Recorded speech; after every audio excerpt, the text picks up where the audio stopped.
Is that over, Haskell? It's said he was ambushed while escorting Xianxia's treasures and was beaten severely. His tension shattered. Nah, he's nothing more than a cripple. Tsk. Truly a disgrace to the Fang family. Working for the clan, Haskell could hear the murmurs around him and couldn't help but smile bitterly.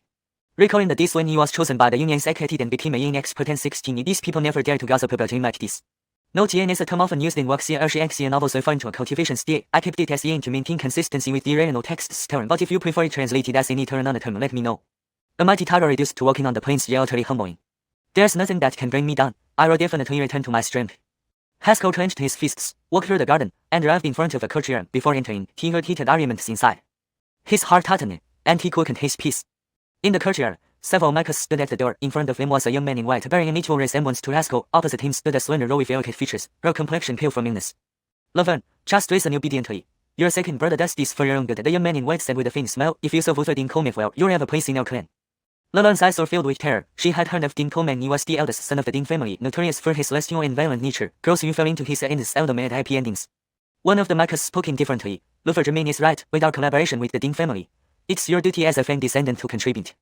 Jermaine, big brother and father won't let you off if you do this. Laverne struggled futilely. Big brother. Jermaine's eyes turned cold. With his stanchion ruined, he's nothing but a cripple now, stripped of his position as Lufer. Now, I am the loser, and tomorrow, I'll expel him from the Fang family. Laverne trembled and cried out sharply, Jermaine, you're despicable. Big brother just returned, still recovering from injuries, and you took away his title.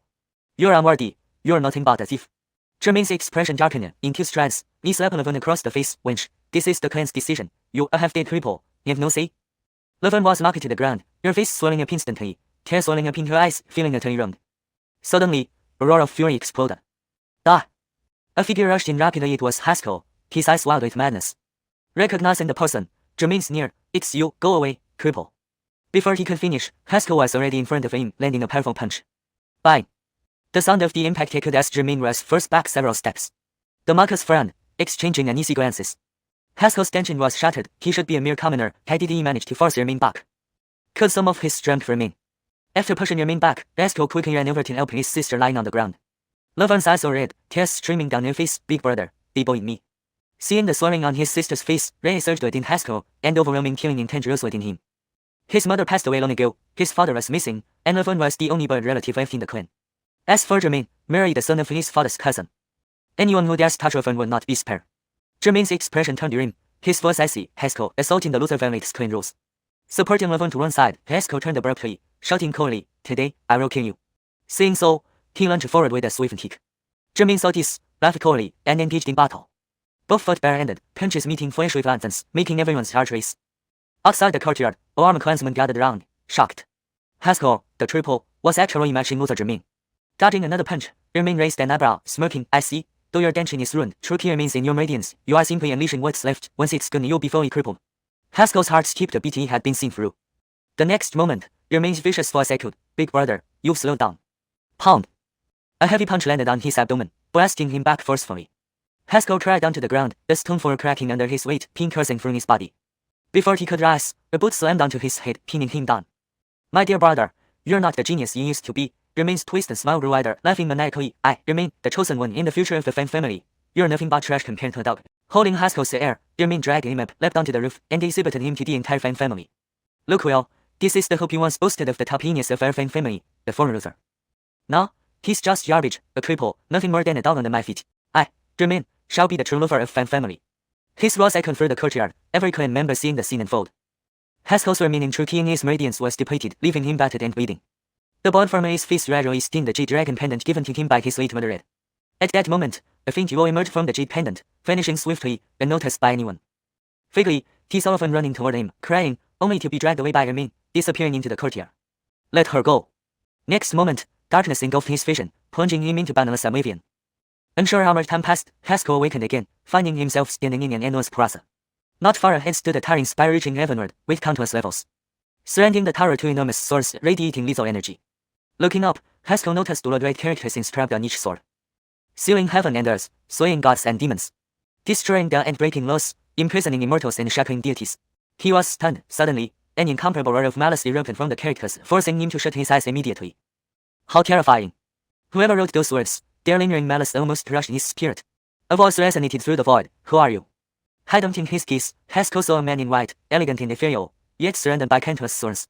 Long swords, short swords, heavy swords, various types of sword encircled the man like a celestial monarch of waves. Haskell seemed to see the man brandishing his sword against countless formidable enemies and unable to withstand his single strike. An unraveled powerhouse. Realizing something, Haskell bowed respectfully. Latecomer Haskell reached the senior. Primal chaos body. Genshin shattered, the man muttered, suddenly laughing. Unbelievable. Even heaven has made a mistake by sending you here. Laughter subsided, and the man continued slowly. Now, you're trapped here, there's no way out. That can't be. Haskell panicked. My sister is waiting for me outside. Seeming to anticipate Haskell's reaction, the man chuckled. Want out, promise me one thing. I agree. Haskell didn't hesitate, anything for Raven's safety. The man was taken aback by Haskell's quick agreement. After a pause, T smiled. Fine, I want you to inherit my sword to me method, become an ultimate parias, and break this heavenly spire. The man extended his fingers together before him, causing the myriad swords behind him to rise as if they were soldiers awaiting orders. That's slow for Haskell. I heard he was ambushed while escorting Union Sect's most treasured artifact, sustaining severe injuries that destroyed his Genshin. T's near cripple. TS, what a disgrace to the Fang family. As a yoke through the clan runs, Haskell could hear the hushed whispers around him and couldn't help but let out a bitter laugh. Back when he was chosen by Union Sect and became a young Paris at 16, didn't any of these people dare speak about him this way? A fallen tiger is worse off than a dog. Nothing can break me, I will definitely cultivate again. Haskell clenched his fists tightly and passed through the garden, arriving at the courtyard entrance. Even before he entered, he could hear heated arguments inside. His heart tightened as he quickened his pace. Inside the courtyard stood several mechas by the doorway. In front of him was a young man in white, bearing a neat tense resemblance to Haskell. Opposite him stood a slender girl with a pure Isekai complexion but a refined appearance. Laverne, be a good girl. Second brother is doing this for your own good. The young man in white said with a faint smile. If you serve Luther Dean Coleman well, you'll have a place in the clan. Laverne's eyes were filled with terror. She had heard about Dean Coleman, the eldest son of the Dean family. A lecherous bird whose victims never had a happy ending. One of the mechas spoke indifferently. Luther Germain is right. Now that the Fang and Dean families are collaborating, it is your duty as a Fang descendant to contribute to the family. Germain, big brother and father won't let you get away with this. Laverne struggled but couldn't break free. Big brother. Germain's eyes turned cold. With his Genshin destroyed, he is nothing more than a cripple and has been stripped of his position as Luther. Now I am the loser. Tomorrow, I'll expel him from the Fang family. Laverne trembled and shrieked. Germain, you're despicable. Big brother just returned, still recovering from his injuries, and you've already taken his position as Luther. You're unworthy. You're just a thief. Germain's face darkened instantly. In 2 strides, he slapped Laverne across the face. Wretch, this is a family decision. You, a half-dead cripple, have no right to speak. Laverne fell to the ground, her face immediately swelling up. Tears welled up in her eyes as she felt utterly wronged. At that moment, a thunderous roar erupted. Ah! A figure raced over rapidly. It was none other than Haskell, driven mad with fury. Upon recognizing who it was, Germain sneered. It's you, cripple. Go away. In the next second, Haskell charged forward and punched forcefully. Bang! With a dull thud, Germain was violently shoved back several steps. The mechas frowned, exchanging glances. Haskell's tension was shattered. He should be no better than an ordinary person. How could he have forced Germain back? Could some of his strength still remain? After forcing Germain back with one move, Haskell rushed forward a few steps and lifted his sister from the ground. Laverne's eyes were red rimmed with tears streaming down her face. Big brother, they bullied me. Seeing the redness on her face, Haskell was consumed by rage, overwhelming murderous intent surging within him. His mother had passed long ago, and his father had disappeared. The only boy relative left in the clan was Laverne. As for Germain, he was merely the son of his father's cousin. Anyone who dared touch Laverne would not be spared. Germain's expression darkened, and he coldly stated, Haskell, you attacked the Luther, violating family rules. Supporting Laverne to the side, Haskell whirled around and snarled at today, I must kill you. With that, he propelled himself forward forcefully. Germain smirked and followed suit, engaging him in combat. Neither used sophisticated martial techniques. It was brutal hand-to-hand combat, ear punch resounding ominously, sending shivers down everyone's spines. Outside the courtyard, armed family members gathered around upon hearing the commotion. They watched in shock as the worthless Haskell actually fought against Luther Germain. Dodging another punch, Germain raised an eyebrow and grinned nastily. I see, even though your Genshin is destroyed, residual true key remains in your radiance. You're simply unleashing it now. Once it's gone, you'll be completely useless. Haskell's heart skipped a beat. He had figured it out.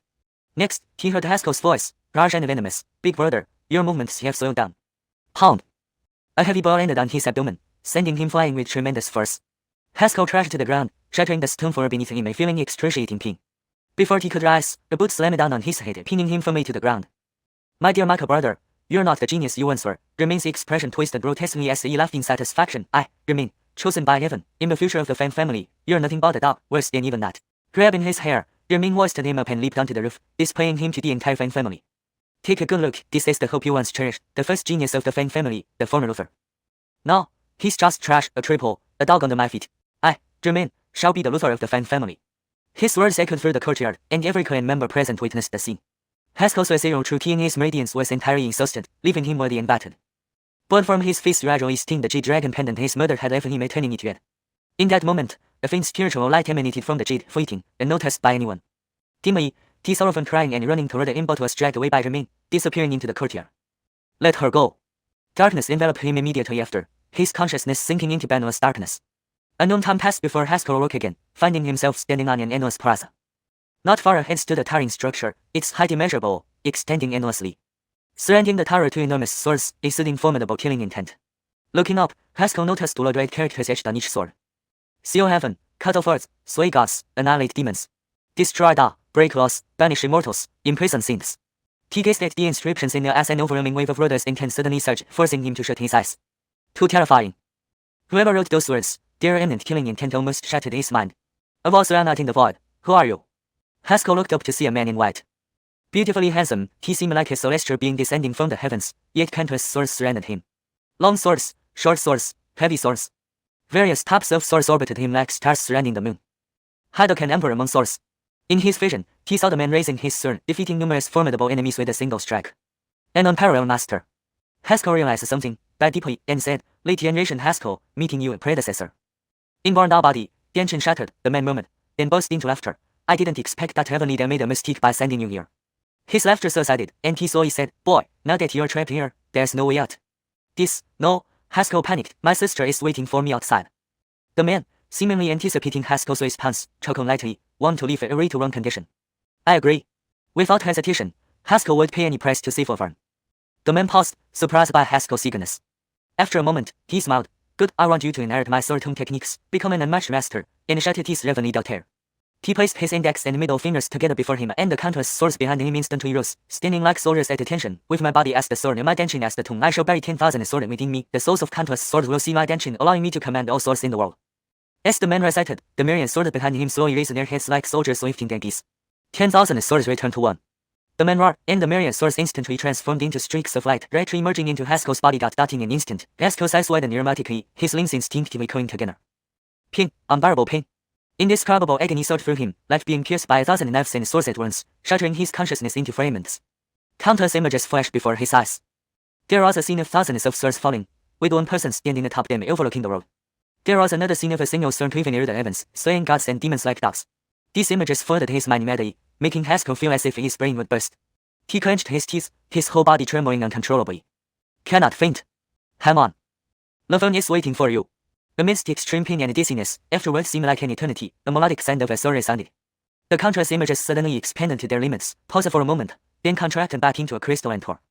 Haskell felt a sudden lightness in his body and collapsed. From this day forward, you are the body of the Surtum, harboring 10,000 swords within you. You will cultivate the sword seed, sever heaven and earth, and completely extinguish this Levenida. In his semi-conscious state, Haskell vaguely heard the man's wild words. When he awoke again, he found himself lying in a room. My strength, Haskell moved slightly, feeling a surge of powerful endlessly within him. His eyes widened in shock and mute. Martial artists were divided into innate and postnatal stages, all below the innate stage were myriads. At 16, he had entered the innate realm, becoming the top genius of Union sect. Unfortunately, his dancing was shattered, irreparable, leaving him a cripple. Albeit now, his realm had been restored. Haskell hardly sat cross-legged, focusing inward to examine his dancing. Darkness enveloped his dancing, but at its center floated a blood-red longsword. In his meridians, instead of true ki, flame raised a sharp sorry ki. A strong sense of confidence surged in his heart once more. Haskell leaped off the bed and rushed out of the room. A guard was stationed outside. Seeing Haskell, he didn't even have time to speak before being blasted into the wall by an overwhelming force. While over, the guard's eyes were filled with terror. He had regained his strength. Haskell's gaze was cold. Where is my sister? The guard's foot moved, stuttering. Master remained, took her to the back courtyard, said that Master Dim wanted to meet Nikita Levon first. What would happen during that meeting was self-explanatory. Haskell's eyes narrowed, and killing intent soon, he sprinted towards the back courtyard. Jermaine, I'll kill you. Chapter 2 Recovery of Cultivation, Return to Genius. On the way, Haskell encountered members of his family who were whispering among themselves. Being publicly humiliated by Luther Jermaine, he still asked enough to come out. Shameless, such people should be expelled from the clan. Yeah, keeping him around just wastes resources. Haskell ignored these comments and ran wildly forward. Soon, the back courtyard came into view. Just as he was about to rush in, two guards blocked his path. One of the guards looked astonished. He had witnessed Haskell being beaten to near death. Woofer, you can't go in. Without a word, Haskell threw a punch. Bye. The speaking guard was sent flying into the wall, knocked unconscious. The other guard saw this and quickly moved aside without a word, opening the gate. The back courtyard was peaceful, lined with small pavilions. Haskell stormed in but stopped abruptly. He anxiously scanned the area, searching for clues. Damn it, where could she be? Let me go. A high-pitched cry, laced with tears, broke the tranquil air. To the left front on the second floor, a window suddenly opened, revealing a tear-streaked face, disheveled hair, and untidy clothes. It was Laverne. She turned frantically, her gaze locking onto Haskell, crying out, "Brother, save me!" Haskell clenched his teeth, sprinted forward, and leaped into the air toward the building. Just as he was about to enter, a figure flashed before him, blocking his path. "Get lost!" Haskell swung his fist, sending out powerful sword energy with all his might. The person let out a surprised exclamation. "You have recovered to the innate realm?" Immediately, the opponent countered with a strong punch. Bang! The tremendous force instantly sent Haskell reeling backward. This person was not weak. Driven by determination, Haskell activated the small sword within his dantian. Boom! Instantly, sword energy swirled around him like millions of blades descending from the sky, ready to tear everything apart. Taken by surprise, the person retreated several paces to avoid the range of the sword energy. Seizing the opportunity, Haskell leaped through the window. The scene before him was heart-wrenching. A slender young man, bare-chested, was pressing down on Laverne, tearing at her thin clothes with a malicious grin. "You're courting death." Fury surged in Haskell's mind. He roared, unleashing overwhelming killing intent. The young man turned, frightened, stumbling back. You don't dare. I am the young master of the Ding family, Ding Colmang. My father won't let this go if you kill me." "Go to hell." True Chi surged, and Haskell kicked out fiercely. Crack! With a crisp sound of bone breaking, Ding Colmang's head twisted unnaturally, smashing through the wall and flying out of the building. Haskell pursued relentlessly, grabbing the man's head, his expression ferocious. "Die, scum." His muscles bulged as he exerted all his strength. Rip! Ding Colmang's head was forcibly torn off, blood splattering everywhere. Haskell landed on the ground, turning his gaze to the courtyard. "Germain, next, it's your turn." Not far away, Germain stared coldly at the monstrous youth. "Afraid you don't have what it takes." Though unsure why Haskell had suddenly recovered, Germain was confident he wouldn't lose. He was the chosen one, the true child of fortune. No one could defeat him. Their eyes met, and the sound of weapons clashed. Boom! Thunder rolled, dark clouds gathered, making the air heavy and hard to breathe. Haskell faced Germain coldly. Despite sharing blood, they now regarded each other as enemies. Crack! Heidrigning streaked across the dark sky, followed by a torrential downpour. At that moment, both rose into the air simultaneously. Debris flew, and True Chi surged as their fists collided powerfully. Bang! A muffled explosion. Germain staggered, blood surging up, his face flushing red. This power, so strong. Haskell roared like a wild beast, his bones crackling as more strength poured forth. Boom! Germain was forced back several steps, looking shocked. He had surpassed the realm Haskell had been before his cultivation was crippled, yet Haskell was now holding the upper hand. Using the same martial technique, Fong family's ultimate golden fist, yet he was still at a disadvantage. This meant either Haskell's martial skills had surpassed him, or his cultivation was stronger. How was this possible? He was the chosen one, while Haskell was nothing but a cripple. Even if healed, how could he surpass him? Overwhelmed, Germain hesitated, standing uncertainly. Haskell's gaze was sharp like a blade. He took a step forward, sword energy surging like ocean waves. Today, this person must die. Hold it!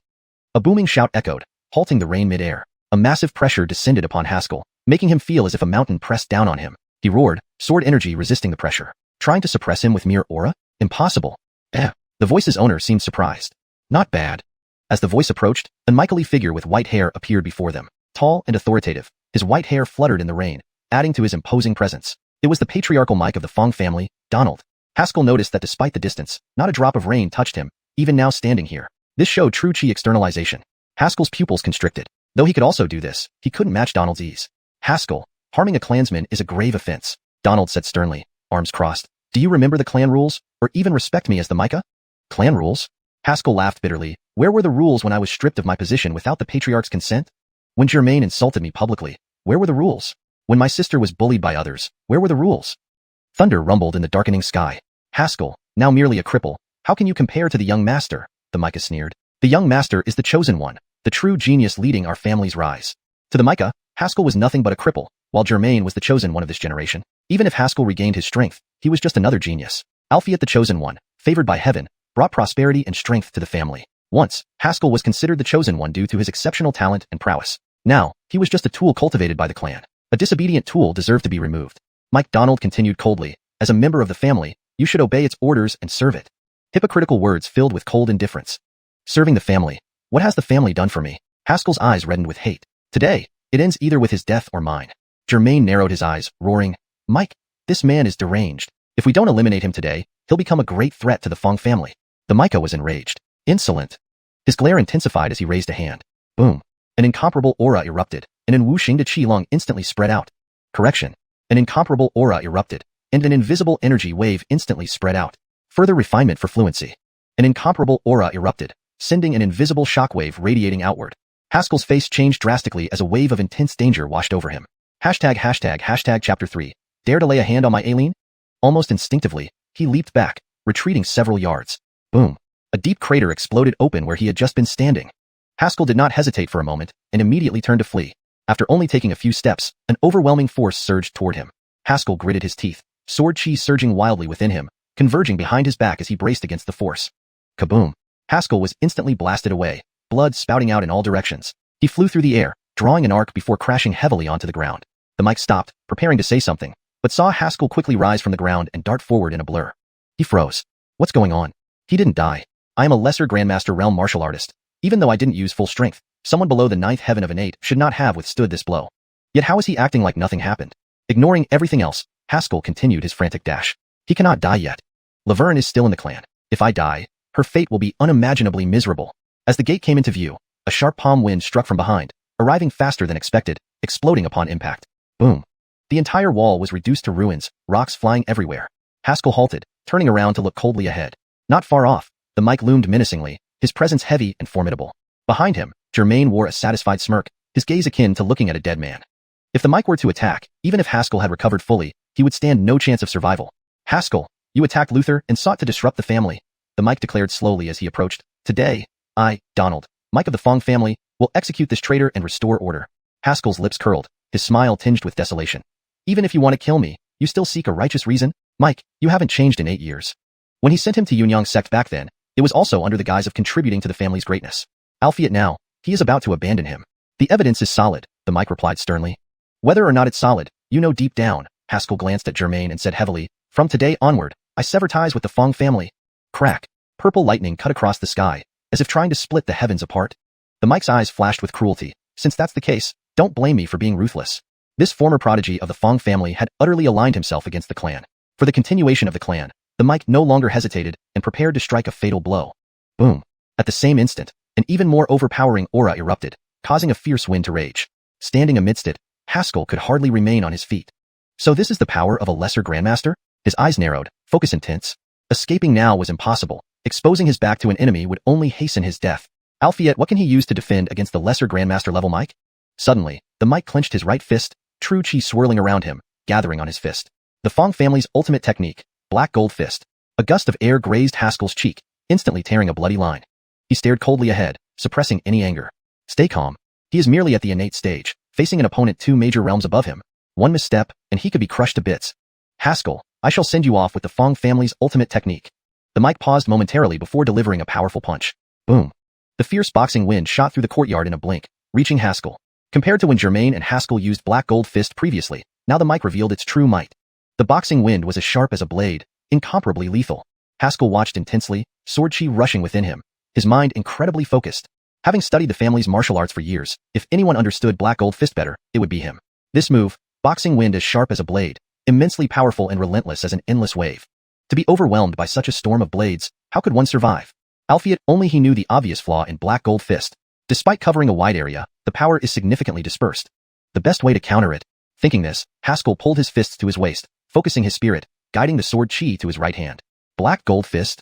The mic recognized Haskell's stance, eyebrows furrowing slightly. This boy wants to counter with the same move? Pure fantasy. Beside him, Germain laughed mockingly. Idiot. Attempting to resist this move is like an ant trying to shake a tree, courting death. The punch flew out. Boom.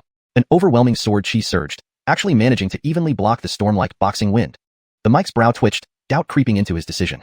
With only innate stage cultivation, executing the same move managed to withstand a full-strength attack. Even Germain couldn't do that. He couldn't help but glance at the young man beside him, feeling uncertain. Who is the chosen one? However, this resistance was fleeting. That storm-like boxing wind, momentarily blocked, soon engulfed Haskell. In the blink of an eye, immeasurable gales enveloped him, leaving countless cuts on his body. Blood trickled from Haskell's mouth, despair flickering in his eyes. Failed. Originally, the best method to counter the boxing wind was to attack its weak point. Everything he did was executed perfectly. Alas, the vast difference in realms was too much. Strength overcomes skill. No matter how skilled, he couldn't match up. Do I have to die like this? Severe blood loss made Haskell's mind fuzzy, his eyelids heavy. Yet he stubbornly endured, swinging his fist forcefully to shatter the surrounding gales. So tired, really don't want to fight anymore. Just lie down, let it all end. Let me find peace. Just as he neared unconsciousness, a faint voice reached his ears. Soft yet thunderous in his mind. Brother, brother, brother, don't die. Brother, hurry, escape. It was Laverne's voice. His eyes snapped open, filled with renewed determination. No, I cannot die. Laverne is still waiting for me. No one will stop me. Breakthrough. As if sensing Haskell's resolve, a blood-red crystal in his dantian shattered. Instantly, a flood of information surged into his mind, guiding his actions instinctively. Raising his hand, a small blood-red sword flew out from his dantian, landing in his palm. Clutching the sword tightly, he exerted all his strength and slashed forward.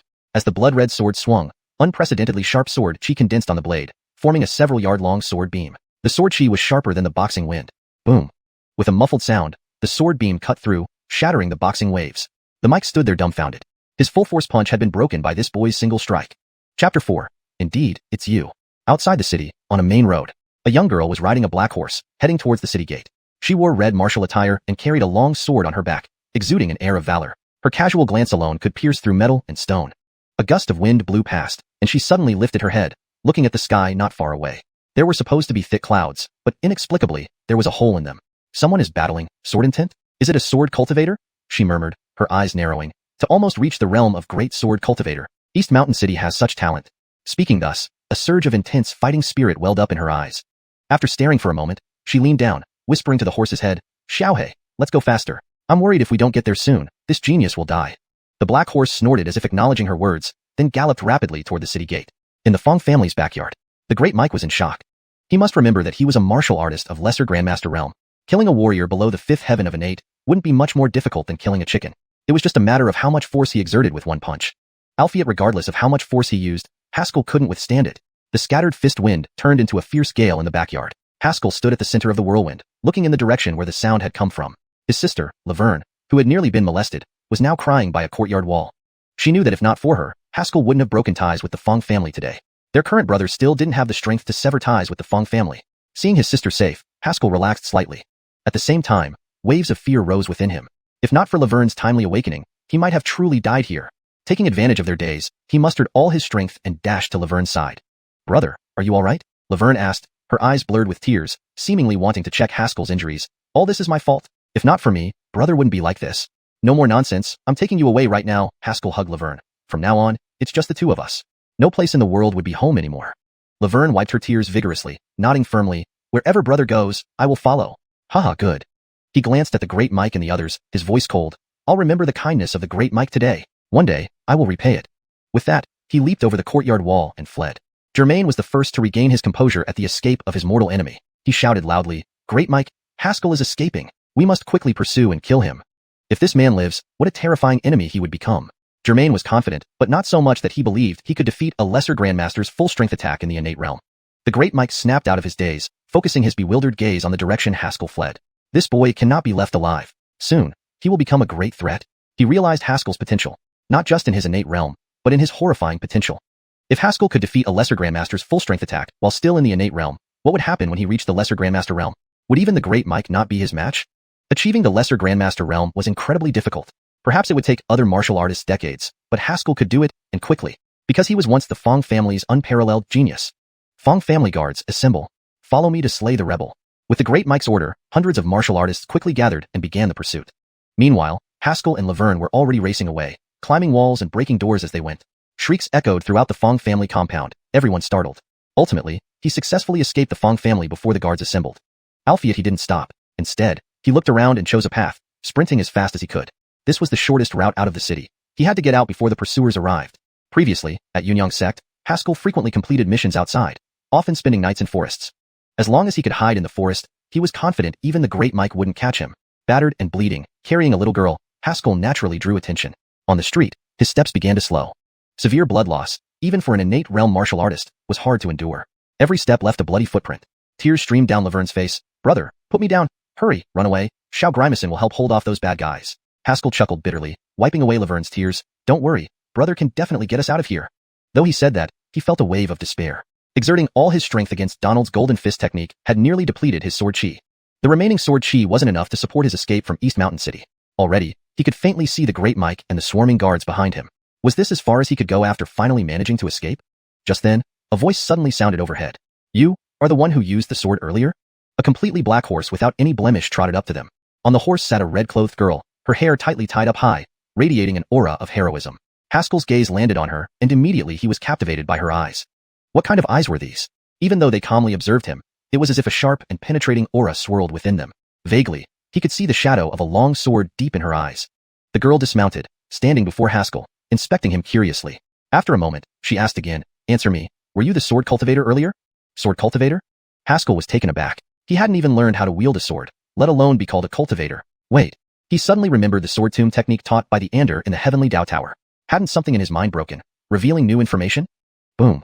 Before he could fully think it through, a gust of wind rushed from behind. It was the Great Mike. Haskell rolled on the ground with Laverne, pulling Kelsey along. This was a lesser Grandmaster's attack. He didn't want anyone else to get hurt because of him. The girl was slightly startled, but allowed Haskell to drag her to safety by the roadside. Boom. The ground exploded under the force of the fist wind, sending debris flying. The Great Mike landed on the street, his gaze sinister. Haskell, considering you were once part of the Fong family, I offer you the grace to end your own life. Behind him, Germain's expression was venomous, grinding his teeth. Haskell, today is your end? Seeing this, Haskell sneered. Stop playing the hypocrite. Donald, you old coot, aren't you just afraid of embarrassing the family? He spat, scornfully. If you have the guts, do it yourself, or I'll escape today and ensure no peace for the Fong family tomorrow. The Great Mike's face darkened. This kid wasn't stupid. Germain glanced at the Great Mike, urging, for the sake of the family, please act swiftly, Great Mike. The Great Mike took a deep breath and clenched his fists again. Today, I shall purge this family traitor, restoring righteousness. Boom. A punch unleashed, the force of the fist wind surged like ocean waves. Haskell gritted his teeth, stepping forward, the dragon of sword chi inside him rolling as he summoned the blood-red small sword once more. Alfie at this time, he only managed to resist for a moment before being blasted back and slamming harshly into the roadside. Pitchty. He spat out a mouthful of blood, struggling to kneel. His internal sword chi was utterly exhausted. He couldn't even defend for a moment. Grimacin, run. He tried to push her away, standing shakily. Alfie at Laverne held onto him tightly, lifting her head. Wherever brother goes, I go. The girl, meanwhile, had watched silently, her curiosity growing. Although fear still lingered in her eyes, it was now overshadowed by determination. Haskell was taken aback for a moment, then patted her head with relief. Then let's go to another world and be siblings there. With that, he hugged Laverne tightly and turned to face the Great Mike. Even if he were to die, he, Haskell, would die standing. He would never beg like a dog. The fist wind howled, reaching them in the blink of an eye. Haskell roared, gripping the blood-red small sword tightly, and lunged forward. Better to die singing in the wind than live as a ghost beneath someone's feet.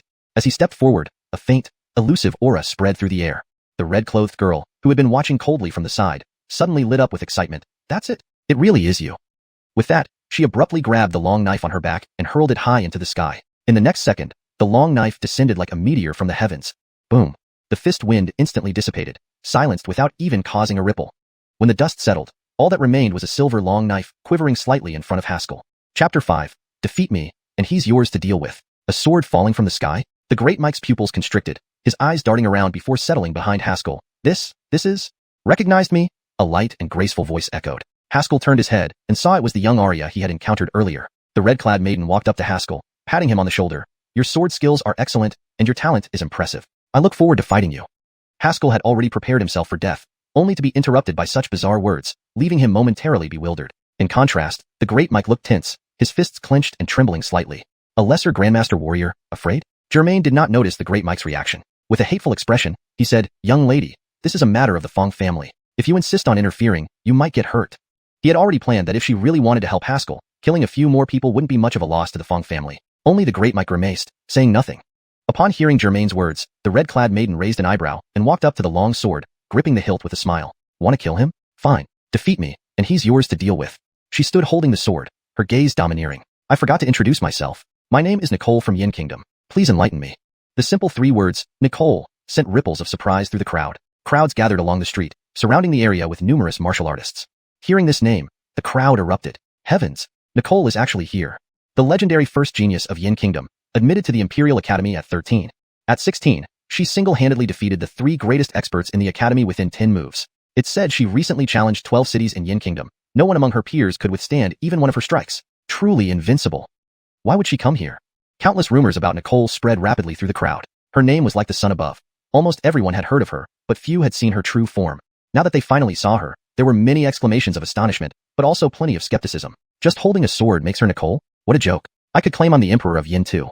That's right. Why would Nicole visit our backwater place? Germain snapped out of his shock, his eyes darkening as he asked, Lady, how do you prove that you are Nicole? Proof? Nicole smiled, then abruptly lifted her right hand, the long sword rising effortlessly with a casual swing. The blade flashed like a bolt of lightning, instantly striking Donald. From shoulder to waist, the Great Mike was cut open in an instant, blood spurting out. One strike left him grievously injured. Germain froze. What kind of martial cultivation did she possess? A Grandmaster? This Arya was barely 20. Could such monsters exist in this world? It wasn't until now that the Great Mike let out a stifled groan, pressing his hand against his wounds several times to stop the bleeding. His face remained pale. He saluted Nicole with a bow, gritting his teeth. I have offended Master Alfie today. Thank you for your restraint. With Nicole's skill level, this strike could have killed him outright. Having said that, he dared not stay any longer. He waved to the others and prepared to leave. Great Mike, if you leave today, Haskell will surely become a major threat, Germain said anxiously. The Great Mike's expression hardened. With Nicole here, even if all the experts in Dongshan City join forces, they won't be able to touch Haskell. We must leave it at this. He was unwilling, but what could he do? Germain frowned deeply. Once Nicole took Haskell away, there would be no chance for them to deal with him in the future. He had to be kept here. Seeing Nicole clearly protecting Haskell, he could only take the others and leave. Watching them depart, Haskell sighed with relief and turned to Nicole with gratitude. This is Haskell. Many thanks for your assistance, Master Alfie. Nicole waved her hand, just about to say something when a sudden shout came from nearby. Haskell, do you know where your father went when he was seriously injured? Haskell stiffened, turning abruptly towards the source of the voice. This was always a deep-seated worry for him. When his father vanished, the entire family searched for half a year without finding even a trace. Was this related to Germain? The Fong family members had already gone far, leaving only Germain, who still glared with venom and shouted, 1 month from now, during the family competition, meet me personally, and I'll tell you where he is. Haskell clenched his teeth, ready to chase after him. Albeit after only a few steps, his knees buckled, and he half knelt on the ground. The aftermath of excessive blood loss finally hit him. Don't go. The next second, everything went black, and he lost consciousness. When he regained awareness, he found himself in a guest room, the air filled with a faint fragrance. Across from him was another bed, where Laverne lay sleeping soundly. A tall figure stood by the window, noticing his movement and turning back with a smile. You're awake? It was Nicole. Haskell got out of bed and bowed. Thank you for your help, Master Alfie. I cannot repay you. You can, Nicole interrupted, smiling brightly. Use your sword against me. Haskell paused, thinking he had misheard. Not until she repeated it did he realize she was serious. Without further ado, he formed a sword with his fingers and slashed diagonally. Swish. A strand of Nicole's hair near her ear severed silently, drifting down slowly. She didn't seem to mind, nodding in approval instead. My intuition was right. Since I began challenging various experts to hone my blade spirit, I've never met a swordsman with your talent. I am a talented swordsman? Haskell couldn't believe it. After all, he had never practiced swordsmanship before. Whether you are or not, you'll know in the future, Nicole said, gripping her long sword as she stood to leave. I will wait for you outside the city for a month. Come back and fight me again then.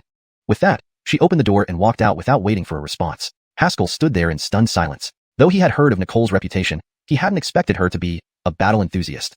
Just because he showed talent, she saved him and only asked for a duel a month later? Perhaps, this was what it meant to be a true martial genius. He sighed, then checked on Laverne to ensure he was all right, before sitting back down in meditation. As he visualized internally, everything in his dantian seemed normal. While unconscious, Nicole must have given him healing medicine. The slight damage to his meridians was easily repaired by circulating sword chi. Then his gaze fell upon the blood-red small sword. Facing the Great Mike's full-force punch, though he had figured out a way to counter it, he ultimately relied on the blood-red sword to survive. Albeit more importantly, the information imprinted in his mind after the blood-red crystal shattered was crucial. Sword Tomb Decree. Kill with intention. Encounter a sword, sever it. Encounter a blade, break it. Encounter a god, kill the god. Encounter a Alfida, kill the Alfida. Eliminate all things, slay the heavens. Devour countless blades and swords, nurturing the supreme blood sword.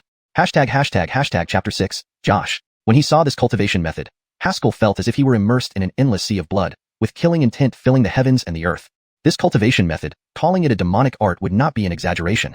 However, this set of cultivation methods did not require practice. One only needed to continuously devour spirit swords to advance. In that case, the defect of his completely shattered dantian didn't matter much anymore. Moreover, next to the blood-red small sword was another red crystal. Before he could investigate, he was startled awake by a soft exclamation. On the bed, Laverne's face was pale, trembling incessantly. Outside, the sun was scorching, yet around her, visible coldness was emanating. After several breaths, the coldness dissipated, and Laverne returned to calmness. Frigid body syndrome. Haskell's expression turned solemn, a trace of worry flashing across his eyes. Laverne had been sick since childhood, with frigidness spreading through her body when she fell ill. If left unchecked, she would gradually turn into an ice statue. Previously, it was only thanks to the crimson flame spark within the family that it was kept under control, but now she naturally couldn't get any more. After pondering for a moment, he decided to try his luck at the auction house. Although the crimson flame spark wasn't considered precious, it was extremely rare. Apart from the treasuries of various major families, there might be some available only at the Dongshan City auction house. Changing into simple clothes and using a straw hat to cover his face, he left the inn. Even with Anna's intimidation, given Germain's character, he wouldn't let things rest easily. It was better to be cautious. Passing through half the city, a massive auction house appeared before him. The entire auction house was circular, surrounded by numerous small vendors who set up stalls around it. A huge signboard hung above the main entrance. 10,000 Family Auction House. At the entrance, crowds gathered, seemingly due to some event. Just as he was about to enter, someone forcefully squeezed past him. Haskell's face turned unpleasant, and he turned his head. A handsome young man was leisurely waving a fan, gesturing invitingly to someone nearby. Nikita Luo, please this way? Not far off, a figure like a snow fairy floated gracefully toward them. Snow-white long hair, delicate veil, jade-like skin, swaying posture, and an aura that exuded cold indifference. Her appearance immediately caused a flurry of exclamations. That's Patty. She is our Dongshan city's first beauty. I can't believe even she has come for today's auction. I heard her cold jade pillar technique has reached the 3rd level. She must be here for celestial treasures to break through. Speaking of which, isn't that Paxton? He went so far just to pursue the beauty. TSK. Everyone knows Paxton is famously obsessed with beauty. Of course, those speaking behind them kept their voices low, fearing they'd be overheard. The handsome youth was about to welcome Patty when he saw Haskell still blocking the entrance. His expression darkened slightly. Peasant move? Haskell ignored him and walked straight inside. The handsome youth's face abruptly changed, stepping in front of him. Boy, you dare disobey me, Paxton? Are you tired of living? Haskell glanced at him. Good dogs don't block paths. You. At that moment, Patty spoke. Master Tang, this is not private property. Such arrogance is inappropriate. Paxton's expression flickered before he forced out a smile after a while. Nikita Luo is right. With that, he stepped aside. However, he still mouthed silently, glaring provocatively at Haskell. Boy, you're dead. Haskell directly ignored him and walked inside. A person at the native Tao realm didn't deserve a second glance from him. Seeing this, the attendant standing beside Patty whispered excitedly, Mistress, this guy isn't afraid of Paxton. Previously, all those gentlemen we met trembled like quails when they heard Paxton was coming. You err. The Tang family is one of the great families of Dongshan City. Be careful with your words, Patty said softly, her gaze falling forward. This gentleman seems very much like someone I know. Entering the main gate, a straight corridor led ahead, lined on both sides with dozens of attractive attendants dressed in pink gowns and wearing thin veils. Welcome to 10,000 Family Auction House. The moment Haskell stepped onto the carpet, the attendants chorused together. One of the attendants came forward respectfully. Esteemed guest, please follow me to receive your bidding number. Haskell nodded and followed the attendant through the corridor to a counter. Here for the auction? The old man behind the counter didn't even raise his eyes, casually pointing to the number plates on the table. Pay the deposit. Haskell was slightly taken aback, not expecting he'd need money for participation, and he didn't have a single spirit stone on him. Just as he hesitated, a mocking voice came from behind him. Peasant, can't afford the deposit? Paxton strutted over confidently, fanning himself lazily, pulling out a storage ring and tossing it on the counter. Kneel down, call Grandpa 3 times, and I'll help pay your deposit. People gathered around, looking at Haskell with pity. This kid is doomed, offending Paxton. Who doesn't know Paxton holds grudges easily? Poor guy. Haskell frowned slightly, then suddenly remembered the Ander's words, immersing his divine consciousness into the other blood-red crystal. At this moment, a delicate hand suddenly rested on the counter, leaving behind a storage ring. I'll help him pay. Patty stood beside him, a faint smile on her lips. Sir, you resemble someone I know. May I ask for your name? Before he could refuse, Patty suddenly whispered. I have a favor to ask. You can consider this as a transaction. Transaction? Haskell looked at her deeply, lightly smiling. My name is Josh. Thank you, Nikita Luo. Josh, nice name. Patty smiled faintly and turned away. Everyone around was stunned. Patty smiled at him. What's going on? Dongshan's top beauty actually initiated conversation with a man. What a wonder. Look, Paxton's face turned black. Many pitying gazes shifted toward him. Beside him, Paxton's expression was truly ugly. Damn it. No matter how hard he tried, he couldn't make Patty smile. This boy didn't do anything, yet Patty actually initiated conversation? He waved his hand toward a guard behind him. Go find out where this kid comes from. Yes, sir. Inside the auction house was a spacious hall with a central stone platform for displaying treasures. Haskell's seat was in the front row. As soon as he sat down, 2 people took seats on either side. It was Patty and Paxton. Paxton shot him a venomous glance, sitting down with a dark face. Sir, it's a pleasure to see you again. Patty smiled faintly. Haskell nodded slightly. Before he could respond, sudden brightness filled the area, and cheers erupted. A charming voice slowly echoed. Welcome to 10,000 Family Auction House. I am the host of today's auction, Gianna. ####Chapter 7, 9 Petal Crimson Spark. A aria dressed in a fiery red qipao gracefully walked onto the stage. Her face was alluring, with lips as vividly red as if they were smeared with fresh blood. The perfectly tailored qipao accentuated her voluptuous figure, making it even more enticing. Her snow-white long legs peeked out from the high slit that ran up to her waist, causing the surrounding onlookers' hearts to race. Gianna. I love you, Gianna. Marry me, Gianna. From below the stage, several people suddenly shouted in excitement. Gianna showed no embarrassment. She only covered her mouth with a light smile and said, It's possible for me to marry any of you, but there are so many people here. How do you plan to divide me? The crowd erupted into laughter, and Gianna brought the focus back to the auction. Enough idle talk. Let's get to the matter at hand. I hope everyone can walk away with something valuable. Now, let's start with our first item. With that, a servant girl came forward with a wooden tray and stood in the center of the stage. Gianna lifted the red cloth covering the tray and announced loudly, This is today's first auction item. On the tray sat a branch with bright red flowers, 9 blossoms in total, each shaped like flickering flames. Under the surrounding firelight, they seemed to gently dance, as if they were living embers. Bang! Haskell's body stiffened. His eyes locked tightly on the stage, fists clenched. It's actually the Crimson Spark. He couldn't believe that the first item would be exactly what he needed. Haskell steeled his resolve, determined to win this item at all costs. However, the reactions from the others in attendance were lukewarm. Just a Crimson Spark flower? Why would that be on display at such a renowned auction house? Yeah, while rare, it's probably not enough to justify this kind of event. Auctioneer Sue, are you playing a joke on us? The audience erupted in murmurs and chatter. Alpha Gianna remained unperturbed. When the crowd's noise died down slightly, she softly said, "Everyone, take a closer look. What makes this particular crimson spark different from an ordinary one?" Different? The crowd collectively paused, then shifted their gaze back to the crimson spark on the tray. Haskell examined it closely. After a moment, his expression changed drastically. Trouble. This is a 9-petal crimson spark. At the same time, someone in the audience who knew better gasped in shock. Gianna smiled brightly, nodding. That's right, this is indeed a 9-petal crimson spark. Most attendees looked puzzled, unfamiliar with the name. The man who spoke earlier waved his arms excitedly. You don't know? Although the 9-petal crimson spark is a type of crimson spark, its effects are exponentially greater. The 9-petal crimson spark has 9 flowers, each with 9 petals. It grows over a century at the mouth of a volcano, containing the power of magma. There's a chance it could grant the user control over flame, making it an excellent treasure for martial artists practicing fire-based techniques. Wow, the entire room buzzed with excitement. After all, 2 of the 5 major families in Dongshan City specialized in fire-based techniques. And within the city, countless martial artists practiced these techniques. This 9-petal crimson spark was a tremendous temptation for them. Is what he says true, Nikita Gianna? Someone asked for confirmation. Gianna nodded approvingly. Indeed, my knowledge about this item is accurate. Its effects are as described. Many people's eyes lit up with fervent interest, eager to bid. At least a third of the attendees practiced fire-based techniques. Possessing this heavenly material could give them a significant edge over their peers. Haskell's expression grew increasingly grim. During his time at Yunyang Sect, he had seen this item in the internal exchange catalog. However, due to the immense number of sect contributions required, he hadn't been able to obtain it. An ordinary crimson spark could suppress Laverne's cold body condition for 2 months, while the 9-petal version could last at least a year. Moreover, the other benefits of the 9-petal far surpassed its healing properties, which is why it was highly sought after, yet rarely available on the market. To think he would encounter it here today. Everyone understands the significance of this item. Next, let's begin the auction. Starting bid, 100 lower-grade spirit stones. Spirit stones were used by martial artists for cultivation, divided into 3 grades, upper, middle, and lower. Above the upper grade was the supreme grade spirit stone. The exchange rate was always 1:100. For example, 100 lower-grade spirit stones equaled 1 middle-grade spirit stone, and 100 middle-grade spirit stones equaled 1 upper-grade spirit stone, and so on. Dongshan City had relatively low prices, but a retainer from a family like the Hydrus received only a few hundred lower-grade spirit stones per year. Though the 9-petal crimson spark was precious, using an entire year's worth of stipend for this short-term boost made some hesitate. After all, cultivating for a year generally yielded much better results than relying on the 9-petal crimson spark. And as for the potential for mastering flame, the odds were uncertain. Most didn't think they would be lucky enough to obtain that ability. Still, those with ample resources raised their paddles immediately. 150 lower-grade spirit stones. 200. 250. 300. The bids escalated rapidly, quickly reaching 500 lower-grade spirit stones. At this moment, Tang Haramu placed his bid. Raising his right hand arrogantly, he called out, 700 lower-grade spirit stones. Hiss. Everyone sucked in a breath. Adding 200 spirit stones at once, many members of smaller families hesitated and put down their paddles. Firstly, they couldn't afford it. Secondly, because of Tang Haramu. As a direct line member of the Tang family and deeply favored by the family head, Tang Haramu acted arrogantly in Dongshan City. Challenging him for items invited inevitable retaliation, endangering their entire family. They couldn't afford that risk. For a moment, the hall fell silent. Haskell's gaze turned solemn. He had almost no spirit stones left and couldn't compete. Was he to watch helplessly as the 9-petal crimson spark was taken by someone else? Tang Haramu displayed a satisfied grin, bowing smugly. Since everyone is so polite, Tang will have to accept this graciously. Auctioneer Su, please announce it.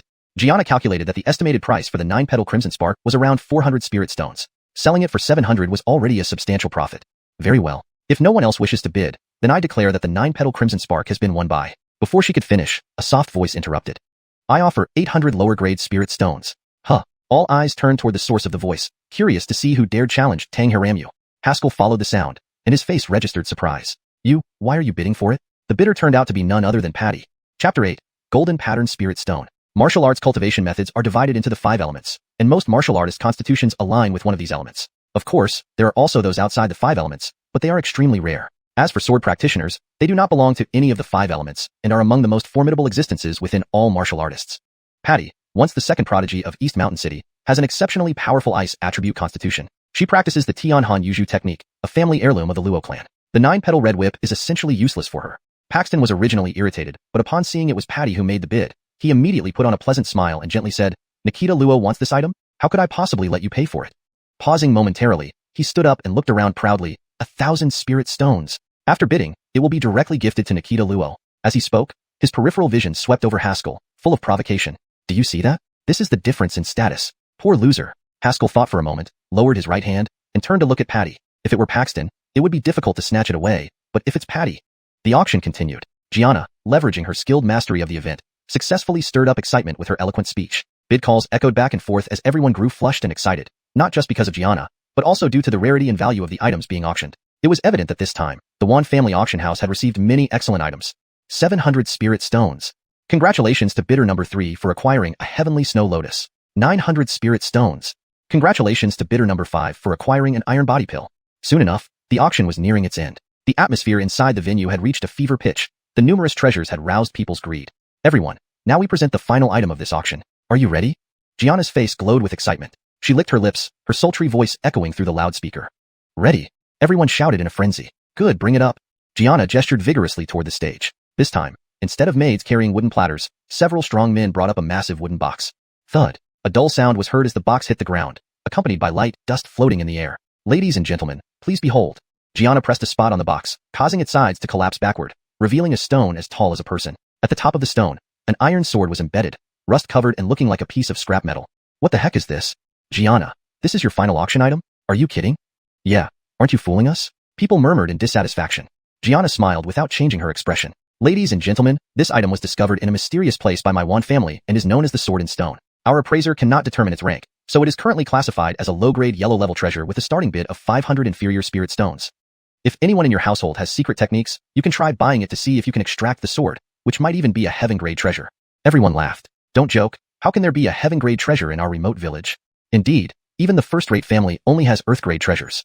Yellow, black, earth, heaven, yellow level 1 grade. It's barely worth mentioning. Patty shook her head disappointedly. Even if bought, it's just a tough rock. In a private room, Paxton laughed loudly. Nikita Sue, I offer 10 inferior spirit stones. Could you deliver it personally to my house? At this moment, Haskell suddenly raised his bidding card. I offer 500 inferior spirit stones. There was a brief silence in the hall, followed by bursts of laughter. Is this guy crazy? Yeah, 500 spirit stones for a rotten stone. From the countryside, indeed lacks sophistication. Paxton looked at Haskell with ridicule. Alfie Imkin, can't even afford a deposit, and you still want to bid? Go home to find your mother. No one else dared to bid further, afraid of becoming the unfortunate bottom filler. Gianna smiled and announced, the auction ends here. Thank you all for coming. Alfie no one left. They all followed to the backstage area out of curiosity about how Haskell would resolve the situation. Earlier, Paxton had widely publicized Haskell's inability to provide a deposit, drawing significant attention. Boy, can you produce them? Tang Hiram grinned with arms crossed. Bow 100 times, and I'll help you pay. The onlookers began to jeer. Boy, this is an honor. Hurry up and bow to Master Tang for a comfortable life. Quick, bow before Master Tang gets angry and kills you. Ignoring them, Haskell focused his mind on the blood-red crystal. The Ander had said this crystal was for emergencies. Now, he could only hope he hadn't been lied to.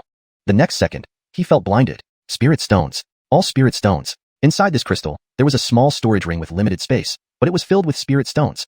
Countless. Never having seen so many spirit stones before, Haskell was momentarily stunned. Alfie, why did these spirit stones have golden patterns inside? Could it be inferior quality? Boy, scared silly? Tang Hiram watched Haskell tremble, laughing mockingly. Can't even come up with 500 spirit stones, yet standing here? Haskell pondered, deciding that even if they were inferior, providing a little extra should suffice. He lifted his hand, releasing large quantities of spirit stones. Please count them for me, sir. He turned to the old man handing out the bid cards, who quickly checked them. Seeing the pile of spirit stones, Tang Hiram's heart raced. Upon closer inspection, he sighed in relief. Boy, where did you get these fake spirit stones? Real high-quality ones are clear and vibrant, while yours...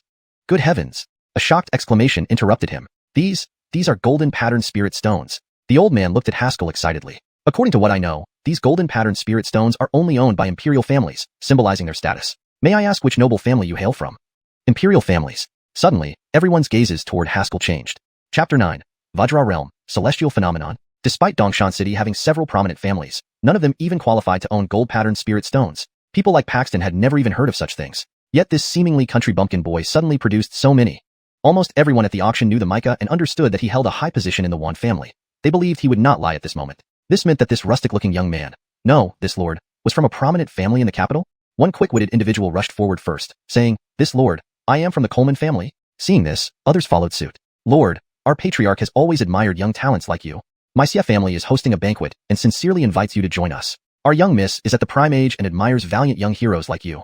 Immediately, everyone surrounded Haskell, even pushing Paxton out. Haskell hadn't expected these gold-patterned spirit stones to draw so much attention and waved his hands, trying to decline. You're kidding, right? He was still being hunted by the Fong family and attending gatherings? What kind of thought was that? At this moment, Patty approached gracefully, softly saying, "Congratulations, young hero, for acquiring what you desired." Everyone instinctively made way for her, with one of them sighing regretfully. If Patty was here, their chances were slim. Before Haskell could respond, Paxton's eyes brightened as he squeezed through the crowd and said, "Nikita Luo, you've arrived. Here's the 9-petal red lance for you. I wonder if it meets your approval?" Patty glanced at him, nodded slightly, and accepted the 9-petal red lance. Haskell whispered, Nikita Luo, this item is very important to me. Could you possibly sell it to me? Patty looked at him intently and gently shook her head. Paxton immediately acted smugly. Boy, don't think you're something just because you have some status. Nikita Luo isn't like those ordinary girls. The next second, they heard Patty's voice. Since it is useful to the Lord, then let me give it to you. Paxton's face froze as if slapped, feeling a burning sting on his cheeks. The gift he gave was instantly passed on. She didn't even care about him at all. The crowd looked at Paxton with even more pity. So pitiful. The esteemed son of the Tang family actually became a lapdog. In 3 days, please visit the Luo residence. Patty directly handed the 9-petal red lance to Haskell and left gracefully. Wah. Including Paxton, everyone was dumbfounded. Patty actually invited someone to her home? Many accomplished youths longed but failed to gain entry, yet now this person was invited? Haskell shuddered. If looks could kill, he'd already be riddled with holes. Gentlemen, I have important matters to attend to today. Let's visit another day. With that, he stored the stones in his spatial ring and vanished. After leaving the auction, he didn't linger, quickly returning to the inn. Entering the room, icy air permeated, visible ice crystals forming on the walls. Oh no. Haskell paused, his face changing drastically as he rushed to the bed. Laverne was curled up, her delicate brows furrowed, trembling violently. Before the cold body syndrome fully set in, she would experience intense cold every 2 hours, her blood turning to ice, her body as if sliced by countless blades, enduring unbearable pain.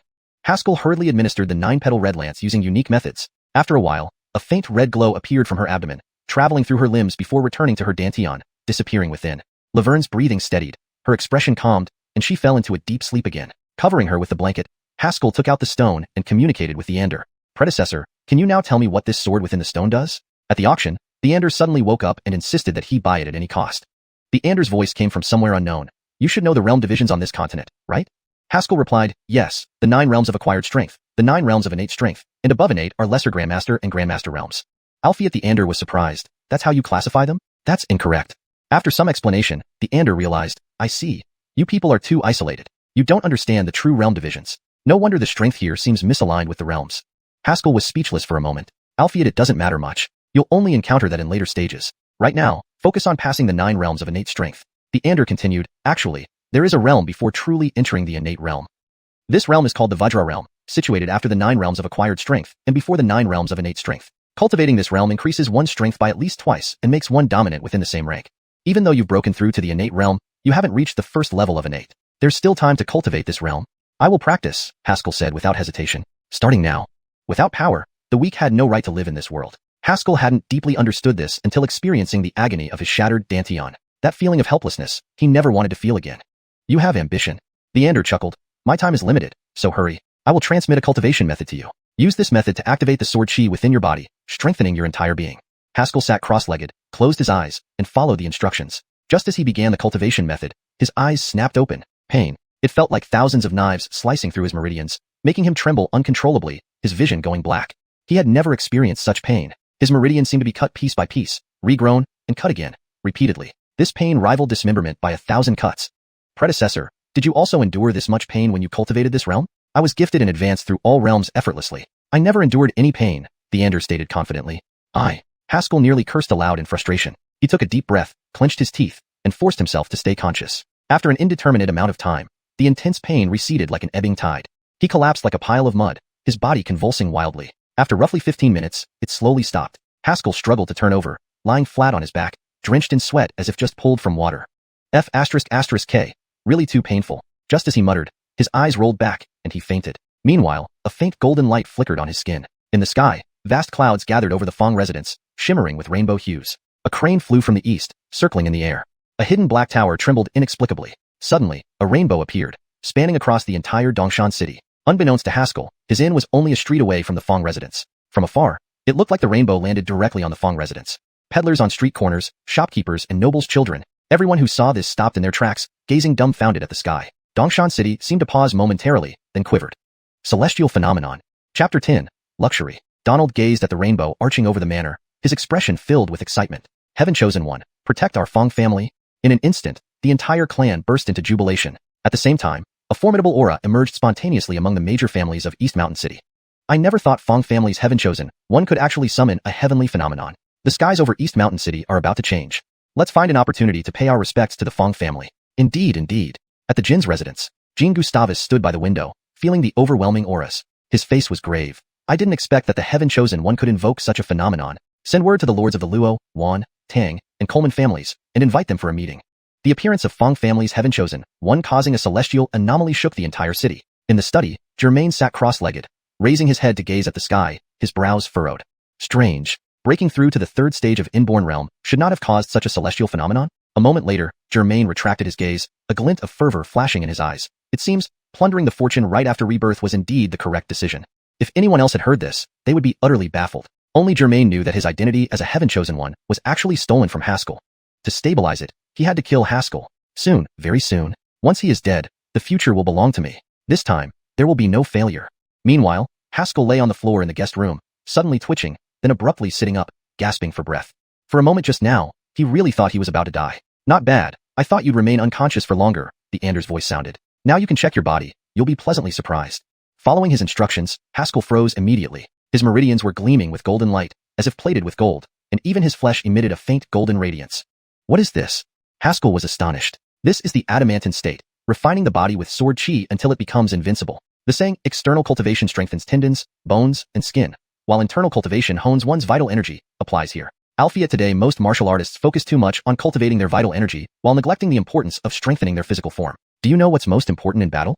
What? Of course, it's who can endure, the Ander laughed. If you can't instantly kill the opponent, then it comes down to who can take more hits. Only the one who can withstand the most can stand until the end. Haskell pondered, so, the cultivation method practiced by Senior is like this? No, not exactly. Back then, I was so strong that I could slay anyone in a single strike, so I never experienced taking hits. Haskell, why did you have me cultivate the adamantine state then? Haskell asked. You still can't instantly kill people, can you? Cultivating the tomb body might allow you to become overwhelmingly powerful in the future, but your current strength is weak. At best, you gain an advantage against those of your own realm. With the adamantine state, you can withstand a high realm warrior long enough to find an opening to defeat them. And in the future, when you need to self-destruct to kill an enemy, you might not die outright, leaving you a breath of life. Haskell smiled bitterly. Senior has a unique way of comforting people. Isn't it? Even Heidertal Heidern used to praise me like that. Ignoring the man's self-satisfaction, Haskell took out a piece of hard iron and placed it nearby. He took a deep breath and fiercely punched. Bang! The iron block exploded instantly. Haskell's expression changed. Without using any techniques, he shattered the iron block purely with the force of his punch wind. This strength was more than twice what he had before his dantian was shattered. If he had this strength back at Yunyang sect, he wouldn't have been severely injured. Alphiet Senior, what does the sword in stone have to do with the adamantine state? Haskell asked doubtfully. The Ander laughed. It has a lot to do with it. Without the adamantine state, you wouldn't be able to break through next. Subsequently, the Ander instructed Haskell to place his hand on a massive rock and activate the tomb decision. Currently, the entire set of sword techniques only included one move called Devour. As its name suggests, it devours renowned swords from around the world to nourish the small blood-red sword inside him. Without a dantian, pure sword chi now flowed through his meridians. Every time he devoured a famous sword, the sword chi would grow stronger, enhancing his cultivation. Haskell inhaled deeply and activated the tomb decision. Instantly, surging sword chi erupted from within him. The sword in stone, as if drawn by something, shattered the massive rock and shot towards Haskell. Instinctively wanting to dodge, Haskell heard the Ander's voice. Don't dodge. Use the blood-red sword inside you to intercept and devour it. The sword arrived in the blink of an eye. Haskell clenched his teeth and directly sent the blood-red sword towards it. Upon contact, the two swords merged instantly as if they shared the same origin, flying back into Haskell's body. Whoa! Haskell's eyes widened. Kolmang disintegrated within him, completely merging with the blood-red sword. Simultaneously, countless sword chi surged from the blood-red sword, flowing through his body like tens of thousands of flying swords. Intense pain washed over him again, but compared to the agony of cultivating the adamantine state, Haskell felt he could bear this. Now you understand. If you hadn't cultivated the adamantine state, you would have died just now, the Ander remarked. That was Kolmang, one of the top 10 ancient famous swords. Your first attempt to devour this kind of sword without preparation would have surely killed you. After approximately half an hour, the sword chi finally circled back and returned to his dantian, merging with the blood-red sword. Haskell exhaled deeply, a look of surprise appearing on his face. Third stage inborn realm. Back when his dantian was destroyed, he was merely at the first stage. This speed was almost ridiculous. Tisk, just third stage inborn. The Ander seemed somewhat unsatisfied. Forget it, the absorption wasn't complete on the first try. We'll see the effects in due time. Haskell paused. Senior, how much did I absorb? About 1/10. Haskell was shocked. 1/10 of the sword body raised him 2 stages. Do you think this is a joke? The title of one of the 10 great swords isn't just for show, the Ander said impatiently. Remember, the power of the 10 great swords is extraordinary. Kolmang is just one of the most ordinary among them. Once you devour other famous swords, you'll truly know what they are. Still need to devour other famous swords? Of course, do you think worthless scraps deserve being devoured? The Ander scoffed. At your current level, you need at least a 7th rank yellow grade sword to enhance your cultivation. Haskell pondered and asked, what grade are the 10 great swords? They have no grade. Each of the 10 great swords has its own uniqueness. If forced to classify, they should be at least at the lowest first rank mystical grade, like Kolmang. First rank mystical grade. Haskell swallowed hard, feeling speechless. A first-rank mystical grade sword. There aren't many in East Mountain City. Did he just devour a sword that could serve as a clan treasure? Too luxurious. Chapter 11. Breaking all laws of the world. Suddenly, Haskell's face showed a bitter expression. Senior, do you mean that? Exactly as you think, Theander chuckled. Work hard to earn spirit stones. The highest-priced weapon ever seen at the Wan family auction was a third-grade profound longsword, which sold for 15,000 medium-grade spirit stones, equivalent to 150 top-grade spirit stones. Even a family Micah would only receive a few hundred low-grade spirit stones in a year. Haskell sighed, then suddenly thought of something. Senior, is there any way to cure my younger sister? If even a shattered Dantian can be restored, surely there must be a way to treat his sister's illness. Theander fell silent for a moment, then spoke with an odd tone. Your sister's condition doesn't seem like cold body syndrome. A moment later, he seemed frustrated. No, I can't remember enough. My divine soul has suffered severe damage, and too many memories have been lost. Haskell didn't hold out much hope, but clenched his fists tightly. It's fine. As long as we keep looking, we'll definitely find a way to cure Xiao Grimacin. Since the death of his mother and the disappearance of his father, Laverne had become his only remaining relative in this world. No matter how dangerous the future might be, he would strive forward. Alphiot, you could try your luck at the Eight Wastes Academy, Theander said suddenly. The Eight Wastes Academy in the Imperial capital encompasses all knowledge and has abundant books. You might find a way to cure your sister there. The Eight Wastes Academy. Haskell repeated the name. What are the requirements for entering the academy? Only one requirement. Reach the floating stage, your lesser grandmaster level, before the age of 18, Theander explained. Currently, he was at the third heaven of innate stage, still 6 heavens away from the lesser grandmaster level. And regarding his age, before being expelled from Yunyang sect, he had just turned 16. There's still 2 years. That's plenty of time. Haskell said firmly. With my current talent, 2 years is more than enough to reach the lesser grandmaster realm. Good, ambitious. Theander greatly admired Haskell's attitude. Close your eyes.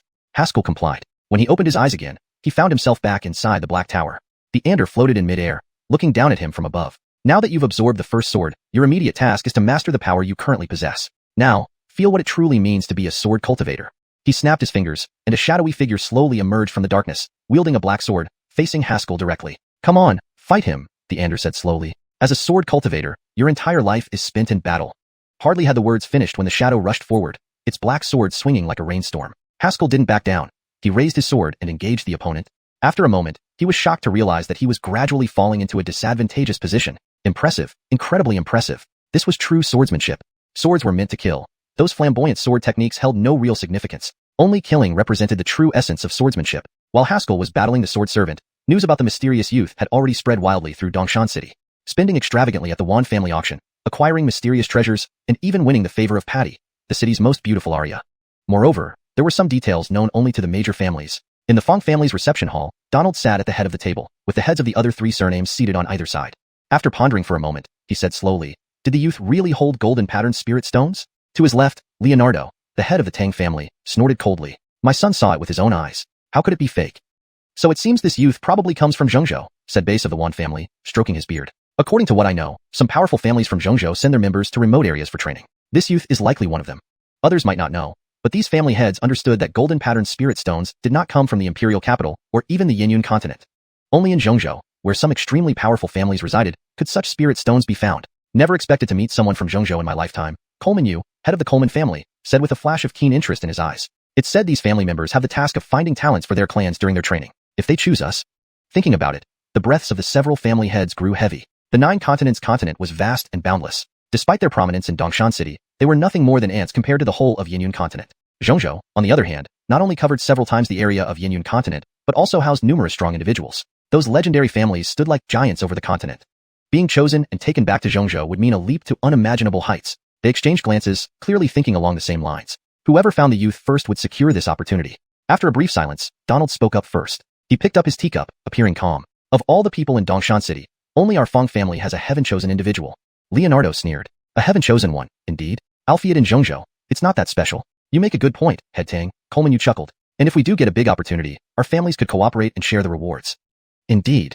On the surface, they appeared cordial, but in reality, they wished they could leave each other behind right now. Soon after, a Fong family guard hurried in. Report to Mike. We've identified their residence. Donald's eyes lit up, and he stood up quickly. Good. Let the young master accompany me. Seeing this, the other family heads also stood up and instructed their guards to rush home with the news. Imagine if Donald got ahead of them. Before long, everyone left the Fong estate in a flurry and headed straight to a neighboring inn. At that moment, Haskell had just finished his cultivation session and lay sprawled on the ground, laughing bitterly. At first, he could withstand the shadow, but by the end, the shadow had pinned him down, leaving him powerless. Theander stood beside him, chuckling. After all that fighting, what insights do you have? Haskell flipped to a sitting position and pondered for a moment. His swordsmanship alternates between fleeting and unpredictable movements, or simple and brutal strikes. Yet each attack is astonishingly powerful. Swordsmanship can be divided into two types, focusing on techniques or focusing on sword intent. Those who focus on techniques turn one move into thousands, while those who focus on intent keep it simple and profound, the Ander said seriously. Now it's your choice. With a wave of his hand, two streaks of light flew from the void. One set of sword techniques was created by a previous generation sword god, encompassing all swordsmanship under heaven, consisting of 365 moves, capable of breaking all laws of the world. And the other? Haskell asked curiously. The Ander smiled. The other, currently has only one move. Chapter 12. I am always the steadiest. Haskell was instantly taken aback. Though he had never practiced sword techniques before, he had seen plenty of sword manuals in the Yunyang sect. Each manual contained over 100 moves. How could there be a sword technique with just one move? Don't underestimate this single move. The Ander seemed to see through Haskell's thoughts. This sword technique appears to have only one move, but it actually consists of 13 moves. Except for the first move, the subsequent ones will naturally be comprehended as you reach the corresponding realms. Haskell felt slightly bewildered. How is this different from a 13-move sword technique? The difference is significant, the Ander said slowly. Take the first set of sword techniques. No matter how ingenious they are ultimately the creation of predecessors. Albeit with the second set, the way you develop it depends on your own comprehension. You wouldn't fail to understand the distinction, would you? After some thought, Haskell grasped the difference. The second set of moves was like raising a pet. What you made of it and how you raised it depended entirely on your ideas. Sword techniques cultivated in this manner would form a deeper connection with the practitioner, making them more potent. After all, few could create their own sword techniques right after becoming a swordsman. I understand. Senior, I want to practice the second type, Haskell said resolutely. The Ander gave him a half smile. Once decided, there's no turning back. This sword technique relies on your understanding of the sword. If you stagnate on your path as a swordsman, the technique will never grow either. I believe in myself.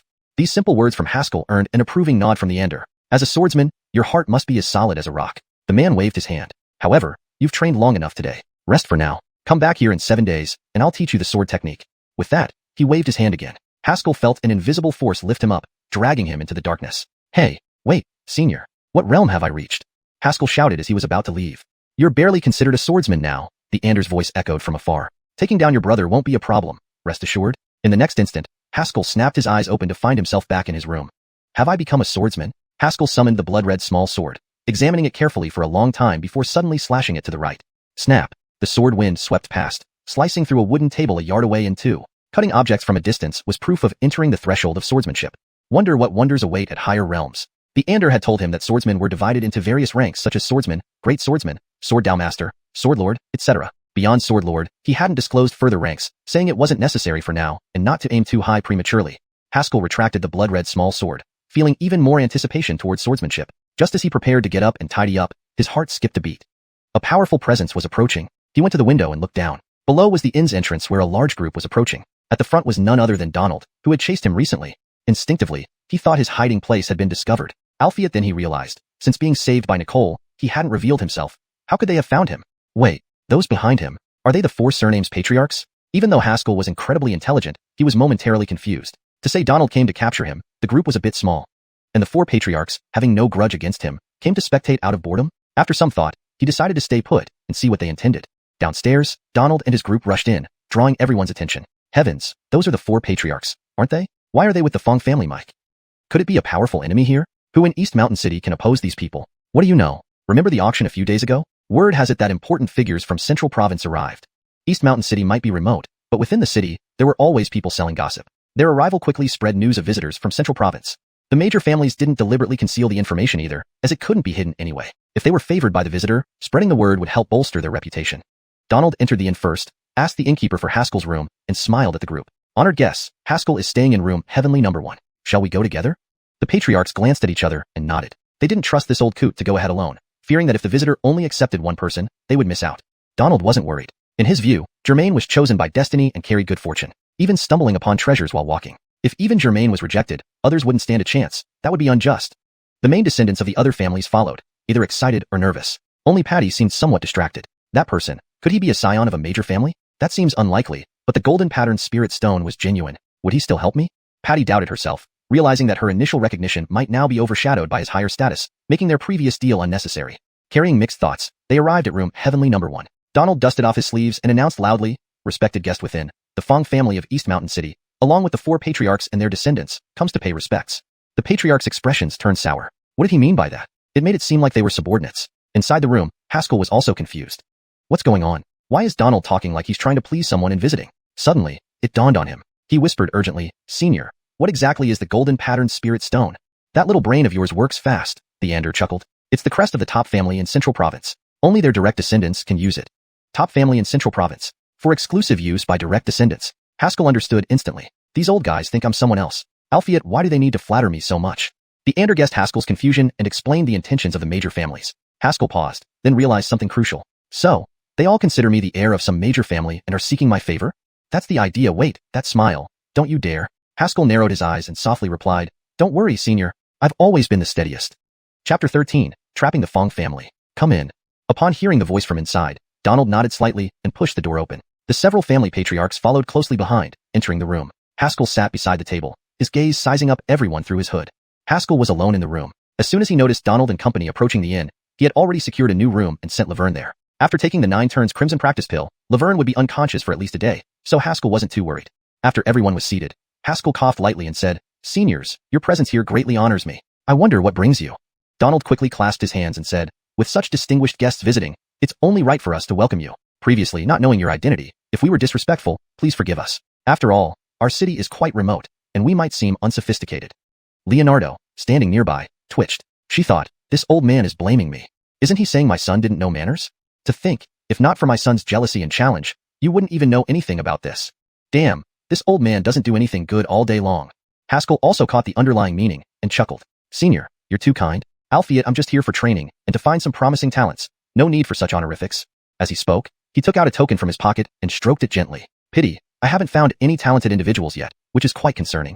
Base's eyes lit up upon seeing the token, and he swiftly informed the others telepathically. That's a token from a major family of Central State. I once saw similar tokens held by prominent figures from Central State at an auction in the capital. The Wan family, controlling trade in East Mountain City, frequently traveled abroad, so they had access to more information. Seeing his confirmation, the rest of them felt reassured. So this person really is from Central State. And naturally, this token was also provided by the Ander, allegedly belonging to a genius from a major Central State family. Haskell remained silent for a moment. What on earth did that senior do? How can he have everything? Donald immediately said, I've come here specifically to resolve your worries. Saying this, he pushed Germain forward, looking somewhat excited. This is our clan's chosen one. Though insignificant compared to you, he is our strongest talent, hopefully capable of resolving your concerns. The other patriarchs cursed inwardly and quickly presented their own successors as well. With Germain leading, several young men and women stood in a line before Haskell. Seeing this, Haskell nodded slightly, feeling relieved. He had initially been concerned that these Micahs might not recognize the token. Clearly, major families do have their depth. They recognized the token's significance at first glance. Haskell stood up and paced before them. Even though Germain and others were geniuses of their respective clans, feeling Haskell's gaze made them feel nervous. This was a member of a prominent Central State family. In East Mountain City, they stood out like cranes among chickens. Alphiet compared to the person before them, they could only be considered as village fowl, insignificant. Haskell pretended to inspect them, pausing after each step. A moment later, he suddenly pointed, this one, not bad. The person pointed at was momentarily stunned but then elated. The other patriarchs cast varying looks. It was actually Germain. Even Central State major families chose him. Chosen ones indeed had a strong destiny. Selected by Haskell, Germain felt a rush of joy. I've actually been chosen by a major Central State family. Before reincarnation, though he had been to Central State, he was merely a wandering cultivator, never having entered any major family to enjoy benefits. Heiderf had been tough. Now to have such an opportunity, being chosen truly brought good fortune. Donald clenched his fists, unable to contain his excitement. The heavens bless our Fong family. He looked triumphantly at the other patriarchs, his intentions clear. See, it's time for the Fong family to rise. The other patriarchs showed obvious dissatisfaction. The Luo family patriarch stepped forward, speaking heavily, distinguished guest. Although my daughter isn't a chosen one, her martial talent is exceptional. Especially with cold elemental techniques, she learns instantly and has divine beauty. If chosen, she would be willing to serve you. His implication was clear. He wouldn't mind if she became a servant. Seeing Haskell turn, Donald grew anxious. Talent-wise, he wasn't afraid, but now Luo Old Ghost was playing the beauty card. So what if his daughter is the most beautiful? Standing before Patty, Haskell bowed and thanked her. A few days ago, I am grateful for Nikita Luo's help. Patty bowed in response, you're too courteous. I only acted righteously. Alphiet, unfortunately, your talent doesn't meet my requirements, Haskell continued. Nevertheless, Nikita will always be a friend of mine. If you ever need assistance, feel free to reach out. He couldn't harm someone who had helped him. Mentioning this ensured the Fong family wouldn't dare retaliate against the Luo family later. Patty paused, then smiled warmly. Thank you very much. She stepped back, standing calmly behind her father. The other patriarchs wondered inwardly. Damn, being beautiful really does have its perks. The Luo patriarch couldn't hide his satisfaction. Becoming friends with a major family wasn't bad either. Looking at Donald, he felt smug. See? My daughter is simply outstanding. Donald's mouth twitched, refusing to engage with the Micah. Seniors, if there's nothing else, I won't keep you. Haskell raised his hand. I will certainly invite you all for a feast tomorrow. For now, I need to discuss matters with the chosen one. Though the other patriarchs wanted to say something, given the clear dismissal, they left dejectedly. Outside the inn, the Luo patriarch couldn't hide his pleasure, while the others were disheartened. Fang's chosen one. Really that favored? Exactly, chosen without even looking.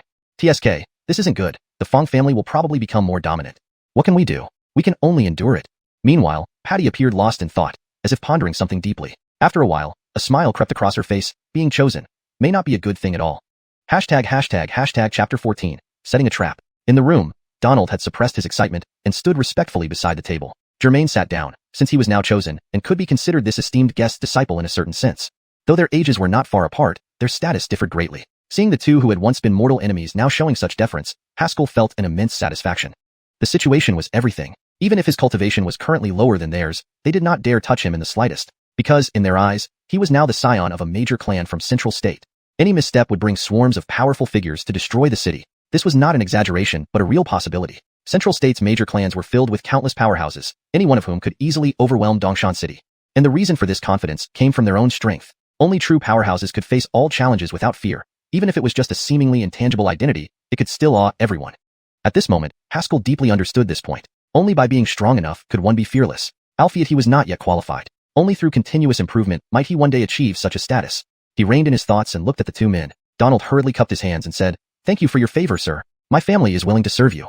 Since he had climbed aboard this grand ship, he needed to show his loyalty. Although he is a heaven-chosen person, his cultivation is still lacking. Haskell exhaled lightly, sticking to the script agreed upon with the Ander. "Albeit, I will find a way to help him improve."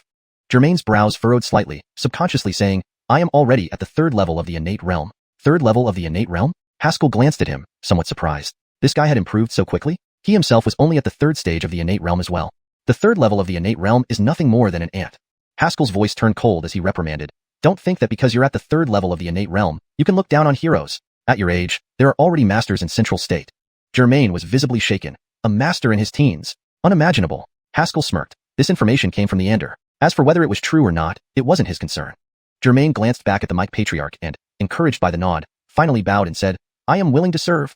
Haskell waved his hand casually, "Follow me to Central State, and you too can quickly become a powerhouse. Albeit your current potential and strength are too poor and need improvement. Otherwise, you won't even be able to enter their threshold."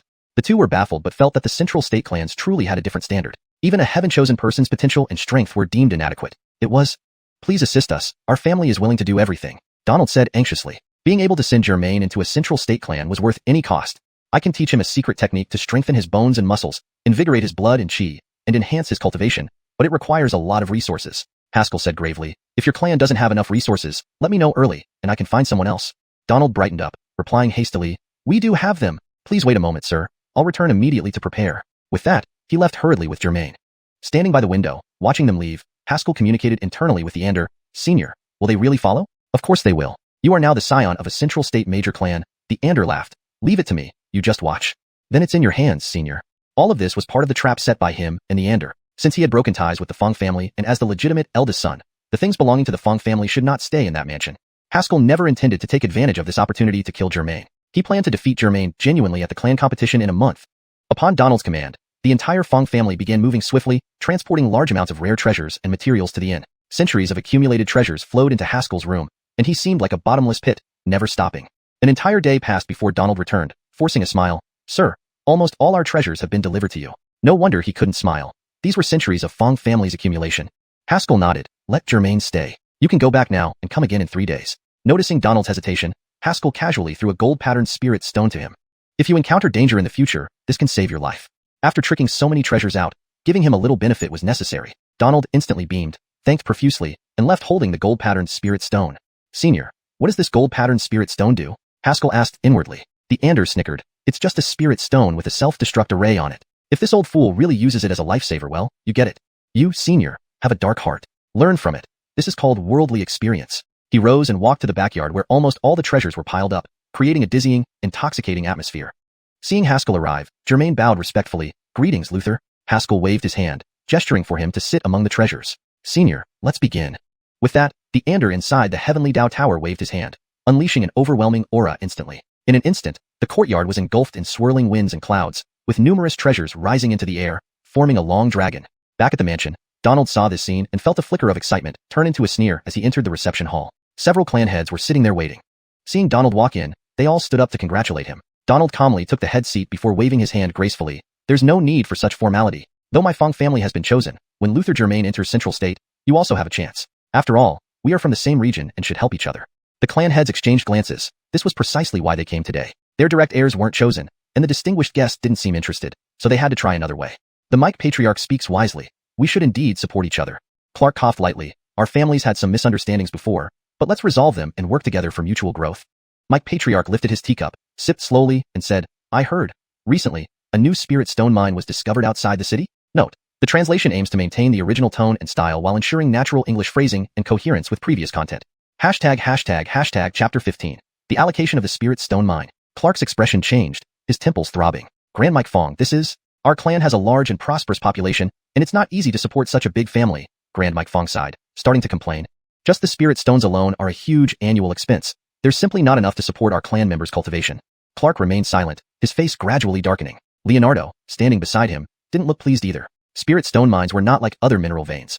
They were scarce, and all known spirit stone mines in the world were tightly controlled by several major families. However, after years of exploitation, the output from these mines had significantly decreased, leaving all the major families facing an imminent shortage.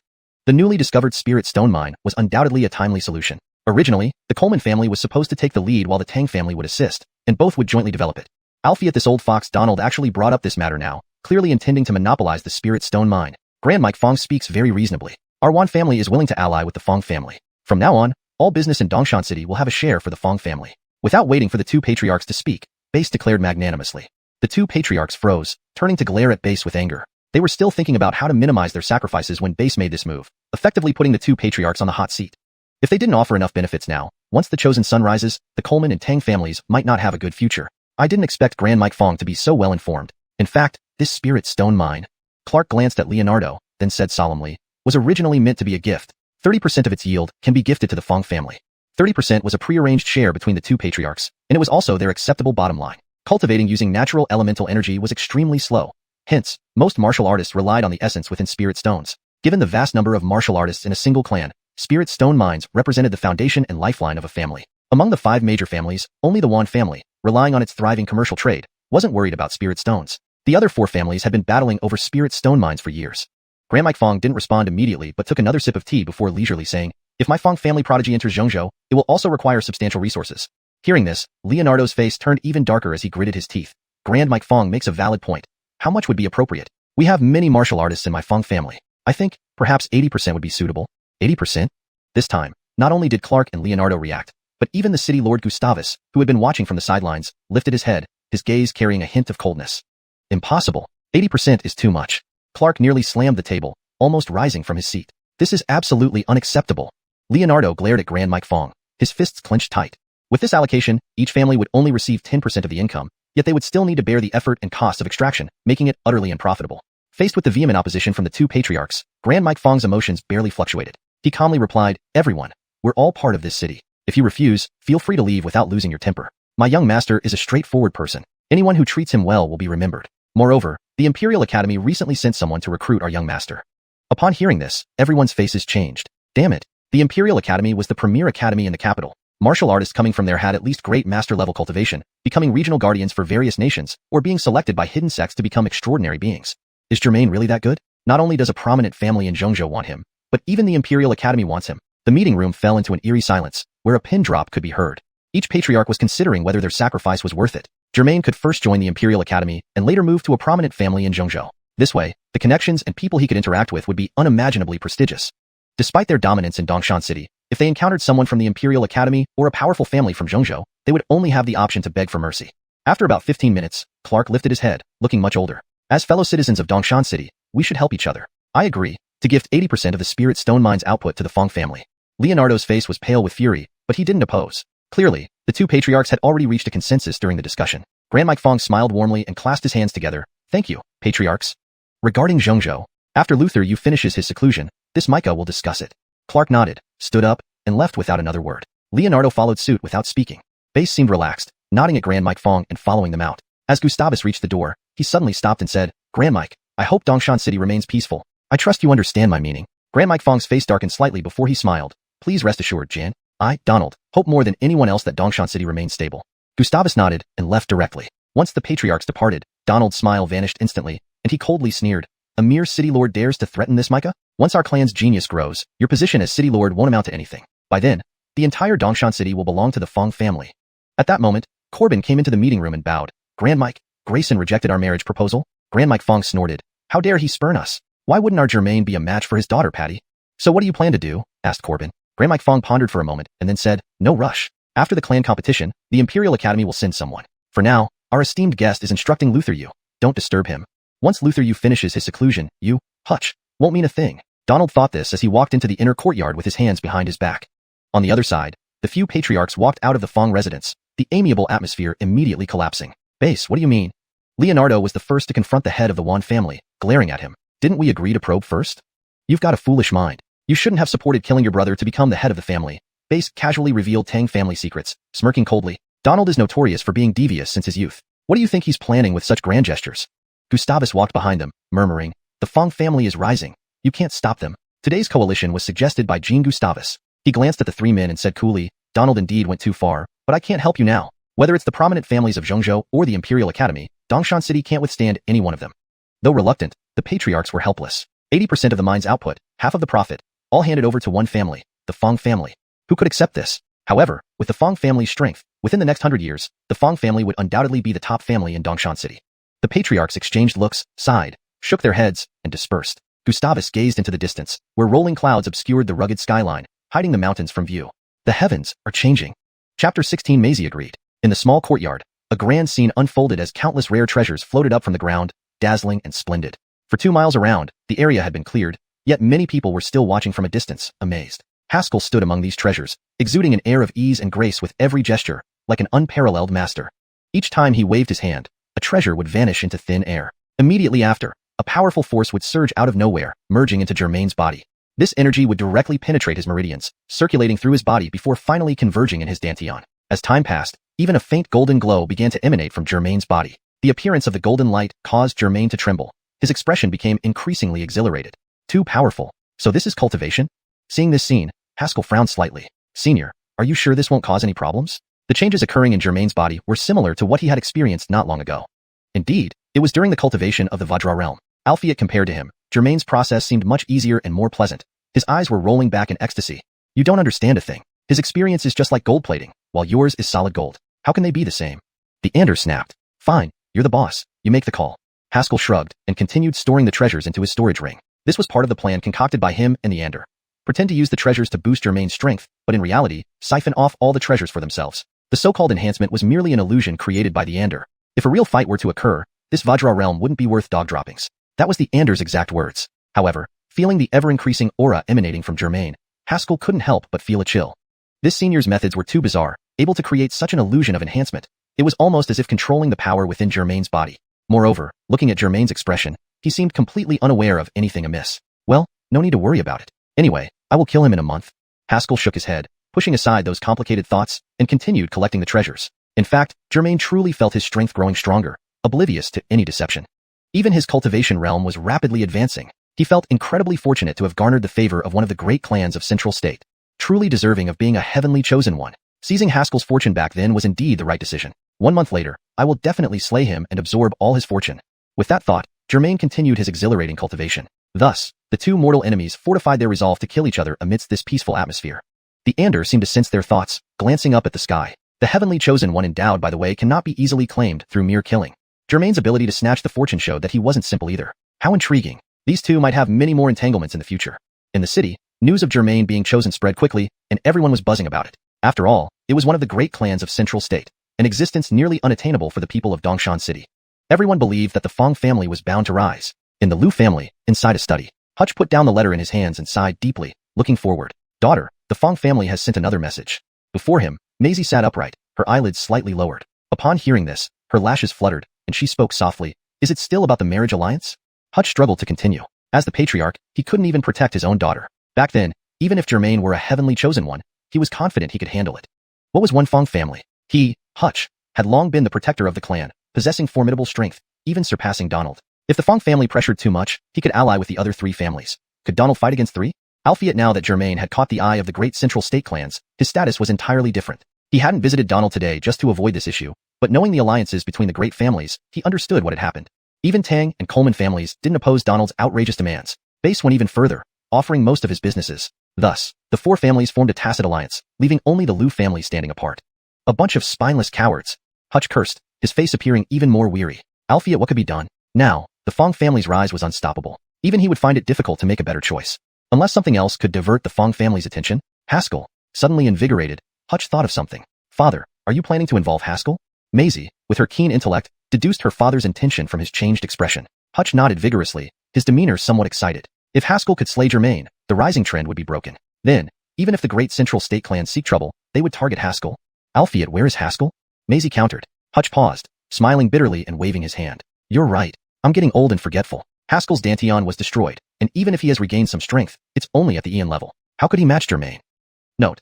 I've maintained the term Ian, as it seems to be a specific cultivation term that doesn't have a direct English equivalent, but ensured the rest of the passage flows naturally in English.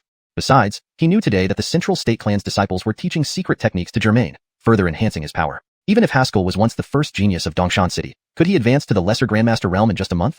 Impossible. After thinking for a long time, Hutch found no good solution, feeling increasingly heavy-hearted. Would he really have to sacrifice his daughter to ensure temporary peace for the Lu family?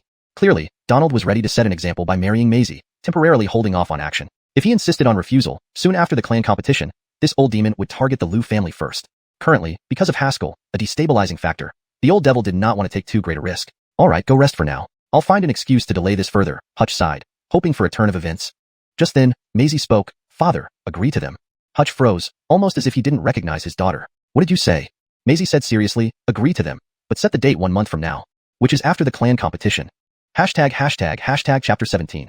Where's Laverne? Moments later, the Fong family guard who received the reply swiftly returned to the Fong residence with the news. Patty stood at the door, watching the departing guard with a calm gaze.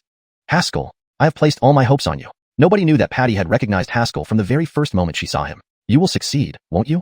After all, you have been the target I've chased for the past 8 years. After receiving the reply, Donald read its contents and couldn't stop laughing. Hutch has finally submitted to the might of our Fong family. The letter indicated that Hutch had agreed to the terms. Several Micas echoed his sentiments in agreement. Our Fong family's influence is immense. The likes of the Luo family are insignificant. Indeed, today he submits, otherwise it would have been the day of the Luo family's downfall. Under the leadership of the great Mike, our Fong family will dominate the world. Facing everyone's flattery, Donald feigned modesty for a moment before shifting the topic. Has anyone found Haskell? This individual had always been a thorn in his side. Back then, he had witnessed Haskell rise to prominence with his terrifying talent, a talent that even today's Germain slightly lagged behind. If not for that, the Yunyang sect wouldn't have chosen Haskell. The title of First Genius of Dongshan City was not undeserved. In those days, Haskell's cultivation far exceeded his peers, often regarded as someone chosen by heaven. It was thought that entering the Yunyang sect would bring greater benefits to the clan, but unexpectedly, he was crippled by rival sects, useless. And Micah reported hurriedly, Great Mike, we have already dispatched people to search the entire city, but we haven't found any trace. Moreover, Nicole has been outside the city. Outside the city? Donald frowned, pondering for a moment before waving his hand dismissively. It doesn't matter. Nicole only cares about strong individuals. If Haskell dies within this month, she won't seek revenge for him. This point Donald got right. Nicole helped him merely out of curiosity for a talented sword cultivator. Hearing Germain's 1-month deadline, she decided to challenge Haskell after a month as a form of examination. If he died, he wasn't a genius, and she wouldn't bother much with him. However, there is still another group searching for Haskell within the city, and Micah said, Oh, which family? Ding family. Donald paused, recalling the Ding family's young master, Ding Colemang, killed by Haskell. The Ding family wasn't too powerful, their patriarch only reaching the 5th realm of innate cultivation, a minor clan. Initially sending Laverne over was purely to spite Haskell while trying to court smaller noble families. Albeit since the Ding family was searching, he could rest easier. In that case, cooperate with the Ding family. Our primary concern now is the Luther, Donald said sternly. Entering Xianxia cannot fail. From today onward, all family resources will be provided for the Luther. Understood. The Micas dispersed to allocate the resources. On the other side, Germain completed his cultivation, feeling immensely powerful. His realm had advanced to the 5th stage of innate cultivation. His eyes were full of surprise. He owed it to the major clans of Xianxia for boosting him 2 levels in one go. If this happened a few more times, wouldn't he directly reach the minor master level? After a moment, Germain restrained his excitement and bowed respectfully to Haskell. Thank you, Luther. Today, I follow your lead. Haskell looked at Germain's submissive manner and felt like laughing. This fool, actually a chosen one? Heaven must be blind. Go. I've expended a lot today and need rest. Haskell waved his hand. You should also consolidate your gains. Germain bowed again, retreating slowly. Once Germain left, Haskell flew back to his room and began inspecting the treasures he had confiscated. Senior, your move was brilliant, he marveled as he checked. Taking all the benefits, these guys are still grateful. Damn right, when I scammed people, you were still in your mother's womb, Theander boasted. Alphiat, you did well, even managing to absorb some sword essence. Senior is indeed formidable. They praised each other as they finished the inventory. Admittedly, the Fong family's long-term accumulation was substantial, though it was evident that Donald hadn't put everything on the table. These treasures, while valuable, weren't particularly rare items. Be content, truly using all the family's treasures to enhance one person. Nobody would be that foolish, the Ander chuckled. Haskell nodded. I understand, but if I spoke too plainly, Donald wouldn't believe it. As martial artists, they understood the limits of secret techniques, no matter how excessive the resource consumption. Being exposed would mean an immediate confrontation, and it wasn't time to break ties yet. He needed time to cultivate. After half an hour, Haskell sighed deeply. The gains were indeed significant, approximately 10,000 lower-grade spirit stones, various herbs and medicines. Most of the Fong family stockpile was here. That old ghost Donald really went all out, Haskell gritted his teeth. Yet they wouldn't even give my sister the Kilosophila flame.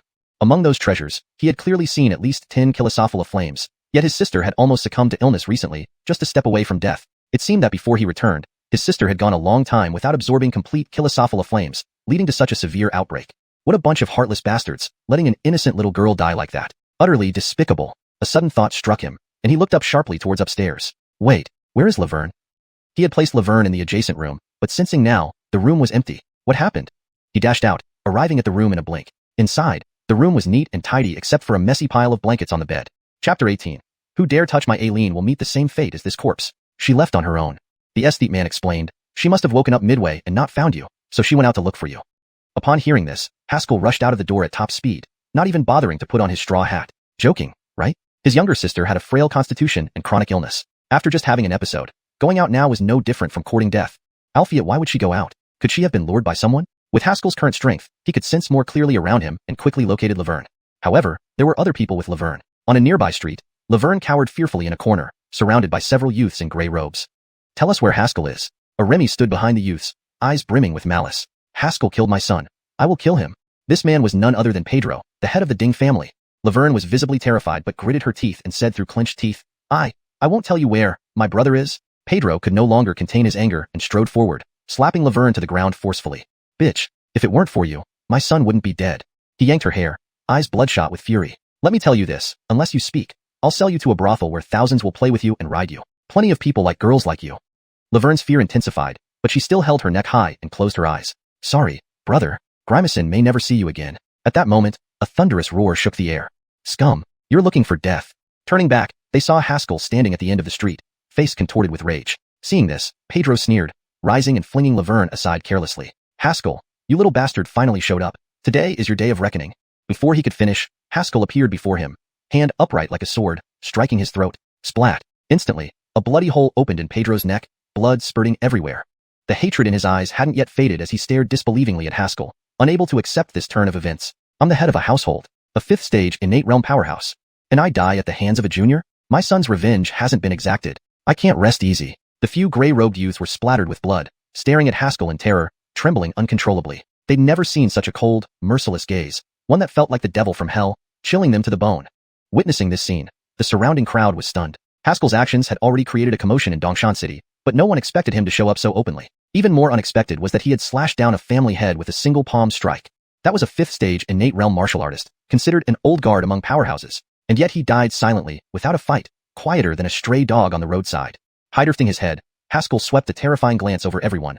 Whoever dares touch my sister will meet the same fate as this corpse. Everyone's hearts quivered, their heads turning away, too afraid to meet the enraged Haskell's gaze. Brother, Laverne suddenly called out, hugging him tightly with delicate arms.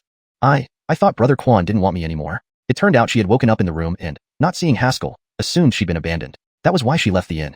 Having lived with the Fong family for years, Laverne wasn't an ignorant child. She knew all too well what fate awaited her brother after he publicly killed the great Micah's grandnephew. If he abandoned her, rid of the burden, maybe Haskell could find a way to survive. Haskell smiled softly, stroking Laverne's cheek. Don't worry, brother will be fine. Brother, I'm sorry, it's all because of me. Laverne couldn't hold back her tears, breaking down in sobs. It's all my fault. If it weren't for me, you wouldn't have had to leave home. Father wouldn't have disappeared. If only I hadn't survived. Alfie, I'm also afraid of dying. Grimacin, don't think like that. We must live on. Haskell's eyes welled with tears as he gently embraced her. Promise me, no matter what happens, you'll strive to live on. Wiping her tears, Laverne nodded. Yes, Grimacin will live well. Haskell nodded, ready to leave with his sister. Haskell. Just then, a long whistle echoed from afar. In a few leaps, Great Mike Donald appeared before Haskell, followed by several Fong family guards. Donald glanced at the corpse on the ground, heart skipping a beat. Isn't that the head of the Ding family, Pedro? After receiving news, he arrived as quickly as possible, within minutes. Within such a short time, Pedro was killed instantly. Donald looked up at Haskell, eyes heavy with seriousness. Your strength has improved? What's going on? A few days ago, Haskell recovering his strength was strange enough. He originally thought it was a temporary surge, but this ruthless slaughter of a 5th-stage powerhouse made him unsure. What the hell is going on? Is a shattered Danteon so powerful? Haskell glared coldly at the great Mike. None of your damn business. In a month, I'll kill you too. What audacity. Donald almost laughed in disbelief. I'm a half-step Grandmaster powerhouse. Do you really think you can kill me? Do you take me for a paper tiger?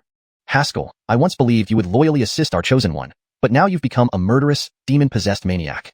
Donald stepped forward, his aura swelling. Today, I will eliminate you to cleanse the clan.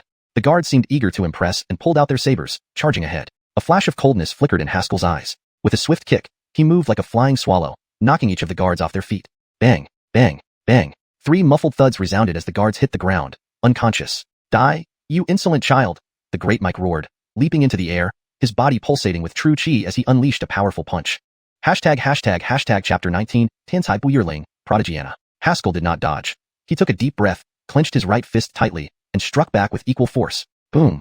An invisible wave of energy surged forth, sending Haskell retreating several dozen feet, with a trace of blood trickling from the corner of his mouth. The Mike also staggered back a few steps, his expression filled with surprise. This was unbelievable. Just a couple of days ago, he could not withstand a single strike from him. Yet today he could actually counterattack head-on. This potential. It was terrifyingly formidable. Haskell stood tall, silently sensing the surging sword chi within him. All the moves he used just now were powered by sword chi, and instead of weakening, the power had become even stronger. This gave him a deeper understanding of the might of sword cultivation. Seeing that he was silent, the Mike was about to advance again when suddenly Germain's voice interrupted him. Mike, let me handle this. From a distance, Germain leaped forward like a giant bird, rapidly approaching. He had just received guidance from the great clan, inflating his confidence immensely. Haskell, I won't wait for a month. Today I will make you die here. Germain laughed aloud as he descended from the sky, delivering a powerful punch. Unmatched momentum exploded, overwhelming true chi plummeting down. Without dodging, Haskell channeled the sword chi within him, stepping forward to meet the punch. Bang! A dull thud followed, and a figure tumbled awkwardly to the ground. It was Germain. Stopping himself, Germain stared at Haskell in shock. How is this possible? Why are you so strong? Haskell's eyes turned cold, sneering, You're still nothing but trash. Wait until a month later for me to take your head. Not yet, though. He hadn't fully absorbed the sword body. If the Mike and Germain teamed up, he wouldn't be able to resist. With that, he carried Laverne away, disappearing from the crowd's view in just a few leaps. The onlookers were stunned as well. They thought Germain was now invincible, but it seemed Haskell was even more formidable. What an incredible martial talent. Germain felt a searing pain on his face. All his boasts before coming here now stung like slaps in the face. After a moment, he turned sharply to Donald. Mike, send the prisoners to my secret chamber. The Mike, still in shock, was immediately frightened back to reality upon hearing this. Are you going to use that cultivation method? No, absolutely not. Mike, I am the young master. Germain raised his head, eyes red with rage, gritting his teeth. All hope for the Fong family rests on me now. Do you understand? The Mike was speechless for a moment before weakly waving his hand. I understand. I'll get the people from the city lord's residence. Saying this, he hurried off with several guards. Germain turned around, gazing at Haskell's retreating figure, resentment bubbling inside him. I am the true genius. Today's humiliation will be repaid 100-fold in the future. Following the intense battle, the entire eastern mountain city was once again abuzz. Everyone was eagerly anticipating the upcoming clan competition. By now, Haskell had already returned to the inn, withdrawing into the heavenly Dao Pagoda. Senior, this Vajra realm is so powerful. Upon entering the Black Tower, Haskell exclaimed in surprise. In their match against Germain, despite both being at similar realms, he had overwhelmingly suppressed him. This meant he had surpassed Germain purely in strength. Even if he could do this before, he would have needed to exert all his efforts. The Ander lazily remarked, You're joking? This is what I taught you. How could it be weak? It's just that in this remote place, no one knows how to cultivate to this realm. Haskell was momentarily stunned. So, the children of great clans know how to cultivate this realm? Not exactly. The Ander sat up, with a half smile, half laugh. Haskell sighed in relief, thinking it was only geniuses like Anna who cultivated it. Alphiet then the Ander continued. About 70 to 80% of them cultivate it, not many. This isn't many? Haskell was startled. Then don't I have no advantage at all? Just one hidden realm, what advantage do you expect? Do you think you're writing fiction where a hidden realm can instantly kill anyone your age? The Ander crossed his arms, raising an eyebrow. That Anna, although she only cultivates knife techniques, her physical form has reached the golden body realm, making her impervious to blades and bullets. Unless there's a ground stage martial technique in the same realm, it's hard to hurt her. Moreover, her knife technique is almost reaching the realm of blade and tint. How can I surpass her? Haskell felt a surge of urgency. If he couldn't surpass Anna, how could he call himself a genius? If outsiders knew he was thinking this way, they'd probably laugh at him. To surpass Anna, how could he even say such a thing out loud? Anna is the first genius of the Yin Kingdom, a 1 in a million existence. You want to surpass her? Easy. Follow the sword technique I taught you. Once you devour all 10 famous swords, forget Anna. Even 100 Annas wouldn't be your match. The Ander suddenly stood up, full of vigor. Back then, with my long sword in hand, I dominated countless worlds. What joy. Haskell abruptly asked, then why are you locked in here? Esmond, Speak less bluntly. The Ander glared at him fiercely, changing the subject. Speaking of which, how's your first sword move coming along? Haskell felt a headache coming on. I've memorized the moves you taught me, senior, but for some reason, I can't unleash the recorded power, Haskell confessed. It feels like something is holding me back, preventing me from fully unleashing its power. I see. This is due to insufficient pressure. The Ander sized him up, then explained. Insufficient pressure? Before Haskell could question further, a massive wave of energy surged toward him like a tidal wave. Haskell did not dodge. He took a deep breath, clenched his right fist tightly, and unleashed an equally powerful strike. Boom. An invisible wave of energy surged, forcing Haskell to retreat several dozen feet, a trickle of blood seeping from the corner of his mouth. The mic also staggered back a few steps, his expression filled with astonishment. What in the world? Just a couple of days ago, he couldn't even withstand one hit from him, yet today, he could actually exchange blows. This potential, it's terrifying. Haskell stood tall, silently sensing the surge of sword chi within him. All the techniques he had used were powered by sword chi, and their effectiveness wasn't weakened. Instead, they became even more potent. This gave him a deeper understanding of the power of sword cultivation. Seeing that Haskell was silent, the mic was about to advance again when he suddenly heard Germain's voice. Mike, let me handle this. Not far away, Germain soared through the air like a large bird, quickly approaching. Just now, he had received guidance from the great clan, his confidence swelling unprecedentedly. Haskell, I won't wait a month. Today, I will make you die here. Germain roared, descending from the sky with a punch that erupted with unmatched power and immense true chi crashing down. Without dodging, Haskell felt the flow of sword chi within him, stepping forward to meet the punch. Bam! A dull sound echoed, and a figure tumbled to the ground in disgrace. It was Germain. Stopping himself, Germain stared ahead in shock. How is this possible? Why are you so strong? Haskell's gaze was cold and disdainful. Waste is waste. In a month, I'll take your head. Right now, he wasn't fully capable as he hadn't completely absorbed the sword body. If the mic and Germain joined forces, even he wouldn't stand a chance. With that, he carried Laverne, swiftly disappearing from everyone's sight after a few leaps. The onlookers were stunned. They thought Germain was now unmatched in combat, but it seemed Haskell was even better. What kind of martial talent is this? Germain felt a burning pain on his face. His grand declarations earlier now felt like slaps to his own face. After a while, he turned sharply to look at Donald. Mike, send the prisoner to my secret chamber. The mic was still in shock, but quickly snapped out of it upon hearing this. You want to use that cultivation method? No, absolutely not. Mike, I am the Luther. Germain raised his head, eyes bloodshot, gritting his teeth. All hopes for the Fong family now rest on me. Do you understand?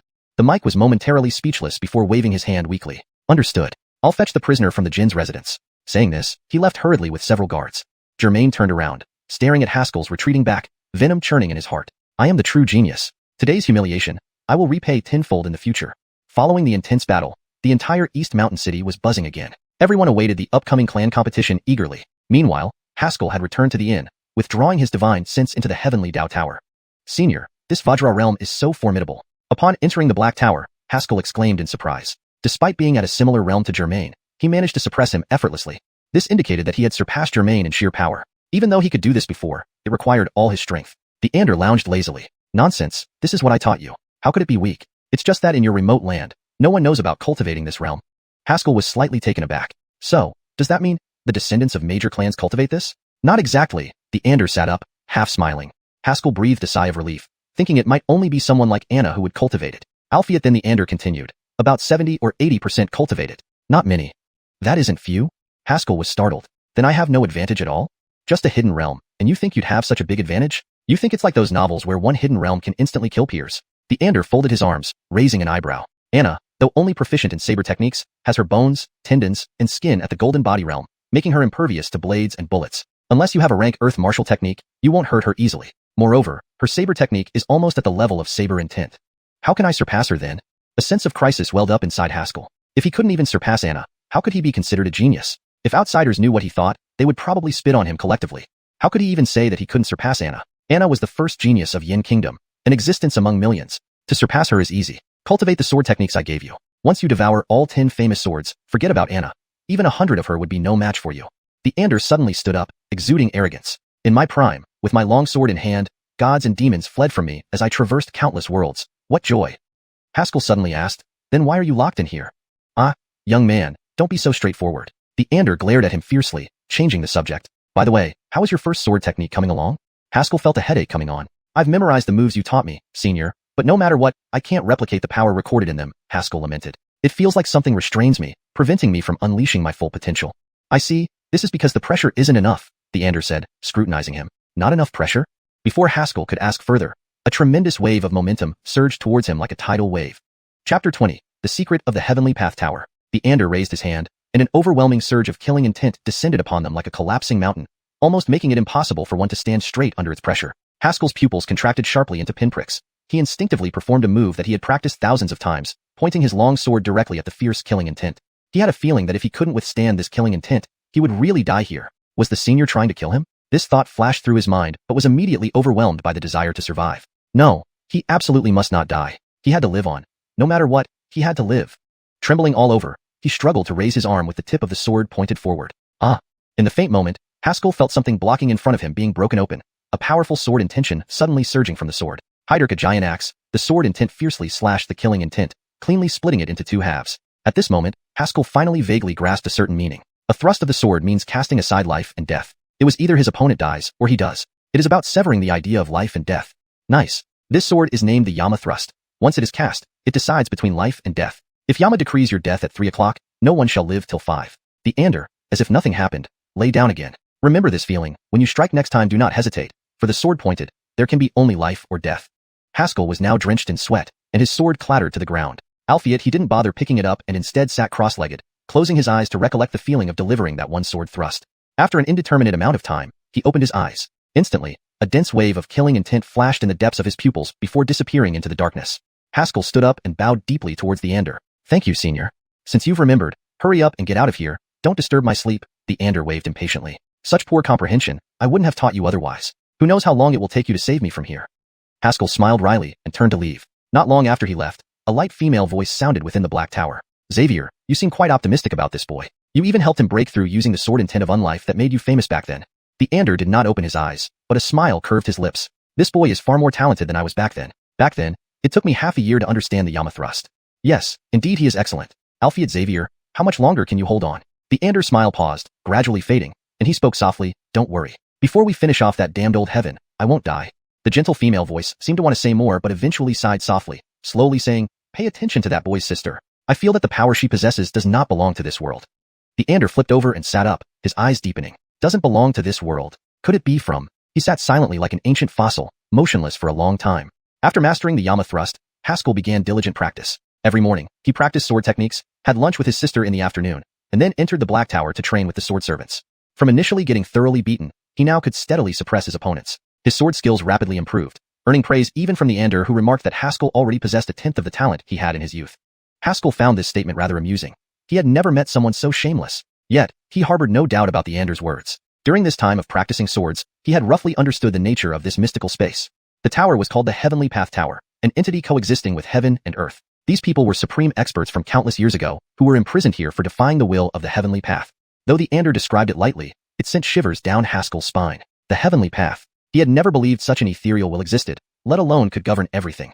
Albeit after witnessing the power of the Heavenly Path Tower, he became firmly convinced of the existence of the Heavenly Path. Even the Heavenly Path couldn't destroy the Ander. It could only imprison him using the Black Tower prison. It showed just how formidable his strength was.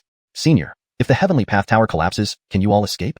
Haskell asked curiously. The Ander sneered. Don't daydream. Unless an external force forcibly destroys the Heavenly Path Tower, any internal attempt to trigger its collapse will drag us all in, leaving not even bones behind. Haskell gave up the notion of finding a chance to make the Heavenly Path Tower collapse. He still wanted to live. Sitting cross-legged in the room, he breathed out sword energy. After some time, he opened his eyes, a glint of keenness shining within, carrying unparalleled sharpness. Now, he had fully embraced the path of the sword practitioner, every movement emitting the sharp essence of a swordsman. Looking up, he saw Laverne lying lazily on the bed, surrounded by various dishes. Laverne, brother has been too busy with practice lately and has neglected you, Haskell said guiltily. Lately, he had spent most of his time in the Black Tower, even neglecting meals. Each time, Laverne brought food to his room and watched over him until he finished eating before leaving. Despite being younger, she behaved like an adult. Laverne looked up and smiled brightly. It's okay. Brother practices so hard. Laverne should take care of you. Haskell patted her head, smiling. Today, let brother take care of Laverne, alright? Alright, then I want candied haws. Alfie it. I also want cotton candy. Alfie, all of it. Haskell stopped his practice and left the inn with Laverne. Though they couldn't reveal their true faces yet, covering their faces with scarves ensured they wouldn't be recognized. Currently, in East Mountain City, few people were stronger than him, probably only the few clan leaders. They wouldn't come looking for trouble idly. Hashtag chapter 21. The clan competition day arrives. The two of them had toured most of East Mountain City, all the way until the sun hung low on the horizon. Carrying numerous packages, Haskell was about to head back to the inn when he suddenly halted in his tracks.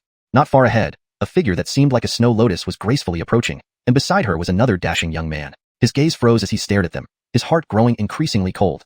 Xiuxian Frost, Benny. Note, Xiuxian Frost is used to maintain the stylistic consistency of names in the translated text. If Xiuxian Shuang is the preferred spelling for this character's name, it should be used instead. To ensure accuracy and fluency, here's a refined version if Xiuxian Shuang is intended. Xiuxian Shuang, Benny. How could they come here? When he left Yunyang sect, his flesh wounds had almost fully healed, but Benny gave him such a beating that he almost didn't survive to leave the forest. As for Xiuxian Shuang, Haskell gave a bitter laugh. At that time, while protecting the sect's treasure, he could have escaped unharmed. Albeit to cover for Xiuxian Shuang, his beauty and confidant within the sect, he resolutely chose to stay behind and let her return to the sect for help. The consequence of this decision was that he became the biggest waste of East Mountain City. Junior Aileen Hyder, who would have thought we would both go to the 8 Waste Academy for the exam? It truly is fate. Perhaps. Their conversation reached Haskell's ears from afar, leaving him momentarily stunned. It turned out they were going to the 8 Waste Academy. He shook his head hard, casting aside these complicated thoughts. Everything was meaningless now. What mattered most to him now was to focus on cultivation, become stronger, and protect Laverne. Alphiate trouble always found him even when he wasn't looking for it. Excuse me, sir, where can we find lodging? Xiuxian Shuang stood before him with a gentle smile. Haskell instinctively lowered his head. I don't know, please ask someone else. Just as he was about to leave, Xiuxian Shuang stopped him again. She scrutinized Haskell with interest and murmured, You seem familiar. Could you be an old acquaintance? You must be mistaken. However, Benny took the opportunity to show off. He stepped forward, reaching for Haskell's bamboo hat. Take it off when I say so, or you don't deserve the favor. Haskell's eyes grew cold, and he instinctively wanted to strike back. But then he remembered he couldn't reveal his identity. As he hesitated, a figure darted in front of Haskell and clashed hands with Benny. Bang! Both were pushed back by the impact. It was Patty. Seeing her face, which rivaled Xiuxian Shuang's beauty, Benny was momentarily dazed, then composed himself. Lady, why help this rogue? Patty glanced at them, suddenly latched onto Haskell's arm, and laughed. This man is mine. What business is it of yours? Boom. Haskell was shocked. What nonsense was she spouting? Since when did he become her man? Benny was also stunned. This unremarkable guy was actually the beauty's man? He felt heartbroken. A fine flower indeed, wasted on a pile of dung. Patty dragged Haskell away hastily. Xiuxian Shuang watched their retreating figures and licked her red lips softly. Haskell, you will belong to me. No one can take you away. Meanwhile, turning a corner, Patty released her grip. Before Haskell could speak, she whispered, This is part of our deal. Haskell was taken aback, surprised she recognized him. After saying that, Patty vanished into the alley. Haskell sighed, hearing giggles beside him. Looking down, Laverne, the little girl, was covering her mouth, trying not to laugh. What are you laughing at? Brother, should I call that sister-in-law now? Don't talk nonsense. People like her have admirers long ago. Unlike you, still a single dog. After Patty left, Haskell couldn't maintain his calm demeanor anymore. He was crazy, actually calling him that. His cheeks flushed, giving off a unique charm under the setting sun. Time passed quickly. Soon, a month had arrived. Haskell sat cross-legged on the bed, eyes closed, refining the sword chi in his body. After a moment, he opened his eyes and slowly exhaled. Crack! A vase on the table shattered in half. After nearly half a month of cultivation, his meridians were filled with sword chi. Even a casual breath was enough to shatter metal. In his dantian, the small blood-red sword trembled faintly, exuding a chilly killing intent. Mike, am I proficient in the first sword technique now? He asked mentally. The Anders voice replied, barely acceptable. Beating your brother won't be a problem. Brother, today is the clan competition. Laverne entered with a bowl of porridge. Eat up, go beat that guy. Haskell smiled. Rest assured, I'll make sure to beat him well for you. He finished the porridge in a few bites, put down the bowl and walked out. Laverne watched him leave, her suppressed worries surfacing in her eyes. After a while, she clenched her fists and cheered, Brother will definitely win. At the city's arena, crowds gathered around the platform. Normally, it wouldn't attract so many spectators, but today's clan competition was special. One side was the former genius of East Mountain City, the unparalleled talent Haskell. The other was the current young master of the Fong family, the chosen one, Germain. Both had their strengths. Individually, either would be the center of attention. Today, they would decide life and death on the stage. Everyone eagerly awaited the result. Haskell is here. Suddenly, a sharp-eyed family member exclaimed. Not far off, a young man in white attire was approaching the platform. It was Haskell. Seeing him, the Mike sneered, a cruel glint in his eye, then forced a calm smile. To him, no matter how talented Haskell once was, he could never be a match for Germain now. Today's battle, Haskell was courting death. He walked steadily, displaying a commander's composure. The head of the Luo family nodded approvingly. Indeed worthy of being East Yang City's former genius, remaining calm before the battle, a true leader. How could they be here? Back when he left Yunyang sect, his superficial wounds were almost healed, but he had been badly beaten by this Benny, nearly not surviving the forest. As for Xiuxian Shuang, here, I've hyphenated the name to maintain consistency in terminology. Throughout the translation, it's important that character names are spelled uniformly. If Xiuxian Shuang is the established spelling used elsewhere in your document, stick with it. If this is the first mention and you prefer a different spelling, be consistent with whatever choice you make. Additionally, if Xiuxian Shuang is a transliteration that you want to provide a meaning for or describe further, as was done earlier in the text for other names, you might consider adding a brief description. As for Xiuxian Shuang, she had been his confidant within the sect, someone he held dear. At that time, he could have left unscathed while protecting the sect's treasure. Alphiate to cover for Xiuxian Shuang, he chose to hold the rear, letting her return to the sect for reinforcements. This provides more context and maintains narrative flow. Adjust as needed based on the overall tone and style of your translation. Haskell gave a bitter smile. At that time, while guarding the sect's treasure, he could have retreated unscathed. Albeit to protect Xianxia, his confidant and beauty within the sect, he resolutely chose to stay behind so she could return to the sect for help. Note: for better readability in English, I slightly adjusted the description of Xianxia's relationship to Haskell as confidant and beauty within the sect instead of beauty companion. If you have a specific term you prefer, please let me know. The consequence of this decision was that he became the biggest disgrace in East Mountain City. Junior Aileen Hyder, it's truly fate that we're both going to take the exam at 8 Waste Academy? Perhaps. Their conversation floated into Haskell's ears from afar, leaving him momentarily stunned. They were heading to the 8 Waste Academy. He shook his head vigorously, dispelling these thoughts from his mind. None of that mattered anymore. What mattered now was honing his cultivation to become strong, protecting Laverne. Alfie at trouble would find him even if he didn't seek it out. This gentleman, may I ask where there is a place to stay? Hyder Frost stood before him, smiling gently. Note: for the character Song, which means Frost, it seems like a name in this context, so it should be kept as Frost to maintain consistency with English naming conventions, or directly use the character's full name, Hyder Song, if intended to be kept in Chinese. For better fluency and natural reading in English, I suggest: this gentleman, could you please tell me where we can find accommodation? Hyder Frost stood before him, smiling gently. Or if Song is intended as her name: this gentleman, could you please tell me where we can find accommodation? Hyder Frost stood before him, smiling gently. Haskell instinctively lowered his head. I do not know. Please ask someone else. Just as he prepared to leave, Hyder stopped him again. Note: based on the original text provided, the name should be Hyder instead of Jasmine. However, since Hyder Song was given in the user's input and appears to be a placeholder or encoding issue where Song, Swung, might not be part of the actual name, I've inferred it could be Hyder If Hyder Song is correctly supposed to be Hyder Feng or another name, please provide clarification. For better context and accuracy, here's an improved translation. Just as he prepared to leave, Hyder stopped him again. She scrutinized him curiously, murmuring, "You seem familiar. Could you be an old acquaintance? You must have mistaken me for someone else." However, Benny stepped forward with a desire to show off, raising his hand to snatch the bamboo hat. "Take it off when told. Don't disrespect my offer." Haskell's gaze turned chilly, instinctively preparing to strike with the palm, but then he suddenly remembered he couldn't expose his identity. Just as he hesitated, a figure flashed in front of Haskell, clashing with Benny's palm. Boom. Both took a step back after the loud thud. It was none other than Patty. Seeing the face no less beautiful than Hyder Benny was momentarily entranced. After a while, he suddenly put on a serious expression and asked, "Nikita, why are you helping this lecherous scoundrel?" Patty's eyes swept over the two of them, then she suddenly grabbed Haskell's arm, grinning. "My man, what's it got to do with you?" Bam. Haskell was thoroughly shocked. What nonsense was this Arya spouting? When did he become her man? Benny was also dumbfounded. This seemingly unremarkable fellow was actually the consort of such a beauty? He felt a sudden pang of sorrow. Such a flower was wasted on dung. Patty tugged Haskell away hurriedly. Hyder Frost watched their retreating figures, lightly licking her lips. "Haskell, you will belong to me, and no one can take you away." Note: I've made a small correction to the name Hyder Song to Hyder Frost for consistency and readability in English. If Hyder Song is intended to be a specific name, it should be transliterated as Hyder Swung. On the other side, turning the corner, Patty let go of his arm. Before Haskell could speak, she whispered, "This is part of the deal." Haskell was taken aback, surprised she recognized him.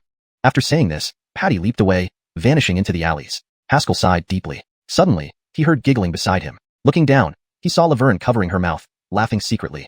"What are you laughing at? Brother, should I call that sister-in-law from now on?" "Child, don't talk nonsense." People have been pursuing me since long ago, unlike brother who's still single."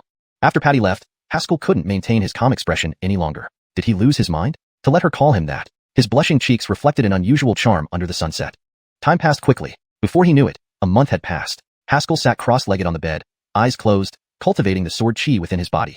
After a moment, he opened his eyes and slowly exhaled. Crack! A vase on the table shattered in half. After half a month of practice, his meridians were filled with sword chi. Even a casual exhale was enough to shatter stone. In his dantian, the small blood-red sword trembled slightly, emanating a faint killing intent. "Predecessor, am I proficient in the first form of the sword technique now?" he wondered silently. The Ander's voice echoed in his mind, "Barely qualified. You won't have a problem beating your rival." "Brother, today is the clan competition." Laverne entered the room, holding a bowl of porridge. "Eat well and beat that guy thoroughly." Haskell smiled, "Rest assured. Brother will definitely thrash him for you." Finishing the porridge in a few bites, Haskell set the bowl aside and walked out of the room. Watching Haskell leave, concern welled up in Laverne's eyes. After a while, she clenched her fists and waved forcefully, cheering, "Brother will surely win." At this moment, people had gathered around the arena in the city. Ordinarily, there wouldn't be so many spectators, but today's clan competition was different. On one side was Haskell, once the top genius of East Mountain City, overshadowing all contemporaries. On the other side was Germain, the current young master of the Fong family, a heaven-chosen prodigy. Each had their own strengths. Either alone would draw widespread attention. Now, they were going to decide life or death on the arena. The entire city eagerly awaited to see which one would come out on top. "Haskell has arrived!" someone exclaimed suddenly. Not far away, A youth dressed in white robes was walking slowly towards the arena. It was Haskell. Seeing him, the Micah's expression turned grim for a moment, then eased into a mild smile. In his view, no matter how talented Haskell once was, he stood no chance against Germain now. Today's fight was a death sentence. The gait is steady, bearing the poise of a seasoned general. The patriarch of the Luo family nodded approvingly. Excellent. No wonder he was the genius of Dongyang City. Steady and composed before battle, true leadership material. Chapter 22. Blood Demon Refinement Technique. Base nodded slightly, saying, Indeed, extraordinary courage and strategic vision. He is truly talented. In comparison, Germain has clearly fallen behind. It's a pity that the Fong family can no longer tolerate him. Jean Gustavus said indifferently, Germain of the Fong family has narrow-minded views. Even as a heaven-chosen son, he won't achieve much. If I had to choose, I would pick Haskell. Clark and Base nodded slightly in agreement. In the next moment, all of them sighed simultaneously, filled with regret. They were perceptive individuals who could clearly see Germain's poor character. Short-sighted and vengeful for trifles. On the contrary, Haskell showed the demeanor of a future leader. If there were no unforeseen circumstances, the patriarchs indeed favored Haskell more. Albeit unfortunately, Germain was favored by the major clans of Central Plains and received secret techniques to enhance his power. No matter how talented Haskell was, he couldn't be compared to the formidable aristocratic families from Central Plains. Today's battle would be either life or death. No one would surrender. Such a genius dying would indeed be a pity. Everyone moved aside collectively, making way for Haskell. As he passed the Luo family, Maisie, who had been standing behind her father without speaking, suddenly spoke up. Do you still remember our deal? Haskell frowned, recalling that she had guessed his identity, and smiled, saying, Of course. Once the competition is over, this Fong will repay. No need, Maisie replied with a smile that instantly exuded charm. Killing Germain will clear our debts. Haskell paused slightly before nodding. Even without your reminder, I would do so. Then, he leaped forward, landing steadily on the stage. Across from him, Germain, who had been sitting cross-legged with closed eyes, opened his eyes. A trace of bloody red flashed deep within his gaze. Haskell frowned, puzzled. For some reason, he felt an unusual killing intent emanating from Germain. He was familiar with this kind of aura. Only fierce beasts that had killed numerous living creatures in the wild possessed it. According to what the Ander had said, the secret technique should not have improved him at all. Did this guy do something else privately? You're here, Germain stood up and said, his voice hoarse. Haskell crossed his arms and said coolly, Enough talk. Let's begin. Their gazes met, and the sound of clashing weapons exploded. The person responsible for overseeing the match was a guard from the Jin's residence, whose cultivation was far below both of them. At this moment, his body trembled. The match begins now. After shouting this, he quickly ran off the stage, afraid of getting involved. Ayo! Germain took a deep breath, emitting a low growl that didn't seem human. Immediately afterward, thick blood chi surged out, completely enveloping Germain. Boom! Powerful energy, accompanied by rising blood mist, erupted explosively. Wah! Instantly, the entire arena erupted in noise. 7th stage of congenital realm. How is that possible? Didn't he just break through to the 3rd stage recently? Even if he's a heaven-chosen son, it's impossible to advance this fast. Sensing the powerful aura from Germain, everyone except Grand MacDonald from the Fong family changed color. Maisie openly showed her worry and stepped forward, wanting to call Haskell down from the stage. She thought that even if Germain was very powerful, he wouldn't surpass 1 stage more.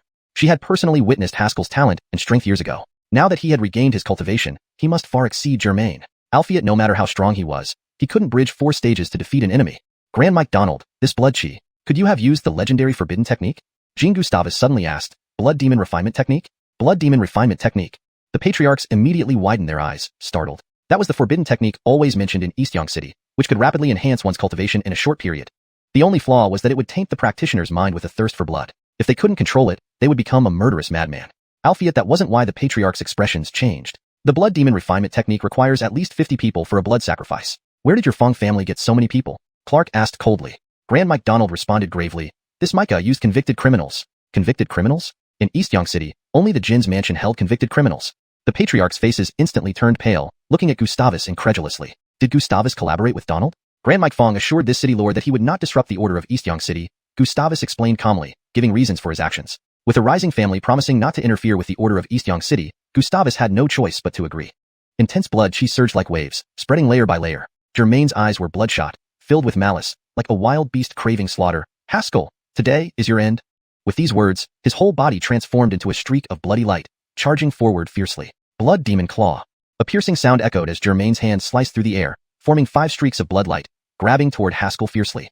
The malevolent aura contained in this move made the surrounding young nobles change color. If they were on the stage, they would probably have been scared stiff by now. Alphiot Haskell remained where he stood, facing the attack with a cold expression. Just as the claw was about to strike, he acted. Bang! A simple punch struck straight, knocking Germain back several steps. Seeing this scene, the audience, still immersed in the awe of Germain's power, froze. Haskell actually had the upper hand? Below the platform, Donald almost couldn't believe it and stood up abruptly.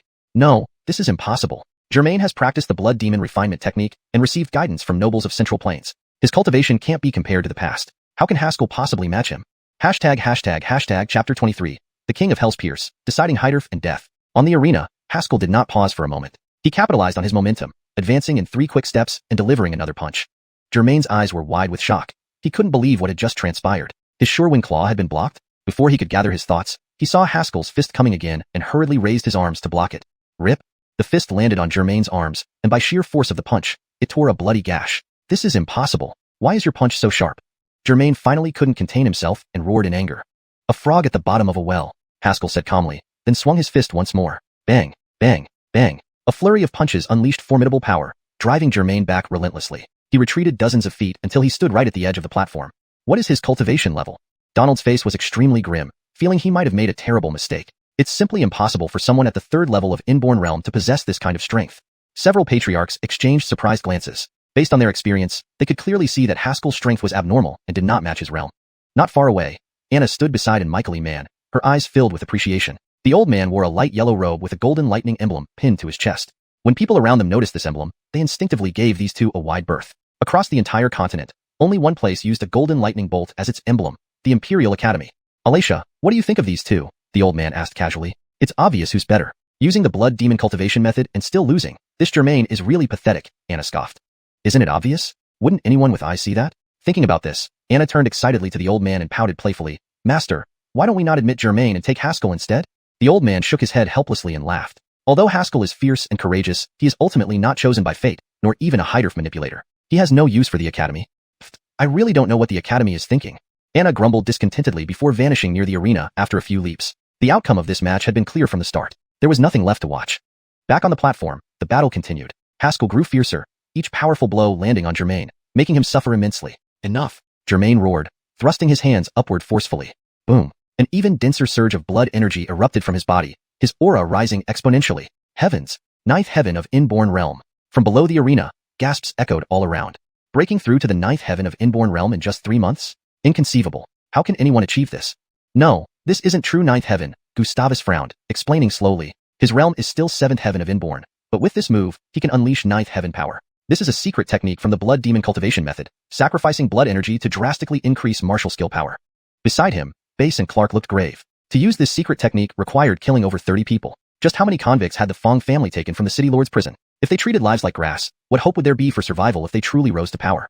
At this moment, regret flooded the minds of the patriarchs. Perhaps, they shouldn't have backed the Fong family. On the arena, Haskell's face twisted in fury, covered in blood. Clenching his teeth, he growled, Germain, today, I will show you who the true genius of the Fong family is. With that, he leaped forward like a bloodthirsty bat, arms outstretched, heading towards Germain. Blood mist churned around him, accompanied by a foul odor. Faint golden light emerged around him. At 9th heaven of Inborn, one could control true chi at will, unleashing boundless power. I inherited a secret method from a major clan in Central Plains. My physical strength is unparalleled, and my realm is higher than yours. What do you have to fight me with? Faced with this overwhelming attack, Haskell remained expressionless. Sword chi surged within him, flowing through his meridians and converging at his fingertips, forming a razor-sharp force. Golden light shimmered on his body, even more brilliant than Germain's. If not for cultivating the Vajra stage, which fortified his body, this sword chi would have burst forth long ago. Germain, let's decide life and death now.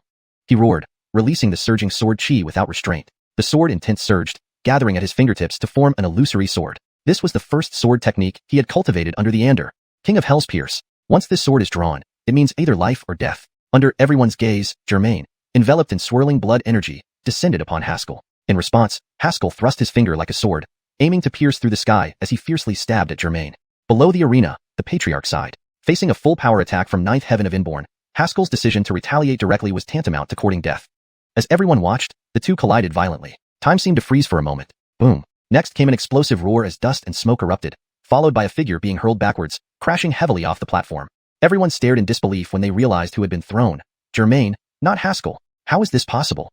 The Micah patriarch's eyes nearly burst from his sockets, his demeanor bordering on madness. The spectators around the arena were similarly stunned. Lost? The chosen one, who advanced from 3rd heaven to 7th heaven in 3 months and could unleash full power at 9th heaven, actually lost? Even fiction wouldn't dare write such a plot. Just then, Haskell leapt out of the smoke, not pausing for a second, and soared into the air, charging towards Germain. Stop! Mike Patriarch Donald roared, stomping both feet as he launched himself like a meteor towards Haskell, attempting to intercept him. The chosen one was the Fong family's hope for revival and could not be lost. Chapter 24. A complete break with the Fong family. Seeing the Mike Patriarch try to stop him, a fierce look flashed across Haskell's eyes. Without dodging, he suddenly accelerated and rushed forward. Boom. An enormous force struck down, burying Germain underground and sending shockwaves that kept the Mike Patriarch at bay. After a moment, the dust settled. Germain lay in the center of a large crater, his face pale, his limbs twitching uncontrollably. He stared blankly at the sky, coughing up blood profusely. A massive wound stretched across his chest, evidence of severe injuries. The Mike Patriarch hurriedly approached the pit, frantic. Haskell, you are brothers. You must not deliver a killing blow. Standing beside Germain, Haskell heard this and gave a cold laugh. Mike Patriarch, I dare ask, if he ever treated me as a brother? Did any of you treat me as part of the Fong family? Two successive roars left the Mike Patriarch speechless. He had no rebuttal. There was none to be found. For the sake of the chosen one, he had practically discarded Haskell like a pawn.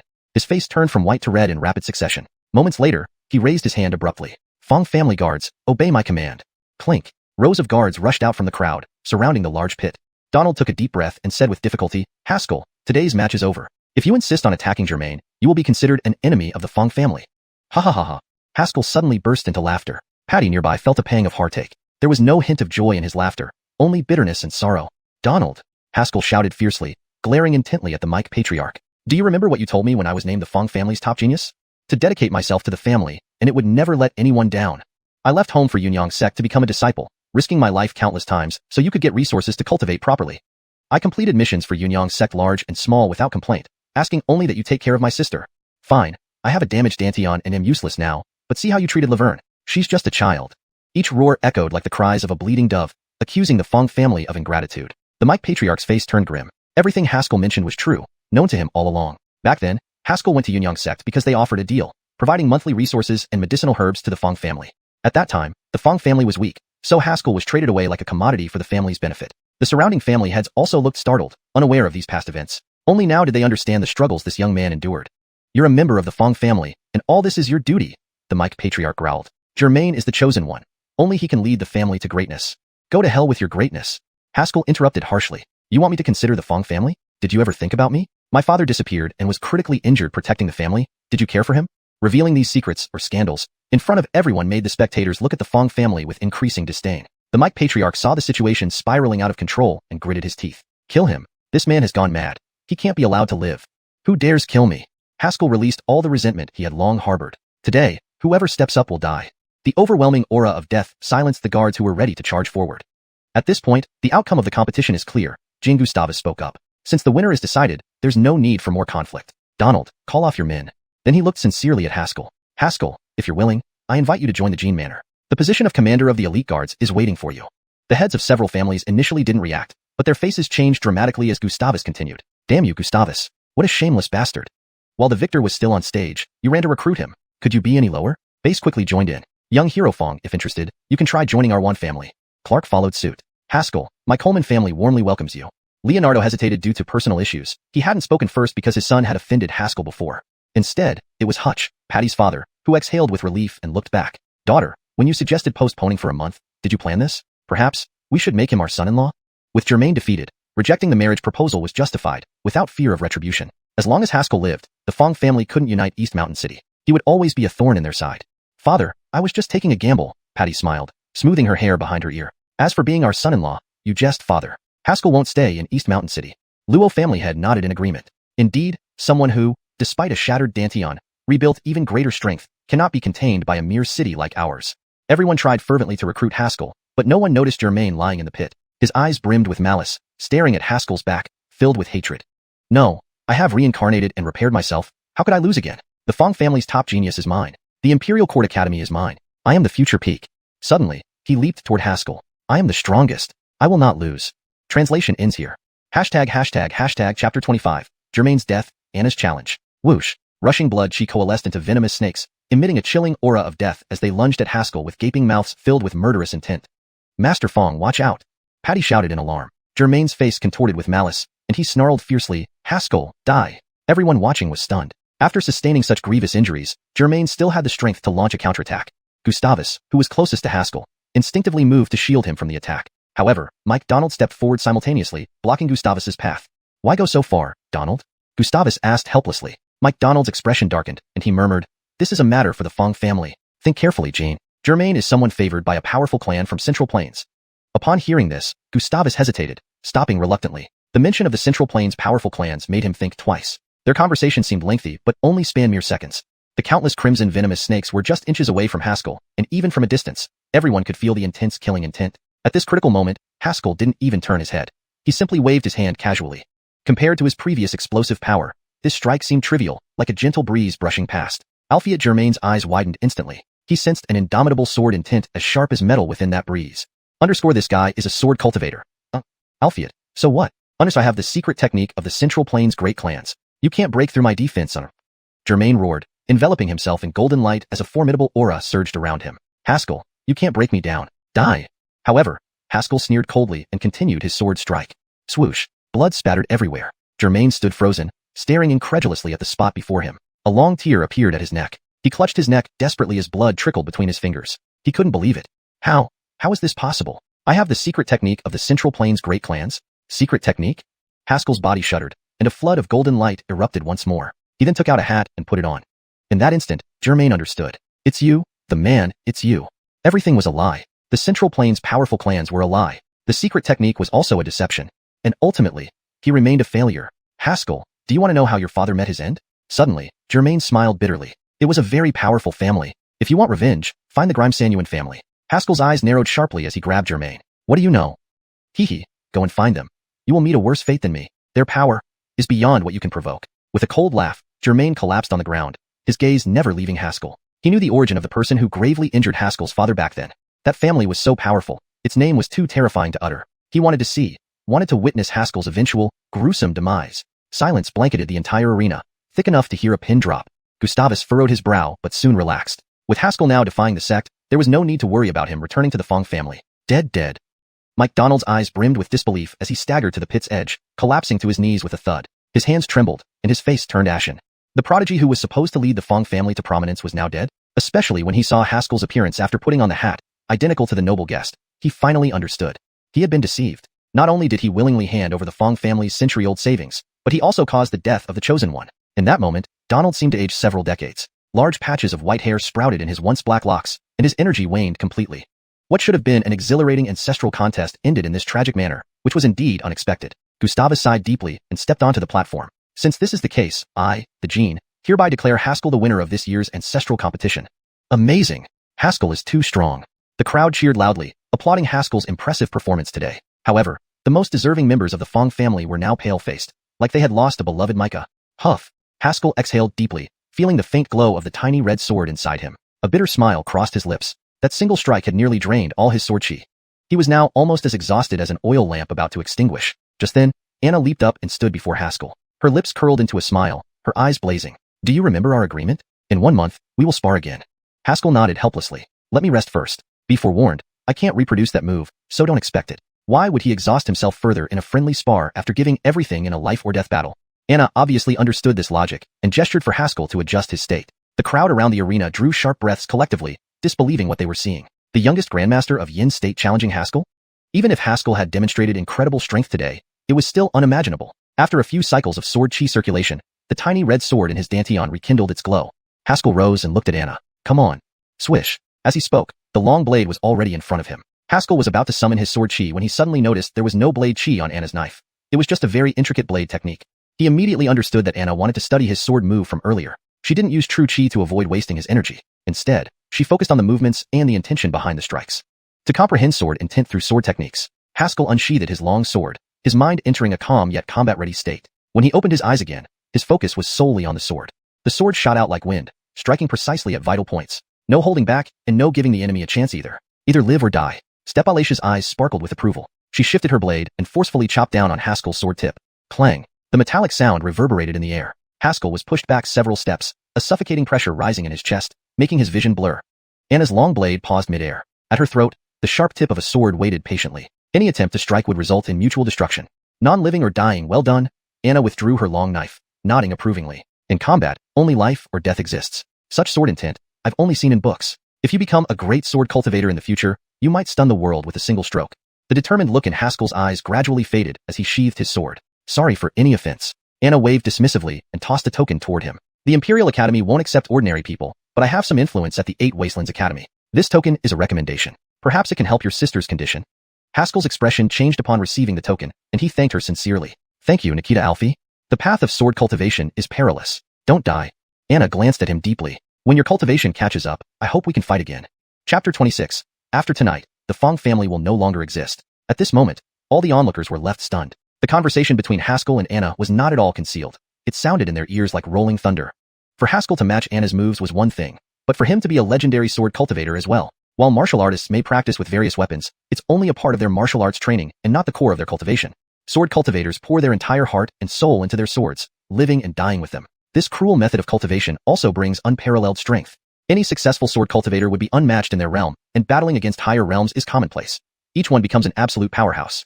A man whose dantian was already shattered, a worthless person, suddenly became a sword cultivator. The crowd felt their worldviews shatter. Their faces revealed unease. And the mic immediately had a startled expression, jumping out of the pit as if he were mad. Haskell, from now on, you are the sole heir of the Fong family. I can fully support you to become the patriarch. The Micah exclaimed anxiously. From today onward, the entire Fong family will listen to you. Haskell had calmed down by now. He glanced at him indifferently and said softly, You're unworthy. What? The Micah was taken aback. I said, You're unworthy of me staying, Haskell said, leaving those words behind as he turned and walked towards the Fong estate. Laverne was still inside. He had to go fetch her. The expressions of the surrounding Fong family members had turned extremely grim, each face looking like death. They weren't afraid of the Fong family, but of the predatory families around them. In recent days, they had relied on Germain's status as the chosen son and acted arrogantly outside. Now, with Germain's death and Haskell's departure, the entire younger generation of the Fong family lacked someone who could hold up the sky. From today onward, the Fong family would become everyone's target. Isekai, the Fong family has made a mess of things. The head of the Luo family sighed. They had such a good hand but ended up squandering it. With the chosen son dead, they even drove away a world-class sword cultivator. Leonardo gloated. I say that the celestial phenomena earlier was likely because of Haskell. Otherwise, Anna wouldn't have challenged him just because he's a sword cultivator. Anna's acknowledgement was equivalent to sealing Haskell's name as a genius. It also crushed the rumors about his broken dantian, preventing any future progress in cultivation. Rather than worry about these things, we should consider how to retrieve what the Fong family demanded from us before. Base mentioned first, speaking gravely. One family disciples, heed my order. Due to the Fong family allowing their members to harm our people, starting today, no member of the Fong family is allowed to step into Wan family territories. Any violators will be killed without mercy. As a merchant, he excelled at analyzing costs and benefits. With Haskell split from the Fong family, standing against the Fong family now could earn Haskell's favor and possibly even a connection with Anna. A Yin Kingdom's top genius and a future swordmaster together offered far more advantages than the entire Fong family. The Micah abruptly turned to look at several family heads, saying hesitantly, Gentlemen, let bygones be bygones. Has your Fong family ever spared anyone? Coleman Su coldly stated, Coleman family disciples, heed my order. Expel all Fong family members from the Spirit Stone mines. Do not allow them to step in even a bit. Afterwards, all family heads looked toward Gustavus, awaiting the city lord's decision. Previously, Gustavus had stood with the Fong family, but that didn't mean he had chosen the Fong family. Secretly, Gustavus had also provided assistance to the other family heads. It was his duty to maintain balance within Dongshan City. Albeit now the decline of the Fong family was inevitable. Even as the city lord, he couldn't prevent it. All this was due to the Fong family's own actions. City lord guards, heed my order. To prevent unrest in the city, send men to monitor the Fong family, Gustavus sighed, waving his hand. Mike Donald's face turned pale as ashes, devoid of any light. Surrounding the Fong family, ostensibly to protect, but in reality, to keep an eye on them and prevent their escape. If they wanted to leave, they'd have to wait until the major families had squeezed enough out of them. His legs weakened, and he sat down hard on the ground. Mike. Corbin rushed over to help him up. Donald lowered his head weakly, waving his hand. Go, after tonight, the Fong family will likely cease to exist. His voice was full of desolation. People dispersed like birds and beasts, rushing back to their clans, preparing to divide the large Fong family pie. An old man who had been standing next to Anna spoke quietly, Alicia, bring back Germain's body. Anna's eyes flashed with disgust. No way, get it yourself? She disappeared onto the rooftops like a flying swallow. The old man sighed, moved swiftly, and appeared next to the pit. He looked down at Germain, raised his hand, and the corpse vanished. Having done this, he stepped back and instantly turned into an ink puddle, disappearing into thin air. While the whole of Dongshan City was in turmoil, Haskell had already returned to the room. He came to the bed, looked at Laverne, and smiled warmly. Let's go. Okay. Laverne nodded vigorously. We are about to leave the Fong family and go very far. Are you scared? No. She had no fear, only hope for the future. Her only remaining relative was her brother. As long as her brother was there, she feared nothing. The young man took the little girl by the hand, step by step walking out of the Fong family, out of Dongshan City. Walking out of this place filled with once beautiful memories. Brother, where are we going? To a place that can cure your illness. Wherever brother goes, I'll follow. Haha, let's go. By the time they reached the city gates, they found 3 family heads and the city lord waiting. Mr. Fong, this farewell might last many years, uncertain when we'll meet again. Base greeted, so, I've come to see you off. Each family head knew that as long as Haskell survived, he would undoubtedly rise to become an outstanding prodigy. Their future was confined to Dongshan City, and building connections was necessary now. Haskell saluted, thank you, family heads. If there's nothing else, please return. They exchanged glances and smiled in unison. Alright, no need to hide or be shy. Want a curry favor? Just be straightforward. Leonardo stepped forward boldly, handing over a sandalwood box. Mr. Fong, I'll speak plainly. Accept this gift, and if the Tang family runs into trouble in the future, we hope for your assistance.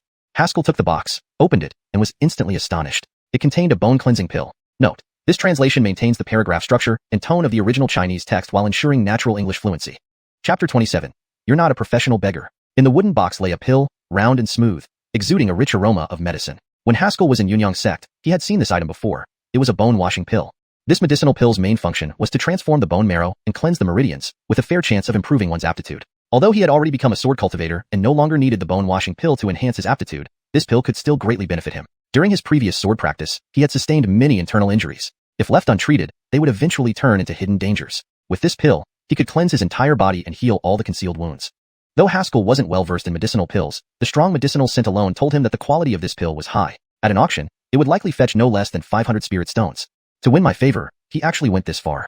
Haskell couldn't help but feel touched. Indeed, only by having strength could one gain respect. In this land, the strong were revered, and without power, one could only be bullied. No matter for himself or for Laverne, he must strive hard and stand at the pinnacle. Seeing Leonardo being so unreserved, the others couldn't help but smile wryly. Sir Fong, then I won't hold back either. Here is a bottle of spirit-nourishing pills, which should aid your younger sister's constitution, one offered. This is sky-penetrating fireleaf grass. Though not as effective as ninefold crimson rehearse, it can still suppress cold body syndrome to some extent, another chimed in. I don't have much to offer, just a rank 9 mystic-level clearwind sword for Sir Fong, said Gustavus. The others looked at Gustavus in surprise, never expecting him to part with a mystic-level longsword. After a moment's thought, the patriarchs inwardly scoffed. Damn it, no wonder this old sly fox kept it hidden until last. This move instantly overshadowed everyone else's gifts. How shameless. Haskell hesitated for a moment before accepting their gifts. Thank you all. Today's kindness I shall never forget. Although he didn't wish to owe anyone, he had to admit that these people were astute and had given him what he urgently needed. Whether it was the medicinal pills or the clearwind sword, they suited both him and Laverne perfectly, especially the sky-penetrating fireleaf grass. The cold body syndrome, temporarily suppressed by the ninefold crimson rehearse, would flare up again after 6 months. With the sky-penetrating fireleaf grass, there was at least some assurance. Just as he was about to leave, a strange sound echoed from within the city. Soon after, an extraordinary carriage pulled by jet-black horses appeared before them. The horses were flawless, like divine steeds. Isn't this Lao Luo's Black Kylan?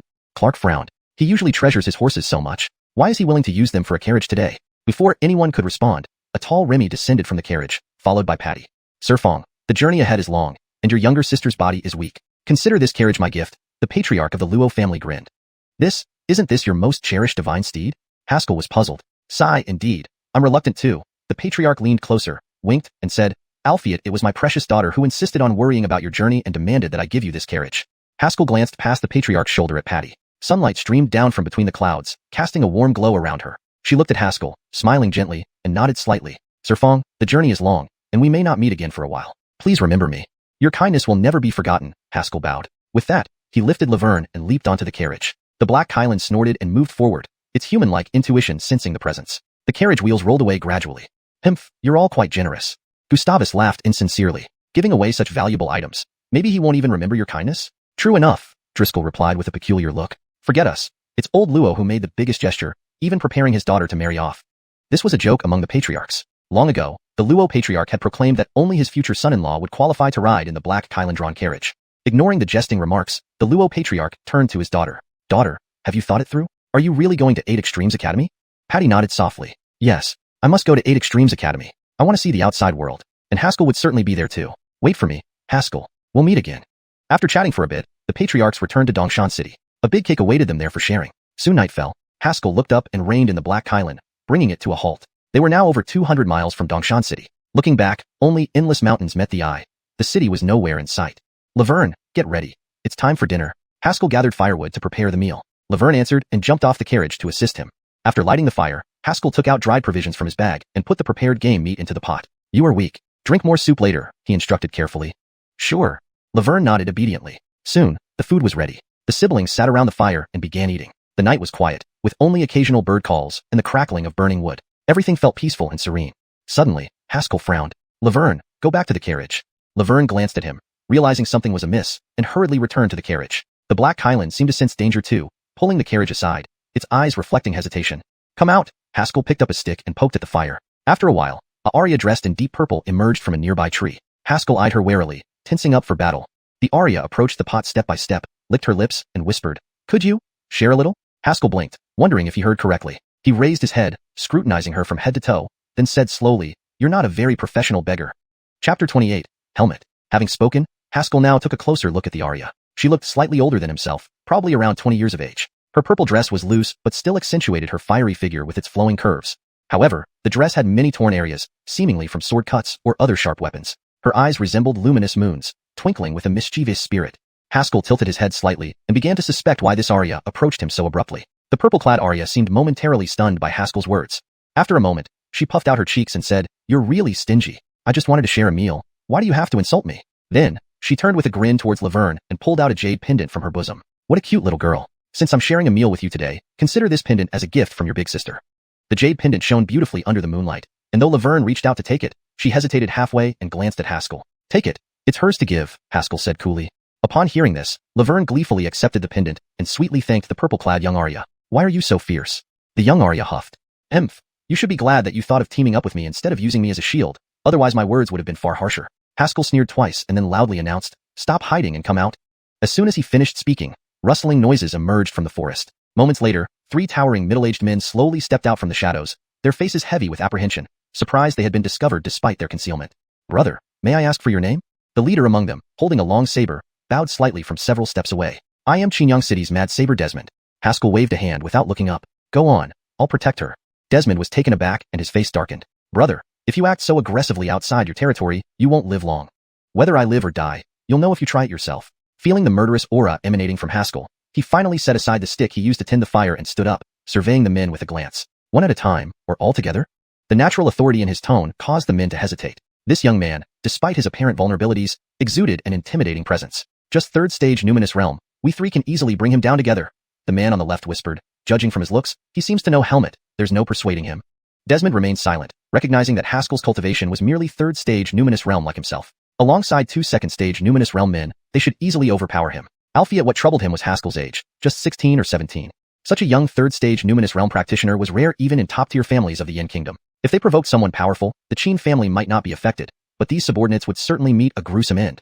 Haskell didn't rush them, merely watching calmly. He could tell in a few exchanges that the purple-clad girl was being pursued. Seeking refuge near the campfire, she pretended to know him, hoping her pursuers would reconsider their actions.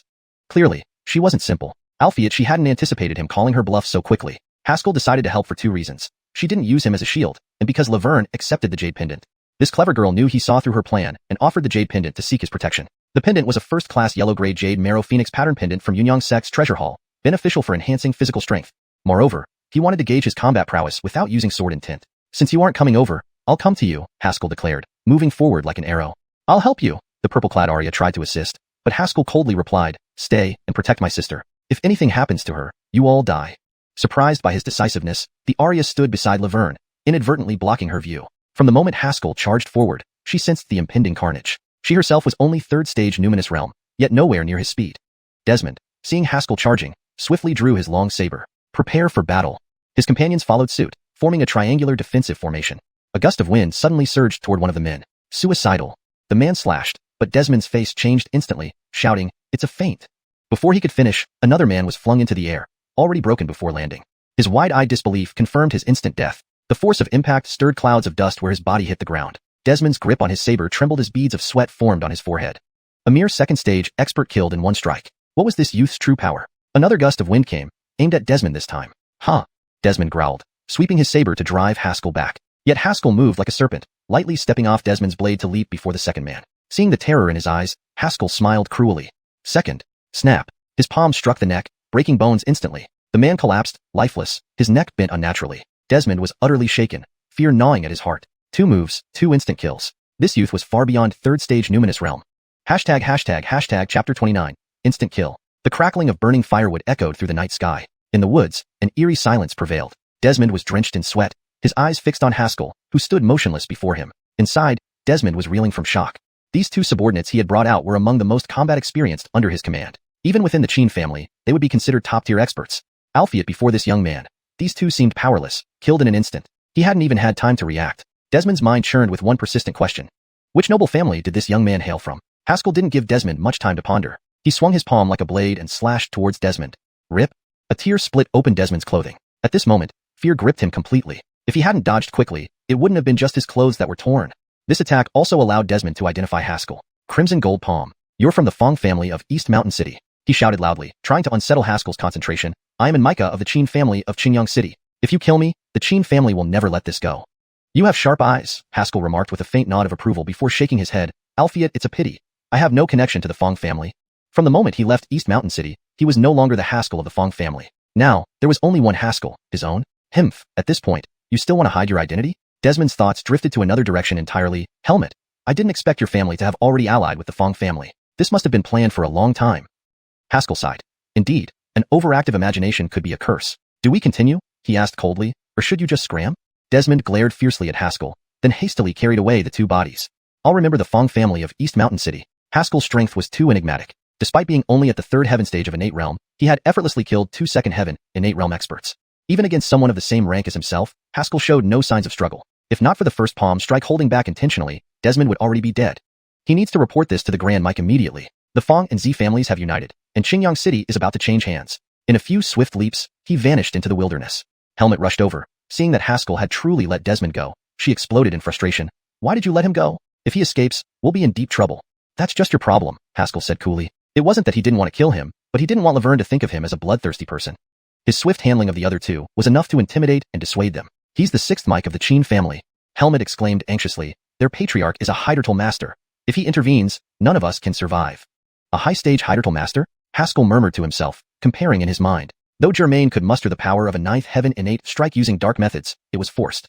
Nicole was at the Hydertal master stage, and he was no match for her. However, Nicole was the foremost prodigy of Yen state. No matter how powerful the Qin family's patriarch might be, he likely couldn't surpass her. Thus, he could now hold his own against an average Hydertal master martial artist? Seeing Haskell's expression, which suggested, oh, just a Hydertal master, Helmet wondered if she had misjudged him. That was a Hydertal master. In Xinyang City, the Qin family dominated all others because of their Hydertal master. This man appeared so nonchalant about it. Alright, tell me now why they were chasing you. Haskell turned his focus back to Helmet. Helmet hesitated, preparing to speak when Haskell abruptly interrupted. Don't lie to me. Otherwise, I'll kill you without hesitation. This statement silenced her crafted explanation. After a while, she muttered resentfully, I found a spirit stone mine. They wanted to monopolize it, so they came after me. A spirit stone mine. Haskell's eyes widened. He began to wonder if this Arya had some sort of extraordinary luck or fortune. Spirit stones were indispensable for the major families. Finding such a mine was incredibly lucky. No wonder she was pursued. As if to gain Haskell's trust, she pulled out a cloth bag from her bosom and opened it in front of him. Inside were 300 high-grade spirit stones, and even a dozen supreme-grade ones.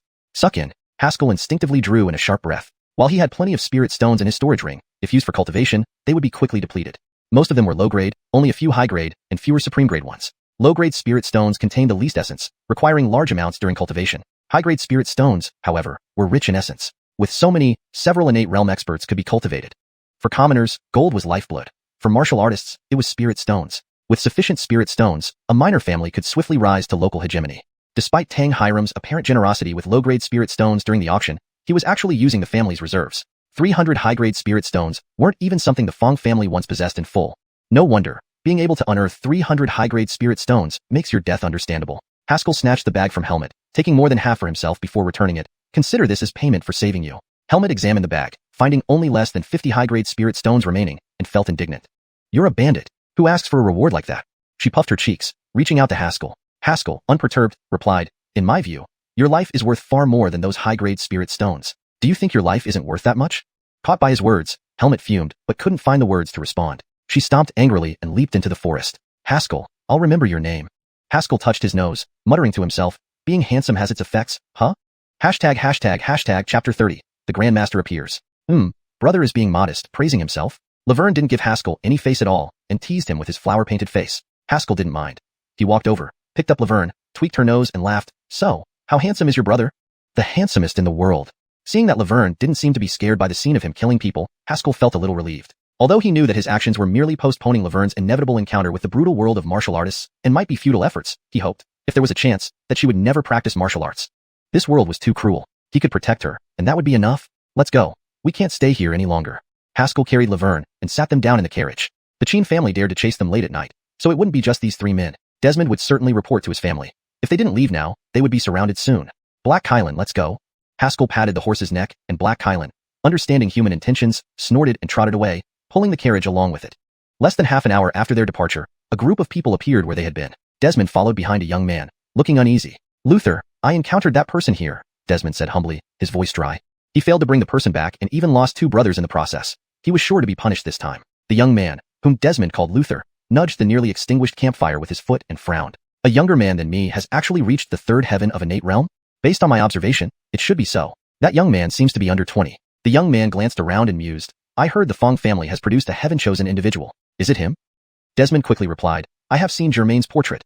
This young man bears some resemblance to Germain but isn't him. The Fong family has produced such a genius again? No wonder they dare to join forces with the Z family. Misled by Desmond's incorrect information, the young man thought, it seems they are planning something big this time. I need to report this matter to my father first.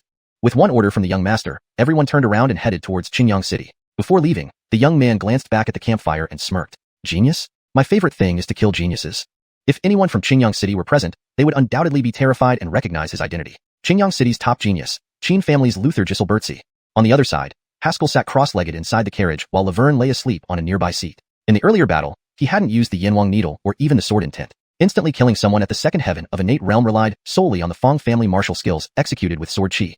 Although he was recognized, through this battle, he finally clearly understood the terrifying power of sword cultivators. Any martial skill performed using sword chi would at least increase its power by more than 30%. This is obvious. Once a sword cultivator begins practicing, they become invincible within their realm. When the sword intent is small, they can challenge opponents of higher realms. When the sword intent is fully developed, they become unrivaled in the world. The Ander's voice suddenly appeared in his mind. Haskell was already used to the Ander popping up in his mind occasionally, so he didn't show any surprise. Instead, he pondered for a moment and then asked, Senior, as you say, if 2 sword intent masters meet, who would win? The Ander fell silent for a moment before speaking slowly. Have you encountered any difficulties in your recent cultivation? Haskell chuckled silently. Apparently, the senior also didn't know the answer. However, he only asked out of curiosity and wasn't seriously seeking the answer. Regarding cultivation, he did have some thoughts. Senior, can my current level of sword cultivation be considered as having achieved a small success with sword intent? This was his most pressing concern. If what the Ander said was true, he should at least be able to fight a mid-stage lesser master. Yet during his duel with Anna, he felt that even if he used his sword intent, he would likely end up getting beaten. You're far from achieving a small success with sword intent. You're barely a beginner. The Ander showed no hesitation in expressing disdain for Haskell. I know what you're thinking. That girl is more talented than you. She has a higher realm and stronger martial will. You think you can beat her? Haskell, you're really delusional. Haskell smiled awkwardly. In fact, he regretted speaking the moment the words left his mouth. It made sense. Anna's realm, martial will, and talent were all better than his, so it was normal that he wasn't a match for her. So, what should it look like when one achieves a small success with sword intent? Haskell asked curiously. He had already killed an innate 6th-level martial artist with one strike, yet he hadn't achieved a small success with sword intent? The Ander sneered, 6th-level innate realm? That's nothing. They used black magic to forcibly boost their strength. Their true power is probably less than 5th level. As for that 9th-level attack, it's nonsense, less powerful than a full-strength attack at the 6th level. Don't embarrass yourself with such disgraceful achievements. After saying that, the Ander's voice vanished. Despite trying to call him out again, Haskell eventually gave up. Albeit, according to the senior, he was currently invincible at his own level. To avoid being caught by the Qin family's search party, Haskell didn't follow the regular route but took a detour to reach Xianxia City. To get to the 8 Directions Academy, he needed to reach the Imperial Capital. Given the distance between the Imperial Capital and Yin Kingdom, traveling by carriage wasn't feasible. He would need to take a boat from Xianxia City to Xianxia City and then ride a flying boat from there. The entire journey would take about 2 months. Driving the carriage through the night until dawn, a dilapidated temple appeared ahead as the sky began to lighten. Haskell frowned, noticing that Laverne seemed uncomfortable, her brows furrowed. Considering for a moment, he drove Black Highland to stop near the temple, carrying Laverne into it. However, as soon as he stepped inside, he backed out, his eyes fixed on the interior, his body brimming with combat readiness. In the center of the broken-down temple, a fire was burning brightly. Next to the fire sat an old man and a young man. The young man smiled and waved at Haskell. Brother, you've come this way. Why not come in and rest for a while? The Micah's face was hidden under a cloak, but the aura emanating from him was intimidating even to Haskell. As Haskell hesitated, the Ander's voice abruptly returned. Watch out, boy. This old man is a grandmaster.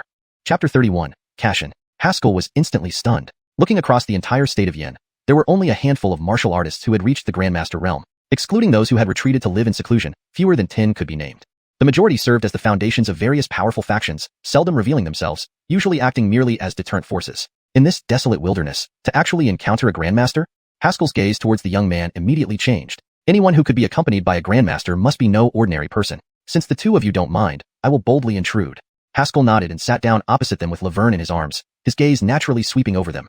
During missions for the Yunyang sect, he frequently underwent training outside, thereby cultivating sharp observational skills. From this young man's attire and certain small details in his behavior, Haskell had already guessed the other party's identity.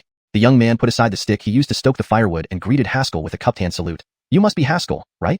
That's correct. Haskell gently placed Laverne beside him. It seems you've been waiting specifically for me? He wasn't too worried. With a Grandmaster standing by, it was unlikely they intended any harm. Otherwise, if a Grandmaster struck, even with an ultimate technique like the Ghost King's sting, he would have no chance to retaliate. Such a disparity in strength couldn't be compensated for by skill or talent. Not specifically, but I heard that there is an interesting young man in East Mountain City, so I just happened to pass by to take a look. The young man stood up, brushing aside his robes, revealing a jade pendant that gleamed under the firelight. I enjoy sparring with experts. How about a few exchanges? Without speaking, Haskell glanced down at Laverne beside him. The young man understood and respectfully bowed to the Micah. Old Master Grimes, please look after this young girl. Both of them were in the innate realm. A fight wouldn't affect the Grandmaster, but Laverne was just an ordinary person. A stray burst of energy could seriously injure her. The old man nodded slightly, moving like a ghost to stand before Laverne without making a sound. Seeing this, Haskell rose, walked outside the broken temple, and beckoned to the young man. Come on. With the Grandmaster's protection, even if they destroyed the temple, not a single hair on Laverne's head would be harmed. Haha, here I come. The young man seemed very excited, laughing twice, then launched himself forward like a cannonball, landing a punch in front of Haskell. Unflustered, Haskell spread his fingers and blocked the punch, retaliating with a quick jab toward the young man's chest. There was no murderous intent from the other side, so Haskell naturally didn't strike lethally either. Just as he thought he would hit, he saw the young man not blocking but raising his uncaught hand to swing back. Bang! Their fists connected almost simultaneously. Haskell stumbled back several steps, and the other party wasn't much better, retreating dozens of steps before regaining balance. Haha, refreshing. The young man looked Haskell up and down in surprise. Your body is far stronger than what one should have at this level. You're pretty good yourself, Haskell smiled. To withstand my punch, there are few others at your level who could do the same. He was also impressed. This guy's cultivation level was similar to his. Replace him with someone else, and the result would be just like when fighting Germain. It seemed he shouldn't underestimate himself. Geniuses abounded in this world. The Michaeli man, who hadn't spoken until now, finally raised his head, glancing at Haskell. Sword cultivator, quite impressive, but why does it feel familiar? He thought for a moment but couldn't pinpoint it, eventually giving up. Getting old means bad memory? After exchanging blows, both paused. They were about equal in apparent strength, but determining a clear winner would take at least a couple of hours. I forgot to introduce myself earlier. I'm Brody. The young man sat down by the fire, bowing. Haskell frowned, hesitatingly asked, Prince Brody of the Yin Kingdom? Didn't think you knew of me. Brody beamed, eagerly asking, are rumors true that I'm talented and strong, warm-hearted, and an outstanding prince? Haskell chuckled, outside. They say Prince Brody of the Yin Kingdom is a scholar without merit, always sightseeing, neglecting cultivation and state affairs. Rumors, all rumors. Today we meet as kindred spirits. Let's drink. Brody grinned awkwardly, producing 2 flasks of wine, handing one to Haskell. Haskell took it, drank deeply without hesitation. Brody nodded approvingly. The way you drink shows you're a genuine person, Brother Fong. Thank you. After all, for a prince wanting to deal with me, poisoning isn't necessary. Haskell wiped his mouth, feeling a surge of relief. Since leaving the Yunyang sect, every person he encountered seemed to have ulterior motives. Albeit this seemingly foolish prince felt refreshingly honest. They chatted for a while, and then the old man spoke. Your Highness, it's time. Brody sighed regretfully. A pity. I wanted more time with Brother Fong. Alphiat duty calls. Hopefully, we'll meet again. Haskell responded boldly. Heiderf is full of meetings. As long as you don't look down on this commoner. Hee, why say such things? Brody retrieved a jade pendant from his waist, handed it over. Brother Fong, since you're heading to the 8 Wastelands Academy, this pendant might help you a little in the capital. Haskell stared meaningfully at Brody before accepting the pendant. Having done this, Brody stood and bowed at the temple in trance. Brother Fong, until we meet again. Then he and the old man disappeared into the night. Exiting the temple, the old man turned his head towards the darkness. Old Master Grimes, is something wrong? Brody asked curiously. The old man shook his head, smiling. Nothing, just noticed an old friend nearby. On a cliff nearby, a Micah and a young Arya stood together. Unmistakably the old man from the Imperial Academy and Alfeuling. Note, for clarity, character names are kept in pinyin form. Chapter 32, The Heavens Pride Heiderst. I didn't expect even Cashin would personally come to woo him, Anna sighed wistfully, her tone tinged with envy. He never came for me back then. Hiram gently brushed a lock of hair behind her ear, her delicate skin shimmering under the moonlight, smooth like fine porcelain. Coupled with the name Anna, known as the foremost genius of the Yin Kingdom, countless young talents in the entire kingdom would try by any means necessary to establish connections with her. Yet here she was, envying a young man at the 3rd heaven of an 8? If others knew this, their eyes would widen in disbelief. The Micah chuckled silently and whispered, back then, your reputation was too loud. The king knew he couldn't sway you, so he asked me first.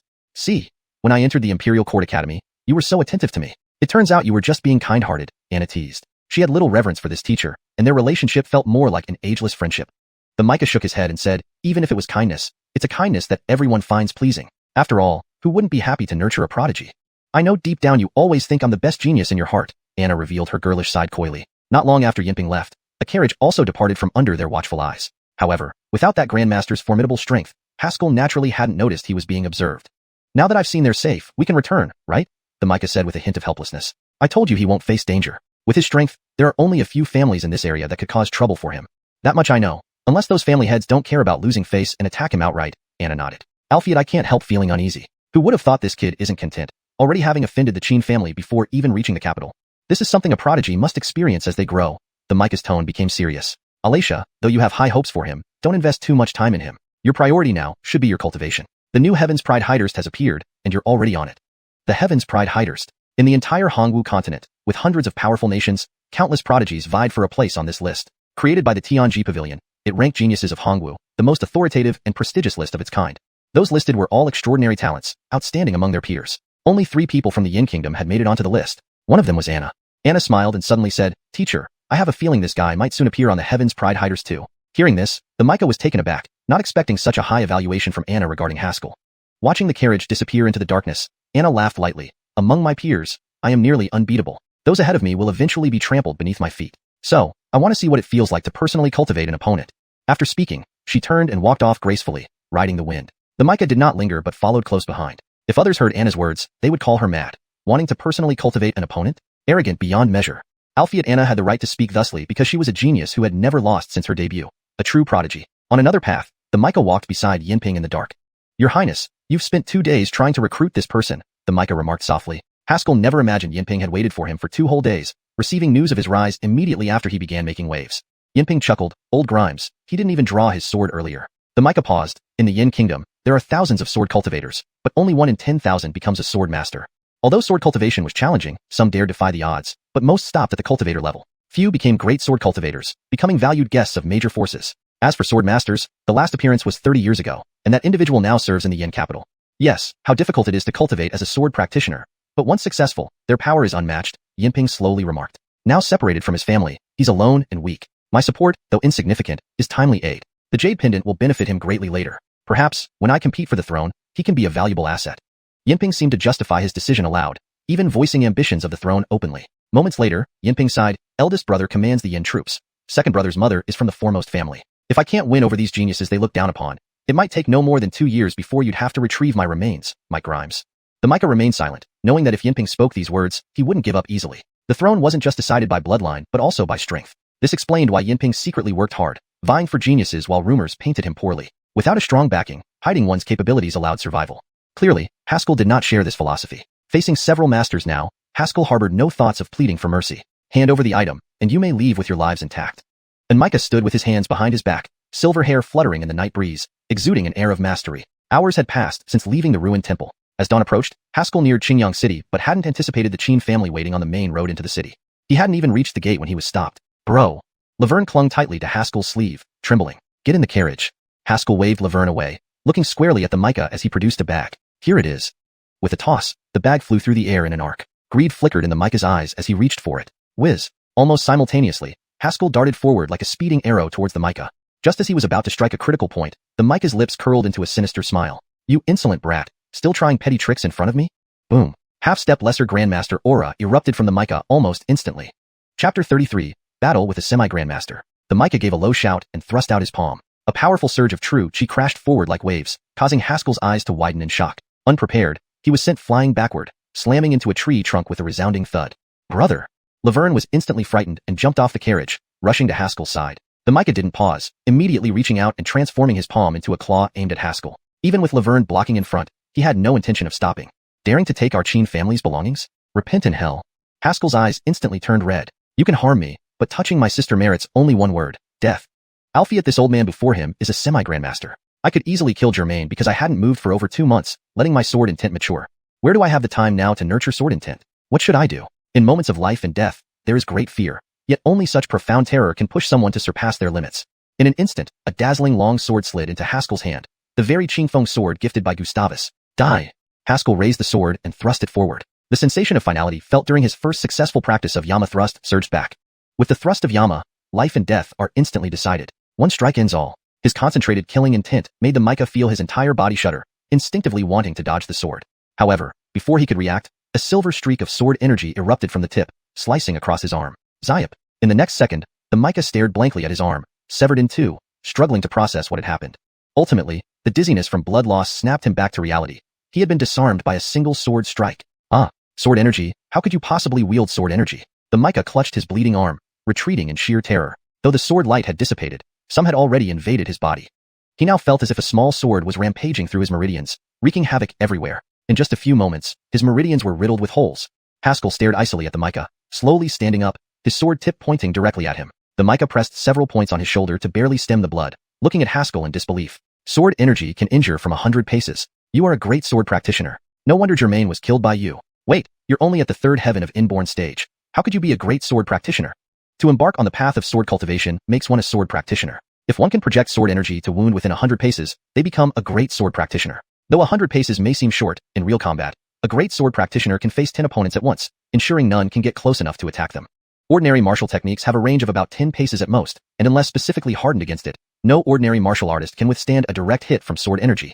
This young man has actually become a great sword practitioner at such a tender age. The mica realized that he had kicked an iron board this time, feeling immense frustration. He shouldn't have acted alone for glory. If the Qin family had attacked together, even if this youth were a great sword practitioner, he wouldn't have suffered such severe injuries. Humph, so what if you're a great sword practitioner? At your age, that last strike must have depleted your sword energy, the mica said, feigning calmness. I don't believe you have any strength left. Want to see if I have strength left or not? Haskell said coldly, surging with killing intent, ready to strike again. Sensing this overwhelming killing intent, the mica fled in terror, too frightened to retrieve his severed arm. Only after the mica disappeared from view did Haskell exhale in relief, collapsing beside the tree trunk, trembling uncontrollably. Brother, what's wrong? Laverne panicked, supporting Haskell. Haskell patted her head gently, whispering, Brother is fine. Help brother onto the carriage, and tell Heikelin to leave immediately. Heikelin, understanding the urgency, pulled the carriage close to them. With Laverne's help, Haskell struggled aboard, sitting inside the carriage and immediately settling into meditation. Laverne held the reins hesitantly but eventually tugged hard, shouting, Go! Run, little horse. Heikelin snorted, stepping away in another direction. Meanwhile, Haskell immersed himself in calming the chaotic sword energy within his meridians. At the moment of using the Yama thrust, his internal sword energy was completely drained, hence the release of the blade light. The mica was right. Haskell was indeed exhausted. Had he stayed longer, Haskell would have collapsed. Why is this happening? Haskell asked while adjusting his meridians, communicating telepathically with the Ander. When I fought Germain earlier, I didn't experience this. The Ander replied, Isn't this simple? You're still only at the third heaven of inborn stage, projecting sword energy that only great sword practitioners can produce. Not being drained dry was already fortunate. Alphiet, why could I also emit sword energy when fighting Germain? That wasn't even proper sword energy, merely externalized true chi, the Ander spat. Since your true chi is now sword energy, it created that effect. Only great sword practitioners can master genuine sword energy. Yama thrust's full power reveals itself only at that stage. Currently, you're half a great sword practitioner at best. Neither your sword energy nor sword intent is sufficient. When you forced it during the critical moment, your sword energy was completely drained. Simply put, you're too weak, unable to withstand the backlash from this technique. According to the Ander, Yama thrust fundamentally operates as a desperate, life-risking move, condensing all internal sword energy in an instant to release through the sword. If the internal sword energy is insufficient, a complete Yama thrust cannot be performed. Given your current level, executing a full Yama thrust isn't feasible. The power you exhibited just now is less than half of its potential, the Ander explained leisurely. Therefore, each time you exert maximum effort, your internal sword energy is depleted, leaving you defenseless. As for becoming a great sword practitioner, it depends on when you comprehend the essence of this sword strike. The Ander told him that the strength of a sword practitioner comes not only from the sharpness of their sword energy, but also from their enlightenment of Tao through the sword. They grasp the truth and manifest sword intent accordingly. Ordinary martial artists train in techniques without truly comprehending the deeper meaning. Sword practitioners, however, start from the final stage, making them exceedingly formidable. ##### Chapter 34. Gisselbertzi's malicious plan. So, does that mean I can rival a half-step grandmaster whenever I use the Yama spear in the future? Haskell's lips curled into a smile. However, the Ander brutally shattered his hopes. Don't get ahead of yourself. Carefully recall whether the old man just now used his full strength. Hearing this, Haskell fell silent, and the excitement he felt gradually faded away. The mica hadn't taken him seriously from the start, relying on his half-step grandmaster cultivation, thus being complacent. If it weren't for that reason, he wouldn't have had the slightest chance to sever one of the mica's arms. After all, when he initially ambushed the opponent, he was utterly defeated. Had it not been for his cultivation of the Vajra realm, that single strike would have left him gravely injured. Don't worry. Once you truly grasp martial intent, comprehend the Tao through the sword, and master the Tao laws, along with the heavenly Tao pagoda within you, forget surpassing 2 realms. You could even kill someone 3 realms above you, the Ander said lazily. What are Tao laws? Haskell asked. You'll understand when you become a sword Tao grandmaster. For now, work hard on your cultivation. The Ander's voice conveyed a sense of weakness. Let me remind you, the heavenly Tao pagoda isn't only suppressing me. Initially, the heavenly Tao brought you here to repair the pagoda, and my goal is for you to fully control it and break it apart to free me. Alphiet others aren't as lenient as I am. Haskell felt an ominous premonition arise in his heart. Senior, do you mean the other people suppressed by the heavenly Tao pagoda want to take my life? There are 2 ways to escape the heavenly Tao pagoda, be released by the guardian or possess the guardian's soul and body. The Ander said, seemingly relishing in his misfortune. When you didn't kill me initially, did you believe I had the potential to fully control the heavenly Tao pagoda? That wasn't it. I'm among the heavily punished prisoners of the heavenly Dao Pagoda. Only if the tower is destroyed can I be freed, even by its guardian, the Ander laughed. I might need to enter a deep slumber soon, so make sure to cultivate diligently. Consume some fine swords for cultivation and improvement, or when the seal weakens, the beings in the first layer won't be easy to deal with. Having said that, the Ander's voice vanished without a trace. It seemed he really did fall into a deep sleep. Haskell slowly opened his eyes, sighed, and mulled over various thoughts. According to the Ander, if his cultivation improved too slowly and couldn't keep up with the weakening of the heavenly Dao Pagoda's seal, his life might be in danger soon. Fortunately, there was still some time left for him. At least this conversation had revealed more secrets to him. Wait, senior, you didn't tell me how to reinforce the seal. Despite calling out in his mind for a long while, Haskell received no response and finally gave up. He stood up, stretched his limbs. Although still somewhat weak, he was fortunate to be unharmed. Looks like I must be cautious using the Yama's spear in the future. Otherwise, a single strike might drain my energy, leaving me at the mercy of others. If not for the Micah mistakenly thinking he was a great sword cultivator and fleeing in fear, both he and his sister might have lost their lives today. As if hearing the commotion inside the carriage, Laverne suddenly pulled aside the curtain and rushed in. Seeing Haskell was unharmed, she cried out, lunging forward to hug his leg. Oh brother, thank goodness you're all right. Don't worry, brother's fine. Haskell gently patted her head. Laverne sobbed for a moment, wiped her tears fiercely, and declared firmly, brother, I'll also strive hard in cultivation. One day, I will be able to protect you too. Haskell chuckled. Good, little Grimacin must work hard then. Yes, Hydertal Grimacin will definitely try her best. Haskell never realized that this conversation would become the driving force behind Laverne's future cultivation efforts. After inspecting the outskirts, Haskell confirmed that the Qins had withdrawn their guards and drove the carriage into Qingyang City. Initially, he intended to detour, but Qingyang City was an unavoidable path on the way to the former imperial capital. Be careful, we shouldn't bump into them. If he were alone, Haskell wouldn't be afraid and could simply run if necessary. Albeit with Laverne present, he couldn't fight freely and needed to find a way to avoid the Qins. Meanwhile, as Haskell entered the city, the Qin family convened a serious meeting. Giselbertsi, the young patriarch of the Qin family, sat at the head of the hall, facing Desmond, who had been startled back by Haskell, and Rick, whose arm had been severed by Haskell. Mike, you're certain the boy is a great sword cultivator? Giselbertsi asked expressionlessly. Rick nodded vigorously, tremblingly saying, reporting to young patriarch, the youth severed my arm with sword light, undoubtedly proving him to be a great sword cultivator. Upon hearing this, Giselbertsi's expression darkened. He thought he was an unparalleled genius, but now a 20-year-old had already become a great sword cultivator? If true, the Qins couldn't retaliate. A great sword cultivator under 20. If the news spread, even first-rank families would vie for him. Has his identity been investigated thoroughly?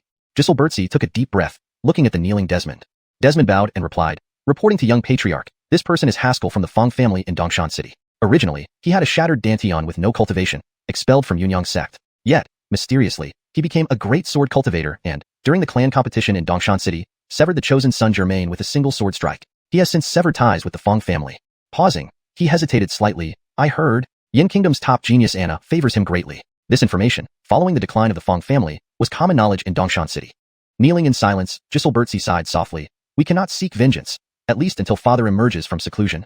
Whether due to his status as a great sword cultivator or receiving Anna's favor, the Qin family couldn't afford such a confrontation now. Though he couldn't act, it didn't mean others couldn't. Giselbertsi spoke gravely. Spread the news about the spirit stones he carries while concealing his cultivation. Desmond and Rick exchanged uneasy glances, feeling a chill creep up their spines, and responded in unison, yes. Once they left, a sinister smile tugged at the corners of Giselbertsi's mouth.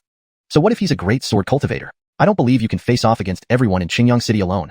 Chapter 35. The Strange Hydertal Girl. Rick and Desmond left the hall, walking side by side into the family compound. Suddenly, Desmond spoke up quietly. If you ask me, the Fong family is truly foolish. According to the information I've gathered, it seems that Germain, their chosen one, wants to target Haskell. The great Mike of the Fong family is backing Germain, so they've been pushing Haskell out, now causing a great sword cultivator to break ties with them. Even though his arm had been severed by Haskell, Rick couldn't help but comment, indeed. For a noble family, a great sword cultivator is more important than a grandmaster. It's hard to understand if those people in the Fong family have issues with their heads. Lord, this plan of yours might need some time. Does the great Mike wish to join me on a visit to the Fong family? Desmond glanced up and down at Rick before continuing. I heard that now the Fong family is being targeted by all the families in the city, and it's quite pitiful. After learning about Haskell's split from the Fong family, the alliance between the Z family and the Fong family naturally crumbled. However, the Qin family still dared not act against Helmet right now, given that Haskell, the great sword cultivator, was here. Currently, the head of the Qin family was in seclusion. If Haskell really were to attack, there would be virtually no one in the Fong family who could resist a great sword cultivator. Do you mean? Rick raised an eyebrow, vaguely guessing what Desmond was thinking. To pressure the Fong family as a precaution? Yes, young master has made a drastic plan, but I still don't feel reassured. Desmond sighed. This trip to the Fong family will primarily be for your revenge, and also as preparation. If Haskell finds out, we can distance ourselves from it. Giselbertsi, as the young master, was known for his ruthless nature. These two Micahs had long harbored reservations about him. Upon seeing that he used such poisonous tactics even after discovering Haskell's status as a great sword cultivator, they couldn't help but reconsider their position. Rick fell silent for a moment, lifting his remaining arm and waving it sharply. Let's go. The two gathered several others from the Qin family and rushed towards the Fong family residence in East Mountain City.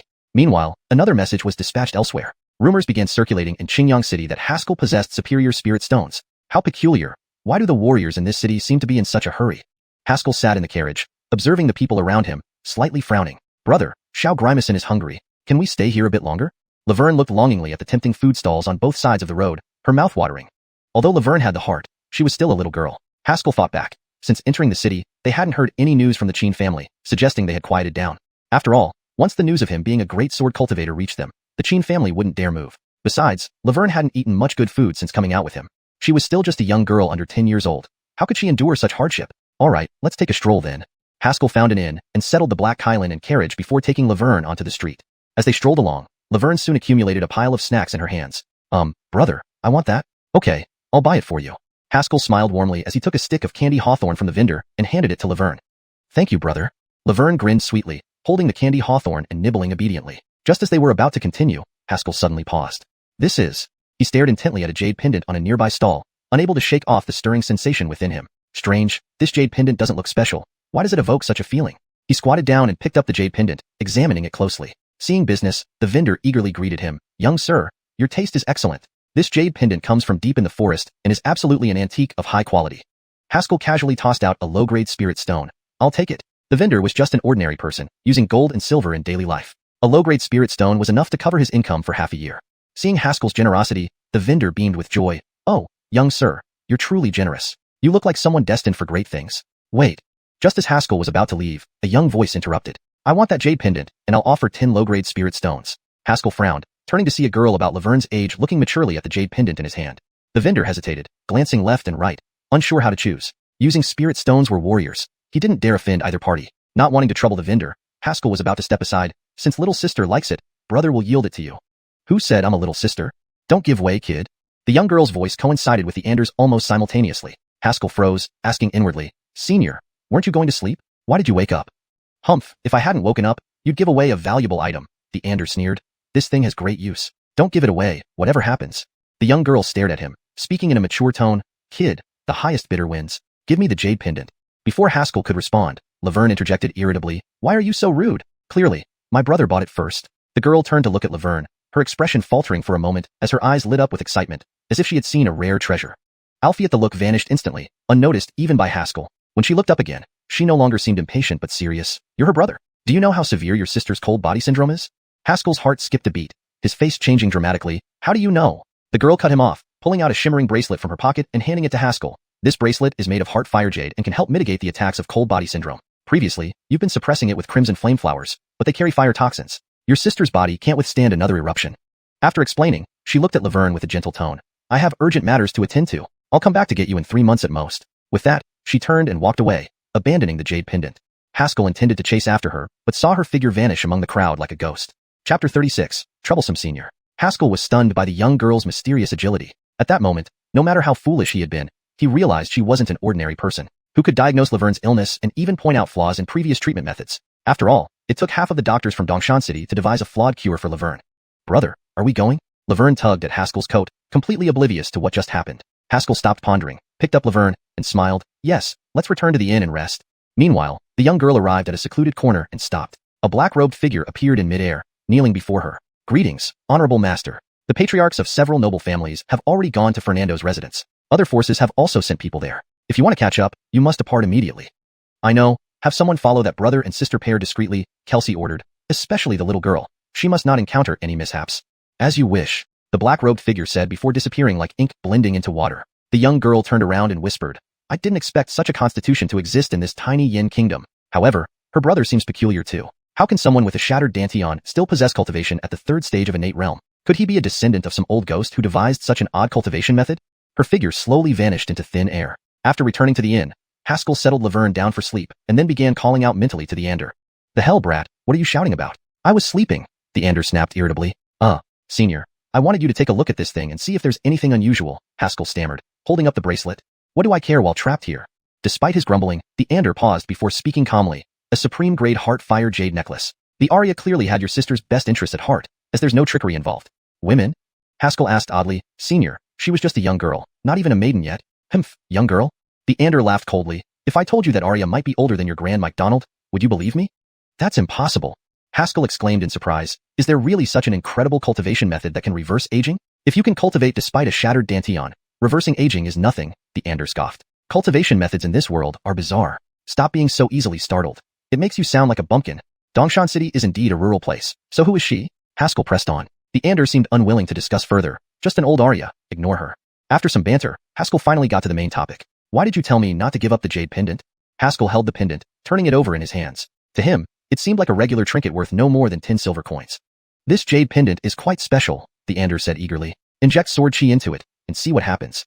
Haskell complied, and instantly, a powerful sword intent surged forth from the pendant.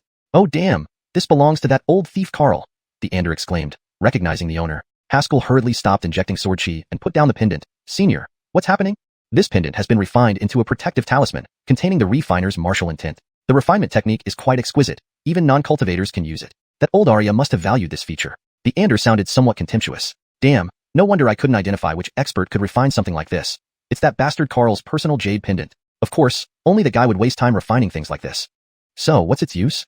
Haskell didn't pry about who Carl was, understanding that the Ander would divulge information when ready. Not much really, the Ander replied dismissively. It can trigger the refiner's martial intent as protection. Besides that, it contains a miniature myriad swords formation. I'll teach you a spell to re-refine it for reuse. A profound spell surged into Haskell's mind, causing dizziness. After sorting his thoughts, Haskell asked curiously, Senior, how powerful is the myriad swords formation? Powerful enough. It's a trinket refined by Carl but can handle lesser masters well. Dealing with masters would be tough, the Ander yawned. Albeit it can probably only be used 6 or 7 times due to poor materials. Hydercly made for one of his lovers. Before Haskell could ask more, the Ander announced he was sleeping and fell silent. Senior seems to be getting sleepier, Haskell muttered, practicing the method given by the Ander. Soon, anguished cries echoed through the room. Senior, why didn't you tell me this costs 10 high-grade spirit stones per activation? He had just activated the pendant without triggering the formation, yet 10 high-grade spirit stones were rendered useless. Calm down, it's not a big deal, Haskell reassured himself. He had plenty of high-grade spirit stones in storage. Since it's already used, testing its power shouldn't be a problem, right? He decided to suppress the power. With that thought, he activated the myriad swords formation. Boom! An explosion rocked the inn's deluxe suite, nearly reducing the room to rubble. When the staff arrived, they saw a youth carrying a young girl, both covered in dust, emerging from the debris. He blinked at the astonished crowd and laughed awkwardly. If I say it was destroyed by a duel between world-class experts outside, will you believe me? The innkeeper, a seasoned individual, stepped forward calmly. Young sir, would you prefer to settle now, or fetch the payment later? Chapter 37. Today's Vendetta. Repaid 100-fold. The farce ultimately ended with Haskell compensating the innkeeper 3 low-grade spirit stones. Sinful monetary assault. Haskell stared at the beaming innkeeper, who insisted on coming over to make the bed himself. After arranging the new room, the innkeeper finally left. Haskell attended to Laverne, putting him to sleep, then let his mind drift and naturally entered the Tower of Heavenly Tao. Only today did he learn the name of this tower from the Ander. Tower of Heavenly Tao. However, these matters had little relevance to him. There was only one thing he needed to do, practice. Practice even harder, giving everything to it. His mastery of Yama's Thorn wasn't sufficient, the sword chi within his body wasn't abundant enough, and his cultivation level was inadequate. Although he had scared off a half-step grandmaster with a single strike, after talking to the Ander, Haskell gained a deeper understanding of himself. To protect Laverne, the power he currently possessed was woefully inadequate. Endless beams of sword light splashed through the dark space within the Tower of Heavenly Tao, as the sword servant's silhouette intertwined with Haskell's. 2 long swords resembled venomous snakes, each strike targeting vital points. After about an hour, Haskell emerged from the tower, taking a deep breath. By now, the moon hung high in the sky, and the crows had returned to their nests. Haskell went downstairs to ask for a basin of hot water. He had just finished practicing and was drenched in sweat. Innkeeper, can you? Haskell suddenly paused mid-sentence, and the foot about to step down slowly retracted. He stood on the stairs, where he could overlook the inn's hall. The innkeeper stood facing away, seemingly tallying today's receipts at the counter. Haskell looked around and then removed a decoration from the wall beside the staircase, casually throwing it toward the innkeeper. Bang! The ornament landed precisely on the innkeeper, who wobbled and crashed to the ground. A faint scent of blood began to spread through the air. Since you're here, why hide? Haskell released Qingfeng's sword into his palm. Upon hearing his words, several black-clothed figures emerged from various spots in the hall, their malevolent gazes fixated on Haskell. The tall, black-clothed man on the left retrieved a scroll from behind him, unfolded it briefly, and nodded. That's him. The leading black-clothed man stepped forward and said grimly, Luther Fong, hand over that bag of spirit stones, and I'll let you go. Haskell gazed steadily at him, then burst into laughter after a while. Luther Fong, don't act too smart while we are still being reasonable, warned the black-clothed man on the right coldly. Haskell abruptly stopped laughing, his face full of disdain. Do you take me for a fool? If you really intend to let me go, what about those people outside? Having advanced to the 3rd stage of the innate realm, Haskell's perception of the outside world had become increasingly sensitive. He sensed that at least 10 people were lurking outside the inn, none of them below the innate realm. Seeing that Haskell had detected their plan, The leading black-clothed man's face changed, then he sneered. Looks like Luther Fong isn't planning on cooperating. Brothers, attack? Bang. With the leader's shout, the windows and doors around them exploded simultaneously. Several figures rushed in towards Haskell. Get lost. Haskell swung his sword violently, and a silver beam shot out, forming a crescent arc that flew in all directions. This boy is a great sword cultivator. The leading black-clothed man's expression turned pale, his eyes brimming with panic. The sword beam swept through, leaving the dozen figures rushing in dead before they could react. Bodies fell heavily to the floor, blood spattered everywhere, and a strong scent of blood filled the hall. Damn it. That damn Qin family. Their intel didn't mention this boy is a great sword cultivator. The leader clenched his jaw tightly, trying not to show fear. Haskell stared coldly at him, emanating killing intent, appearing like a seasoned murderer. Under this icy gaze, the leader subconsciously took a step back. Under the watchful eyes of the survivors, Haskell retreated upstairs step by step. As soon as he was out of sight, Haskell sprinted, bursting into the room, grabbing Laverne and escaping through the window. Downstairs, the leader had been lost in shock but suddenly heard the cracking sound above. He swiftly raced up the stairs. Seeing the empty room and shattered window, he knew what had happened. Damn, this kid was faking it. He slapped the window frame angrily. Spread the order. Chase him down and kill him. Boss, he's a great sword cultivator. One underling hesitated. A great screw you, a great sword cultivator. He'd have killed us all already if he was. Must have exhausted himself with that last move. Now he's helpless. Indeed, Haskell felt waves of weakness wash over him. Using the Yama's thorn twice in such a short time had left him almost spent. From the leader's words, Haskell learned that the Qin family had leaked information about him, clearly intending to use others' hands to kill him. Even if he handed over the spirit stones, to cover up the leak, these people wouldn't spare him. Only with a swift and brutal strike could he deter them. Otherwise, if entangled, he couldn't protect Laverne. Brother, where are we going? Laverne rubbed his eyes, confused. Grimacing, be good. Go back to sleep. Brother's taking you on a boat ride. Haskell tightened his arms, his gaze focused on the darkness ahead. In front of them lay the harbor of Qingyang City. During the day, he had inquired specifically. Tonight, a ship would sail to Qianfan City, departure time being approximately now. If they could board, they'd escape these people. Haskell ran as fast as his weakening legs allowed. The massive ship loomed in view, but it had already moved some distance from shore. He took a deep breath, gathered strength, and leaped. Under the moonlit sky, his body traced a perfect half circle in the air before landing heavily on the deck. Turning around, he saw the black-clothed men just reaching the shore. With a cold smile, he drew a deep breath and shouted loudly, "Tell the Qin family, today's vengeance will be repaid 100-fold." Chapter 38. Inadequate strength can be fatal. The big man in black looked extremely grim. The surprise attack tonight had already created a deadly enmity with the other party. And this kid was a sword cultivator, capable of casting sword beams, which indicated that he wasn't far from becoming a great sword cultivator. If he were dead, it would be better. But if not, they would have trouble. Brother, what should we do? Someone began to feel afraid. The big man glared at him fiercely and growled lowly. What can we do? Go back and settle accounts with the Qin family. Damn, that despicable Giselbertzi. Concealing his realm while revealing that the boy had plenty of spirit stones, it was clearly a trap for them to jump into. Seeing the figures of the black-clad men gradually fade away, Haskell finally relaxed completely after being on tenterhooks. Once he relaxed, all the sensations he had ignored immediately flooded in. Haskell felt waves of darkness before his eyes, an unbearable emptiness within, and his knees buckled. He fell heavily onto the deck with a thud. Sir, performing such a grand bow upon first meeting? A teasing voice sounded overhead. Haskell didn't even have the strength to lift his head. He could only fumble in his robes for the bag of spirit stones and toss it into Laverne's hands. This is the payment. Please take care of my sister and me. The next second, he passed out completely. Laverne held the cloth bag full of spirit stones, looking around nervously as he clung tightly to Haskell. You don't come near. My brother is very powerful. I will be powerful too one day. Laverne, unsure how to ensure their safety, resorted to using the fiercest tone he could muster to intimidate others. You little girl, you're so cute, came a soft voice as a fragrant breeze blew past. It revealed a Arya wearing a white veil, who gently picked up Laverne. Laverne initially wanted to scare her, but inexplicably felt a wave of comfort. What's your name, little girl? The veiled Arya asked softly, seemingly fond of Laverne. Laverne mustered her courage. I'm called Laverne. And your brother? My brother is called Haskell. He's super strong. Don't bully us, or else my brother will beat you to death. The veiled Arya burst into laughter, tickled by Laverne's stammering words, holding her as she shook with mirth. Nikita, should we offer assistance? A guard bowed. Help? Such a cute little girl. It'd be a pity if she dies, said the veiled Arya. Her beautiful eyes twinkled as she glanced at Haskell and then toward the shore. When Haskell leapt from the shore earlier, the boat was already 20 zhang away. A mere third stage Ian couldn't reach that far. 5 zhang would have been their limit.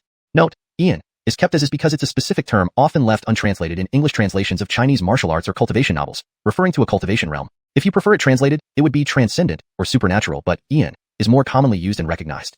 Suddenly, the veiled Arya felt delighted. Seemed like she had encountered an interesting person. Morning sunlight reflected off the river surface, making it shimmer with crystal-like ripples. Haskell sat up abruptly, scanning his surroundings first. Only when he saw Laverne sleeping soundly beside him did he exhale with relief, inspecting his environment. He was obviously on a ship, and as for its owner, "Sir, you are awake." A maid suddenly drew back the curtain and respectfully said, "My lady invites you." Haskell nodded slightly. "All right, give me a moment to tidy up. The maid turned and exited the room. Haskell put on the clothes beside his bed and followed the maid out of the resting room. The large ship had 3 decks, and now they were heading to the third, usually reserved for the owner of the ship. Stepping into the third deck, Haskell instantly felt an overpowering pressure. So formidable. Scanning the room, he sensed the strength of the guards nearby. 2 half-step lesser master, 4 9th-stage Ian. Such a combination could dominate Qingyang City. As for the green-robed Arya sitting centrally, wearing a veil, Haskell couldn't sense her cultivation at all. This could only mean one thing. Her cultivation far surpassed his own. Thank you, Nikita, for rescuing me. I am deeply grateful. Haskell cupped his fists in gratitude. The veiled Arya nodded slightly, smiling. Young hero Fong. No need for such formality. You quite startled me last night by jumping onto my boat. Haskell chuckled awkwardly, unsure how to explain. The veiled Arya dismissed the guards and poured Haskell a cup of tea. This tea is called by swung, sir. Try and see how it tastes. Haskell couldn't refuse. Thank you, Nikita. He lifted the cup, took a sip, and found the tea sweet and refreshing, like mountain spring water, invigorating the mind. Delicious, Haskell exclaimed unintentionally. Realizing his impoliteness, he apologized with a smile. Sorry, I lost composure. No problem, the veiled Arya smiled. I am Meadow. You may call me Jianwan. Very well, Nikita Jianwan, Haskell replied formally. Meadow gave him a reproachful glance, placing her slender hands on the table and speaking softly. Sir, I have a question. Those who chased you last night seem to be people from the Hyder family of Qingyang City. How did you offend them? Haskell recounted his grievances with the Qin family and how they incited others to ambush him, albeit omitting many details. I see. So that bag of spirit stones was indeed the payment you offered last night, Meadow remarked with her watery eyes. Alfie, there's one more thing. I hope you can clarify. Please go on. Meadow nodded slightly, lowering her eyes. Among those chasing you last night, there was a 6th-stage Ian and 2 5th-stage Ians. May I ask how you managed to escape with merely 3rd-stage Ian strength? Haskell paused in shock. Before he could respond, a sudden surge of intense danger washed over him. It felt like needle pricks on his skin, causing all his hair to stand on end. Danger. Haskell kicked off the floor, soaring into the air like a flying crane. Just as he ascended, a torrent of true chi erupted beneath him, smashing through the wallboards. True chi externalization. Lesser Master Realm. Stunned, Haskell stared at Meadow, amazed by her effortless display of true chi externalization. He never imagined she was actually a lesser master. She slowly raised her head, icy killing intent piercing her gaze, yet a faint smile remained on her face. Are you ready, sir? If your strength is inadequate, you might die here. Chapter 38. Insufficient strength can be deadly. The large man in black had an extremely grim expression. The ambush tonight had already made them mortal enemies with the other party. To make matters worse, this boy was a sword cultivator who could unleash sword beams, indicating he was not far from becoming a great sword cultivator. If they killed him, it would be one thing, but if he survived, then they would have trouble. Brother, what should we do? Someone began to panic. The large man glared fiercely at that person and growled. What else can we do? We'll go back and settle accounts with the Qin family. Damn it, the bastard Giselbertzi. Concealing his realm while hinting that this boy possessed a large amount of spirit stones, it was as if he were digging a pit for them to jump into. Seeing the figures of the men in black gradually disappear into the distance, Haskell's tightly strung nerves finally relaxed. As soon as he relaxed, all the sensations he had ignored earlier surged forward. Haskell felt dizzy, utterly drained, and weak. His knees buckled, and with a thud, he fell to his knees on the deck. Sir, you bow so deeply on our first meeting. A teasing voice sounded above him. Haskell didn't even have the strength to lift his head. He could only fumble in his robes for the bag of spirit stones and toss it into Laverne's hands. These are the rewards. Please take care of me and my sister. The next second, he fainted. Laverne clutched the cloth bag filled with spirit stones and looked around nervously as he stood by Haskell's side. You, don't come closer. My brother is very powerful. I will also become very powerful in the future. Laverne had no idea how to ensure their safety, so he resorted to what he thought were intimidating words. Hydertal girl, you're so adorable, Arya's voice said sweetly as a fragrant breeze approached. Arya, wearing a white veil, appeared and lifted Laverne into her arms. Laverne had intended to scare her, but inexplicably felt reassured. Hydertal girl, what's your name? The veiled Arya asked gently, seemingly fond of Laverne. Laverne mustered the courage to reply, I'm named Laverne. And your brother? My brother is named Haskell. He's very strong. You'd better not bully us, or my brother will kill you. The veiled Arya burst out laughing at Laverne's stammered words, holding her in a fit of laughter. Nikita, shall we assist them? A guard asked, bowing. To help such a cute little girl would be a shame if she died, the veiled Arya said, her eyes sparkling. Her gaze shifted to Haskell and then to the shore. When Haskell leaped from the shore onto the boat, it had already been about 60 feet away. A regular third-stage Ian couldn't leap more than 15 feet, let alone 60. The veiled Arya suddenly felt uplifted. It seemed she had encountered someone interesting. Morning sunlight sparkled on the river, its ripples glittering brightly. Haskell sat up abruptly from the bed, immediately scanning his surroundings. Only after seeing Laverne sound asleep beside him did he breathe a sigh of relief and examine the environment around him. He was clearly on a boat, but as for its owner, Sir, you're awake, a servant girl respectfully greeted, lifting the curtain. My lady requests your presence. Haskell paused for a moment before nodding. All right, give me a moment to freshen up. The servant girl turned and left the room. Haskell dressed quickly and followed the servant girl to the third deck, usually reserved only for the boat's master. Stepping into the room on the third deck, Haskell instantly felt an overwhelming pressure. So strong. His gaze swept the room, instantly sensing the strength of the guards nearby. 2 half-step lesser grandmaster, 4 ninth stage Ian. Such a lineup would dominate Qingyang City. As for the Arya in blue sitting centrally with a veil over her face, Haskell could sense no trace of her cultivation level.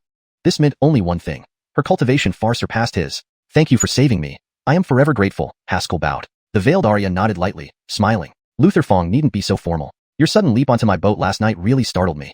Haskell chuckled awkwardly, unsure how to explain. The veiled Arya dismissed the guards and poured tea for Haskell. This tea is called White Frost Night Blossom. Try it and see how it tastes. Not at all, thank you, Haskell replied and took a sip. The tea was refreshingly sweet, like spring water, invigorating his spirit. Delicious tea, Haskell exclaimed. Realizing he might have been too expressive, Haskell apologized. Sorry, I lost my composure in front of you. No problem, the veiled Arya smiled gently. My name is Meadow, you may call me Jianwan. Understood, Nikita Jianwan, Haskell responded seriously. Meadow glanced at him with mild reproach, placing her slender hands on the table. Sir, I'm curious about those people chasing you last night. From what I understand, they belong to the Hyder family of Qingyang City. What did you do to offend them? Haskell recounted his enmity with the Qin family and how they incited others to ambush him, leaving out many details. I see. So that bag of spirit stones you gave was payment. Meadow's eyes glistened. Alfie, there's another matter I hope you can clarify. Please go ahead. Meadow nodded slightly, lowering her eyes. Among those pursuing you, there was 1 6th stage Ian, 2 5th stage Ian. How did you manage to escape with just 3rd stage Ian strength? Haskell froze. Before he could respond, a sudden intense sense of danger washed over him. It felt like needles pricking his skin, making his hairs stand on end. Danger. Haskell pushed off the ground with both feet, leaping into the air like a flying crane. In that instant, a surge of powerful true chi erupted beneath him, smashing through the wall. True chi externalization. Lesser Grandmaster realm. Haskell stared in shock at Meadow, who casually displayed true chi externalization. He never imagined she was a lesser Grandmaster. She slowly raised her head, her eyes icy cold despite her faint smile. Sir, are you ready? If your strength is insufficient, you could die here. ##### Chapter 39. The terrifying Mad Arya. This Arya is actually at the Minor Master realm. Haskell felt that ever since he left the Fong family, it was as if he had stumbled into a den of experts. First, he encountered Qin families near Minor Master, and now an unidentified Minor Master. When did high-level practitioners become so common? After dodging several waves of true chi, Haskell's expression grew increasingly grave. This Arya really wants to kill him. Each of her moves earlier didn't hold back in the slightest. Every strike aimed for vital points. If not for his prior experience sparring with sword servants, he might already be dead. Nikita Yi, what do you mean by this? Haskell coldly asked as he dodged another strike. Meadow had already risen to her feet, her figure swaying gracefully as she giggled. Oh, isn't it obvious? I just wanted to test your strength. Test my ass. Haskell couldn't help but curse in his mind. Who tests someone with such vicious and deadly moves? Alfie thinking about how she saved him only to try to kill him afterward seemed superfluous. Could it be? This Arya is psychologically twisted? She has to save someone just to kill them herself? Meadow, waiting for Haskell's counterattack, noticed the complex emotions in his eyes. Caution, fear, curiosity, and pity, and was momentarily taken aback. What could this boy be thinking? Haskell, although this is a test, if you don't use your full strength, you'll die, Meadow chuckled, sending out another wave of true chi. A true chi strike from a minor master could severely injure even a practitioner at the innate realm, Haskell included. As the true chi drew closer, Haskell sneered and the clear wind sword slid into his palm. Since you want to see my true strength, then let you see it. Forgive me. With a low shout, his mind instantly calmed. The sword chi surged through his meridians and flooded into the clear wind sword. The king of hell struck out, deciding life or death. Break. With a roar, the sword light sliced like a crescent moon, clashing with the true chi. A crack echoed as the sword light and true chi shattered and dissipated into the air. Meadow's eyes widened in shock. A great sword cultivator. Aren't you under 18? Haskell was feeling awful. His recently restored sword chi had been drained again, leaving him feeling hollow inside. Hearing Meadow's question, his temper flared, and he rushed forward, grabbing her hand. You, what are you doing? Meadow was slightly stunned, her cheeks flushing red. Haskell gritted his teeth. It's none of your business if I'm under 18, you crazy Arya. Hearing the term, crazy Arya, Meadow prepared to fly into a rage, but suddenly felt warmth press against her shoulder. Turning her head, she saw Haskell fainting again. Meadow stood frozen for a moment, somewhat bewildered. How can a great sword cultivator be so weak? Just then, a handsome, tall man rushed in anxiously. Jianwan, what happened? Seeing the scene, he flew into a rage, roaring, damn it, who is this kid? He raised his hand to strike Haskell. Meadow's gaze turned cold. Her hand flipped, unleashing a wave of true chi that forced the man back several steps. Jianwan, this kid is defiling you, the man shouted, his face flushed. Meadow's expression was icy, her lips parting as she said coldly, get lost. Alfiet, don't make me say it twice. The man stood there, his face alternating between red and purple, before finally glaring at Haskell and storming out. Meadow watched the man leave, then placed Haskell on the ground and poured herself a cup of tea. Her gaze remained fixed on Haskell, a great sword cultivator under 18. This time, she had truly found a treasure. Meanwhile, the man stomped down the stairs back to his room, fuming. Damn it, who is that kid? How does he get to lean on Jianwan's shoulder? Thinking of himself, Amir, disciple of one of the 3 Micas of the Yunming Pavilion, he had never been treated like this before. Is there something bothering Wuxia? A guard approached, trying to curry favor. Amir glanced at him, irritable. Does it look like I need you to solve it? Get lost. The guard, instead of being discouraged, pressed closer. Wuxia must be troubled by Nikita Yi. If I'm not mistaken, the kid you mentioned must be the one who boarded the ship last night. Last night? I only returned from Qinfan City this morning. Tell me what happened. Meanwhile, the Qin family had arrived at Feng Manor in Dongshan City. Without the Heaven's Chosen One, Feng Manor seemed to have lost its vitality. Everyone from top to bottom appeared listless. From afar, one could sense a decaying aura spreading over Feng Manor. Why are you here? Grand Mike Donald sat in the main seat, trying to maintain his composure despite his frail appearance. Desmond and Rick exchanged glances, slightly unnerved. They had come to cause trouble, but seeing the state of Feng Manor, they couldn't help but feel some compassion. Moreover, the other major families had already squeezed Feng Manor dry. There wasn't much more to gain. Should we probe into Haskell's background? Rick whispered, we can't return empty-handed. Desmond nodded after some thought. They couldn't travel all this way without any benefits or information. If their young master were furious, they would suffer the consequences. Thus, Rick recounted Haskell's actions in Xianxia and asked, Grand Mike Donald, can you tell us about Haskell's background? Why is he so powerful?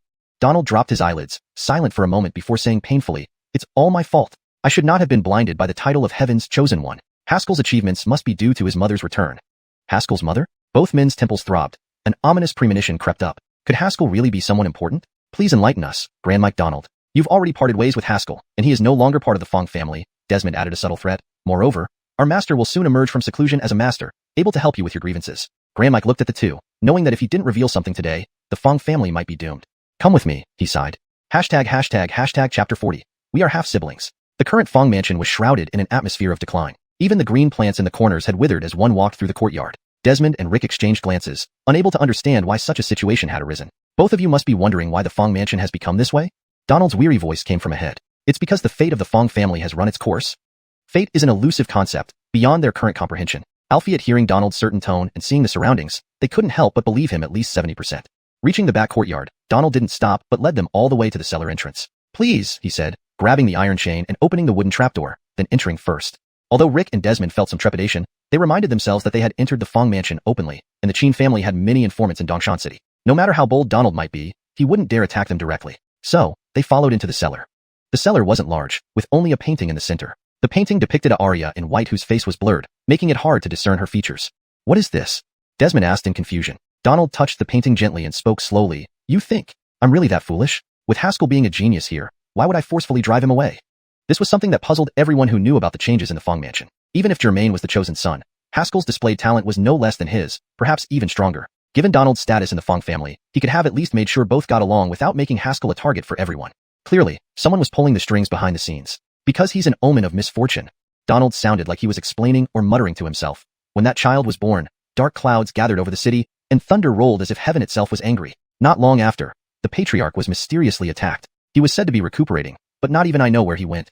Later, a man in black came to the Feng family and took Haskell's mother. At that time, that black-robed man, he was always floating in the air. Donald's voice trembled more as he recalled the terrifying event. If it weren't for Haskell's mother pleading bitterly, that black-robed man would have killed Haskell too. He still told me this child was an omen of misfortune, and if not killed, he would eventually bring destruction to the Feng family.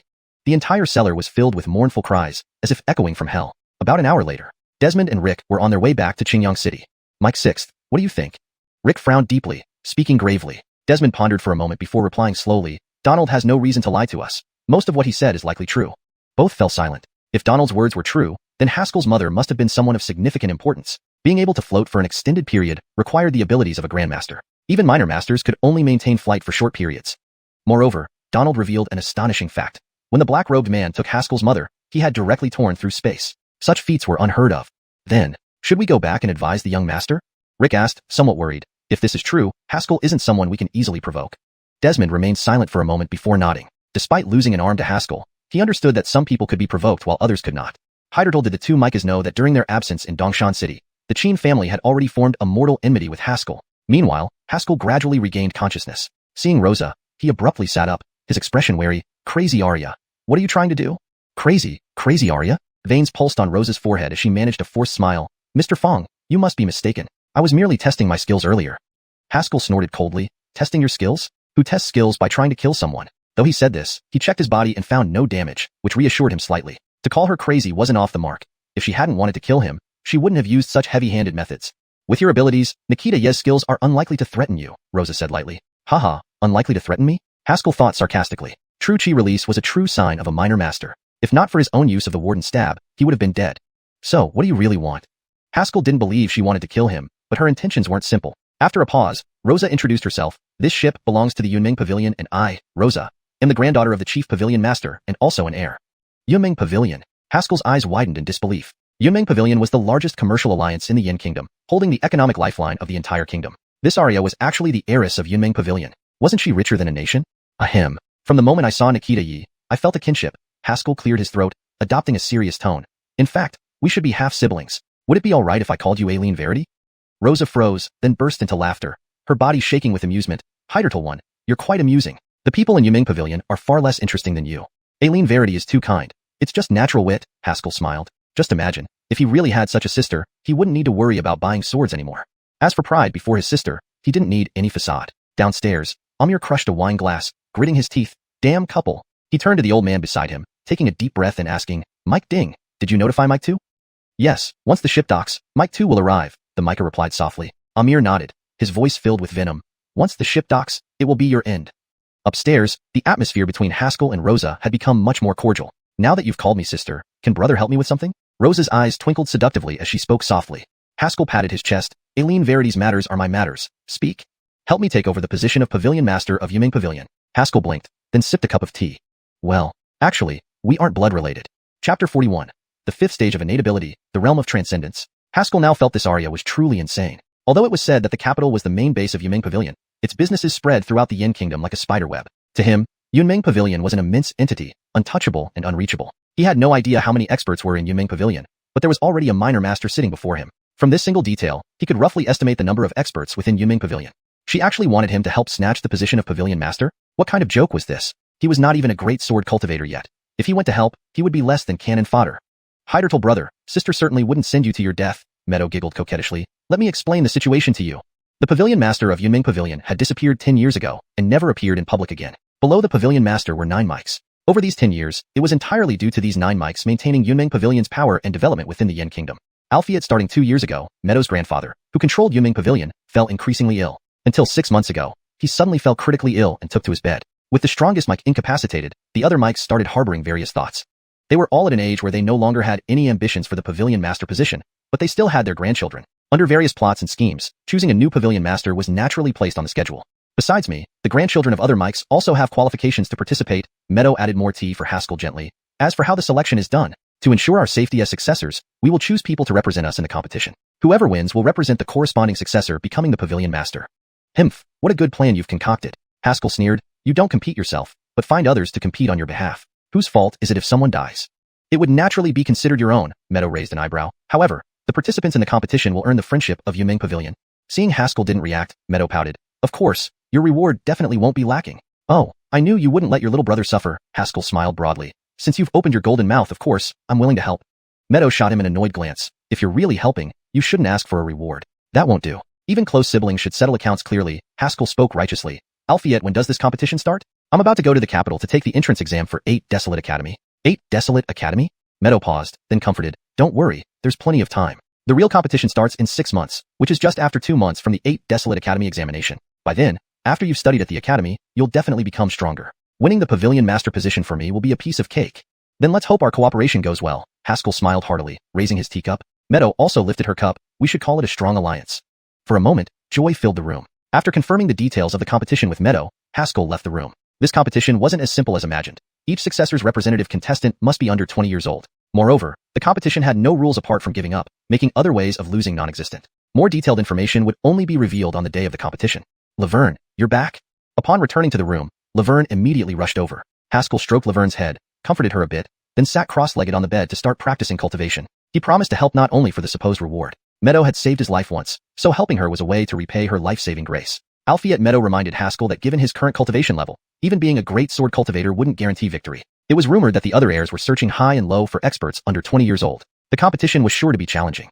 In a blink, half a month passed. There was only 1 week left until reaching Thousand Sail City. These days, whenever Haskell was awake, he practiced cultivation inside the Heavenly Dao Tower, advancing rapidly in his cultivation. Along the way, he convinced Meadow to give him a fine sword. Though not among the top 10 famous swords, its quality was commendable, ranking as a first-grade yellow weapon. With the power absorbed from devouring Kolmanging, Haskell successfully broke through to the 4th stage of innate ability, just 1 step away from the 5th stage. After another 3 days of cultivation, Haskell finally reached the 5th stage of innate ability. At the moment of breakthrough, powerful sword chi surged within his body, as if breaking through an invisible barrier. Haskell felt his body undergo a transformative change, gaining much more strength while feeling lighter. The fifth stage of innate ability is also known as the realm of transcendence. Reaching this stage signifies true progress beyond the ordinary martial artist's domain. Haskell casually sent out a wave of sword chi, leaving a deep mark on the cabin wall. At this level, he could manchang Shurjan Kaijun chi externally, though not over long distances. However, because all his internal true energy was in the form of sword chi, its power was still considerable. He stood up, dusted off his clothes, and prepared to go out and find Laverne. Over these past half-month, he had been so engrossed in cultivation that he hadn't properly spent time with his sister, leaving him feeling somewhat guilty. Note: the phrases manchang Shurjan Chu and manchang Shurjan Kai are used here to convey the meaning of being able to do something with some difficulty or barely. A more fluent English translation would be, he could just about externally manifest true energy.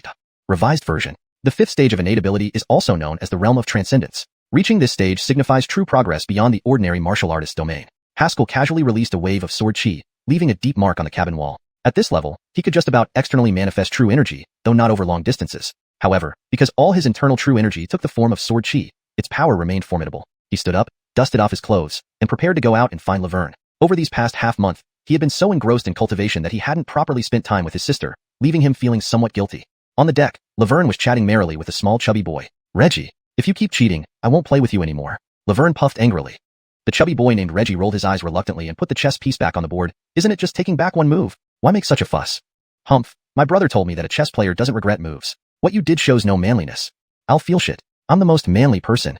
Reggie felt his dignity as a man was insulted and stood up abruptly. "My dad praises me often." "TSK, your dad must have terrible judgment." Laverne's sharp tongue was a match for Haskell's. Reggie's face turned red with anger, unable to speak. At that moment, a cold voice rang out. "Get out of the way, you two brats. You're blocking the path and making too much noise." Jacques kicked Laverne into the corner. "What are you doing? My father is the mayor of Thousand Sails City. You can't hit people randomly." Reggie quickly helped Laverne up. "Grimacin, are you okay?" Laverne's pretty face scrunched up, sobbing softly. "In my hand. It seems I can't move it." Chapter 42. Those who dare Alfeely my Aileen shall be killed without mercy. Reggie looked down and saw that Laverne's right arm had become visibly deformed, clearly dislocated from the impact. "It doesn't hurt, it doesn't hurt. I'll take you to my guards later. They can help set your bones." Reggie consoled her, displaying maturity beyond his years. Jacques had been in an absolutely foul mood for the past half-month. He repeatedly suffered setbacks at Meadow's hands and couldn't bear watching that little punk chat happily with Meadow multiple times. It was as unbearable as having swallowed a fly. While strolling on the deck today, he spotted Haskell's sister playing chess. Feeling extremely irritable, he kicked out without a second thought. "Master Xia, that seems to be Haskell's sister." A nearby guard reminded him. Jacques glared at him viciously. "So what if it's Haskell? I am the grandson of one of Yunming Pavilion's 3 Micas. This is Yunming Pavilion's merchant ship. No one dares to do anything to me." With that, he swaggered away. At this moment, Haskell was walking on the deck, gazing into the distance at the river, feeling a refreshing breeze. The beautiful scenery made him feel invigorated. The swordsman who could soar through the skies that will live lives of freedom and ease. If he could one day achieve the rank of Sword Grandmaster, wouldn't riding the wind with a sword make him free and at ease? At this moment, after breaking through, the lingering fog in his mind suddenly dispersed. "Even though I have a sword in hand, I can wield it from miles away. Though caged, my heart soars over thousands of miles." Suddenly, powerful sword intent surged from the blood-red small sword, swirling around him. Not only did it expand his original meridians, but also opened up all the meridians that couldn't usually be cultivated. Alpheas. The ringing sound reverberated in the air above the ship. Haskell felt refreshed and couldn't help but let out a long roar. "Ah!" All the passengers turned their gazes toward Haskell. In a room on the second floor, Aremi opened his eyes wide, incredulously saying, "Clarity of Sword Heart. There's such a prodigy on board." Clarity of Sword Heart is a realm for sword cultivators where those who reach this state possess an understanding of the sword far surpassing ordinary people. They can instantly learn any sword technique at first glance. Moreover, their combat intuition will reach a terrifying level. If they cultivate deeply enough, they can even predict the opponent's next move. However, not every sword cultivator can achieve this realm. Only those with exceptional talent and extraordinary comprehension can attain it. Grasping Clarity of Sword Heart is like walking the path to becoming a Sword Grandmaster. 30 years ago, the Sword Grandmaster of Yin State had achieved Clarity of Sword Heart.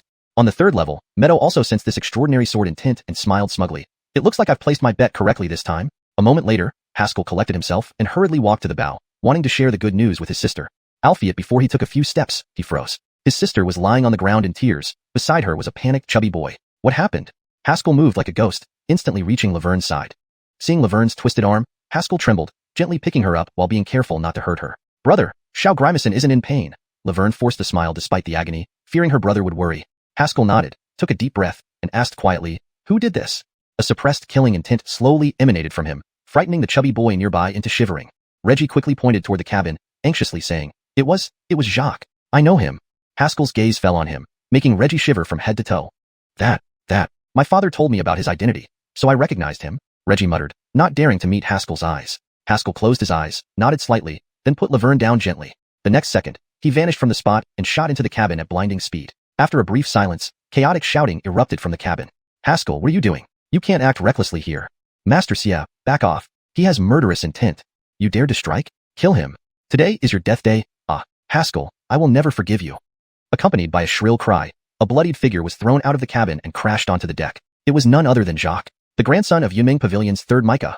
Ah, Haskell, how dare you treat me like this? Jacques struggled on the ground, both arms severed, drenched in blood, looking utterly miserable. His eyes were filled with terror. How could this guy dare? Actually attempting to kill him in public. Doesn't he fear Yunming Pavilion's retaliation? A figure slowly emerged from the cabin, revealed to be Haskell. In his left hand was a long sword, while in his right, he held an Michael man with a broken arm, trailing a long blood stain.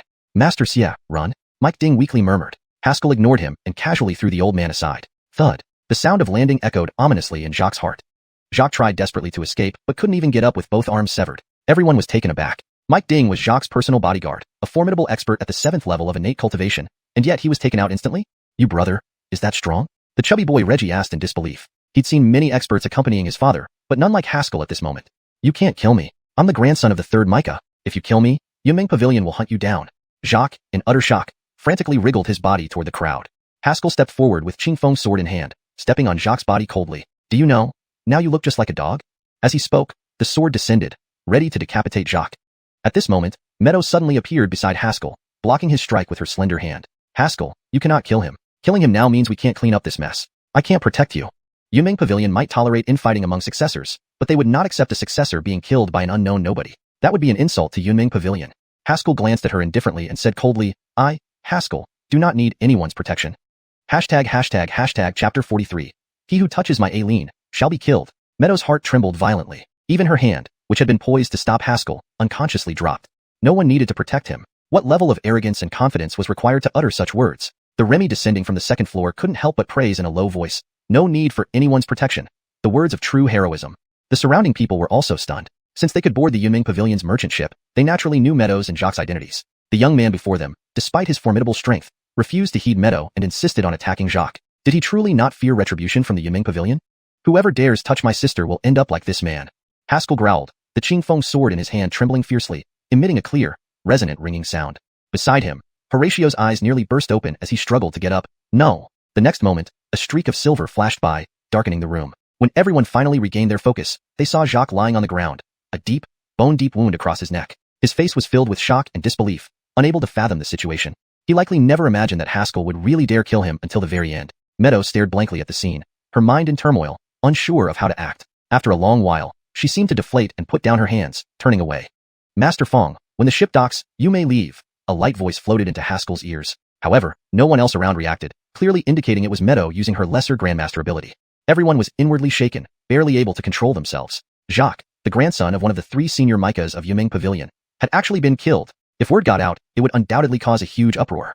Horatio's face was now ashen. Having no descendants, he had always followed the lead of the third Micah. This time, he was tasked with guarding Jacques. If Jacques won the competition and became the head of Yunming Pavilion, Horatio's status would have risen significantly, possibly even becoming the highest Micah someday. Althea today, all hopes were destroyed by this single sword strike.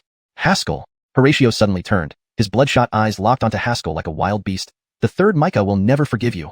His voice brimmed with venomous resentment, wishing he could carve Haskell into 1,000 pieces. Haskell paid no heed to the threats, silently walking over to Laverne and lifting her into his arms. Brother! Laverne struggled to hold back her tears, looking even more pitiful. Haskell felt immense guilt, as if being cut by a knife. I'm sorry. I failed to protect you. As he prepared to return to the cabin, he suddenly felt someone pulling at him. Looking down, he saw a small, chubby boy clutching the hem of his clothes. Though visibly terrified, the boy tried to appear nonchalant, stuttering. My father has guards who can set bones. We can help with Laverne's arm. Your father? Haskell frowned. Before the chubby boy could reply, a tall, dignified Remy strode over. It was the same man from the second floor earlier. Smiling, he said, Young friend Fong, this is my son Reggie. I am the Gene of Qianfan City, Blaze. Haskell nodded. Haskell. Blaze didn't mind Haskell's coldness, and in a grave voice, said, Today's events are partly due to my son. One of my personal guards is a doctor. Perhaps he can help? Haskell quickly responded, Thank you, Jean Zhou. Blaze turned to look at a gray-clothed Micah among his guards, who stepped forward and examined Laverne's arm, murmuring, There might be some pain. Please bear with it. Without waiting for Laverne's response, his fingers moved swiftly, and with a snap, the arm was realigned. Only then did Laverne let out a soft cry. The young lady's arm has been reset. A few days of rest should fully heal it. The gray-clothed Micah finished and retreated quietly into the crowd. Relieved, Haskell put Laverne down and bowed deeply to Blaze. Thank you, Xianxia. No need for formalities. It's a great honor to witness such clarity of heart. Blaze laughed warmly, took Reggie's hand, and headed back to the cabin. Before leaving, he glanced deeply at Haskell and said seriously, Fong young hero, the death of Jacques will not be left unpunished by the third Micah. If you need help, you can come to me anytime. Haskell hesitated for a moment and steadily nodded. Back in the cabin, after settling Laverne to sleep, Haskell entered the Heavenly Dao Tower to start his cultivation. Though killing Jacques would undoubtedly cause waves, Haskell had no regrets. In this world, his only remaining family was his sister. Whoever dared harm her would suffer the harshest retribution from him. To become strong, to reach the peak. With this resolve, Haskell resumed sparring with his sword servants. Meanwhile, Blaze returned to his room, dismissing Reggie to rest. The gray-clothed Micah suddenly asked, Sir, why do you wish to ally with him? This action risks making an enemy of Yumeng Pavilion. Just Yumeng Pavilion? What is there to fear? Blaze replied confidently. Xianxia City was different from other cities. It was a necessary route to the capital. As the city lord, he wielded far greater power and possessed much higher cultivation than others. Other city lords might fear Yumeng Pavilion's strength, but not him. This confidence came from the overwhelming power he held. Besides, that youth achieved clarity of heart before 18. In 100 years, who has done this? Blaze spoke profoundly, given Haskell's cultivation speed. As long as he survives this, Yumeng Pavilion will never be his match again. The gray-clothed Micah felt a chill run down his spine. It seemed their master believed Haskell would not encounter any major dangers this time. What does Sir mean? As long as it doesn't endanger Xianxia City, we'll protect him if we can, Blaze pondered for a moment and said. If that fails, we must find a way to get Fong young hero away. Between Yumeng Pavilion and Haskell, Blaze chose Haskell out of confidence in a genius. And, a genius like this cannot possibly have emerged without some powerful backing behind the scenes, Blaze added slowly.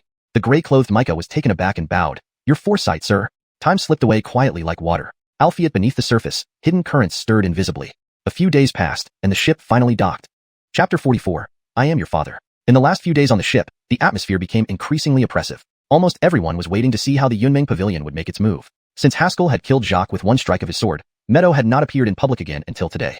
The massive merchant ship slowly docked, sending up splashes of water. The river pullers pulled the ship to a stop and secured it to the shore, laying wooden planks for passengers to disembark. However, after these passengers stepped off the ship, they did not leave. Instead, they remained on the spot, as if waiting for something. Soon enough, the person they were waiting for appeared before them. First, a handsome young man, carrying a little girl, stepped onto the wooden plank and came ashore. Then followed Arya in purple robes, her face covered by a veil. Even though her face was hidden, just from her eyes, one could tell that her beauty was exceptional. Yet, her beautiful eyes were filled with worry. Clearly, these were Haskell and his sister, along with Meadow. After reaching the shore, Meadow did not rush to leave. Her beautiful eyes fixed directly on Haskell. Haskell met her gaze head-on without hesitation. After a long pause, Meadow sighed deeply. Young hero Fong, I don't expect you to help me win the competition anymore. Leave quickly. I have already sent people to delay the Yunmeng Pavilion representatives. It's still possible to escape now. Haskell was slightly taken aback. He originally thought that even if Meadow wouldn't help punish him, she might at least stall for time or, at worst, end their relationship as if they never met. Albeit she was actually still trying to help him. Haskell's expression turned peculiar. Could she be an undercover agent for another faction planted within Yunmeng Pavilion? Seemingly sensing Haskell's thoughts, Meadow smiled bitterly. Do you think I really want to help you? Albeit the person who reported your presence has already lumped us together. No matter if you live or die, I can't escape involvement. Upon hearing this, Haskell instantly understood her reasoning. Unable to stay uninvolved, she figured helping him might be better. Do you really believe I will owe you a favor? Haskell asked curiously. Meadow waved her hand impatiently. Whatever, consider this a bet on you. Just don't disappoint me. Another reason was that Haskell had killed Jacques, effectively removing a competitor. Both emotionally and logically, she felt she should lend him a hand. Whether he could survive was beyond her control. Thank you, Nikita Yi, Haskell bowed deeply and said, Haskell, promise I will fulfill my agreement. Meadow was stunned, not expecting him to still think about the Yunmeng Pavilion competition. A wave of warmth flooded her heart. At that moment, a cold voice rang out above them. Pity, you probably won't get the chance to complete your agreement. Meadow was startled and looked up into the sky. A black-robed Micah descended between the two. Alex, Meadow gasped, amazed at how fast the news had spread, and that even the Alex had come personally. Humph, traitorous wretch. The Alex spat but did not attack Meadow immediately. Despite everything, Meadow was the granddaughter of the Chief Mike, whose status outranked him. As long as the Chief Mike was alive, he couldn't openly harm her. The Alex stared menacingly at Haskell. It was you who killed my grandson? That's right. Your grandson was nothing more than a useless fool, unable to withstand a single strike from me, Haskell replied defiantly, realizing there was no escape. Onlookers had already moved aside upon seeing the Alex arrive. Hearing Haskell's sharp words, many admired his bravery. You're indeed brave, young man. The Alex took a deep breath, gritting his teeth. Impressive courage. Give you one chance, reveal the force behind you. The Alex reasoned that the Yunmeng Pavilion, being within Yin territory, would not fear any force. This boy's boldness and arrogance suggested he had backing. Thus, despite his fury, the Alex wanted to know the truth. If it involved untouchable top-tier families, he would have to suffer the loss silently. Haskell found this somewhat laughable. You think I'd kill your grandson, and then decide based on the situation whether to fight me? Old turtle, living like this is really boring, Haskell sneered. I travel alone in the world, with no backing. Attack me if you dare. He then called out to Blaze nearby. Jean Zhou, can you please take care of my sister in the future if convenient? Blaze, deeply impressed by the young man, loudly replied, rest assured, young hero Fong, as long as I'm around, no one will harm your sister. Nodding, Haskell ignored the livid Alex and gently squatted before Laverne, soothing her. Grimessingson, go find brother Reggie, okay? Laverne, tearful, clung tightly to Haskell. No, I don't want. Wah, I want to stay with brother. Haskell felt his heart soften, embracing Laverne tightly. Don't cry. Big brother won't send you away. Seeing this, the Alex exploded in rage. What a touching sibling bond. Today, both of you will rot here exposed to the elements. Raising his palms, his true chi surged, locking onto Haskell with intense killing intent. Suddenly, Qingfeng's sword at Haskell's waist began to tremble violently. Haskell was momentarily startled, sensing a familiar aura appearing around him. The Alex abruptly looked up, his expression changing drastically. Who are you? Haskell realized someone had quietly appeared behind him. Under everyone's watchful eyes, a black-clad man emerged from behind Haskell, standing between him and the Alex. His black hair cascaded down his back, and a mischievous smile played on his lips. His demeanor resembled distant clouds, as if he could vanish into thin air at any moment. Everyone was bewildered. How did this man appear? After a moment of murmuring, they realized no one saw how he arrived. The man smiled faintly and softly said, Good son, I am your father. Chapter 45. I am the one who abuses power. The man's voice was not loud, but his words echoed in everyone's ears as if spoken directly to them. When people saw the man appear, they were already greatly astonished. Now hearing what he said, everyone felt their hearts tremble violently, with a sense that their worldviews were on the verge of collapsing. How could such a refined-looking person speak so crudely? Haskell, who had seen the man's appearance, instantly froze. Wasn't this the Ander from inside the Heavenly Dao Tower? He can actually come out? Wasn't he suppressed by the Heavenly Dao? The insulted three mics immediately turned beet red, clearly unable to bear the humiliation. Rogue, how dare you humiliate this mic? Insulting me is as good as insulting the Yunmeng Pavilion. One must understand that the influence of Yunmeng Pavilion did not only spread throughout the Yin Kingdom but also spanned across the entire Ning province. Regardless of dynastic changes, Yunmeng Pavilion has always stood firm. Offending Yunmeng Pavilion basically meant being cornered in Ning province. The Ander smiled, his eyes full of disdain. Not only will I humiliate you, but I will also slap you. Outrageous. The three mics flew into a rage, roaring as he summoned a torrent of true chi with both palms, pushing it forward. Instantly, waves of surging energy rolled out, making everyone feel a chill down their spines. If this palm struck, an ordinary minor grandmaster might not even be able to endure it. The strength of Yunmeng Pavilion's mica was indeed formidable. However, the Ander chuckled disdainfully. What nonsense, just playing pretend. As he spoke, he raised his hand and waved it without any earth-shattering display, just like an ordinary person casually waving their hand. Bang! The Ander's hand pierced through the surging true chi, landing precisely on the face of the three mics. The three mics was instantly slapped into the air, drawing a perfect arc before crashing into a merchant ship. A merchant ship as tall as a small building actually had a massive hole smashed into it. Everyone was stunned. What kind of power did this man possess? Filth. Death would be too good for you. In the next second, the roar of the three mics sounded again as he abruptly charged out of the hole, eyes bloodshot, and the mark of the slap clear on his face. The three mics was nearly driven mad with anger. Since becoming in mica, he hadn't been hit for a long time, let alone slapped. This slap wasn't just on his face, but on his heart. I shall rend you all limb from limb today. Standing in the air proudly, the three mics drew a long saber from his waist, and rolling true chi instantly condensed into several saber beams. Wanhai Guichao blade. He roared as he swung the saber fiercely downward. Those saber beams instantly transformed into a surging river, falling from the sky, shrouding the heavens, seemingly about to engulf this entire shore. Under such an attack, forget about innate martial artists. Even a minor grandmaster would be in dire straits. Alfie at the Ander was unhurried, speaking slowly. Boy, your luck is good today. Let me show you what true swordsmanship is. As he spoke, he raised his right hand, pointing two fingers as a sword finger, gently flicking it. Great river flows down from heaven. Boom. With a deafening roar, the surging river was suddenly pulled up into the sky by some force. Almost instantly, the entire river seemed to dry up, leaving a massive gap. Seeing this scene, everyone was dumbstruck. Picking up a river with one finger? What kind of divine skill was this? Watch closely. The Ander laughed loudly, pressing the sword finger downwards, flowing to the sea never to return. That river in the air transformed into a massive water blade, crushing down directly onto the three mics. The three mics' face turned white with fear. Compared to this move, the river formed by his Wanhai Guichao blade was merely insignificant. This was simply beyond his comprehension. The surging river instantly submerged the three mics' figure, pressing him harshly into the ground. The Ander retracted his right hand, acting as if he had done something trivial, and spoke slowly. Swordsmanship comes in many forms. This is one path. Alfie, observe others to improve yourself. Your path of swordsmanship need not follow mine. Find your own way. Haskell watched the still surging river, feeling as if a gate in his heart was slowly opening. Meadow and Blaze, the two highest-ranking cultivators present, were trembling in shock. They knew the strength of the three mics. At least in the Yin Kingdom, he was among the top 10. Yet this man simply defeated him with just a flick of his fingers. Who was this man? A sword lord? Or perhaps, a swordsmanship grandmaster? The river wasn't endless, and after a few breaths, the Three Mics form revealed itself to everyone. Only moments ago, the arrogant Three Mics was now in utter disarray, drenched, hair disheveled, sprawled on the ground, barely breathing. It wasn't that he didn't want to move, but the sword intent within the river was wildly surging through his meridians.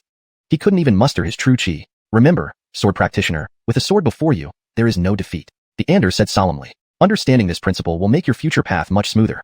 Haskell fell silent for a moment, then spoke. Senior, I don't fully grasp the true meaning behind this. The Ander waved his hand. You fight too little. Let me demonstrate once more. He stepped forward, kicked the Three Mics casually, and asked nonchalantly, Yunming Pavilion, right? Got anyone stronger here? Come take my sword. The Three Mics wanted to cry but couldn't. He wished to rise and uphold his dignity as an Micah of Yunming Pavilion, but his body wouldn't obey. Don't tell me Yunming Pavilion is this weak? The Ander appeared disappointed. If so, I'll have to take this boy to your headquarters for a demonstration. Are you going to the Yunming Pavilion headquarters? The Three Mics' face turned ashen, feeling that he had truly stirred up a huge trouble. Thinking of this, he couldn't help but shoot Haskell a venomous glare. Damn it, didn't you say you had no backing power? Are today's young so devoid of morals, speaking blatant lies? Just then, a gentle voice sounded. Why does Sir insist on bullying those less powerful? A fox appeared in mid-air, radiating a presence that clearly displayed his cultivation level. Grandmaster, the Supreme Mic. The Three Mics almost cried. Finally someone came to save him. Albeit before the fox could continue, the Ander's lips curled into a mocking smile. Alfeeling the weak? Suddenly, he vanished from sight, leaving only a brazen voice echoing in the air. Today, I'll show you what true bullying looks like. Chapter 46, Deserve Death. In Yunming Pavilion, there are 9 Mic Counselors. Above them stands the Grand Mic Counselor. Normally, the Pavilion Master handles affairs with the support of the 9 counselors, while the Grand Mic Counselor remains a silent force, rarely intervening. However, with the Pavilion Master missing for quite some time and the leading counselor gravely ill, the Grand Mic Counselor had no choice but to step in to manage matters. He came today upon hearing that the grandson of Alex was killed, intending to calm the situation. Albeit as soon as he arrived, he witnessed Alex being brutally assaulted, which left him startled. Sir, let it be if you can. Before the Grand Mic Counselor could finish his sentence, he saw the Ander suddenly appear before him like a ghostly shadow. This stirred anger within him. I am the esteemed Grand Mic Counselor of Yunming Pavilion. If you don't listen to reason, you will have no one to blame when I show no mercy. The Grand Mic Counselor snorted coldly, drawing a circular arc in front of him with both arms crossed. Golden light instantly surged around him. His fingers danced swiftly, forming an intricate seal which he thrust forward. Mystic Void Seal. As the words were spoken, the golden light surrounding him burst outward, converging into a massive golden seal in front of him. The seal quivered fiercely, and those below immediately felt an overwhelming pressure, akin to a mountain pressing down on their shoulders. Weaker individuals were already forced to kneel, unable to move. This displayed the might of a grandmaster. Despite everyone's astonished gazes, the Ander maintained a contemptuous smile, thrusting his sword finger forward. Watch closely, boy. This is how you truly perform the Yama thrust. At the instant the sword was drawn, space behind the Ander shook violently. Instantly, countless sword marks condensed in the air, converging into a delicate longsword. As the longsword formed, the golden seal began to tremble violently under invisible pressure. As the longsword advanced slowly, the Grand Mic Counselor's expression changed drastically. No matter how much power he exerted, he couldn't stop the sword from piercing through, eventually leaving the tip resting against his throat. At this moment, everyone could see that the Grand Mic Counselor had been defeated. Stunned, he stared at the man before him for a while before finally pleading, Mike Sword Immortal, spare my life? Below, Meadow and Reggie were utterly dumbfounded. They knew well the power of the Grand Mic Counselor, yet he could not even put up a fight against this Ander. And this person turned out to be a Sword Immortal? Prior to this, they only heard of Sword Immortals in legends. Across the vast Yin Yun continent, even Sword Lords were rare, let alone Sword Immortals. The Ander grinned at the Grand Mic Counselor and casually said, Boy, have you now understood the true essence of the Yama thrust? One thrust, nothing unbreakable. At this point, I control life and death. Haskell felt his heart jolt. He gained a new understanding of the concept of controlling life and death with a single sword thrust. No matter how strong you are, with a sword at your throat, your life is in my hands. This was the real mastery of life and death with a single strike. How domineering. How audacious. Disciple understands. Haskell exhaled deeply, bowing respectfully. Witnessing this scene, everyone was stunned. This Sword Immortal was actually this young man's mentor? No wonder he dared to offend Yunming Pavilion so nonchalantly. Meadow also snapped out of her daze, giving Haskell a scolding glance. Had he mentioned such a powerful backing earlier, she wouldn't have spent these days worrying in the cabin. Reggie trembled, his heart filled with excitement. He chose correctly this time. What started as admiration turned into an astounding connection. Son, you should maintain regular communication with Nikita Laverne. Reggie squatted down and seriously instructed his son. I see potential between you two. Nurture this friendship, preferably letting it develop further. Haskell rolled his eyes upon hearing this. This old guy actually wants Blaze to court his sister. Absolutely shameless. At this moment, the Grand Mic Counselor fully realized who he had provoked. Yunming Pavilion would suffer a great loss, albeit there was still room for salvage. Senior, this incident arose solely because of that beast, and has nothing to do with our Yunming Pavilion, the Grand Mic Counselor said with feigned righteousness. With a flip of his hand, the giant golden seal crashed down mercilessly on Alex. Boom. Alex didn't even get a chance to scream as he was reduced to ashes under the seal. Afterwards, the Grand Mike Counselor looked at the Ander, trying to gauge his reaction. Senior, does this handling of the matter satisfy you? Despite looking old enough to be the Ander's grandfather, he humbly called himself a junior, a testament to the rules of this world where strength commands respect. The Ander remained silent, merely tilting his head. Understanding immediately, the Grand Mike Counselor descended from the air and approached Haskell. With a sincere expression, he said, "Young friend, this matter stems from our Yunming Pavilion. I apologize for any disturbance caused. I am willing to compensate you for any losses." Haskell hesitated, knowing the other party was only deferential due to the Ander's presence. Without overreaching, he responded cautiously, mindful of the Grand Mike Counselor's potential resentment. After pondering, he firmly said, "If Senior insists on compensation, a sword will suffice." Upon hearing this, the Grand Mike Counselor only paused briefly before smiling. "It just so happens I brought a fine sword with me today." With a wave of his hand, a long sword emitting threads of coldness appeared. This sword is named Snowfall, ranked 5th tier of the Mystic Grade. "It is a gift for you." Looking at Laverne, he then produced a bracelet, handing it to Haskell. This bracelet is called Golden Jade Bracelet, also 5th tier of the Mystic Grade. It can withstand a half-step Grandmaster strike, given to your younger sister for protection. This old fox knew well that the sword immortal needed nothing, and his only target was this young man. From previous intelligence, this youth valued his sister above all else. Offering the Golden Jade Bracelet was perfectly appropriate. Thinking of this, he couldn't help but inwardly curse Alex. That damned fool couldn't even recognize a sword immortal supporter. He deserved his fate. Chapter 47. The Sword Immortal's Might. So terrifying. If the 3 senior Mikes could hear this from beyond the grave, they would likely cry out in protest. After all, while aboard the ship, Haskell never mentioned anything of the sort, and his words and actions showed no hint of anything unusual. As a disciple of a sword immortal, one would expect him to have a few protective magical treasures, but he used even his sword in such an ordinary manner. Just by looking at him, who would know that his master is a sword immortal? It's said that some disciples from hidden families love to conceal their identities when going out, deliberately attracting troublemakers, only to show their true strength and embarrass them when being wronged. They call this playing pig to eat the tiger for the sake of justice. What nonsense, utterly infuriating. The Grand Senior Mike made up his mind. If he could return alive this time, he would warn the young people at Yunming Pavilion to avoid trouble while traveling to prevent bringing calamity upon themselves. Grand Senior Mike watched as Haskell accepted the 2 gifts offered as an apology, then raised his head to look at the Ander, bowing his hands together. "Senior, may I ask if you were satisfied with how I handled this matter?" The Ander did not respond directly but glanced at Haskell. Seeing Haskell nod slightly, he lazily pointed toward where the 3 senior Mikes had died. The place had just been cleansed by a mighty river, which was already flowing everywhere. With this single point, the water converged again, drawing an arc in the air before falling back into the river. The sound of the river roaring was deafening, leaving everyone somewhat dazed. Grand Senior Mike's eyes narrowed. He was even more horrified inside. One finger formed a sword, another sent it back into the river. What kind of immense power could accomplish this so effortlessly? He knew for certain that even lifting a river with a finger would be extremely difficult for him, let alone severing it. Even as a Grandmaster, he remained insignificant compared to the power of nature, like an ant. Then, the figure of the Ander gradually turned ethereal and vanished from sight within moments. Even after he disappeared, a domineering voice lingered in the wind. "Kid, if anyone from Yunming Pavilion comes to pick a fight, beat them to death, and I'll take the blame." To beat someone to death and take the blame. Such a lighthearted and irresponsible statement. Albeit if spoken by a sword immortal, the situation changes entirely. If someone from Yunming Pavilion were to provoke Haskell in the future and get killed, Grand Senior Mike would certainly not intervene. He would expel the person and their associates from Yunming Pavilion, claiming they had no connection to the pavilion. After all, if a sword immortal sought revenge, 10 Yunming Pavilions wouldn't be enough. After the Ander disappeared, Haskell felt the black tower within him grow full once more. "Kid, handle things on your own now. I need to rest." The man's voice sounded weakly in his heart, clearly having taken a significant risk to leave the Heavenly Dao Tower to help him. Haskell felt a surge of gratitude and became more determined to grow stronger. Only by becoming powerful could he save the senior from the Heavenly Dao Tower. The shore suddenly fell silent. Witnessing this shocking drama, everyone's thoughts were in turmoil, unable to settle down. A sword immortal, a legendary figure had appeared before them today. Although Grand Senior Mike put on a pleasant smile, he harbored deep frustration. Yunming Pavilion was a major power in Cloud Sea Continent. Yet today, they were suppressed by one man and one sword, unable to retaliate. They truly couldn't afford to offend a sword immortal. If a sword immortal attacked with full force, Yunming Pavilion, even with its full strength, could barely resist. Winning was never even considered. What was most infuriating was that all this started because Braxton offended a sword immortal's disciple, a despicable excuse for a human. If others learned about this, they would mock Yunming Pavilion's so-called talents, calling them blind for offending a sword immortal's disciple. This was as good as courting death. Grand Senior Mike sighed, his gaze towards Haskell filled with complexity. A disciple of a sword immortal, such a genius should have been Yunming Pavilion's esteemed guest. Although they had temporarily resolved their enmity, it would be impossible for them to sit down and chat amicably in the short term.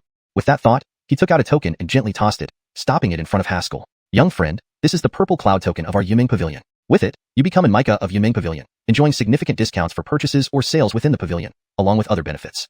Haskell accepted the purple cloud token without refusal, saluting Grand Senior Mike. "Thank you, Senior. I will take my leave now." Watching them depart, Grand Senior Mike turned to Meadow. "Is Senior Mike well?" Meadow quickly bowed. "Report to Grand Senior Mike. My grandfather has improved recently. Thank you for your concern." Grand Senior Mike nodded softly. "When your grandfather became an Micah, I personally granted him the title. I trust you won't disappoint him in the Pavilion Master selection. Meadow was momentarily stunned, but then understood the implications, her eyes lighting up. Thank you, Grand Senior. His words indicated support for her in the Pavilion Master election. Although there were multiple Grand Senior mics, most didn't involve themselves in affairs. With his support, her chances of becoming Pavilion Master increased significantly, all due to Haskell. If not for befriending him on the ship, Grand Senior Mike wouldn't have favored her. Meanwhile, Haskell and Laverne were preparing to leave when Reggie invited them to visit Thousand Sail City's mayor's office. Thinking of the upcoming journey to the capital by skybound boat, Haskell agreed. Inside the carriage, Haskell immersed himself in the heavenly Dao Tower. Upon entering, he froze. The Ander lay before the tower, his form blurry and nearly vanishing, as if about to dissipate at any moment. Behind him, the massive heavenly Dao Tower trembled violently, as if something malevolent was about to break free. ##### Chapter 48. Tian Dao Tower nearly losing control. Senior, what happened? Haskell's heart pounded as he rushed to the Ander's side in a few quick steps. The Ander forced his eyes open and, seeing it was Haskell, managed a weak smile. Hey, you came in pretty fast, kid. Senior, did you sustain severe injuries while you were outside just now? Haskell guessed. Don't waste time. Quickly, summon the little sword from your dantian. Without a word, Haskell sat cross-legged, placed his hands on his knees, and began circulating the sword tomb technique to summon the blood-red small sword from his dantian. As soon as the blood-red small sword appeared, it seemed to be drawn by something and instantly flew towards the Ander. With one hand, the Ander pointed at Haskell and gasped, "Borrow the sword chi within you." At that moment, Haskell felt the sword chi inside him being forcefully extracted by an invisible force. In mere moments, the sword chi in his meridians was completely depleted, and the familiar sensation of weakness returned. The sword chi surged into the Ander's body, solidifying his form. He grasped the mysterious small sword, closed his eyes, and murmured incantations under his breath. Tian Dao Tower shook more violently, and a faint figure could be seen slowly emerging at the entrance of its first floor. Outrageous. Go back. The Ander suddenly opened his eyes wide, pointing the blood-red small sword forward. A wave of intense sword intent surged like an ocean, forming countless threads of crimson light in the air, covering the entire Tian Dao Tower. Instantly, the shaking of Tian Dao Tower ceased. The figure at the entrance disappeared back into the darkness. Haskell watched this, sensing a trace of unyielding will emanating from that figure. Suppress. The Ander shouted. Crimson threads descended and enveloped Tian Dao Tower. Here. With a flick of his finger, the blood-red small sword flew back into Haskell's dantian. Haskell was momentarily dumbfounded. Where is the sword chi? The Ander sighed in frustration, his face turning sour. You can cultivate it again, can't you? Why are you acting so petty? Haskell. Alright, you're a sword immortal, impressive. Only now did Haskell notice that the Ander seemed to have significantly weakened, his aura almost indiscernible. Haskell paused for a moment, then bowed. Thank you, Senior, for saving me today. He knew well that if the Ander hadn't intervened, even with his talents, he would have met a grim fate. Indeed, he had already prepared to die alongside Isla. The Ander waved his hand. You can be considered my disciple, after all. How could I sit idly by while my disciple is bullied? Hearing this, Haskell felt a touch of warmth in his heart. Judging from the weakening aura around the Ander, it was evident he had expended a great deal of energy. Yet, to comfort Haskell, he spoke in a nonchalant tone. Thinking of his so-called clan members and former fellow disciples of Yunyang sect, a sense of melancholy arose in him. I didn't expect you to comprehend the clarity of the sword heart so quickly, the Ander laughed suddenly. Actually, if you hadn't comprehended it earlier on the ship, I might have advised you not to act. Haskell asked curiously, why? The sword, a gentleman among weapons, embodies righteousness. Cultivators of the sword path must adhere to the principle of following their true intentions, the Ander explained. If you wish to kill someone, then you should have done it. Suppressing that desire would go against your inner will. While it may cause some short-term dissatisfaction, it could hinder the comprehension of the sword heart. Haskell was taken aback, then suddenly realized the implications. No wonder so few people achieve the comprehension of the sword heart. Following one's heart means risking death unless they are strong enough. Looking at it this way, achieving the comprehension of the sword heart isn't easy since most cultivators couldn't follow their heart due to their weaker strength. To achieve the comprehension of the sword heart, one must align with their true intentions, regardless of their strength. Following one's heart comes with a price. Acting recklessly when weak only invites death. Therefore, you need to train even harder from now on, the Ander said with a half smile. If you can't follow your heart once or twice, it's fine, but too many times, and your comprehension of the sword heart will collapse, affecting your sword path as well. That's why there are so few sword cultivators in the world. Haskell understood. In essence, the sword cultivator must live by one word, joyful satisfaction. By doing what makes them feel satisfied, they follow their true intentions, making their path smoother. Thinking about it, the essence of sword cultivation seemed less lofty than expected. Oh right, I can't help you anymore if you encounter trouble in the future, the Ander pointed behind him. Helping you today nearly caused Tian Dao Tower to collapse. Just now, the entity in the first level was almost out. Fortunately, you arrived in time to replenish my expended power, allowing me to suppress the tower again. If I interfere again, the seal will weaken, and you'll be dead for sure. Previously, Haskell had heard that everyone else in Tian Dao Tower except him hoped he would die or be possessed. If the seal weakens, the consequences would be unimaginable. Haskell nodded silently, acknowledging the warning. Alfie at the sight of the Ander's frail state had truly scared him, so he asked again, Senior, you looked extremely weak just now. Is there any way I can assist you? The Ander paused, a hint of relief crossing his face. No need. It's just excessive power consumption. Rest will suffice. Do you have any questions about the comprehension of the sword heart? Alphiot, you really seem quite weak. I'm not weak. Seeing the man didn't want to delve deeper, Haskell stopped pressing and turned to asking about related knowledge. Naturally, the Ander answered all his queries. The comprehension of the sword heart is a profound realm for sword cultivators. Strictly speaking, it doesn't directly enhance combat power but can be considered a passive skill. However, with the comprehension of the sword heart, one becomes immune to evil influences and can dispel illusions. Henceforth, any illusory phenomena in the world are ineffective against them. Moreover, it allows one to easily see through techniques, predict opponents' next moves, and instantly grasp various sword techniques. As for other effects, Haskell would discover them through experience. All this talk is pointless. Just spar with a sword servant, and you'll understand. The Ander grew impatient and waved his hand, summoning several shadows around him. Haskell froze. Senior, which sword servant should I spar with? Which? All of them together. Haskell glanced at the dozens of shadows matching his strength and couldn't help but wonder if he had offended the senior somewhere. Chapter 49. The 8 Desolates Academy Preparatory Class. Upon arriving at the Jin's residence, Haskell briefly emerged from the heavenly Dao Tower to settle in. He then hurried back inside, urged by the Ander who informed him that he needed to seize the opportunity to cultivate and comprehend the sword mind within 24 hours of achieving enlightenment of the sword heart. The next day, Haskell emerged from his room drenched in sweat, as if he had just been fished out of water. The moment Reggie laid eyes on him, he was taken aback. Dear heavens, it looks like you've been beaten to a pulp, Reggie remarked, noting Haskell's exhausted appearance. He wondered aloud, Heidertal friend Fong, do you have any hidden ailments? You seem quite weak. No, I'm not weak at all. Haskell retorted hastily, his face turning red. After undergoing rigorous training under the Ander, even the mere mention of weakness now sent shivers down his spine. Senior, you're far too petty, he thought. Just expressing concern warranted being surrounded by over a dozen sword attendants for sparring, an ordeal where he received nothing but beatings. Initially, Haskell managed to hold his own using agile footwork, but after less than 15 minutes, he found himself overwhelmed by the 10 or so sword attendants, pinning him down relentlessly. Walking ahead, Reggie occasionally glanced back, reflecting with a mixture of emotions. That Grand Secretary must truly be a vicious individual to resort to such covert tactics. From what Reggie could tell, the Grand Secretary likely used insidious methods while everyone was unaware, causing the delayed manifestation of these symptoms. However, since Haskell didn't say anything, it probably wasn't serious. Jean Zhou, where are we headed today? Asked Haskell as he followed behind, simultaneously using true chi to heal his injuries. Reggie chuckled, his hands behind his back, saying, Heidertal friend Fong comes from Dongshan City, an inland area where travel mainly depends on carriages. Alphiot traveling to the imperial capital requires an airship. Presumably, you haven't ridden one before? Haskell nodded. Actually, this is my first time riding in a carriage as well. In Yunyang sect, walking was the norm. Owning a horse was considered a luxury, let alone a carriage. Well, today's the perfect opportunity to acquaint yourself with an airship, Reggie grinned. Many people feel nauseous on their first ride, so getting accustomed beforehand will be helpful. Though Reggie's real intention was to get closer to Haskell, the disciple of a sword immortal, and potentially gain favor in case of future troubles. A sword immortal, unlike the members of Cloud Dream Pavilion, was unpredictable and dangerous. After reaching the port through a bustling avenue, Haskell gazed at the sight before him, mouth agape. This is an airship? Before them stood a towering cliff, its edges adorned with numerous ports bustling with activity, merchants, warriors, commoners alike. A massive airship, stretching 100 feet long and 20 feet wide, resembled a colossal beast. Indeed, as the name suggests, an airship flies through the air. Reggie explained without belittling Haskell's unfamiliarity. Most first-time riders react similarly. This airship is a merchant vessel, currently docked for cargo exchange. Let's go aboard, see if there's anything you fancy, Reggie suggested.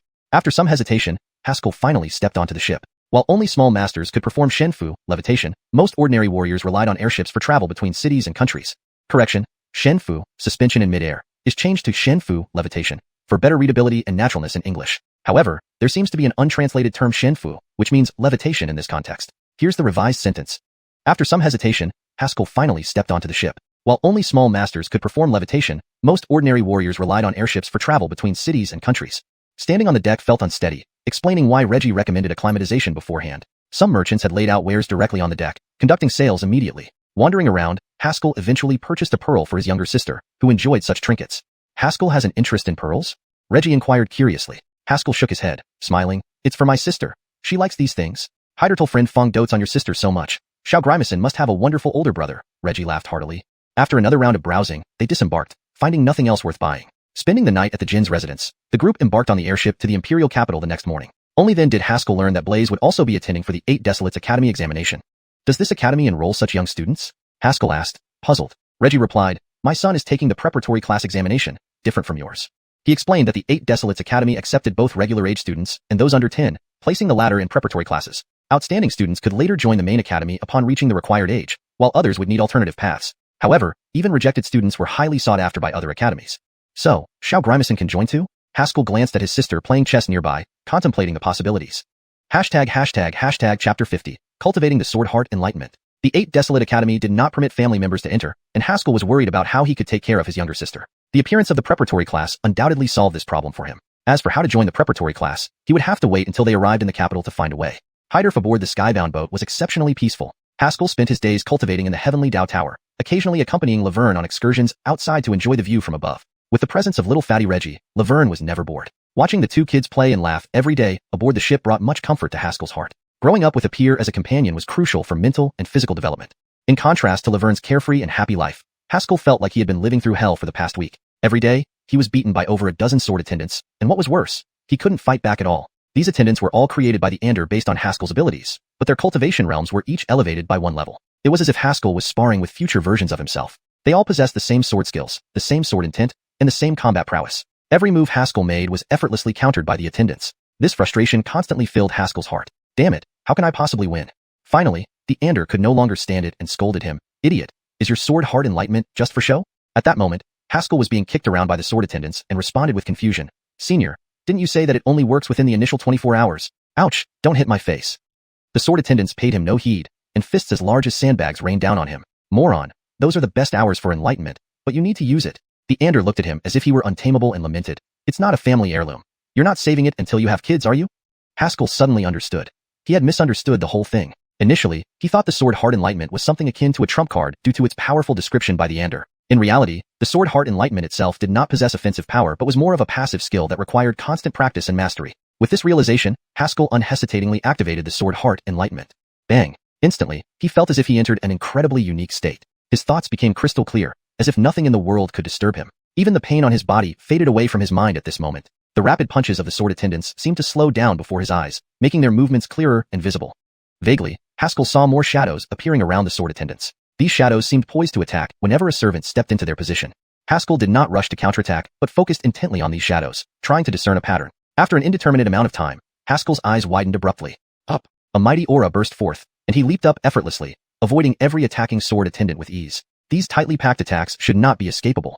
Brat, still stubborn, the Ander lay beside him, glanced over, changed his posture, and closed his eyes to rest. Landing aside, Haskell felt an overwhelming excitement in his heart. He got it. Those shadows represented where the sword attendants would strike next.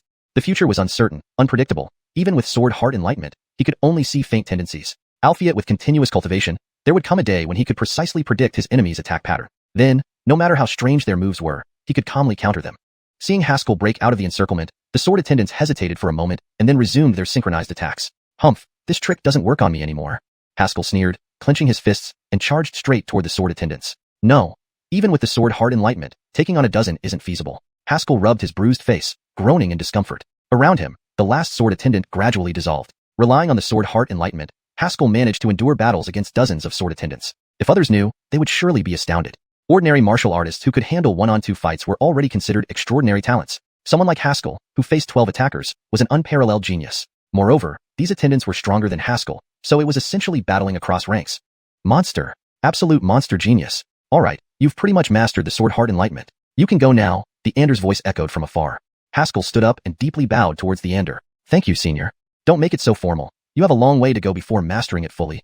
Haskell paused, smiled, and walked into the darkness. Only after Haskell left the Heavenly Dao Tower did the Ander sit up, lost in thought. What's wrong, Xavier? Jealous of your little disciple? A gentle female voice giggled teasingly. The Ander snorted. What nonsense, do you think I'm petty? Or is it because this little guy mastered the sword Heart Enlightenment in less than half the time you did? Tisich, I should be glad. The Ander frowned, lying down again. After a moment, he sighed, Meryl, I think, this time, we might really get out. The Arya named Meryl fell silent for a while before responding slowly, actually, as long as I can be with you, it doesn't matter whether we go out or not. The Ander did not respond, seemingly falling asleep instantly. Just as Haskell returned from the Heavenly Dao Tower to the skybound boat, he heard noise outside. He hurried out of his room to the deck, finding everyone gathered. Between the crowd, Laverne was squatting before Arya, whispering something. Hydertal fatty Reggie stood ahead of them, looking righteous. Before Reggie was a fair-faced young man without a beard, wearing a smirk. Boy, do you know who I am? How dare you block me? The youth waved his fan arrogantly. Beside him, a guard hurriedly flattered. Who doesn't know you're the son of Qin's great Jack? This boy has no eyes to recognize a mountain. He deserves a beating. Saying this, the guard lifted his foot to kick Reggie. At the last second, a figure suddenly appeared between them. Bang! The guard didn't even have time to react, getting punched and flying off the skybound boat. Aya! The guard's scream disappeared into the cloud sea. Note: please provide further chapters for translation or any specific instructions you may have. #####chapter 51. My father Brayden. Piercing screams filled the air, causing everyone's faces to pale. This was a drop from thousands of feet in the sky. There would be no chance of survival if one fell like that. The young man was startled by Haskell's sudden appearance. Realizing it was just a teenager, he regained his courage and sneered, "Brat, you dared to attack my guard? You must be tired of living. Do you know who I am?" Haskell confirmed that Laverne and Blaze were uninjured before calmly standing up and asking, "Who are you?" The young man was instantly amused and shouted loudly, "My father is Jack Braden of the state of Qin." A commotion erupted among the crowd. Yin continent has 12 major states and countless minor ones. The strength of the Yin state could barely be considered average, but the Qin state was several times stronger than Yin, making it the most powerful state on the Yin continent. A great general of Qin held as much power as a real authority mica within a sect. Even ordinary sects wouldn't dare provoke Qin easily with its formidable army. And now this young man had offended the son of Qin's great Jack. His fate didn't look promising. "Oh, this youth merely stood up for justice, yet he offended such an evil person," muttered one spectator. "Indeed, we've heard about it. Xiuxian, the son of Qin's great Jack Braden, is utterly unlearned and performs every kind of atrocity. He's a wasteful good-for-nothing," added another. "This youth is doomed. Xiuxian has cruel methods. No one who offends him meets a good end. Pity such a fine young hero." People murmured softly, expressing their pity for Haskell. They say bad news travels fast, and Xiuxian's reputation spread far and wide. Most people aboard the skyboat, who were merchants traveling between Yin and Qin, had heard many tales about Xiuxian. Despite Xiuxian's thick skin, even he felt a bit embarrassed listening to those remarks. He glared fiercely at everyone and looked back at Haskell, sneering, "I'm giving you a chance. If you kneel down and kowtow 50 times, then hand over the aria behind you, I might spare you." It wasn't kindness. It was because the displayed strength of this young man truly alarmed him. His own half-step Ian guard had been knocked off the skyboat with one punch.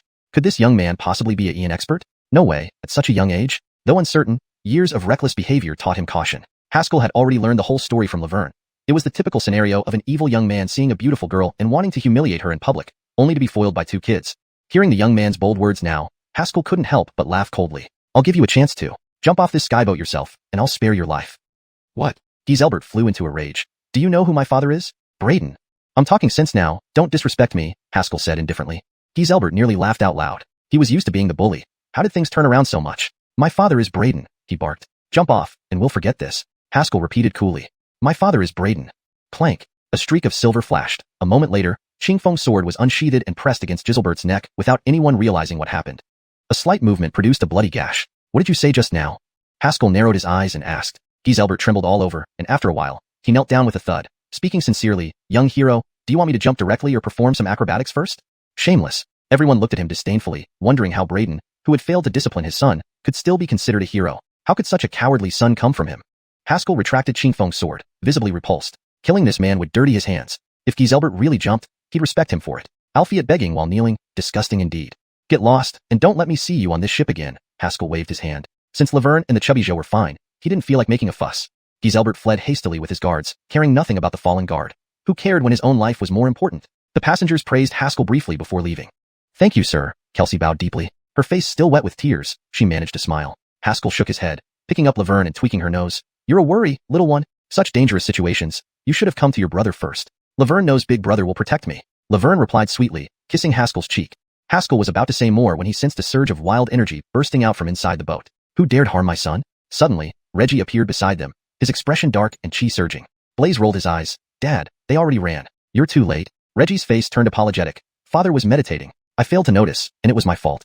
After asking a few questions, Reggie bowed to Haskell. "Thank you, Luther Fong. This time, I owe you a favor." Pausing for a moment, he added worriedly, however, "You've thoroughly offended Xiuxian. We're about to land in a city bordering Yin and Qin. Xiuxian might seek revenge." As for himself, Reggie wasn't concerned. Xianxia City was an essential trade hub, and Qin wouldn't risk disrupting business over a single son. Haskell responded nonchalantly, "Let him come. I'll kill one after another." As a sword cultivator, he moved forward fearlessly. In the past, he might not have said such things, but now, as a sword cultivator with a clear heart, he followed only what aligned with his true intentions. Even if Xiuxian brought retaliation or even a national response, if he acted in accordance with justice, it wouldn't matter. "Besides, I just want to test my cultivation progress," Haskell muttered. After a week of training and taking blows in the Heavenly Dao Tower, he harbored a lot of frustration. If Xiuxian sought revenge, it would provide excellent practice.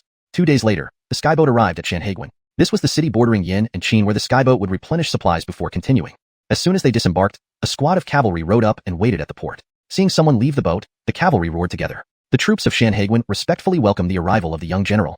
##### Chapter 52. A man at the pass. Clad in iron gray armor, wielding sharp spears, and marching in perfect formation. "This unit is quite formidable," Reggie remarked critically.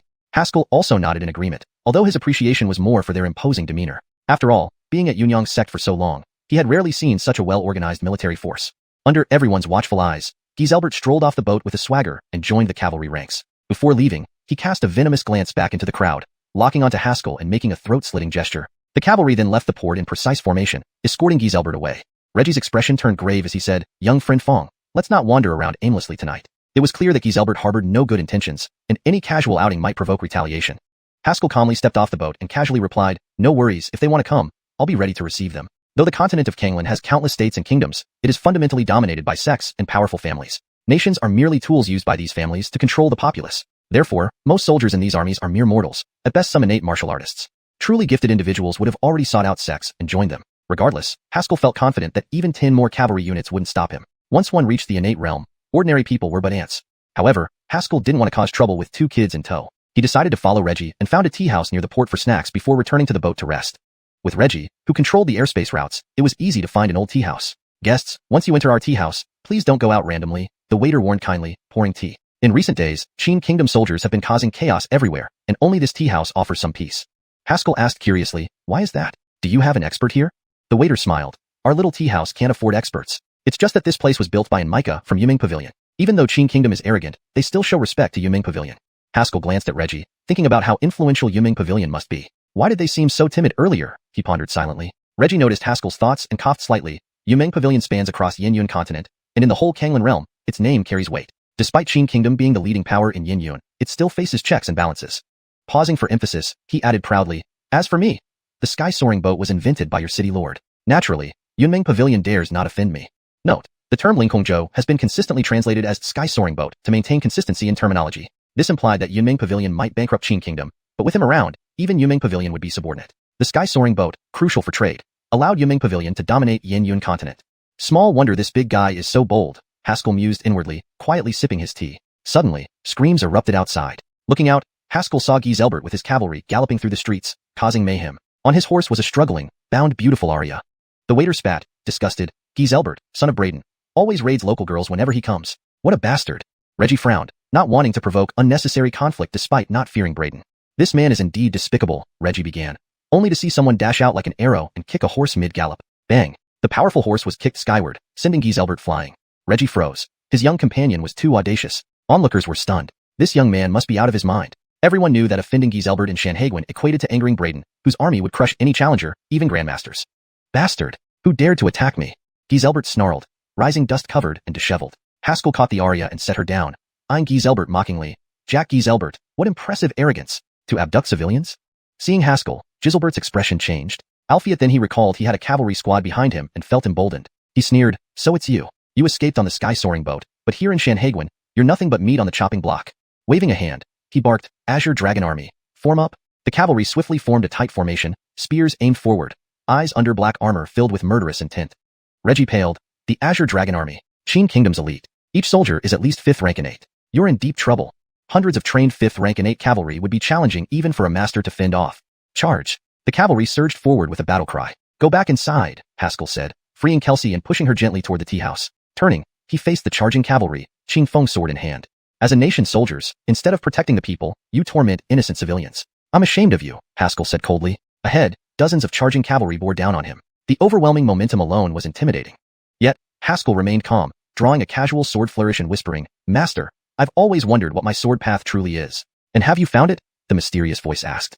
The cavalry charged closer, their leader's blade raised high. People gasped or closed their eyes in fear. "I have," Haskell said serenely, his heart immersed in clarity. "To validate the righteousness within my heart, that is my sword path." Jin. A silver light flashed, and a head rolled.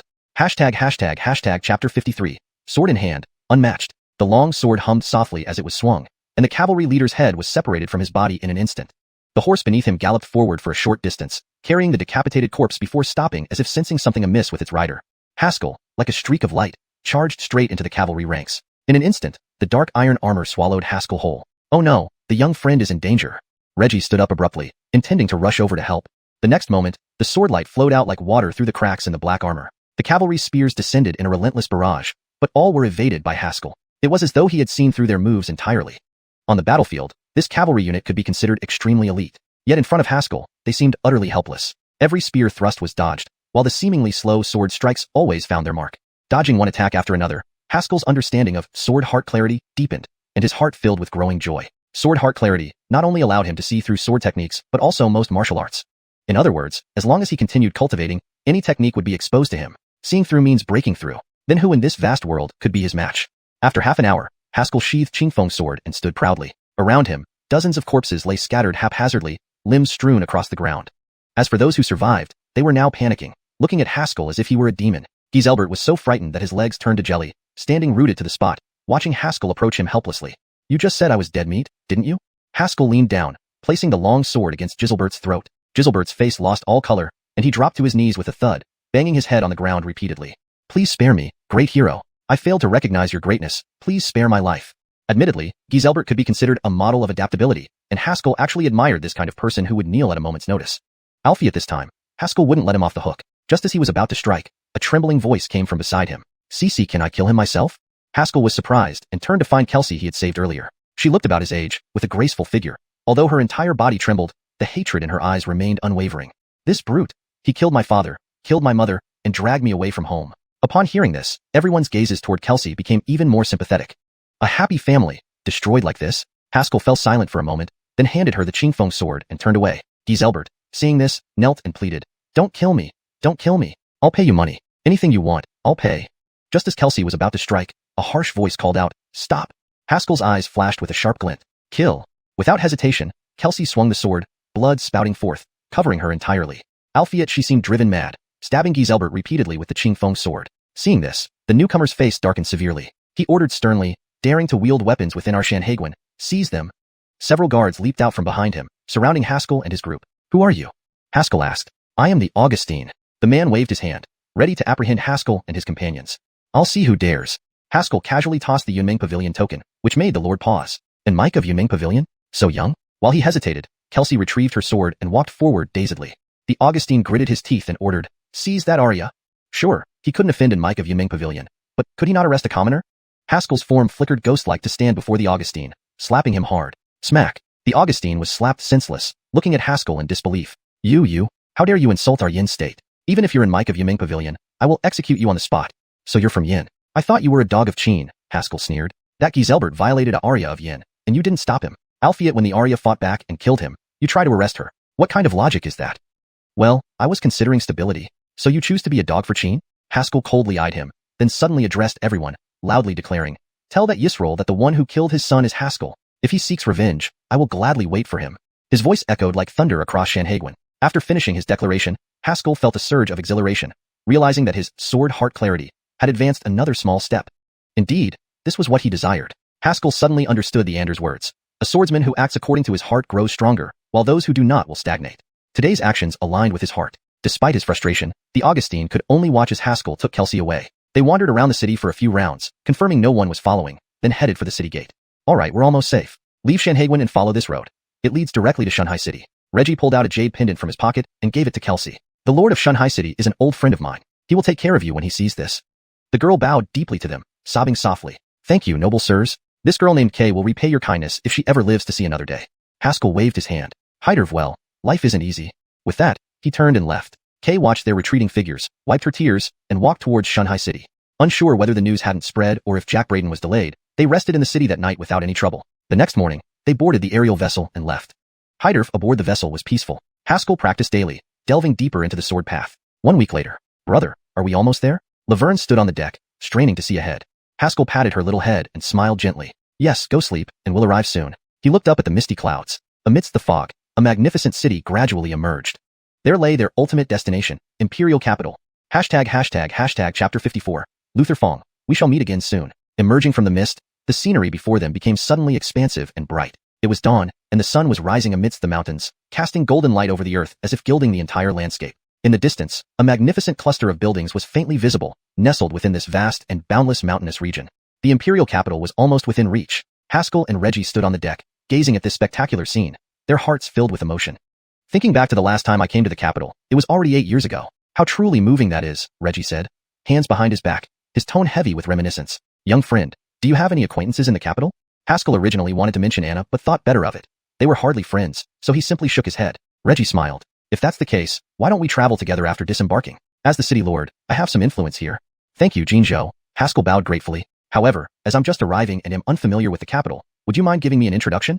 Nodding, Reggie replied, certainly. The imperial capital is the capital of Yin Yun continent, ruling many vassal states. There are 3 renowned academies in the capital, and the 8 Desolates Academy, which we're heading to, ranks second. Its faculty is powerful, with abundant resources, and it recruits only geniuses from within the continent.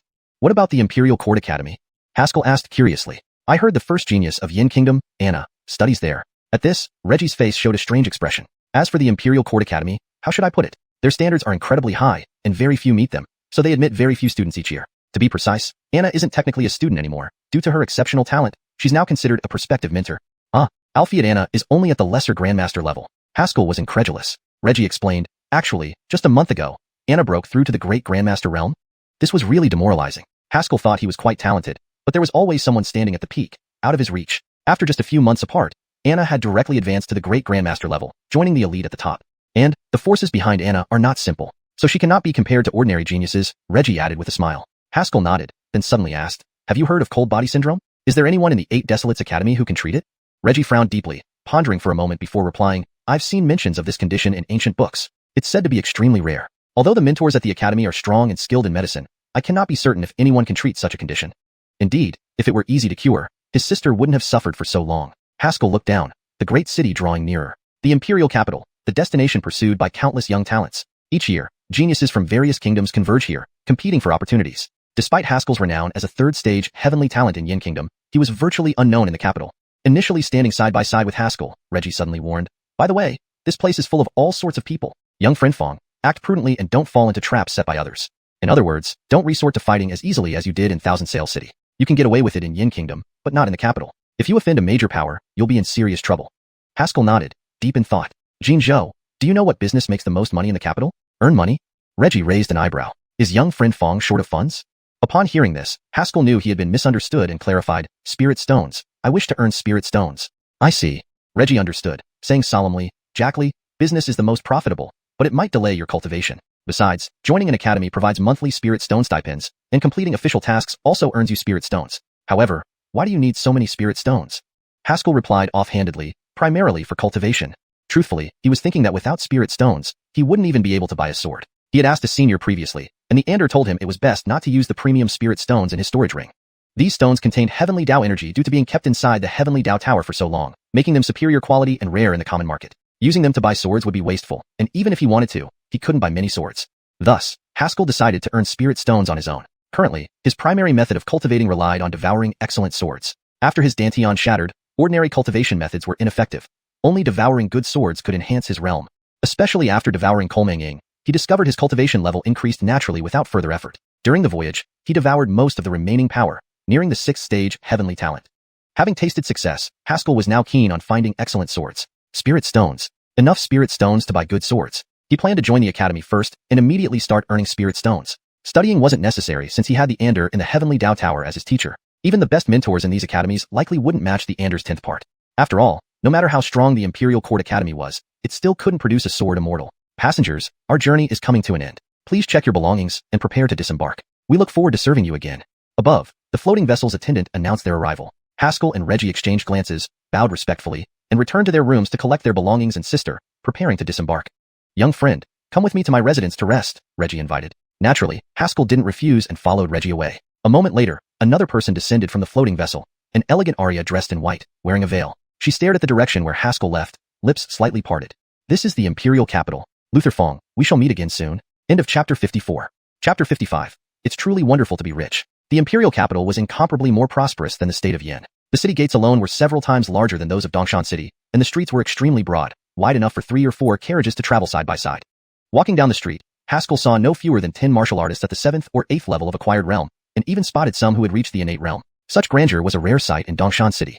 After all, back at Yunyang's sect, he had been hailed as a once-in-a-century prodigy merely for reaching the innate realm. In reality, only a very small portion of martial artists in the secular world truly managed to reach the innate realm. Cultivation required not just talent, but also abundant resources. Ordinary martial artists needed vast amounts of spirit stones to absorb spiritual energy to temper their bodies. Before reaching the innate realm, one had to go through 5 stages: body tempering, strength refinement, pulse unblocking, among others. If an ordinary person could reach the 3rd stage before turning 20, they would already be considered exceptionally gifted.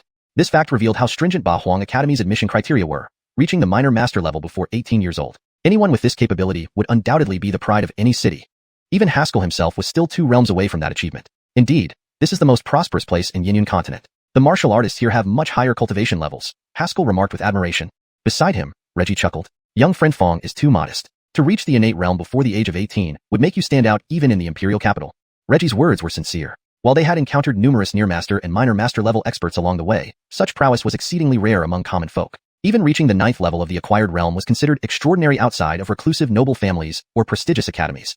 Many thanks, Jinzhou. By the way, when will Bahuang Academy begin its admissions? Haskell asked, his eagerness evident. Though Laverne had taken the 9-transform red practice pill and received the mysterious girl's gift of the Heartfire Jade bracelet, her condition needed immediate attention. Her cold body syndrome had damaged her body over time, and at such a young age, she hadn't even started martial arts training yet. Delaying further might cause irreparable harm to her constitution. In half a month, all major academies will officially begin admissions. Young friend Fong, are you in such a rush to join the academy? Reggie asked curiously. Actually, with your current cultivation, you could rival those who've studied at the academy for a year or two. There's no need to be so anxious. Haskell decided to explain Laverne's illness to Reggie, hoping he might know someone in the capital who could help. Despite gathering renowned physicians around Dongshan City, it remained a small town with limited medical expertise. The capital, however, gathered elite talents from across the Yinyun continent, including skilled physicians. Reggie thought for a moment and said seriously, all right, tonight, the Crown Prince will host a gathering in the capital. Join me, and I'll ask if the court physicians from various countries have any solutions. Court physicians, though varying in skill, possessed rich experience. Thank you, Jinzhou. Haskell bowed gratefully. Alfie, won't this banquet be exclusive? Naturally, invitees include geniuses from various countries and princes, Reggie laughed heartily. Haskell sighed. Then I probably can't attend. Although surprised that Haskell, a disciple of an immortal swordsman, couldn't attend, Reggie soon realized that his master likely didn't want Haskell to rely on his name for conveniences, which would limit his growth. Don't worry, I have connections here in the capital. I can bring you along with just a word, Reggie waved a hand. I see. Then I'll trouble you, Jinzhou. No need for such formalities. It's about time we prepare for the banquet, Reggie smiled. They returned to Reggie's residence in the capital and entered a room where Haskell noticed Laverne was still asleep, causing him concern. Since leaving Dongshan City, Laverne had been sleeping excessively. Initially, Haskell attributed it to fatigue from the long journey, but now he suspected something was amiss. He sat by the bed, gazing at his sister's innocent face, feeling a pang of distress. Grimacener, Big Brother will definitely find a cure for you. Regardless of the cost, he was determined to save her. Changing clothes, he pocketed the tokens given by Nicole and Brody. Though unsure of their specific effects, they counted as his network and could come in handy. At the entrance, Reggie waited beside a carriage. Jinzhou, I kept you waiting. Haskell bowed. Not at all. Let's get going. They climbed into the carriage, heading towards the venue. Soon, they arrived at a luxurious restaurant. As they stepped out, they faced 2 stone pillars inscribed with powerful verses. The fragrance of wine knows no alley, fragrant for miles, always welcoming guests. Above the pillars hung a large signboard. Fragrance Floating Tower. Reggie explained, this Fragrance Floating Tower is the largest and most luxurious restaurant in the capital, with branches across Yinyun continent. This is the main branch and part of Yunming Pavilion's assets. Haskell was astounded. The 9-story building covered several square kilometers, adorned with gold foil, shimmering beautifully in the sunset. He had never seen such extravagant luxury before. Seeing the tower, he gained a new appreciation for Yunming Pavilion's power. Even with such immense strength, they could only submit to the Ander. Senior. It seems the title of Immortal Swordsman carries tremendous influence, Haskell remarked. Of course. There aren't many immortal swordsmen in all of Yinyun continent, the Ander replied dismissively. Inside the restaurant, Reggie and Haskell were greeted by a waitress. Taking the invitation letter, she smiled professionally. Welcome, Jinzhou. The banquet begins in half an hour. Please wait here. Haskell looked around the opulent hall, marveling once more. Being rich truly has its perks. Chapter 56. Want to get rich? Start by tomb raiding. The banquet was held on the 6th floor, reportedly the 4th most luxurious hall in the entire Fragrant Cloud Tower. Haskell was somewhat curious. If even the crown prince of the imperial capital could only hold his banquet in the 4th most luxurious hall, who would use the top 3? A maidservant smiled politely and said softly, our Fragrant Cloud Tower reserves the 7th and 8th floors for the emperor of the imperial capital and a few of the academy's Dillons. And what about the 9th floor? Haskell pursued. The maid smiled but didn't continue. Instead, Reggie whispered, Heidertal friend. Naturally, the 9th floor is used by the upper echelons of the Fragrant Cloud Tower. Haskell suddenly understood and admitted he hadn't thought about it. After all, the best should be kept for themselves, especially since it was their own property. About 15 minutes later, the 3 arrived at the 6th floor. Upon pushing open the door, dazzling lights rushed towards them. This hall on the 6th floor was like a vast square, with plush carpets covering the ground, gilded red pillars supporting the lofty ceiling, and lavish chandeliers casting a radiant glow, just like entering a palace. Truly opulent. Haskell couldn't help but exclaim. Having entered Yunyang's sect when young, he had always been frugal and focused solely on cultivation. This was his first time witnessing such luxury. Welcome, esteemed guests, to our Hall of Elegance, the maid introduced softly. The carpet you are now stepping on is made from the hide of the flying tiger found in the 10,000 mountains, used for the very first time today. Haskell was more shocked. The flying tiger, a rank 5 mystic beast, would cost hundreds of low-grade spirit stones for just 1 pelt. Given the size of this hall, it would require at least several hundred pelts. The Yunming Pavilion is so wealthy. Haskell's eyes sparkled as he said this. Naturally, Reggie glanced at him strangely, thinking that this young man seemed extremely keen on wealth, which was unusual for a genius disciple of a sword immortal, whom many families would woo with spirit stones. Moreover, how could someone who reached this cultivation level lack spirit stones? Unbeknownst to Reggie, the amount of superior spirit stones Haskell could currently use was merely a few hundred. What could that buy? Not even enough for this carpet. I need to figure out how to earn spirit stones, Haskell resolved more firmly. Without spirit stones, he couldn't afford a spiritual sword, and his cultivation would stagnate.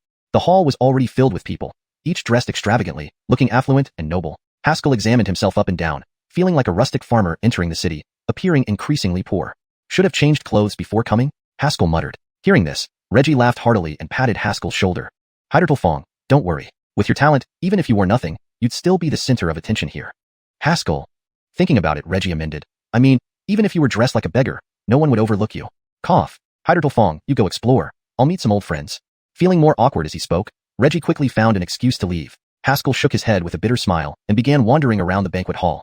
Indeed, everything here was new and fascinating to him, including the lavish decorations and delectable food, none of which he had seen in Dongshan City or Yunyang Sect. All of this required an enormous amount of spirit stones.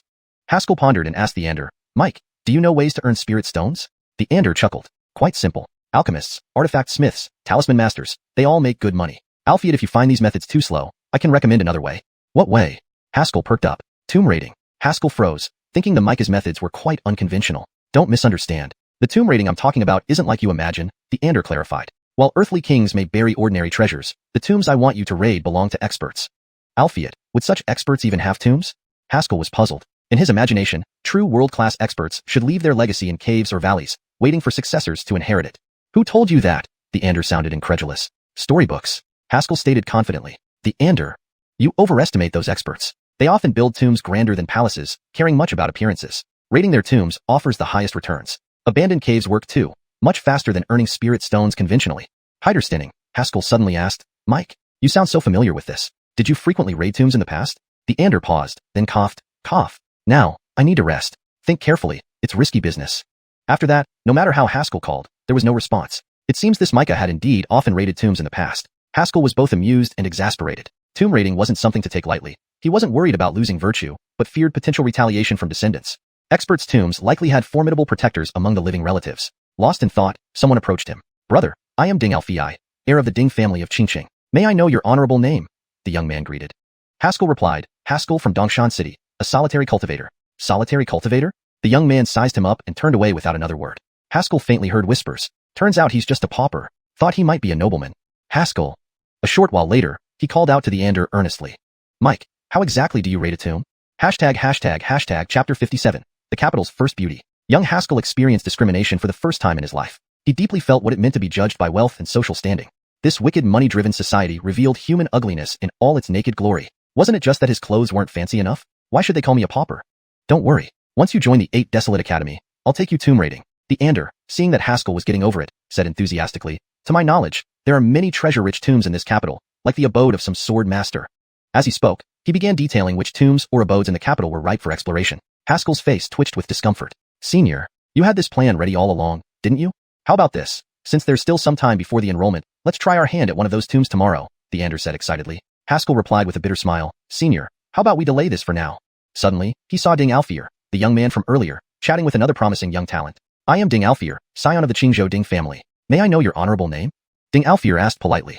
The other youth smiled. I am Tad, scion of the Tongzhou Yi family. Ding Alfei's face lit up with joy. The Tongzhou Yi family, renowned as the richest, with numerous spirit stone mines? That's right. Oh my, brother. I feel so close to you upon meeting. It's like old friends reuniting. Ding Alfei grabbed the other's arm affectionately. Let's celebrate tonight. And my younger sister is 16 this year. She would suit you well? Haskell. This damned money-obsessed society. Haskell took a deep breath, forcing a smile. Calm down. Stay composed. I am a martial artist who has transcended base interests. My cultivation is for becoming a pinnacle powerhouse, not for earning spirit stones. Absolutely do not lose your integrity just because you're poor. Suddenly, a warm voice rang out. Brother Fong, you're really here. Haskell looked up. It was Brody, the third prince of Yin Kingdom. Meeting an old acquaintance in a foreign place, even Haskell felt a bit stirred and greeted, Brother Yin, long time no see. Brody was dressed especially luxuriously today, exuding an air of royalty. He pulled Haskell's hand, laughing. I knew Brother Fong wouldn't remain unknown, but would certainly attend this banquet. Haskell was slightly taken aback. Why are you so sure, Brother Yin? Brody laughed. Everyone here is either a prince or a prodigy from various regions. With Brother Fong's talent, you wouldn't miss this grand event. Haskell remained silent, thinking that if not for Jean Zhou bringing him in, he'd probably still be waiting in the inn for enrollment to start. After exchanging pleasantries for a while, a somewhat excited voice sounded nearby. Suzanne is here. Hearing this, everyone turned toward the source of the voice. Haskell asked curiously, Brother Yin, who is Suzanne? Brody winked, you might not know, but Suzanne is the capital's first beauty. See those men here? At least half of them are smitten with her. Is she truly that beautiful? Haskell doubted. Whether it was Nicole, Helmut, or Patty, all could be called stunning beauties in Haskell's heart. While each had their own charm, they were all outstanding in their respective fields. Speaking of the capital's first beauty, Haskell thought it would only be a matter of time before Patty took that title. Otherwise, who knows whose beauty would be praised. Seeing Haskell's doubtful expression, Brody smiled, don't worry, once you see Suzanne, you'll be amazed. Upon hearing Suzanne had arrived, most of the men subconsciously tidied up their appearances, even the Crown Prince Ridge, who was talking to Reggie. Ridge adjusted his robe, looking expectantly up the stairs. Reggie teased, I never expected our Yin Kingdom's Crown Prince to also be interested in the capital's first beauty. Ridge laughed, Jinzhou jokes. Who wouldn't be intrigued by such beauty? True, by the way, His Highness the Crown Prince. This time I brought a friend with extraordinary talent. If His Highness is interested, I can introduce him, Reggie probed. The Crown Prince responded indifferently, since Jinzhou recommends him, he must indeed be talented. Alfie tonight is for merriment. Ask him to visit my mansion tomorrow. Seeing the Crown Prince's indifferent demeanor, Reggie's intention to have Haskell serve under the Crown Prince diminished. As the creator of the Skyboat, Reggie had close ties with these princes and originally intended to use his connections to help Haskell form a relationship with the Crown Prince, ensuring his safety in the capital. Albeit after witnessing the Crown Prince's attitude, Reggie oddly felt the Crown Prince might not deserve Haskell's loyalty. The Crown Prince seemed diligent and cultivated on the surface, yet when faced with talent, he was distracted by beauty. If Haskell were to follow him, he might not find a good leader. Thinking this, Reggie abandoned the idea and stepped back, quietly waiting behind Ridge for Suzanne to appear. Anticipation filled the crowd as Arya descended gracefully from upstairs. She was about 18 or 19, wearing a white gown adorned with fiery red tassels. She was tall, with glossy black hair tied into a bun, revealing a swan-like neck. Especially her eyes, like two black onyx gems, seemed to pull one's soul into them irresistibly. Breathtaking. That was the unanimous thought. Even Haskell couldn't help but glance twice. Albeit just 2 glances were enough to lose interest. Brother Fong doesn't seem very interested in Suzanne? Brody noticed Haskell's lack of enthusiasm. Haskell nodded. Although she's breathtaking, I've seen girls like her before, so I'm not very interested. This piqued Brody's curiosity. Tell me more. I don't believe anyone can match Suzanne. Haskell honestly replied, Nicole? Brody choked for a moment before smiling bitterly. Brother Fong. Those two aren't comparable. Anyone else? Purple Cloud Smoke and Patty. Both their looks are no less impressive than hers, Haskell said with a laugh. Brody wasn't convinced and insisted Haskell provide evidence. As they bantered, neither noticed that nearby, Suzanne's gaze had shifted to them. She had overheard their conversation. Interesting. Someone more beautiful than me? Chapter 58. Brody truly high-nerves up to his name. With Suzanne's arrival, the atmosphere in the banquet hall became lively all of a sudden. Princes from various countries and family heirs all perked up, showing their best sides in an attempt to win Suzanne's favor. Excuse me, please make way. An heir rushed past Haskell's side, carrying a gift he had prepared for her. Haskell could hardly suppress his amusement. These princes and heirs are really too eager. Do they have no self-restraint as experts? Brody gave him a meaningful look. This Suzanne isn't just the capital's top beauty. Her surname alone is enough to draw countless admirers. What's so special about being surnamed Tang? Haskell asked in confusion. Now it was Brody's turn to be puzzled. Have you not inquired about the power structures here in the capital since you arrived? Haskell honestly shook his head. He had never considered ingratiating himself with any power blocks. No matter how powerful these forces were, could they match the Ander inside the Heavenly Dao Pagoda? He was someone even the Heavenly Dao wanted to personally suppress. You, young man, always speak your mind, the Ander interjected. Seeing this, Brody eagerly explained. The Tang surname in the capital belongs to a hidden family. Behind Suzanne lies a millennium-old hidden major clan. Forget family heirs. These princes can barely measure up before her. Marrying her would mean gaining a formidable force as a backing, which is why the noble families are eager. Haskell looked at him, then realized something profound. I remember. Our Yin country's emperor hasn't been feeling well lately. His implication was clear. Wasn't Brody also moved by the allure? Marrying Suzanne would solidify his throne as the emperor of Yin. Brody waved his hand and said openly, I wish, but she doesn't look my way. Moreover, after practicing martial arts, I found there are many things more important than power. My dream is to build a heroic hall that gathers the greatest experts from all over. Prince, naming skills like yours are truly unfathomable, Haskell sighed. What kind of backward brain could come up with such a name for the hall? This guy didn't seem uneducated, did he? Brody asked, are you mocking me? No, I'm sincerely complimenting you. How about renaming it Invincible Tower? Sounds more dominant. Ah, Fong brother, what a great idea. Haskell facepalmed. With such cultural standards, becoming an emperor seems out of reach. Meanwhile, Suzanne engaged some young princes who approached her, then found Meadow. Their statuses were similar, and their beauty matched, so their relationship was naturally close, yet competitive. Only in this banquet hall did they feel a mutual admiration. Jinwan, do you think they genuinely like me, or just want to use me to connect with the Tang family? Suzanne smiled gently and asked. Alfeit receiving no response, she turned her head to find Meadow staring blankly at someone.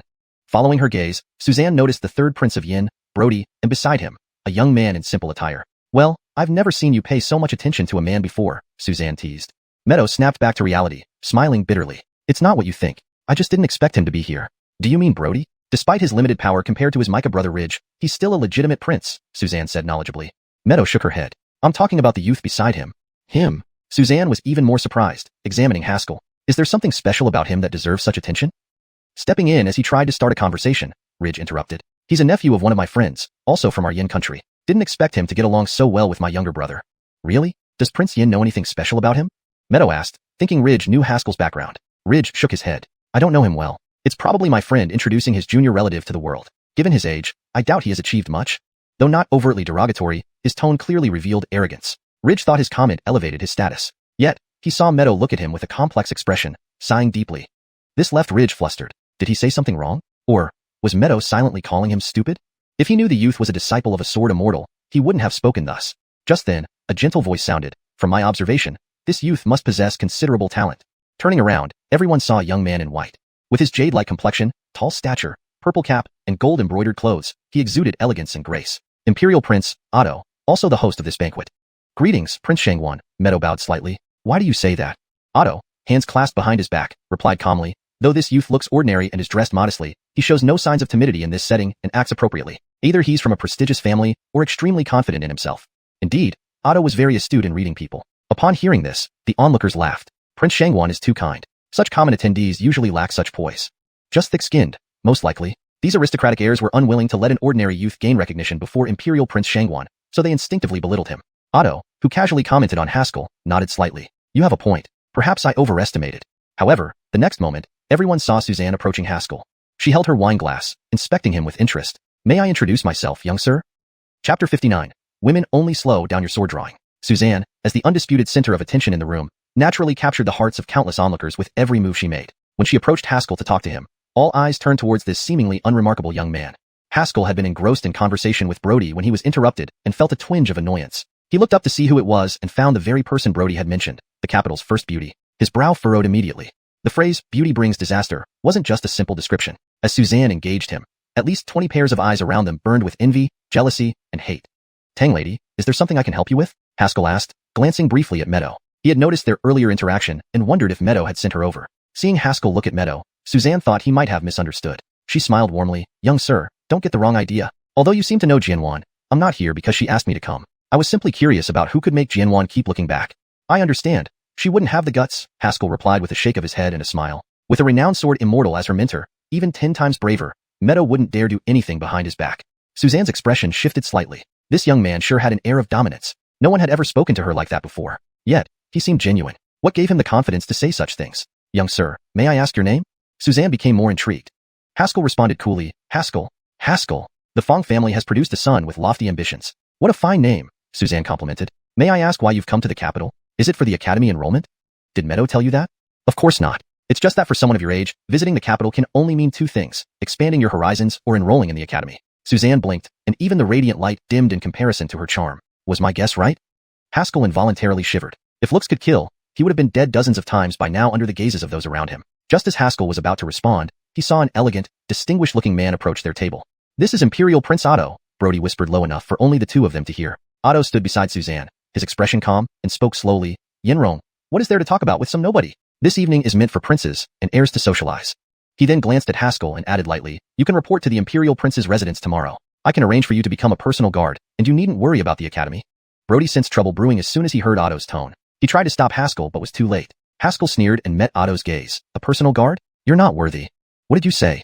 Otto frowned, doubting his own ears. I said, you're not worthy. Haskell repeated, I despise people like you who act superior and self-righteous. As an Imperial Prince, Otto was used to flattery and had never encountered anyone speaking to him so arrogantly. Anger surged within him. Esmond, don't think a bit of talent gives you the right to be arrogant. Haskell remained unperturbed. To him, arrogance was a trait most of these so-called nobles possessed. Otto took a deep breath, forcing himself to calm down. Stay calm, stay composed. I am an Imperial Prince. I shouldn't stoop to argue with commoners. Haskell lifted his wine cup and sipped from it. If there's nothing else, Nikita Tang, please return. I need to discuss matters with Brother Yen. Suzanne was taken aback by Haskell's attitude, yet she couldn't resist watching the spectacle unfold. She threw another flirtatious glance. Since you refuse to be a guard, how about following me instead? The room collectively gasped. Suzanne inviting a young man to follow her was unheard of. This was a tremendous honor. Countless talented youths in the capital vied for Suzanne's favor, but even with their best efforts, they barely earned a token acknowledgement from her. Now this youth, merely by being bold, got an offer from Suzanne herself. For them, it must feel like a dream come true. Damn, So jealous. Some people began eyeing Otto, wondering if provoking him could also earn them Suzanne's favor. Everyone assumed Haskell would accept the offer, especially since he risked defending Otto to gain her attention. However, Haskell set down his cup and smiled brightly, revealing his white teeth. Didn't you hear my answer just now, Nikita Tang? Huh? What answer? Suzanne was bewildered. You didn't answer me.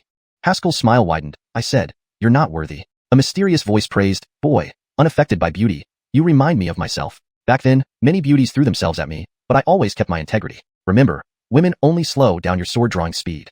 Suzanne's face flushed with embarrassment. She never expected Haskell to publicly reject her in such an unabashed manner. Her pride was shattered. Meadow watched Suzanne stumble, hiding a smirk. A disciple of an immortal swordsman, and she still thinks she can lure him? Does she have no sense? Alfie Meadow didn't reveal Haskell's identity. She and Suzanne were neither friends nor foes. They were convenient allies when benefits were at stake. Alfie with no immediate advantage, she relished seeing Suzanne humbled. This Arya always presumed her beauty entitled her to everything. Finally, she hit a hard surface. Initially, everyone admired Haskell for his audacity. However, hearing his harsh words, their expressions quickly changed. And who are you to speak to Nikita Tang like that? A youth leaped to his feet, indignation clear in his voice. Others echoed him, berating Haskell. Just a commoner, following Nikita Tang should be an honor. Exactly, how ungrateful can you be? How could someone like this even enter here? It's an insult to us all. Suddenly, Haskell became the target of everyone's criticism. Chapter 60. Who dares to touch my friend Nicole? Reggie was still chatting with a friend when he saw several young noblemen rushing in one direction. Curious, he asked, brother, what's happening? The nobleman, indignant, replied, a brazen intruder has slipped in here, claiming that Prince Otto and Nikita Suzanne aren't worthy of his allegiance. It's outrageous. We're going to reprimand this rogue. Reggie hesitated, sensing something was off. This manner of speaking, it sounds just like Darlene. He apologized to his friend and hurriedly followed the crowd to where people were gathering. From afar, he saw a familiar-looking teenager standing arrogantly among the crowd, his eyes filled with disdain. Reggie was struck as if by lightning. It was indeed Darlene. My God, this is courting death. Reggie murmured. A nearby nobleman agreed. You think so too? This youth is way too arrogant for daring to provoke Nikita Tang like this. Reggie looked at him as if he were an idiot, thinking how clueless these fools were. Do they know who stands behind him, a sword immortal? Would these amateurs really think they could make Darlene loyal to them? If things get heated, the moment the sword immortal intervenes, all you will be left with is kneeling and begging. He had seen with his own eyes the Ander shatter a grandmaster with one stroke. No matter how talented these youths might seem, none could withstand even 2 fingers worth of strength from that man. Unbelievable. I need to stop them quickly. I remember that senior has a terrible temper. Muttering under his breath, Reggie squeezed through the crowd. At that moment, a man stood before Darlene, berating him loudly. Esmond, Nikita Tang is beautiful beyond compare, her background and talent making her an outstanding individual. How dare you say she's unworthy? You're the one who's unworthy. Darlene remained indifferent to the criticisms. After leaving Yunyang's sect and returning to the Fong family, he had long understood the world's coldness. These acidic words couldn't penetrate his defenses. Besides, he was stating facts. They really are unworthy, Darlene shrugged, thinking that if he had followed someone to be a personal guard or trailed behind Suzanne, Senior would likely have been the first to raise his sword against him. You are truly arrogant.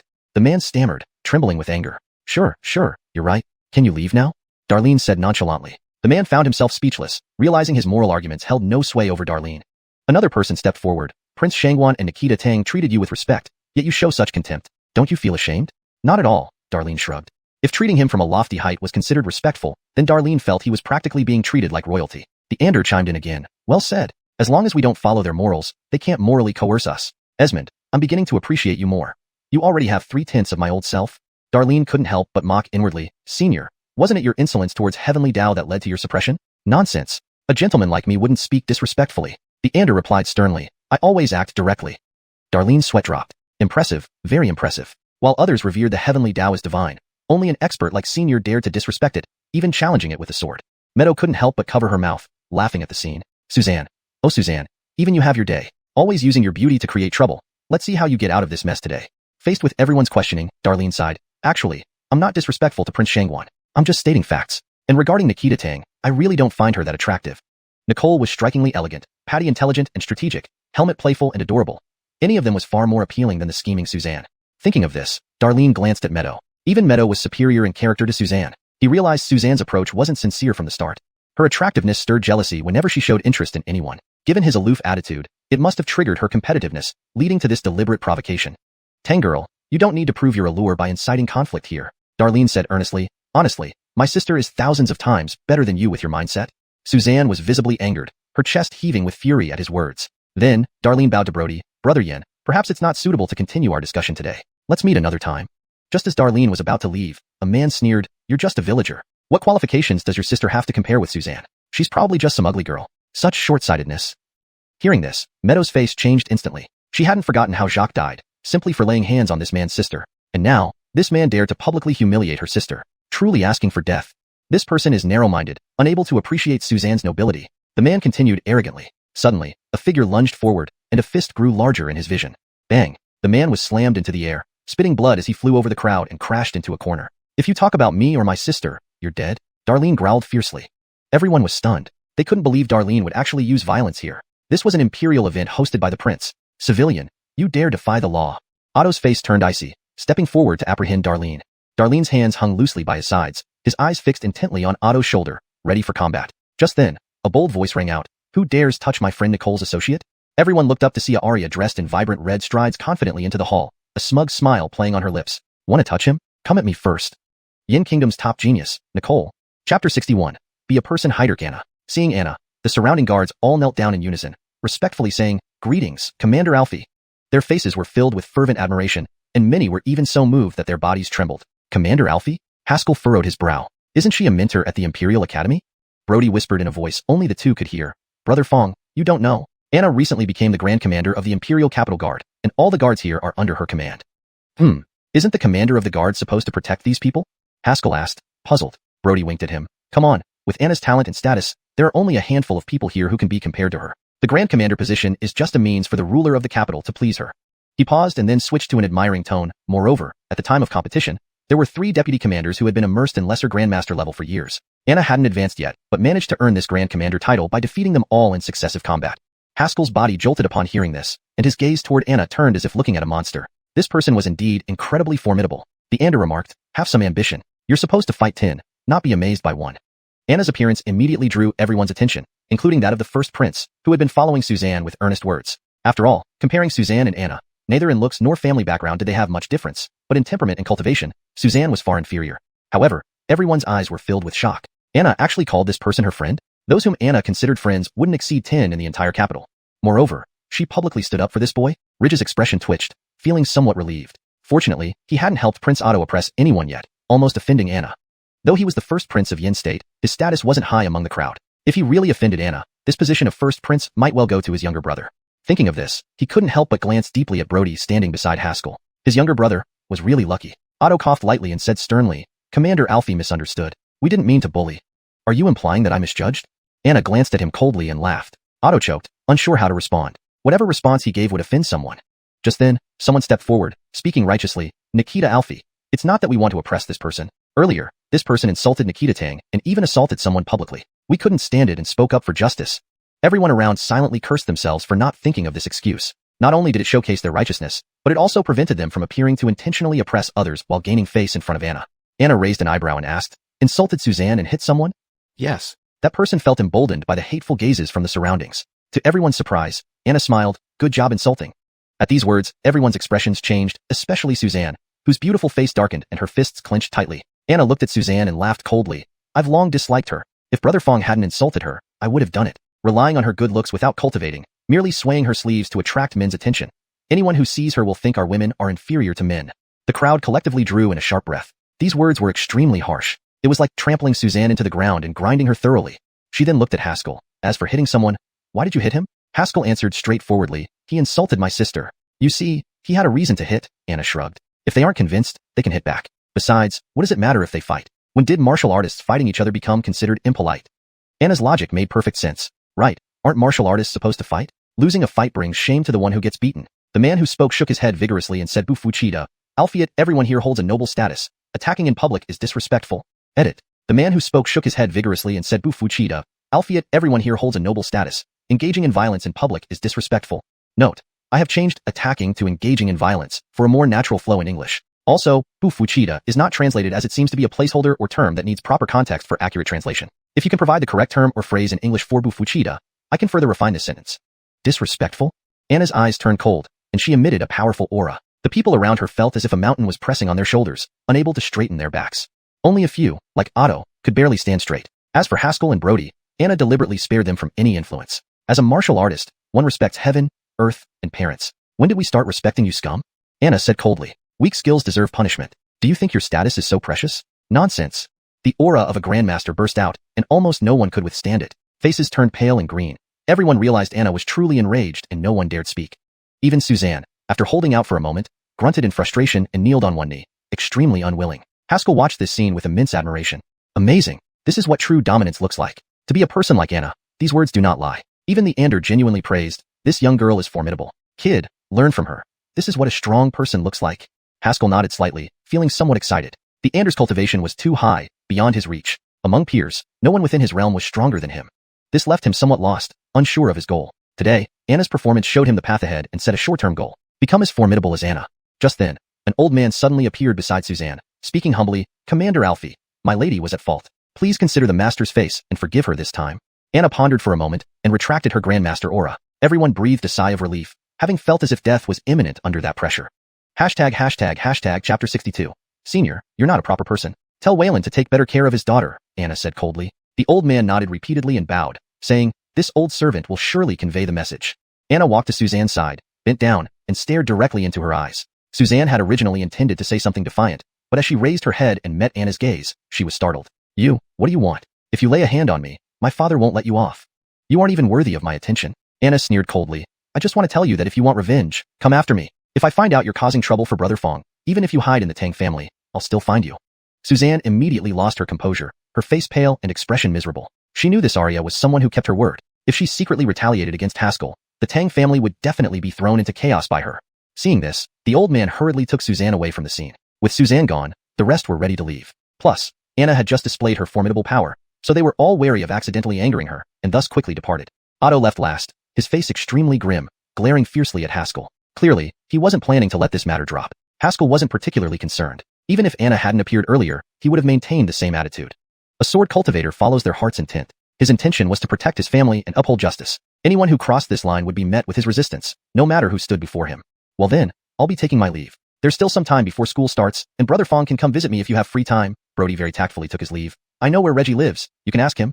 Haskell nodded and waved goodbye. Shall we walk? Anna asked, tilting her head as she approached Haskell. Haskell smiled. It would be an honor. The two left the banquet hall and strolled through the imperial capital.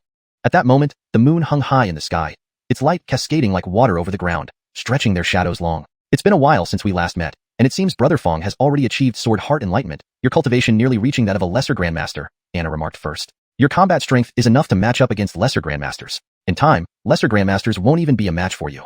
Haskell modestly replied, Nikita Alfie flatters me. Compared to you, I'm merely a flicker of light. He truly admired Anna. While martial practitioners don't distinguish between men and women, Anna, as Arya, could surpass her peers in the imperial capital, serving as a role model for all. Anna chuckled. I'm naturally different from you. Forget it. Never mind. Brother Fong, you came to the capital to enter Baohuang Academy, right? Are you prepared? Haskell shook his head. I just arrived, and haven't had time to look into it yet. Anna put her hands behind her back and sauntered forward slowly. Baohuang Academy's exams are notoriously difficult. Although I declared today that no one should seek revenge on you, they'll likely try to trip you up in secret. Aren't you afraid? Haskell replied gravely, back in Dongshan City, I was almost at odds with my entire clan. Have you ever seen me fear anything? Anna stopped walking, staring intently at Haskell, then suddenly smiled. Right, you're a sword cultivator. Striding forward without looking back is part of your nature. Just then, a gentle night breeze blew away the clouds, and the moonlight poured down over them. Anna's smile was like a fiery red flower blooming in a clear spring, exuberant and unrestrained, showcasing her beauty boldly. Haskell was momentarily mesmerized, unable to speak for a while. They stared at each other for a moment until Anna seemed unable to bear the atmosphere and looked away. When you reach the lesser grandmaster realm, let's have a battle. Haskell snapped back to reality and nodded vigorously. He usually sparred with sword attendants inside the heavenly Dao Tower but rarely faced opponents his age. Having a genius like Anna, who led the pack, challenge him was something he eagerly awaited. Anna gazed deeply at him, once more before leaping away. Haskell watched Anna's departing silhouette for a long while before turning to leave.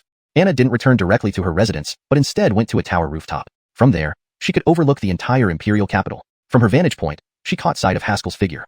An old man appeared behind Anna and, after a pause, spoke softly, Alicia, you have a bright future ahead of you. Don't ruin it because of one person.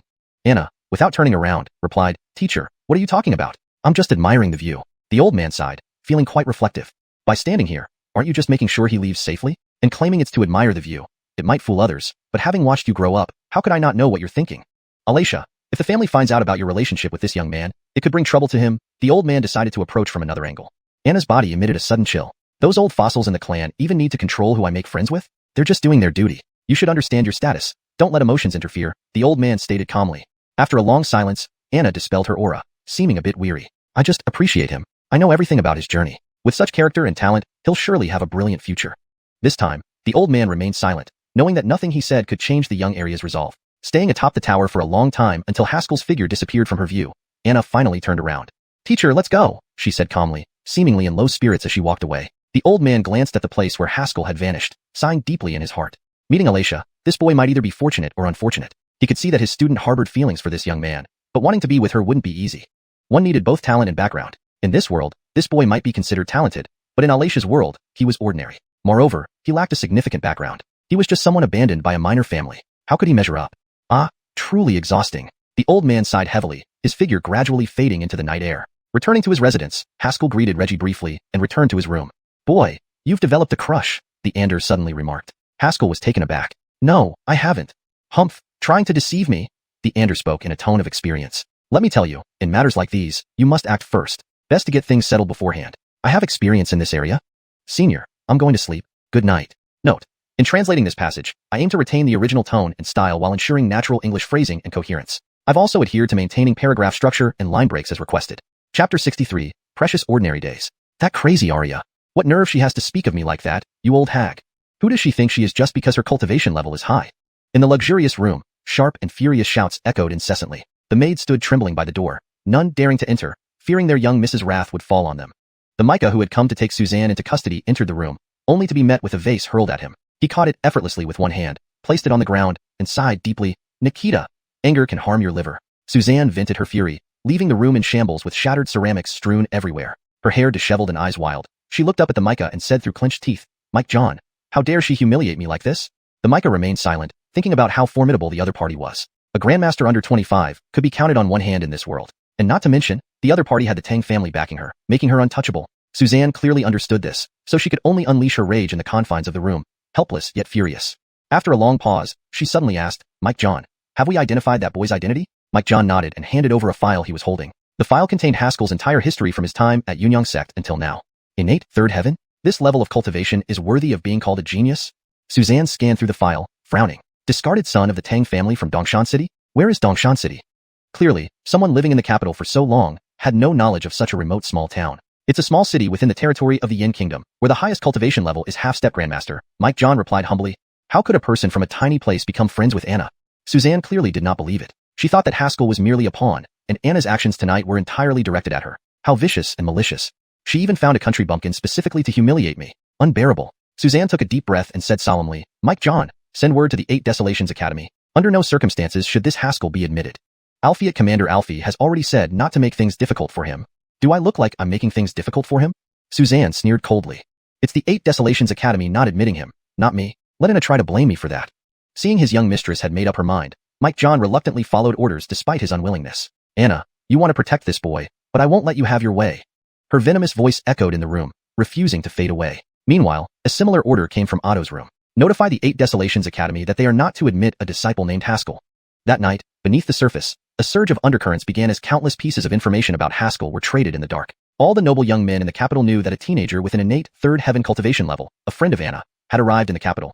To them, a pre-18-year-old innate third heaven might be considered a genius in a small place. Albeit in the capital, it was merely ordinary. However, what they didn't know was that Haskell had already advanced to innate sixth heaven and was just a step away from becoming a lesser grandmaster. If Haskell reached the lesser grandmaster realm, the situation would be entirely different. An 18-year-old lesser grandmaster was enough to become a core disciple of the 8 Desolations Academy, recognized as a genius in the capital. The academy officially sought lesser grandmasters under 18 for its core disciples. However, to join as an outer sect disciple, reaching innate realm before 18 sufficed. Unfortunately, Haskell had concealed his true cultivation level all along and did not expose it even during sparring sessions. Thus, no one knew Haskell's actual cultivation level.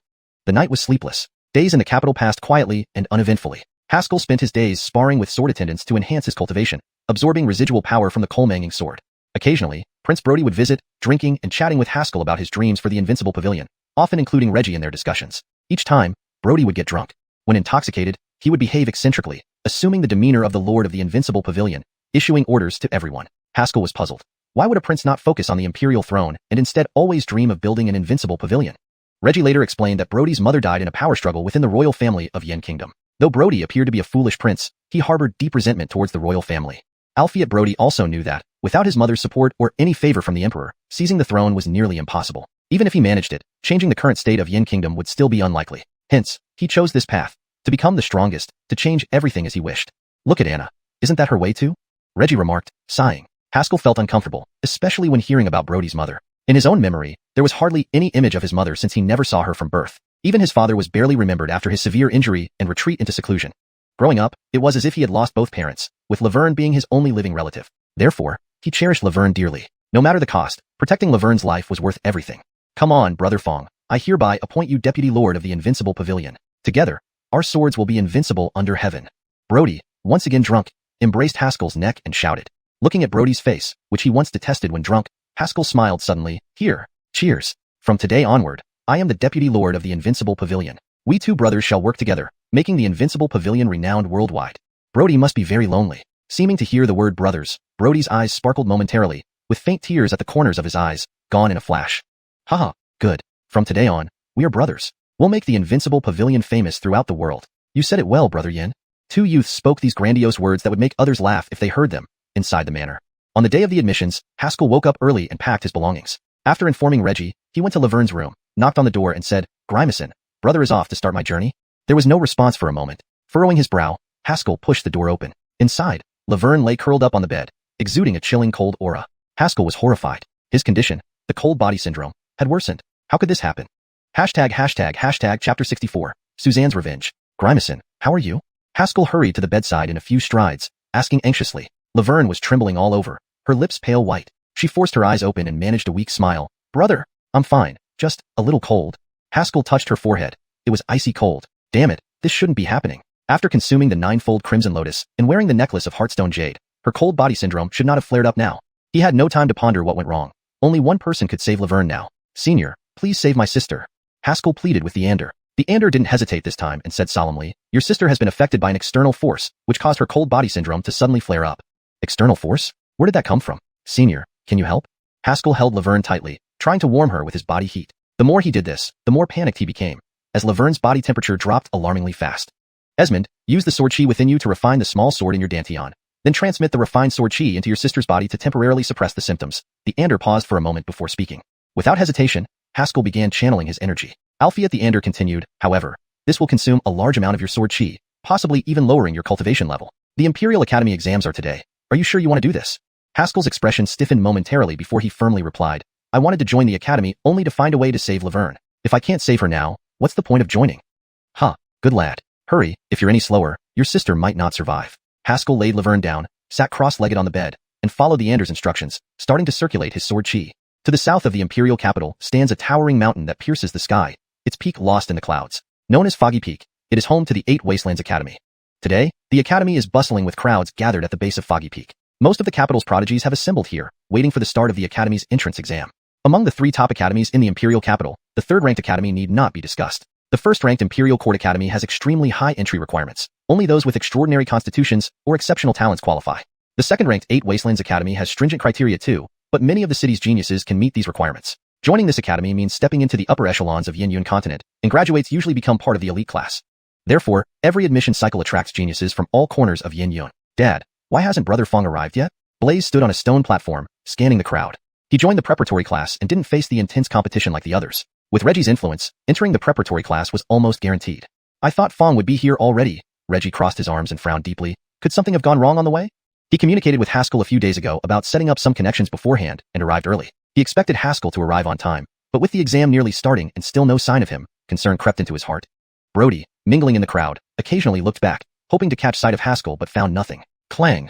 A deep bell resonated, and the bustling crowd fell silent. An Michael man floated down from the mountain peak, hovering before everyone. Ladies and gentlemen, welcome to the 8 Wastelands Academy. I am the external Dylan Crane. Today we recruit 30 students, passing through 3 rounds. If more than 30 remain, they will compete based on their rankings. A wave of murmurs broke out. Considering the number of participants, selecting just 30 seemed brutally harsh. The formal exam starts in an hour. At that time, the first round begins. The mica floated away. Next, a young man in white stepped forward, smiling. Please state your names for registration. After an hour, Foggy Peak will be sealed off. Only exits will be allowed. Sealed off? Reggie's brow furrowed. Haskell wasn't here yet. If he missed the deadline, he'd miss the exam. He approached the young man and asked respectfully, my friend encountered delays on the way. If he arrives after the deadline, could you make an exception? The young man shook his head. No, this is the academy's rule. Brody squeezed through the crowd and declared loudly, I am the 3rd prince of Yin Kingdom, Brody. My brother is an unparalleled genius. Can you make an exception for him? The young man's eyes flickered with ridicule. 3rd prince jests. Who among us isn't a genius? Brody was taken aback. Indeed, all the candidates were renowned prodigies in their regions. The academy saw countless geniuses yearly. Why break rules for one person? Brody and Reggie exchanged worried glances. Was it really too late? Meanwhile, at the entrance of the Imperial Court Academy, Suzanne smirked upon learning that Haskell hadn't appeared at the 8 Wastelands Academy.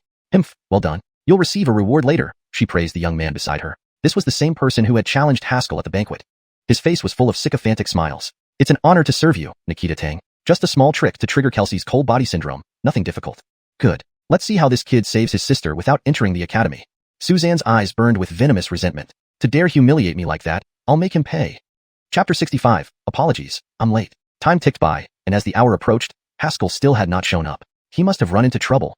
Reggie's expression was grim, regret gnawing at his heart. If only he had met with Haskell before leaving. Brody sighed heavily beside him, his face filled with worry. If we miss this opportunity, the next one will be in 3 years. Who knows if that little girl can hold on for that long? The time has come. A voice echoed from the front of the crowd. The young man in white, holding a token, made a hand sign and shouted, "Great array, descend." A radiant, pale yellow light curtain descended from the mountain peak like a waterfall, slowly enveloping the area. As it completely covered Mount Fuyun, the examination would officially begin. Looks like your friend isn't coming, Ridge suddenly appeared, gloating at Brody. Brody glanced at him irritably. Get lost. I'm not in the mood for your nonsense. You dare speak to me like that? Ridge's face flushed red with anger. Brody chuckled disdainfully. I know you're trying to curry favor with people like Otto to gain support for the throne. The imperial position means nothing to me. It's nothing but trash in my eyes. Ridge was silenced by his younger brother's words, struggling to find a response. After regaining his composure, he coldly retorted, Don't get cocky. Once I inherit the throne, you'll be the first one I execute. The brothers' relationship had always been strained like fire and water. If you've got the guts, try it, Brody retorted defiantly, chest puffed out. A 12-year-old bedwetter has no right to say such things. This was an attack aimed directly at his pride. The crowd burst into laughter, looking at Ridge with strange expressions. A 12-year-old bedwetter? Is this the Crown Prince of Yin? Truly enlightening. Haha, hilarious. Caught off guard by his brother's viciousness, Ridge's face turned from red to white before he finally swept away in fury. With Ridge gone, Brody turned to Reggie. Jinzhou, do you have any ideas? Reggie clenched his teeth, seemingly making a firm decision. No use. Your Highness, please take care of my son. I need to stop the array from descending. As a minor master, though he wasn't widely known, he had enough skill to attempt this. Brody was taken aback. Won't this offend the 8 Desolate Academy deeply? Reggie sighed. Without doing this, Darlene cannot enter the academy, leaving Laverne with no cure. This is her last hope. How can I stand idly by and watch her die? With that, he walked toward the nearby light curtain. Watching Reggie's resolute back, Brody suddenly patted the little fatty, Blaze, on the head and said smilingly, Fatty, once inside, don't mention your father's name. Focus on cultivation. I'll see you again in 3 years. He then slipped away after Reggie. Blaze stood there dumbfounded, his chubby face full of confusion. What's going on? Both his father and the perpetually drunk older brother just ran away? Are they expecting me to enter alone? I'm still a kid. Just as Reggie reached the light curtain, Brody arrived shortly after. Your Highness. Reggie was surprised to see Brody. Brody waved his hand. Relax. Your son is going into the preparatory class. I've already arranged it so no one will trouble him. As long as it's not known he's your son, who would bother him? Pausing for a moment, he added with a mournful look, Poor prince that I am. Risking offending the 8 Desolate Academy for that foolish boy. Who knows if I'll be able to come back in 3 years? Reggie laughed but didn't ask further questions. He trusted Brody to have taken good care of his son. Is it worth it? Reggie raised his hands, gathering his true chi. Brody shrugged. It's not about worth. That guy showed enough loyalty, and I, Brody, value loyalty above all. A delay of 3 years is nothing. Though they hadn't known Haskell for long, they were already impressed by his love for his sister. Moreover, Heidertal Grimacin was such a cute girl. Neither could bear to let her die. It's an honor to share the limelight with His Highness today. Reggie chuckled, then sent a palm strike towards the light curtain. Brody followed suit, his true chi weaker than Reggie's, but effective nonetheless. The light curtain trembled, slowing down over the area where they struck. They couldn't affect the entire curtain, but could create a small entrance. Seeing the effect, both smiled at each other. Sabotage. They're trying to stop the curtain from descending. A harsh voice rang out. Turning around, they saw Ridge leading the young man in white toward them. Damn you, Ridge. Your son doesn't even have an asshole. Brody cursed, thinking how mean-spirited this idiot was. The young man in white's expression hardened. Stop immediately, or I will be forced to act. Reggie spoke solemnly. My friend is almost here. Please give us a moment. The young man shook his head. I understand, but the rules of the 8 Desolate Academy are absolute. In the next instant, he vanished and reappeared beside them, striking out. Minor Master? Reggie's face changed as he shot a palm towards Brody. Highness dodge. Brody stumbled back, and without his support, the curtain descended faster. Alfie at Reggie stood firm, meeting the young man's strike with his own palm. Naive. The young man's lips curled. He caught Reggie's arms and pulled him away from the curtain. Suddenly, the curtain sped down even faster, almost sealing entirely. Whoosh! A gust of wind whistled past, as something dashed through the final opening. Everyone paused, staring at the newcomer. Sorry, I'm late. Haskell bowed politely, his face pale. Has the exam started? He had just finished treating Laverne and rushed here, seeing the opening and slipping through. The young man in white stepped back, sizing up Haskell before speaking calmly. Congratulations, you made it here in the last second. Chapter 66. The mayor of Zhou City was drained. Breathing a sigh of relief, Haskell felt the weight on his heart finally lift. Fortunately, he had arrived just in time. The Anders method had indeed been effective, and quite impressively so. After following the instructions and channeling sword chi into Laverne's body, her temperature gradually rose, and the color returned visibly to her cheeks. Once assured that Laverne was out of danger, Haskell entrusted her care to the household staff and hurried off at top speed. The young man in white gave Haskell a long, meaningful look before suddenly smiling and saying, "You have two good friends." With those words, he turned and left. Ridge, realizing his plan had failed, reluctantly departed despite his obvious frustration. Haskell learned from inquiry that these two had risked defending the 8 Wastelands Academy for him, ensuring he had time to return. Deeply moved, Haskell clasped his hands and bowed deeply. "Mayor Zhou, Brother Yin, I pay my respects." Reggie chuckled as he gently helped Haskell up. "Young friend Fong, it's not necessary. I couldn't bear to see a little girl perish so young." Brody, with a smug grin, placed his hands on his hips. "Brother Fong, you owe me one. If not for me, you'd have had to wait 3 more years." Haskell laughed. "Rest assured, once the exam is over, we'll drink until we're thoroughly drunk." "Good. Let's dig up that daughter red wine old Joe has hidden in the backyard. I've been wanting to try it for ages." Your Highness, how did you know about the daughter's red I hid in the backyard?" Cough, cough. "Well, the exam is about to start. Let's get going." The 3 returned to the foot of the mountain where Crane stood, gazing at them impassively. The first test, climb the mountain. Without further explanation, he walked away. Reggie frowned slightly. Climbing a mountain? It can't be that simple. Brody rolled up his sleeves excitedly. "Sure, it's just climbing a mountain. Watch me." Before he could step onto the path, someone else rushed ahead. Bang! That person barely took 2 steps before being repelled by an invisible wall. What happened? Is there something on this path? I don't know. Why was he bounced back? The crowd immediately started buzzing, examining the mountain path. From the base to the summit, only a narrow path less than 5 feet wide existed. At first glance, it stretched halfway up the mountain, lined with only a few fallen leaves and nothing else. Another individual tried to defy fate, but suffered the same fate, being repelled instantly. For a moment, no one dared to approach. They all stayed put, hoping someone else would go first. The young man in white, who had been silently watching, finally spoke. "To ascend this path, one must be at least 5th heaven of the innate realm. Anyone below that can leave now." 5th heaven of the innate realm? This announcement caused an uproar among the crowd. Didn't it used to be just the innate realm? Why the sudden increase? Yeah, and no prior notice. The young man in white still wore a smile, but his tone turned icy. "This is the 8 Wastelands Academy's exam. The rules and methods are determined by us. If anyone disagrees, feel free to argue with the Academy." With that, he floated up the mountain. Silence enveloped the mountain foot as the candidates processed this new information. About a third of them had not yet reached the 5th heaven of the innate realm. This new rule had already eliminated over 300 people. Haha, 5th heaven of the innate realm, what's the big deal? Brody laughed and stepped forward confidently. With his semi-master level cultivation, he ascended without being repelled like the others. Albeit after a short distance, his expression changed. He stopped, turned around, and waved frantically at Haskell, trying to convey something. Haskell strained to hear but caught nothing. "There's an array on the mountain that blocks any communication between those on the path and those not," Reggie observed. Brody realized the issue and gestured towards the path and his head, making circular motions, then gave a thumbs up before continuing his ascent. Seeing Brody unharmed, others followed suit, afraid of falling behind. Haskell remained, contemplating the meaning of Brody's gestures. Eventually, Reggie provided an answer. "Rocky seems to be indicating that something on the path affects one's thinking. There's likely an illusionary array here, testing our resolve," Reggie said thoughtfully. "It's meant to evaluate one's mental strength." "Mental strength?" Haskell murmured. Mental strength was one of the most elusive qualities, difficult to quantify. While tangible attributes like talent and martial techniques might seem more impactful on a warrior's strength, it was their mental resilience that truly defined their future. Weak mental strength led to wavering willpower. Without firm willpower, even prodigies would falter at the slightest setback, unable to achieve greatness. As for reaching the 5th heaven of the innate realm, after infusing Laverne with true chi, Haskell found his own cultivation had dropped to the 4th heaven of the innate realm. Seeing his troubled face, Reggie asked, "Why don't you climb yet, Haskell? You have exceptional mental strength for someone your age. This test should be easy for you." Haskell hesitated and explained his situation. Reggie stroked his beard and nodded. "No problem. I can boost your true chi temporarily to reach 5th heaven of the innate realm. This way, you can climb the mountain." "Alfie, wouldn't that be cheating?" Haskell asked, surprised. Reggie grinned mischievously. "How is that cheating when you were originally at that level? A temporary dip shouldn't affect anything significant." Haskell considered it and agreed. Reggie placed his hand on Haskell's back, delivering a low shout as he began transmitting true chi. "Haskell, my true chi is robust. A little should suffice." "Oh my god." Reggie stared at Haskell in shock. An overwhelming suction force seemed to emanate from Haskell's body, threatening to drain him completely. Chapter 67. The examination begins.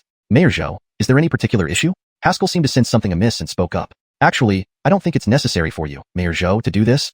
"Haha, no problem, no problem. It's just that I was taken aback by meeting such a remarkably talented young man like you." Reggie chuckled awkwardly, brushing off the concern.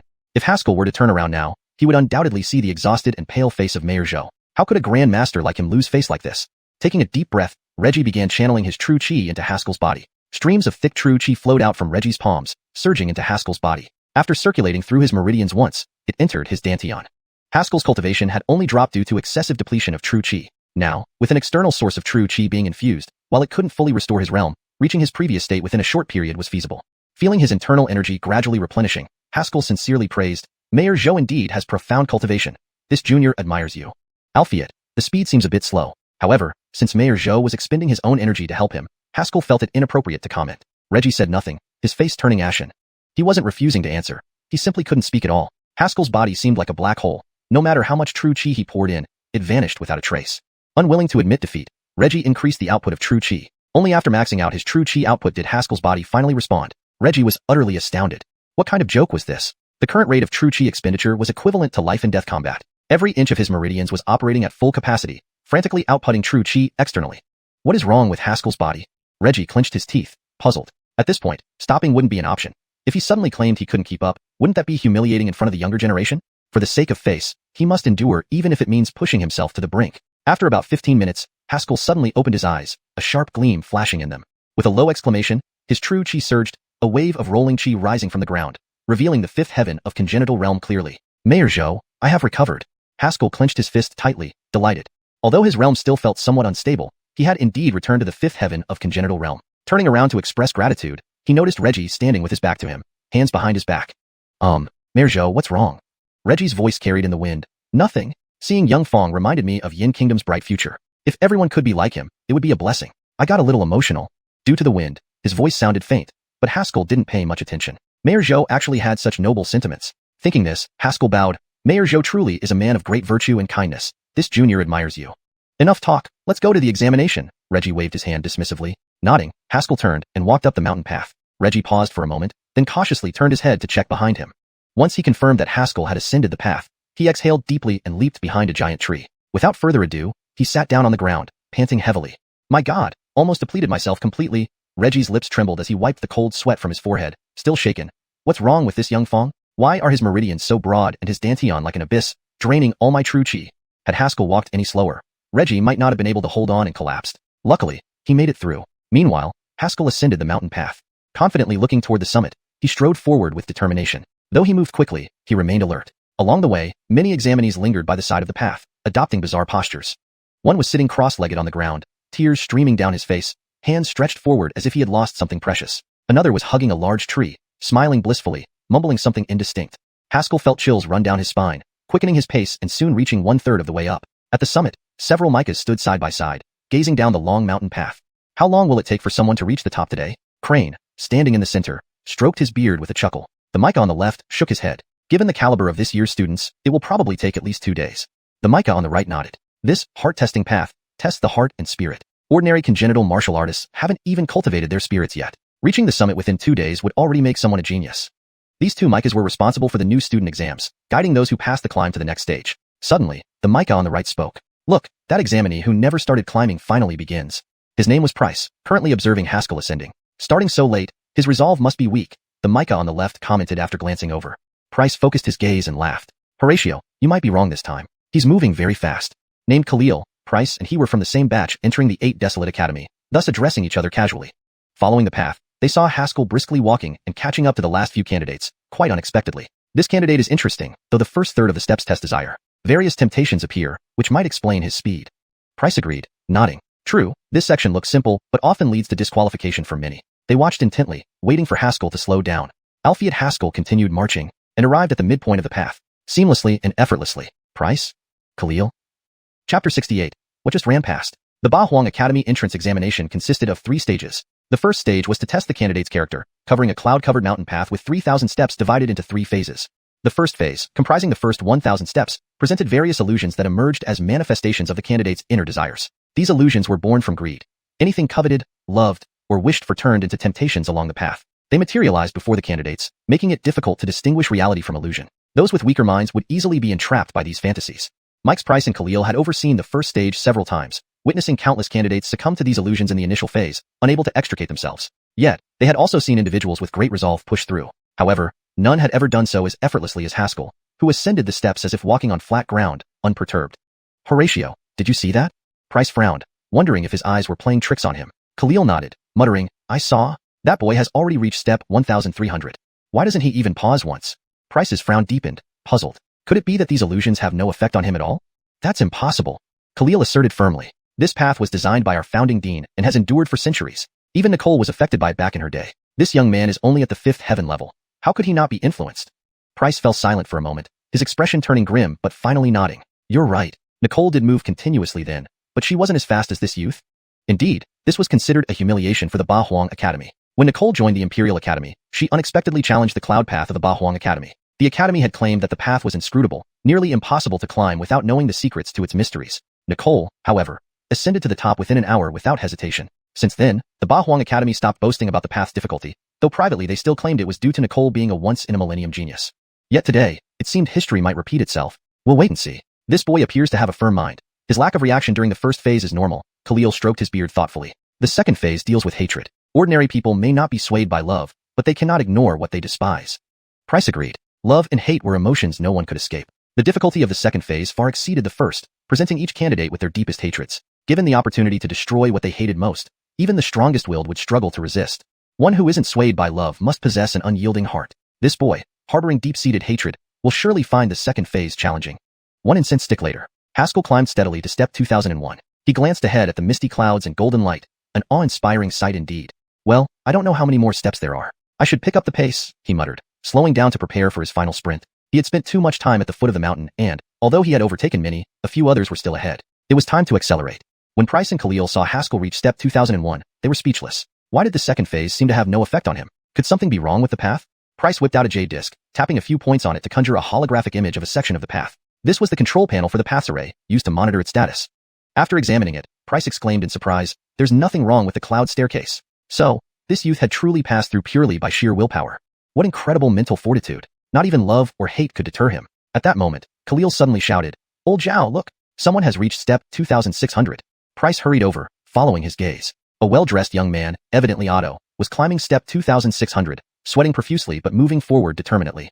So many geniuses in this batch, Price mused, feeling less shocked now that someone else had also made significant progress. Stage 3 directly challenges one's true mind, Khalil explained, stroking his beard. It plunges the climbers into a nightmare where all martial skills are destroyed, reducing them to mere mortals, a true heart-crushing trial. For martial artists, their skills were what mattered most. Losing those would deal a blow far greater than losing love or facing hate. With someone already reaching this stage, perhaps this youth isn't as extraordinary after all, Price chuckled. He probably won't do anything remarkable here either. Their mindset was akin to being surprised by a pile of extremely foul-smelling dog droppings, only to find another pile that smelled even worse, thus diminishing their shock. Otto struggled toward the summit. Despite being the first prince of the Imperial City, he couldn't take shortcuts. The Academy's admission standards were strict. Without any special abilities, the Ba Huang Academy was his best bet. In the third phase, he found himself ensnared by illusions, but managed to retain some clarity thanks to his strong will. I am a noble prince of the highest rank. I cannot fail here. Otto looked ahead as the illusions blurred with reality, testing his resolve. After pulling ahead of the others, he couldn't afford to falter. He gritted his teeth and roared, "This prince will be the first to reach the peak, and everyone shall bow before me." As soon as he finished speaking, Haskell darted past him, vanishing up the stairs almost instantly. For a moment, Otto stood there dazed. What just ran past? #####Chapter 69. Haskell takes the lead. Seemed like I ran into an acquaintance just now, Haskell mused to himself as he strode swiftly forward. He didn't have many acquaintances in this capital city, and Brody was still 1,000 steps behind him. They had exchanged greetings not long ago. Haskell briefly considered it, but quickly dismissed the thought from his mind and picked up his pace. Although Laverne's cold body syndrome was temporarily under control, no one knew when it would flare up again. The sooner he entered the 8 Desolates Academy, the safer his sister would be. Looking ahead, Haskell saw the outline of the mountain peak emerging from the mist. He was nearly there. Albeit it was indeed strange that the first test was so simple, just reaching the mountain peak. Was the 8 Desolates Academy testing their physical endurance? Shaking his head to clear his thoughts, Haskell quickened his pace. A short while later, at the summit of floating Cloud Mountain, a figure burst through the clouds, leaping gracefully to land on the ground. It was none other than Haskell. Finally made it, he exhaled, wiping away a thin layer of sweat from his forehead. Climbing 3,000 steps wasn't much for him, but his incredible speed had still taken some toll on his stamina. Turning his gaze forward, he noticed 2 Michael men staring at him with bewildered expressions, as if seeing something incomprehensible. Haskell dusted off the dirt from his clothes and bowed respectfully. "Junior Haskell greets you, Mikes. May I ask if I have completed the first trial?"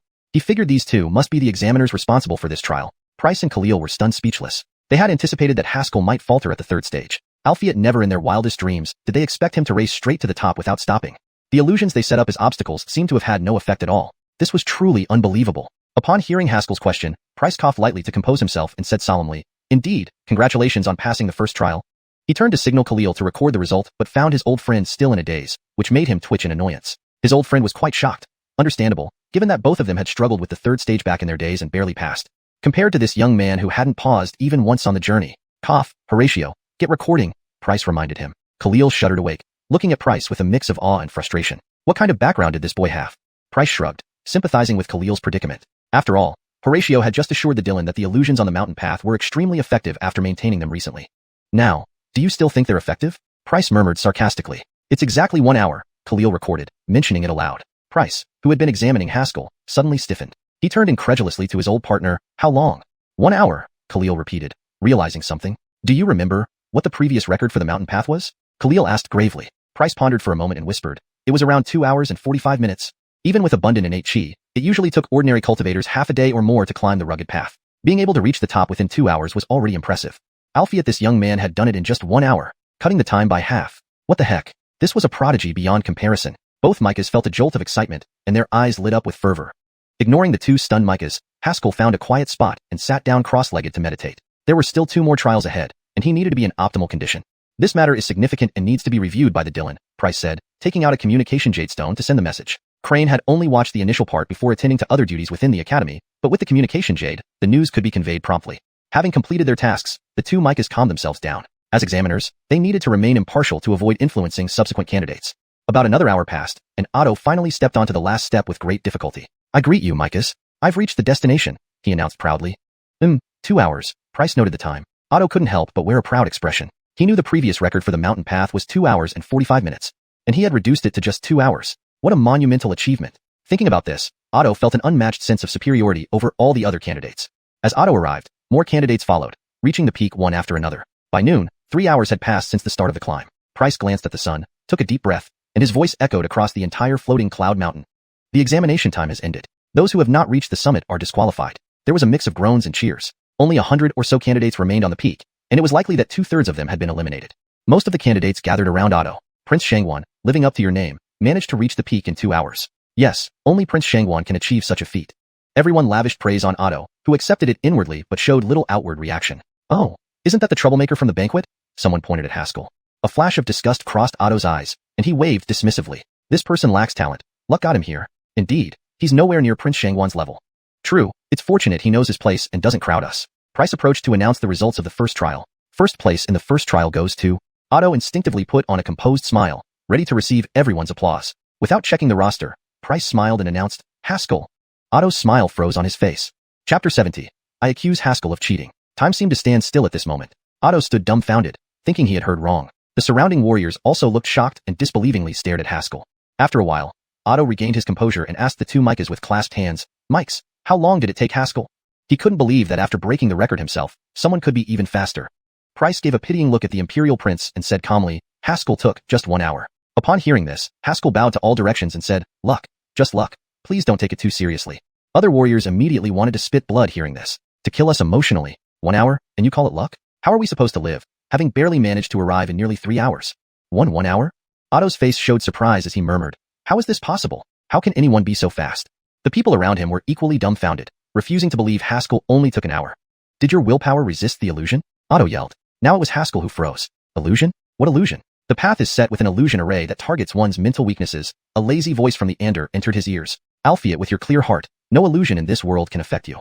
Only then did Haskell realize why the warriors on the way seemed odd. They were trapped in illusions. Price smiled and beckoned Haskell over, who obediently came to his side.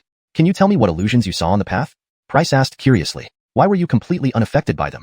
Khalil also looked at Haskell intently, wanting to know why. From their vantage point on the mountain, they clearly saw Haskell walk up without any sign of being affected or even pausing. No matter how strong-willed one might be, or how fast one could break illusions, there should have been some pause. After a moment's thought, Haskell replied respectfully, Respected senior, actually, I didn't encounter any illusions. No illusions? A terrifying thought emerged in Price's mind. Do you mean that the illusions had no effect on you?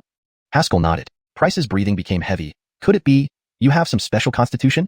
On this continent, most people had average constitutions, but a few exceptional warriors possessed special constitutions that granted them innate abilities, useful or not, making them stand out. However, in the 8 Desolates Academy, such warriors were rarely seen because most were absorbed into the Imperial Academy. Receiving a warrior with a special constitution, especially one immune to illusions, would indeed be a great achievement. Khalil, realizing this, looked even more eager. Haskell didn't plan to hide his transparent sword heart. He knew well that concealing one's abilities in the martial world had little meaning. Hiding oneself often led to others underestimating you. Only by showing one's strength and potential could one earn respect and recognition. Just as he prepared to speak, a harsh voice suddenly interrupted. Because he cheated. Haskell frowned and turned to see where the voice came from. An old man with gray hair and a sinister demeanor descended from a celestial crane and loudly rebuked him. Seeing the Micah, Price and Khalil quickly greeted him with clasped hands. Greetings, Grand Mike. Grand Mike Camillo? Otto furrowed his brows, seeming to sense something. Being accused of cheating without cause, Haskell's expression wasn't pleasant, but he stood tall. Grand Mike, if you say I cheated, what proof do you have? Before Camillo could respond, a young man stepped forward beside Otto, shouting, Haskell, you are indeed despicable. Causing trouble at the banquet is one thing, but cheating in the entrance exam of the 8 Desolates Academy is another. You show no respect for our academy. What's it to you? Oh, it's you. Haskell looked at the man, recognizing him as the youth he had punched during the banquet. His name was Andonis? Still not satisfied after a lesson, and now barking here? Haskell flexed his fists menacingly. Andonis instinctively shrank back, recalling the incident. What do you want? This is the 8 Desolates Academy. Otto stepped forward silently. This is the examination area. Be respectful. Encouraged by support, Andonis straightened up. Humph. Indeed. You rely on Commander Alfie's backing to act recklessly. I, Andonis, won't allow it.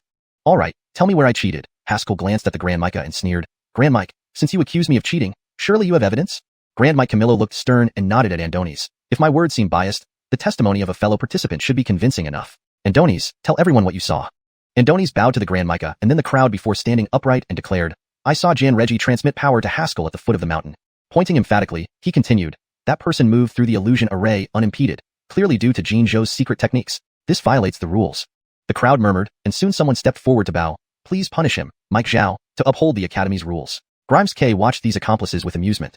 Clearly, Andonis was allied with the Grand Micah, and the rest who spoke up obviously supported him. You say I cheated?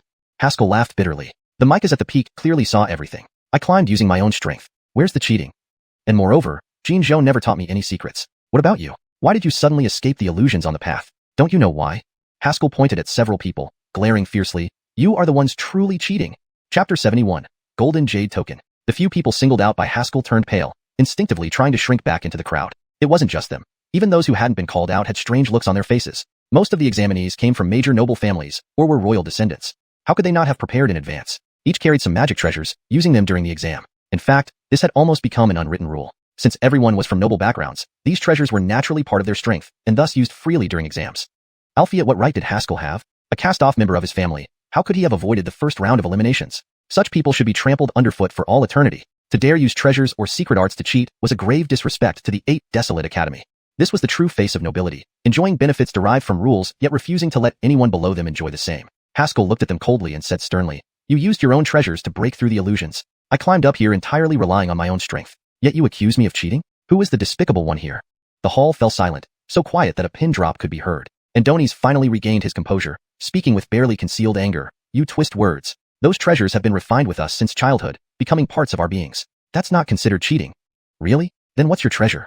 Haskell asked expressionlessly. Andonis held up a long sword, declaring firmly, This sword was born alongside me. We've spent every moment together. It has become part of my body. As soon as the sword appeared, dense aura from various formations radiated off it, indicating it had been imbued with many types of arrays for various situations. Haskell nodded, then sneered, So are you saying you're a swordman? A swordman? Andonis wished Haskell would acknowledge the bond between him and his weapon, nodding vigorously, Yes, I'm a swordman. Laughter erupted around them. Realizing the implication after a second, Andonis' face turned bright red. Brat, you dare insult me? Andonis drew his sword abruptly, pointing it at Haskell. Haskell stood tall, looking down on him disdainfully. Come on, see if you're tough enough to survive being thrown off this mountain. The crowd burst into chatter. This boy is audacious, ignoring the rules. Clearly a bumpkin from the countryside, knowing nothing of manners. Sir Deng spoke civilly to you, and you humiliate him like this. Truly despicable. Haskell looked at these grotesque faces, smirking coldly, his internal sword chi already activated. Enough. An imposing voice rang out. Grand Mike Camillo swept his gaze across the crowd, silencing the clamor. He then turned to Haskell, saying sternly, I accused you of cheating because before the test, you didn't have the cultivation of the 5th heaven of innate realm. Hearing this, Haskell frowned, staring at Camillo. Martial artists usually couldn't discern another's realm unless there was a significant gap in strength. With Haskell's current level, coupled with the heavenly Dao Tower inside him, only peak grandmasters could pierce his veil. How did this old man know? Camillo? Haskell suddenly asked, What's your relationship with Suzanne? Camillo stroked his beard calmly. Yenrong is my grandniece. I see. No wonder. Haskell's eyes flashed with anger. So it was Suzanne who attacked my sister? Triggering Laverne's cold body syndrome, forcing him to spend true chi suppressing it. Besides himself, only the hidden perpetrator and Reggie knew about this. Clearly, Suzanne was involved whether directly or indirectly. How dare you insult Mike Tang? Andoni's, flustered, stepped forward angrily. At that moment, Haskell vanished. In the next second, he was in front of Andoni's, slapping him hard. Enough noise. Slap. The force sent Andoni's flying backward, plummeting toward the cliff. Eyes wide with fear, Andoni screamed, "Help me! Mike's, save me!"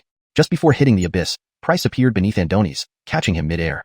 Upon landing, Andoni's knees buckled, and he fell to his knees. "Ha! Wet yourself!" Haskell felt much of his anger dissipate, looking at Andoni's with a cold laugh. The crowd saw Andoni's soaked lower half and the stench wafting from it, their expressions turning disdainful. Andoni's face flushed with embarrassment, quietly retreating, afraid to speak more. His pride was thoroughly shattered today. Even if he joined the academy, he'd have a long time before he could hold his head high again. "One day you'll pay." He glared at Haskell, silently vowing retribution. Haskell ignored the stares and instead raised his head to look at Camillo, speaking coolly, "So, now that I don't have fifth heaven of innate cultivation, you won't let me enroll? This is the rule of the 8 Desolate Academy, not to be violated," Camillo said decisively. Haskell laughed dryly, then pulled out a token, holding it up for all to see. "This is Captain Nicole's order. She specifically recommended me to join the 8 Desolate Academy. With this token, unless I am truly evil, any other circumstances must be treated with maximum respect." During his rest period, Nicole had sent word to Haskell explaining the token's usage. Now the token appeared, shocking everyone. This is the Golden Jade token. Heavens, the Inner Academy's Golden Jade token. With this, the Outer Academy must fulfill one request within reason. She gave him the Golden Jade token? Who is this kid? Nicole was the ultimate goal for all young martial artists. Although she had announced their friendship publicly, no one expected their bond to be so deep. Camillo's expression darkened. He never imagined Haskell would have the Golden Jade token. Even he couldn't defy its holder's request. Translation completed, maintaining the paragraph structure, tone, and style. All names are transliterated accurately. Chapter 72. Charging towards Pingding Mountain. Everyone froze. Those who had intended to condemn Haskell for his assault quietly retreated. It was a joke, now that the Jade Command token was revealed. If Haskell demanded the Micahs to kill themselves, it would indeed be an unjust death. Mike Tang, as in Micah of the 8 Wastelands Academy, you wouldn't dare defy your own academy rules, would you? Haskell scrutinized Camillo with amusement and mockery in his voice. Camillo's face turned livid, his hands trembling behind his back as fury boiled within him. Andoni's, who had almost fallen off the cliff earlier, found this news impossible to accept. His eyes darted around, then he suddenly screeched, "That's definitely a fake. How could Commander Alfie possibly give him the Jade Command token?" Before his words even finished, Haskell's eyes turned cold, and he lunged into the crowd. In the next second, he appeared in front of Andoni's, punching directly at him. Andoni's expression changed drastically, instinctively raising his arms, channeling true chi to block the punch. Crack. A crisp sound of bone breaking rang out, and Andoni's was sent flying, crashing heavily onto the ground. "Ah, my hands, my hands." The crowd took a sharp intake of breath. Andoni's arms were twisted into unnatural angles, clearly shattered. "Bastard!" Camillo roared, releasing a formidable aura. "You still dare to commit violence while I'm here. Clearly, the Jade Command token in your hand is fake.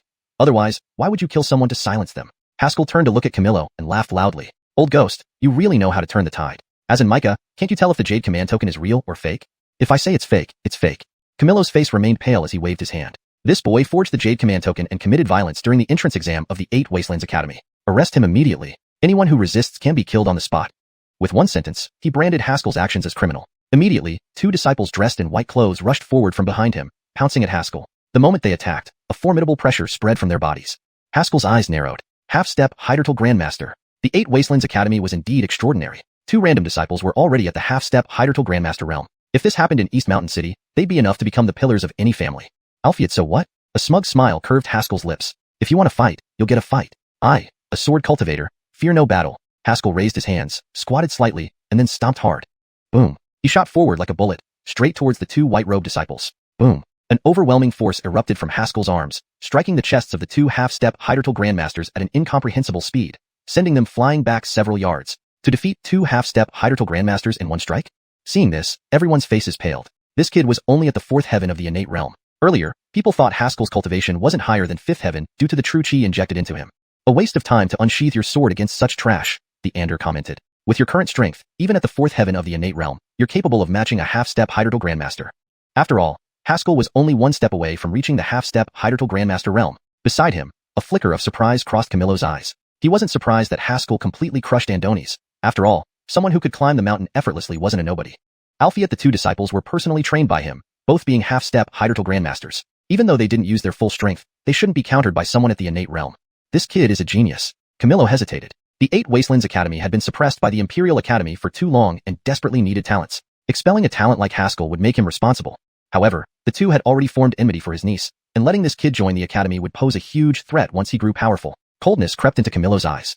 Genius? 8 Wastelands Academy admitted students every 3 years, producing countless geniuses. Without Haskell, there would always be another. Albeit he couldn't leave trouble for his niece, nor let such a major threat exist.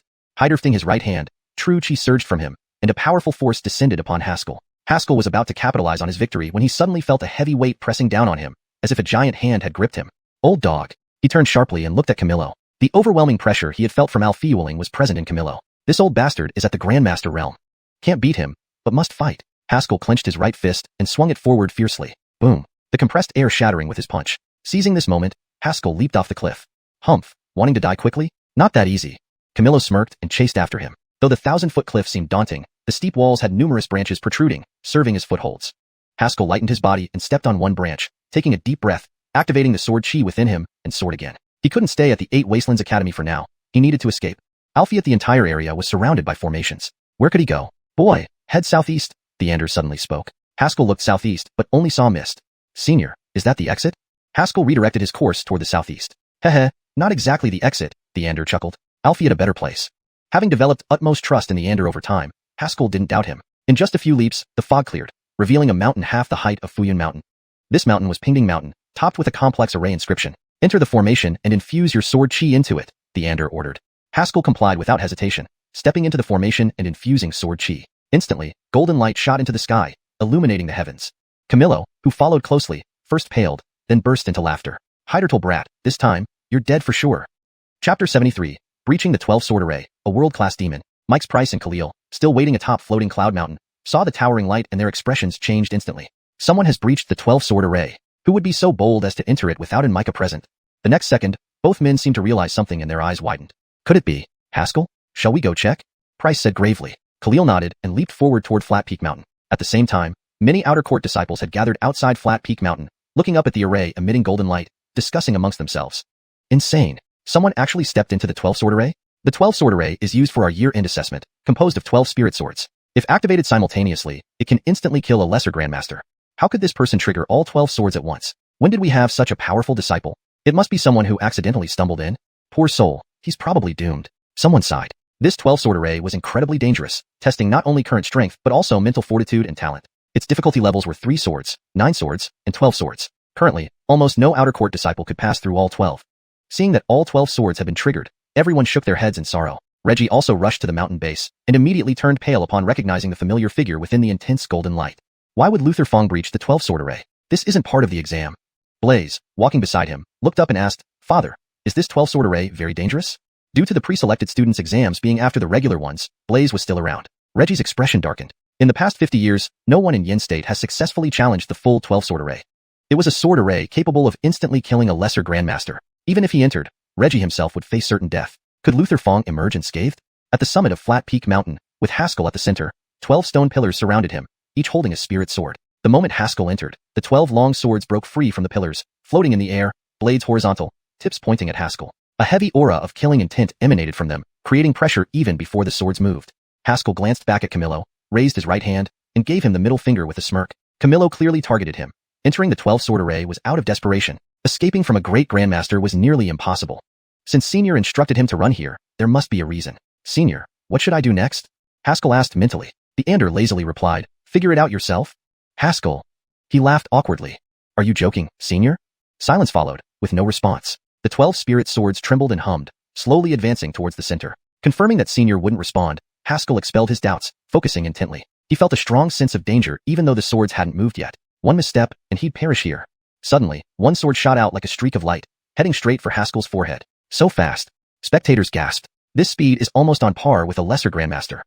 Terrifying. No wonder the 12-sword array can instantly kill a lesser grandmaster. It's almost like battling 12 lesser grandmasters at once. Camillo was startled too. Although he knew its power, he had never witnessed the complete 12-sword array firsthand. After all, the last full activation was before he became the great Mike of 8 Deserts Academy. Humph, this boy will die today. Camillo thought coldly. The 12-sword array wasn't just 12 spirit swords equivalent to lesser grandmasters. Under the array's influence, their combined power could reach that of a great grandmaster. Among known young geniuses, perhaps only Nicole could withstand the 12-sword array in full power. As for this boy, he would certainly perish. When the first sword lunged, Haskell already reacted. Through prolonged practice with sword attendants, he understood various sword techniques. Despite the incredible speed, he dodged it easily. However, the other swords soon joined, darting around like meteors in the array. Haskell had to focus fully, dodging attack after attack. Swoosh, swoosh. Swoosh. The 12 spirit swords danced wildly, weaving a dense net. Haskell's evasion space shrank rapidly. The killing intent from the swords deterred him from using sword chi in retaliation. Compared to this destructive force, his own was child's play. Haskell took a deep breath, suddenly feeling his mind enter a state of clarity. A clear sword heart, a state all sword cultivators sought. In this moment, the speed of the swords slowed in his eyes, and their trajectories became clear. Unhurried, Haskell sidestepped each sword's attack. Dodging another sword, he frowned slightly. Strange, why did these swords seem weaker than expected? To him, they exuded lethal intent but lacked corresponding power. He thought for a moment, then stood still, raising his right hand towards one sword. Continuing to dodge wasn't viable. He needed to verify his suspicions. Under everyone's gaze, the sword collided with Haskell's palm. Next, the sword quivered, seemingly emitting a faint fear. Haskell felt a superior presence, whispering subconsciously, "Submit." With this command, the sword transformed into a streak of light and merged into Haskell's palm. Before anyone could react, the remaining 11 swords followed suit, entering his body. Instantly, chaos erupted among the onlookers. What happened? Camillo's face showed shock. How did you do that? Haskell glanced at him, giving him the middle finger again. None of your damn business. Chapter 74. The Dylan is provoked. Taking personal action, Camillo's face was deathly pale, his body trembling with rage. If it weren't for the fact that once the 12-sword formation was activated, outsiders were forbidden to enter, he would have already struck this scoundrel down. Haskell sneered and then asked inwardly, "Senior, what's going on with this 12-sword formation? Why did they all enter my body? And it seems I can control them." The Ander lazily replied, "Cultivating the sword tomb technique, you become the body of the sword tomb, inherently a graveyard of 10,000 swords. Any spirit swords of lower quality than your innate blood sword within your body will be controlled and consumed by you." Haskell suddenly understood, joyfully saying, "So that means I won't have to worry about enemies who wield swords in the future? Idiot, I said it must be spirit swords of lower grade than your innate blood sword. You absorbed Kolmang Ing before, so now your innate blood sword's quality is roughly at the middle Grimesan rank." The Ander retorted mercilessly. "These 12 swords of the formation are not of high quality. Their power only comes from the array itself. The 8 Desolations Academy is truly impoverished." While Haskell conversed with the Ander, the people around him began discussing the news, spreading it widely. The entire outer courtyard became bustling because of Haskell breaking through the 12-sword formation. Crane, who was still overseeing affairs in the courtyard, noticed the student's agitation and furrowed his brows, calling over an instructor. "What's happening outside?" The instructor respectfully bowed, his expression somewhat skeptical, reporting to the dean. "Apparently a candidate participating in the entrance exam has broken through the 12-sword formation." "Candidate? Break through the 12-sword formation?" Crane's heart skipped a beat, and he showed wild delight on his face. "Isn't that an unprecedented genius? Lead me there quickly." It had been many years since the 8 Desolations Academy witnessed such an exhilarating event. In his excitement, he even forgot to question why a candidate would challenge the 12-sword formation, something typically only inner disciples attempted. On the peak of Flat Top Mountain, Haskell ceased his conversation with the Ander, pondering for a moment before looking at Camillo. "Mike Tang, as you said, the 12-sword formation is a trial no one in your sect has broken through in decades. My successful breakthrough proves my strength, right?" Camillo's expression wavered, then suddenly he shouted, "This only proves that you have an artifact far beyond your realm protecting you, which is cheating." Considering candidates often came from families with powerful Mikas who provided protective artifacts, as long as they weren't vastly superior to the user's level, this was generally acceptable under implicit rules. Breaking through the 12-sword formation was Haskell's method to prove his strength, which was legitimate. However, the shocking nature of his act gave Camillo leverage. The surrounding students murmured, disbelieving that Haskell broke through by his own might. "I remember last year's top-ranked Dante tried to break through the 12-sword formation and left severely injured." "That's right. He was our outer courtyard's genius, yet even he couldn't break through. How could an unregistered disciple have the strength? At first, we couldn't even pass 3 swords. This is the complete 12-sword formation. He must have cheated." For a moment, accusations of cheating echoed, and almost no one believed Haskell relied on his own strength. Cheating. He must have cheated. The golden light of the sword formation gradually dissipated, and Camillo waved his hand, declaring loudly, "Contestant Haskell attacked other candidates during the exam and used cheating methods to destroy our precious formation. Sentence: immediate execution." With that, he raised his right hand and pressed down directly toward Haskell with immense true chi surging forward, forming a massive, ethereal palm imprint that nearly covered the entire mountain peak. Haskell gritted his teeth, finally understanding the old man's intent. Today, no matter what, he wanted to kill him. Since reason won't work, don't blame me. Haskell took a deep breath, holding the Qingfeng sword, with internal sword chi surging wildly, entering a state of tranquility. As the palm imprint descended, immense pressure overwhelmed him, feeling as if a mountain was pressing on his shoulders, his bones cracking. Despite absorbing the 12 spirit swords, he hadn't had time to assimilate them, so they still hovered around the blood-red small sword without enhancing his strength. He lifted his head fiercely, eyes red, gritting his teeth. "Old dog, wanna kill me? Let's see if you've got what it takes." Words fell, sword drawn. One sword severed life and death. Surging sword intent rose like waves, making the Qingfeng sword appear extremely small against the palm imprint, but managing to hold it off. Seeing this, Camillo was slightly stunned, not expecting Haskell to resist. He coldly laughed. "You have some skills, but I haven't used my full strength. Let's see how much you can endure." Saying that, he pressed down his right palm, the palm imprint slowly descending. Crack. The mountain stones under Haskell's feet cracked like spider webs, spreading outwards. Gritting his molars tightly, he struggled to support the palm imprint with rolling sword chi. Indeed, facing a grandmaster was too challenging. He needed to find a way to escape. Senior, is there any way? He prepared to ask the Ander when a stern voice interrupted him. Stop. A formidable surge of true chi accompanied the command, dispelling the palm imprint instantly. Crane appeared in the sky above Flattop Mountain, glaring at Camillo. Camillo, what are you doing? The Ander suddenly said, Boy, hide the blood sword inside you. Suppress the sword chi. Huh? Why should I? No nonsense, do as told. Hearing the urgency in the Ander's voice, Haskell complied immediately. Seeing Crane, Camillo frowned, wondering why the dean had suddenly shown up. Could this boy be connected to the dean? Dylan, this boy has not reached our academy's admission threshold. Without the 5th stage innate realm cultivation, he attempted to cheat in the exam, he respectfully stated. Crane's brow furrowed slightly, replying solemnly, admission to the outer courtyard only requires reaching the innate realm, but if talent is exceptional, relaxing standards is acceptable. Camillo knew Crane intended to protect him and quickly responded, Dylan, this person's character is extremely poor, and he publicly assaulted other candidates. Crane suddenly asked, I heard Susan sent a message to you yesterday? Camillo's face turned pale. He dared not speak further. The admissions process is a major affair, mixing public and private interests. What good are you as the Grand Mike? Crane rebuked harshly. As the dean, he was naturally well informed about events within the academy, already aware of the cause while en route. To accept a genius, even if it offended the Tang family, was worth it. Was his position as dean inferior to anyone else's? Crane landed gracefully in front of Haskell, solemnly stating, Did you really break through the 12-sword formation? If you have such prowess, even without reaching the 5th stage innate. His expression changed abruptly as he placed his hand on Haskell, frowning deeply moments later. Wait, your dantian is already shattered? Chapter 75. Standing by without helping. The breaking of the 12-sword formation caused a huge stir at Bahwang Academy. Furthermore, the one who broke it was actually an examinee who had assaulted someone during the examination, violating test rules. This attracted even more attention. Whether examinees or students from other faculties, most gathered around Pingdingshan, quietly waiting for Boyd's decision. Albeit when they heard Boyd's words, everyone froze. Camillo, whose face had already turned extremely grim, suddenly relaxed, feeling a wave of wild joy in his heart. Heaven doesn't forsake me. Haskell, however, fell silent. Senior, should I explain? He asked inwardly. The Ander responded in a tone suggesting, You are beyond help. Are you stupid? If you say that you can cultivate by devouring spiritual swords, making your dantian essentially a sword, do you think these forces will sit idly by? Though Haskell was not old, his thoughts were clear and insightful. Upon being enlightened by the Ander, he realized immediately. All sects govern their disciples through unique secret techniques. For instance, Bahwang Academy was renowned because its students, even if mediocre upon entry, could achieve far higher levels of cultivation than those who trained on their own. His cultivation method, though perilous, seemed simple and represented a new form of cultivation. This undoubtedly challenged the existing, fully developed cultivation systems. If he were part of these major powers, the first thought would be to co-opt him, and if that failed, to destroy him mercilessly. As the saying goes, rivals within the same trade are enemies. In literature there is no first, and in martial arts there is no second. No one would tolerate a powerful enemy rising under their nose. Realizing this, cold sweat trickled down Haskell's back. He nodded solemnly, Yes, my dantian has long been shattered. Upon hearing Haskell's confirmation, Camillo sneered sarcastically, with a shattered dantian. It seems you must have used an evil cultivation technique to reach the Ian realm, thus having no future and certainly no qualification to join our Bahwang Academy. Although traditionally one couldn't cultivate without a dantian, there were some techniques allowing forced cultivation even with a damaged dantian. This youth can still cultivate to the Ian realm despite having no dantian? It's merely futile. These techniques, even if forcibly cultivated, can only reach the Ian realm at best. And cultivating using dark techniques will surely corrupt one's mind, making one cruel and murderous, far from the righteous path.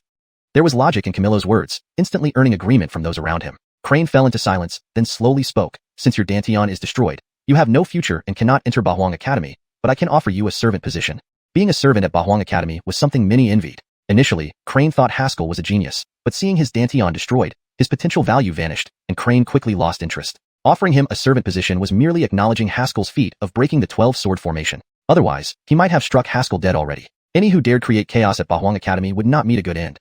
Seeing even someone with a destroyed dantian enter the academy as a servant, those eliminated examinees felt envy. Frowning slightly, Haskell wanted to join the academy to find ways to cure Laverne through the academy's medical masters. If he became a servant, he wouldn't even come close to a mentor, let alone a medical master. Servants merely cleaned and maintained facilities, interacting mainly with students.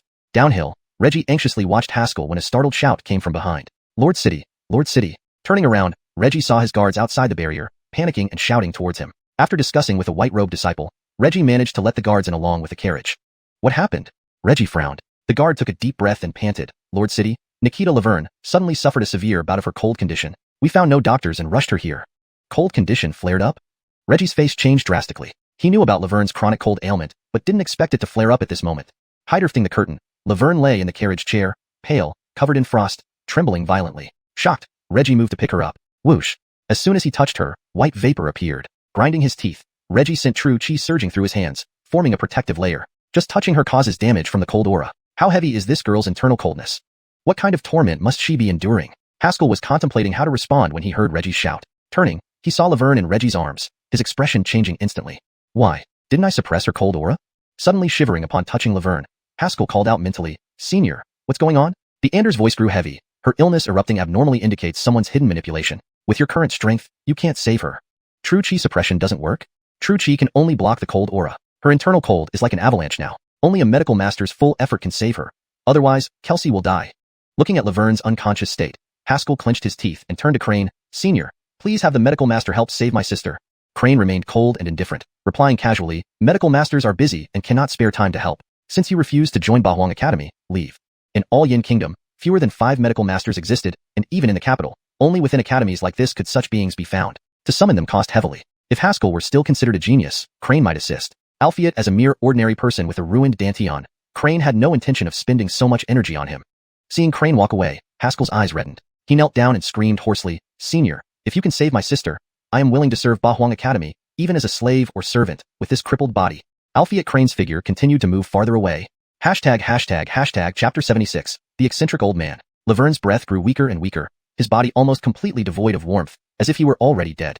Haskell tightly embraced Laverne, trembling all over. Sword chi surged wildly within him as he desperately protected Laverne's heart pulse, maintaining the last thread of life force. Onlookers had mixed expressions. Despite having no enmity or grievances with Haskell, seeing this scene stirred compassion in their hearts. Albeit they were only outer court students and prospective candidates who hadn't even entered the academy yet. They could do nothing to help. Reggie stood beside them, his expression complex. He had never expected that Haskell's Dantian would have been destroyed long ago, yet he still managed to reach the innate realm. The effort and pain endured by Haskell was unimaginable. A moment later, Reggie squatted down and placed his hand on Laverne's brow, releasing streams of true chi. Quickly send him to a doctor. I know a few renowned physicians in the city who might still be able to save little Grimacin. Haskell took a deep breath, calming his inner turmoil, and said through gritted teeth, let me try again. Even the Ander couldn't help, let alone the doctors in the capital. If the 8 Wastelands Academy didn't intervene, it might truly be impossible to save Laverne. Seeing Haskell stand up, Camillo loudly commanded, someone, expel this person from the 8 Wastelands Academy. At his words, several white-robed disciples sprang out from all directions, rushing towards Haskell. Just then, an old man wearing a rough linen robe and reeking of alcohol suddenly appeared before Haskell. The disciples couldn't stop their attacks in time, and all their strikes landed on the old man. However, the old man merely staggered, unaffected, and stared at Haskell with a toothy grin, revealing a mouth full of yellow teeth.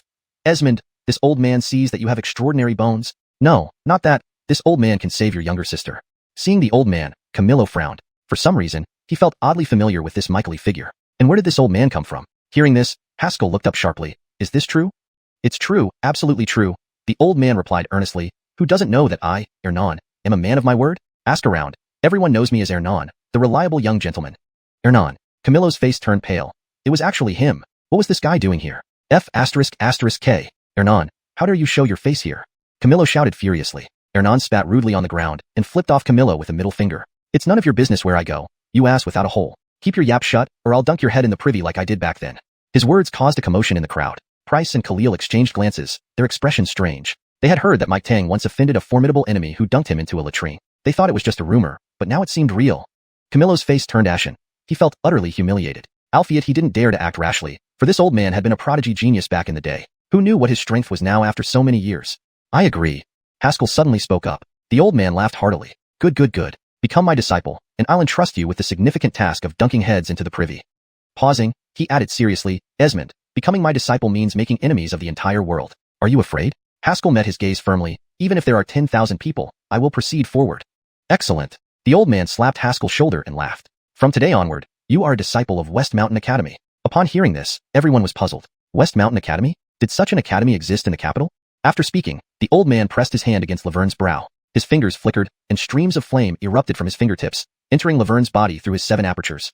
These flames resembled fire, but moved like water. Upon closer inspection, each flame took the form of a dragon. This is Spirit Fire Marrow. Someone exclaimed upon recognizing it.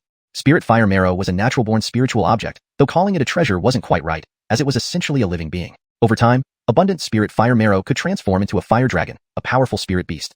This rare object hadn't been seen for decades, and the old man had brought out so much at once. As the Spirit Fire Marrow entered Laverne's body, the cold aura around him gradually diminished. Ernan continued flicking his fingers, targeting various acupoints on Laverne's head. Power flowed into his body. Soon, Laverne's complexion became rosy, and his breathing resumed. Seeing this, Haskell was overwhelmed with emotion. After about 15 minutes, the old man withdrew his hand, and Laverne opened his eyes, looking confused. Brother, where am I? Haskell embraced Laverne tightly, tears streaming down his face. Heidertal Grimacin, it's great you're awake. Laverne was bewildered, realizing something was wrong, and hugged Haskell back weakly. Brother, don't cry. Heidertal Grimacin is fine. Haskell breathed deeply, calming himself. All right, brother won't cry. The old man strutted proudly, hands on his hips. Humph, with this old man's help, no one remains unsaved. Confirming that Laverne was safe, Haskell bowed to the old man. Thank you, senior, for saving my brother. Your kindness is beyond repayment. I swear to serve you regardless of danger. Ha ha ha, good disciple, don't worry. I won't make you do dangerous things. The old man chuckled happily, walking forward. Since everything's settled, let's head to the academy to register. Haskell carried Laverne into the carriage and looked at Reggie. Jinzhou, I'll borrow your carriage temporarily. I'll return it later. It's just a carriage. Take it, Reggie waved dismissively, placing his hand over his heart. Heidertal friend Fong, may you prosper in martial arts. Haskell silently returned the gesture and drove away. Thus, the farce came to an end. The candidates were dispersed to continue their exam, and Camillo ordered the other students back to normal activities. Suddenly, a powerful aura descended. Then, a dazzling longsword dropped from the sky, landing in the center of Flathead Mountain with a resonant clang. ##### end of chapter. Chapter 77. Anna unleashes her fury. Who has such audacity to dare create a scene in the 8 Desolations Academy? Amerigo was practically fuming with anger. How could there be so many complications when he was just conducting an entrance exam? The next second, a cool and indifferent voice came from the air. Is there a problem with that? Following the voice was Arya dressed in fiery red attire, who landed steadily on the hilt of a sword, her eyes disdainfully sweeping the area. Yes, it's Anna, someone immediately screamed. In an instant, the entire crowd erupted into excitement. Anna, first genius of Yin Kingdom, commander-in-chief of the Imperial Capital's elite troops. A once-in-a-century genius. All these accolades couldn't fully describe her power. Everyone gazed at Anna with reverence. Amerigo took a sharp breath, sensing that his luck must have been poor. Just as Ernan left, now Anna had arrived. Anna, this is the 8 Desolations Academy. Do you intend to incite hostility between the Imperial Court Academy and the 8 Desolations Academy? He bellowed. A smirk curled at the corner of Anna's mouth. She had rushed over from the Imperial Court Academy after hearing the news. Along the way, she had also heard some information, knowing that this very man caused Haskell to leave under duress. I just wanted to beat you up, Anna declared loudly. As she spoke, her toes tapped the ground, and the long blade rose, its light shimmering like silk. Anna grabbed the handle and swung it forward forcefully. Instantly, the blade coalesced into a golden, striped tiger that lunged straight at Amerigo.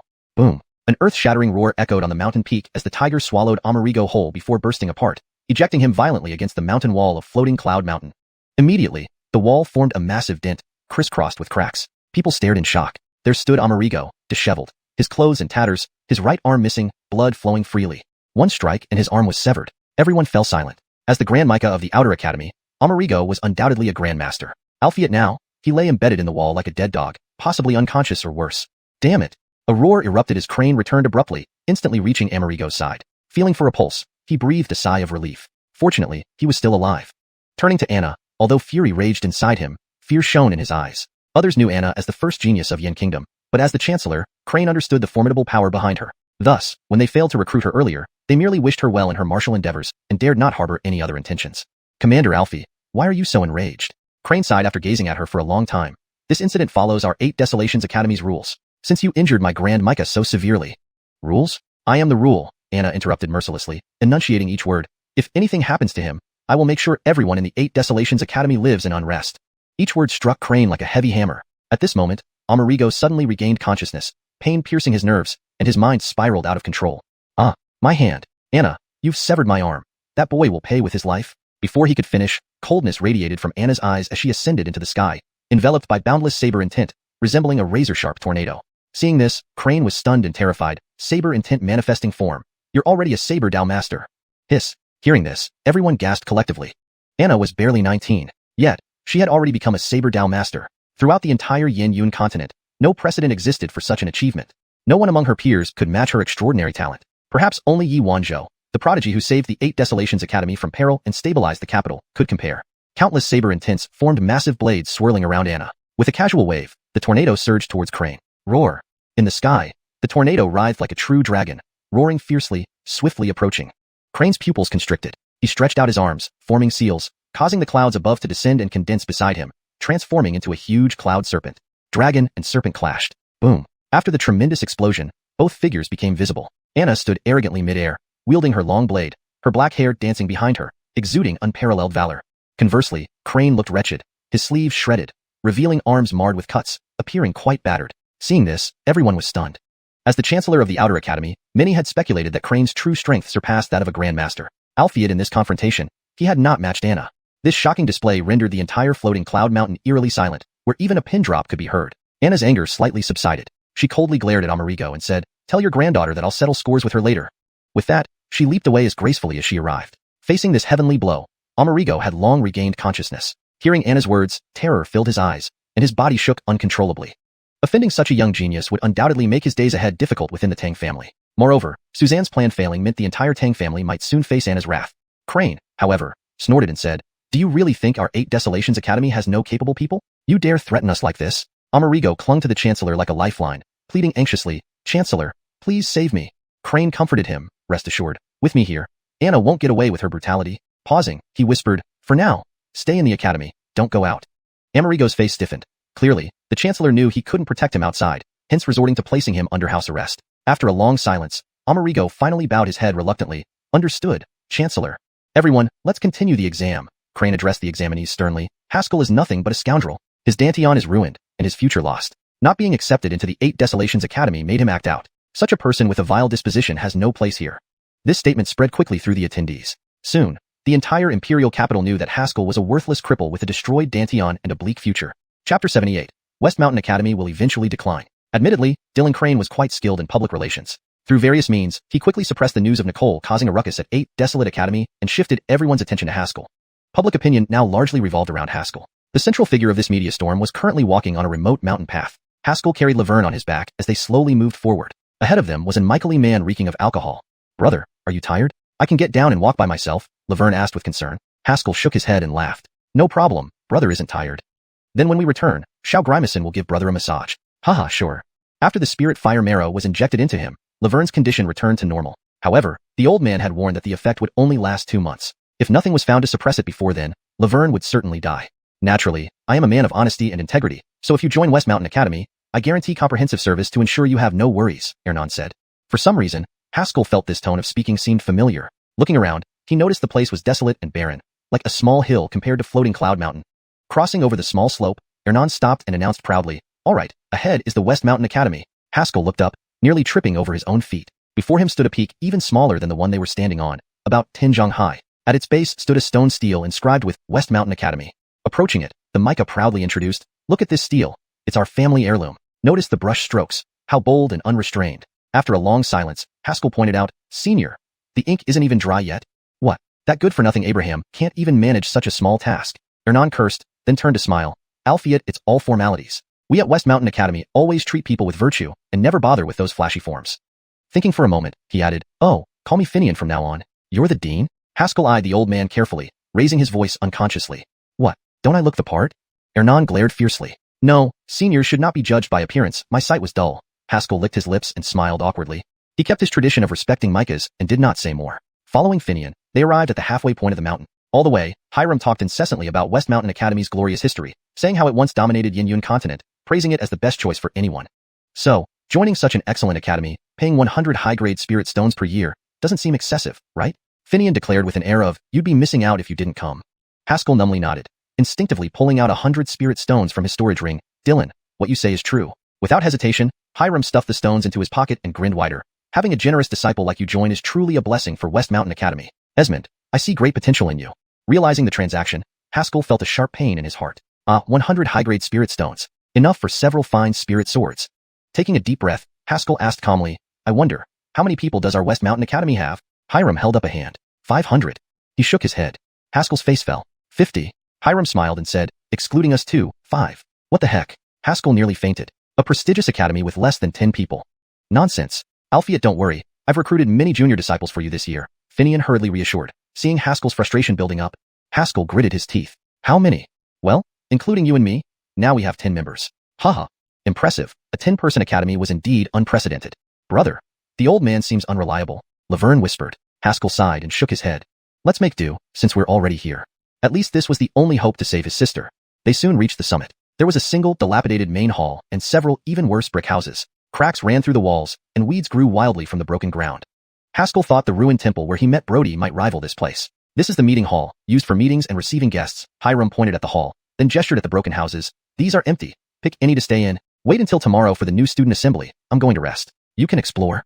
With that, the old man vanished. Staring at the wasteland, Haskell grimaced. Although he had expected poverty and decay coming here, this exceeded all expectations.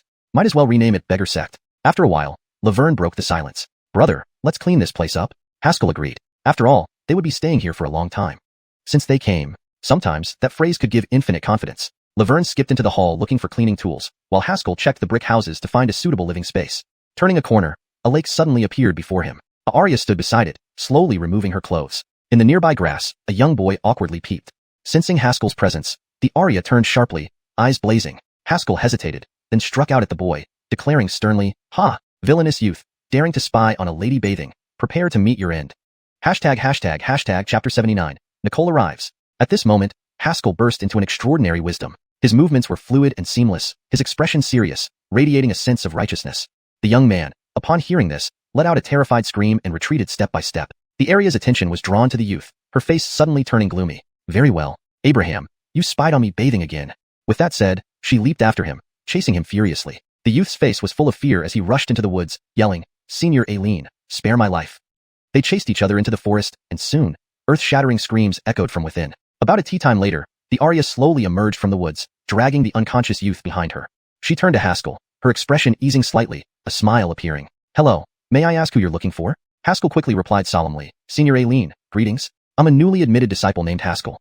Hydertal Jr. brother." The Arya tossed the youth aside casually and smiled pleasantly. "I'm your senior Aileen Leona. Call me Senior Aileen Bai." Watching the youth arc through the air and land in the lake, Haskell swallowed hard, forcing a courteous smile onto his face. "Senior Aileen Bai, greetings." Good boy." Leona seemed delighted by the arrival of her junior brother, leading him towards the main hall. "That old man did pretty well this year, managing to recruit someone. Finally, there'll be someone to order around." As they walked, the youth suddenly appeared before them. He examined Haskell with a scrutinizing gaze, frowning. "You're the new junior brother this year?" Startled, Haskell had not even noticed how the youth reappeared. May I ask who you are?" The youth smiled and extended his right hand. "I'm your fifth senior brother. I'm called Abraham." "Senior brother Xia, greetings." Haskell shook hands respectfully. Given the gap in status and the strength the youth had shown earlier, Haskell treated him with utmost respect. Still, spying on people while bathing, it's rather inappropriate. Leona frowned, then spoke suddenly. "Did you go down the mountain again to those taverns?" Abraham immediately adopted a serious demeanor. "Senior Aileen, what are you talking about? Your junior brother is a man of virtue. Don't tarnish my image in front of our little junior brother." "Is that so? Then how do you explain these?" Leona's eyes were sharp, her voice cold. Haskell noticed red marks on Abraham's neck. Though he hadn't experienced it himself, Haskell knew these were hickeys. "Tsk tisk, second senior brother hates such things the most. You're in deep trouble." Leona sneered. Abraham pondered for a moment. "Not a big deal, I can get rid of the marks in a couple of days." "Really? I heard second senior brother will be back tonight," Leona remarked ominously. Abraham's face changed abruptly. He bolted down the mountain, shouting as he ran, "Senior Aileen, I feel there must be some evil men at the foot of the mountain. I'll descend to uphold justice and spread the new spirit of West Mountain Academy. I'll fiat soon." His mournful cries echoed from the hillside. "Second senior brother? How did you return so fast? Wait, these marks on my neck. Senior brother, listen to me. It was insect bites, really not from a Arya kissing my neck. Ah, senior brother, have mercy." Thunderous cries pierced the sky, scattering birds that flew into the sky and circled above. Leona looked satisfied. "Tsk, for peeking at me while I bathe." Second senior brother was already up the mountain. Haskell's face remained expressionless, silently noting a crucial lesson in his mind. At West Mountain Academy, never offend senior Aileen Bai. Led by Leona, they strolled around the summit, which wasn't very large. Back at the entrance of the main hall, Leona opened her palm and grinned. "Junior brother, the guide fee is 10 lower grade spirit stones." Haskell. He quietly took out 10 lower grade spirit stones and placed them in Leona's palm. "Thank you, Senior Aileen." Seeing the spirit stones, Leona's smile widened. "From the moment I saw you, I knew you'd be a future pillar of our academy. So generous. Our academy's future depends on you."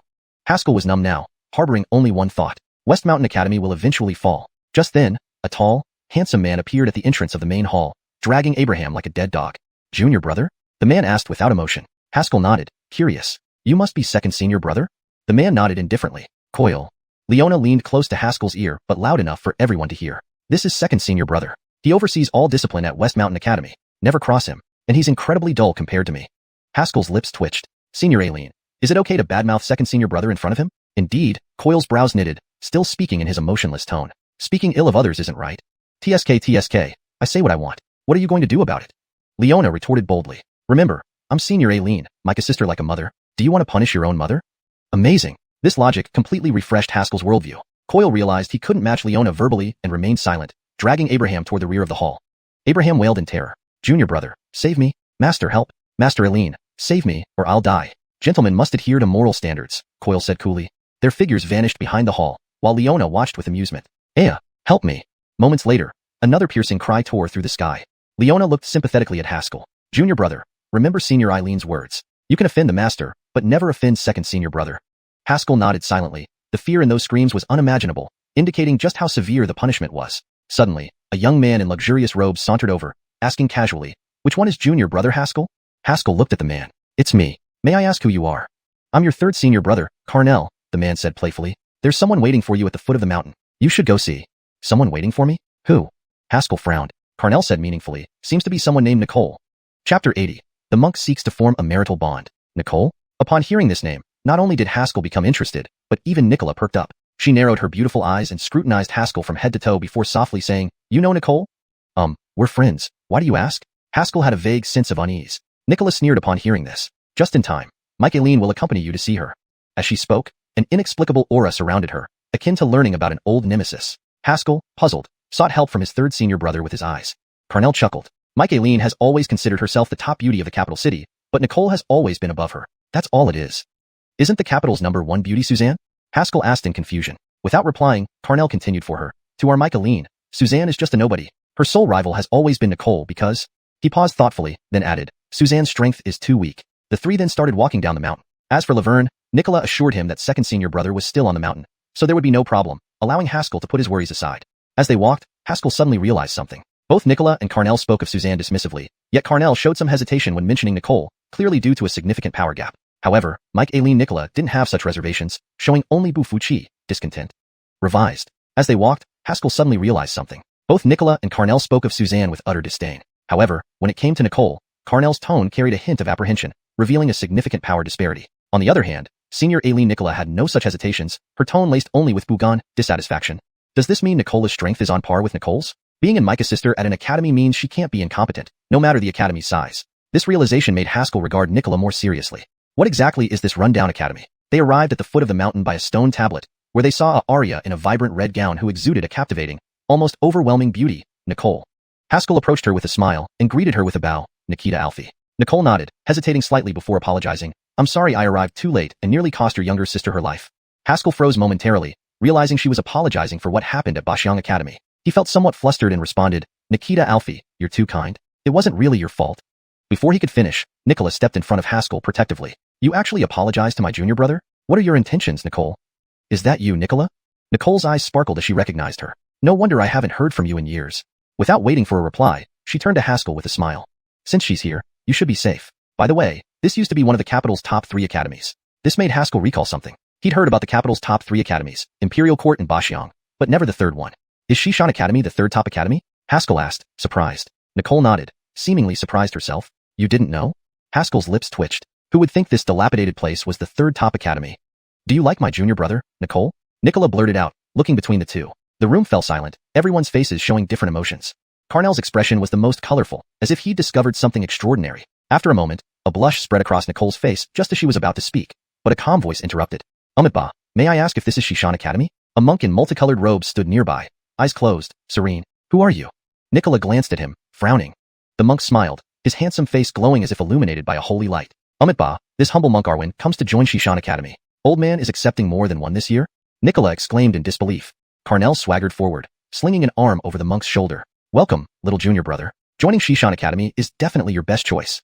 Haskell felt this third senior brother might be the Windmaster's true disciple. Their speaking styles were identical. Arwen opened his eyes, surveying the surroundings. Haskell clearly saw his reaction, shock at the state of the academy. After a moment, he said calmly, "Ba, perhaps I've come to the wrong place. Goodbye."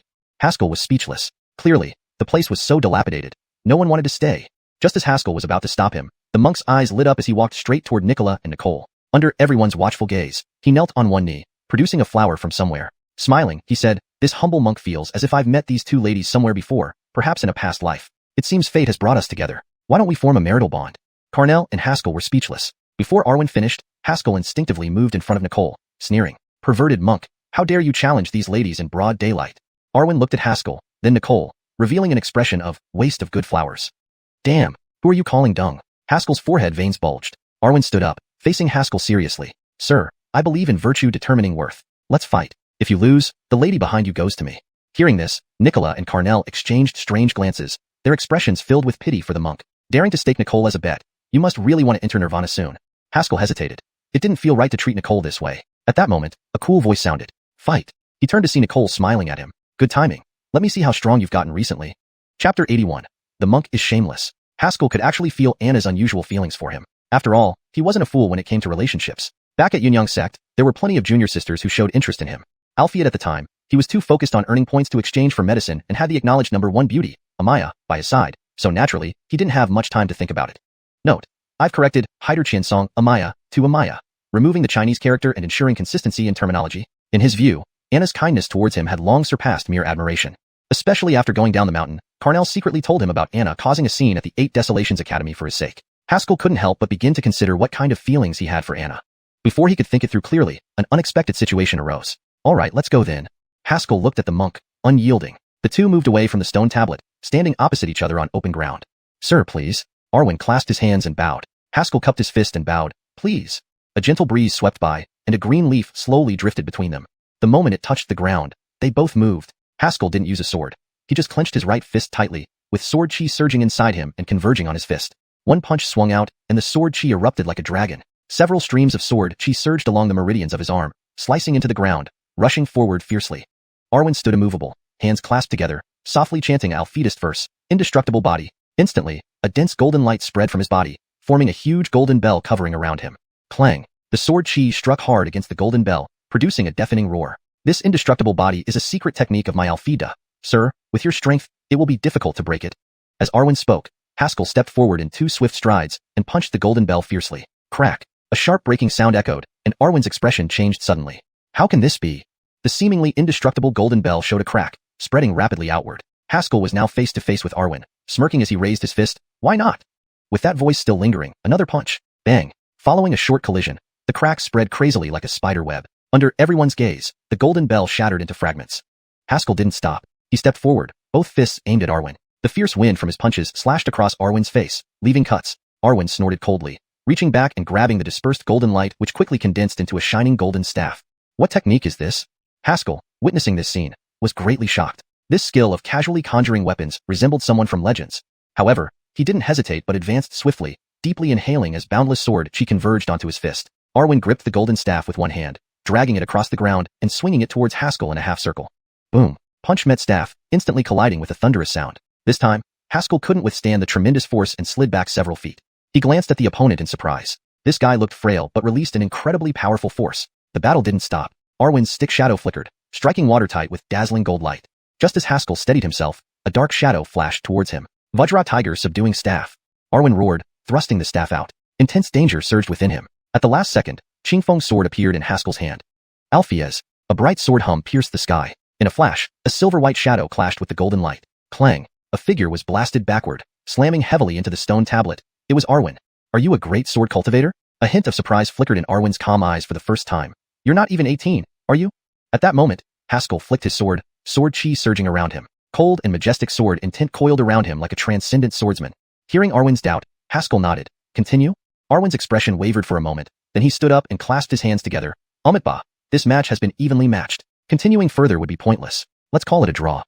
Everyone looked at Arwen strangely. Anyone could see that if they continued, Arwen wouldn't stand a chance against Haskell. Yet he insisted they fought hundreds of rounds equally. This monk truly had thick skin. Alfiet. Arwen suddenly turned the conversation, speaking with righteous indignation. This poor monk won't give up on pursuing those 2 ladies. Though they're older, I've always believed marriage is better when the Arya is older. Upon hearing this, Leona and Anna's faces darkened, glowering at Arwen. Heidertal monk, you haven't had enough yet? Leona cracked her knuckles with a crisp, snap snap. Anna grabbed her long saber, yanked Arwen's collar, and dragged him into the nearby grove. Hey, what are you doing? Going into the woods in broad daylight? Isn't that inappropriate? However, if you insist, this poor monk will offer himself to the tiger. Ah, don't hit my face. This poor monk earns a living by looking good.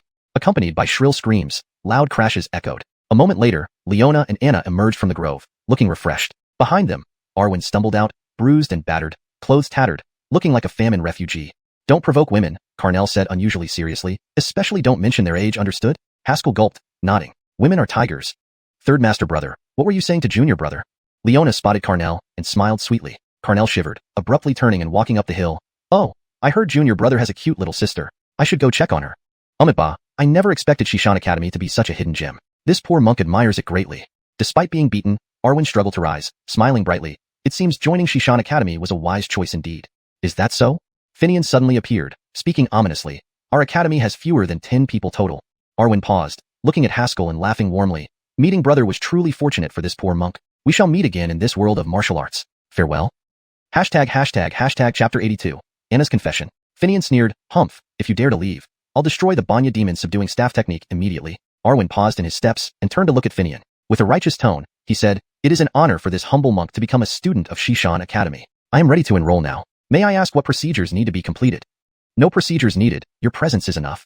Finian waved his hand dismissively. Greetings, Dylan. Greetings to all senior brothers and sisters. Arwen didn't waste any words as he bowed deeply to everyone. Stop the nonsense and hurry up. Finian grabbed Bartolomeo by the collar and dragged him up the mountain. Carnell and Leona mumbled to each other while following Finian up the mountain. At the foot of the mountain, Anna stood opposite Haskell. A gentle breeze swept by, stirring up unspoken thoughts within both of them. Finally, it was Anna who broke the silence. I'm leaving. Where are you going? Haskell asked anxiously, then hesitated, realizing he sounded too eager. Well, aren't you still at Huangding Academy? Why are you suddenly leaving? I have some matters to attend to, Anna smiled, her beautiful eyes staring intently at Haskell. Do you know why I've been so good to you? Haskell's heart skipped a beat. This posture, could it be a confession? This was the first time in his life that a girl was confessing to him. Although Xianxia had once been with him, their relationship developed gradually over time, almost unconsciously. Despite Haskell's special feelings for Anna, he was still just a 16-year-old boy at this critical moment. Because I feel you're different from everyone else, Anna continued. Haskell took a deep breath and slowly replied, I accept. What are you accepting? Anna asked, puzzled. Haskell was momentarily stunned, his blood flowing faster, his brain short-circuiting for a moment.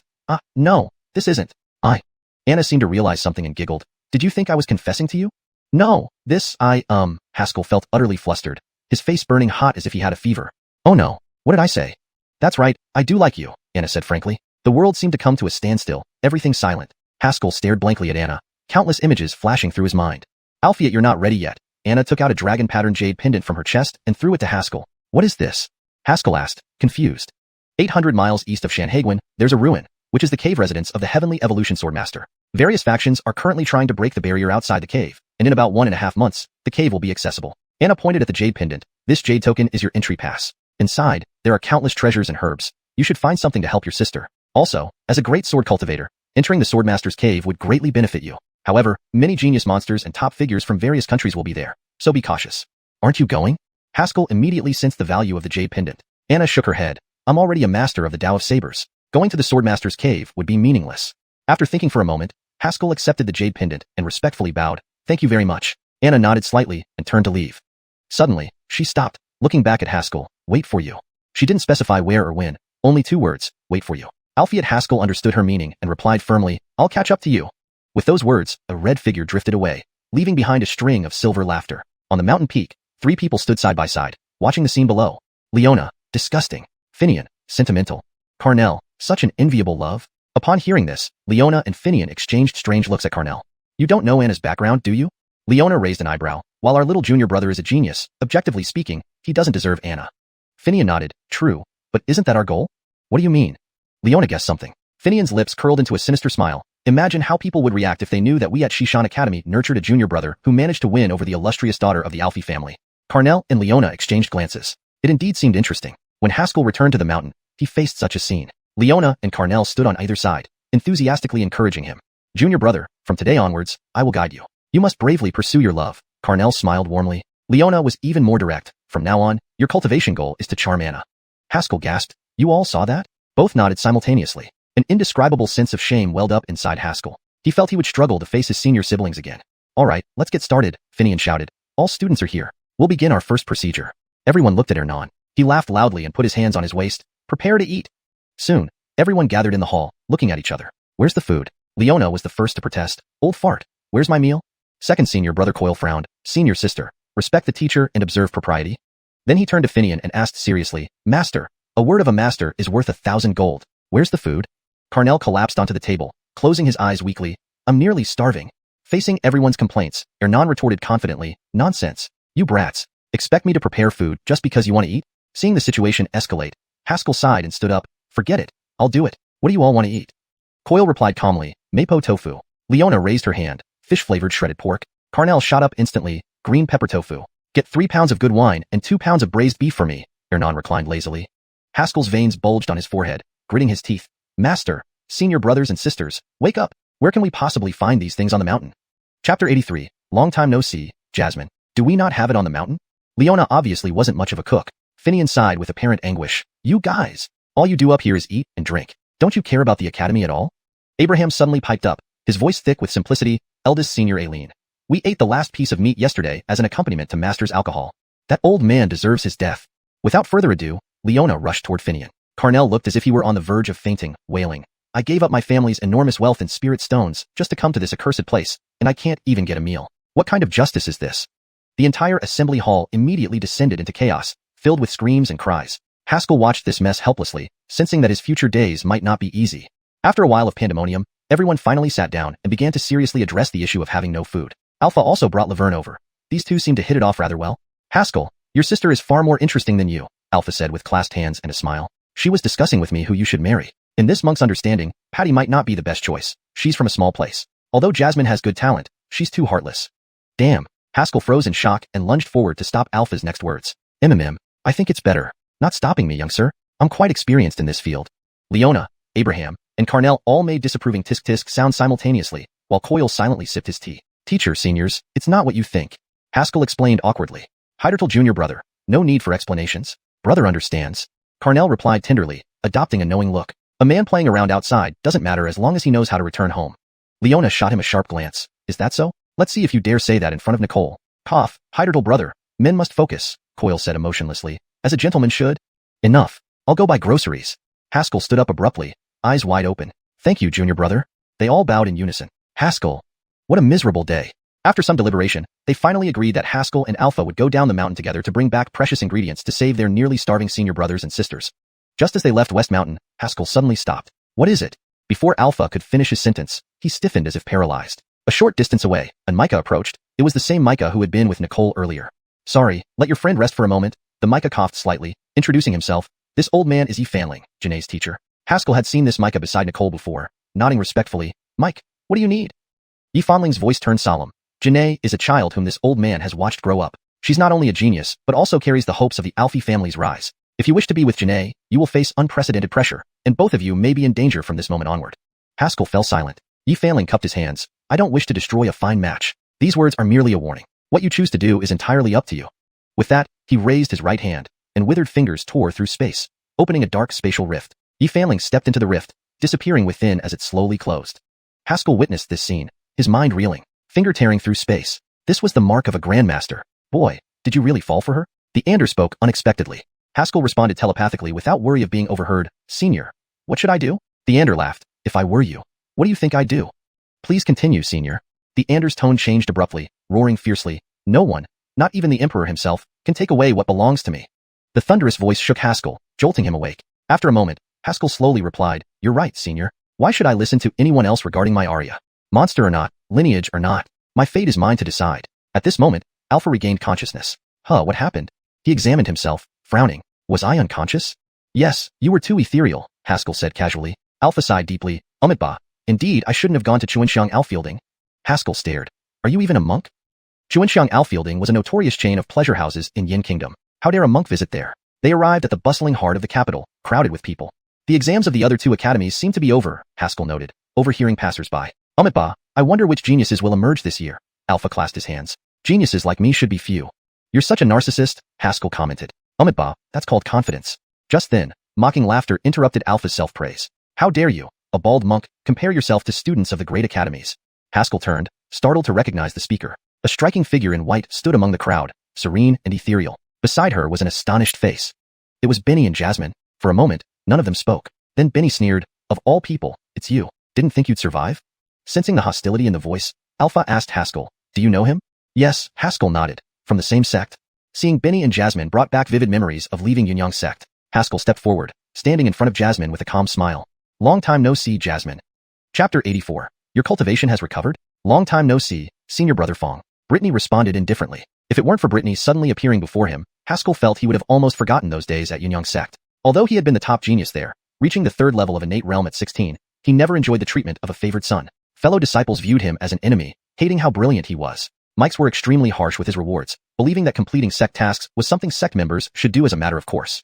During that lonely and desolate period, Brittany brought him some rare warmth. Unfortunately, this warmth shattered on the day his Dantian was destroyed. Only then did Haskell realize that everything had been a fabricated illusion due to his talent. How do you two seem so off? Master Arwen muttered. Being sensitive, he immediately sensed the tense atmosphere between the three. Benny glanced at Arwen, forcing a laugh. Senior Brother Fong. How have you been since leaving Yunyang's sect? Arwen looked at Haskell, startled. You were from Yunyang's sect? What's wrong? Haskell was puzzled. Ba, this sect has a terrible reputation, Arwen said, clasping his hands together. They exploit sect members, withhold task rewards, and encourage malicious competition among them. Haskell was taken aback. It was the first time he learned that Yunyang's sect had such a poor reputation. Seeing the two talking amongst themselves, Benny became furious. Waste of space. I'm talking to you. He moved to shove Haskell, but his hand was caught by a powerful force. Haskell glared coldly. Back off. Killing intent surged. Benny felt like he was being targeted by a fierce beast, breaking out in a cold sweat. This guy is terrifying. Tossing Benny aside, Haskell didn't want to stay longer. He waved casually at Brittany. Let's go. We still need to buy groceries. Benny stumbled, almost falling, his face turning red with rage. Haskell, do you think you're still that genius? You're nothing but a waste now with your destroyed Dantian. Arwen's expression grew strange, looking at Benny like he was a fool. What nonsense is this idiot spouting? A person with a destroyed Dantian could overpower me? Are you underestimating him or insulting me? Eager to save face in front of Brittany, Benny continued loudly. Right, living like a beggar alongside a monk isn't too bad. This time, it was Arwen who changed expression. He walked slowly up to Benny and smiled. Excuse me, sir, what did you just say? Benny sneered impatiently. Mind your own business, stinky monk, scram. Arwen's right hand flashed, pressing down hard on Benny's shoulder, exerting immense pressure. Crack. The bone broke cleanly, and Benny let out a shriek. Arwen's smile didn't falter. Sir, who did you call a beggar just now? Crazy monk, let go. Benny gritted through the pain, trying to escape the grip but to no avail. In the end, Haskell intervened, saying casually, all right, killing him will dirty your hands. Alfida may punish you for disturbing the peace. It wasn't pity for Benny, but pure disdain, considering him merely a stray dog on the street. Would you kill a dog just because it barked at you? Arwen glanced at Haskell, paused, then released his grip. Alfida can be wrathful too. Today, I give you respect. With that, they were about to leave. Brittany watched Haskell, who only spoke one sentence to her throughout, feeling a wave of frustration. Why? Why are you so calm? You're clearly a waste now. Shouldn't you feel my cruelty and desperately beg me to remember you? Why can you treat me so indifferently? Since leaving Haskell, Brittany harbored deep guilt. If he had berated her, she could find countless reasons to justify her actions. Albeit he was so indifferent it made her feel like strangers. So, she couldn't accept it. She finally spoke. Senior Brother Fong. Even if your cultivation is ruined and you become a waste, don't wallow in self-pity. Associating with scum like him makes me look down on you more. Haskell suddenly laughed, nodding towards Arwen. She called you scum? Ba, I am very tolerant. Arwen maintained his demeanor. Haskell shrugged, turning to Brittany, smiling. Junior alien hider, people must know their place. Being overly arrogant is a sickness, and it needs curing. For him, Brittany belonged to the past. Her seemingly consoling words, which stabbed directly at the heart, only made him want to laugh. As they were about to leave, Benny saw Brittany's pained face and screamed in frustration. Trash, your sickly sister is dead, right? Feeling powerless to protect your own sister must feel great. Before he finished, a chilling killing intent descended. Bang! Benny felt immense force slam into his chest, sending him flying into the street corner in a cloud of dust. Haskell retracted his right foot, coldly stating, no one talks about my sister. Benny felt excruciating pain in his chest, disbelief flooding his mind. How is this possible? At the second level of innate realm, he was kicked away like this? Your cultivation has recovered? Brittany exclaimed in shock. Haskell glanced at her, snarling, none of your business, let's go. No, don't go. Benny emerged from the dust, trembling as he crawled over, glaring at Haskell. I want you dead. This guy really has a grudge, Arwen remarked, amazed. Just a mad dog barking, Haskell replied. He took one last long look at Brittany, concluding their relationship once and for all. Suddenly, a stern voice boomed. Who dares to cause trouble on the territory of 8 Desolations Academy? Several young men wearing outer disciple uniforms of the academy appeared. Seeing them, Benny clung to the leader, pleading pitifully, cousin, he tried to kill me. The leader frowned at Haskell. Did you try to kill my cousin? Before Haskell could speak, Arwen interrupted. Ba, stop the nonsense and get to the point. Wearing a bra is not a good fit for a sow. Haskell. Great rhetorical skills, master. Chapter 85, Twisted Love. Damn it, you filthy monk, you're too reckless. Hearing this, one of the white-clad disciples instantly flew into a rage and lunged forward, slapping his palm towards Arwen. The force of the palm was intense, revealing that this disciple was no weakling in the Baohuang Academy. Who is he? The leader whispered to himself. He was Birdie, Benny's cousin, who had intended to give him some support but instead stumbled upon this trouble right away. Cousin, this man is the Haskell I mentioned before, Benny said through gritted teeth. This guy is utterly shameless. He's clearly nothing but a waste of space and tries to bully others with borrowed strength, constantly harassing Qian Shuang. Note, Zhou Chanja Qian Song Bufang is translated as constantly harassing Qian Shuang to ensure it reads naturally in English while maintaining the original meaning. Birdie sneered inwardly, fully aware of his cousin's true nature. Albeit following the principle of favoring family over justice, Birdie didn't intend to care much about it. After all, if he's just a waste of space, killing him wouldn't matter much either. Boom. A deafening explosion erupted, sending up a cloud of dust. A cold smile crept onto Birdie's face. It looks like this boy is already dead. He patted Benny on the shoulder. Practice hard. Someday you can also become as strong as that. Benny smiled obsequiously. Cousin speaks truly. How could such a person not die after meeting cousin? As he spoke, he glanced at Lorraine, sneering, Junior Aileen Hyder, you shouldn't mourn for this kind of waste of space. He doesn't deserve you at all. Lorraine's delicate eyebrows furrowed, her gaze fixed on the dust cloud. No way. You couldn't have died just like that. Did you really have no strength left?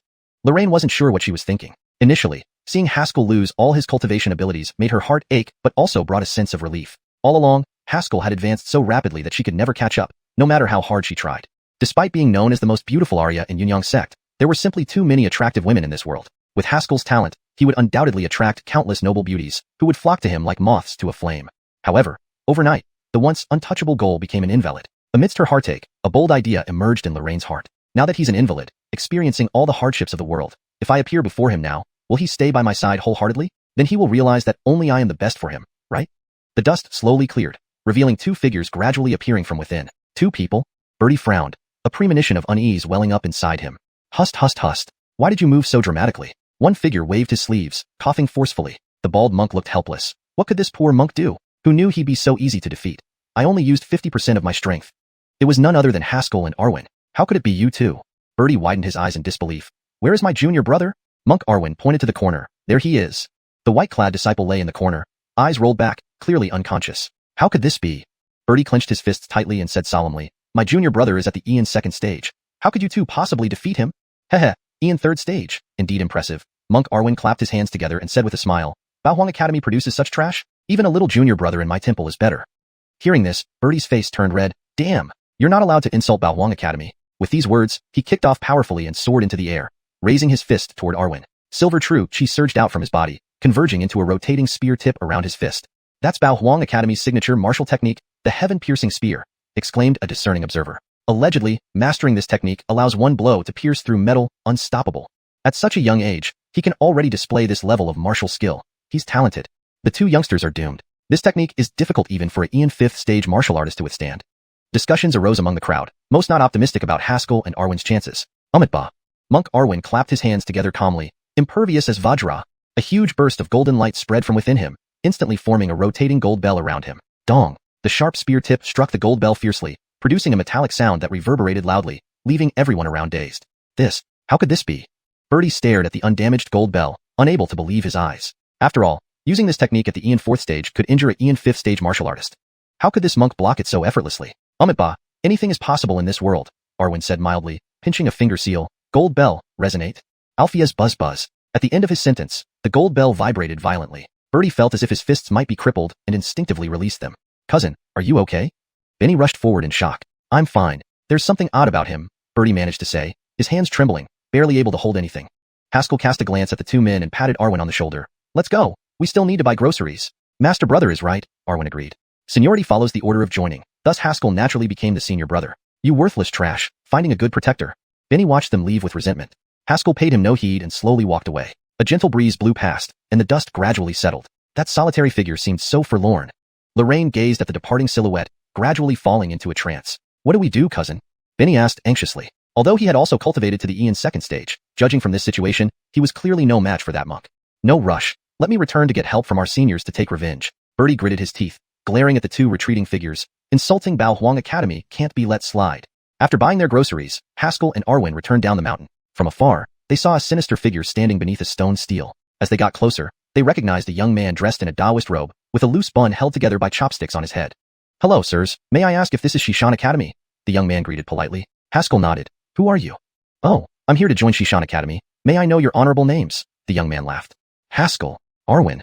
The young man circled them briefly. Understood. Goodbye then. Saying that, he turned and climbed up the mountain. Haskell and Arwen exchanged confused glances, not quite understanding what this stranger wanted. Just as they were about to leave, Haskell suddenly changed expression. Where is my storage ring? Upon hearing this, Arwen searched his body and gasped, mine is missing too. They both looked up the mountain path. The young man in the Taoist robe had vanished. Damn, daring to steal from us. Chase him. Chapter 86. Everyone has an extraordinary background. The two rushed to the mountaintop, where they found the young Taoist lying leisurely on a stone slab. He grinned upon seeing them. Wu Haidrang Tianzun, senior brothers are here. Please come and sit. The two exchanged glances, encircling him while emanating a heavy atmosphere. The Taoist forced a smile. Senior brothers, this is our first meeting. No need to be so warm-hearted, right? Warm-hearted?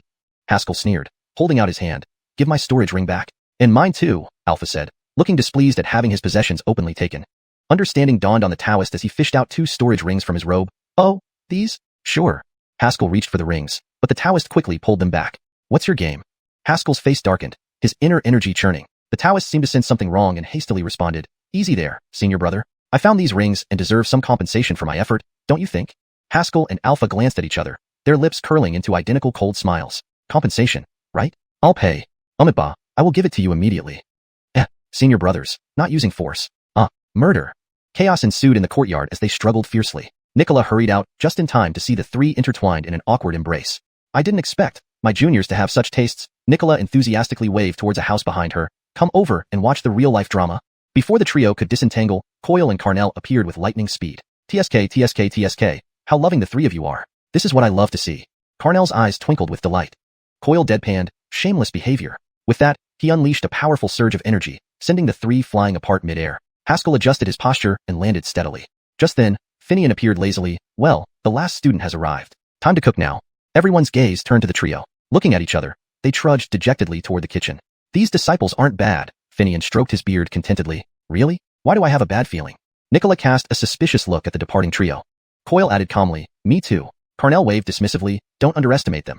They might surprise us with their cooking skills. Half an hour later, everyone gathered around the table, staring at a charred lump. This is your cooking? Nicola was the first to throw down her chopsticks. Is this what normal people can produce? The trio bowed their heads, remaining silent. I told you. Beat him after we finish eating. Haskell murmured. I've disliked him for a long time. Alpha clenched his fists. The Taoist named Hicks stood nearby with a bruised face, complaining, Senior brothers, that was quite the beating for a simple prank. Finian sighed gloomily. Forget it. Let's not eat. Eating one meal isn't a problem for martial artists. He flicked his wrist, and the table silently flew away to a distant place. Seeing this, Haskell was startled. Destroying an object was easy, but tossing it without damaging it indicated impeccable control over strength. This is your first day together. From now on, West Mountain Academy is your home. Finian slowly continued. New students, introduce yourselves. Hicks rose first, bowing. Greetings, seniors. I'm Hicks from the southern 10,000 mountains. 10,000 mountains? Alpha glanced at him. The land of monsters? Ah, senior brother knows too. Hicks chattered nonstop. It's true. Monsters everywhere. Enough, Finian interrupted, waving him off. Next. Alpha bowed, speaking deeply. Alpha, from the western endless desert. Hey, 10,000 mountains and endless desert. Both monstrous places, Nicola teased. Hardly anyone lives there. They remained silent, hinting at their secrets. When it was Haskell's turn, he stood up. Haskell, East Mountain City, Kingdom of Yin. A sword cultivator. Sword cultivator? Hicks asked curiously. I heard it's difficult. What level are you? Alpha replied coolly. Senior brother Fong is already a great sword cultivator. Better stay clear of him. One slash could kill you. Competition exists even among monks and Taoists, who are, in a way, peers. After the introductions, Finian produced a gourd, sipping from it lazily. Speaking of which, next year is the capital's 3 academies competition. If you don't want to die, train hard. What competition? The newcomers looked puzzled. Nicola casually explained. It determines the ranking of the 3 academies. Though West Mountain Academy has declined, it was once top. Alphiet, that was 10 years ago. She paused. Coyle put down his chopsticks. I'm going to train. Carnell also left quietly, her face darkening. This topic clearly affected everyone's mood. 10 years ago. What happened? Hicks cautiously asked. Nicola was silent before replying. It's in the past. Alphiet, if you don't want to be killed by the 8 Extremes Academy, better take training seriously. May I ask, Senior Aileen, what level are you? Haskell remembered her previous demeanor when talking about Nicole. Nicola smiled generously. Natal realm. Scary, isn't it? Haskell indeed felt startled. You previously acted like you were unbeatable. Chapter 87. Did the Dylan used to be a conman? Even though everyone had come from different places, having spent some time in the capital, Haskell had a general idea of the average strength of its residents. Taking past students of the 8 Realms Academy as an example, ordinary students started at the first level of innate realm, and after 3 years of cultivation, they usually reached around the 5th level of innate realm. It was known that the average level for external students of the 8 Realms Academy was around the 5th level of innate realm, while those at the Imperial Court Academy were even higher. Translated to West Mountain. How could their top student, their pillar, barely match what was considered average elsewhere? What about the other senior brothers? Alpha asked cautiously. Georgina rolled her eyes. Hydertal grandmasters, not even one great grandmaster among them. A bunch of good-for-nothings. How can you say such things? However, Haskell and the others were understanding. After all, it wasn't strange that even someone at the innate master level wouldn't stand out much on this desolate mountain. All right, if you're not eating, hurry up and go rest. Finian stood up first. By the way, how much did you spend today? It's fine, not much. Haskell glanced at his money pouch. He didn't have much silver or gold coins to begin with, which were quickly spent buying vegetables. Good, I didn't plan on giving any back anyway. Starting tomorrow, you'll need to fend for yourselves. We don't provide meals here. After a round of laughter and chatter, everyone dispersed to figure out dinner on their own. Finian claimed he had already attained the pinnacle of cultivation, so going without food wasn't a big deal for him, but the senior brothers and sisters howled in protest, crying that they would die without food. In frustration, they ended up heading to the Imperial Court Academy. Haskell didn't understand why his senior brothers and sisters entered and exited the Imperial Court Academy like they owned the place, nor whether they felt any shame coming into the cafeteria there. He certainly felt plenty of embarrassment. People from West Mountain again? They've been coming frequently. They want to bet against one of our teachers, so now they can come eat in our canteen anytime. Are these people from the West Mountain Academy? Didn't I hear that they used to be the top academy but fell into obscurity due to an accident? Students at the Imperial Court Academy were naturally taught basic knowledge about the capital and thus knew about the third-ranked yet obscure academy. Hey look, are they ordering food now? So they eat the same things as us? I heard that students from West Mountain practice all sorts of bizarre cultivation methods and don't eat regular warrior food. Look, they ordered fish-flavored shredded pork, and mapo tofu. They started eating, and fast. They finished. The Imperial Court Academy students watched as the group devoured their meal at lightning speed before sauntering out. Although Haskell wasn't unfamiliar with being watched, he had never experienced being observed while eating. Seeing his seniors act completely unfazed and incredibly thick-skinned, he couldn't help but admire their composure. After finishing their free meal at the Imperial Court Academy, they returned to West Mountain Academy late at night. Exhausted from the day's activities, they all went to bed early. Laverne lay on her prepared bed and, seeing Haskell's silhouette, immediately bounced up. Brother, you're back? Seeing her lively form, Haskell smiled naturally and ruffled her hair. How was your day? Yeah, all fine. Laverne nodded vigorously, pulling Haskell to sit down. Brother, I heard you guys fought today. Tell me about it. What's there to talk about fighting? No, I want to hear it. All right, stop pulling my hair. I'll tell you. The best brother ever. At that moment, the guy attacked me with a black tiger heart clutch. I dodged and countered with a great compassion palm. Laughter and conversation filled the room, wafting through the night air, infusing the entire West Mountain with life. The next morning, Haskell woke up early. It was the first day of lessons, and he wanted to make a good impression. Arriving at the meeting hall, Haskell sat for a while before Hicks and Alpha arrived one after another. Morning. Haskell waved. You got up pretty early. Bah, this poor monk just finished morning prayers. Alpha placed his palms together. What time is it now? Hicks glanced at the sun. It should be around Coleman hour. The dean said to meet at sea hour yesterday. Let's wait. He should be here soon. Soon. The sunlight bathed all of West Mountain, warming everyone to the bone. What time is it? Haskell asked weakly. It's noon. Hicks slumped on the ground. There's nowhere to sit. Why isn't the dean here yet? Won't the dean ditch us? Alpha squatted, boldly questioning. They exchanged glances. Holy crap. Quite possible. Just then, Georgina walked in, startled by the sight of the trio. What are you three doing here? Waiting for the dean. Didn't he say we were supposed to start class today?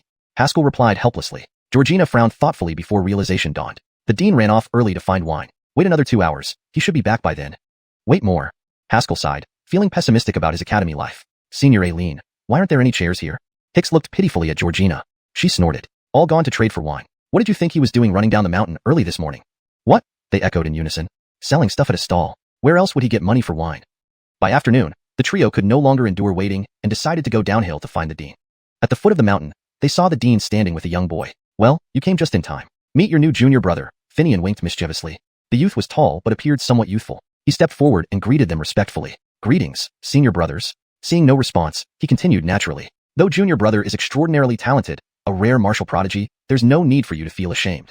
How did this old man trick this kid into joining? Translation complete. Maintaining paragraph structure and style as requested. Chapter 88. He is the heaven-scale divine power. After introducing themselves, Haskell and the others learned that the young man was Winston, a youth from the wilderness tribes. Good. Since we have new disciples joining today, let's gather for another feast, President Hiram announced with a wave of his hand. Go down the mountain to buy some wine and dishes. No more home cooking. A feast? Sounds great. Let's go quickly, Gustav said excitedly. Carnell and Coyle nodded silently from the side. Whoa. Haskell was startled. When did you guys appear? We've been here all along. Hurry up and go buy food and wine. Gustav waved them off. The four stood on the street, looking at each other. Master believes that Dylan may be testing us, Alpha said seriously. Testing if we can bring back a good meal? Haskell asked. No, testing if we have money, Hicks interjected. Sigh. All three sighed in unison, completely despairing of West Mountain Academy. With even the Dylan behaving like this, how could they possibly survive here? By the way, why did you come to West Mountain Academy? Haskell asked puzzled. Monk Alpha thought for a moment. The Dylan told me he has the Brahma Wisdom Devil Subduing Staff Method, a technique long lost in our sect. I came here to preserve Alpheidist martial arts. Hicks replied, I calculated with my divination skills that a true emperor will emerge here, so I came specifically to assist. Speak plainly. I found there might be wealthy people here, so I came to see if there are any benefits to gain. After the three finished speaking, they all looked at Winston. Younger brother, why did you come here? Winston replied innocently. The Dylan said I have an extraordinary physique and am 1 in 10,000 martial talent. It would be a loss for me not to come to West Mountain Academy. Could you actually believe such a reason? Upon hearing Winston's words, the three shook their heads in unison. These days, there are still such innocent people? Am I not? Winston asked curiously. Haskell and Alpha exchanged glances but remained silent, walking forward quietly. Hicks gave him a look of sympathy, tapping Winston's shoulder lightly. It's okay, younger brother. You really are a 1 in 10,000 genius. After all, among 10,000 people, It's hard to find someone as easily deceived. The four wandered around the streets until Haskell finally came up with an idea. Follow me. Haskell asked a passerby, excuse me, do you know where Yiming Pavilion's wine shop is besides Paofeng Tower? Having offended the Imperial Prince before, going to Paofeng Tower wouldn't be convenient despite being owned by Yiming Pavilion. Buy-in Tower? It's right over there. The passerby pointed a direction. Haskell thanked him and walked in the direction indicated. Soon, a luxurious restaurant appeared before them. Wow, this tower is even more magnificent than our academy, Hicks couldn't help but exclaim. The whole building had 5 stories, with dragons and phoenixes carved and gilded walls shining under the sun like pure gold. Outside the restaurant door, a long line stretched for several zhong. Umitbile feed brother Fong. Do you have money? Alpha suddenly realized the most crucial question. Haskell shook his head firmly. Of course not. Winston asked blankly, what is money? Great, 2 penniless fellows. Alpha then turned to Hicks, who became instantly cautious. Brother Alpha, you understand, as fellow monks, I always like giving alms. How could I possibly carry money? Haskell spoke confidently, don't worry. Eating here doesn't cost me anything. The old man who gave him the token mentioned that holding this token equates to being in Mike of Yiming Pavilion, and surely Micahs don't need to pay for meals. Haha, what a joke. Suddenly, a derisive laugh rang out. A young man in brocade robes sneered, mocking them. Where are you from? Don't you know that Buy-in Tower is the most luxurious restaurant in the capital? A single bottle inside is too expensive for peasants like you. Someone nearby chimed in, I recognize him. He seems to be the waste expelled from 8 Deserts Academy named Haskell. This statement drew everyone's attention. He's the one who got kicked out of the academy for cheating during the exam? TSK. I heard his dantian is ruined, turning him into a waste. Yet he still dares show his face here? How shameless, trying to eat without paying. The young man pulled out a silver ticket, pinching it between 2 fingers. Haha, so you're Haskell. This silver note is for you. Take it and buy your meal. The 3 remained motionless, except for Winston, who approached slowly, reaching out for the note. The young man loosened his fingers, letting the silver ticket flutter to the ground. Winston paused, bending down to pick it up. Before his hand touched the note, a boot stomped on it. What are you doing? Even the slow-witted Winston felt something was amiss. The young man smirked coldly. I'll give you the note if you first kowtow 3 times and call me Grandpa. Winston stared at him for a moment, straightening up and looking down at him. So you never wanted to give the note in the first place. Standing nearly 6 feet tall, Winston, though still a boy, towered half a foot over the young man. The young man instinctively stepped back, steadying himself and sneering, Idiot, only now you notice? Why should I give you my silver note? Turning to Haskell and the others, he laughed loudly. A bald monk, a Taoist, a waste, and an idiot. Go eat shit. Everyone around laughed. Ha ha ha, these 4 really belong together. West Mountain Academy must accept demons. No wonder nobody goes there. Exactly, get lost. You're not fit to be here. Winston turned back to his senior brothers, asking seriously, Brothers, can I beat him up? Umitbile feed brother, please don't kill anyone. Alpha put his hands together. Haskell blocked Alpha. Winston hasn't started training yet. Can he even fight? Hicks smiled slyly. Have you ever been to the wilderness tribes? No, why? People from the wilderness all share one trait. Hicks smiled slyly. At Winston's words, the young man burst into laughter. You think you can beat me? I entered the 8 Deserts Academy ranked 30th. He didn't finish. A large fist smashed into his face. Bang. The young man flew backward, crashing through Buy-in Tower's entrance and tumbling inside. Only then did Hicks continue. They all have the heaven-scale divine power. Chapter 89. What's wrong with this Mike eating and dashing? I can't believe it. Haskell saw this scene and instinctively opened his mouth wide. The young man's cultivation was roughly at the 6th stage of innate, presumably indicating some talent. Yet, he was sent flying by Winston's punch? Arwen and Hicks both wore expressions that clearly said, we knew it would be like this. Barbarians possess heavenly strength even as children, Arwen slowly remarked. Winston's punch just now had a force equivalent to 1,000 pounds. It seems he is one of the outstanding ones in his clan.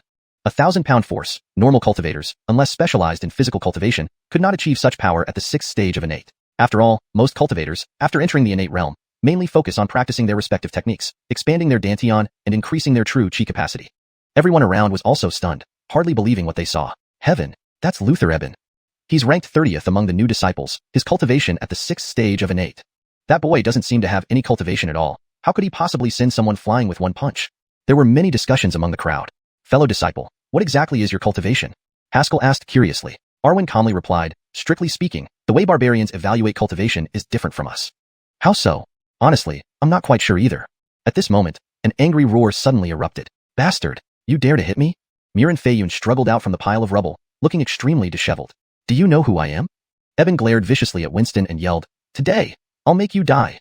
Winston still held the silver note and grinned at Haskell and others. Senior brother, we've got money now. Haskell sighed. My fellow disciple truly has a good heart. Seeing this, Eben couldn't contain his anger. True chi surged around him. You bunch of wastes, today will be your end.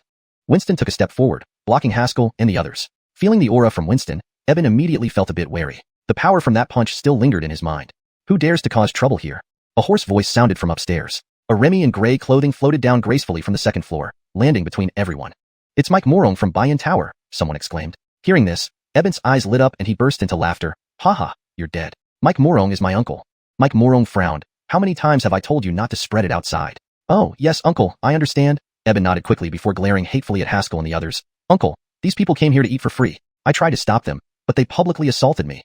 Mike Morong's gaze turned cold and scanned over Haskell and the others. Ladies and gentlemen, perhaps you need to explain this to me inside. With that, a powerful aura erupted, revealing him to be at the lesser grandmaster level.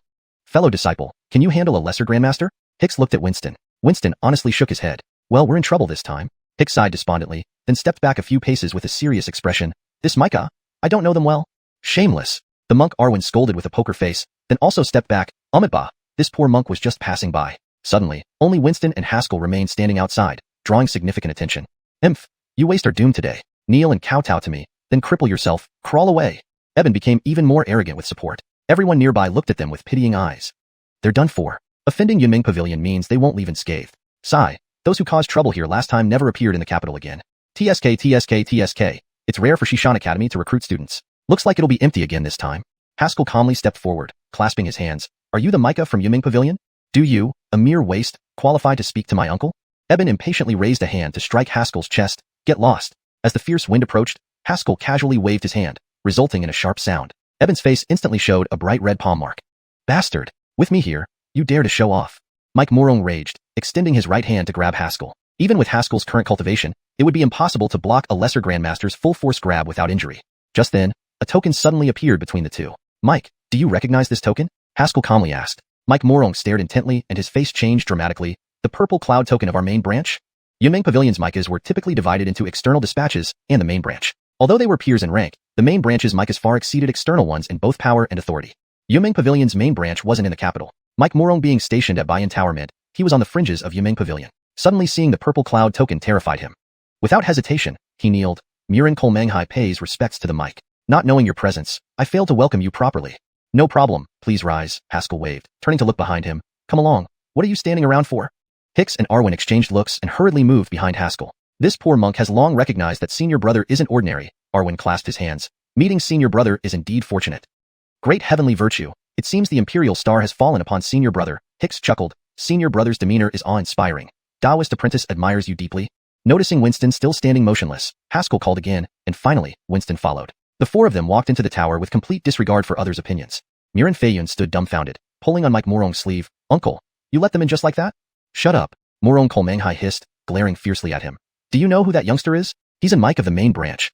Just that purple cloud token. Yes, that very purple cloud token. Morong Kolmanghai sternly said. Do you know how many people in the main branch hold such a token? Only fewer than 30 Micahs have the purple cloud token. How many Micahs like me are there in Yinyun continent? Over 1,000. Can't you see the difference yet?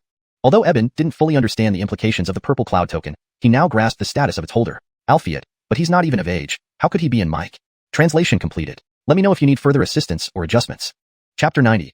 Come, all at once. Led by a maid, the four swaggered into the VIP room. Soon after, Mike Morong entered with a smile and greeted them with clasped hands. May I inquire about what these honored guests require? Haskell thought for a moment and replied, prepare a feast for 10 people. Make it as luxurious as possible. Then, he glanced at Winston and changed his mind. Forget it. Prepare enough for 20. Pack to go.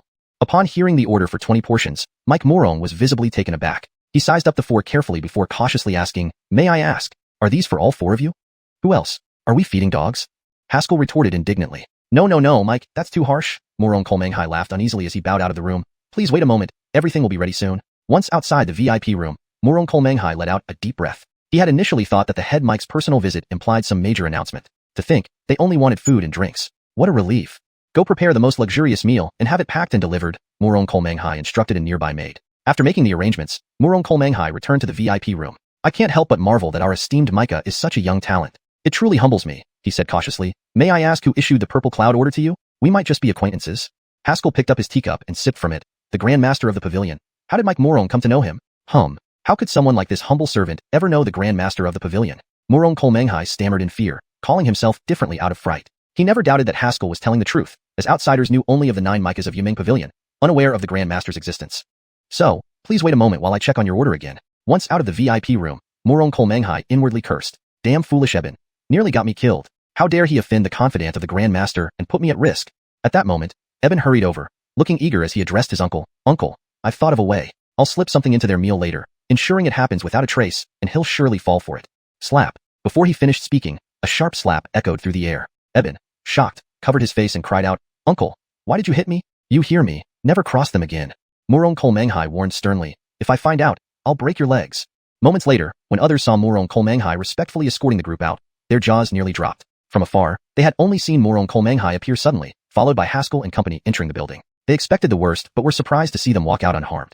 Please visit us often, Murong Kolmanghai bid farewell, as he escorted them to the carriage he had already prepared for them. Bayan Tower welcomes you anytime. That's fine, no need to see us off return now. Behind them, 2 carriages carried the packed meals, and the convoy left Bayan Tower in an impressive display, leaving onlookers stunned. Shortly after, Eben, still clutching his cheek and looking furious, walked out of the main gate. Seeing him, his subordinates rushed forward. Master Murong, those guys have just left. I've arranged for our men to intercept them to avenge you. Feeling enraged, Eben turned around and slapped one of them hard. Seek vengeance? Just the sight of you angers me. Master, what happened? I didn't do anything wrong. You're too ugly. Master, stop hitting. I admit my mistake. The group traveled across the imperial capital, heading toward Xiuxian Academy. Halfway there, Haskell suddenly frowned and yanked the reins sharply. Swoosh! A long spear fell from the sky, landing in front of the carriage. Dozens of figures emerged, surrounding the 3 carriages. Haskell scanned the group and quickly identified a familiar figure. It's you again. Looking for another beating, he smirked. The newcomer was Birdie, whom Alpha had defeated yesterday. Behind him stood Benny, glaring ominously. Both stood behind a youth dressed in green robes. Birdie spoke grimly. Haskell, today is your day of reckoning. Hicks poked his head out of the carriage, surveying the scene. Brother, you sure have a lot of enemies. Birdie then turned to the youth in green and introduced, Mike brother, this is Haskell. The youth in green nodded, stepped forward and bowed. I am Guido, a disciple of Baohuang Academy. You publicly insulted Baohuang Academy yesterday. I am here to challenge you. Other Baohuang Academy disciples whispered among themselves. So he's the cripple? He was expelled for cheating and could only attend Xiuxian Academy. Oh, who would stay in that forsaken place? Only someone like him. Hearing this, Hicks's expression darkened. Brother, I understand why you have so many enemies now. Indeed, anyone hearing such comments daily might also lose their temper. Haskell remained expressionless, saying calmly, incompetent people can only uplift themselves by belittling others. That's how most people are. A voice chuckled inside his head. Good boy, you're starting to sound more like me every day. Imph, you're just a worthless reject from Baohuang Academy. What gives you the right to speak? One disciple stepped forward arrogantly, pointing at Haskell. They say you have a sickly sister. Truly, a family of rejects. In a flash, Haskell vanished from the carriage. Guido's expression changed dramatically as he shouted, Get out of the way! Bang! The disciple barely reacted before being kicked airborne, spewing blood mid-flight. Everyone froze. Wasn't he a cripple? A cripple with this kind of strength? Alpha and Hicks were also stunned. It was the first time they saw Haskell act so decisively. Only Winston applauded approvingly. Well done, brother. With a successful strike, Haskell did not pursue further, but drifted back down in front of the carriage, scanning the crowd before drawing his sword. Weren't you looking for a fight? Come, all at once. Chapter 91. The Power of Money. Upon hearing these bold words, even Arwen and the others gaped open-mouthed, staring dumbfounded at Haskell. Our senior brother's level of swagger is far beyond ours, Hicks said admiringly from the bottom of his heart, pulling out a small notebook to scribble in it. Arwen glanced at him. What are you writing? About how to perfectly pull off an act. Senior brother Fong is simply the industry role model of swag. On the other side, the disciples of Baoxiang Academy were already roaring with laughter, ridiculing mercilessly. Is this guy crazy? Asking us all to come at him? He must be a fool. No wonder he was expelled from our academy. You trash, senior brother Hyder could crush you with just one finger. Even Guido was so enraged that he laughed. His eyes, sharp like eagles, stared intensely at Haskell. Utter arrogance. Ignorant worm. Today I will teach you what respect is. Wait. Just as he was about to move, Haskell suddenly stopped him. Guido instinctively halted, looking at Haskell impatiently. Wait for what? Haskell glanced at the few junior brothers who were preparing to watch the show, then grinned. With just you, not enough. Fight my juniors first. Upon hearing this, Arwen and Hicks were instantly stunned, while Clarence clenched his fists excitedly. Senior brother, can we really beat them? Clarence asked naively. This question struck deeply at the hearts of the Baoxiang Academy members, shattering their defenses. Too arrogant. Prepare to die. One disciple of Baoxiang Academy roared. Suddenly, Haskell lunged forward, slapping a palm into the chest of one of them. Bang! Instantly, the disciple's chest caved in, blood spurting out in great amounts. Haskell yanked the bag from the disciple's waist, snatched his storage ring, and leaped back into the carriage. Junior brothers, let's go. Haskell called out loudly, and the other 3 reacted swiftly, jumping into the carriage. Crack! The whip cracked loudly, and several carriages sped away. This sound felt like a slap across the faces of the Baoxiang Academy disciples, burning hotly. Led by Guido, the Baoxiang Academy disciples were all stunned. What's going on? They were already fighting. Why did they suddenly flee? After a moment, Guido snapped back to reality, bellowing, Chase them. They're running away. What are you waiting for? Oh, damn. How dare they publicly harm our Baoxiang Academy disciple? Bastards, don't run. If I catch you, you won't have a place to bury your body. A group of them clamored and chased after the carriages, leaving the entire street soon quiet. However, the scene quickly spread among the people around. Disciples of Baoxiang Academy had been toyed with by Haskell, rapidly spreading throughout the entire imperial capital. Meanwhile, Haskell raced along in the carriage, soon spotting the city gate of the capital.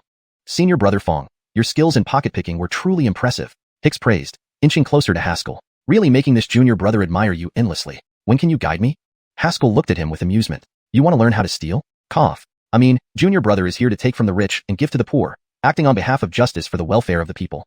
Enough nonsense. Keep an eye on the adjacent carriage, make sure it doesn't veer off course. I'll teach you when we get back. 3 carriages linked head to tail, no need for anyone to control them, just pay attention during turns. Hicks responded eagerly and went around to check the carriage. Clarence sat inside the carriage, puzzled. Senior brother, why didn't we fight just now? Before Haskell could respond, Arwen explained, just now, we were in the center of the capital. If we fought, the guard squad would arrive quickly. So we just fight them too, Clarence said naively. And they provoked first. Surely the guards won't help them, right? Haskell shook his head. No, I've offended the crown prince of the capital. With Alphaetu Hydern gone, the guards were likely under direct command of the crown prince. If surrounded by guards, enemies would become both the guards and Guido's group. Hearing this, Clarence stopped asking questions and watched ahead.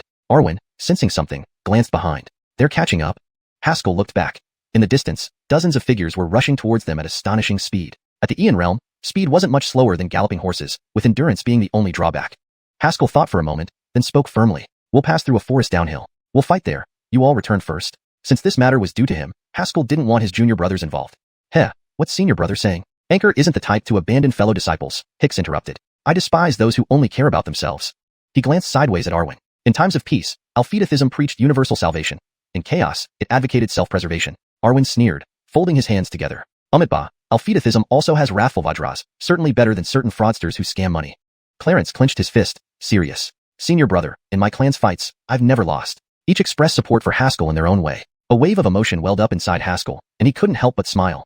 After a moment, he said softly, so, today, we'll show Baxiang Academy that West Mountain Academy isn't a soft target either. The city gates were approaching fast. Who goes there? Stop immediately for inspection. A voice barked, and the guards saw the speeding carriages, trying to stop them. Haskell didn't even lift his eyelids, tossing out a high-grade spirit stone. Seeing this, the guards changed their tune. Open the gates immediately. Let the honored guests pass. The junior brothers marveled internally. Look at that throw. How suave and free-spirited. Senior brother Fong is destined for great things. The guards were overjoyed, as the extra income equaled a month's salary. Suddenly, another bag was thrown from the carriage. Brother, please hold back the ones chasing us. The guard opened the bag, finding it filled with low-grade spirit stones, grinning broadly. As the carriages left, Guido and his group arrived at the gates. As expected, they were detained. Security check. The guards demanded, requiring the group to undergo scrutiny. Guido's eyes reddened. I'm a disciple of Baxiang Academy. I'm the capital guard, subordinate to the crown prince. Dozens of Baxiang Academy disciples were forced to endure the checks. Seeing this, the 3 junior brothers couldn't help but collectively give a thumbs up. This was the power of money. Chapter 92. I really didn't kill him. Imperial City, Peach Blossom Grove. It was midsummer, and the peach blossoms were in full bloom. Several carriages slowly came to a stop, and a few young men jumped down from them. Go ahead and take these things back to West Mountain. Haskell slapped the horse's rump with force, and as if understanding, it galloped off towards West Mountain. Hicks looked at Haskell. Senior brother, are we really going to fight here? Yes, this place isn't far from West Mountain. Even if we can't win, we can still escape. Haskell glanced behind him. He could already see the vague outline of West Mountain. By the way, what realm are you at, senior brother? Hicks suddenly asked curiously. That guy you killed just now seemed to have quite high cultivation. I'm currently at the peak of the 6th level of innate martial arts. Haskell felt for a moment and honestly reported his level. Everyone being fellow disciples, there was no need to hide. Upon hearing this, Hicks immediately furrowed his brows. That guy seemed to be at the 6th level of innate martial arts too. You can take out someone at your own level with one move? Haskell shook his head. Actually, I haven't fought anyone for a long time. Back when he was in Yunyang sect, he often got into fights due to missions. Albeit since restarting his cultivation, he had only engaged in physical combat a few times, mostly sparring with sword attendants. Soon, people from the 8 Waste Academy arrived at the Peach Grove. You bastard. Today you're dead. Guido, his eyes dark, swung his spear, sending out roaring winds. The others also looked disheveled, clearly worn out from running all the way over here. Hicks glanced at them and joked, were you searched? Your clothes aren't even properly on. Were the guards checking you for something inappropriate? The faces of several disciples from the 8 Wastes Academy turned red, their gazes filled with venom as they looked at Hicks. Then, a few disciples carried another one over. It was the disciple whose chest Haskell had shattered earlier. The 2 carrying the body sobbed tragically. Senior brother Hyder. Junior brother Albie didn't make it. Seeing the deceased disciple, whose chest was completely caved in and face pale, it was obvious he had been dead for some time. One of your West Mountain Academy students killed one of our 8 Wastes Academy today. This is an unforgivable enmity. We will definitely end you to uphold the dignity of our academy. One disciple's eyes were bloodshot, apparently close to the deceased. We must leave no living creature at West Mountain Academy today. Guido roared loudly, clearly distressed. I swear here and now that I will avenge junior brother Albie. Hicks and Arwen exchanged glances. They originally thought this was just a student brawl but hadn't expected it to turn deadly. While deaths were common among martial artists, the identity of the victim mattered. The Eight Wastes Academy is infamous for its meanness. This incident will likely drive them to extreme measures, Hicks muttered. Arwen placed his hands together and recited a Alphetus chant. Umitba, the dead should rest in peace. Why bring him here? Clarence gave Haskell a thumbs up. Senior brother Fong, that was a good hit. In our wilderness, such power makes you a true warrior. Clearly praising Haskell for his lethal punch. Haskell, however, frowned deeply. That strike should have left him severely injured, but it shouldn't have been fatal. Having carried out many missions, he had experience in judging the intensity of his attacks. Something was off about how this disciple died. Meanwhile, Birdie and Benny cowered in the corner, secretly rejoicing at the scene unfolding before them. This brat is done for. Senior brother Guido is ranked 18th in our Academy's genius list and boasts the strength of a quasi-grandmaster, Benny gleefully remarked, looking at his cousin. Thank you, cousin, for coming up with this plan. Shut up. Junior brother Albie died of severe injuries. Birdie sternly reprimanded, causing Benny to shiver in fear and quickly nod. Birdie glanced at the corpse, thinking to himself that Albie wouldn't blame him. It was for the good of the Academy. To the Academy's upper echelons, a brawl between students and premeditated murder held vastly different implications. The latter was an outright provocation. An act of defiance. Even if Haskell was esteemed at West Mountain Academy, he was still a new disciple. If they couldn't win, they would escalate matters to the higher-ups. West Mountain Academy would have to hand over Haskell to placate the anger of Eight Wastes Academy. Before the battle began, Birdie had already planned his backup move, utterly cunning. Haskell hesitated, attempting to speak amidst Guido's rage. Hiderston to me, I only injured him. I didn't mean to kill him. Silence. The body is right here. How dare you lie? Guido roared, thrusting his spear forward. Bang. The ground cracked open instantly, powerful energy waves surged like tidal waves, revealing the aura of a quasi-grandmaster. In a flash, the spear's shadow flashed like lightning straight at Haskell. This attack was the signal. Dozens of students swarmed forward. Hiderston, please? Haskell pleaded, trying to explain. After all, he didn't kill anyone. If it turned into a fight, wouldn't it be framing him? Fong's senior brother, don't waste time talking. Clarence roared, charging forward like a giant bear. Umitba, he's dead already. What's there to explain? Arwen intoned Alfida's name, golden light emanating from his body as he confronted the attacking disciples. The Alfida also has wrath. Hicks pulled out a compass, taking mystical steps without looking up. Great lord, senior brother Fong, they won't listen now. Beat them first. Though they had different temperaments, all three were battle enthusiasts. Seeing a chance to fight, they couldn't hold back. Haskell stood there helplessly, feeling incredibly wronged. Damn it, I really didn't kill him. Why does everyone insist it was me? With the spear tip almost touching his forehead and Guido's furious roar in his ears, Haskell had no choice but to react. Clasping his right fist, a torrent of sword chi erupted, striking the spear point. Clang. A loud metallic clang echoed, powerful energy waves rippling through the air, kicking up clouds of dust. Simultaneously, Haskell's bitter cry could be heard. I really didn't kill him. Chapter 93. Killed people from the 8 Desolations Academy and still want to leave? Basic martial technique, inch punch. An overwhelming force formed a solid wall, blocking the trembling spear tip. Guido frowned deeply. He had used at least 80% of his strength for this thrust, yet it was stopped by the other's flesh. Haskell didn't dare use the Yama spear, partly because he feared causing more fatalities, and partly because using the Yama spear would drain him significantly. With Sword Heart Enlightenment in hand, he had confidence in crushing anyone within his realm. Even a half-step minor grandmaster could be matched. Blocked in one hit, Guido didn't stop. His feet slid on the ground as his body suddenly twisted. Bang! The spear made a whistling sound, drawing a complete arc, striking sideways. Return sweep. One of the most powerful moves in spear techniques, utilizing the full force of the body to drive the spear. With his current strength, it was enough to shatter metal. Guido was very confident in this series of combos. In previous internal academy competitions, he had won multiple bouts with this move. Even if they could block the first strike, they would never withstand the second move. After all, the power of return sweep is at least 3 times stronger than a simple thrust. However, before he could fully turn around, he saw a punch rapidly approach. Pound. This punch was swift as a thrust, forcefully slamming into the midsection of the spear shaft. That was the weakest point. Guido was completely astonished this time. Not only did this person counterattack faster, but he also precisely found the only weak point in this move. Although the circular sweep generated immense power, most of it concentrated at the spear tip, making the midsection relatively weaker. How could this guy be so fast? Yet, this punch was just the beginning. Haskell blocked the return sweep, then followed up with punch after punch, each striking the spear shaft. There was no fancy technique, just straightforward punches. Alfia to Guido, it felt like a battering ram hitting the spear shaft again and again, shaking his insides. He couldn't hold it back. Pure brute force. Feeling the incomparable power in the punches, Guido had no time to marvel. Both hands twisted violently, making the spear spin rapidly. True chi surged wildly from within, forming whirlwinds around the spear shaft. Haskell's fist struck the spear shaft, but slipped off instantly due to the twist, failing to continue its impact. Guido's eyes lit up with joy. Pushing off with his legs, he leaped backward, steadied himself, and pointed the spear directly at Haskell once more. Die!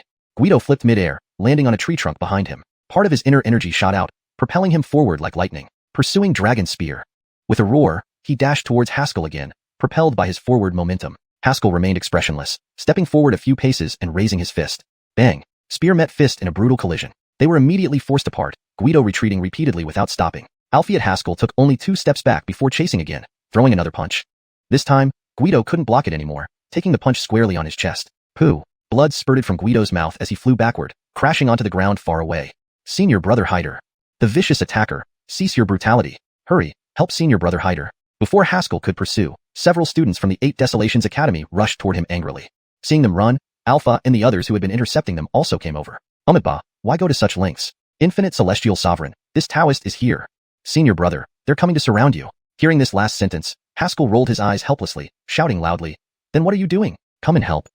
The originally divided battlefield merged instantly, turning into a chaotic battle between dozens against 4. This Haskell is too strong. Is there any Senior Brother who can help me? Junior Brother, hang on. I'll come as soon as I get out of this maze set by this Taoist. This monk's golden bell is incredibly hard. Brothers, hurry up. Everyone gather together. That tall guy is immensely strong, impossible to block alone. Who stepped on my foot? Ow, don't hit my face. Cries of pain, the sounds of fighting, and curses blended into a unique symphony. Benny and Bertie, witnessing this scene, knew things were not good. Seizing the moment when no one noticed, they turned and fled. Running for a while, Benny puzzled, Brother-in-law, we just run like this. Isn't that not quite right? Do you want to die? Bertie glared at him. Can't you see? Guido can't win, but can the Micas? This guy killed our people. The Micas will definitely intervene. Oh right, let's go report to the Micas quickly. About 3/4 of an hour later, the peach orchard returned to silence, leaving only heavy breathing.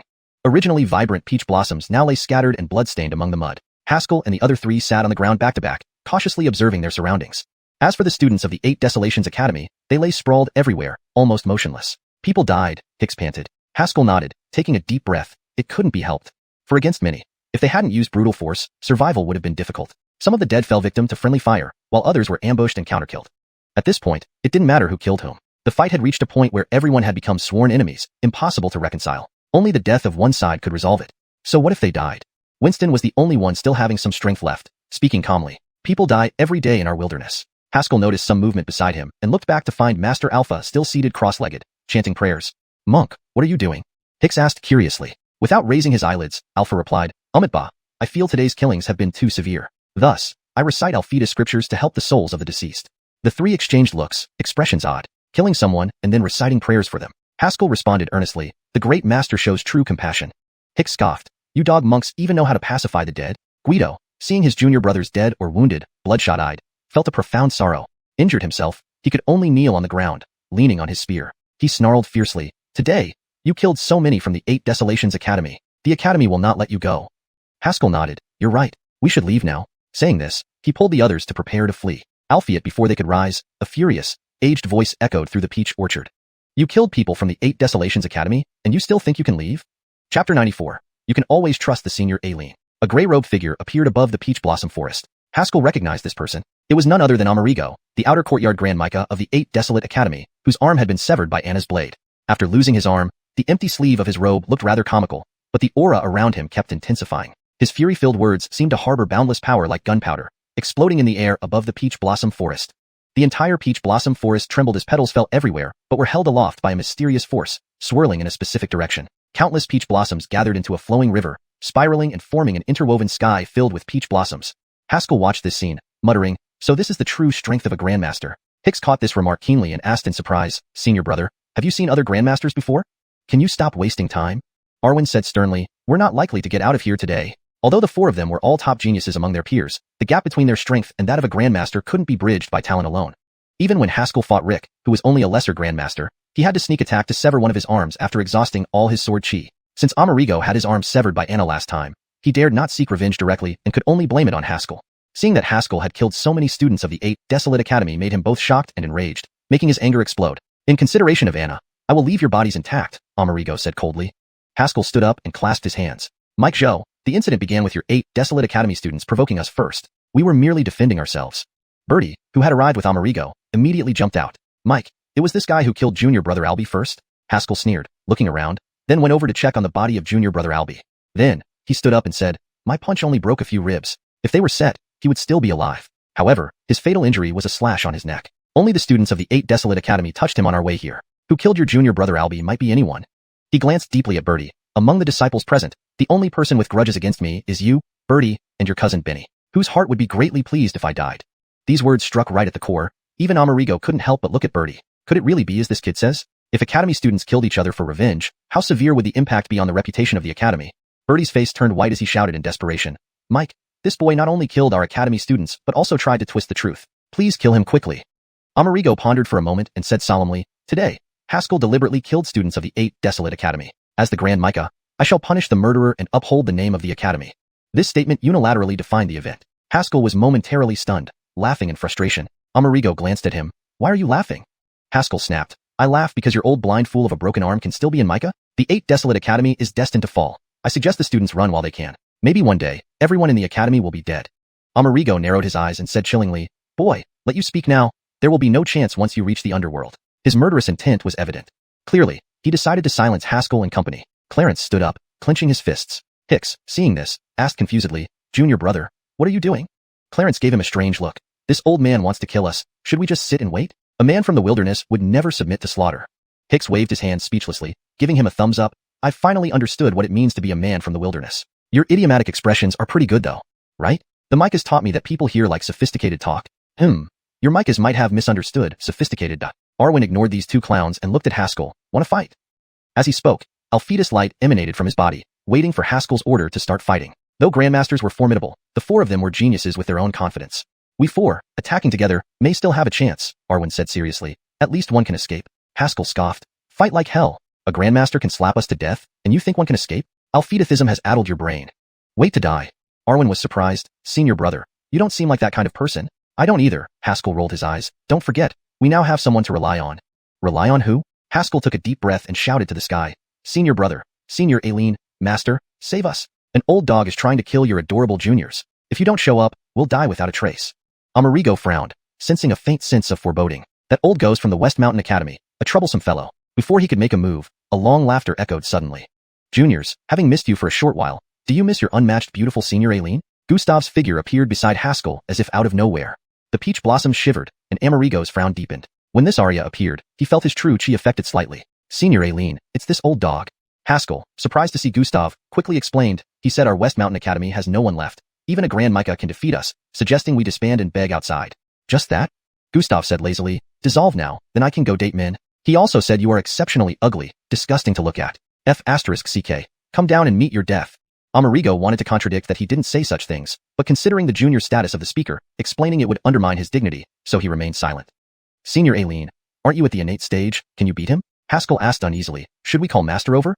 Call him? That old drunkard is tipsy again, Gustav said confidently, raising her thumb. Relax, your Senior Aileen is strong and resilient.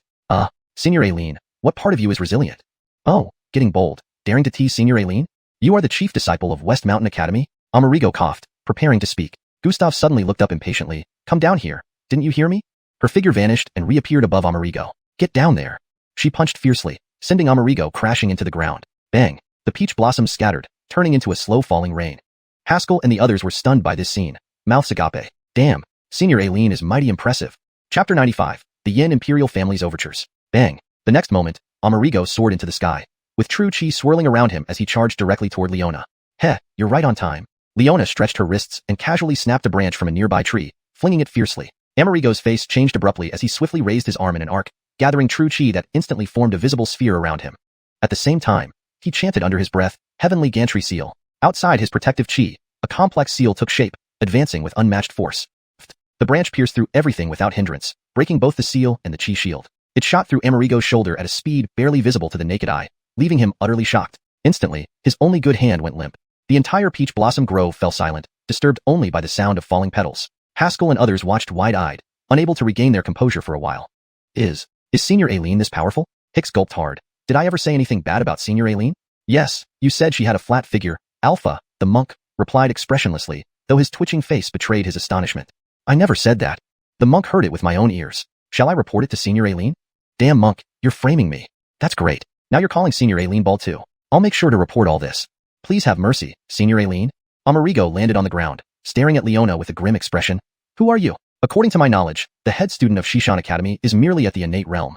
Himph, blind fool. Can't recognize your Auntie Leona?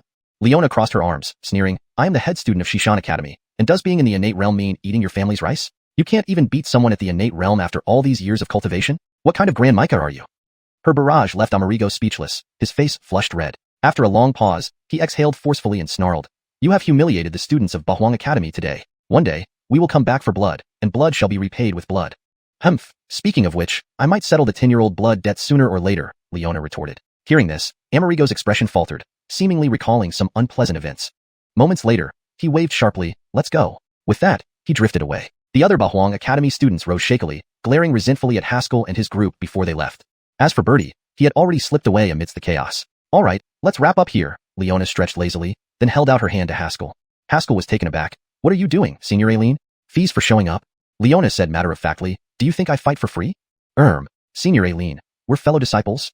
You're right. Let me give you a 20% discount. Senior Aileen, you truly have character. Amidst their banter, they headed back toward Xiuxian Academy, their figures gradually obscured by the falling peach blossoms. Meanwhile, the guard saw Amerigo bringing the Bahuang Academy students back to the imperial capital in a shocking state, dead, wounded, and battered. The news of Bahuang Academy students being thrashed by Xiuxian Academy spread like wildfire throughout the capital. Did you hear? Xiuxian Academy killed several students from Bahuang Academy. That's old news. I heard Bahuang Academy started trouble and was completely wiped out by Haskell. Really? Isn't Haskell considered useless? Heh, don't you believe it? My 7th uncle's nephew's wife's neighbor grew up with a chef who witnessed it firsthand. Bro, that connection is quite a stretch. The people of the capital buzzed with discussion, and soon the news reached Yin Kingdom. Given Haskell's origin from Yin and the favor he enjoyed from Brody and Nicole, the Yin royal family had been keeping a close eye on this unassuming young man. In the Yin royal palace, a Remy in a dragon robe finished reading a secret report and burned it to ashes over a candle flame. It seems that the third prince has found a promising candidate. The Gordy remarked thoughtfully, this young man hasn't shown any interest in power struggles but excels at building relationships. A capable child indeed, the emperor nodded. He has bolstered our nation's prestige and previously demoralized Qin soldiers. He should be rewarded, but not openly. We cannot afford to offend the academy yet. As a ruler, he had to consider various reactions. If he were to publicly commend Haskell now, it would infuriate Bahuang Academy. Many Yin students, including his third son, studied there. After a brief contemplation, he instructed sternly, investigate which families offended Haskell and order them to apologize. Also, look into the friends he made along the way and show goodwill towards them. Make Haskell understand that Yin is always his strongest support. As for the Fong family, the emperor frowned. Find out if anyone from Haskell's circle is among them. If not, expel them all from Yin. The black-clad Arya bowed. Understood. The royal decree quickly reached Dongshan City. When the Fong family heard the news, they could scarcely believe their ears. Yin wanted them to relocate? Not really. Where can we go? Corbin Chow looked at the black-clad Arya, panic-stricken. Our family has lived in Dongshan City for over a century. Why must we leave suddenly? The Arya glanced at him coolly. Because, you shouldn't have severed ties with Haskell. Upon hearing this name, Corbin Chow froze. All because of him? He felt as if the vitality drained out of him, aging 20 years in an instant. He realized just how drastically wrong his decision had been. After a long silence, Corbin Chow knelt shakily, tears streaming down his face. The Fong family acknowledges the command. Chapter 96. The Master Senior Eileen's Terrifying Nature. West Mountain Academy. A group of people sat around a table, their eyes glued to Haskell's figure with great interest. Even Arwen and Hicks were no exception. I'm so hungry, Hicks said while tapping the bowl with chopsticks. Senior brother, can you hurry up? Haskell instantly flared up. Are all of you just sitting here waiting to be fed? Do you even know there's enough wine and dishes in the carriage for 20 people? He cast his gaze over Arwen, Hicks, and Clarence one by one. Arwen clasped his hands together, calm as ever. Ba, I have a bit of a headache after the intense battle. Hicks clutched his neck and winced. Ouch, my neck hurts. Hydertal Dow suspects it's twisted. Clarence looked at his two senior brothers, trying to find an excuse, but nothing came to mind. After a long pause, he finally found a small wound on his arm and quietly covered it. I'm injured. Hissing, Haskell couldn't help but suck in a cold breath. How could even this broad-shouldered, big-eyed guy turn bad too? Indeed, good habits take 3 years to learn, while bad ones only take 3 days.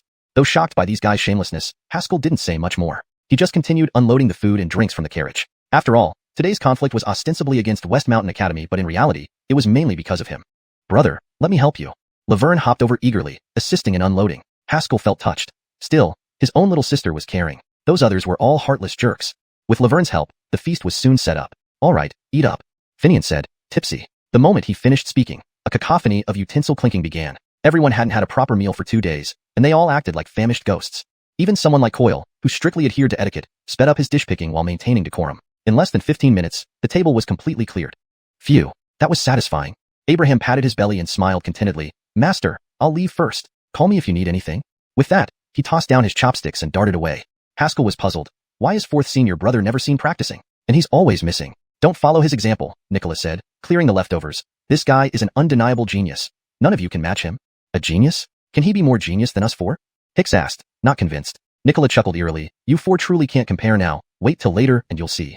Coyle, usually quiet, also chimed in. Senior Aileen Bai is right. Fourth junior brother is a genius. Nicola patted him on the shoulder approvingly. Good job, usually. I treat you well. Men and women should keep distance. Coyle frowned slightly. Fine, no touch, no touch. Seeing everyone finish eating, Haskell started collecting the dishes. Only Clarence rubbed his belly and looked at Haskell. Senior brother, I'm still hungry. An entire third of the food went into your stomach. Still hungry? Haskell was speechless. There's more in the carriage. Go get it yourself. All right. Clarence responded and walked toward the carriage. Finian pulled out a gourd from his robe, took a few swigs of wine, and mumbled, your performance today wasn't good. Hearing this, Haskell paused mid-motion and kept cleaning up. Hicks was surprised. Dylan, we fought 4 against 20 and killed several. Isn't that a good performance? Humph. Ask your master senior sister what her record was at your level. Finian sneered. Don't think being a genius makes you special. There are countless prodigies in this world. Just the 3 prodigies from 8 Wastelands Academy alone can thrash you guys. You don't even fully understand cultivation levels, yet you boast about being geniuses? Arwen frowned. Dylan, is there a difference in these levels? Upon hearing this topic, Haskell stopped and sat down beside the table. He remembered the Ander had mentioned before that the classifications of Lesser Grandmaster and Grandmaster were incomplete, but he didn't understand the true division. Let your master senior sister teach you. Old man here is sleepy. With those words, Finian vanished suddenly without anyone seeing how he left. Haskell was taken aback. This drunk old man wasn't weak at all. Predecessor, can you gauge the Dylan strength? Haskell asked the Ander mentally. The Ander seemed to be sleeping, replying indistinctly, not bad. Almost reached 2/3 of mine. To Haskell, the Ander was virtually the peak existence he knew. So strong that even a Grandmaster dared not fart in his presence. 2/3 of his strength. Didn't that mean Finian was also incredibly powerful? Nicola clapped her hands and turned to them. Lesser Grandmaster and Grandmaster are just rough classifications. As you've noticed, even between masters, there's a significant gap in power. Each has 3 specific sublevels. Lesser Grandmaster has the floating void, aerial control, and step-on void realms. Grandmaster has the energy transformation, pulse synthesis, and method attainment realms. Each realm has 5 layers, each progressively harder to achieve. After explaining, Nicola patted her hands again. As for the wonders of these realms, you will discover them yourselves in time. That's enough for today. You still need to practice this afternoon. Rest up. This new knowledge opened a brand new door for them. Arwen and Hicks pondered deeply. Clarence, however, remained unmoved. In his eyes, there was only food. Oh, right, Master Senior Aileen. Isn't there a 5th senior brother? Haskell suddenly recalled. Is he not in the academy? Unexpectedly, Nicola's face changed abruptly upon hearing this. That guy is a freak, a monster. He's not in the academy now. Consider him dead? Consider him dead? Was he dead or not? Haskell didn't dare press further, but asked his last burning question. Master Senior Aileen, what was your highest record? Nicola grunted and glanced at Coil. Coil's eye twitched. Then he spoke slowly. Same level, 1 against 20, all defeated. And added one last thing. I was the 21st. Chapter 97. The Petty Senior Aileen. Except for Winston, the other 3 new disciples all wore an expression that unmistakably said, You've got to be kidding us? The combat between martial artists was not comparable to ordinary people brawling. An able-bodied person could reasonably overpower 20 smaller contemporaries, but in the realm of martial arts, everyone had at least a trick or 2 up their sleeves. Overpowering 20 individuals, and even injuring a fellow disciple sounded unreasonable. Coil explained to them that he witnessed this event when enemies came seeking revenge. I thought the same way you did at that moment. Coil glanced at them, continuing with his usual expressionless tone. I questioned Senior Aileen intuitively and decided to test it myself. As for the final result, Haskell and others were well aware of what happened. They ended up beaten so badly they were unrecognizable. The shock of this incident remained deep within the minds of the new disciples, replaying the idea of 1 versus 20 as they lay in bed. In the middle of the night, Hicks could no longer hold back, turning over and looking at Haskell. Senior brother, can you fight 20 people alone? Because they were all newly admitted, they chose to live together in a large room to get acquainted. Laverne, on the other hand, ran off to sleep with Leona since she was the only Arya on the mountain. Hearing this, Haskell looked at him as if he were an idiot. Didn't you see the fight today? Even 10 students from the 8 Waste Academy could beat me up. What about ordinary martial artists? Still no chance. 15 of them would beat me down just as easily. Haskell snapped irritably. Use your brain. 15 people, each striking once could kill you. Hicks imagined the scene, puzzled. How did Senior Aileen manage to do it then? Alpha, sitting cross-legged in the corner, remarked quietly, because she is strong enough? The trio fell silent, the statement stabbing deeply into their hearts. They realized how weak they truly were. After a while, Hicks was the first to leap out of bed. No way. Hydertal needs to practice now. He felt a sense of urgency. It seemed like every senior in the academy had a unique skill. If he couldn't handle 20, how could he call himself a student of West Mountain Academy? Soon, the sound of hung ha ha echoed outside the room. Haskell and Alpha exchanged glances, shook their heads helplessly, and also got up to join them outside. Under the quiet night sky, the 3 young men practiced atop the lonely mountain peak, drenched in sweat, yearning for strength. It was indeed an exhilarating scene. Senior brother, we will also become 1 versus 20 warriors. Hicks exclaimed enthusiastically. Though sneaky, his desire for strength wasn't any less than the others. Of course, Haskell nodded. Even Alpha, who usually disliked Hicks, agreed. The future belongs to us. Looking up at the starry sky, the trio felt a camaraderie and kinship surge within them. We must grow stronger. Suddenly, Leona's enraged voice thundered through the night. What's all this noise at midnight? Do neighbors not need to sleep? I'll throw you lot to the dogs if you keep this up. The trio scattered like frightened birds, slinking back into the room. Winston, who was sleeping soundly, was awakened by the roar, looking bewildered at the panicked seniors. What's happening? Go to sleep. That day, these new disciples established their unwritten rule. Never offend the senior sister. Stars moved and dawn broke, as birds began to soar in the morning sky. Haskell and the others woke early and headed to the council hall. Today was their first real day of study, filled with excitement. However, that excitement quickly turned to trepidation. Senior Aileen? Standing before them was Leona in a white dress. The old man drank too much and is sleeping by the river. So, the entry training is assigned to me. Leona explained casually, get used to it. The old man is probably away from the mountain 28 days out of a month.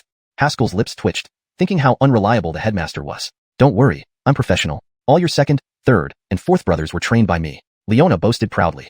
Haskell asked curiously, what about fifth brother? Let's not talk about that, let's start the lesson. Leona seemed to avoid mentioning her fifth junior brother. The trio stood straight upon hearing this. After all, their senior sister was someone who could take on 20 contemporaries. Respect was due to such strength. I won't teach you general knowledge, it's useless. Leona planted her hands on her hips, announcing loudly, here at West Mountain Academy, our studies follow the principle of adapting to circumstances, survival of the fittest, and personal choice. Unlike other academies which follow a standard pattern, our curriculum is simple. She beckoned them closer, come, all three of you together, so I can gauge how to train you. They looked at each other and rushed forward without hesitation. Senior Aileen, forgive my rudeness. Haskell laughed, wielding his clear wind sword. Alpha and Hicks approached from either side. The Alfida Hydert compass appearing and striking at Leona. They attacked almost stealthily, determined to prove themselves. Half an hour later, Leona dusted her shoulders and exhaled. Not bad, being able to break my hair shows some skill. Haskell and the others lay on the ground, battered and bruised, looking at the sky in confusion. Their worldviews, built over years, crumbled in an instant. They barely managed to cut Leona's hair because of Haskell using Hicks's formation and Alpha's imperviousness. They finally understood what true strength meant. Despite being the elite among peers, facing their senior sister felt like fighting toddlers. They were thoroughly dominated. Do you feel Senior Aileen is taking revenge? Hicks, face swollen, spoke indistinctly. Haskell thought about it. It seemed true. Women really were too petty. Haskell whispered, from now on, don't make loud noises at night. Agreed. Agree. Chapter 98. I might not survive today. Winston had just woken up and, as soon as he walked out, saw his three senior brothers lying on the ground with bruised noses and swollen faces. He was instantly furious. With a leap, he approached the group, helping Haskell to his feet. Who dared to beat my senior brother like this? Georgina, hands on her hips, sneered, it was your senior sister me. Do you want to help your brothers get revenge? Winston. He quietly let go of Haskell and strode into the forest. Senior brothers and sister have worked hard in cultivation. This junior brother will catch some game for you. His pace quickened, and he vanished into the forest almost immediately. Junior brother, you can't fear authority. Hicks screamed mournfully. Georgina rolled her eyes and gestured, follow me. I'm going to assign you individual cultivation methods now. The three exchanged glances. Hicks, finished. Senior Aileen is going to kill me. Haskell, don't be afraid. If you die, I'll bury you properly. Alpha, this poor monk will perform the necessary rites for you. Hicks. After a silent exchange of looks, they silently got up and followed Georgina into the forest. As they entered, they saw Winston standing stock-still before a cluster of trees. Hicks went up and patted Winston's shoulder, noticing that his entire body was stiff as if restrained by an invisible force. You can move now, Georgina said softly from behind them. With these words, Winston seemed to be relieved of a heavy burden. His body relaxed suddenly, drenched in sweat as he gasped for breath heavily. Hicks laughed, you're such a coward. One word from Senior Aileen and you freeze. Winston wiped away the sweat, still fearful. It's not like that. When I reached the edge of the forest, some force bound me, making it impossible to break free. The three turned around, realizing this place was at least a few hundred meters from where the confrontation happened earlier. Restraining someone from a distance of 100 meters? Sigh. Senior Aileen seems even stronger than we thought. Having been intimidated, the four could only obediently follow Georgina into a clearing within the forest. Come out. Georgina commanded lightly. The forest responded with rustling sounds. Next moment, a striped tiger leaped out and landed in front of them. It stood about 10 feet tall, with quills all over its body like a porcupine, and sharp fangs that glistened menacingly. Its eyes exuded an intimidating aura. Thousand-spiked Fong tiger. Haskell became immediately wary. This was a beast comparable to a half-step minor master. The other three also readied their defenses, fearing sudden attacks from the tiger. Compared to humans, beasts had more formidable physical bodies. Under similar levels, few martial artists could rely solely on physical strength to withstand beasts, mostly resorting to martial skills to defend against them. Overall strength-wise, beasts were generally about 20 to 30% stronger than humans at the same level. Be careful, Senior Aileen, Haskell warned. Slap. Before he finished speaking, they heard a loud slap. They watched in astonishment as Georgina smacked the tiger, then reprimanded sharply. Did I tell you to be gentle when appearing? Don't scare me. The thousand-spiked Fong tiger, after receiving the slap, did not become angry but instead wore a pitiful expression. Haskell and the others were dumbfounded. So, this tiger belonged to Senior Aileen. Here, he's your opponent today. Georgina pointed to Winston, addressing the tiger. No sooner had she spoken than the tiger transformed into a flash of yellow light and charged at Winston. Its speed was so great that even Haskell could only see a blur. Winston's reaction was fast. He immediately adopted a defensive stance but was still tackled down by the tiger. Man and beast rolled together into the woods. Soon, the forest echoed with the tiger's roars and Winston's shouts, mixed occasionally with sickening sounds of flesh tearing. Indeed, ninth junior brother is a barbarian, Hicks commented, clapping his hands in surprise as he looked towards where they disappeared. Haskell was equally impressed. Winston hadn't used any true energy, relying purely on physical strength to withstand the attack of the tiger. Even if it were him, he would have needed to use true energy for defense. This ninth junior brother seemed far stronger physically than they imagined. At this moment, Georgina looked at Alpha and Hicks. Sensing her gaze, both instinctively took a step back. In the blink of an eye, Georgina appeared behind them, placing her hands on each. Go! She pushed them both towards a pond nearby. Before they could regain balance, she kicked Alpha into a waterfall. The next second, a huge gorilla wielding a thick wolfsbane mace jumped down from above the waterfall and pinned Alpha under it. Indestructible body. Alpha's shout erupted from under the gorilla, accompanied by a burst of intense Alphi delight. The gorilla scratched its ear, flipped over, and smashed the mace against the golden light. Crack! The golden light shattered into countless fragments. Alpha spat out a mouthful of blood and was slammed backward into the waterfall, then swept into a lake. Sigh. Haskell felt his scalp tingle at the sight. He saw clearly. The gorilla had shattered Alpha's indestructible body purely through brute strength. How terrifying must that power be? Without hesitation, the gorilla advanced again, slamming down repeatedly where Alpha had fallen. Hicks, watching anxiously, murmured, "He won't be killed, right?"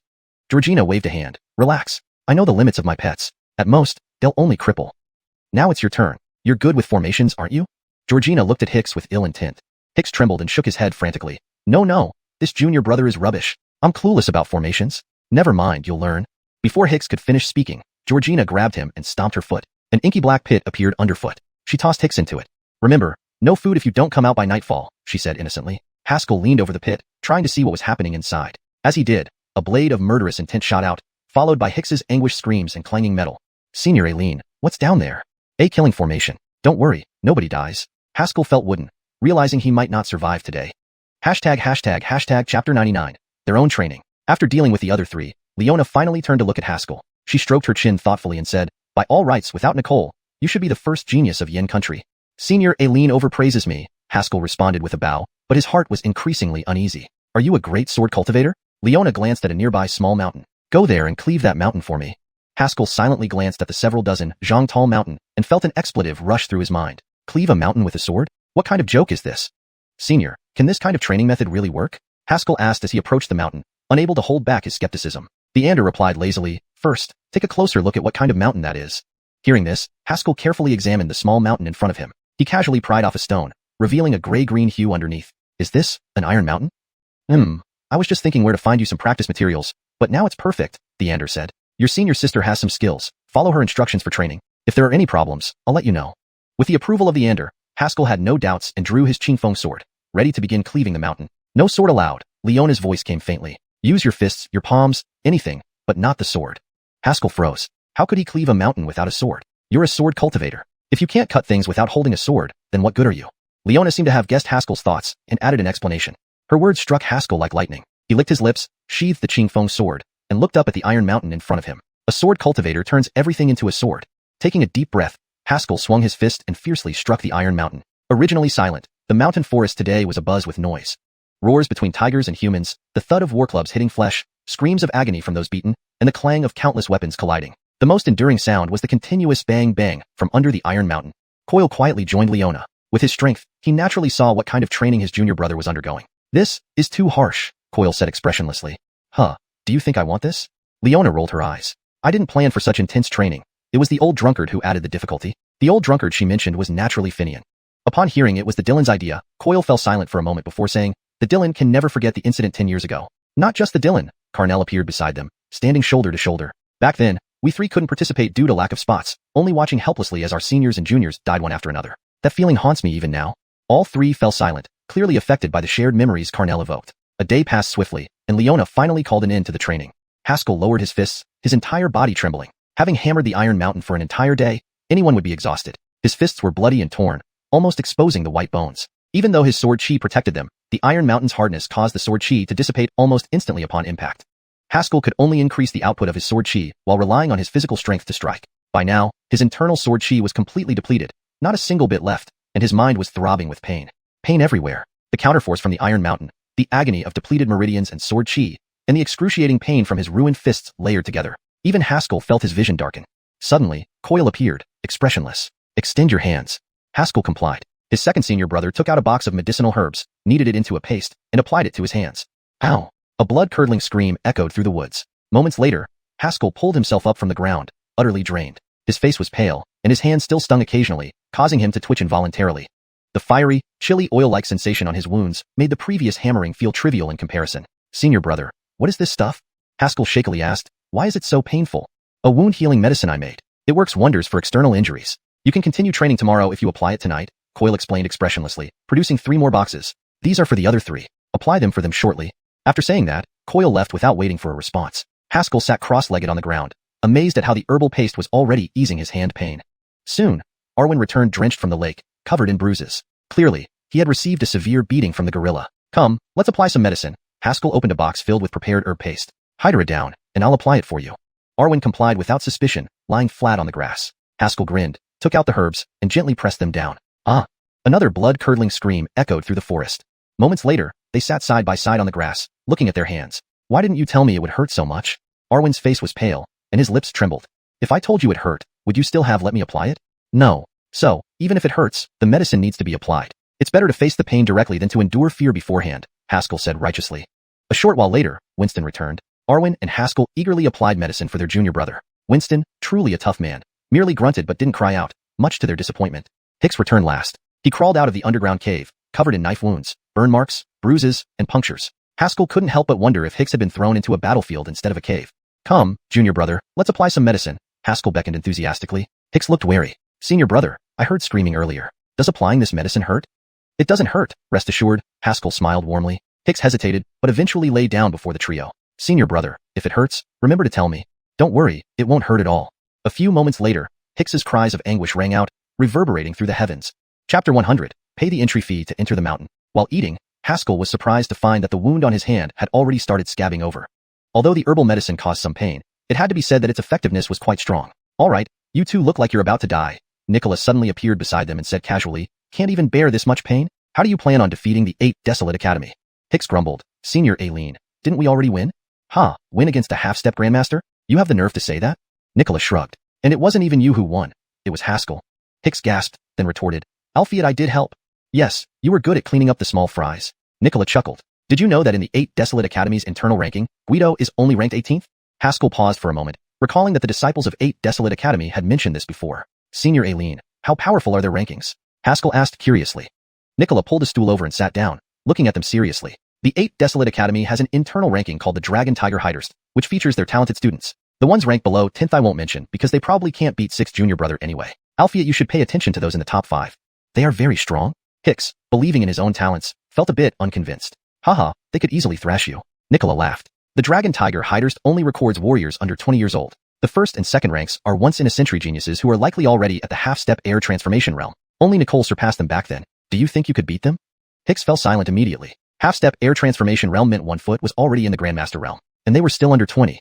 Hicks was self-aware enough to realize he couldn't beat such geniuses even if he risked his life. Don't they just come out of nowhere to trouble us? Haskell vaguely sensed something ominous. Nicola nodded very seriously. Of course. You killed 8 Desolate Academy's disciples and beat the 18th ranked student like a dog. They will definitely seek you out. Almost at the Grandmaster level, shouldn't they be focusing on cultivation? You don't understand. 8 Desolate Academy does a great job brainwashing. Their students all take it as their duty to uphold the glory of the academy. Nicola waved her hand. Don't worry, follow my methods for cultivation. If you can't fight them off, you might have a chance to escape. Hicks cautiously asked, Senior Aileen, where can we go to drop out of the academy? You might get intercepted halfway down the mountain if you drop out now. Nicola narrowed her eyes lightly. At that point, no one will care if you live or die. After Nicola left, Hicks muttered gloomily, I think, if I drop out, Senior Aileen would sell my whereabouts to the 8 Desolate Academy. Alpha and Haskell agreed wholeheartedly, nodding in unison. After dinner, the 4 returned to their room and endured a painful night. The next day, long before dawn, Nicola dragged them out of bed and threw them into the forest to continue training. Initially, Haskell felt excruciating pain with this method of training, constantly pushing their mental limits. After all, physical wounds can heal, but mental fatigue takes longer to recover.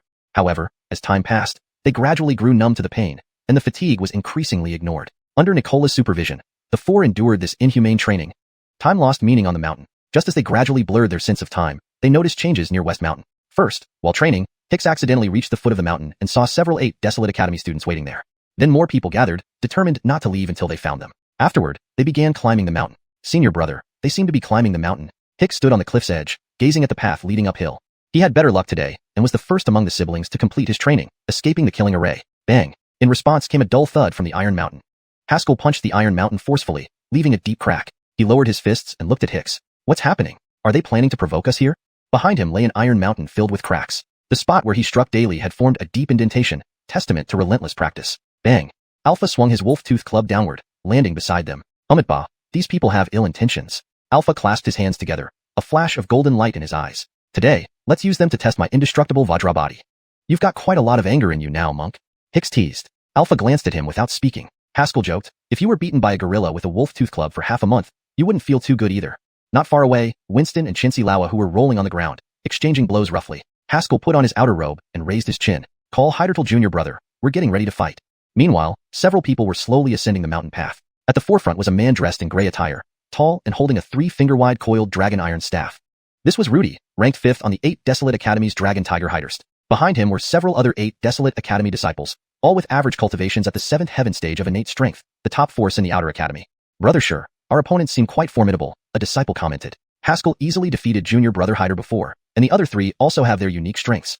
Certainly, to defeat 20 of our students with just 4 people, they aren't weaklings, Rudy nodded solemnly. Albeit the death of our 8 Desolate Academy students due to them cannot go unpunished. Everyone remained silent. Soon, they arrived at the peak, where Haskell and the others were already waiting outside the council hall. Before Rudy could speak, Nicholas suddenly appeared like a gust of wind. Here to fight. Rudy hesitated, nodding dumbfoundedly. Nicola instantly changed her demeanor, took out an abacus, swiftly tapped a few beads, then held out her right hand. Easy to arrange. This place is within West Mountain territory. Entry fee is 10 lower-grade spirit stones per person. Cash or exchange at the auction house. Rudy. 8 Desolate Academy Disciples. Chapter 101. Ways to make money. Seeing that the others didn't respond, Leona started getting impatient. What? You don't want to pay for entering the mountain? No. I came here to seek guidance from the disciples of your esteemed academy. Rudy stuttered. Leona instantly arched her eyebrows, with true chi swirling around her. Coming to fight my junior brothers, and not willing to pay? Does such logic exist in this world? Seems like it doesn't. So, should you give spirit stones or not? Yes, we should. Good, that's right. Leona's expression rapidly turned sunny, smiling at them. Alright, let's proceed. Fees per person. Facing Leona's imposing demeanor, the students from Bong Academy obediently paid to avoid trouble. After collecting the spirit stones, Leona grinned broadly. You may continue. With that, she vanished on the spot in an instant. Rudy was puzzled, looking at Haskell. Who was that just now? Our senior Aileen, Haskell replied slowly, his eye twitching. Rudy's face turned pale immediately. She is the legendary innate expert of Xiuxian Academy? You know our senior Aileen? Haskell asked curiously. Yeah, she's a celebrity. Rudy did not elaborate further on this, instead turning to look at them seriously, bowing. Rudy, external student of Bong Academy, leading my junior brothers to seek guidance from you all. Just as he finished speaking, a figure resembling an old man appeared before them. Damn, who are you, sir? Rudy cursed out loud, startled. The old man squinted at him for a moment before speaking. So, you're challenging my academy's disciples? Rudy shivered inwardly, hurriedly bowing. Greetings, Mike. Daring to call himself old, it had to be Ernan of Bong Academy. Despite long-standing animosity between the two academies, respect for Micah's should still be maintained. Finian nodded slightly. Indeed, even though our relationship isn't great, occasional exchanges are harmless. I agree with Finian. Then you should pay the challenge fee. Rudy was stunned again. Challenge fee? Seeing the hesitation, Finian immediately took on a ferocious appearance. You come here to challenge, aren't you going to damage something? Delaying my students' cultivation time? Shouldn't you cover these losses? This has never been done before. That's because they're outdated. Bong Academy gets challenged all year. Don't you find it annoying? Finian reasoned earnestly. Think about it. If someone challenges you, wastes your time, learns from you, then leaves without a word, wouldn't you be furious? Rudy thought about it. It seemed he would indeed be angry. Exactly. So asking you for a challenge fee is fair, right? You make sense, sir. Rudy waved his hand. Junior brothers, pay up. Soon, more spirit stones were handed over to Ernan. Finian waved his sleeve, making the spirit stones vanish instantly. Good boy, old man likes you. Finian patted Rudy's shoulder, laughing. Shall we begin? Rudy bowed. Thank you, Mike. Hicks, who was watching, whispered to Haskell. Do you think they still haven't realized they were tricked? Shut up. If you cut off the Dylan's source of income, he'll cause you trouble. Okay, I didn't say anything. Haskell felt helpless too. Xiuxian Academy was indeed poor, and its Dylan and senior Aileen resorted to extorting other academy students. If this spread, Xiuxian Academy's reputation would plummet even further. On the other side, Rudy looked at Haskell again, his face serious. Are you Haskell? Yes, it's me. Haskell stepped forward calmly. Good, today, Rudy seeks a duel with you. Rudy said coldly, no holds barred. Bong Academy's reputation had dropped drastically recently. If they didn't do something to turn things around, their future would be bleak. They intended to trample Haskell and his group to restore Bong Academy's glory. Haskell glanced back. His junior brothers, including Hicks, nodded firmly. Taking a deep breath, Haskell said solemnly, all right, no holds barred. Today, only one side would walk out of Xiuxian. Let's go. Leading the way, they walked towards a clearing in the forest, as the courtyard square outside the meeting hall was not suitable for battle yet. Meanwhile, Finian leisurely returned to the meeting hall where Laverne waited anxiously. Seeing Finian, Laverne rushed over, grabbing his sleeve. Dylan, how are my brother and the others? Will they be okay? Finian patted her head lovingly. Don't worry, your brother will be fine. True, with my guidance, trash can become geniuses, Leona said coolly from the roof beam. The news is out, people should arrive soon. Hearing this, Finian quickly sat Laverne down and shouted at Abraham nearby. Watch her, I have business to attend to. He then rushed out. Abraham stared at Finian's departing back, asking Leona, Senior Aileen, what's the hurry? Leona jumped down from the roof beam, a wicked smile playing on her lips. Bong Academy students challenging us, such a big event can't happen without spectators. That day, rumors spread through the capital like wildfire. Did you hear? Bong Academy people went to challenge Xiuxian Academy. Really? There are still students left in Xiuxian Academy? Heh, you don't know, Haskell, expelled from Bong Academy earlier, is now at Xiuxian Academy? Wow, this sounds interesting. Alfie, wasn't Haskell a nobody? What kind of show could there be? Xiuxian Academy has opened a huge bet, 10 times payout if Xiuxian wins. Cough, take me there, whether to bet or not doesn't matter. I want to see today's Academy student spirit. Enticed by spirit stones and public interest, many gathered on the path to Xiuxian Academy. However, when they tried to enter, they were stopped by an emotionless man. Coyle quietly revealed a sign reading boldly, admission fees required. Chapter 102, Battle begins. Arriving at the clearing, the two groups stood facing each other. Haskell scrutinized his opponent and said in a deep voice, May I ask for your ranking on the Dragon Tiger Hidehurst? A disciple from the 8th Desolate Academy sneered. Senior Brother Sure is ranked 5th on the Dragon Tiger Hidehurst. You are all doomed today. 5th, Haskell frowned. Alfie, I heard that your top 2 students are already half-step grandmasters, aren't they? Rudy waved his hand. Those 2 are prodigies of unparalleled talent. I dare not compare myself to them. The scene suddenly fell silent. After all, this was the first time Haskell had encountered such a formal challenge, leaving him momentarily unsure how to proceed. Ultimately, it was Rudy who broke the silence. 3-on-3, he asked solemnly. Haskell nodded, gesturing to Hicks and Alpha, who stepped forward and positioned themselves behind him. Senior brother, what about me? Winston asked anxiously. Haskell waved his hand. You rest for now. Winston's foundation was inherently weaker than the others, making him less suited for a no-holds-barred battle. Moreover, without any fancy martial techniques, his physical strength alone made him vulnerable. In contrast, both the indestructible Alpha and the versatile Hicks were better suited for a life-and-death confrontation. Meanwhile, 2 of the 8 Desolate Academy disciples behind Rudy voluntarily stepped back, leaving 2 standing beside him. As the wind rustled through the forest, leaves swirled around, creating an increasingly tense atmosphere. Do you guys plan to fight or stand there all day? Suddenly, an irritated shout broke the silence. Haskell was startled, turning sharply to look at Rudy. However, Rudy shook his head, indicating he was equally baffled. Both turned towards the direction of the voice and saw that the clearing was surrounded by numerous people. From their attire, it was clear they were all martial artists from the capital city. Why aren't you fighting yet? Yeah, I bet 10 spirit stones on the 8 Desolate Academy winning. Hurry up. Heh, you guys are so clueless. I bet on the West Mountain Academy. Really? You think the West Mountain Academy can win? Not really. I switched to tenfold odds on the 8 Desolate Academy. Good strategy, but given the dwindling number of West Mountain Academy students, they probably won't stand a chance. The crowd chattered noisily, turning the forest into a cacophony. Ugh, did you call these spectators beforehand? Haskell raised an eyebrow, pointing to the crowd. Rudy looked troubled and shook his head. No. At that moment, both noticed a white figure weaving through the crowd. Sunflower seeds, soda, anyone interested? Watch your feet over there. The voice was unmistakably Georgina's. Well, that solves that mystery. Haskell, Alpha, and the others exchanged glances. Knowing Georgina, they realized she must have persuaded these people to come. Sigh. What a shame for our sect.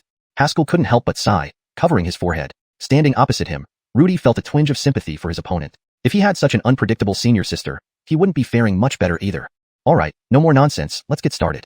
Haskell rubbed his face forcefully, speaking firmly. Whether there were spectators or not, they had to fight, and it might as well contribute some extra income for the academy. The 6 stood facing each other, eyes scanning their opponents. Behind Rudy stood 2 8 Desolate Academy disciples. One wore a green robe and held a folding fan, while the other wore white robes with a quiver of arrows strapped to his back. These 2 are going to be tough, Haskell commented quietly. Though they appeared frail, Haskell sensed a menacing aura from them. Hicks and Alpha nodded in unison. Understood. Clearly, the 8 Desolate Academy wouldn't send amateurs after losing disciples earlier. These people had confidence that they could prevail. The surrounding noise gradually faded as the crowd sensed the impending battle. A leaf drifted down from the sky. Just as the leaf came between Haskell and Rudy's line of sight, they moved. 6 figures vanished instantly, colliding almost immediately.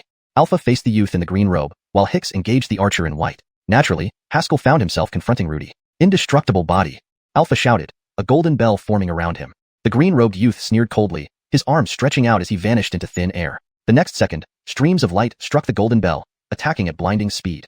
Bang, bang, bang. After what seemed like a long moment but was actually brief, the golden bell shattered into fragments. Alpha's eyes widened in disbelief. His golden bell had been destroyed upon first contact.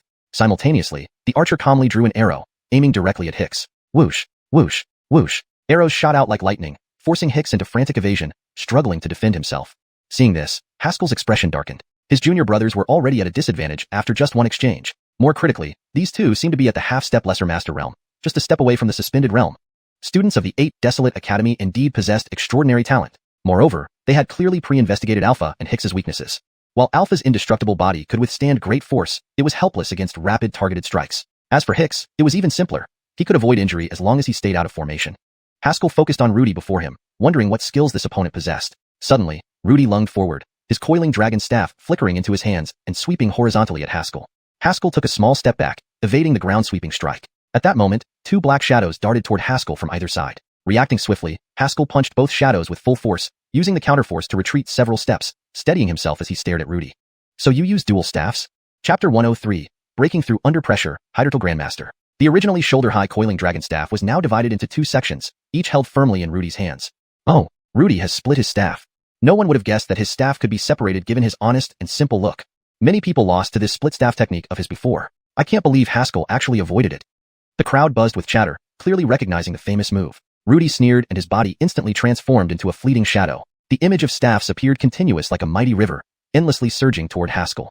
Haskell remained calm, his fists positioned in front of him as he focused intently. Just as the barrage of staff strikes approached, he suddenly launched a punch.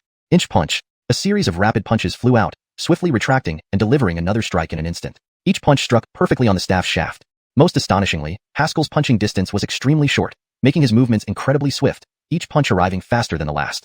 From an outsider's perspective, it seemed as if Rudy was halted mid-air by Haskell's relentless punches. This guy knows his stuff. Rudy narrowed his eyes. He crossed his legs in mid-air, producing a sudden snap sound. His figure immediately soared higher, instantly gaining the advantage from being suspended in the air. Suspended realm. Haskell frowned slightly, then abruptly looked up. No, not quite. It wasn't just suspended realm. Under Haskell's watchful eyes, Rudy's figure rapidly descended, bringing the staff's shadow quickly magnifying before his eyes. An onlooker nearby exclaimed, "This is Rudy's signature move." "What's so special about that move?" someone else asked curiously. The observer explained proudly, "Did you hear that snap earlier? Rudy is only half step away from suspended realm. By leveraging the power of suspended realm, he can execute sky ladder leap, altering his position mid-air without relying on anything. It's practically impossible to defend against. Not many below suspended realm can harness that power." Though these observers might not be highly skilled themselves, their knowledge and understanding of realms were undeniably precise. Facing the descending short staff, Haskell remained unperturbed. He took a deep breath, crouched into a horse stance, and retracted his fists to his waist. In his mind, scenes of repeatedly hammering an iron mountain over the past days flashed before his eyes. Sword energy entered his body, merging into a powerful force within him. Gathering all into a single punch, breaking through the boundaries with precision. Break! Haskell roared loudly, swinging his fist upward with all his might, just as he had hammered the iron mountain. One punch met the staff. Bang! A tremendous explosion reverberated through the air, creating invisible waves of force around Haskell, even causing cracks in the ground beneath. However, Rudy was sent flying backward from the impact, drawing a curved path in the air before landing not far away. Shock filled his eyes. How could he lose in such a direct confrontation? After all, the coiling dragon staff weighed nearly 100 pounds, and combined with his own strength, it should be nearly unstoppable within the same realm. Rudy had no idea that Haskell had shattered an entire iron mountain with his strikes. Trying to gather his breath, he felt a heavy pressure in his chest, disrupting the true chi he was attempting to channel. Haskell pressed forward, appearing right under Rudy, unleashing another punch. With the upper hand, Haskell didn't let up, striking relentlessly at key acupoints along Rudy's meridians, preventing any circulation of true chi. Thud, thud, thud. Dull sounds echoed continuously as Rudy, defenseless like a punching bag, was pushed back step by step, suffering hit after hit passively. Nearby, President Hiram, who was counting spirit stones, looked up toward the field and nodded approvingly. Brat, fusing sword intent into his punches and cultivating boxing intent. He then turned his gaze back to the task at hand but spoke aloud. "Crane, if you dare to sneak in here again, the old man will kill you." As soon as he finished speaking, a unknightly figure slowly emerged in the air. It was Crane, the external dean of 8 Desolations Academy. "If I hadn't let him leave that day, he wouldn't have come to your Western Mountain Academy," Crane remarked casually. President Hiram chuckled sarcastically, sitting down on the ground with a cheeky expression. "Crane, don't you think your words are just like flatulence? Back then, it was you who didn't see potential in him, forcing him to leave." "This boy originally joined my 8 Desolations Academy first," Crane insisted. "So what? Your wife used to belong to someone else too." President Hiram's mockery grew stronger. "Crane, we've known each other for decades. Why are you still this way? Wanting everything but short-sighted, only seeing immediate benefits instead of future potential. Seriously, which I was blind when the former president entrusted the academy to someone like you?" Crane's face gradually turned pale, obviously stung by Hiram Tianai's words. Moments later, he calmed slightly and said sternly, "Hand him over, and you can pick any disciple from 8 Desolations Academy. I want Grimes Jicho and Ellsworth. Can you give them to me?" The old man ridiculed. Grimes Jicho and Ellsworth were the top-ranked first and second on the Dragon Tiger Hiders of 8 Desolations Academy. A tinge of anger showed on Crane's face. "I am seriously negotiating with you. And I'm seriously talking to you," the old man exaggeratedly replied. "Look at you, wanting someone but unwilling to trade fairly. How do you expect to get everything cheaply?" They fell silent again. Crane's gaze turned colder. "Talents must remain within 8 Desolations Academy. Before President Hiram could taunt further, he sensed something and changed his demeanor abruptly. Crane, you dirty old dog, really going this low? If they can't serve our purpose, they must be eliminated. Just as Crane uttered these words, the match situation on the field changed drastically. Haskell was already dominating, pounding Rudy fiercely. All of Rudy's skills were tied to his staff. Being pressed up close by Haskell, he couldn't even muster a punch in return. It was as if Haskell was glued to Rudy, every punch strong and solid, hitting flesh directly, leaving Rudy in utter agony. Right when he sent Rudy flying with a punch and prepared to deliver the final blow, Haskell sensed a chilling murderous intent. Before he could react, a piercing sensation stabbed through his back. Someone attacked from behind. Haskell didn't even have time to turn around. A high-quality spiritual sword pierced into him, its penetration unimpeded by even the bodyguard realm physique. Just when everyone thought the match would end with Haskell being ambushed, the excellent grade spirit sword suddenly trembled, then transformed into a streak of light vanishing behind Haskell. Immediately, a powerful aura erupted, stirring up a gust of wind, breaking through during combat, entering the suspended realm. Chapter 104. Victory at West Mountain Academy. The spectators around them were dumbfounded. What was going on? Attacked by surprise, not only did he remain unscathed, but he even broke through during combat? A monster, surely. On the other side, Crane sensed the breakthrough of Haskell. Despite his usually deep and composed thoughts, he couldn't help but show a look of astonishment. How is this possible? He actually broke through by channeling the sword into his body? Could this boy be a natural-born sword body? There are countless martial artists in this world, among whom there are some with special constitutions, the natural sword body being one of them. If someone has this constitution, they can make incredible progress in sword cultivation. What others need 10 to 20 years to achieve, these individuals can do in just 1 or 2 years. Such constitutions are incredibly rare. Director Hiram's worried expression turned into one of ridicule, as he laughed loudly. Crane, I didn't think you'd have a day where your judgment fails. This is truly satisfying. Clearly, if Haskell truly had a natural sword body, it would be a tremendous loss for the 8th Desolate Academy. In the open area, Haskell's internal sword chi erupted, resembling thousands of tiny swords bursting out. He suddenly spun around and struck powerfully with both fists. Bang! Behind him, a figure was abruptly sent flying, unable to stop upon landing and skidding dozens of yards back. The man exclaimed in shock. How did you do that? Haskell also took this moment to clearly see his opponent's appearance. An unremarkable face, well suited for hiding in crowds. His black attire made him easy to move unseen in darkness, and even from close range, his aura was barely noticeable, indicating he must have practiced some method to conceal his presence. Moreover, Haskell felt a sense of familiarity from this man. He was also a sword cultivator, and very close to becoming a great sword cultivator. You're quite interesting, managing to get so close under these circumstances. Haskell slid the Qingfeng sword out of its sheath. Curious, does your sword Dao specialize in stealth assassination? As he spoke, he suddenly raised his hand, and the Qingfeng sword flashed forward. Instantly, several beams of sword light pierced the air, plowing deep grooves into the ground. These sword lights carried no restraint from Haskell. After all, if not for his Tomb of Swords constitution, he would likely have died already. This man must not be allowed to live. The black-clothed man's pupils constricted sharply. You're a great sword cultivator. You're actually a great sword cultivator. While he himself was only a step away from becoming a great sword cultivator, that final step would take him at least a decade to cross. Yet, how old was this youth before him? 18? 19? How did he achieve this? Shaken momentarily, the black-clothed man quickly regained his composure, looking seriously at the approaching sword light. A great sword cultivator's strike would be hard to block, but failing to do so meant certain death. 1,000 clouds, 10,000 threads. The black-clothed man shouted, swinging his flexible sword. Instantaneously, countless sword shadows appeared, forming a wall of sword light that managed to intercept the incoming sword beams. In the next second, Haskell lunged forward, aiming the Qingfeng sword directly at the man's head. The black-clothed man's face changed drastically, and he exerted all his strength to snap the flexible sword and fired off fragments, attempting to hinder Haskell's advance. However, the broken pieces of the sword did little to impede the Qingfeng sword, which pierced through his chest. PFT. The black-clothed man spat out a mouthful of blood and rolled to the ground, several wounds appearing on his body from the sword lights. Haskell was about to pursue further when he heard the sound of something breaking the air behind him. He turned slightly, just in time to see an iron arrow pass by his ear, lodging itself into a tree trunk. It was the white-robed youth with the bow and arrows, trying to save the black-clothed man. Haskell's face turned cold. With a powerful kick from both feet, he instantly became a streak of light, charging towards the white-robed youth. The Qingfeng sword hummed fiercely, its blade vibrating like a venomous serpent's tongue. The white-robed youth's expression changed. Suddenly, he aimed his bow upward, drawing it taut into a full moon shape and firing an arrow directly skyward. Just as Haskell wondered why the youth would shoot an arrow into the sky, he felt a formidable pressure descend from above. Looking up, he saw a fiery streak rapidly descending toward him, encasing the iron arrow within it. After performing this attack, the white-robed youth's arms trembled, clearly exhausted. Still, he kept his eyes on Haskell, saying coolly, Twilight Arrow is the strongest among my 18 supreme skills. Can you block it? Haskell sneered, his internal sword chi surging, causing the Qingfeng sword to vibrate wildly. The Yanwangtia, Sungsterdon should be translated to maintain its meaning and impact in English while ensuring it reads naturally. Here's the edited translation. The Sungsterdon divides life and death. Can it not split your arrow as well? For a more fluent and natural read in English, we can adjust it slightly. The Sungsterdon severs life and death. Can it not cleave your arrow as well? However, since Sungserdon is a specific term that may have significance, we can also keep it in pinyin with an explanation. The Bronzong Si Duan severs life and death. Can it not cleave your arrow as well?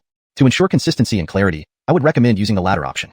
The Bronzong Si Duan severs life and death. Can it not cleave your arrow as well? If I can sever life and death, can I split your arrow too? At the moment the long arrow descended, Haskell suddenly unsheathed his sword. Instantly, the sword light seemed to reach its peak brightness, even overshadowing the firelight in the sky. For a brief moment of blindness, everyone saw the astonishing sword light cut through the descending twilight. It's impossible, the white-robed youth said in disbelief. In the next second, the Qingfeng sword was already pressed against his neck, emitting a chilling, killing intent. Do all of you from 8 Desolate Academy have such overconfidence? Haskell moved closer, coldly saying, you think everything is impossible, considering yourselves invincible. So ordinary, yet so confident. At this moment, Hicks, who had been disrupted by the youth's chaotic shooting, hurried over and urged, brother, kill him quick. That bastard kept aiming at Hydertal Dao's butt. Ignoring him, Haskell turned to look in Alpha's direction. The fan-holding youth's folding fan had become a broken piece, and Alpha bore various wounds, bleeding profusely. His golden bell aura, newly reformed, looked pale, clearly struggling to hold up. Should I kill you, or not? Haskell smirked, looking at Rudy and the white-robed youth. Suddenly, 2 Micas appeared in the center of the clearing, Ernan and Crane. Crane, so this is the fine disciple you've taught, Director Hiram said sarcastically, relaxing upon seeing Haskell unharmed. Thought a few tricks would win, just like how you got your position at 8 Desolate Academy? Pausing, he then said darkly, if this happens again, 8 Desolate Academy will never recruit new students. Crane narrowed his eyes. Are you threatening me? The old man's meaning was clear. Let the young handle their own affairs. If he interfered again, future generations of 8 Desolate Academy could all meet untimely deaths. This old devil, he was practically insane. Alphiot Crane had to admit, this man was capable of such actions. The students of West Mountain Academy indeed produce many talents, Crane said calmly. I hope that in a year and a half, during the Academy competition, you still perform as admirably. With that, he waved his sleeves, gathering Rudy and the others, and vanished in an instant. Chapter 105, Sense of Crisis. A spectacular duel had come to an end. Although it could be considered anticlimactic, one cannot deny that both participants demonstrated a very high level of skill typical of their generation. On this day, the mountain path leading up to Xiuxian Academy was filled with curses and complaints. The reason was simple. Most people had bet on Baxiang Academy to win. After all, from the outside, Xiuxian Academy only seemed to have a monk, a Taoist priest, and an imperial capital's well-known waste of space. There was no way they could win. However, life is full of surprises, and the final outcome was something none of the bettors could have predicted. Though reluctantly, everyone had to accept the fact. Of course, some were not willing to let go so easily and sought Nicola to ask for a refund, naturally receiving a stern rebuke. At the foot of the mountain near Xiuxian Academy, a group of disgruntled people was walking out while muttering curses under their breath. Damn it, we should have bet on Xiuxian Academy. I know, who would have thought they'd win? If you ask me, Baxiang Academy was just too useless. Even Xiuxian Academy could beat them. Suddenly, a figure flew down accompanied by a piercing scream, landing like a falling star at the foot of the mountain. Up above, a powerful voice rang out. The bets are placed. Fate decides the outcome. Anyone who comes to me asking for a refund will face the same fate. Everyone collectively drew in a sharp breath and hastened their steps, quickly disappearing into the distance. Up on the mountaintop, after yelling at the clouds, Nicola turned around and walked back into the council hall. As soon as she entered, her ferocious expression instantly transformed into a smiling one. Excellent, excellent. All my little brothers did wonderfully. Nicola looked at Haskell and the others with approval. You fought admirably, bringing honor to our academy. I'm very proud of you. Most importantly, these winnings would greatly boost the academy's limited finances. The heavy odds against them made almost 2/3 of the spectators bet on Baxiang Academy. With these spirit stones, I can finally go shopping, Nicola said happily. Just then, Director Hiram slowly walked into the hall with an expressionless face. I want half the profit. What? On what grounds? Nicola's eyes widened as she clutched the spirit stones tightly. Even if you got them, you wouldn't do anything useful with them. Humph, if not for old man holding Crane back, would you have been able to pull off this betting ring? Director Hiram retorted, glaring. Are you unaware of that? Before Nicola could protest, Director Hiram swept his sleeve and half of the spirit stones vanished. Nicola shrieked as if she had lost her parents. Ah, my spirit stones. You old monster, how could you steal your disciple's stones? Ignoring her, Director Hiram approached Haskell and the others. Do you know who you fought today? Haskell and the others shook their heads. Director Hiram took a sip of wine. Apart from Rudy, the other two were 3rd and 4th on Baxiang Academy's Dragon Tiger Hiders.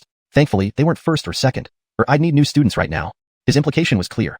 If it had been the top 2, they would all be dead today. Today, apart from Haskell, neither of you could match those 2. Director Hiram began his critique. Alpha, your methods are too singular, always resorting to indestructibility without utilizing the myriad martial arts of alphetism. And you, Hicks, usually so quick-witted. But today you acted stupidly. When faced with arrows, merely dodging is useless. At this rate, you two will definitely die in a year and a half, and I won't bother collecting your bodies.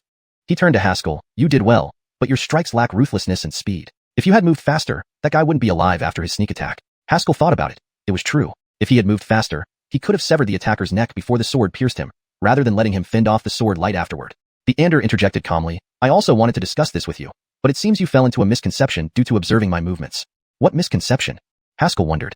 Do you think that when I used river flows from heaven earlier, my actions were slow and graceful? Theander asked methodically. Don't deny it. You're not 18 yet and have thoughts of showing off. Initially intending to deny it, Haskell realized the truth and admitted it, blushing. Alphiet in actual combat, where does one find time to build momentum? Theander explained. I slowed down so you could see and understand the moves. Even if I slowed further, that weakling couldn't escape. Alphiet for you, battling within or beyond your realm. Even a small delay can mean death. So your goal is straightforward. Achieve speed, accuracy, and ruthlessness. Heiderk your inch punch, fast enough to hit before being struck, powerful enough to be unstoppable. These words cleared Haskell's mind, making him consider his future training direction. Meanwhile, the sense of crisis from Baxiang Academy weighed heavily on each of them. Walking in the courtyard with Alpha and Hicks, Haskell suddenly said, they didn't use their full strength. Otherwise, I wouldn't have defeated them so easily. Neither the white-robed youth nor Rudy explicitly stated this, but they indeed harbored a slight contempt towards their opponents. They did not treat the duel as a life-or-death battle, which gave Haskell his opportunity. If it were a real fight to the death, using injury to trade for survival, Haskell might have needed to use the Hell King's spike to win. Otherwise, he wouldn't have the confidence to defeat them. Alpha and Hicks silently nodded, feeling the same urgency. They all understood that Director Hiram's previous words were sincere. If any of them were killed due to their inability, no one would collect their bodies. Senior brother, don't be disheartened. We lost, but we'll win next time. Winston consoled Hicks. Hicks was confused. Why only talk to me? Aren't you the most battered one here? Don't be shy. I saw it. Damn it. What about senior brother Alpha? In reality, Alpha performed decently, but you, Hicks, looked more like a beaten dog. Chapter 106, Helmet. I came for my brother Fong. After this battle, the few of them trained even more fervently. When one's horizons broaden, they tend to feel increasingly insignificant. Previously, they didn't think much of the so-called geniuses of the Eight Desolates Academy. After all, who doesn't believe they are unique in their own way? Only when faced with real failure do they realize that there are always people better than them. Even Hicks, who usually likes to cut corners, became reticent and quiet, training silently in the killing formation every day without complaining as before. Haskell continued hammering the Iron Mountain, but consciously controlled how to punch faster and deliver stronger blows. Meanwhile, rumors about Haskell spread throughout the city. At first, everyone only thought he was a candidate expelled from the Eight Desolates Academy for cheating on an exam. Alphiet with Alfiu Heidering's arrival, the situation reversed. Everyone now believed that being her friend must mean he has formidable strength. Then came the heavy casualties among Guido's group and the humiliating defeat of Rudy, instantly elevating Haskell to Cloud 9. In the Imperial capital, rumors began circulating, claiming that Haskell was the outstanding genius among this year's candidates. Some even said that it wouldn't be long before Haskell would challenge other academies' geniuses, daring them to put their necks on the line. This statement immediately sparked countless discussions. After all, the Imperial capital had no shortage of geniuses. Many young prodigies were rubbing their hands in anticipation, eager to measure their prowess against Haskell. At the Eight Desolates Academy on Grimesanuan Peak, where students resided in 3 tiers, upper, middle, and lower, the lower tier housed mostly new entrants. The higher up you went, the earlier your entrance rank, and the more revered you became. Outside a dwelling near the middle tier, students gathered, mostly males. Hey, what are you guys looking at? A passing student asked his acquaintance. That you don't know? Patty is here to see Xianxia's song. The acquaintance responded in mock astonishment. 2 absolute beauties from this year's intake are meeting for the first time. To improve the translation further and ensure it reads naturally. That you don't know? Patty has come to see Xianxia, the student replied, feigning shock. The 2 top beauties among the new students are meeting for the first time. Note, Xianxia should be consistent with whatever the correct romanization or name used earlier in the text. If Xianxia isn't right based on prior context, please use the correct form. These 2 are? PSK, you must have just come back. Among this year's entrants, both Patty and Xianxia stand out for their beauty and talent. The student explained, Xianxia is Yunyang's sect's top genius and excels among new disciples. Patty, rumored to possess the miracle sound body, gains twice the benefit with half the effort and cultivation and can heal herself during battles with a melody. Revised. PFT, you must have just returned. In this year's batch of new students, both Patty and Swung stand out for their exceptional beauty and talent, the student explained. Swung is the #1 genius of the Yunyang sect and excels among the new disciples. As for Patty, it's said that she possesses the divine sound constitution, which allows her to achieve twice the results with half the effort and cultivation, and can even heal herself during battles with an ethereal melody. Wow, that sounds amazing. Where did you get all this info? Emph, do you think my title of Fong Hongba, omniscient scholar, came from nowhere? The student replied confidently. Inside the dwelling, 2 women stood opposite each other, the tea cooling before them. I wonder why Senior Aileen Luo has come to see me. Xianxia poured some hot tea into the cup. I've heard so much about your renowned beauty and talent, and now I see that it's indeed well-deserved. Before she could finish her sentence, Patty interrupted. The rumors about Haskell were spread by you. Ordering Benny to do it, Xianxia's hand paused slightly, causing the tea to spill out. After a moment, she put down the teapot, lowering her eyes. What does Senior Aileen Luo mean by this? I mean that you are not to target Haskell anymore. Patty stood up, looking down at her with no trace of emotion in her voice. Otherwise, I will kill you. As she walked to the door, Patty suddenly stopped and said slowly, go to the peach forest outside the city to collect Benny's body. With that, she floated away. Xianxia stared at her retreating figure, gritting her teeth. After a while, she took a deep breath, picked up the teacup, and sipped lightly. Can you really stop me? The rest of the translation follows naturally from this corrected segment. Patty interrupted her abruptly. It was you who told Benny to spread those rumors about Haskell. Hider Qianfang hesitated, spilling the tea in the process. Moments later, she placed down the teapot, lowering her eyes. What do you mean by that, Senior Aileen Luo? My meaning is clear. No more actions against Haskell. Patty stood up, looking down at her coldly. Or I will kill you. Stopping at the door, Patty added slowly. Go pick up Benny's body at the peach forest outside the city. With that, she left gracefully. Hider Qiansong glared at the retreating figure, clenching her teeth. Note, Hider Qiansong should be Hider Qian Shuang for proper name representation in English. Here's the improved version. Hider Qian Shuang glared at the retreating figure, clenching her teeth. A moment later, she exhaled deeply, sipping her tea lightly. Can you stop me? Rumors spread fast but faded quickly. It seemed the force behind the whispers vanished abruptly. However, the rumors didn't disappear entirely. Instead, they lay dormant, subtly fermenting beneath the surface. At Xiuxian Academy, an uninvited guest arrived. Why are you here? Haskell asked, frowning at the mischievous girl before him. The girl folded her arms, grinning. What? Don't welcome me? You saved me last time. I still haven't thanked you. Clearly, it was Helmet. That's not. Before Haskell could finish, Hicks and Abraham burst in. Did we hear a junior sister is here? Infinite mercy. Titles aside, I just want to express our camaraderie, Abraham exclaimed. Their gazes fell on Helmet, and they pushed Haskell aside. Abraham asked eagerly, Nikita Z, where do you live? Are you married? What type of men do you like? Ah, fourth Mike brother, aren't you a bit old to compete with younger brothers? Hicks chimed in, junior sister. Don't look at fourth Mike brother. He's 40 or 50 despite his appearance. I'm 18, an orphan, have a temple, and love poetry. Bloody hell, who says I'm 40-50? Do you have any shame competing with juniors? They fought, tumbling from inside to outside the room. A bunch of shameless fools. Nicholas scoffed. Why aren't they this courteous to me? Maybe, because you're too beautiful, making them too afraid to approach, Carnell smiled. Not bad, third junior brother, you're quite articulate. The old wind teacher entered, coughing. She will be our new Xiuxian Academy student, your 10th junior Aileen. He gestured to Helmet. Introduce yourself. Helmet nodded, standing before everyone. Hello, seniors. My name is Helmet from the Z family in Qingyang City in Yen State. Please take care of me. Alpha looked at Haskell. Qingyang City. It's quite close to my brother Fong. Haskell nodded slightly. Just next door. Did you know her before? Alpha asked, noticing Haskell's unusual demeanor. Before Haskell could respond, Abraham excitedly asked again, Junior Aileen, do you have someone you like? Looking up, he saw Helmet wink at him, sensing something was off. Yes, I came here because of him. Helmet pointed into the crowd, her slender finger aiming at Haskell. Mike brother Haskell. Chapter 107. The mysterious black figure on the second floor. What? As soon as these words were spoken, they hit everyone like a bolt from the blue, causing a great stir. Everyone turned to look at Haskell, their gazes filled with complicated expressions. I didn't expect little junior brother to be someone like this. Leona came forward, patting him on the shoulder mockingly. With Nicole by your side, you're still after others? As a fellow disciple, if you need a coffin of any color, I'll help you prepare it. Not at all. Carnell also approached, grinning and said, cheer up, little junior brother. I believe in you. Senior brother 3, please listen to me. Finally, Coyle gave him a meaningful glance, then sighed deeply, almost regretfully. Junior brother, playing with the area's feelings is not something a gentleman does. Senior brother 2, faced with his senior's moral condemnation, Haskell felt almost powerless to defend himself. I didn't do anything, really. I don't even know her well. A shadow suddenly loomed over him. Looking up, he saw that mischievous smile. Senior brother, I came for you. Let's get along well from now on. Haskell's anger boiled over. He grabbed her collar and pulled her into a corner, demanding, we aren't familiar at all. What are you planning? Helmet's eyes widened, then her face flushed red as she timidly replied, Senior brother, my clothes? Realizing what he was doing, Haskell looked down just in time to see a glimpse of white, feeling a rush of blood to his head. Sorry. He quickly let go, stepping back several steps. Helmet regained her composure instantly, pulling her blouse back in place and giggled coyly. Relax, senior brother. I really just followed you because I want to be with you. Stop. No more. Haskell took a deep breath and spoke sternly. Isn't your family threatened by the Qin clan? Is it safe for you to run around alone? Didn't you know? Helmet arched an eyebrow. The king has secretly commended your actions, so anyone who offended you on the way here has been dealt with. Now, there's no Qin clan left in Qingyang City. How could that be? Haskell's first reaction was disbelief. King of Yen has many important matters to attend to and doesn't even know me. Why would he help? At that moment, a distant voice suddenly echoed from the corner. She's right. Who? Haskell whipped his head around to see a figure gradually emerge from the shadows. A girl dressed entirely in black, wearing a hooded cloak that obscured her face. Grand Master. Haskell's expression grew serious. May I ask why the venerable Micah is here? I am Yen Callan, Grand Master of Yen. Today, I have come to inform you that the king knows about your conduct in Qianfan City in the imperial capital, hence decided to confer upon you the title of Distinguished Scholar. Also, Yen will forever stand by you as your strongest support. She handed him a wooden box, explaining, this contains a 9 transformations Crimson Lotus Heart, which can help suppress your sister's injuries. Then, she retreated into the shadows, vanishing completely. Everything happened so quickly that Haskell felt dazed. What the heck? It took him a while to piece everything together. Kid, it seems Yan's emperor is quite perceptive, remarked the Ander teasingly. Heard you killed some people from the 8 Desolate Academy, and immediately sent someone to win you over. Must have some old grudge with them.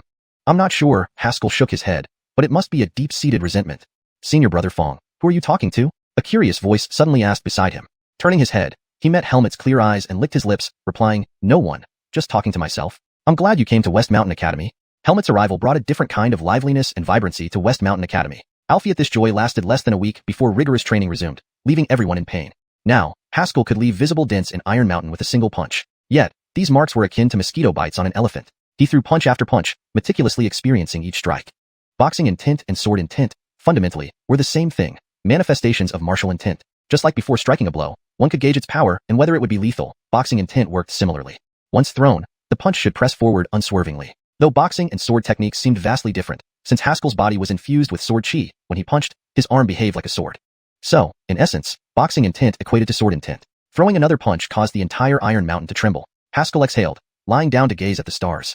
In the previous bout, despite gaining an advantage using temporarily cultivated boxing intent, his opponent hadn't used full strength. Then there was that ambush. Haskell suddenly sat up, touching the spot where he had been pierced by a sword. At that moment, the sword struck here and was absorbed by me. If I want to advance, I must absorb higher-grade spirit swords. A thought struck him, and he swiftly arrived at Tiandao Tower. The Ander wasn't around. Strictly speaking, Haskell couldn't predict his movements within Tiandao Tower, but this didn't stop him from attempting his next move. Standing before Tiandao Tower were two massive swords inscribed with bloody, menacing words. If I can absorb these two swords, perhaps I'll become the number one in Yin immediately. Haskell firmly believed that absorbing these two swords would make anyone like Nicole no match for him. Just standing before them, he felt the immense power they contained. He walked up to the giant swords, took a deep breath, and activated his inner sword chi, performing the sword technique. Instantly, suction from his dantian surged into his palms. Excitement welled up inside him. He was about to become a true powerhouse. Pooh! Before he could savor his excitement, intense killing intent and backlash swept towards him, sending Haskell flying with blood pouring from all orifices, crashing onto the ground. Lying there, Haskell felt dizzy, as if his bones had turned to jelly. At that moment, he vaguely saw two figures appear on the second floor of Tiandao Tower. What the? He's actually trying to swallow those? Idiot. Well, Xiaojiao, should we run? No use, let's go back and rest. Oh, okay. Haskell strained to identify the speakers, but became dizzy and fainted on the ground. Chapter 108. Isn't it right for a student to honor the teacher? The hell? Haskell felt somewhat flustered, because he still remembered what the Ander had said about the malevolent existence inside the heavenly Dao Pagoda, which could seize his body at any moment. Haskell took a deep breath and sat cross-legged, focusing on healing his injuries with his cultivation technique. Fortunately, his injuries weren't severe. After 2 cycles of energy circulation, he was almost fully recovered. Haskell stood up, looked at the dark, heavenly Dao Pagoda, hesitated for a moment, and cautiously asked, Senior, is it you? Silence hung heavy in the air. Just as Haskell thought it was just his imagination, the heavenly Dao Pagoda suddenly trembled violently. A piece of paper floated out. The paper had some crooked writing that read, Go back, practice, and let me out. Next to the words were several black marks, resembling cat or dog paw prints. Haskell frowned deeply, picked up the paper after a while, and bowed toward the heavenly Dao Pagoda. I will always remember Senior's teachings. I will go and practice. With that, he turned and ran without a second thought. When he regained consciousness, he found himself lying in front of Iron Mountain, his body sore. Seniors just like to scare me. The other existences in the heavenly Dao Pagoda aren't as difficult to handle. Just as he was about to get up, he suddenly felt an overpowering force emanate from the heavenly Dao Pagoda, making him see stars. Haskell's face instantly turned pale. This feeling was completely different from before. He hurriedly focused his mind on the heavenly Dao Pagoda and noticed that the bottom layer was emitting a powerful and evil aura, intent on taking over him. Haskell was shocked beyond belief but was powerless against the pagoda. After all, this tower, in the strictest sense, wasn't inside his body but merely connected through a channel. If the existence in the first layer broke out, he might be in serious trouble. Whoosh! The heavenly Dao Pagoda began to shake fiercely, and a shadowy figure slowly emerged from the entrance of the first layer. Powerful, tyrannical, evil. These auras layered together made Haskell shudder. Can't stop this. This guy is too strong. I can't possibly fight him. Just as he was frantically thinking of how to handle the situation, a large black shadow from the second layer lunged down, striking the entrance of the first layer. A sharp voice accompanied it. Damn! Shut up already! With the black shadow's landing, the powerful evil aura vanished instantly, and the shadow that had almost reached the first layer's entrance disappeared as well. Haskell sat there for a while, realizing he had just narrowly escaped death. Cold sweat drenched his entire body. Brother, you're slacking off. Hicks happened to come out of the killing array, and saw Haskell lying on the ground, teasing him. Haskell laughed bitterly and shook his head, just resting for a bit. Don't worry, junior brother, I won't spill the beans. With Hicks's arrival, Arwen and Clarence also completed their training one after another and came over to join Haskell. The 4 of them got along well after spending so much time together. Although Arwen and Hicks often couldn't stand each other, they no longer tore into each other on sight. Just as they were about to leave, Old Man Hiram appeared before them. Haskell, follow me. Without further ado, he darted down the mountain. Haskell immediately followed. The 2 flew swiftly down the mountain path, one leading, the other trailing. Old Man Hiram moved quickly ahead, each step covering dozens of meters. No matter how fast Haskell chased, the distance between them remained constant. After about 15 minutes, they arrived in the peach orchard. To keep up with Finian, Haskell even used sword chi, causing a small burst of air from his feet when he stopped. Go, pick the freshest peach blossoms from the trees. Finian tossed him a jar and pointed at the surrounding peach trees with his chin. Confused, Haskell took the jar, leaped into action, and started darting around the orchard. However, every time he touched a peach blossom, it would crumble. In this back and forth, not many peach blossoms were collected, but the sky filled with pink petals. You have enough strength now, but because of continuously hitting Iron Mountain, your control isn't refined enough, Finian said, sipping wine slowly. Starting tomorrow, your task is to collect peach blossoms here. You can only enter the Sword Master's cave when you can perfectly gather 1,000 blossoms. Haskell's heart skipped a beat. Dylan, you know? Of course. What happens on this mountain could I not know? Finian shot him a disdainful look. Don't think old man knows nothing but drinking. I remember clearly who secretly cursed me behind my back. Haskell scratched his head awkwardly, vowing to remind Arwen and the others to be more discreet when speaking poorly of him. Also, you need to speed up your cultivation. Finian added calmly. While that old ghost crane doesn't dare act openly here, and the freshmen can't kill you, they won't let it go. When those two prodigies return, they'll surely come looking for you first. Haskell replied solemnly, Finian, rest assured, I will uphold the Academy's honor. No, my point is, if you can't fight them, running away is acceptable, Finian spoke quietly. After all, I really don't want anyone else dying at West Mountain Academy. The endless melancholy in his words made Haskell recall the desolate academy. What exactly happened in the past? Why did the once-renowned West Mountain Academy end up like this today? There's another thing. About you and Nicole. Best not to contact her for now. Finian seemed uncomfortable discussing romantic matters. She's not ordinary. If you don't want to die early, find her only after reaching the Grand Master realm. The obstacles for you two to be together are significant. Dylan, Nicole and I are just friends? Hmph, nonsense. Finian scoffed at Haskell's explanation. Old man I am, do you think you can fool me? Pausing, Finian said, regardless, remember these points. Don't easily contact Nicole, be cautious in the Swordmaster's cave of the Eight Wastes Academy, and watch out for the Qin Kingdom. Understood. Good, now go buy me some wine in town. What are you looking at? Isn't it right for a student to honor the teacher? Chapter 109. Fellow disciples are all money-blinded traitors. This conversation with Chancellor Hiram made Haskell even more aware of how difficult his future path would be. Not only did the Eight Wastes Academy have its eyes on him, but geniuses from other countries were also closely watching him. Of course, the biggest threat still came from the force behind Anna. If that girl's backing force discovers your potential relationship with her in the future, they will definitely try to kill you, Chancellor Hiram said frankly. I might not even be able to save you then. Haskell was deeply alarmed by these words. The force behind Anna could make even Chancellor Hiram feel such apprehension. Alphiet so what? Haskell was resolute in his heart. He knew very well the gap between himself and Anna. Alphiet paths are created by people walking them. If he wanted to match up with her, all he needed was to walk faster than she did. In the days that followed, the training atmosphere at West Mountain Academy became even more intense. However, a single remark by Chancellor Hiram put Haskell on high alert. Outside of the Dragon Tiger Heidurst, there is one more person. Because the Dragon Tiger Heidurst only records martial artists under 20 years old, this person had just turned 20 and thus wasn't listed on it. Yet, it was rumored that this person's talent, wit, and power rivaled Anna's, which made Haskell especially vigilant. Anna's strength was something even Haskell found almost unattainable. And the Eight Wastes Academy actually had such a powerhouse. Looks like I need to work even harder. Haskell clenched his fists and threw himself back into frantic training. Days passed by monotonously and tediously, hitting iron mountains to train his boxing skills during the day and practicing sword intent in the Peach Blossoms forest at night. Picking peach blossoms greatly aided in the training of sword intent. Haskell's greatest flaw was his inability to control his movements perfectly, which was a fatal issue in combat. After all, enemies aren't puppets waiting for you to strike. Failing to retract an attack in time after making a move essentially left you vulnerable to their counterattacks. Training was extremely intense in this monotonous atmosphere. Apart from eating and sleeping, the four of them spent most of their time on the back mountain nearly every day. Haskell felt pressured from all sides. Winston, as a man from the wilderness, was already accustomed to hard training. Only Arwen and Hicks harbored a deep resentment.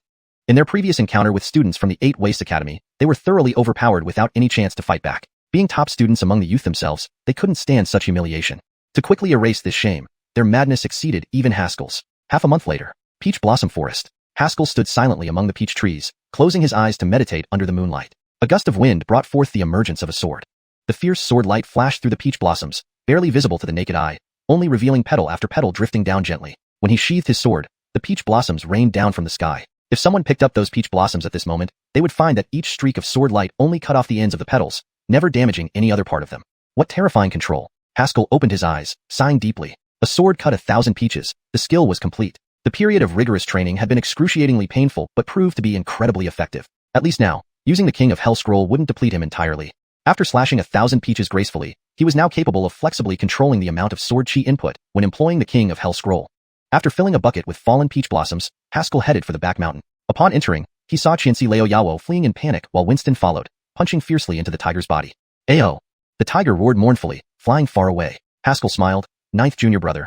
Looks like your training has been fruitful. Winston saluted. Greetings, senior brother Fong. In recent times, I indeed feel my strength has grown significantly. Not just slightly. Being able to engage in hand-to-hand combat with Xianxia Yaoyawo meant that few within his realm could match him in close combat. Haskell then looked toward the waterfall, where a dense golden glow was dispersing. Pong! The golden light surged upward forcefully, pushing the waterfall backward until a section of it dried up. After holding it for a moment, the golden light dissipated, and Arwen's voice rang out, "Brother Monk has succeeded." Haskell was impressed. Splitting the waterfall he could do, but pushing it to reverse flow required immense power and control. From the other side, Hicks emerged calmly from an underground cave, the sound of explosions faintly heard with a rising column of smoke, indicating he had nearly cracked the killing formation inside. Seeing these scenes unfold, Haskell smiled warmly. This time at West Mountain Academy was rare, feeling a genuine camaraderie among fellow disciples. Though everyone had their own intentions, as brothers in arms, they still helped each other and remained friendly and harmonious. It was far better than his time at Yunyang sect. "Let's go, time for dinner," Haskell called out, leading the way toward the assembly hall. The three junior brothers followed Haskell upon hearing his words. Heiderf at the academy was beautiful and tranquil. Alphiat life never stays stagnant like a dead pool. Surprises always popped up now and then. For instance, right now, Fong senior brother, when will you be willing to be with me? As soon as they entered the assembly hall, Ellen appeared like a ghost beside him. Haskell sighed deeply. "Junior Aileen, I really have no interest in you. Please stop this." Since Ellen joined West Mountain Academy, Haskell had constantly faced her confessions. From initial fear to irritation, and now to resignation, Haskell's mindset went through many twists and turns. Monk Arwen clasped his hands together. "Amitba, Junior Aileen. Romance should be natural. This will make Brother Fong unhappy." Winston nodded. "Among our barbarians, love only happens once." Hicks chimed in. "Junior Aileen, why don't you consider me? I'm much more handsome than Brother Fong." Haskell felt helpless, looking at Ellen. "Did you hear that? I wonder why Chancellor Hiram allowed you to enter." Ellen blinked her eyes. "I gave him 100 upper-grade spirit stones as tuition." There was a brief silence in the hall. "If I can catch Brother Fong, I'll give the Micah brothers some too," Ellen said smilingly. A moment later, Arwen said, "Brother Fong, Junior Aileen is so devoted to you. Why don't you accept her?" Haskell was shocked. Bloody bald head. "You're betraying me too fast." Winston grumbled. "We barbarians pursue until we win." Haskell. "Junior Aileen, look at your brother Chi. Your brother Chi knows everything. Damn traitors."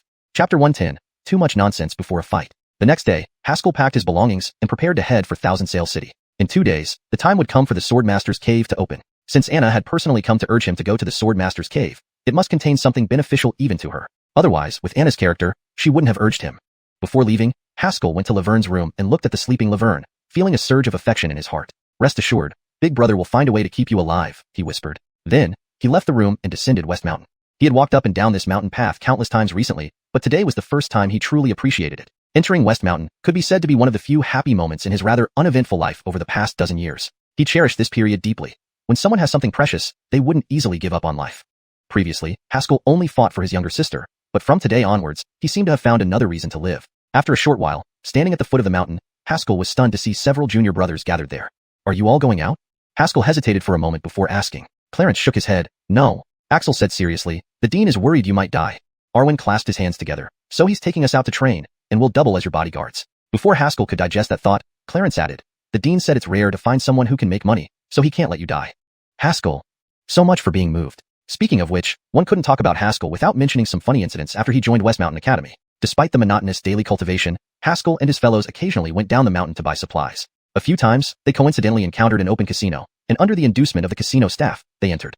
Except for Haskell, the other three lost terribly. Alphiat Haskell made the entire casino tremble with fear. No dealer could last more than 3 rounds against him because no matter what game was played, Haskell always bet everything. Sometimes due to good luck in the first 2 rounds, his third round bets reached astonishing amounts. Yet, he remained unperturbed, betting everything again. In the end, even the casino owners were impressed. Casinos aren't short of skilled people, and they naturally guarded against cheating by using true chi. Alphiat those people, after openly surveilling without hiding, discovered in shock that Haskell never used true chi. This meant he won purely through gambling skills. At that moment, Haskell was on his 100th consecutive win, stunning everyone in the casino. Only after leaving did Haskell tell them he actually didn't know how to gamble. "Just bet everything and leave it to fate," he said. His juniors almost bled from frustration, realizing that their losses equated to Haskell's gains. How could anyone not get angry? "Senior brother, I hope your good luck continues," Axel patted him on the shoulder. Haskell was momentarily stunned, then realized these were the juniors he had lived with for months. Compared to Yunyang sect in the past, West Mountain Academy felt more like a place to cultivate both skills and character. At least, relationships among peers were much better here. Haskell nodded and smiled faintly. "All right, let's go together." "We might not be able to go with you, senior brother." Arwen pointed behind him, looking somewhat uneasy. "The dean said he wanted to take us on a training trip first." Haskell looked up and saw Finian appearing on the mountain path, staring at him confidently. Noticing Haskell's gaze, Finian argued, "What? You think it's unreasonable for me to take them to eliminate bandits?" Axel secretly told Haskell that since he killed students from the 8 Wastes Academy, Finian had apparently discovered a new way to make money, frequently leaving under the guise of anti-bandit operations. Haskell frowned. This old man wasn't fighting bandits, but robbing people for money. How could there be bandits outside the capital of Yinyunzhou? It was merely private armies maintained by powerful families under various pretenses. Clearly, Hiram planned to use the guise of bandit suppression to take a huge cut from these families. Though dishonorable, this was something Hiram could do. All right, just be careful. After hugging his juniors, Haskell turned and set off towards Thousand Sails City. To reach Thousand Sails City, one needed to take a skyboat. Albeit before he arrived at the port, a group of students from the Eight Wastes Academy rushed out. Haskell, murderer of our Eight Wastes Academy students, you shall pay with your life today, one student shouted. Haskell looked at the righteous expression on his face and chuckled. Hold on, we can fight, but first, explain why. You killed a student from the Eight Wastes Academy, the student declared sternly. Haskell shrugged. Albeit it was your senior brother who tried to kill me first. I was just defending myself. The student hadn't expected Haskell to argue logically. He became flustered. Why would a murderer speak logic? Shouldn't they panic and attempt to silence him violently before a fierce battle, showcasing their academy's might? Why wasn't this person following the script? After a while, the student stubbornly retorted. Then, you must have broken some law, and the seniors came to execute justice. Albeit I haven't broken any law, Haskell smirked coldly. Moreover, if I had, the Imperial Guard would arrest me, not a bunch of academy students. If you lack the strength, dying would be your fault. You see, he's clearly a murderer. The student seemed to grasp at straws, sounding confident. All right, there are still plenty of idiots in your Eight Wastes Academy, Haskell sighed, finding it futile to reason. Let's fight. All of you at once, I'm in a hurry. The student sneered. No need. Students of the Eight Wastes Academy are always just and upright. Even dealing with scoundrels like you, we won't resort to despicable tactics. While speaking, he started to gather his true chi, preparing for battle. However, before he finished his sentence, there was a sudden whoosh, and he was blasted away by a powerful force. Haskell stood behind him, rolling his eyes. So much nonsense before a fight. Chapter 111. I just want to make a friend. The so-called righteous acts of the Eight Horizons Academy did not stir much emotion in Haskell. Even after the students of Eight Horizons Academy were beaten, and they cried out about eternal justice, these actions only seemed to Haskell as naive ideals from people who had been sheltered all their lives. They believed that Haskell killing the students of the Academy was evil, while the Academy's killings were justified. Albeit who ever said that the Eight Horizons Academy represented justice? Who was qualified enough to be the judge? The students of the Eight Horizons Academy automatically positioned themselves on the side of justice, which was essentially self-deception. Haskell merely shattered this delusion both psychologically and physically. Atticus once taught him, to truly defeat someone, you must destroy their will. To do that, you must first take their life, or at least threaten it. Only by incapacitating them to the point of questioning their own beliefs would such a psychological blow be effective. Haskell glanced over the beaten disciples of the Eight Horizons Academy, assessing that they were close to being unable to care for themselves. He then slowly spoke. Hey, you believe you are on the side of justice, but have you considered that maybe you aren't the good guys? He could tell that these students were relatively new to the Academy, not yet deeply brainwashed by its doctrines. One student named Grimesepping looked bewildered, too dazed by the beating to ponder Haskell's words seriously. The assault had left him reeling, having never encountered such ferocity before. Before he could even react, he found himself battered beyond recognition. Seeing Haskell get up to leave, another student suddenly called out, Then what is true justice? Haskell paused mid-step, turned around, and squatted down to face the student. I can kill you, but I choose not to. That is justice. What do you mean? The student felt like he was catching on to something. Haskell smiled. Power equals justice. Got it. The student was speechless. Having delivered his message, Haskell boarded an airship heading towards Thousand Sails City. The Swordmaster's cave was 800 miles east of Shanghai Pass, but since the area was under Qin military control, Haskell decided to first go to Thousand Sails City to gather information. As a hub where news from all directions converged, one could easily buy almost any intelligence there, and it wasn't much farther than Shanghai Pass by travel route. With the token from Cloud Dream Pavilion, Haskell smoothly entered the VIP compartment of the airship. The influence of Cloud Dream Pavilion truly spanned the entire Yin-Yun continent, and its benefits for its micas were exceptional. After securing his luggage, Haskell stepped out onto the deck. The airship had just lifted off, leaving everything below shrinking into indistinct blur. Golden light shimmered through the clouds, creating an ethereal scene like a heavenly paradise. Standing on the deck, Haskell breathed in deeply, savoring the feeling of boundless freedom akin to flying. You're here too? A somewhat familiar voice sounded behind him. Turning around, Haskell saw a man and Arya standing there. The Arya wore a white gown embroidered with golden thread, her graceful posture enhancing her delicate beauty. The man donned a purple brocade robe, adorned with a jade crown, his handsome features standing tall and imposing. Together, they looked like celestial beings descended upon the mortal world. How pretentious! Haskell muttered inwardly, but quickly plastered a smile on his face. Why, isn't this His Highness Crown Prince Otto of the Imperial Capital and Nikita Suzanne, the former First Beauty of the Imperial Capital? What a coincidence. Otto didn't react much, but Suzanne's forced smile nearly faltered. Was this guy doing this on purpose? Bringing up the topic she hated most? Haskell took delight in her miserable expression. She was now referred to as the former First Beauty because several other women of exceptional beauty had emerged in the capital, none inferior to her. With multiple beauties competing, no one would recognize her claim to be the First Beauty. Thus, Suzanne became the former top beauty. Infuriated, Suzanne gripped her silk handkerchief tightly, struggling to calm herself down. Calm down. Relax, little Tang. You can do this. Remember, you're here to win him over. Ever since the last warning, Suzanne had been under intense scrutiny within her family, fearing any irrational actions from her part. She later learned that this was due to Anna's return. Though her fate was uncertain, if she survived, and Suzanne made any mistakes, the Tang family would suffer brutal retaliation. Despite hating Anna, Suzanne was no fool. Realizing that Anna's confidence signaled her ability to resolve all issues, Suzanne focused on building relations with Haskell before Anna returned. Before she could even extend her goodwill, Haskell rebuffed her with a single remark. Fong brother, perhaps there was a misunderstanding before, Otto interjected. He understood the immense value of this young man more clearly than Suzanne. Closely associated with Anna, highly regarded by West Mountain Academy, and possessing formidable innate combat abilities, Haskell was a crucial figure. Political acumen urged Otto to put aside personal grievances and court this potential ally. Even if he couldn't win Haskell's favor, establishing a friendly connection wouldn't hurt. After all, not every aristocrat was foolish. At least Otto had managed to remain alive as the eldest prince for years without making impulsive decisions against future powers. I'm not interested in you. Whether there's a misunderstanding or not is none of my concern, Haskell stated coldly. Fong brother, why be like this? We should actually get along well. Otto tried to reason. No need. We don't see eye to eye, Haskell replied curtly. Sighing, Otto gestured to his guards. Since Fong brother doesn't wish to come, let's send the gifts we prepared for you back. Suddenly, Haskell perked up, turning around seriously. Xianxia brother, I suddenly feel like we're kindred spirits. Why don't we go inside and talk? The gifts are unimportant. I mainly want to make friends with you. Hashtag chapter 112, heading to the Swordmaster's cave. Strictly speaking, apart from Suzanne, Otto and Haskell did not have any deep-seated enmity. Regarding the despicable deeds that Suzanne had previously committed, Otto was aware of some, but seeing that Haskell seemed utterly clueless, he had no intention of exposing her. After all, while it was important to recruit Haskell, there was no need to do so by treading on others. If this effort at recruitment failed and ended up offending both parties, it would be counterproductive. In the room, Otto and Haskell sat facing each other. As for the guards, Otto had dismissed them all outside. Firstly, to ease Haskell's suspicions, and secondly because Otto was confident that, despite being in the floating realm, he could hold his ground for a couple of moves even if a fight broke out. Though Haskell had already reached the floating realm, Otto wasn't exactly inexperienced. If Otto knew that Haskell could overpower experts within the lesser Grandmaster realm, who knows if he wouldn't run away immediately. Brother Fong, we hit it off from our first meeting. Let's have a good chat today, Otto said as he fetched a wine jug. He set up 2 cups, but noticed Haskell looking around. Brother Fong, what are you looking for? Let me help you. Haskell raised his head. Where is the gift you mentioned? Otto. So he really came here just for the gift. However, since he had made the promise, Otto didn't intend to be miserly. He took out a wooden box from behind him, placed it on the table, and chuckled. Brother Fong, I saw you wield a sword before. This sword is a heaven-penetrating spirit sword forged from core earth fire. Rank 1 profound sword. It should be useful to you. Haskell was stunned.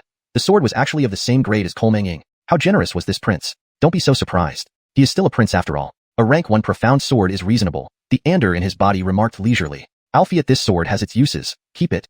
After pondering, Haskell wiped his hand over the wooden box, storing it in his storage ring. Then he saluted Otto. Thank you, your highness. Seeing Haskell accept the gift, Otto's smile widened, signaling a further improvement in their relationship. Chatting for a while, Haskell found Otto more approachable than he had imagined. Whether in speech or knowledge, Otto displayed a breadth of learning, but kept it within bounds, giving no impression of showing off. Interacting with him felt refreshing. In contrast, Suzanne paled in comparison. Haskell couldn't help but wonder if her title as the capital's first beauty had been fabricated solely to attract other noble heirs. After about an hour, Haskell bid farewell. Brother Fong, it was delightful meeting you today. I feel like we've known each other forever. I hope we can discuss further in the future, Otto said warmly.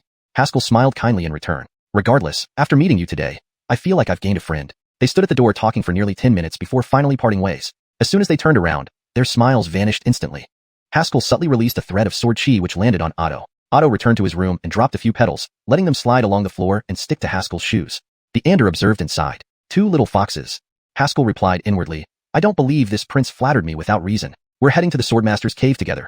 He's just looking for support while keeping an eye on me. You accepted a gift from him. Don't you feel guilty? The Ander teased. Leaving sword chi to track him. Haskell thought for a moment. As long as I lack morals, I won't feel guilty. The Ander. On the other side, upon returning to the room, Otto had barely sat down when a shadow appeared from the corner of the room. The shadow kneeled and bowed. Your Highness, Suzanne privately contacted several Qin dynasty nobles near the Swordmaster's cave. Hearing this, Otto sneered. This foolish Arya is trying to give Haskell a welcome scare. He wanted to ally with Haskell because Haskell demonstrated value, and through him, he could reach Nicole. Suzanne was far too stupid, and Otto sometimes wondered why he ever chose to prop her up. Damn, how could I have thought she'd be a good choice? Otto seethed, remembering all the messes she caused over the years that he had to clean up. The shadow paused then spoke softly. Your Highness, you once said. Suzanne looked beautiful and was stupid, making her easier to control. Otto was speechless. After a pause, he waved his hand. Dismissed. Report their movements to me anytime. This trip to the heavenly derivative Swordmaster's cave cannot fail. Understood. The shadow responded before disappearing into the darkness. Otto sat cross-legged and closed his eyes, trying to locate Haskell via the petals he planted earlier. Confirming Haskell was in his room, he began cultivating. Meanwhile, Haskell switched shoes and tossed the old pair under the bed. Is this enough? He asked. The Ander lazily replied, yes, those petals only have a tracking ability. Just leave the shoes on the boat later. Haskell nodded and began sitting in meditation to cultivate. His time was tight. The spiritual energy absorbed earlier was yet to be fully digested. Many people were vying for benefits at the heavenly derivative Swordmaster's cave. Before arriving, he needed to enhance his strength. A few days passed, and Haskell and company traveled through Thousand Sail City and boarded another floating vessel. They soon arrived at a point 800 miles east of Shanghai Pass. Upon disembarking, before heading to the cave, they unexpectedly saw Suzanne standing nearby with a group of richly dressed young noblemen. Chapter 113. It turns out Anna is a man. Oh, kid, here to give you trouble, the Ander said mockingly. Haskell furrowed his brows and ignored the aria. Apart from having a good figure, Suzanne was utterly worthless in every other aspect, lacking both cultivation and intelligence. If there were internal power struggles within a major family, idiots like her would be the first to die. The more Haskell thought about it, the more he believed that Suzanne was merely a puppet set up by Otto. With such an easily manipulated tool, any dirty or despicable deed could be done through her without soiling one's own hands. Unfortunately, some people insist on getting close despite your wishes otherwise. Seeing the barely concealed disdain in Haskell's eyes, Suzanne felt a surge of indignation. Do I not have everything? Figure, looks, what gives you the right to look down on me? Just know this, in the capital, countless geniuses in science fall all over themselves at my beck and call, yet you look at me like I'm trash? Her strong dissatisfaction made her even more determined to win over Haskell. She desperately wanted to see him kneel before her, subservient and obedient. Master Fong, it's been a while. Suzanne forced a smile as she approached Haskell and cooed. Are you also heading to Tianyin Sword Master's cave? May we travel together? As she spoke, she tried to touch Haskell's collar in a flirtatious manner. The noble youths nearby stared wide-eyed. They had never seen the first beauty of the capital act this way toward anyone. Haskell watched her for a moment, then suddenly laughed. Nikita Tang, did you know your smile reminds me of someone? Hearing this, Suzanne was inwardly elated. Could this be Haskell's love interest? Not really, Haskell shook his head. It reminds me of the courtesans from Chunyu. Suzanne's face darkened, her beautiful eyes flaring with anger, her slender body trembling with rage. Chunyu was a famous brothel in the capital. Although Kelseys there were all talented and beautiful, they ultimately sold their bodies for a living. What nonsense, how dare you speak to Nikita Tang like this? A richly clad disciple next to her exploded in fury. You lowly creature. Bang. Before the disciple finished speaking, an ear-splitting sound erupted. Before Haskell could react, he saw the richly clad disciple flying backward, crashing into a tree, struggling but unable to get up, and finally spitting out blood, clear signs of severe injury. The surrounding disciples' faces changed drastically as they quickly gathered around their fallen comrade. One of them, filled with anger, yelled at Haskell. How could you attack someone without reason? Haskell immediately disagreed. I was standing here minding my own business. I didn't do it. Perhaps you've angered some old enemy? This comment caused the disciples to hesitate, looking warily around them. Haskell couldn't help but laugh. Seems like they had plenty of enemies. Beside him, Suzanne had turned pale. Praised as the first beauty of the capital, she had indeed offended many people under Otto's protection. If a fight broke out, these nobles behind her wouldn't be reliable. She glanced around and slowly moved closer to Haskell, instinctively feeling he was the only one who could protect her. Suddenly, a tremor came from the heavenly Dao pagoda. Haskell immersed himself and saw a dog paw retracting from the second floor, startling him. Could something so fierce be imprisoned here? Just extending a paw could seriously injure someone. And why was it a dog paw? What kind of monster was trapped in the second floor? Lost in thought, Haskell realized he needed to focus on reaching Tianyin Sword Master's cave. According to Anna, the entrance should already be open. All he needed was the dragon pattern jade pendant to enter. He took out a crude map given to him by old Hiram before leaving, supposed to clearly point to the cave. Opening it, Haskell froze in disbelief. What the heck is this? The map was covered with crooked lines, only marking a black dot somewhere, with a note written beside it. Haskell frowned and scrutinized it closely. Private money. Hidden wine spot. Damn. He tore the map to shreds in frustration. That old Hiram was too unreliable. Now left clueless, Haskell stood there, bewildered. Looking around, those preparing to leave had already gone far, including Otto. What should he do? Go back home? At this moment, Suzanne approached, trying to maintain her haughty demeanor. I have a map. If you're willing to follow me, I might consider taking you along. Haskell looked at her as if she were an idiot, saying nothing for a long time. Suzanne thought her offer wasn't attractive enough, continuing, my map is detailed, noting all dangers inside. All the nobles who were cowards had already run away, leaving Suzanne alone and anxious. After some thought, Haskell suddenly drew Qingfeng's sword and placed it against Suzanne's neck, calmly demanding, hand over the map. Suzanne was speechless. Moments later, Haskell walked into the forest with the captured map, leaving Suzanne cursing hysterically behind him. He scratched his ears, somewhat annoyed. I just stole a map, not killed her. Why does she cry like her father died? Following the map's directions, Haskell marked his path, setting up traps along the way to prevent ambushes. After walking for an hour or two, the scenery changed. 3 towering peaks lay ahead, guarding a central basin like 3 giants. This is the place. Haskell confirmed the map's accuracy and put it away. Just reaching the foot of the mountains, a heavy pressure descended, and a vast divine sense swept over him like waves. Haskell's expression changed, preparing to act when the divine sense receded like a tide. A water mirror appeared before him, and a deep voice said, proof. Haskell hesitated, then took out the dragon pattern jade pendant and held it up to the water mirror. The voice sounded puzzled. This is Anna's proof. So Anna is a man? Haskell was speechless. Chapter 114. This is a serious condition, it should be treated. Haskell sometimes felt that the scions of noble families, royal princes, or disciples from major sects must have some twisted logic in their heads. Actually, this wasn't entirely their fault. After all, considering the entire world, No one had even been born who could steal or snatch away Nicole's token.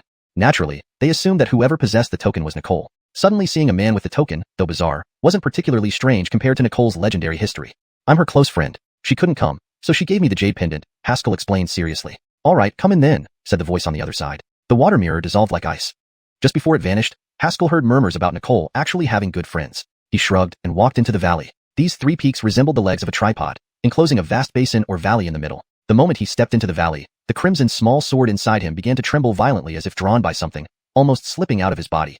If not for Haskell's quick reaction and forceful control, the blood-red sword would have flown out already. What's going on? Haskell frowned, puzzled. Senior, did I do something wrong in my cultivation method? This was the first time he encountered such a situation. Since forming the blood-red sword, it had never escaped his control. Ridiculous. How could there be any problem with the cultivation method I gave you? The Ander retorted indignantly. Alfie, you just said that no one has cultivated this method before. After a pause, the Ander muttered awkwardly, nothing serious. You're a sword cultivator, so the heavenly derivative sword master's cave definitely has good swords. Your blood sword was merely attracted, nothing significant. Do you have any impression of this heavenly derivative sword master, senior? Haskell asked curiously. If it were a friend of the senior, he wouldn't need to risk life and limb to enter the cave. He could stroll right through. Ha, ridiculous. Would I be friends with a mere sword master? The Ander scoffed. Is your brain addled? When I was sealed, he probably hadn't even been born yet. Haskell stuck out his tongue and didn't pursue the matter further. However, this indirectly confirmed that the Ander was likely very old. A sword master level expert lived for over 100 years, meaning the Ander might have been sealed for centuries. No, that calculation wasn't right. Haskell suddenly realized this was a sword immortal. Had there been any sword immortals in Xianyun Prefecture over the past few centuries? That meant the Ander could have been sealed in the Heaven Dao Tower for nearly 1,000 years? Haskell couldn't help but gape. If he were sealed in one place for a millennium, he'd likely succumb to loneliness long ago, his soul fading away. Putting aside these thoughts, he continued forward. After a few steps, he saw a Arya blocking his path. The Arya wore a moon-white dress, her hands empty. She was quite beautiful, with bright eyes, delicate eyebrows, and skin smooth as cream. When Haskell's gaze fell on her waist, he froze. Hanging there was a token similar to the one Brody had given him. Yin Kingdom royalty? Haskell asked. The Arya glanced down at her waist and smiled. Oops, guessed right. You must be Haskell. I'm Brody's sister, Leanna. Haskell nodded. Please thank Brother Yin for me. Not that he sent me, Leanna smirked, revealing cute fangs. I wanted to see what kind of man my best friend likes. Haskell was taken aback. Was this how people tried to get attention nowadays? You look decent, Leanna said, sizing him up and nodding in approval, though you seem a bit young. I don't know if Xiao Alfie likes this type. Haskell bristled. Who was calling him young? And how could she make such judgments without even knowing him?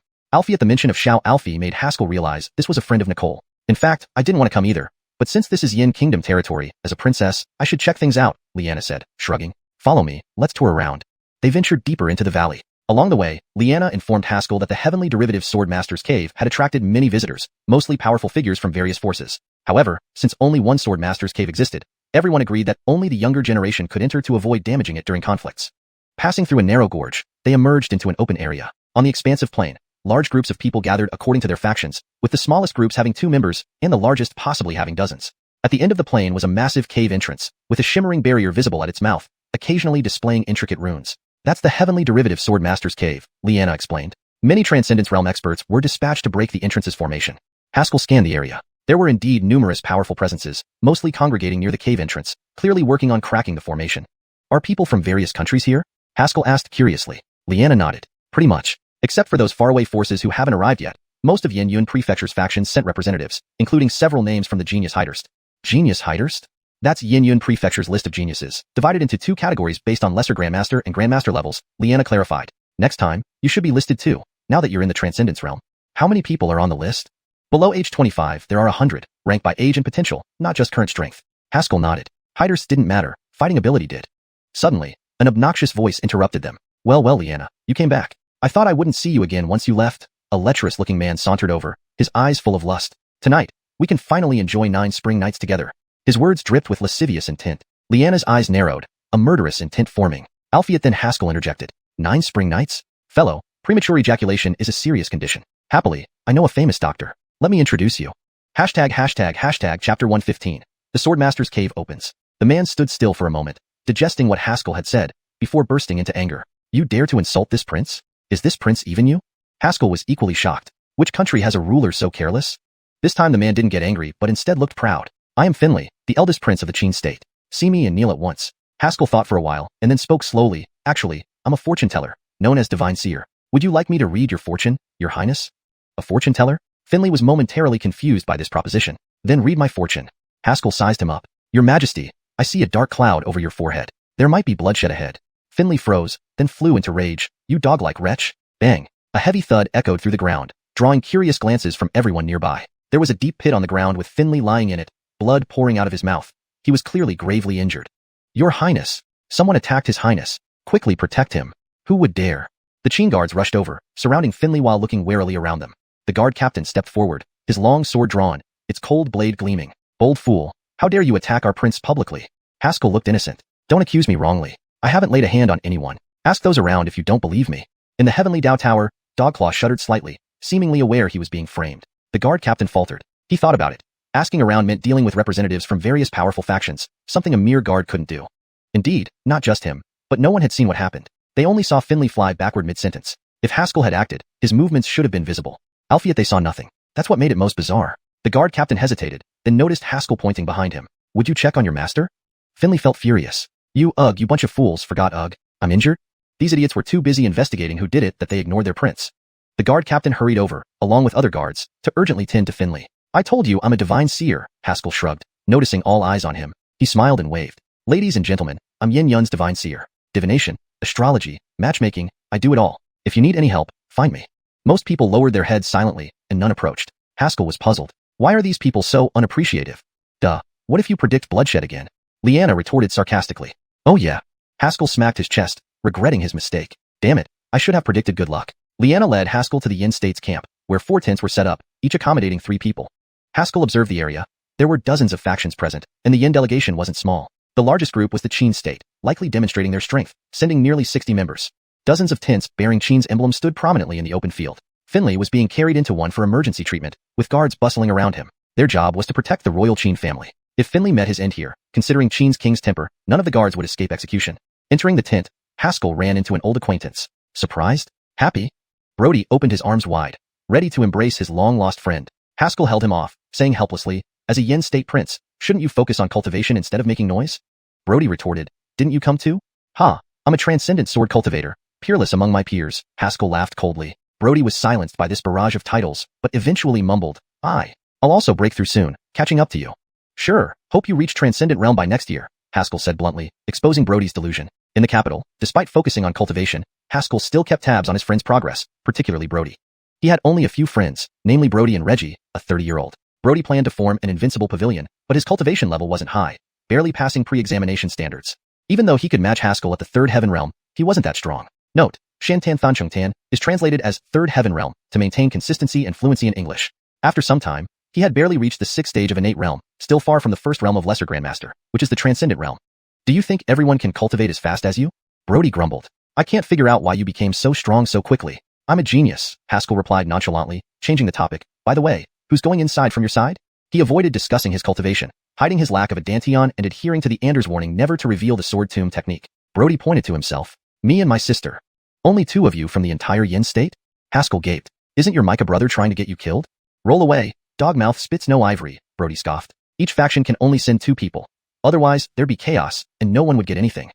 They bantered for a bit until evening fell. Haskell stayed with Brody for the night. Next morning, Haskell woke up to commotion outside. Getting up, he saw Brody standing outside, looking toward the cave entrance. A profound sword intent filled the air. The Sword Master's cave had opened. Hashtag chapter 116. The world of experts. All the forces present, whether sleeping or awake, instantly regained their senses the moment the Sword Master's cave was opened. Go on, prepare to vie for your opportunity, and Micah urged the young man beside him. The youth nodded, his expression resolute as he walked toward the cave entrance. Some put on protective soft armor they had prepared long ago, while others picked up their weapons. Their goal was singular, the Sword Master's cave. Haskell stepped out of the tent and stood next to Brody, muttering, It's finally open. Just standing here, he could feel the intense sword intent emanating from within the cave. Even though the Sword Master had passed away many years ago, the sword intent left behind still conveyed a sharp and indomitable will. Is this what the Sword Master's intent feels like? Not only Haskell, but everyone around also wore expressions of admiration. Even after a century, his sword intent still made people shiver. If this Sword Master were still alive, wouldn't his power be earth-shattering? I'll feel shit. This shameless dog spent great effort leaving his sword intent at the entrance, the Anders sneered. This guy used an array to seal his cave while also embedding his sword intent within it. Whether there are remains inside or not, opening the array would trigger the sword intent. According to the Ander, Graham was just showing off, afraid that people might not know who he was, so he purposely left his sword intent at the entrance. This act was no different from a rich person spending money to build a gold-plated mansion. It was all about boasting. Haskell remained silent, feeling that his beautiful dreams about sword cultivators were about to be shattered by the Ander. Are you ready? Brody looked at Haskell with excitement. This is our first adventure. It's time to let them see the brilliance of the twin heroes of Yin Kingdom. Sometimes, Haskell couldn't understand where Brody got this inexplicable confidence from. Twin heroes of Yin Kingdom? How did he end up being one? However, it seemed that members of the nobility often suffered from a common ailment. They thought they were the best in the world. Cut the crap, Leanna slapped Brody on the head. Stay put once we're inside. Don't run around recklessly. If you die in there, I won't bother retrieving your body. Then she turned to Haskell with a smile. Hide her till Haskell. Stay close to me once we're inside. I promised Janae I'd take good care of you. Brody was shocked by his sister's favoritism. Sis, I'm your brother. I didn't give birth to you, Leanna replied coldly. Blood is thicker than water. Brody stayed rooted to the spot, pounding his chest and lamenting about the coldness of royalty and how life in the imperial family could be heartless. Neither Haskell nor Leanna paid attention to this clown and headed toward the cave entrance. On either side, other disciples from powerful families were not overly anxious. According to the information they had, exploring the Sword Master's cave was no easy task. Being the first to enter didn't guarantee they would claim the Sword Master's inheritance. Based on what we've gathered, this place isn't the burial site of the Graham, but it was where he frequently resided, Leanna shared her intelligence. We know that there are quite a few martial arts techniques, medicinal herbs, and possibly even the sword that the Graham used in his early years. Although sword cultivators rarely change their swords, the early swords, even after tempering, couldn't compare to those used after becoming a sword master. Hearing this, Haskell's eyes lit up. Since reaching the levitation realm, he had started feeling that the Qingfeng sword wasn't powerful enough for him anymore. Every time he used it, the sword emitted trembling sounds. The sword chi he mastered through the Sword Tomb Decree was too powerful, and even the Snowfall sword was struggling to handle it. Albeit until now, Haskell hadn't encountered a high-quality sword suitable for him. Now, if he could find the Graham's sword, it might be perfect for him as his next weapon. Strange. Why does this Graham's aura seem familiar? The Ander's voice sounded in his mind. Haskell kept his expression unchanged and communicated telepathically. Senior, did you know this Graham? Never met him, but his aura feels very familiar.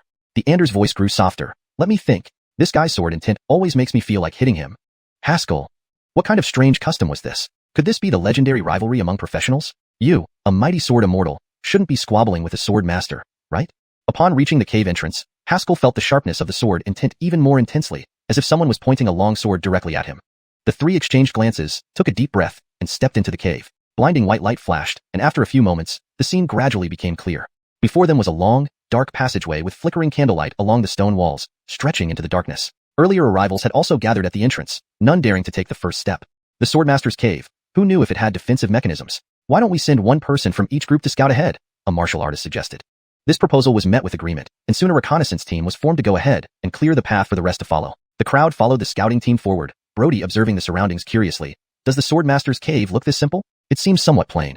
Leanna shook her head. Sword cultivators don't really care about material things. Apparently, Graham was relatively, well, to put it bluntly, somewhat vain. He just changed his clothes a few times a year. Haskell was startled. Do other sword cultivators never change clothes? Actually, many top experts have wardrobes filled with the same style of clothing, Leanna laughed. Most people can't remember what the experts look like. They only remember the expert's signature attire, weapons, and distinct features. So, many experts deliberately craft their public image to make it easier for people to recognize them. There was once a renowned sword cultivator who wanted to cash in at a bank without spirit stones. Because he forgot his sword, he was mistaken for a fraud and thrown into jail. Haskell. Why did the world of these experts seem different from what he imagined? Chapter 117. Is this how you pursue love? The corridor was very smooth as Haskell followed the group ahead, casually brushing his hand against the wall. This is carved by a sword in tint.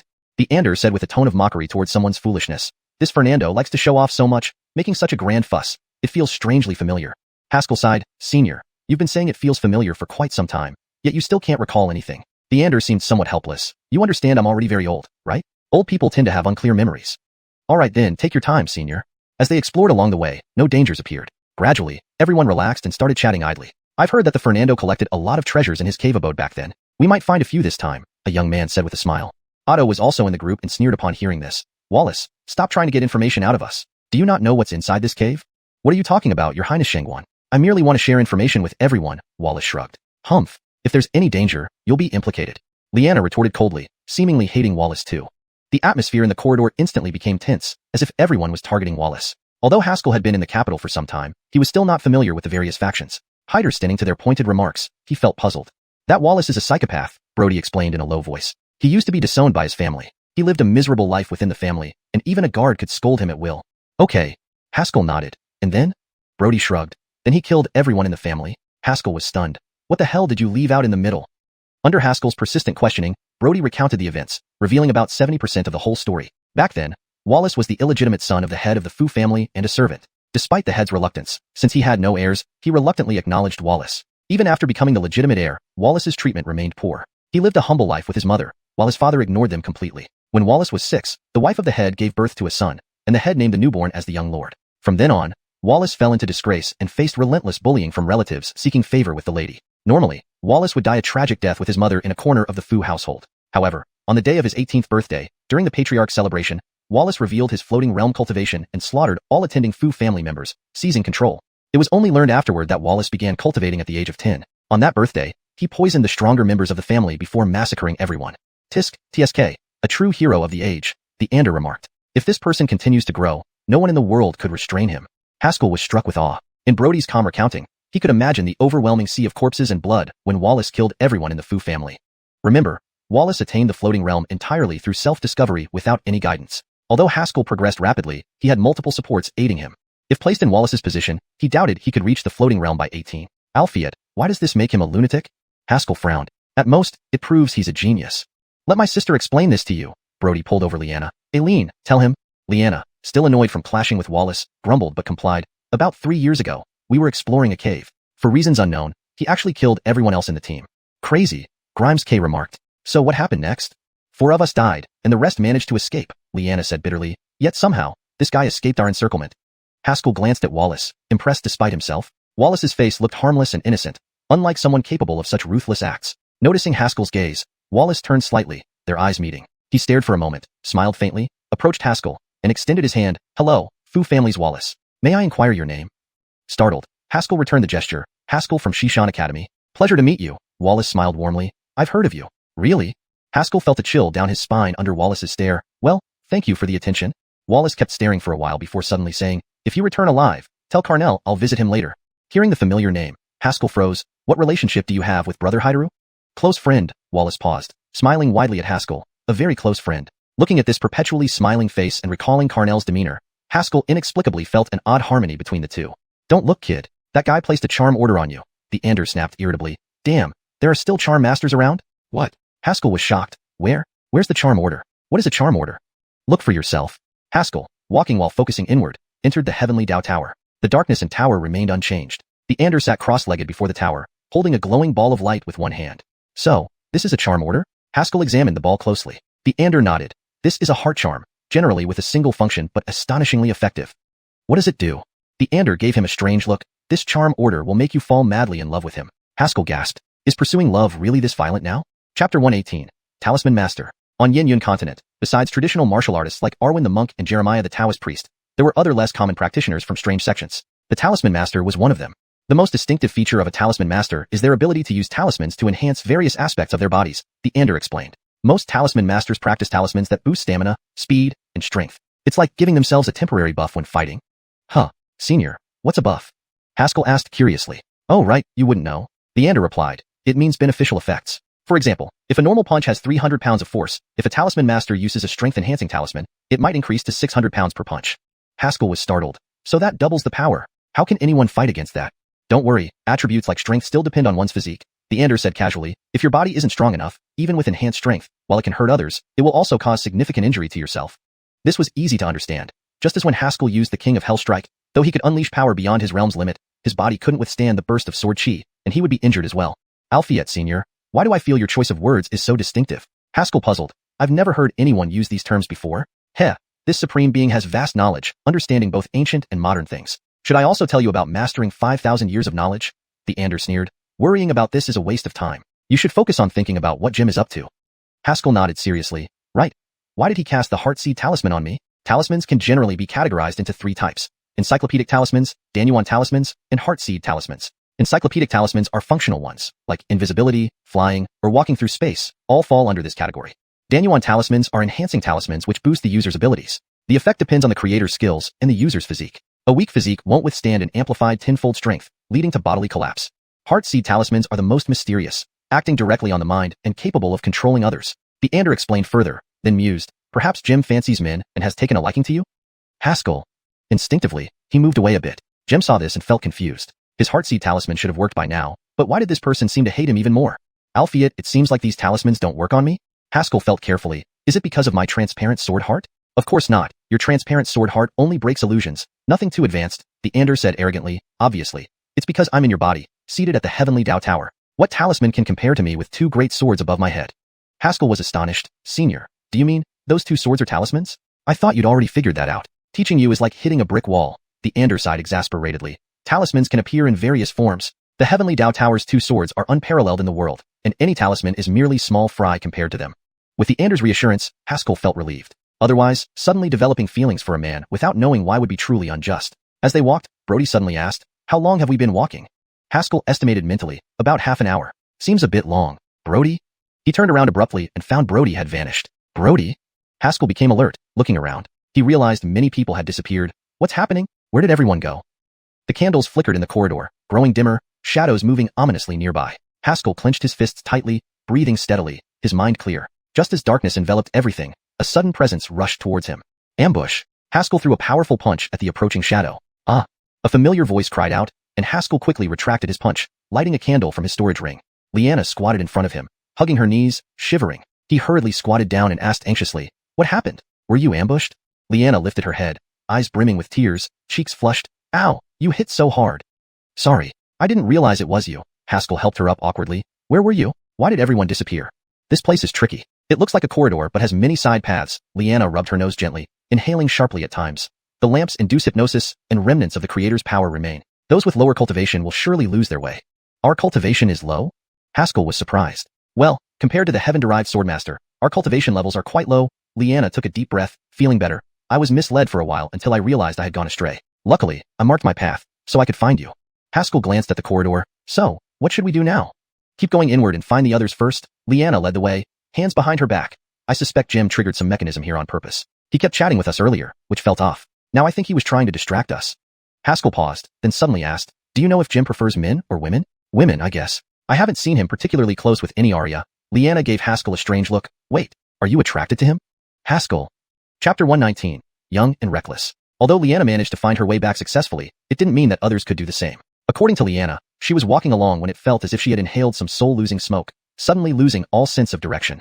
"I must say, the quality of this soul-losing smoke is pretty high. It even managed to bewitch me. It smelled a bit like Zue Hider 13 fragrances." Liana said with certainty. "I bet this Kramer used soul-losing smoke to torment young girls frequently." Haskell muttered, "Why are you so familiar with soul-losing smoke?" Liana fell silent for a moment before replying, "Young and reckless." Haskell's eyes widened. What kind of oddballs does the Yin royal family produce? Let's not talk about the crown prince. Third Prince Brody neglects his duties, always thinking about establishing some ridiculous, invincible pavilion. And now, Amaya Liana was involved in human trafficking in her younger days? The Yin kingdom is doomed. Haskell sighed, lamenting the fate of the Yin kingdom. Wait. He suddenly stopped and reached out to grab Liana. After a brief pause, he spoke clearly. "I just sprained my right ankle. Could you support me a little?" As he spoke, he wrote a few words on Liana's palm. "Sure. Hold on to me tightly," Liana responded calmly. Footsteps echoed through the corridor, as if many people were following them. With nearly all the lights extinguished along the sides of the tunnel, one's other senses were heightened greatly while walking in darkness. Especially after cultivating the sword heart's clarity, Haskell's senses became even sharper. In his mind, the corridor wasn't completely dark. Footsteps and breathing intertwined like thin threads, forming human shapes. Apart from the two of them, someone else was trailing behind them, moving almost identically. Haskell halted, saying, "My foot hurts terribly. Let's stop for a moment." Whoosh. Before he finished speaking, a gust of wind attacked Haskell's right foot from the darkness.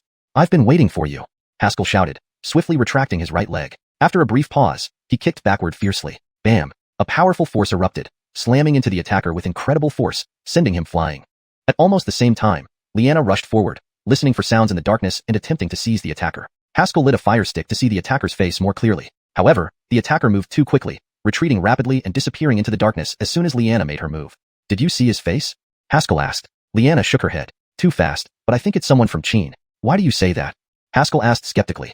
Who else but Finley would ambush teammates so early on and do something so stupid? Liana sneered. "That fool seeks revenge for the smallest slights. You beat him up at the entrance. He coming back for payback was inevitable." Haskell felt a bit helpless. "It wasn't me who hit him. Don't worry if you did. So be it. There's nothing to fear. Finley is just a weakling." Liana waved it off. "If not for the Qin kingdom's military might, which could cause a diplomatic issue, I would have killed that idiot long ago as an offering to the heavens. Beating him up for me counts as avenging me." Haskell gave up on arguing. He wanted to test when the great power on the second floor of the Heavenly Dao Pagoda would intervene, because previously, it always seemed like there was a dog confined on the second floor. However, the Heavenly Dao Pagoda was within him, or rather, his body housed the Heavenly Dao Pagoda. Haskell still wasn't sure if the black space inside was part of his body or connected to some extraordinary realm. Anyway, he had effectively beaten up Finley. Thinking of this, he nodded helplessly. "Okay, as long as you're happy." Liana glanced at him curiously. You're sweet-talking me. No wonder Hydertul you Hydering likes you. After this interruption, they continued their journey steadily. Along the way, they saw traces of many battles. Liana was first surprised, then her expression turned grave. Someone has already made a move. The exit should be nearby. Logically, everyone was trapped here until the true exit was found. Albeit once the exit was discovered, the person stepping through would gain the legacy of the Kramer, a prize no one wanted to share. Such is the nature of most people in the world, perhaps a form of sorrow. They walked for about the duration of a cup of tea when a cave opening appeared before them. As they stepped through, the view suddenly opened up. Behind the cave opening was a massive cavern, as if part of the mountain had been hollowed out. The ceiling disappeared into the darkness, indistinguishable. In the center of the cavern floated a grand palace, surrounded by shimmering lights. Despite the lack of elaborate decorations, it exuded an inexplicable air of nobility. Below the palace, 3 groups faced each other. Directly opposite Haskell stood a man in black, with a cold demeanor like a sharp blade, emanating a cutting presence just by standing there. On either side of the man in black were a man and a Arya, both wearing luxurious robes, radiating dignity and authority. These 3 are? Haskell looked at Liana. He didn't recognize any of them. The man in black is Ellsworth, ranked second on the 8 Desolate Academy's Dragon Tiger Hydurst, Liana whispered. Dragon Tiger Hydurst? Haskell's expression turned serious. What rank? Second. Haskell remembered what Atticus had said earlier, that the top 2 on the Dragon Tiger Hydurst could thrash them easily. What about the other 2? Haskell gestured towards the man and Arya. They are from Tang, known as the Notorious Duo, 1 male and 1 female, who always attack in pairs, Liana sneered. Their arrival immediately caught the attention of the trio. Before they could speak, a brazen voice interrupted. Haha, this palace's majesty found the palace first. Suddenly, a detestable face appeared before everyone. It was Finley.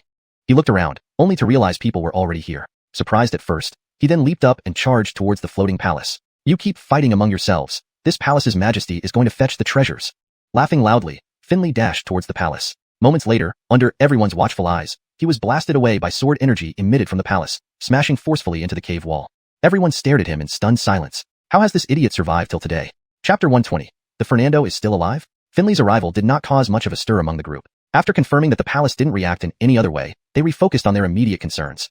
This place is perilous, as all of you have surely seen, the male half of the Yin-Yang duo said first. Continuing our fight will at best result in mutual ruin. Only by cooperating can we gain benefits within the palace, don't you agree? With these words, the male half aligned everyone's interests. Everyone had entered this place for the legacy of the Fernando. Without securing the legacy, fighting each other would only benefit others. Only top experts from various factions could enter this place. Naturally, none wanted to lose what was almost in their grasp. After a brief pause, Liana was the first to nod in agreement. All right, but during the process of opening the palace, no one can attack from behind. If anyone can't follow this rule, let's part ways right now. Ellsworth nodded expressionlessly, indicating his consent. Within moments, the 3 factions reached an agreement to cooperate. Of course, they unanimously excluded a certain fool who had recklessly attacked the palace outright. Seeing the temporary cooperation secured, the few of them relaxed their guard. The outer perimeter of this palace is enveloped by a sword formation, explained the male half. To break through it, each of us needs to stand on one of the 3 key points and unleash massive amounts of true chi to breach them, thereby breaking the formation. He then pointed out the 3 key points, choosing one himself to stand on. Ellsworth, saying nothing, followed and stepped onto another key point. Once he saw both of them in position, Liana walked into her designated key point. Before entering, she whispered so only 2 could hear. If anything unexpected happens, forget about me and go directly for the treasures inside the palace. What if they attack you? Haskell asked quietly. Don't worry, I have ways to protect myself, Liana replied with a smirk. Of course, if you're really concerned about my safety, you can take my place at the key point, Haskell said seriously. I'll cheer you on from the sidelines. Liana. Seeing Liana step into her key point, the other 2 couldn't help feeling a bit uneasy at her visibly exasperated expression. Nikita Yin, if you're not feeling well, perhaps you should rest? The male half suggested cautiously. Managing a key point wasn't as simple as he made it sound. It required immense skill. Once they started attacking the formation, they'd be subject to a counterattack from the formation itself. They needed formidable strength to withstand this and find the core to shatter it. This thoroughly tested their overall abilities. Liana glared at him irritably. It's none of your business. Just start. The male half was speechless for a moment before grumbling to the female half. This Arya is inscrutable. No wonder they say women's hearts are like needles at the bottom of the sea. Hard to please. The female half instantly flared up. Oh, so you've finally admitted you've always disliked me? Male half. What does she think about all day? Not wanting to tangle with her, he hastily interrupted. Everyone ready? I'm about to activate the formation. He flicked his finger, sending a stream of true chi towards the palace. Ting. The entire palace roared to life like a waking giant. Accompanied by metallic sounds, countless air-condensed swords began to appear. Thousands of swords, shimmering brightly, swirled around the palace like radiant rivers. The wind stirred by their movement shattered the surrounding rocks. Haskell watched this scene with admiration. Commanding thousands of swords. This was what a true sword cultivator looked like. Alfie at the Ander muttered, Damn. This Fernando is such a show-off. This style is so familiar. I've seen it somewhere. Suddenly, the river of swords split into 3 streams, rushing straight toward Liana, Ellsworth, and the male half. Beware. One of these swords is different. Find and destroy it. The male half shouted. immediately confronting the stream of swords. The other two were engulfed by the river before they could respond. The endless stream of swords, relentless in its assault, even intimidated the sword cultivator Haskell. Yet the trio's strength was not to be underestimated. Each deployed unique methods to withstand the onslaught. Ellsworth was the most forceful, wielding a long spear with fluid movements, continuously shattering the river of swords. No sword could get within 10 feet of him. The male half, holding twin crescent blades, cast a wall of light. Though not as impenetrable as Ellsworth's defense, he still held off the sword river. Liana used an unconventional method, waving her robe to redirect the flow of the river and then strike back using the river's own force against it. Watching her, Haskell noticed something odd. Each time Liana moved, her fingers instinctively tightened, a habit from handling weapons. Yet, since meeting her, he had never seen her use any weapon. Why? Could there be a secret related to her weapon? Driven by curiosity, Haskell approached the unconscious Finley, searching him and taking all valuables. Just as he was sorting through the loot, Finley groggily regained consciousness. Ow! What happened just now? Haskell, startled, pointed abruptly. Look over there, treasure. Still dazed, Finley turned to look, only to feel another blow to his head. His eyes rolled back, and he fainted again. Haskell retracted his fist, muttering, "You should stay unconscious. Why scare people by suddenly waking up?" Nonetheless, he kindly left Finley some undergarments instead of stripping him completely, leaving room for future encounters. After all, praising his kindness, Haskell returned to the palace, finding that the trio had already broken the formation. Before they could catch their breath, the palace shook violently, and a low voice echoed in the cavern. "Who dares intrude upon my palace?" Everyone was stunned.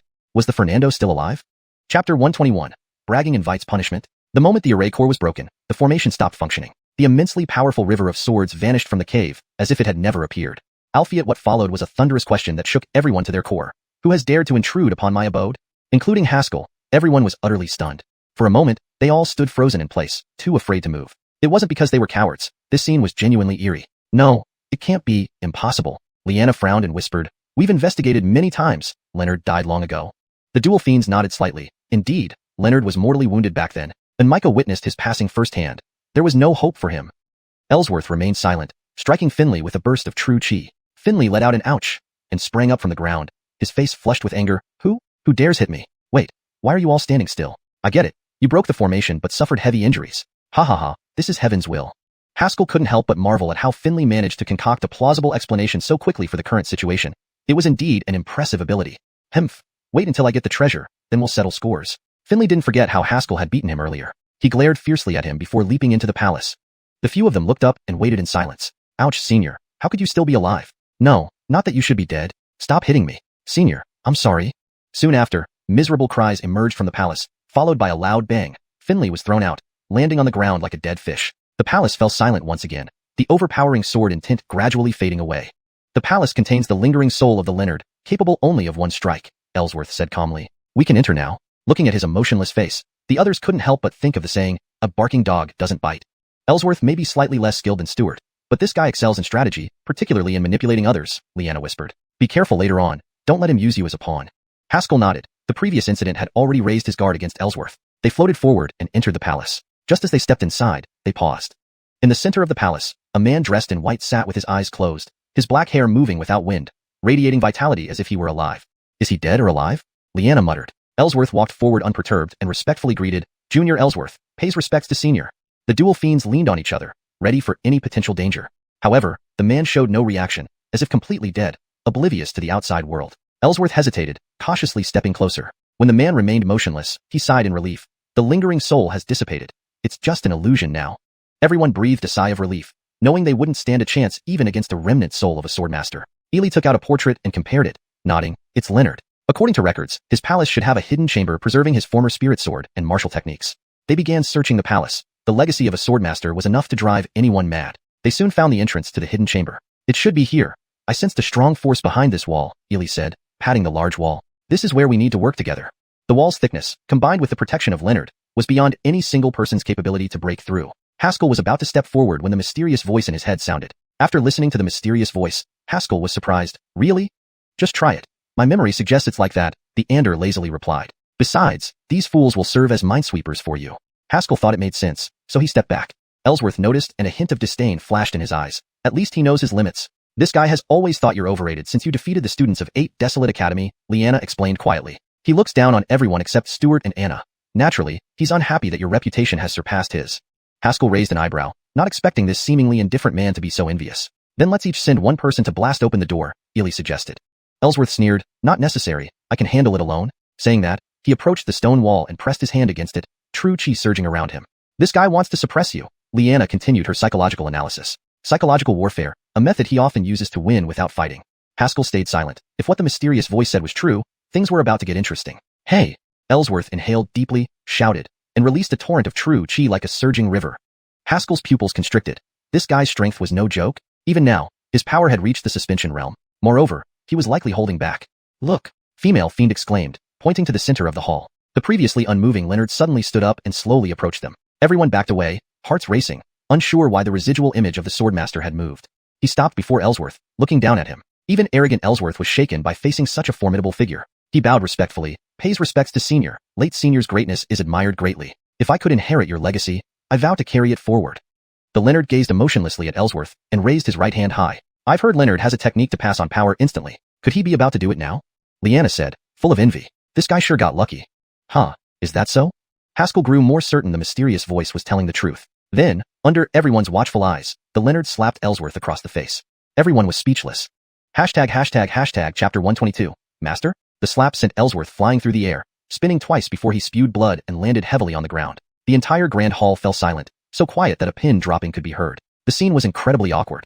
What's going on? Didn't they say that the Ferguson was just a remnant image? Cases like this were common in the legacies of powerful figures. After their deaths, due to their immense power, they often left behind remnant images. Albeit without residual souls to sustain them, these images had no mobility and would slowly dissipate over time. After a moment, Matthew swallowed and cautiously glanced at the Ferguson. Senior, are we supposed to undergo a test? The Ferguson said nothing, standing there like a stone pillar. Ha ha ha ha, I knew it, didn't I? The Ander inside the heavenly Dao Tower burst into laughter. Kid, just do as I say, and you'll be safe. Haskell nodded, preparing to step forward when he suddenly saw Ellsworth roll over and sit up. Wiping the blood from his mouth, his eyes flashed with a cold, ruthless light. A dead man still dares to block my path? Today, I will make you vanish into dust. He, the illustrious second-ranked figure on the 8 Desolate Academy's Dragon Tiger Hydurst, a prodigy, had never endured such humiliation, not even by the Ferguson. Haskell tried to intervene, saying, actually, I have a way. Ellsworth shot him a disdainful glance. Only cowards evade battles, mere pretenders. Without giving Haskell a chance to reply, he lunged directly at the Ferguson. Die. Ouch, Senior is indeed formidable. Ouch, don't hit the face. Don't hit, I surrender. History repeated itself. Moments later, Ellsworth rolled back to the center of the hall, battered and bruised, barely recognizable. One word, miserable. As the Ferguson paused, a complex array suddenly emerged within the hall, enveloping the few of them. The challenge failed, Die. The Ferguson said coolly. Hiss. Everyone sucked in a sharp breath, looking at Ellsworth with shock. You stupid fool, if you fail, it doesn't mean the rest of us should suffer too. Breach this array. Matthew growled, surging with true chi, ready to break out. Albeit as soon as the array appeared, thousands of swords materialized, darting madly within the array. Instantly, everyone was plunged into crisis. This array is the Thousand Swords Array, the very one that made the Ferguson famous. If we can't break through, we won't last long. We'll end up as pools of blood. Liana retrieved her weapon, blocking several sword auras. She noticed Haskell staring at her with an odd expression and felt embarrassed. What are you looking at? Not. I've never seen a Arya use a pair of huge Wongjin hammers as weapons. Haskell murmured. Liana's weapon was indeed an enormous pair of Wongjin hammers, each hammerhead nearly as big as a person, creating quite a visual impact. No wonder you refused to use any weapon earlier. Haskell realized now.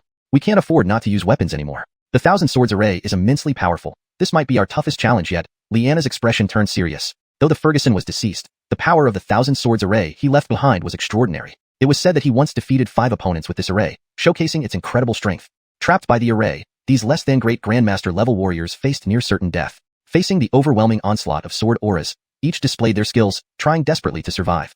The dual Sha maintained a fragile equilibrium within the array, while Liana relied on the wide reach of her hammers for some defense. Ellsworth fared the worst. First hammered by the Ferguson and now trapped by the sword array, he was utterly miserable. Though they managed to hold their own momentarily, it wouldn't last. Their true chi reserves were limited. Continued exhaustion would soon lead to their demise.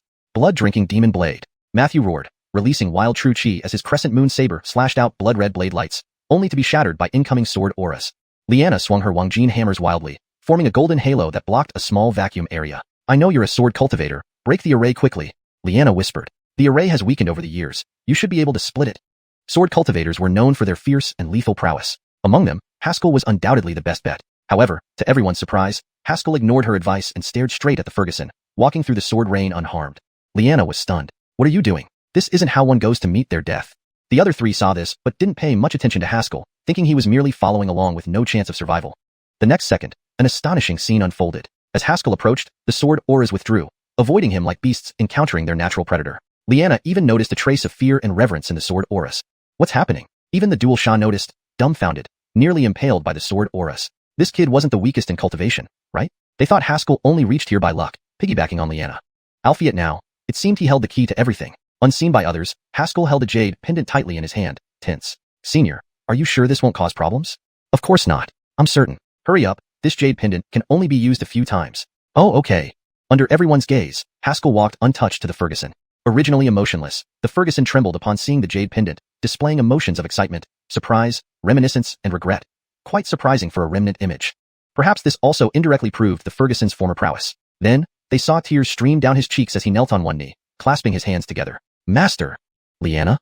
Matthew and New Sha? Ellsworth. Finally saved. Chapter 123. Whoever snatches it, I'll kill. At this moment, a bizarre scene unfolded within the palace. Liana and her companions were nearly dead inside the sword array, beaten like dogs, while on the other side, Fernando had directly knelt before Haskell, calling him master.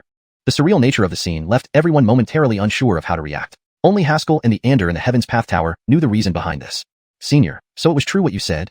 Haskell tightly gripped the jade pendant, utterly shocked by the scene before him. Just moments ago, the Ander had told him that as long as he held onto this jade pendant, nothing bad would happen to him. Initially, Haskell didn't believe it until this scene unfolded right before his eyes, confirming the man's words. Humph, of course my words are never false, the Ander said proudly. From the moment we entered, it felt familiar. Only when I saw this broken array did I remember who this fellow is. Haskell immediately became curious. Any person recognized by the Ander must be someone significant. Yet, hadn't he also said that by the time Fernando rose to fame, he had already been sealed into the Heaven's Path Tower? Wait, earlier, Fernando called out, Master. Could it be? Haskell suddenly realized. The Ander chuckled, yes, Xianxia, the old thief, is indeed Fernando's master. No wonder the Thousand Swords array avoided the jade pendant. Haskell mused, does this mean everything in this tomb belongs to me now? How did you reach that conclusion? The Ander asked curiously. Heaven, earth, ruler, kin, teacher, disciples inherit their master's legacy. Thus, the master inherits the disciple's legacy, Haskell confidently explained. I'm essentially your disciple, senior, and since you and Xianxia were friends, I, as the nephew, am naturally entitled to my uncle disciple's legacy. The Ander almost got lost in Haskell's logic before finally replying, whatever you say. Facing the jade pendant in Haskell's hand, the long-dead Fernando seemed to regain some of his human emotions. He slowly stood up, glanced deeply at Haskell, then waved his hand, instantly dissipating the entire sword array. Since you are the inheritor of my master, you have the right to all these things. With that, he led the way forward. The others, who had just escaped from their dire situation within the sword array, felt significantly relieved. They didn't dare rest though. This was a prime opportunity to delve deeper into the palace and gain valuable legacies. Following Fernando, they arrived at a stone wall. He pointed with his fingers, forming a sword shape, and casually waved. The entire stone wall crumbled like paper. This sword, named Spirit Return, is one I once used. From today onward, it shall follow you, Fernando said calmly. Behind the rubble lay a dark chamber where a dazzling long sword floated mid-air.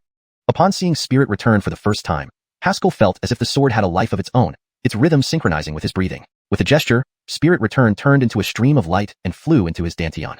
Fernando paused, his gaze changing as he looked at Haskell. You possess the body of a sword grave. This Spirit Return is most suitable for you. Except for Liana, the others watched enviously.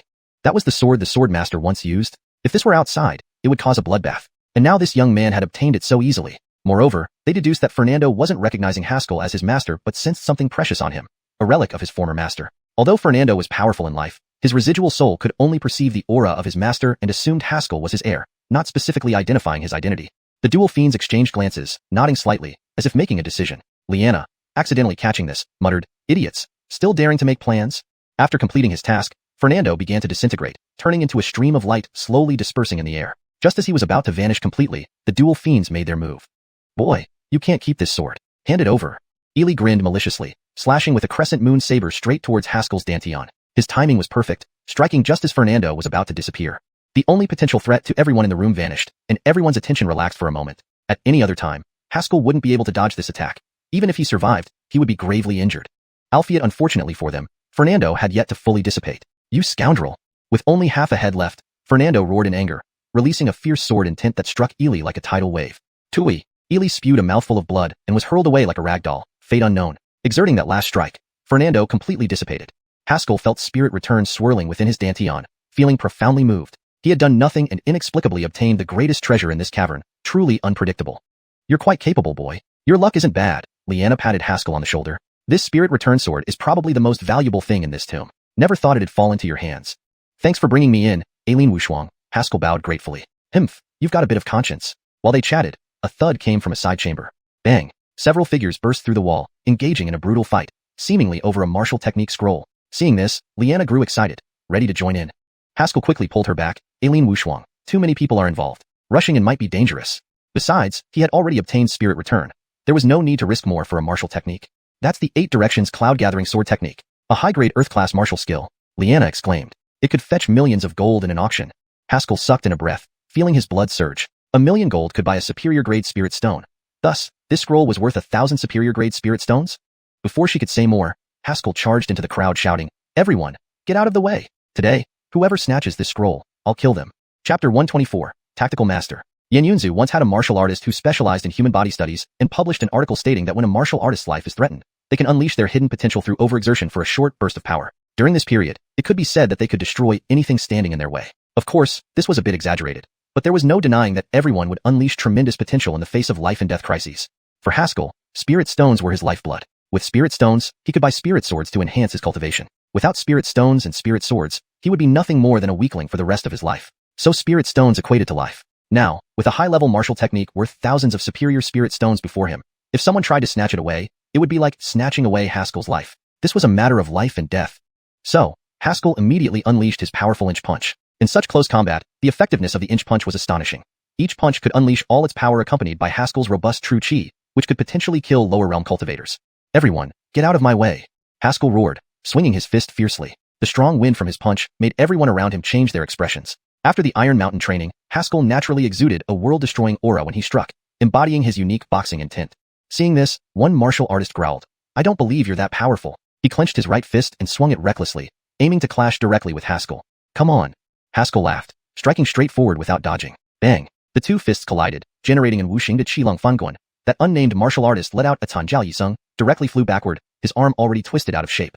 Revised for natural fluency and consistency, the two fists collided, unleashing an invisible wave of energy. The opposing martial artist let out a scream and was sent flying, his arm twisted into a grotesque shape.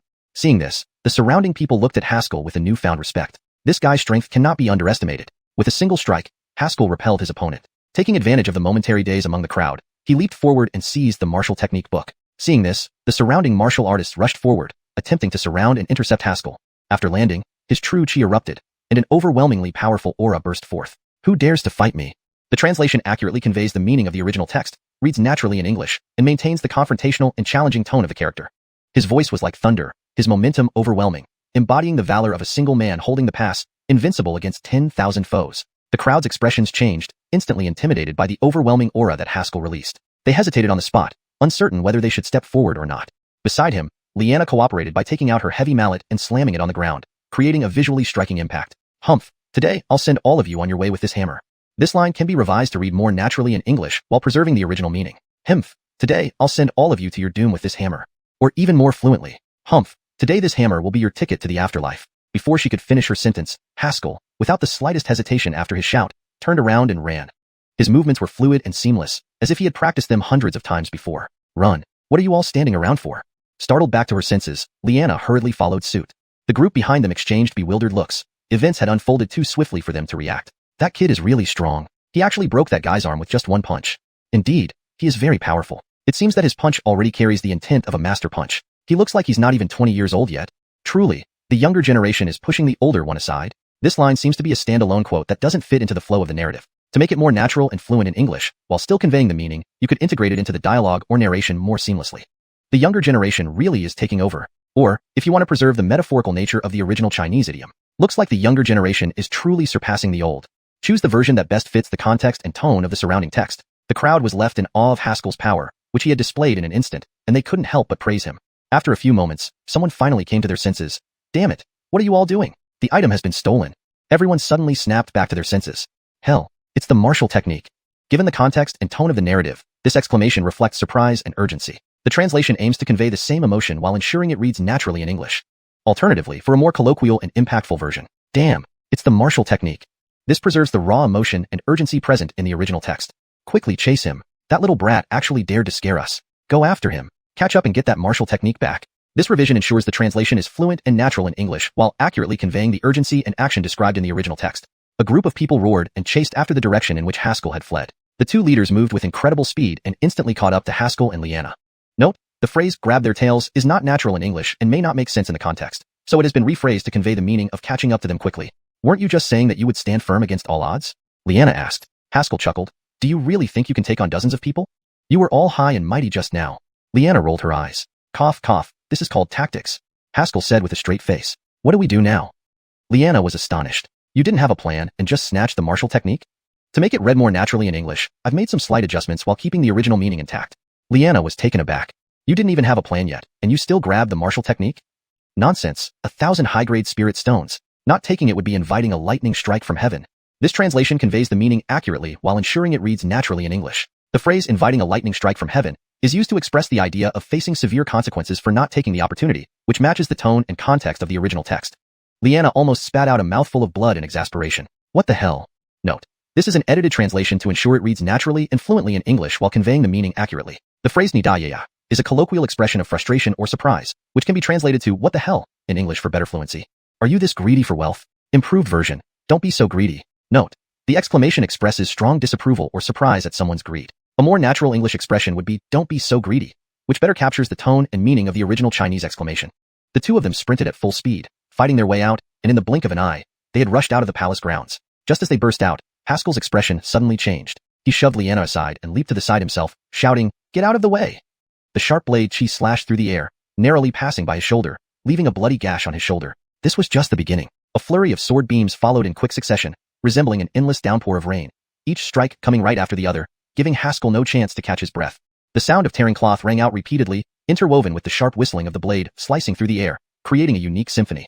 Step by step, he was being overwhelmed, making it difficult to turn the tide. Such was the nature of battles between experts. However, Haskell took a deep breath, and the sword energy in his meridians surged wildly. He suddenly drew his sword amidst the flurry of blades. With a clear ring, the Qingfeng sword was unsheathed, slicing through the air in a bright arc that shattered the web of donghua. Haskell seized this opportunity, retreating several steps to escape the range of the blinding blade light. Upheaval hammer! Liana roared, slamming her massive hammers into the ground. A boom echoed as an invisible wave of energy erupted, cracks spreading like spider webs. The figure wielding the blade leaped back, evading the attack. An expert, Haskell remarked, noticing that the sleeves of his arms were almost shredded, revealing skin that faintly shimmered with a golden hue. This was the first time since regaining his cultivation that Haskell had been overpowered by someone at the same level. Although he had lost the initiative, the opponent's strength was indeed formidable, making him feel suffocated. The last person who made him feel this way was Anna. The man stood tall, sheathing his sword behind his back, and said with a faint smile, "I am Stuart. I've heard much about Liana's unparalleled strength and how her twin hammers can split mountains and shatter rocks. Today, you certainly live up to your reputation." Is he praising her or insulting her? Haskell wondered. While he was being suppressed, quite a few people had already surrounded them. One of them sneered, "Enough chit-chat. Take her down first." He reached out, claws extended, grabbing toward Liana. At the same time, several others attacked simultaneously, nearly sealing off all escape routes for the two. Liana coldly laughed, raising her hammers high. "You aren't even qualified to take me down." As she spoke, a surge of powerful true chi erupted from her, turning the twin hammers into countless hammer shadows that danced around her.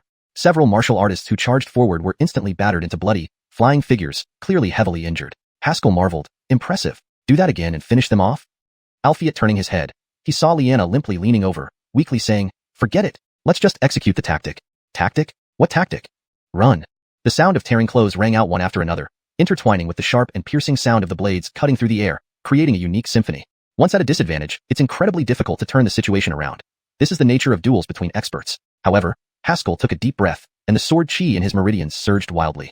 He suddenly drew his sword amidst the donghua. Note, donghua means glint of blades, or blade light, so it should be translated accordingly for better fluency. Revised. However, Haskell took a deep breath, and the sword chi in his meridians surged wildly. He suddenly drew his sword amidst the glint of blades. Clang. The clear sound of the sword being drawn from its scabbard cut through the air, tracing a bright arc that shattered the barrage of donghua, blade light. For better fluency in English, donghua should be translated contextually. Here is the revised paragraph with contextual adjustments. Clang. The clear sound of the sword being drawn from its scabbard cut through the air, tracing a bright arc that shattered the relentless wave of blade strikes. Note, the term donghua literally means blade light, but in context refers to the continuous attacks from blades or swords, which I've rendered as blade strikes for better readability and natural flow in English. The Qingfeng sword suddenly unsheathed, tracing a bright circular arc that shattered the blade light. Taking advantage of this opportunity, Haskell quickly retreated several steps, escaping the range of the da light. Note, da should be sword for consistency and fluency in English. Revised. Taking advantage of this opportunity, Haskell quickly retreated several steps, escaping the range of the sword light. Sky-shattering hammer. Liana roared, slamming her massive dual hammers forcefully into the ground. Boom. A powerful shockwave erupted in the area, with spiderweb-like cracks rapidly spreading. The figure wielding the blade leaped away, avoiding the attack's range. High-level expert, Haskell remarked, turning his head. His sleeves were almost shredded, revealing skin faintly glowing with a golden hue. This was the first time since he had regained his cultivation that he was suppressed by someone of the same realm. Although he had lost the initiative at the beginning, the opponent's strength could not be underestimated, leaving Haskell feeling suffocated. The last person who made him feel this way was Nicole. The man stood tall, sheathed his sword, and smiled faintly. I am Stuart. I've heard much about Liana's unmatched strength and how her twin hammers can split mountains and shatter rocks. Today, it's as rumored. Is he praising you or mocking you? Haskell asked, puzzled. In the short moment while he was being suppressed, quite a few people had surrounded them. One of them sneered. Talk so much nonsense with her? Grab her first. With that, he extended his hand into a claw, lunging toward Liana. At the same time, several others attacked simultaneously, aiming to overwhelm both of them and sealing off all possible escape routes. Liana sneered, raising her hammers high. You're not worthy of taking me down. As she spoke, a torrent of powerful true chi surged out, transforming her twin hammers into countless hammer shadows swirling around her. Crash! Several attackers at the forefront were instantly smashed back, spewing blood and clearly severely injured. Haskell exclaimed in admiration, amazing! Do it again. Beat these guys up? Turning, he saw Liana staggering over, breathless. Beat what? Hurry up and follow the tactic. Tactic? What tactic? Run. Please note that I have streamlined and adjusted the translation to ensure it reads naturally while preserving the original context and style. The word hong, boom, has been translated to its equivalent English onomatopoeia to fit seamlessly into the narrative. An invisible wave of energy erupted in the area, and spiderweb-like cracks rapidly spread. The figure wielding the blade flashed a few times, swiftly evading the attack's range. Skilled expert, Haskell muttered, turning his head. His clothes on both arms were almost slashed to shreds, and faint golden skin could be seen underneath. This was the first time since he had regained his cultivation that he was suppressed by someone at the same realm. Although losing the initiative was partly to blame, the opponent's strength still could not be underestimated, making Haskell feel a suffocating pressure. The last person who made Haskell feel this way was Anna. The man stood tall, sheathed his sword behind his back, and smiled faintly. I am Stuart. I've heard a lot about Liana's unmatched strength and her ability to split mountains with her twin hammers. Today, I see that your reputation is well-deserved. Is he praising you or insulting you? Haskell asked, puzzled. While he was being suppressed, quite a few people had already surrounded them. One of them sneered, why talk so much nonsense with her? Capture her first. With that, he extended his hand into a claw and lunged toward Liana. At the same time, several others attacked simultaneously, almost sealing off all escape routes for the two of them. Liana sneered coldly, lifting her hammers high. You aren't qualified to capture me. As she spoke, powerful true chi surged out from her, and her twin hammers transformed into countless hammer shadows swirling around her. Bang! Several martial artists who rushed forward were instantly smashed back, spitting blood as they flew away, clearly heavily injured. Haskell exclaimed in admiration, impressive! Do it again. Finish these guys off. Turning his head, he saw Liana leaning weakly towards him, breathless. Screw that. Hurry up and execute the tactic. Tactic? What tactic? Run. This was the first time since he recovered his cultivation that he had been overpowered by someone at the same level. Although he lost the initiative, the opponent's strength was still not to be underestimated, giving Haskell a feeling of suffocation. The last person who made Haskell feel this way was Anna. The man stood tall, sheathing his doll behind his back, and smiled faintly. I am Stuart. I have long heard of Liana's unparalleled strength and how her twin golden hammers can split mountains and crack rocks. It's true as the rumors say, indeed. Note, doll should be sword in this context to fit naturally in English. A more fluent version would be, the man stood tall, sheathing his sword behind his back, and smiled faintly. I am Stuart. I have long heard of Liana's unparalleled strength and how her twin golden hammers can split mountains and crack rocks. Meeting you today, it's clear the rumors are true. Is he complimenting you or insulting you? Haskell was puzzled. During the time he was being suppressed, quite a few people had already surrounded them. One of them sneered and said, stop chatting with her. Let's take her down first. Saying this, he extended his hand into a claw and lunged toward Liana. At the same time, several others launched their attacks, targeting both of them and effectively sealing off nearly all possible escape routes. Liana sneered, raising her twin hammers high. If you think you can capture me, you're dead wrong. Note, adjusted for natural English flow and tone. As she spoke, a powerful surge of true chi erupted from her, and the two golden hammers suddenly transformed into countless hammer shadows, dancing around her body. Boom. The collision of fists sent an invisible wave of energy rolling out. The martial artist let out a miserable cry as he was sent flying backward, his arm twisted unnaturally. Upon seeing this, the onlookers' gazes towards Haskell changed instantly. This guy's strength couldn't be underestimated. With one blow, Haskell forced back his enemy. Seizing the moment while everyone was still in shock, he leaped forward and seized the martial technique book. The surrounding martial artists moved in quickly, trying to intercept Haskell. As he landed, powerful true chi burst forth from him, exuding an overwhelming aura. Who dares challenge me? His voice thundered with immense momentum, showcasing his unyielding spirit. Everyone's expressions changed abruptly, momentarily stunned by Haskell's overpowering presence. They hesitated, uncertain whether they should advance or not. Beside him, Liana pulled out her gourd hammer, slamming it on the ground with visual impact. Humph, today, I'll send you all off with this hammer. Before she could finish her sentence, Haskell shouted loudly and then turned and ran without hesitation. His actions were smooth and fluid, as if he had practiced them countless times. Run. Why are you all just standing there? Liana snapped out of her daze and hurriedly followed suit. Behind them, People looked at each other in disbelief. Things happened too quickly for them to react.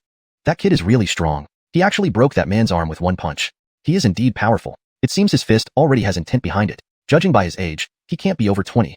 Indeed, the new generation surpasses the old. The crowd was amazed by Haskell's displayed power and couldn't help but praise him. After several breaths, someone finally reacted. Damn it, what are you all doing? He took the book. Everyone snapped out of their stupor. Shit, that martial technique book. Hurry up, chase after him. How dare he scare us like that? Go after him, get the martial technique back. They roared and charged in the direction Haskell had fled. 2 leaders among them moved incredibly fast, catching up to Haskell and Liana within moments. You said you could handle them all alone earlier? Liana asked. Haskell chuckled. Do you want to fight dozens of people? Alfie, you looked so righteous. Liana rolled her eyes. Cough, cough. This is strategy. Strategy? Haskell stated seriously. What do we do now? Liana was shocked. You didn't even plan ahead before taking the martial technique? Of course not. 1,000 high-grade spirit stones. Not taking it would invite heavenly punishment. Liana almost spat blood. Are you kidding me? How greedy could you be? The two continued their frantic escape until they reached outside the palace. Just as they burst out, Haskell's expression changed drastically. He pushed Liana away and leaped sideways himself. Get out of the way. A sharp blade force cut through the air, barely missing him and leaving a bloody gash on his shoulder. That was only the beginning. More blade lights rained down, relentless and continuous, giving Haskell no chance to catch his breath. Rip, rip, rip. Clothing tore, accompanied by sharp sounds piercing the air, forming a unique symphony. One misstep, and recovery became incredibly difficult. This was how battles between experts played out. However, Haskell took a deep breath, the sword chi in his meridian surging. He suddenly drew his sword amidst the barrage of blades. Clang! Qingfeng's sword flashed in a bright arc, shattering the blade light. Seizing this opportunity, Haskell retreated several steps, escaping the blade's coverage. Heavenly hammer! Liana roared, smashing her massive hammer into the ground. Boom! An invisible wave of energy erupted, spiderweb cracks rapidly spreading. The figure wielding the blades dodged nimbly. Expert, Haskell commented, turning his head. His arms' clothes were nearly shredded, revealing skin that faintly gleamed golden. This was the first time since recovering his cultivation that he was being suppressed by someone of the same realm. Though he lost the initiative, the opponent's strength was formidable, making Haskell feel suffocated. The last person who made him feel this way was Anna. The figure stood tall, retracting his blade, and smiled faintly. I am Stuart. I've long heard of Liana's unmatched strength and how her pair of gourd hammers can cleave mountains and split rocks. Indeed, the rumors are true. Is he complimenting you or insulting you? Haskell wondered. During the brief suppression, many others had surrounded them. One of them sneered, wasting time talking to her, let's subdue her first. He lunged forward, claws outstretched toward Liana. Simultaneously, several others attacked, locking them down. Liana sneered, raising her hammers. Not good enough to capture me. Powerful true chi surged out, transforming her gourd hammer into countless hammer shadows dancing around her. Bang! Several martial artists in the front line were smashed back, spitting blood, clearly severely injured. Haskell exclaimed, amazing! One more round. Beat these guys up. Turning his head, he saw Liana leaning weakly against him, saying feebly, forget it. Let's follow the strategy. Strategy? What strategy? Run away. Haskell nodded in agreement. The martial artists who rushed forward were instantly hammered, spouting blood and flying backward, clearly suffering serious injuries. Haskell exclaimed in amazement, incredible! Do it again, and finish off these guys. Turning his head, he saw Liana collapsing towards him limply, saying weakly, hide her hell we will. Quickly, execute the tactic. Tactic? What tactic? Run for it.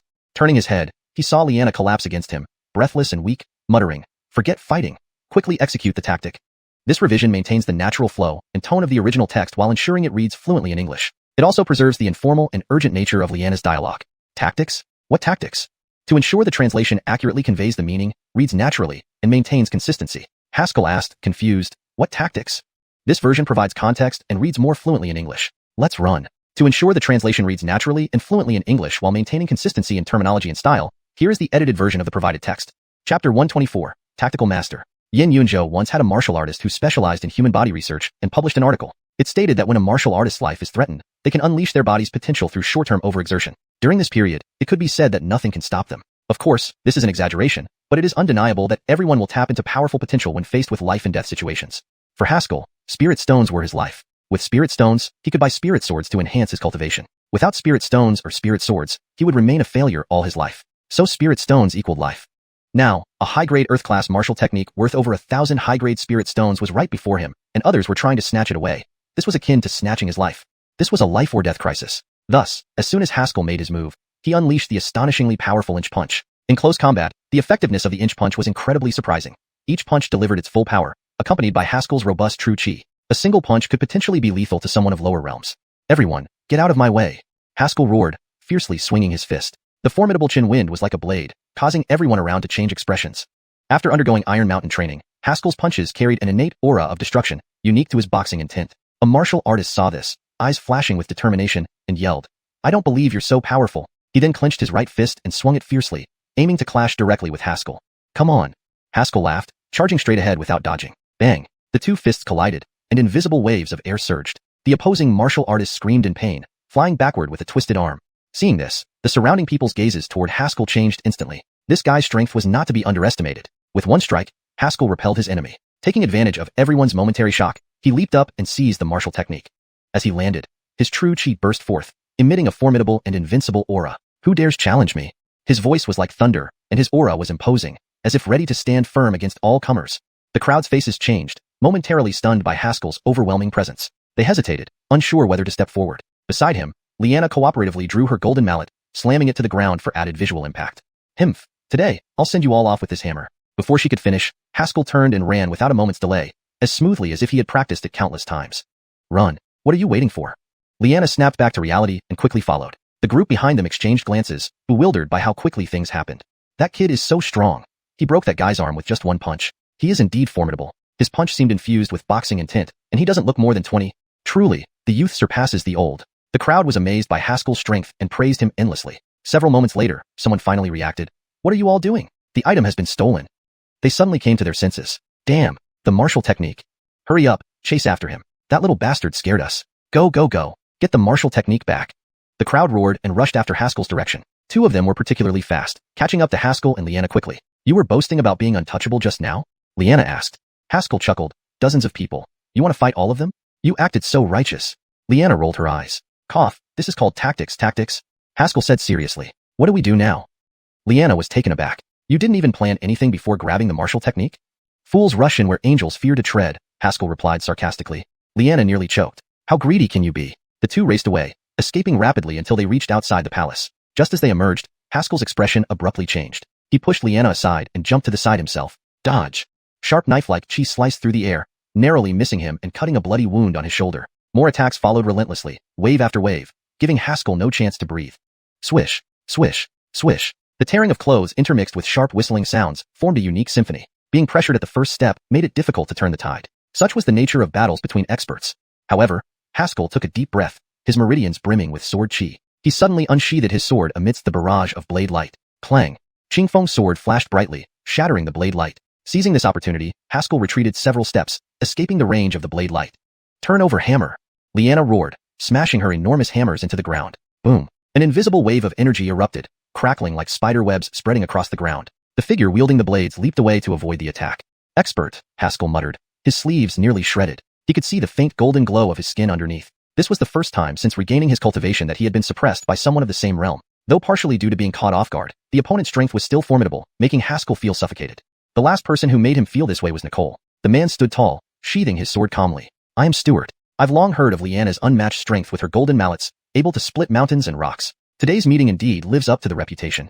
"Is he complimenting or insulting you?" Haskell wondered. During this exchange, more people had gathered around. One of them sneered, "Waste time talking to her, just take her down first."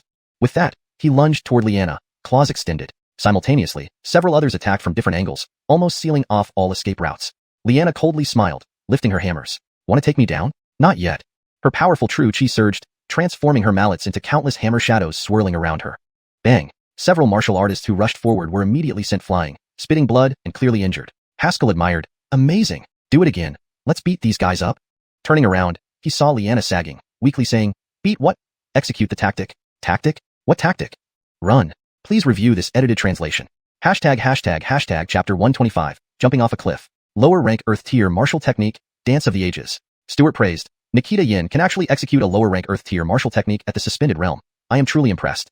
Upon hearing this, everyone looked at Haskell and Liana with even greater intensity. Grimesan Tier and Huang Tier martial techniques were still categorized into 9 grades, but once they reached the Earth Tier, they were only divided into upper, middle, and lower ranks. This was because Earth Tier martial techniques were astonishingly powerful, each having its unique strengths, making it inaccurate to categorize them by 9 grades. Liana's Dance of the Ages instantly overwhelmed several same-realm martial artists. If just a lower-rank Earth-tier martial technique could have such power, how formidable would an upper-rank Earth-tier martial technique be? "I suddenly feel you probably shouldn't have used your ultimate skill," Haskell whispered as he scooped up Liana in his arms. Suspended Realm martial artists found it extremely difficult to fully harness the power of Earth-tier martial techniques. Just like when Haskell used the Yamastab, Dance of the Ages had almost drained Liana completely. She was now exhausted, barely able to stand. Haskell glanced around. The twin fearsome duo and Ellsworth's pursuers had already caught up from behind, while other cultivators, led by Stuart, blocked the front. Both parties had surrounded them. Haskell, I advise you to hand over the martial technique, Ellsworth said solemnly. As long as you hand it over, I swear on the honor of the 8 Desolate Academy that we will spare your lives. Haskell glanced at him. You representing the 8 Desolate Academy is hardly convincing. Chuckling, sorry, I couldn't help it. Previously, after being thrashed by Heavenly Derivative Sword Master, although Ellsworth wasn't critically injured, he had plenty of external injuries and hadn't taken the time to heal himself using true chi. Now, his face was still bruised and swollen. The surrounding martial artist heard this and started whispering among themselves. Asterisk choking laughter asterisk. Brother Yi, who beat you up? Your injuries look evenly distributed, clearly done by an expert. Laughs, wait, why are you laughing? Ellsworth's expression darkened. Are you mocking me? The martial artist waved his hands hurriedly. No, just remembering some happy things. What happy things? That martial artist puffed out his chest. My wife gave birth. Another man forced a smile. Indeed, my wife also gave birth. Ellsworth stared at them incredulously. You share the same wife? No. They waved their hands simultaneously. Both our wives gave birth. Ellsworth flew into a rage, feeling insulted. You've been laughing all along. Oh, I'm a prince of Qing State, trained professionally not to laugh, no matter how funny something is, the so-called prince of Qing State reasoned loudly. Of course, unless I can't hold back. You. At this moment, Stuart's voice rang out sharply. Stop them. Everyone turned to see an astounding scene. Stuart swung his long saber, releasing a dragon-like saber aura that sent chills down anyone's spine just by looking at it. Yet, Haskell, holding Liana in one arm and clenching a fist with the other, gathered his breath and then abruptly punched out. Boom. That punch carried an unstoppable force, shattering the dragon-like saber aura. Time seemed to freeze as Stuart watched dumbstruck as Haskell slipped past him, not blocking him. Only when the two figures vanished did the others realize what had happened and quickly gave chase. Ellsworth shouted angrily, Why didn't you stop him? Stuart gave him a deep look and said somberly, This boy isn't simple. I couldn't block that punch. If others knew that the top-ranked Long Tiger Hiders member of the prestigious 8 Desolate Academy couldn't withstand a single punch, they'd be shocked speechless. Outside the cave, martial artists waited for those exploring to emerge. I never expected that the 8 Desolate Academy would send Stuart and Ellsworth. An old man narrowed his eyes and smiled. Looks like the 8 Desolate Academy is determined this time. Amerigo, representing the 8 Desolate Academy, remained calm. Too kind. Just 2 students, you needn't worry too much. Perhaps this time you might leave empty-handed. Himph, just 2 students. The old man sneered inwardly, thinking Amerigo was putting on airs and acting as if the 8 Desolate Academy were unbeatable yet pretending they sent just anyone. Just then, footsteps echoed from inside the cave. Amerigo perked up. They're here. Next, everyone saw a man and a Arya leap out of the cave, dashing away without stopping, vanishing from sight in an instant. Who are they? Amerigo frowned, recognizing the two vaguely. That waste of a kid? Before he could react, a group of people rushed out of the cave in disorder. In front were the disheveled Ellsworth and Stuart, one bruised and swollen, the other unkempt. Mike, upper rank Earth tier martial technique, was stolen by Haskell. Amerigo gasped. Damn it, that's the brat. Chase after him quickly. While running, Haskell panted heavily, trying to restore his strength through true chi circulation. Leander praised. Not bad, little rascal. You managed to extend the Yama stab's maneuvering method into punching. Hee, just an impromptu idea, Haskell grinned. He knew he still lagged far behind Stuart, and using one hand to wield a sword couldn't fully unleash the Yama stab's power. So, he thought about applying the technique to punching instead. The result exceeded expectations as the punch shattered the saber aura whirlwind effortlessly. After about half an hour, Haskell brought Liana to the edge of a cliff, with pursuers hot on their heels. Truly a fine place to die. Liana peered over the endless abyss despondently. Hero, don't you choose paths when escaping? How should I know the terrain? And you couldn't even point the way properly. Haskell snapped irritably. Liana retorted. I was too exhausted, naturally too tired to speak. I think you sound quite full of energy now. Haskell muttered. Behind them, Stuart advanced calmly, saying sternly, Brother Fong, we want the martial technique. Hand it over, and we'll let you live. Unseen by him, Ellsworth signaled to those around him, waiting for the moment Haskell handed over the technique to pounce and capture him. What do we do? Liana took a deep breath, drawing her golden vase hammer. Haskell smiled confidently. This is heaven's chance for us to release ourselves. Fine. What did you say? In a split second, Haskell grabbed Liana's arm and leaped into the white mist below the cliff. Hashtag chapter 126, falling off the cliff. At the base of the cliff, the temperature difference and humidity cause a thick white fog to perpetually gather, making it seem like one is within clouds. The airflow from their descent swirls through this mist, creating an ethereal, dreamlike haze. Alfie Haskell knew that if he didn't do something soon, the moment they hit the ground, this dream would turn into a nightmare. Such a height would turn even someone at the suspension realm into a splattered mess if they fell without any protection. Martial artists are still human, not gods. Damn. Liana exclaimed, wide-eyed with shock. Are you crazy? Don't panic. They can't chase us down here. Haskell turned his head, and through the mist, vaguely saw people on the cliff's edge looking down. Only Ellsworth and those few can chase us. The Micahs guarding the grotto haven't come after us. As long as they don't come, we have a chance. Small Master Third Realm practitioners could only hover in the air briefly, for a short duration. Even if Ellsworth and company were more powerful, they couldn't simply leap off the cliff and catch up. Is now the time to think about them? Liana stammered. Your sister Alfie Ningxuan may be a great master, but I'm not. At the great master realm, one could freely fly. Relax. I always know what I'm doing, Haskell said confidently. Liana felt utterly hopeless. That makes me feel even less reassured. The wind howled around them, and they had already descended halfway down the cliff. Trying several methods, they managed only to slightly slow their fall but couldn't ensure a safe landing. Liana was numb with despair. Thinking back on my unparalleled beauty and grace, I never thought I'd die today alongside a brat, and people might think we died together out of love. Stop wasting time. Hold on to me, Haskell said, pulling out the clear wind sword with his other hand. With a powerful thrust, he lodged the sword into the cliff wall. Crack! The blade wedged into a crevice, sparks flew, then slid further before finally stopping. Haskell sighed with relief. Fortunately, the clear wind sword is tough enough. Liana also let out a sigh of relief. Thank goodness I've been on a diet lately. Haskell. Above them was dense white mist, and below, the outlines of vegetation could be faintly seen. Haskell estimated they were about 100 meters from the ground. Even if they fell, it wouldn't be too serious. Without wasting time, they hung there and began regulating their true chi. Just as Haskell started circulating his chi, he noticed something odd. Without his control, the returning origin sword slowly moved towards the blood-red small sword in his dantian. Mike, what's happening? Haskell shouted urgently. This blood-red sword was the foundation of his cultivation. Any damage could be catastrophic. Don't worry, this is normal, the Ander lazily replied. That fellow gave you the returning origin sword because he saw that you possessed the Tomb of Sword's body. Is there a specific reason behind this? Haskell asked curiously. The Tomb of Sword's body is where myriad swords are buried. It allows myriad swords within itself, but this method has a flaw. As a sword cultivator, you can't find a suitable sword, the man explained. Ordinary swords, when used by you for a long time, will weaken and become fragile under the influence of your Tomb of Sword's body, easily crumbling. To fully harness its power, you need to use a life-bound sword, which is the blood-red small sword best suited for you. Realizing this, Haskell remarked, albeit the blood-red small sword can't be damaged.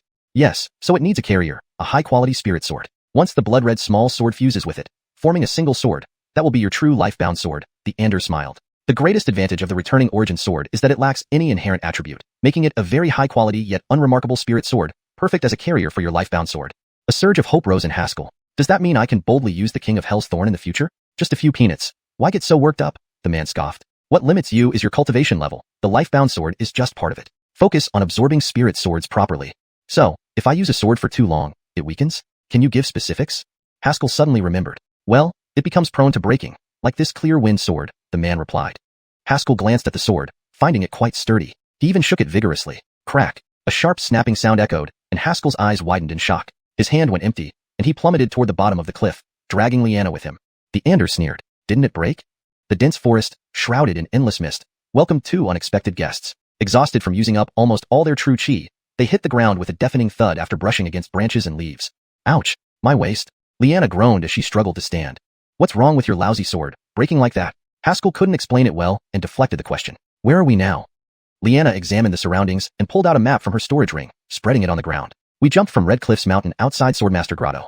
30 miles west of Red Cliffs is Pingchuan River. If we can follow it downstream, we'll reach Shanhai Pass within 5 days. All right. Since we've found our direction, let's get going, Haskell nodded, preparing to leave. Swish. Just as he stood up, he felt a chill at the back of his neck. Without hesitation, he spun around and unleashed a powerful punch. The force erupted like a surging river, colliding with another fist. Crunch. The ground beneath his feet sank visibly. Gritting his teeth, Haskell accelerated the sword chi within him and hurled another punch mid-motion. His opponent seemed surprised, leaping back with a borrowed force. This man wore rough hemp clothing, exuding a rugged aura, with a fine iron staff strapped to his back. Recognizing his face, Liana's expression changed drastically. Rupert, you're here too? Chapter 127, Future Swordmaster Grandmaster. Seamus. Haskell raised an eyebrow. Quite a domineering name, isn't it? Don't underestimate him. He's the top genius of Chu State and holds a status similar to Janae and Yin State, said Liana, speaking lightly. Hearing good words about himself, Seamus couldn't help but straighten his chest slightly, seeming rather proud. Alfie at this guy is only at the suspended void stage, still short of reaching the aerial realm. I believe you can beat him hands down, Liana continued. Seamus's face immediately darkened. Not fair. You didn't finish your praise, that's just not right. Haskell took a deep breath and stood in front of Liana. Did you come here for the upper rank earth martial technique? Of course, Seamus replied nonchalantly. Looks like you're pretty badly hurt. I won't bully you. I'll use only 70% strength. Honor was still fusing with the blood-red sword, and with his depleted inner sword energy from earlier, Haskell could barely muster a fraction of his power. Come on then. If you win me, you can take the martial technique. Haskell gripped his fists tightly and said sternly. Even with only half his power, he had confidence he could hold off Seamus. Great. Impressive. Seamus laughed loudly, his figure vanishing from the spot before reappearing in front of Haskell. Take this stick. Suddenly, the long staff on his back was in his hands, smashing down with overwhelming momentum. Haskell remained calm, drawing out a long sword. As soon as the sword was drawn, the surrounding temperature dropped sharply, and even the white fog's movement became sluggish. It was clearly the snowfall sword previously extorted by the Ander from the Cloud Dream Pavilion's Supreme Micah, ranked as a 5th-grade mystic weapon. Seamus's eyes lit up. What a fine sword. Haskell said nothing, channeling sword energy crazily into the snowfall sword. The shadows of the staff flew around, each blow carrying immense power, enough to shatter metal and split rocks. Alphiot Haskell didn't block with his sword. Instead, he maintained a calm mind, completely focused and clear. His sword heart transparent. Entering the sword heart state made Seamus's strikes appear slower to Haskell, with every move predictable. One must admit, this additional state of a transparent sword heart was almost like having a divine eye opened. Haskell felt relieved. Although his sword heart transparency couldn't predict movements, it gave him an edge during combat. This made Xiamus extremely uncomfortable. Damn it, stop dodging all the time. 38 consecutive strikes were all evaded, leaving Xiamus utterly frustrated. Another strike was evaded, finally pushing Xiamus over the edge. Brat, let's see if you can dodge this one. Xiamus roared, suddenly retracting his staff and thrusting it forward with a loud bang. A thin layer of dust rose instantly, dispersed the next second by wild true chi. True chi surged from Xiamus's body, like rivers gushing forth, swirling around him, even forming chaotic vortices. Be careful, that's his ultimate skill, Thunderbolt Staff, Liana called out.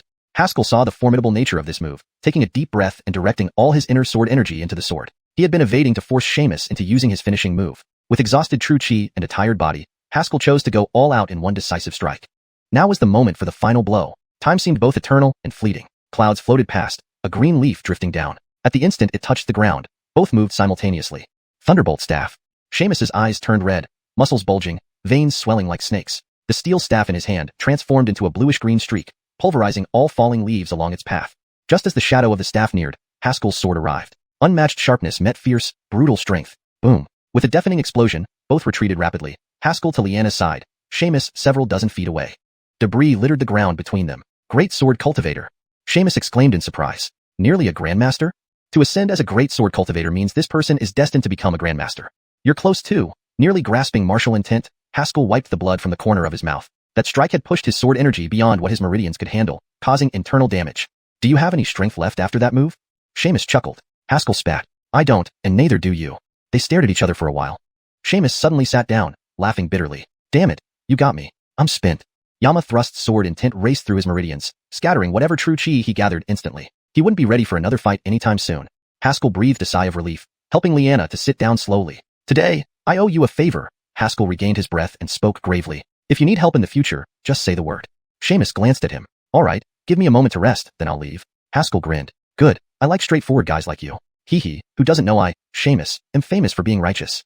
This favor was letting Xiamus leave without reporting to others. After all, a large group was still chasing them. Though Xiamus couldn't fight, no one could stop him from running. After resting for a bit, Xiamus stood and left. Haskell watched his back, scratching his head. He's quite easy to talk to. Humph, easy? Not really. Liana scoffed. He knows you're a great sword cultivator and doesn't want to offend you. Now he owes you, so naturally, he's leaving quickly. Do great sword cultivators carry such weight? Haskell asked, puzzled. Nothing special when it comes to great sword cultivators, but you are more than that, Liana said seriously. You've comprehended sword intent, making you a quasi-sword master grandmaster. With your talent, becoming a grandmaster is only a matter of time. Dual cultivation in sword and martial arts will make you a double grandmaster. By then, you'll sweep through the outer academy of 8 Desolate Academy, and no one would dare say a word. I see. Haskell nodded. Indeed, people should not be judged solely by their appearance. A man with thick brows and bright eyes isn't necessarily sincere. Just as they prepared to leave, a figure emerged from the mist. Haskell's expression fell. Grimes Jicho, you sure did catch up fast. Grimes Jicho smiled faintly. Brother Fong, you haven't tried it yet. How do you know how fast I am? Haskell. Hey, why did you start talking like that out of nowhere? What about the standards of 8 Desolate Academy students? Hashtag chapter 128. Your forehead is black. There might be a blood disaster. The students at Bakshuang Academy need to improve their manners. This was Haskell's first impression after meeting Stuart. Alphiot, even when dealing with people of low moral standards, one should maintain politeness. That was the principle Haskell, an outstanding young man, adhered to. That's how it goes. I just divined for you. And it seems your forehead is black today, which suggests there might be a blood disaster. Haskell decided to give some friendly advice. In my opinion, it would be best if you returned home today, found a scenic spot, and had a good sleep to avoid the disaster. Fong, you are indeed an interesting person. Stuart smiled lightly, took off his long saber from his back, and held it horizontally in front of him. I wonder if sparring with you would also be interesting. Tisk, Brother Grimes, you must believe me. Finley didn't trust me before, so he ended up with a blood disaster, Haskell said seriously. My credibility is renowned throughout the capital. Brother Fong, since we're here, don't say such useless things. That will only make me look down on you. Stuart shook his head regrettably. You are the first person who managed to break through my strong attacks. I have high expectations for your strength.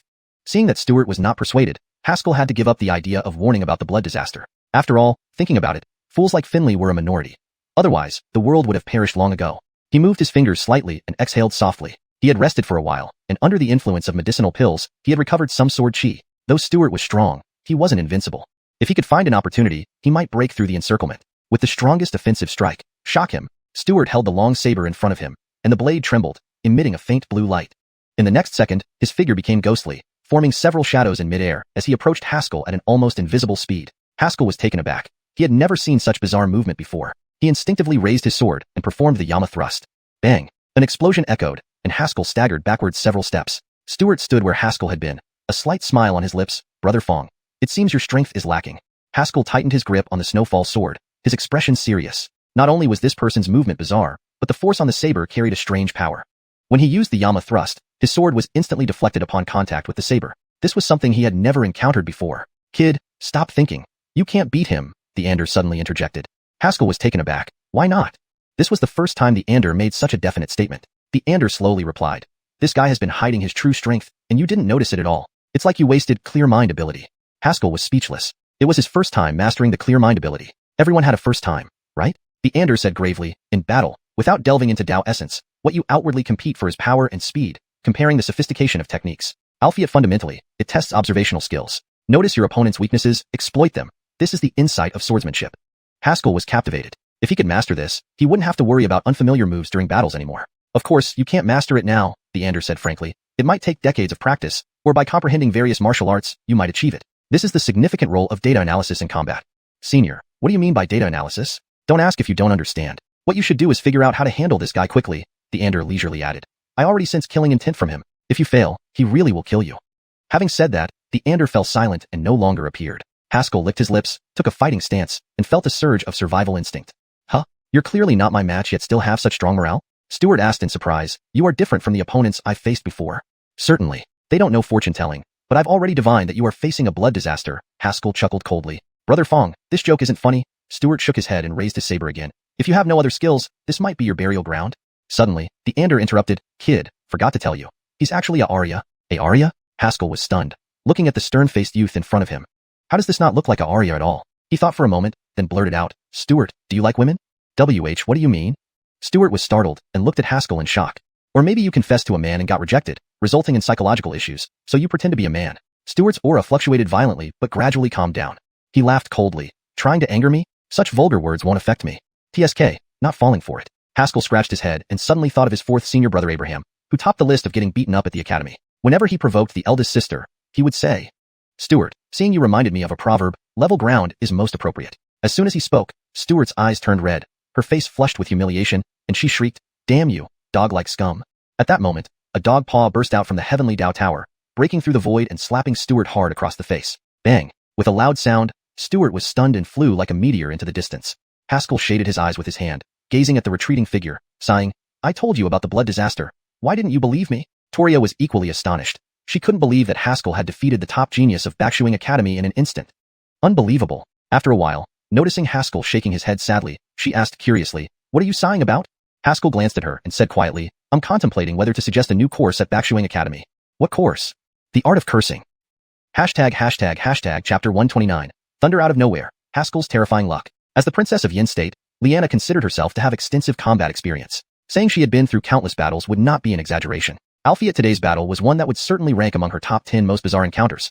The foremost issue was the stark impact of information disparity. You just said Stuart is Arya? Liana stared wide-eyed at Haskell. Caught under this intense gaze, Haskell looked away nervously. Yes. This can't be true. Liana exclaimed in shock. I can't tell between a man and a Arya. He was clearly so flat. Haskell sighed. Not everyone is like you. Upon hearing this, Liana adopted a dignified expression but subconsciously straightened her chest, smugly declaring, indeed, with my natural beauty, who could compare? Right? Flattery only makes her more arrogant. Women cannot be easily complimented. Haskell shook his head, putting the snowfall sword back into his storage ring. Let's go quickly. Once she recovers her breath, neither of us will be able to escape. Haskell wasn't sure how powerful those dog claws were, but from the current situation, it seemed Stuart wouldn't be getting up anytime soon. This was a perfect opportunity to escape. As long as they reached the Pingchuan River and jumped in, even deities couldn't stop them. Let me check. At our current position, Liana examined the map before looking up. We should head east. All right, let's hurry. Without taking time to treat their injuries, they bolted off. It took a long while before Stuart managed to crawl out from the collapsed rocks. Damn, what on earth was that? Her headband had snapped, and her silky black hair cascaded down her back. Her clothes were tattered, revealing soft white skin. Most astonishingly, her previously flat figure now showed some curves. If someone else had seen this scene, they would have been utterly astonished. Stuart was actually a Arya. This revelation would cause a huge uproar in the capital, breaking the hearts of many girls. After all, Stuart was widely recognized as the top student of Bahuang Academy, a genius prodigy whose strength surpassed all peers and whose appearance was also outstanding. Someone had once commented that in time, Stuart would become another Anna. However, this paragon admired by all now looked utterly disheveled, barely able to sit upright without leaning against the mountain wall. I never expected he would have such a hidden trump card. Stuart circled her energy, regulating her chi, her thoughts swirling. It seems this guy isn't simple. No wonder Anna is interested in him. Alphiet, how did he see through my disguise? What others didn't know was that Stuart's disguise technique came from an extremely powerful source. Even within Bahuang Academy, almost no one could see through it, including the outer college Dylan Crane. Recalling the earlier remark, Stuart felt a surge of anger and humiliation. No one had dared to say such things to her face since she had assumed her new identity. Damned guy. Next time I see you, I'll tear you apart. Escaping for his life, Haskell suddenly sneezed, wondering who was cursing him behind his back. If you have the guts, curse me to my face and watch me smash your head in. Don't get distracted. We're almost at the Pingchuan River, Liana reminded him. Ahead lay a vast, turbulent river, waves crashing against the shore, sending up sprays of white foam like blooming dandelions. The hell is this? It looks more like a river than a stream, Haskell exclaimed upon first sight. The distance between the banks stretched over several hundred meters. From this side, animals drinking by the riverbank on the opposite shore appeared as tiny black dots. The swift current roared angrily, much like the growl of a beast ready to pounce. Haskell swallowed hard. Are we really going to jump into this? Of course. Do you think we can fight hundreds of martial artists? Liana rolled her eyes, tightening the bandage on her shoulder. Didn't we already try that? On their way to the Pingchuan River, they had again faced pursuit from martial artists. This time, their luck ran out. Hundreds of martial artists attacked simultaneously, and despite being among the best of their peers, they barely managed to escape after a fierce struggle. Before reaching a high enough realm, fighting 100 alone remained the stuff of storytellers in roadside tea houses. Well, let's not do that. Haskell recalled the ordeal with lingering fear. Alphiet, this river is too wide, and the current too strong. We might easily be separated if we drift downstream. In the face of nature's power, human effort seemed insignificant. Jumping in like this would leave them washed away within minutes, with no idea where they would end up. Relax, I have a special rope to tie us together, Liana explained enthusiastically, producing a length of rope with such excitement that it made one wonder about her private hobbies. Haskell paused for thought. So, the reason we need to drift downstream is because we're too exhausted to run, right? So, wouldn't it be better to find a boat and sail downstream? Well, finding a boat here is tough, Liana replied. Looking around, there wasn't even a piece of wood in sight, let alone a boat. TSK, we can build one, Haskell grumbled. Don't tell me you don't know how to build a boat. As a princess of Yin's state, why would I learn this? Liana huffed. Ships were always prepared for me in advance. Haskell couldn't help but rub his forehead. These damned royals. Besides fighting, did they learn nothing practical? After searching briefly, Haskell finally decided on a towering tree. Use your hammer on this tree, Haskell instructed. Liana looked at the massive tree, which was about 10 people thick, and blurted out, Do you take me for a grandmaster? You said you're good at fortune-telling, so why don't you predict how this tree will break? Ha, then I'll predict that this tree has a bloody disaster coming, and it will break by itself? Crack. As he spoke, a bolt of lightning tore through the clear sky and struck the tree directly. In a flash of light, the towering tree fell with a crash, the severed stump still smoking from the strike. Liana and Haskell were both speechless. Liana swallowed hard. Where did you learn your fortune-telling? Does our teacher still accept students? Chapter 130, The Sage's Edict. Haskell rolled his eyes skyward. Don't be ridiculous. You can't actually divine for a tree. So you do believe in fortune-telling? Hell no. If I knew how to tell fortunes, would we still be surrounded? Haskell laughed through his anger. We're all seasoned warriors. Can we not be so superstitious? Yet he did find it strange that since entering the Fernando's cave, his luck seemed to have steadily improved. Could it be that fate was now truly favoring him? Haskell couldn't help but look up at the endless clouds in the sky. Underneath the cloud layer, West Mountain Academy. Hydertal brother, you've lost again. Carnell held a white go stone and said with a smile. Abraham sat in front of the go board, furrowing his brow. This isn't logical. Why am I losing? Poor chess skills, Coyle, who had been watching, remarked indifferently. I'll feel shit. Clearly, my luck is bad. Abraham leapt up, waving his arms dramatically. I've been losing all afternoon. Before, I always won. Ha, Carnell didn't comment on this. As they argued, Nicola rushed in from outside, holding Laverne, who looked pale and trembling, clearly injured. Seeing this, the fellow students instantly abandoned their game and hurried over. Laverne was clever and kind, plus she cooked well. Everyone had grown fond of her recently. Now seeing her hurt, they were naturally extremely worried. What happened? Did someone harm Hydertal Grimacin? Abraham quickly scanned and saw bruises all over her body. Before he finished speaking, a fierce killing intent surged up. Carnell's smile remained, but it now carried a cold edge. Who did this? Coyle was silent, but his true chi swirled around him, ready to rush out as soon as the eldest sister named the culprit to wreak havoc. However, Nicola rolled her eyes, gently placing Laverne on a stone table and using her true chi to heal her. After a while, Laverne's complexion gradually turned rosy, and her breathing steadied. Everyone let out a collective sigh of relief. Nicola circulated her true chi within Laverne one more time before calmly saying, Are you idiots? If someone really did this, would we even need to wait for you to act? The others exchanged glances, realizing it made sense. Of all in West Mountain Academy, Nicola had the most volatile temper. Had someone harmed Laverne, there'd probably already be bodies strewn about. So, how did this happen? Abraham asked curiously. Nicola's expression turned peculiar as she hesitated. Actually, she fell down the mountain path. Everyone exchanged puzzled glances again. Fell down? What kind of explanation was that? Nicola seemed equally confused and waved a hand dismissively. I don't understand either. It seems Heidertel Grimeson's luck has been terrible these days. She either trips or gets hit by something. Today was the worst fall. Speaking of which, Abraham, haven't you been having bad luck lately too? Abraham thought about it and nodded. Yeah, seems like it. Okay, big 2-3, go tie him up. I need to whip the bad luck out of him. Nicola looked like she had cracked the case. Abraham panicked. Why? What does this have to do with me? It's definitely your bad luck infecting Heidertel Grimeson. Of course it's related to you. Nicola said righteously. Big 2-3, start? Nonsense. This is superstition. Hey, senior brother, what are you doing? Abraham hadn't finished his protest when he saw Carnell and Coyle approaching, turning to run. Alfie, the senior brother's skills were unfathomable. In a flash, they restrained him. Senior Aileen, I'll take him outside first. Carnell smiled. Behind him, a pitiful junior brother struggled, trying to fight for his freedom. You can't do this. I'm your junior brother. That's too much. Superstition is disgraceful. Wah. Master, save me. They're going to kill me. Shortly, their voices faded away, leaving Laverne alone. Suddenly, the figure of Director Hiram appeared beside her. He extended his right hand, lightly sweeping the air, causing a faint white cloud column to form above Laverne, reaching straight into the sky. Where this cloud column connected was unknown, but black mist occasionally appeared upon it. Each time black mist appeared, Laverne emitted a soft light, causing the cloud column to absorb the dark mist. Diverting misfortune through heavenly fortune. This little girl actually used it to help someone else, Director Hiram sighed. Looks like the bond between you siblings is truly strong. With that, his figure faded away, but before vanishing entirely, a mysterious force emerged from his palm and flowed into Laverne's head. The moment the force entered, the cloud column paused briefly, then solidified further, absorbing the black mist even faster. As your master, I have nothing good to offer, so consider this as your welcome gift, ha. In a grand palace nestled deep within distant mountains, stood a towering pavilion stretching thousands of feet high. From afar, it appeared to touch the heavens, commanding awe from anyone who saw it. At the top, two robed figures stood facing each other, a map between them. Above the map, countless white light orbs danced, some bright, others dim. In one corner, an orb shone brilliantly, unmatched by any other nearby. At the exact moment Director Hiram infused power into Laverne, this light orb suddenly blazed brightly, illuminating the entire floor. The two robed figures froze momentarily, and an ethereal voice emerged from beneath the robes. Destiny begins to change. Fortune is in the hands of heaven and cannot be altered by mortals. That place in Yin Yun State? Send a messenger to correct the disorder. Well done, a sound decision. The voice gradually softened, and a scroll flew out from the robed figure and into the palace. Moments later, a robed figure bowed deeply to the tower. I will fulfill the sage's edict. Then, the robed figure left the palace, identified the direction, and ventured into the mountains. The gears of destiny seemed to have started turning, yet those entangled in its wheel still remained unaware of their future direction. Hashtag chapter 131. Chase down to 1, 2, 3. With Haskell's shout, the heavy wooden boat was pushed into the water, splashing up waves that seemed to touch the sky. However, as soon as the wooden boat hit the river, it was about to be swept away by the current. Leanna acted swiftly, whipping out a rope with her backhand and catching the specially left wooden post on the side of the boat. She nodded approvingly. Not bad at all. It's no surprise considering this boat was built by the combined efforts of two geniuses. Haskell nearly rolled his eyes heavenward. Aileen, get your facts straight. It was me who built the boat while you just cheered from the sidelines.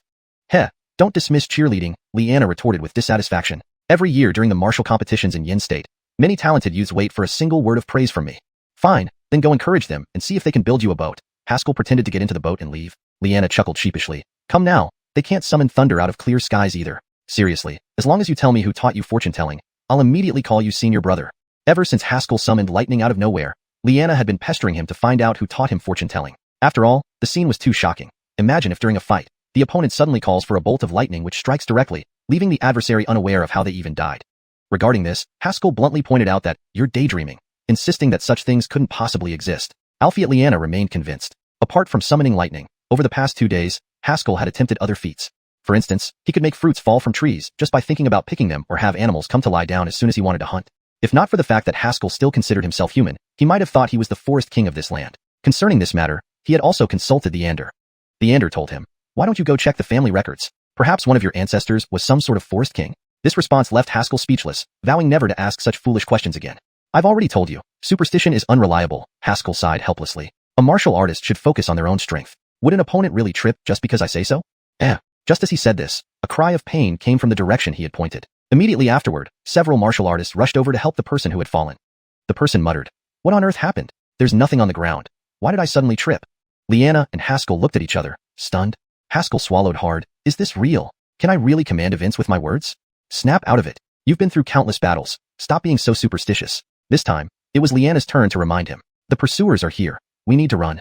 Haskell abruptly realized that these martial artists appearing in this remote place were clearly there to chase them. Let's go.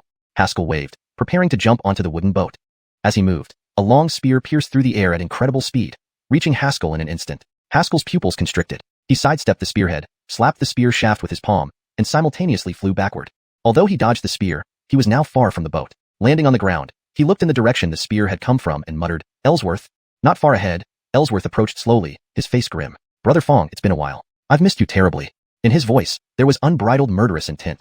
Haskell laughed. Brother Yi, please, let's part ways here after this brief reunion. Saying this, he prepared to flee. Ellsworth's gaze hardened, and he pointed the spear at Haskell. Brother Fong, my spear knows no mercy. If you take another step, I will make sure your blood stains this place today.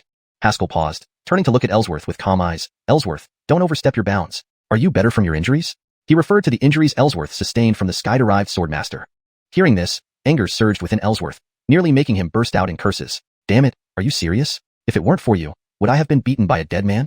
Ellsworth believed all his misfortunes stemmed from Haskell, but failed to realize it was purely due to offending the sky-derived sword master in the cave. People like Ellsworth always attribute their mistakes to others, leading to him consistently being overshadowed by Stuart in the 8 Desolates Academy. He firmly believed he lost due to carelessness, not because Stuart was stronger. When he heard Stuart went alone to capture Haskell and returned severely injured, Ellsworth saw his chance. Catching Haskell would prove he was superior to Stuart. Haskell, you've run long enough. Today, you won't escape, Ellsworth signaled behind him, revealing over 100 people, all sent by various factions to investigate the sky-derived sword master's cave. None of these groups included Micah-level experts, who stayed outside the cave. These young talents were the hope of their respective factions. Sending Micah-level experts to pursue Haskell could result in casualties among other factions members, leading to chaos and loss.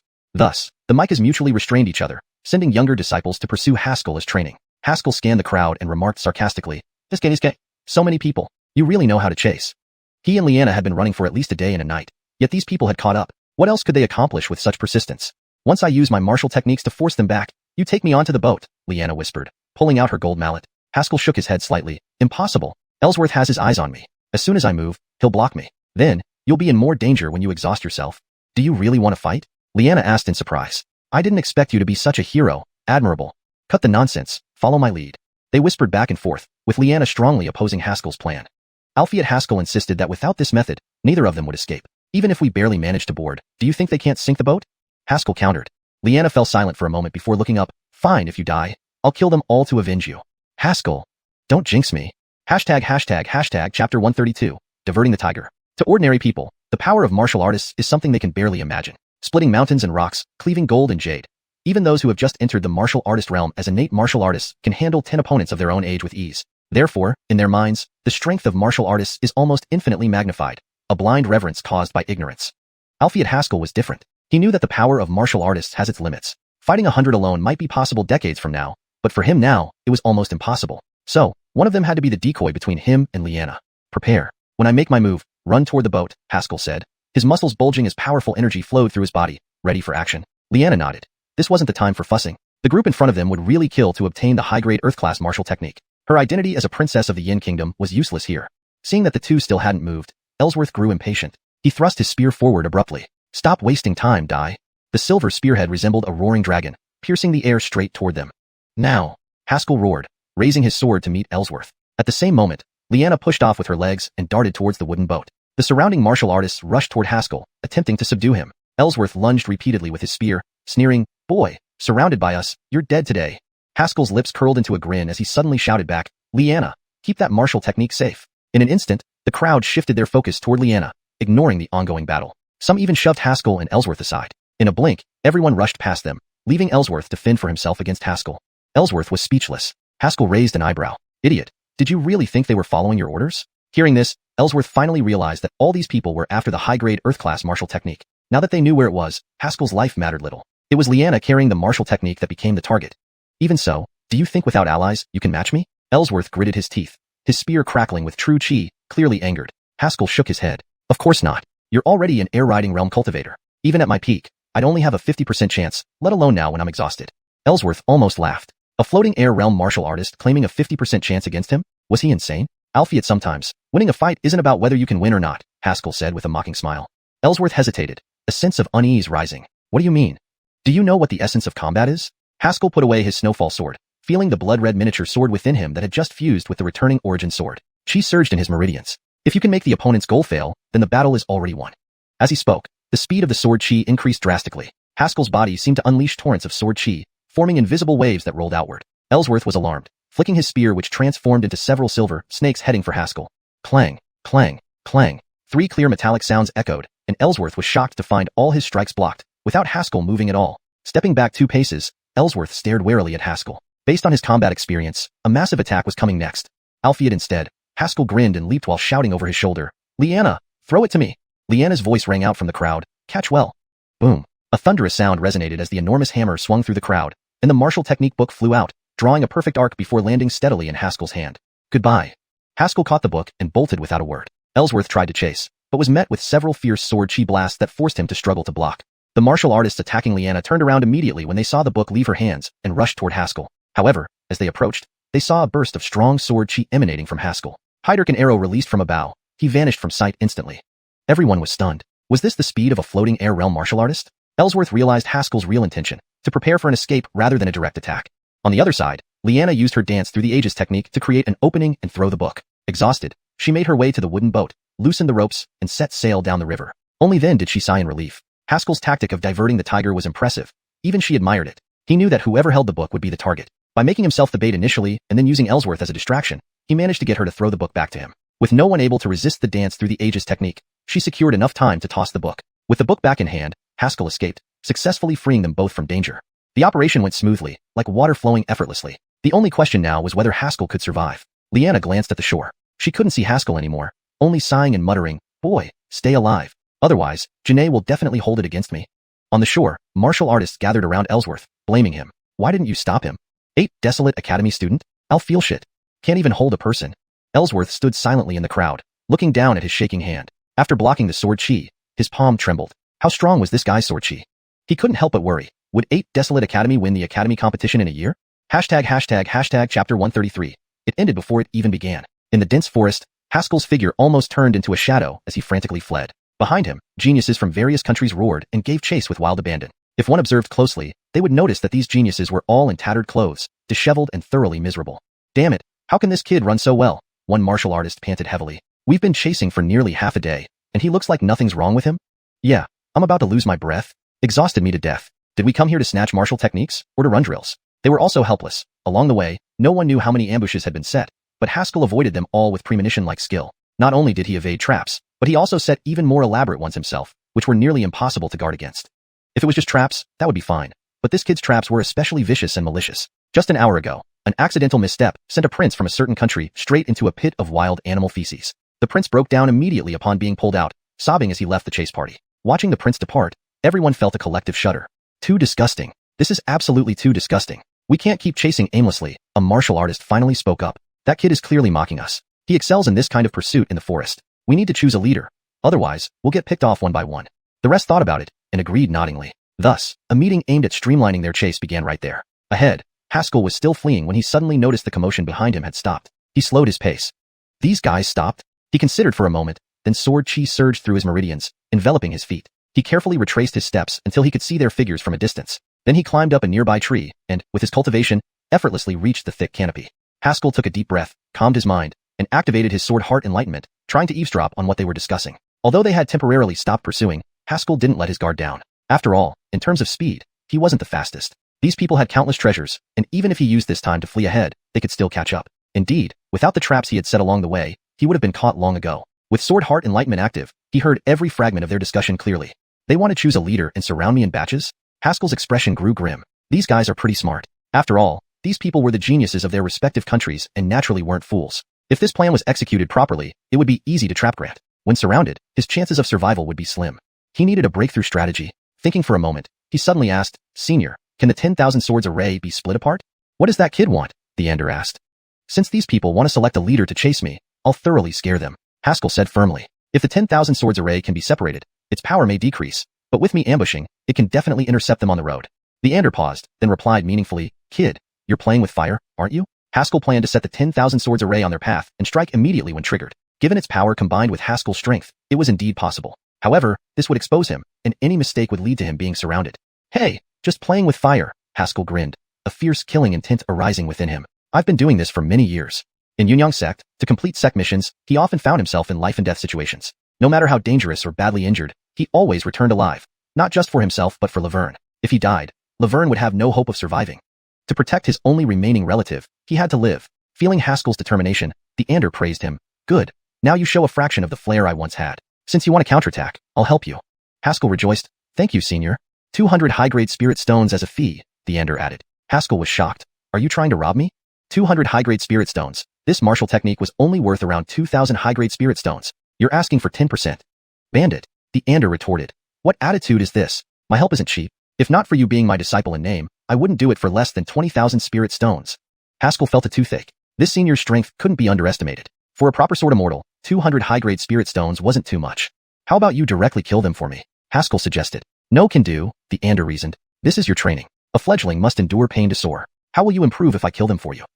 Moreover, if I intervene again, the Heavenly Dao Tower might fall, and you'd face monsters sealed for millennia instead of just these kids. Last time the Ander acted, the Heavenly Dao Tower nearly went out of control. If not for Haskell entering the tower to restore the Ander's power, he might have died already. All right, 200 it is. Haskell reluctantly handed over the spirit stones. Please, senior, pay attention. Don't worry, I'm very trustworthy, the Ander assured. After the spirit stones were extracted, a force from Haskell's dantian absorbed them. Then, Haskell dropped from the tree to find a spot for his ambush. About half an hour later, one martial artist was elected as the leader of the chase party. Brothers, let's not waste words. Benefits for everyone once we seize the martial technique. With a wave of his arm, he ordered a few to flank around for ambushes, while he led the main group forward. Boom. As soon as they moved, a deafening explosion erupted beneath their feet. Countless sword lights engulfed the martial artist. Everyone froze, momentarily stunned. When the sword lights faded, the martial artist lay dead. Hiss. All drew cold breaths. Was the chase to end before it even began? Chapter 134. Time for a robbery. In the forest, over 100 martial artists felt that their lives had suffered a significant setback today. They had just managed to select a leader and were preparing for a grand and brilliant pursuit operation. Before they could even start, however, the leader was gone. With no other choice, everyone started the selection process again. This was essential because they came from various forces, each with different ideas. If they pursued like scattered soldiers, they would be easily picked off one by Haskell. After all, they had already witnessed his strength firsthand at the Sword Master's cave and during the chase. Brother Yi, how about you take the lead? A martial artist suddenly suggested. Everyone turned their gazes towards a corner where Ellsworth sat cross-legged under a tree, holding a long spear. Since Haskell broke through his defenses, he had been like this, silent and deep in thought. At this moment, hearing these words, he slowly opened his eyes, swept his gaze around, and then curled his lips into a mocking smile. A bunch of fools. Taken aback, everyone was about to question him when they saw Ellsworth stand up and leap away. I'm leaving. Continue if you wish. They looked at each other, surprised that Ellsworth chose to leave at such a crucial time. Never mind. Since Brother Yi doesn't want to, let's choose someone else. What a joke of a Baohuang Academy, cowards like rats. Don't talk, let's quickly choose a new leader. We need to catch him. Amidst the chatter, they began selecting a new leader again. Ellsworth glanced back and saw them starting another round of selection, sneering inwardly. These fools clearly didn't realize that the sword chi was a trap set by Haskell. Their plan had been detected long ago, and as they discussed their next move, Haskell had prepared his counterattack. Yet, they still considered themselves the hunters and failed to notice. Ellsworth was certain that no matter what happened next, they wouldn't be able to do anything to Haskell. The only ones capable of stopping him, including himself, had left the group. Because they knew Haskell wasn't as simple as he appeared. In a life or death battle, he could match one for one. To risk his life for a martial technique wasn't worth it. Ellsworth withdrew his gaze, his face darkening, fists clenched. This outing had been a severe blow to his confidence, but it also made him recognize his true strength. In the past, at Baohuang Academy, he only saw Stuart and Anna as his equals, leading to his failure this time due to arrogance. Haskell, next time we meet, I will not lose to you again. His figure vanished into the dense forest, accompanied by a murmured vow. On the other side, the crowd selected a new leader once more. Brothers, thank you for your trust. Under my leadership, we will surely catch that bastard. Everyone responded enthusiastically, filled with emotion and vigor. The martial artist cautiously took his first step forward. Nothing happened. He breathed a sigh of relief and laughed loudly. This Haskell is just a worthless fish, unable to resist us. It seems he's now afraid of us and won't set traps anymore. Cheers erupted among the group.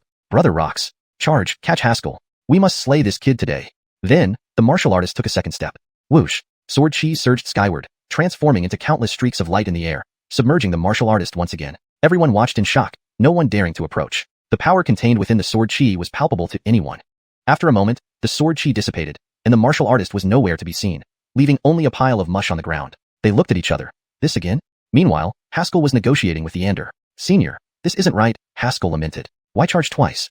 The Ander asserted confidently, boy, my divided array retains 80% of the original array's power and is highly covert. Even a minor master couldn't survive it, as you've just seen. Totally worth it. Haskell blinked, then growled. Why didn't you say so at first? Hey, I was clear. 200 high-grade spirit stones per use, the Ander retorted logically. Fair price, no cheating. Haskell nearly choked, feeling his heart bleed. Killing 2 people cost him 400 spirit stones. At this rate, the martial technique wasn't worth it.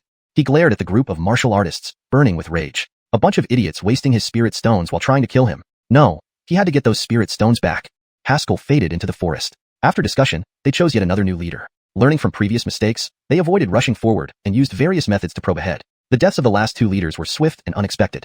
This cautious approach slowed their progress significantly. As they advanced, a figure suddenly appeared before them. Want to catch me? Come if you dare. Haskell grinned, then retreated. The front martial artists wanted to give chase, but were held back. Don't pursue. It's a trap, one insisted confidently. We should stick together. Even if there's an ambush, we can handle it collectively. The martial artist nodded, praising, you're smart. Got potential? Hee thanks. To avoid traps, they stayed close, rapidly pursuing Haskell's direction. Along the way, they successfully disarmed 2 traps, boosting their confidence. As they were about to catch up to Haskell, he stopped abruptly. He turned to face them, smiling, and snapped his fingers. Activate the array. Boom. Powerful array force erupted, sword chi crisscrossing the air. 10,000 swords array. Normally, they shouldn't have been trapped, but staying together out of caution gave Haskell his opportunity. Looking at their panicked faces, Haskell smiled calmly and softly said, Ladies and gentlemen, it's robbery time. Hand over everything you've taken. Hashtag chapter 135, robbery. The formidable power of the array surged through the dense forest. This seemingly ordinary array, as described by the Ander, now revealed its true edge. Countless sword auras, as substantial as solid objects, darted through the air, each carrying an unmatched sharpness. Any who came into contact would inevitably lose limbs. Boy, with my improved array, we can contain these fellows for an hour without any issue. The Ander said confidently, Alphiet, you need to give me 50% in the end. I'll feel shit. Why don't you go rob them? Haskell sneered, 20%, no more. After spending these days together, the aura of the ultimate expert around the Ander had diminished, allowing Haskell to speak more casually to him. The Ander didn't get angry. Instead, he argued logically, Boy, are you going to be a heartless merchant? Do you know how much effort I put into improving this array? Haskell didn't believe such nonsense. 30%, 50, 40%, or I'll release them and run away right now. Deal. The Ander decided instantly and agreed. Haskell was momentarily stunned and felt a wave of regret. Damn it, I should have stuck to 30%. After lamenting over the spirit stones that would soon be in his hands, Haskell turned to the warriors trapped in the array. Adjusting his expression, he wore a warm and inviting smile. Everyone. Before he could continue, someone sternly interrupted. Boy, I advise you to release us quickly and hand over the martial techniques. We might consider sparing your life. Haskell froze, his expression turning cold. I was planning to communicate reasonably, but it seems some people refuse to talk. I am Prince Earl of the Xia Kingdom. Dare you kill me? The man laughed loudly. He was confident because the Xia Kingdom, in the Yin Yun continent, was only second to the Qin Kingdom. With a well-equipped army and countless strong cultivators within its borders, the Xia Kingdom had long coveted the top position held by the Qin Kingdom. If you dare to kill me, you will immediately face nationwide pursuit from the Xia Kingdom. Earl declared confidently, bow down properly and I might spare your life. Is this guy crazy? Haskell looked at the man in disbelief and asked mentally, Senior, is this guy an idiot? The Ander responded deeply. In this world, many think they can act recklessly with powerful backers, forgetting that true strength lies within oneself. Indeed. Haskell looked at the man seriously. Do you know who I am? Earl hesitated. Who are you? You don't know who I am? Haskell raised an eyebrow. How the hell would I know who you are? Haskell realized something. He noticed that the few people who knew him were not among the crowd chasing him. With over 100 forces present, it was impossible to recognize everyone. In other words, these people had no idea who he was. Seeing Haskell remain silent, Earl grew arrogant again. I don't care who you are. Release us now, or you won't be able to withstand the power behind us. Haskell grinned, saying, You dare to be so arrogant when you don't even know who I am? With that, he snapped his fingers. Inside the array, the slowly swirling sword auras seemed to receive an order. They paused briefly before rushing madly toward Earl, like a roaring river engulfing him. In an instant, blood-curdling screams filled the forest. Despite being a prince of the Xia Kingdom and a cultivation master at the half-step Void Realm, Earl was as fragile as paper against the myriad sword array. Moments later, the sword auras dispersed, leaving Earl as a lifeless corpse. The gazes of everyone present towards Haskell changed instantly. This man was a lunatic. He killed a kingdom's prince on a whim. In every past encounter, these people relied on their powerful backgrounds to suppress their enemies. Only now did they realize they were in the weaker position. Heiderf or death rested on a snap of his fingers. One brother, let's talk things out. We're all here for the benefits. Killing us won't do you any good, one clever person tried to reason. Haskell shook his head. Killing you makes me happy. The speaker felt a chill down his spine, suddenly recalling Haskell's earlier words, and hurriedly added, We're willing to pay for our lives. Others also woke up to the situation, voicing their willingness. We have plenty of money. Right, whatever amount, I can pay. Let's talk things over. We're all after wealth? Indeed. Haskell nodded approvingly. Finally, you see the light. Now show how much you value your own lives. They exchanged glances, filled with various intentions. This guy is really stupid. After all, they were princes and successors of great powers. Material wealth was plentiful. If they could save their lives, a bit of gold and spirit stones was nothing. They had already planned everything. Once they handed over their possessions and got Haskell to deactivate the array, they would overwhelm him. They nodded subtly, thinking it was a perfect plan. Half an hour later, Haskell held a pile of storage rings and smiled warmly. Thank you all for your cooperation. Meeting you today has been delightful. Farewell, this array will disappear in half an hour. Until we meet again in the Donghua. With that, he leaped away, disappearing into the dense forest in a few swift movements. In the myriad sword array, the group stared at each other in silence. I never thought. A warrior put a hand on his hip, holding onto the cloth around his waist tightly. This kid is pretty smart. What are you sighing about? Even our clothes were taken. How do we go back? Bastard, even our clothes. Has he no humanity? Don't let me find out who you are, or I'll kill you. These young elites never expected Haskell to go so far. Not only did he take all their wealth, but he stripped them of their clothes too. Absolutely ruthless. Wails echoed through the forest, causing passing beasts to pause curiously at the sight of these naked humans. Strange, do humans not wear clothes anymore? On the other side, Haskell examined the storage rings in his hand, feeling extremely excited. This was quite a haul, Senior Wee. Before he finished, there was a whoosh, and half the storage rings vanished from his hand. Haskell froze and roared angrily. Didn't we agree on 40%? Senior, you're not keeping your word. Chapter 136, Xiuxian Sword. Having dealt with these pursuers, Haskell finally felt relieved and began to quickly head towards Thousand Sail City. Now that he had ascended to the suspended realm, he could briefly float in the air and use sword chi to speed up his travel. Haskell glanced at the sky. At his current pace, he would reach Thousand Sail City by dusk. Suddenly, he stopped in his tracks. A one-armed man appeared out of nowhere in front of him. Dressed in coarse linen clothes, the man's right sleeve was empty, and his face remained expressionless as he calmly observed Haskell. It's you. Haskell's expression grew grave, and the snowdrift sword materialized in his hand. The newcomer was none other than Amerigo, the outer court Grand Micah of the 8 Desolate Academy. This old man had lost an arm to Anna and later been severely beaten by Bridger, all because of Haskell. The enmity between them was deep and bitter. Since Amerigo had appeared, there was no way he would let Haskell off. Amerigo gazed at Haskell with a cold expression, mixed emotions swirling within him. To think that this mere boy had caused him, a Grand Micah of the prestigious 8 Desolate Academy, such successive humiliations. This was indeed a tremendous disgrace. These memories gnawed at his heart like venomous insects, making it impossible for him to rest until this man was dead. I admit, you are the most talented individual I've seen in years, second only to Anna. Amerigo's voice was distant, as if floating from all directions. To break through the complete 12-sword array is something even the Academy Dean couldn't do at your age. Is that so? In fact, I also feel that the 8 Desolate Academy is the finest institution I've ever seen. Haskell smiled. How about I surrender now, join the 8 Desolate Academy, and we can love each other and work together to achieve greater heights? Impossible. Before Amerigo could finish speaking, his eyelid twitched, and his left hand suddenly shot up to block in front of him, dense green light congealing instantly. Clang. A sharp sword tip emerged abruptly, colliding fiercely with his left arm, producing a deafening metallic sound. Not bad. Your cultivation has improved. Amerigo spoke indifferently, then took a step forward. As soon as he stepped forward, the ground beneath him exploded, fissures spreading wildly like spider webs. Haskell's expression changed, and he swiftly drew back his sword. Alfred Amerigo moved faster, striking with his left fist almost immediately. It was too late to dodge. Haskell gritted his teeth, positioning the snowdrift sword in front of him as golden light surged from his body, pouring massive amounts of sword chi into the blade. Boom. The snowdrift sword shattered instantly, and Haskell was hurled backward dozens of feet. Amerigo narrowed his eyes slightly. You actually managed to block my punch? He was a great master in the chi transformation realm, where even sky-stepping realm warriors would fall under his full force. Even with his own injuries not fully healed, it should have been beyond a suspended realm youth's capability to withstand his blow. He paused momentarily before realizing, cultivating both sword and martial arts paths simultaneously, creating such power, truly remarkable. Sword and martial paths were parallel pursuits, but Haskell's dual cultivation doubled his offensive and defensive capabilities. With that, Amerigo slowly advanced toward Haskell. With every step, the ground cracked beneath his feet as if a heavy mountain were moving forward. Farther away, Haskell discarded the broken hilt of the snowdrift sword, took a deep breath, and forcibly suppressed the surging blood within him. This old man's strength far exceeded his imagination.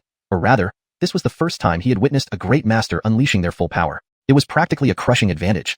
Damn, great masters are this strong? Haskell coughed, tasting blood in his throat. I can't even block a single punch? Boy, you need to understand that the gap between great masters and lesser masters is like a chasm, the Ander lazily remarked. To bridge this gap, you'll probably have to risk everything. Haskell chuckled bitterly. I'm afraid that even risking everything won't be enough to deal with this old guy. Not necessarily. Maybe you should try your new sword, the Ander laughed. I just named it Xiuxian. What do you think? Haskell was taken aback. Xiuxian? Where did he get such a sword? In the next moment, he realized what was happening, and his divine sense sharply probed his dantian. The blood-red small sword and the return origin sword, which once resided here, had vanished, replaced by a long, sharp sword radiating brilliant emerald and crimson hues. Just perceiving it with divine sense revealed its overwhelming sharpness. Senior, this sword feels different somehow, Haskell commented. In his perception, this emerald crimson sword seemed to contain boundless power, ready to unleash countless sword techniques at any moment. The return origin sword originally possessed the ability to accommodate myriad sword skills, while your blood-red small sword was the core of the sword tomb. When combined, This sword can both shatter all laws and bury myriad swords. Therefore, it is called Yuanshang, the morning of myriad swords, and the return to origin. Seeing Haskell hesitate, Amerigo shook his head, finally letting go of the last shred of caution in his heart. He thought that since Haskell had broken the 12-sword array, he must have some hidden cards up his sleeve. Moreover, Ernan had certainly taught him some life-saving methods before allowing him to venture out alone. Albeit now, he realized he had overestimated Haskell. Looks like today is your death day, Amerigo said calmly, raising his left hand. Green true chi flowed around him, causing a whirlwind to sweep through the mountainside, rustling leaves. Vast amounts of green light surged forth, gathering on his left hand to form a complex seal. Just as the seal was about to take shape, Haskell moved. Yuanshang. A streak of light shot from his dantian into his hand, radiating incomparable sharpness. Holding Yuanshang, massive sword chi erupted from Haskell, pushing his meridians to the brink of exhaustion. Intense life and death energy flowed through the sword, exuding heavenly killing intent. This strike, like death's scythe, aimed to sever life from existence. Feeling the overwhelming sword chi, Amerigo's pupils contracted to pinpricks. This, impossible. How could you execute such a strike? In his perception, Haskell resembled a soul-stealing demon from the nine hells. When the sword fell, it would be his death. Without time to think, Amerigo instinctively unleashed the seal in his palm. Boom! A thunderous explosion echoed, and both figures were thrown back. Amerigo's face turned grim. His remaining left hand was covered in cracks, blood gushing out. This young man had actually incapacitated his left arm with one strike. Chapter 137. 1,000 flatteries won't go wrong. Amerigo's face was grave, his eyes burning with fury. Boy, you've truly angered me. Previously, he had lost an arm to Anna and was thrashed by Ernan. Both were more powerful than him, so his losses were understandable. Alfie at this boy, so much weaker in cultivation, had severely wounded him. This was almost unbearable for him. If they were at the same level, Amerigo felt a chill run down his spine, unwilling to even contemplate the consequences. The power of that strike far exceeded what a lesser Grandmaster 3rd level could unleash. Even when he was young and at the lesser Grandmaster realm, he could not have delivered such an attack. Not far away, Haskell panted heavily, struggling to channel sword chi to restore his energy. That Devil King stab had nearly drained all his meridians. His body now felt like a parched lake on the verge of cracking. He lifted his head and looked forward, shaking his head with a bitter smile. The gap was too vast. The opponent was likely at the major Grandmaster 3rd level, chi transformation stage, 2 minor levels higher than him. Furthermore, there was a major realm difference between them. Trying to kill him with one blow was a foolish dream. Disabling just one of his arms had almost depleted all his sword chi. Unless he could break through to the airborne realm immediately, he wouldn't even have a chance to escape. What should I do? Am I just going to wait here to die? No, waiting to die isn't my style. And dying at the hands of this old man would be a humiliation. If Arwen and the others found out, they would mock me at my grave. If I even had one here. Haskell thought long and hard but couldn't come up with a solution. He had exhausted every method available to him. The 10,000 swords formation had trapped the pursuers, and the Devil King stab had crippled Amerigo's arm. Only now did Haskell realize how limited his arsenal was. Or perhaps, he simply wasn't strong enough. Sword cultivators broke all methods with their swords. Logically, his current sword techniques, while not yet breaking all methods, shouldn't be so inadequate. A great sword cultivator should be an outstanding figure even among lesser grandmasters. Your martial prowess is too low, the Ander said nonchalantly. Your realm limits your sword skills. As I mentioned, Devil King stab can only display part of its true power after you reach the major grandmaster realm. What can I do? Haskell asked helplessly. Or can you lend a hand again? That won't work. If I act again, the Heavenly Dao Tower won't be able to suppress it. The Ander refused without hesitation. Actually, you have another ally, but you need to think about how to persuade him. Another ally? Haskell was stunned. How could he have an ally and not know about it? Then suddenly, his eyes lit up as he stared deeply at Amerigo. Mike Zhou, aren't you curious where I learned these sword techniques? Amerigo had been preparing to deliver the final blow when he heard this. His movements paused. Indeed, where did this boy learn such formidable sword techniques? After Anna caused chaos during the 8 Wastelands Academy exam, Amerigo had reviewed Haskell's records. Born into a family from a remote city, abandoned by his clan despite being a prodigy, he was once admitted to Yunyang sect but expelled after his dantian was damaged. His origins were obscure and seemingly humble. Otherwise, someone would have already taken him back. Such an unremarkable life should not possess such powerful sword skills unless... Amerigo considered a possibility and looked at Haskell with renewed intensity. You obtained the legacy of a sword master. Haskell was momentarily surprised by the accurate guess. Well, kind of. Meanwhile, the Ander inside him started shouting, Rubbish! How can a sword master be compared to me? Even sword immortals are nothing before me. This made Haskell shudder. The strength the Ander had previously displayed led him to believe the man was a sword immortal. However, it seemed the Heavenly Dao Tower limited his abilities to that level. His true power far surpassed a sword immortal. Albeit now wasn't the time to dwell on that. Throwing away his thoughts, Haskell glared at Amerigo. I warn you, I carry the means left by an incomparably powerful existence. He is supreme and revered, the unmatched apex being of this world. If you harm me, you insult him. He will certainly retaliate. As Haskell praised, a pleasant wave emerged from the second floor of the Heavenly Dao Tower, clearly enjoying the compliments. The Ander lying on the floor glanced at the second floor and snorted. Dead dog, still so vain. The wave even breached the Heavenly Dao Tower seal, reaching Haskell's mind. Albeit he ignored it, continuing to praise fervently. He is not only handsome and charismatic, but also incredibly powerful, capable of subduing a realm with one palm. Any being in this world encountering him should prostrate themselves in worship. You, not only refusing to do so, dare to attempt killing me. This is an unforgivable disrespect. Amerigo was dumbfounded. After a moment, he spoke, how does this relate to me killing you? The Great One has left a mark on me. I belong to him. Killing me disrespects him and humiliates him directly. Haskell rebuked passionately. If you do this, heaven's judgment or death by 1,000 cuts wouldn't be enough. You deserve death 1,000 times over. Amerigo was almost speechless, unsure if he should proceed. After a moment, he sneered. Boy, do you think your words will stop me? If the Great One left his mark on you, he should have come to save you. Why hasn't he shown any sign? Himph, you're an ant he can crush with a finger. Haskell laughed coldly. I'm skilled in divination. Your forehead is dark, indicating bloodshed. Is that so? Amerigo growled, lifting his palm towards Haskell. Let's see if the Great One will save you. Powerful true chi surged forth, striking Haskell instantly. Predecessor, he disrespects you.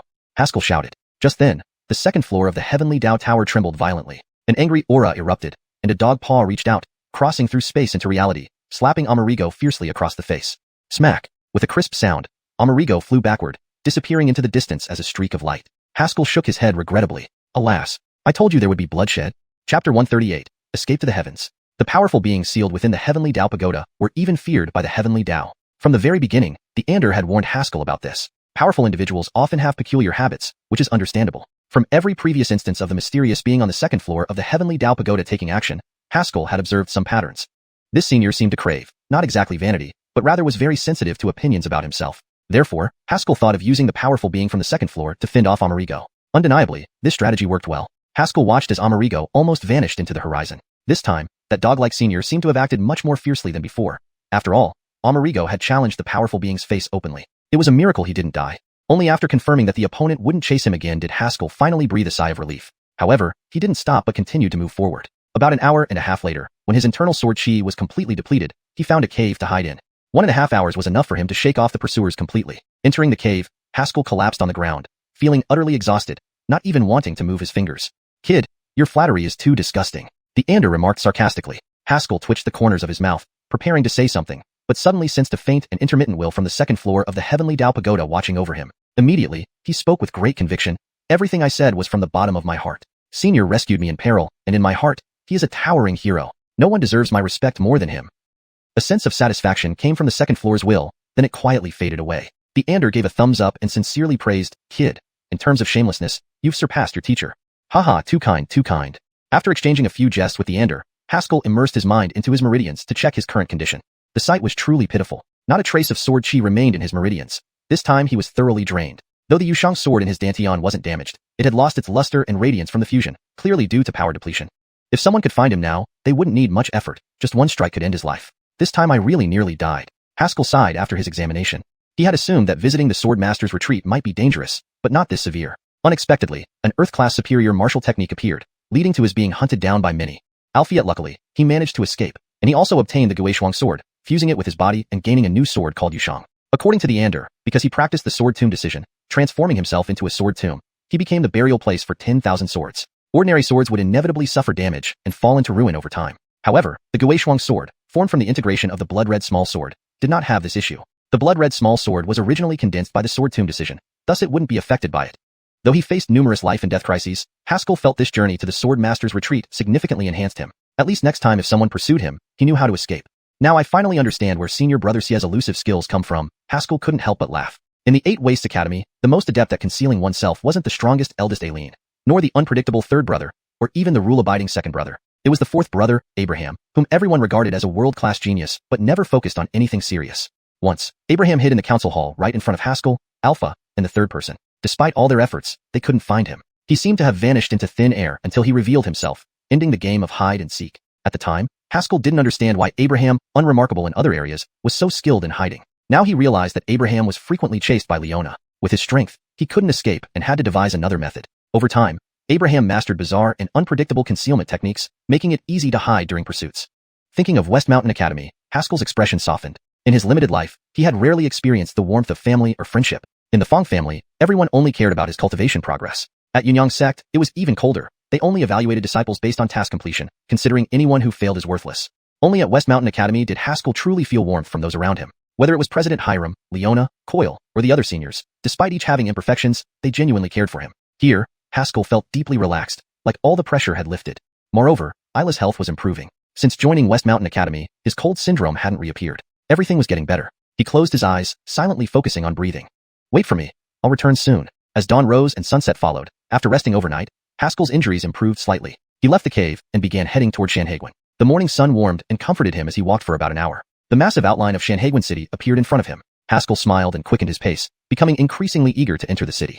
Suddenly, an inexplicable chill swept over him. His hair stood on end, and he instantly dodged to the side. In the next second, a cold blade slashed past, narrowly missing him by inches, leaving a deep, bloody wound.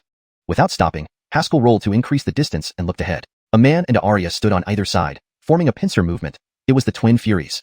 So, you two think you can stop me? Haskell said calmly. The Twin Furies didn't respond, but a cocky voice sounded beside them. What if I join? Finley strolled out of the forest, exuding arrogance.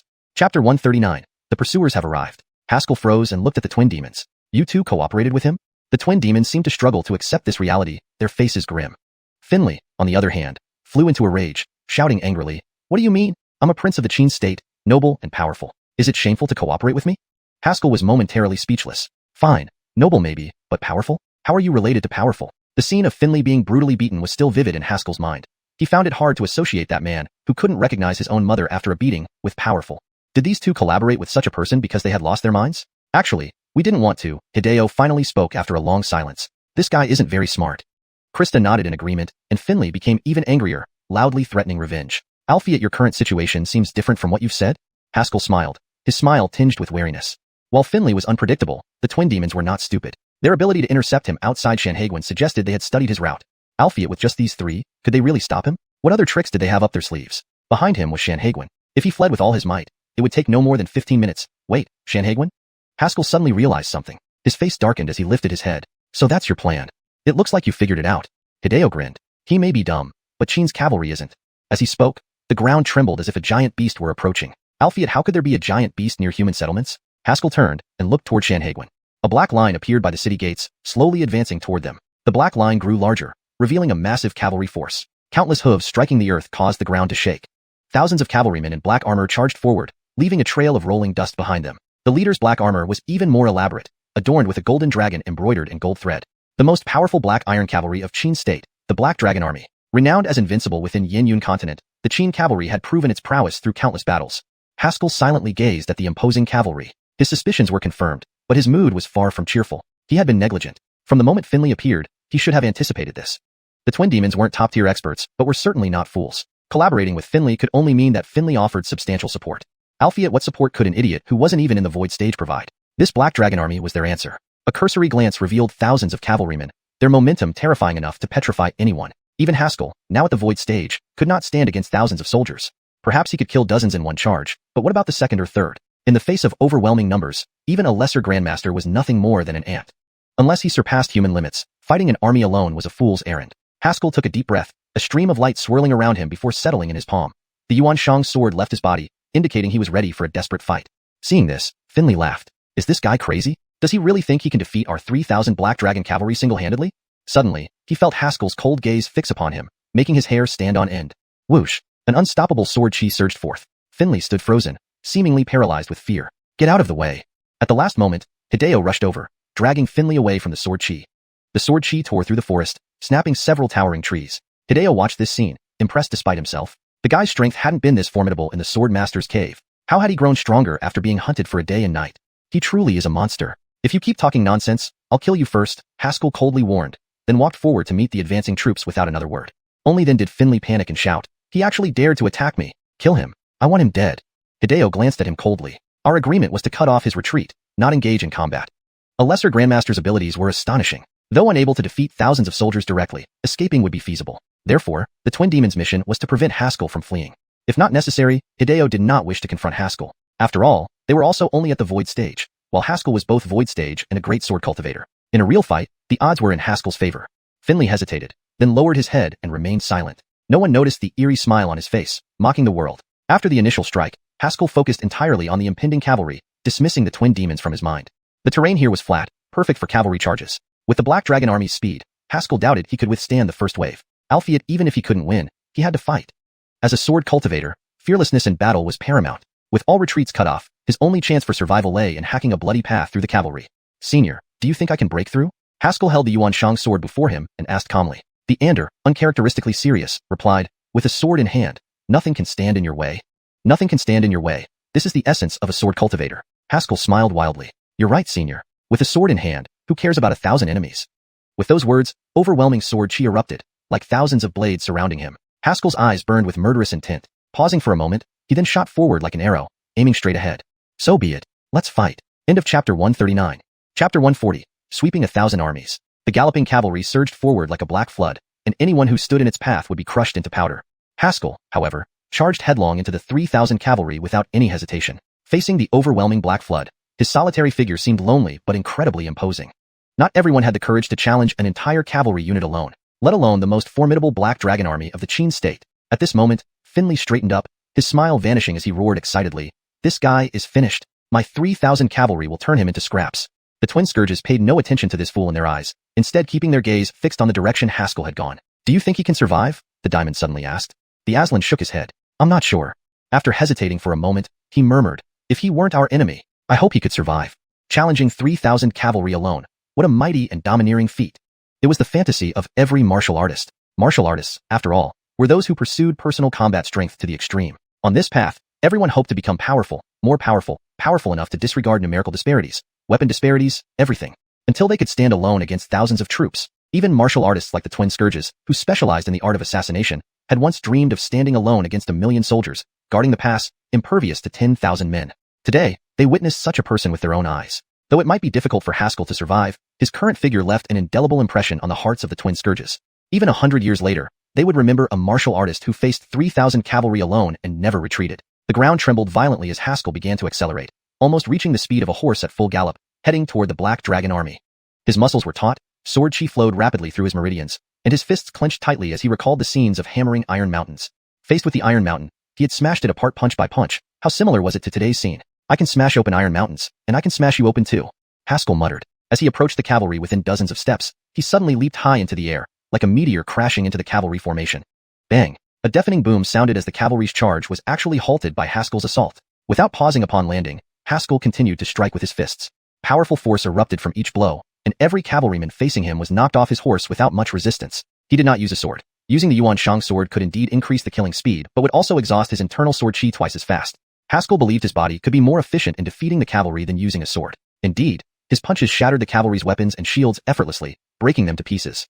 Bang, bang, bang. With each punch, a cavalryman would fall. Within a few breaths, Haskell cleared out a vacuum zone around himself. The surrounding cavalrymen were already lying on the ground, groaning in pain, most of them suffering broken bones and unable to continue fighting. Seeing this, the cavalry commander, though alarmed, shouted unflinchingly, "Form the array! Crush him!" The cavalry promptly changed formation, circling around Haskell as they started their coordinated attack.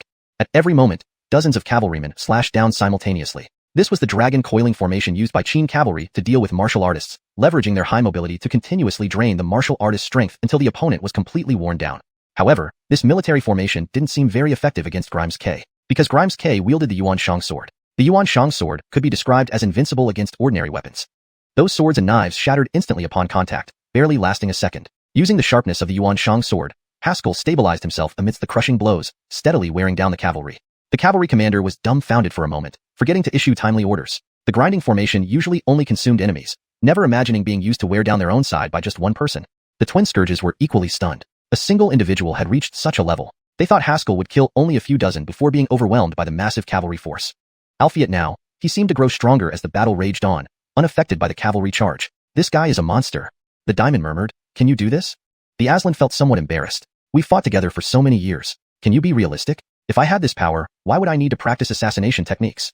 He nearly laughed in frustration at such a ridiculous question from his partner, thinking it insulted intelligence. Elsewhere, the cavalry commander snapped back to reality, bellowing, "Change the formation." The cavalry quickly altered tactics, no longer focusing on wearing down the opponent, but launching all-out attacks on Haskell with suicidal resolve. "Tiske, you found it," Haskell muttered, his true chi surging wildly as he gave his all to counter the onslaught. This style of fighting drained a lot of sword chi, reducing his endurance. Initially expecting to be discovered sooner, it seemed the cavalry commander had sharp eyes. "Come then, let's see who dies first." Haskell roared thunderously, soaring into the air once more, plunging back into the fray. The battle lasted a good half hour. By now, Haskell was severely injured, drenched in blood, with shocking wounds across his chest and abdomen. Albeit he did not fall, and of the 3,000 cavalry, only 1,000 remained, while others were either injured or dead. This scene completely shocked all onlookers. They never imagined a martial artist at the minor grandmaster level could achieve such feats. Haskell leaned on the Yuanshang's sword, managing a weak smile, his eyes fierce. Anyone else? Despite his unstable stance, the killing aura emanating from him made the surrounding cavalry hesitant to advance. The cavalry commander looked at the young man with complex emotions, sighing, raised his longsword. Prepare. Charge. The remaining 1,000 cavalry hesitated briefly, then charged at Haskell once more. Watching from afar, the Aslan turned his head, sighing, he's done. He could tell that Haskell's sword chi was completely depleted, leaving him with no chance of survival. Just then, he heard a sudden metallic ringing echoing across the battlefield. The Aslan's heart raced, recalling an immensely powerful existence, swiftly turning back. In the center of the battlefield, in front of Haskell, a silver long saber was planted into the ground, slightly trembling. The Aslan's eyes widened in disbelief, as if seeing something impossible. This is Nicole's saber. Hashtag chapter 141. Anna comes to the rescue. You are truly, incredibly bold. An infuriated voice exploded in the air. Accompanying a long blade, a Arya dressed in black appeared. Her long hair was tied up at the back, and her exquisitely beautiful face was filled with anger. If someone in the imperial capital saw this scene, they would be close to death. Because the enraged person's name is Anna, the #1 genius of Yin State, an elite powerhouse. In the imperial capital, where countless demonic geniuses converge, Anna stands above all peers, suppressing everyone under her shadow. Haskell was now teetering on the edge, his internal sword chi depleted, almost exhausted, and his vision starting to blur. Albeit upon hearing this voice, he still struggled to lift his head and look forward. Only when he confirmed that she had indeed arrived did he crack a smile. You have come. A seemingly casual greeting caused Anna's heart to shudder uncontrollably. After landing, she ignored the surrounding cavalry and immediately turned to support Haskell. Seeing the numerous wounds covering him and the copious amount of blood seeping out, Anna's hands trembled. As a formidable powerhouse among peers, countless people had challenged her, and hundreds or even thousands had perished by her hand. She shouldn't fear blood. Albeit at this moment, Anna felt waves of dread because it was Haskell's blood. This man, who had always faced her without showing fear, standing proudly against strong enemies, now appeared so weak, as if any gust of wind could carry away his soul. Don't worry, I won't die yet, Haskell managed to smile, while the Yuanshang's sword in his hand transformed into a stream of light, returning to his dantian.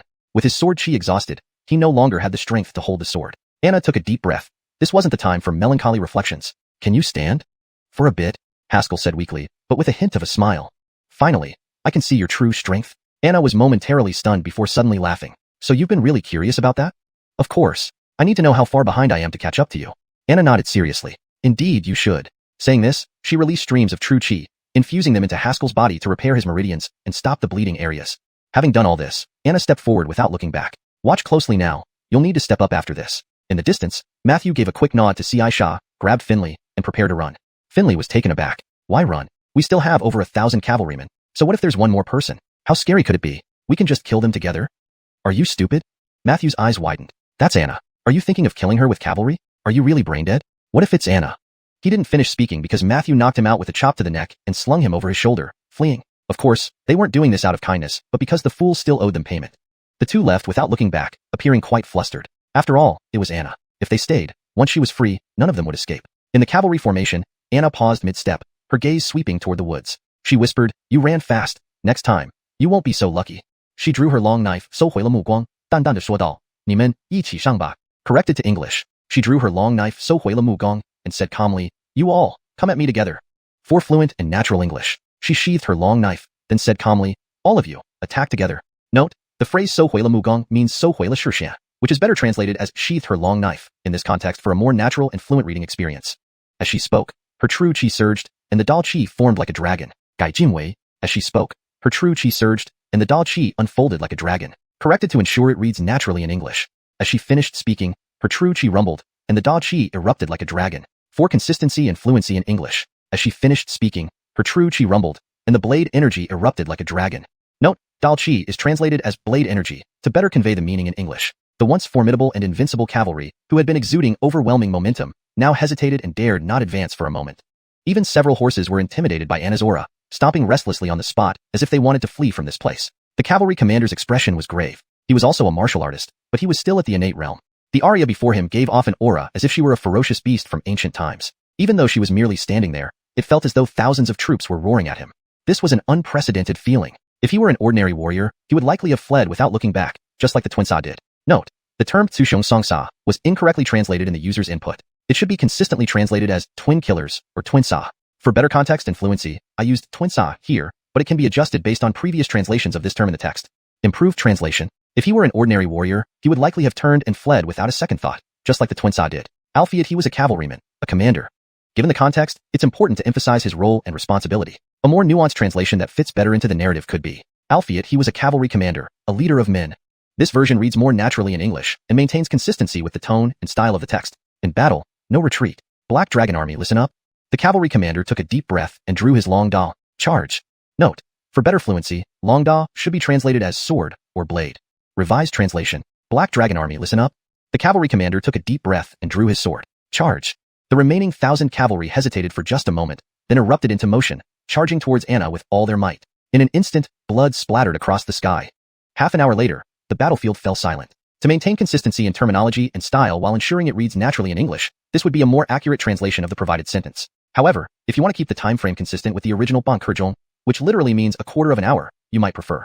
15 minutes later, the battlefield fell silent. Both versions ensure the meaning is accurately conveyed and read fluently in English. Depending on your preference for how specific you want to be with time frames, either could work well. Numerous severed limbs and body parts lay scattered across the ground, piled together with dead horses. Blood trickled down through the cracks, converging into narrow streams that slowly flowed and eventually seeped into the earth. Several vultures circled in the sky, sensing fresh corpses below, eager for a delicious feast. Albeit amidst the sea of corpses, Arya stood towering. These vultures instinctively sensed a threat from her and could only circle high in the sky, too afraid to descend recklessly. Stephanie Alfie slightly exerted force, shaking off the blood from her long da. Note, for better English fluency, long da should be translated as long blade or katana if it's specifically a Japanese-style sword. Without more context on the type of blade, long blade is more generically appropriate. Revised. Stephanie Alfie slightly exerted force, shaking off the blood from her long blade. She closed her eyes, suppressing the anger in her heart, and let out a long breath before turning to walk towards Haskell. How are you doing? Anna smiled as she brushed the hair behind her ear. Haskell looked into her onyx-like eyes and managed to smile. Great, very impressive. I have my goal now. This revision maintains the original meaning while ensuring it reads more naturally in English. The sentence structure has been slightly adjusted for fluency, and terminology remains consistent with the rest of the translation. As soon as he finished speaking, his eyes closed, and he collapsed limply. Seeing this, Anna instantly darted forward, reaching him in a flash and catching him in her arms. She gently laid Haskell down, first examining his wounds to ensure they weren't bleeding anymore. Then, she pressed on a few spots on his body, carefully assessing his condition. After confirming that Haskell had not sustained any fatal injuries and had merely fainted from exhaustion, she finally let out a sigh of relief. You shouldn't be so stubborn when your strength isn't enough.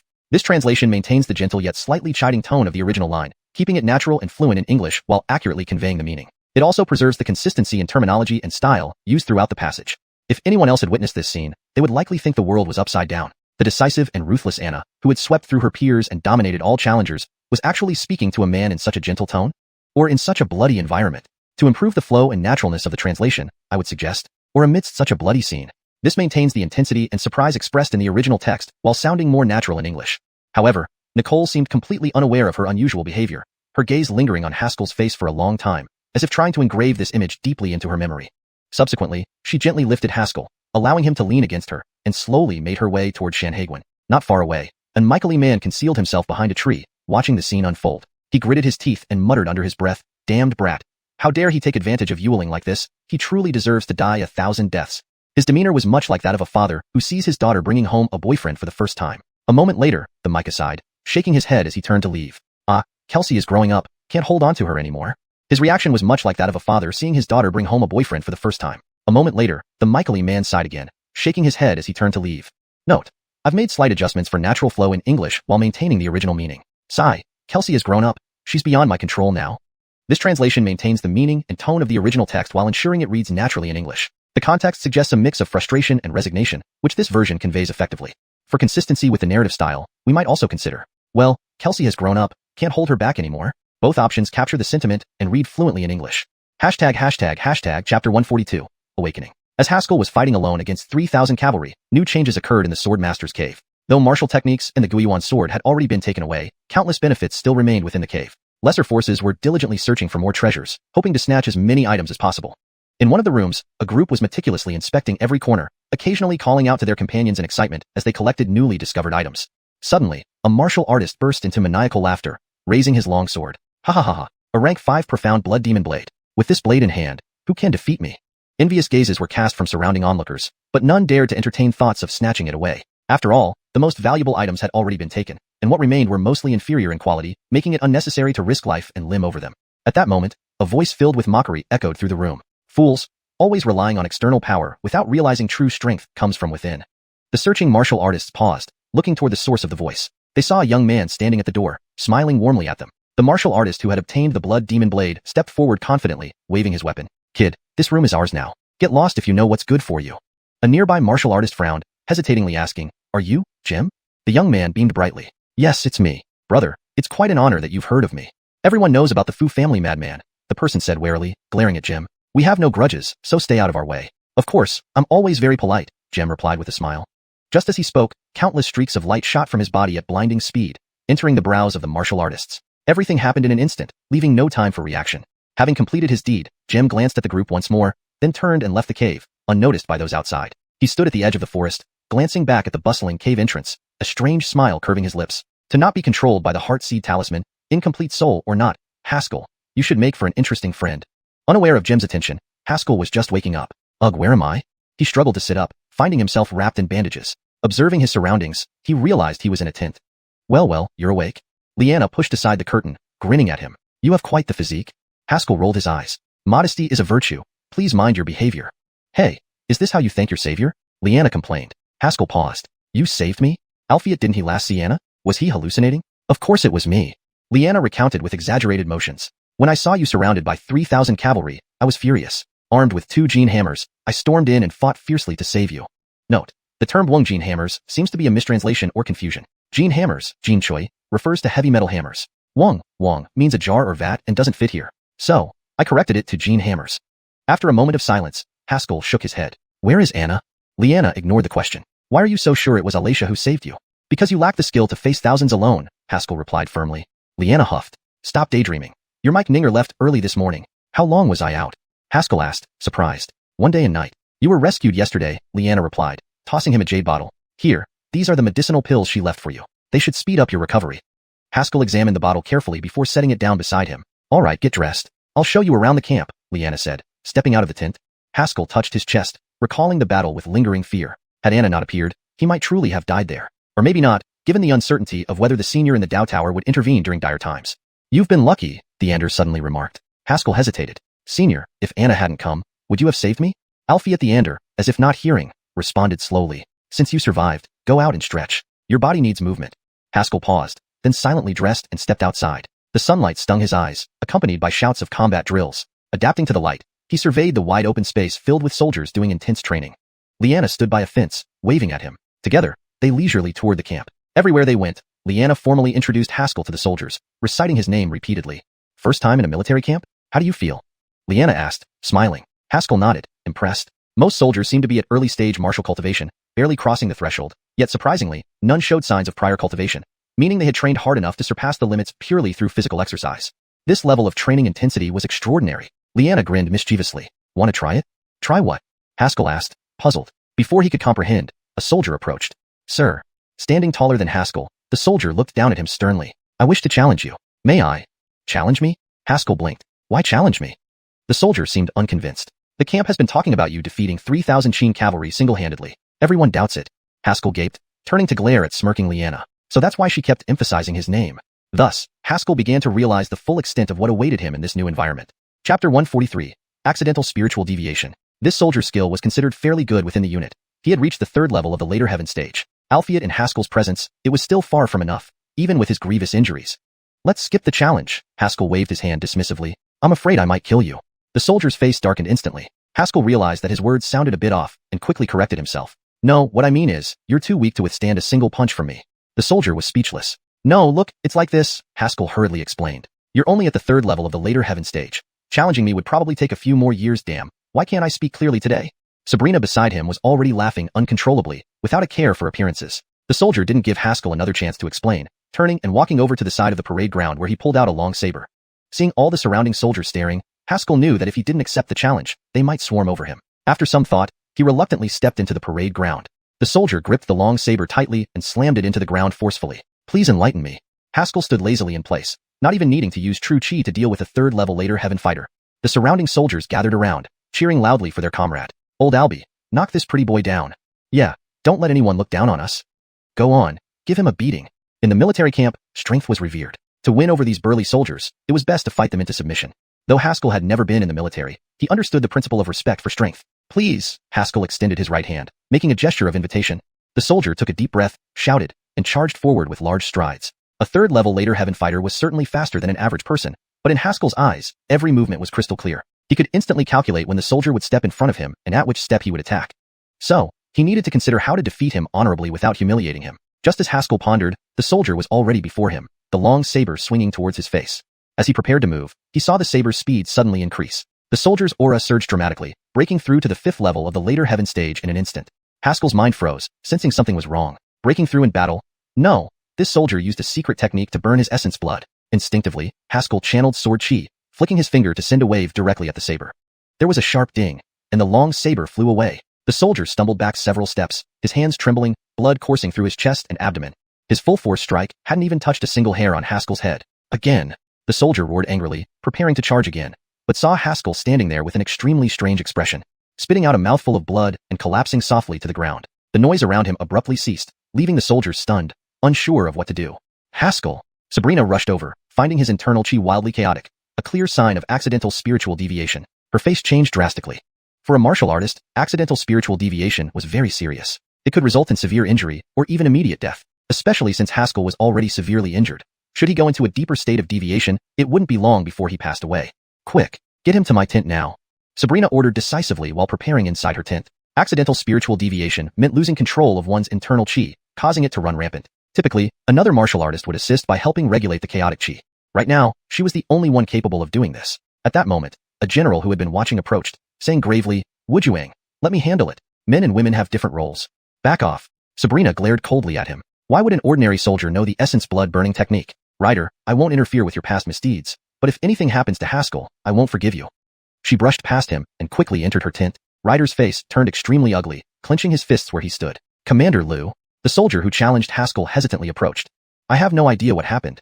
You can leave, Ryder waved him off. Relieved, the soldier quickly returned to the formation. Ryder watched Sabrina's departing back, his eyes filled with venom.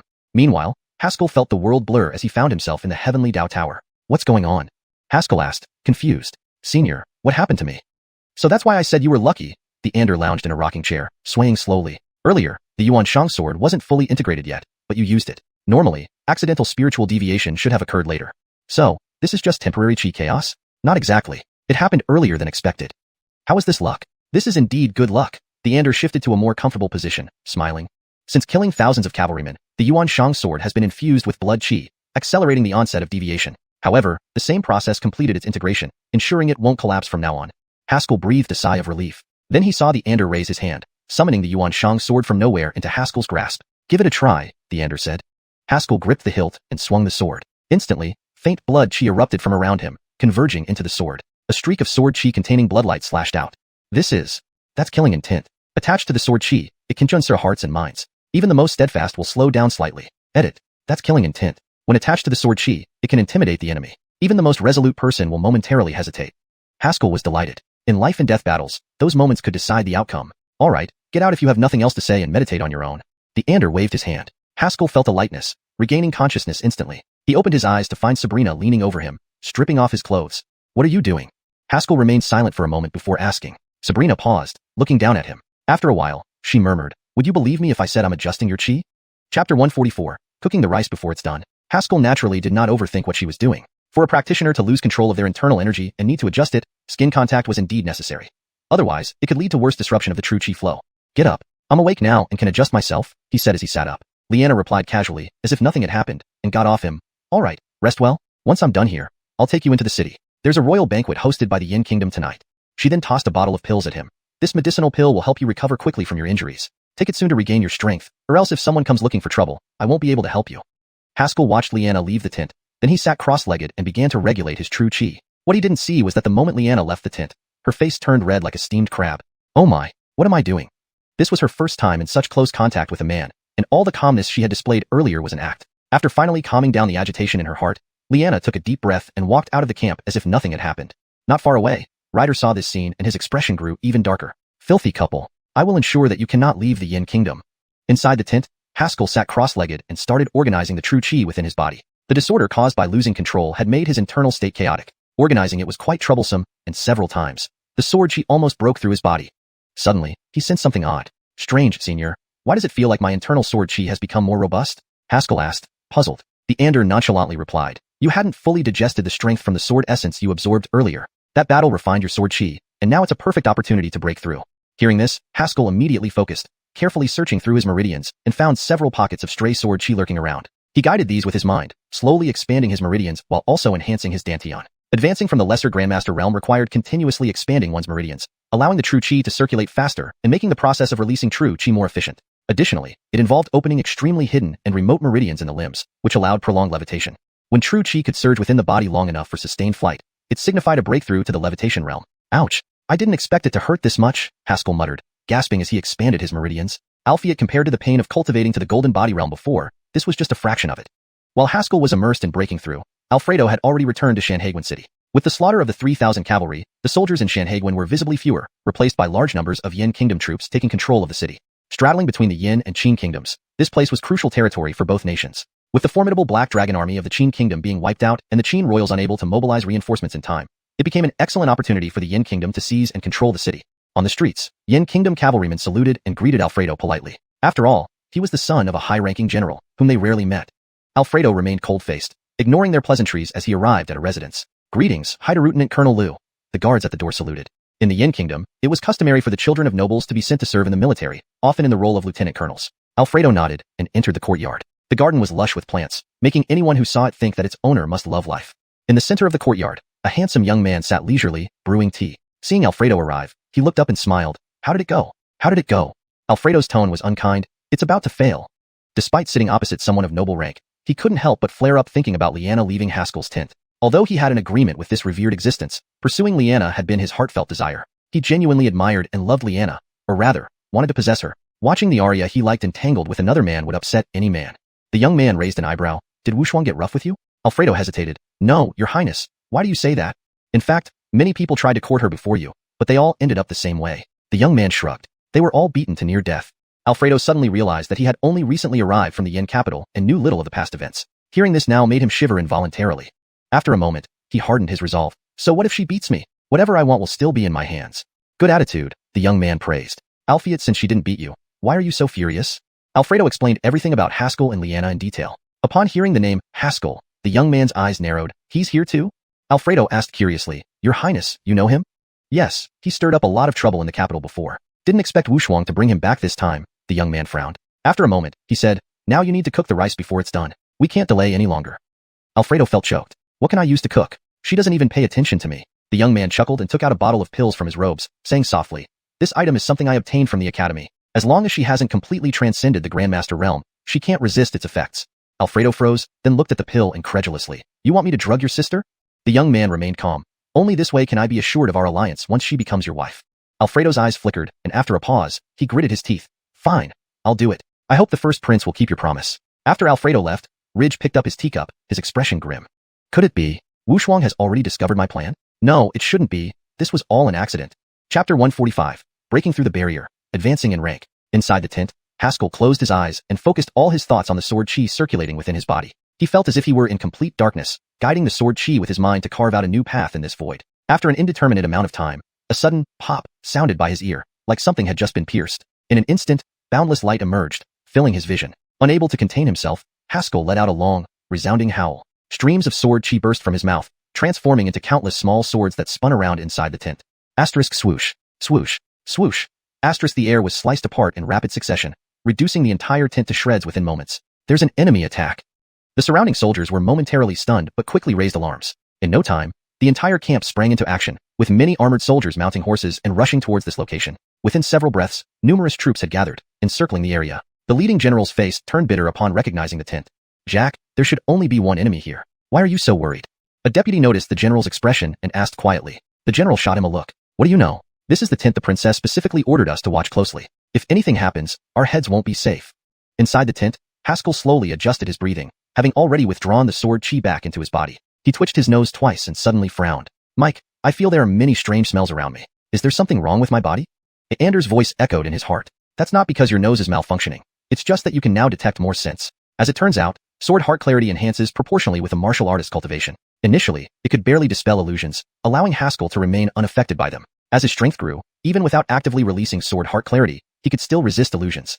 Now, having advanced to the air control realm, His 5 senses had reached unprecedented heights, significantly enhancing his perceptual awareness. To put it simply, your nose is just a bit weaker than a dog's, the Ander said casually. And after being cleansed by sword chi, your body has preliminarily developed the characteristics of an immaculate sword body. Ordinary poisons won't affect you anymore. Really? Haskell was overjoyed. According to incomplete statistics, every year, 60% of deceased martial artists did not die from battles where they were outmatched but from various assassinations. Among these, poisoning was the most frequent cause. Even though martial artists train their bodies extensively, they rarely strengthen their internal organs. While some common poisons might be suppressed by their formidable cultivation and later expelled through true chi, extremely potent poisons like instant death venom left no room for survival, even for grandmasters. With his new immaculate sword body, he no longer needed to worry about such covert attacks. Don't celebrate too soon. Your immaculate sword body hasn't even reached a minor level yet, the Ander said bluntly. To truly achieve invulnerability to poison, you'll need to reach the Tao comprehension realm, which would count as minor success.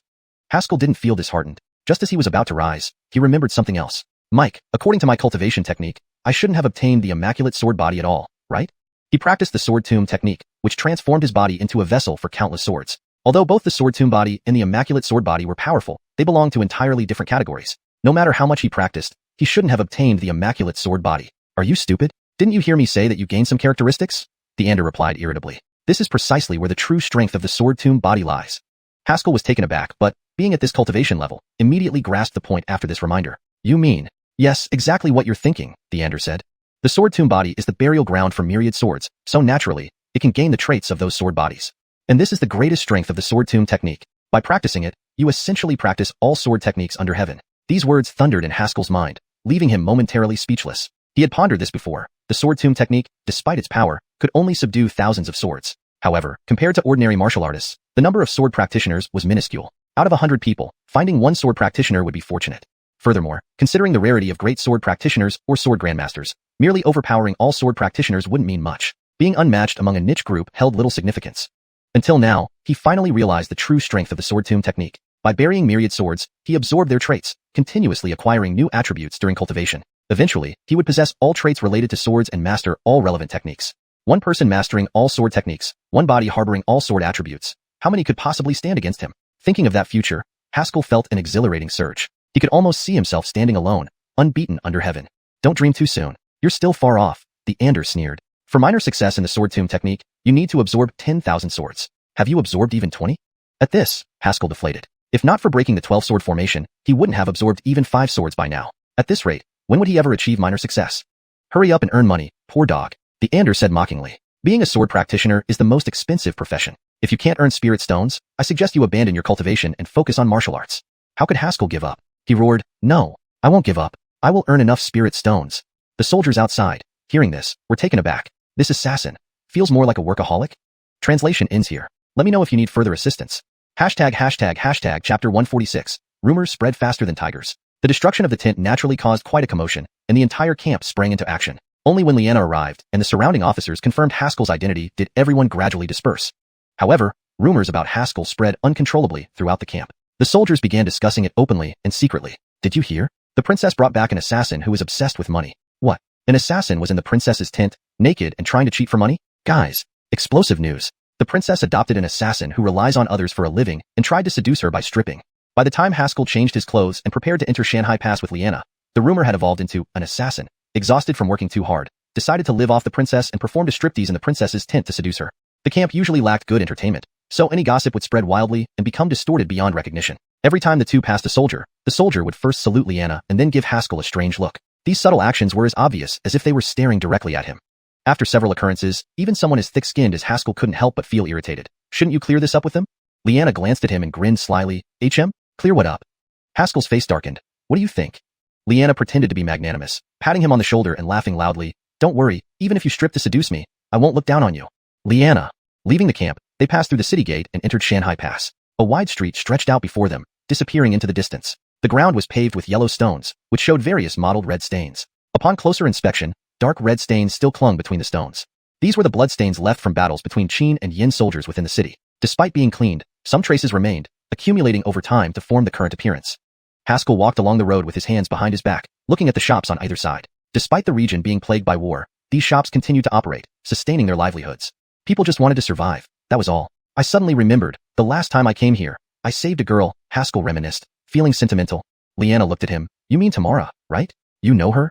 Haskell was surprised. Of course. Liana wore a proud expression. My brother was with you back then. How could I not know about it? Haskell realized that it must have been Brody who told her. Thinking of this, he became curious. Do you and Brody get along well? From what he observed, since they communicated about such matters, their relationship should at least be cordial. However, Liana sneered disdainfully. Why are you insulting me? If I got along well with that dolt, wouldn't that make me a dolt too? Haskell. Meanwhile, Brody, studying at Ba Huang Academy, suddenly sneezed forcefully. A nearby guard hurried forward, concerned. Your Highness, the weather has turned cooler today. Please take care of your health. Students entering Ba Huang Academy often had prominent backgrounds, allowing them to bring attendance into the academy. Brody waved his hand. It's fine. This must be because someone is cursing me. The guard was momentarily speechless. Putting down the brush he used for taking notes, Brody looked out the window and murmured, Who could be cursing me? Could it be my sister? Alfie, she's in Shanghai Pass. Chirp chirp. Suddenly, a bluebird gracefully landed on the windowsill. Brody immediately stood up and retrieved a small tube, tied to the bird's leg, containing a confidential letter from Shanghai Pass. He opened it and burst out laughing. Ha ha ha, old Fong is actually with my sister and got mistaken for a kept man. Too funny. Alfie as he laughed. His voice grew quieter, his face darkening. Is Alfredo crazy? He dared to mobilize the elite guards? Putting the letter down, Brody paced restlessly in agitation. After a moment, he thought of something, sat at his desk, and started writing furiously. Right, old Fong is with my sister, so he should be fine, but we still need to do something. Stuffing the new letter into the tube, he paused and added a coin inside. Old Fong, this time, I'm going all in. You have to protect my sister. The sky darkened, and candles began to light up along the streets. Liana first led Haskell back to change clothes before heading to the banquet. On the way, Liana informed Haskell that most of the guests tonight would be highborn children from Yen. She detested it, saying, they really should all lose their noble status. Haskell understood. Yan's founding emperor rose from humble beginnings, carving out a bloody path in the chaos to establish the Yen kingdom. This emperor showed foresight in many ways. For instance, royal offspring, regardless of gender, had to serve in the military or study in academies if they didn't join the army. Yet, he also bestowed titles on meritorious officials and established an eternal rule of hereditary succession. The capable ministers of old have long passed, leaving their descendants less competent each generation. Today, Yen has a severely skewed situation where nobles hold most power, endlessly diminishing the emperor's authority.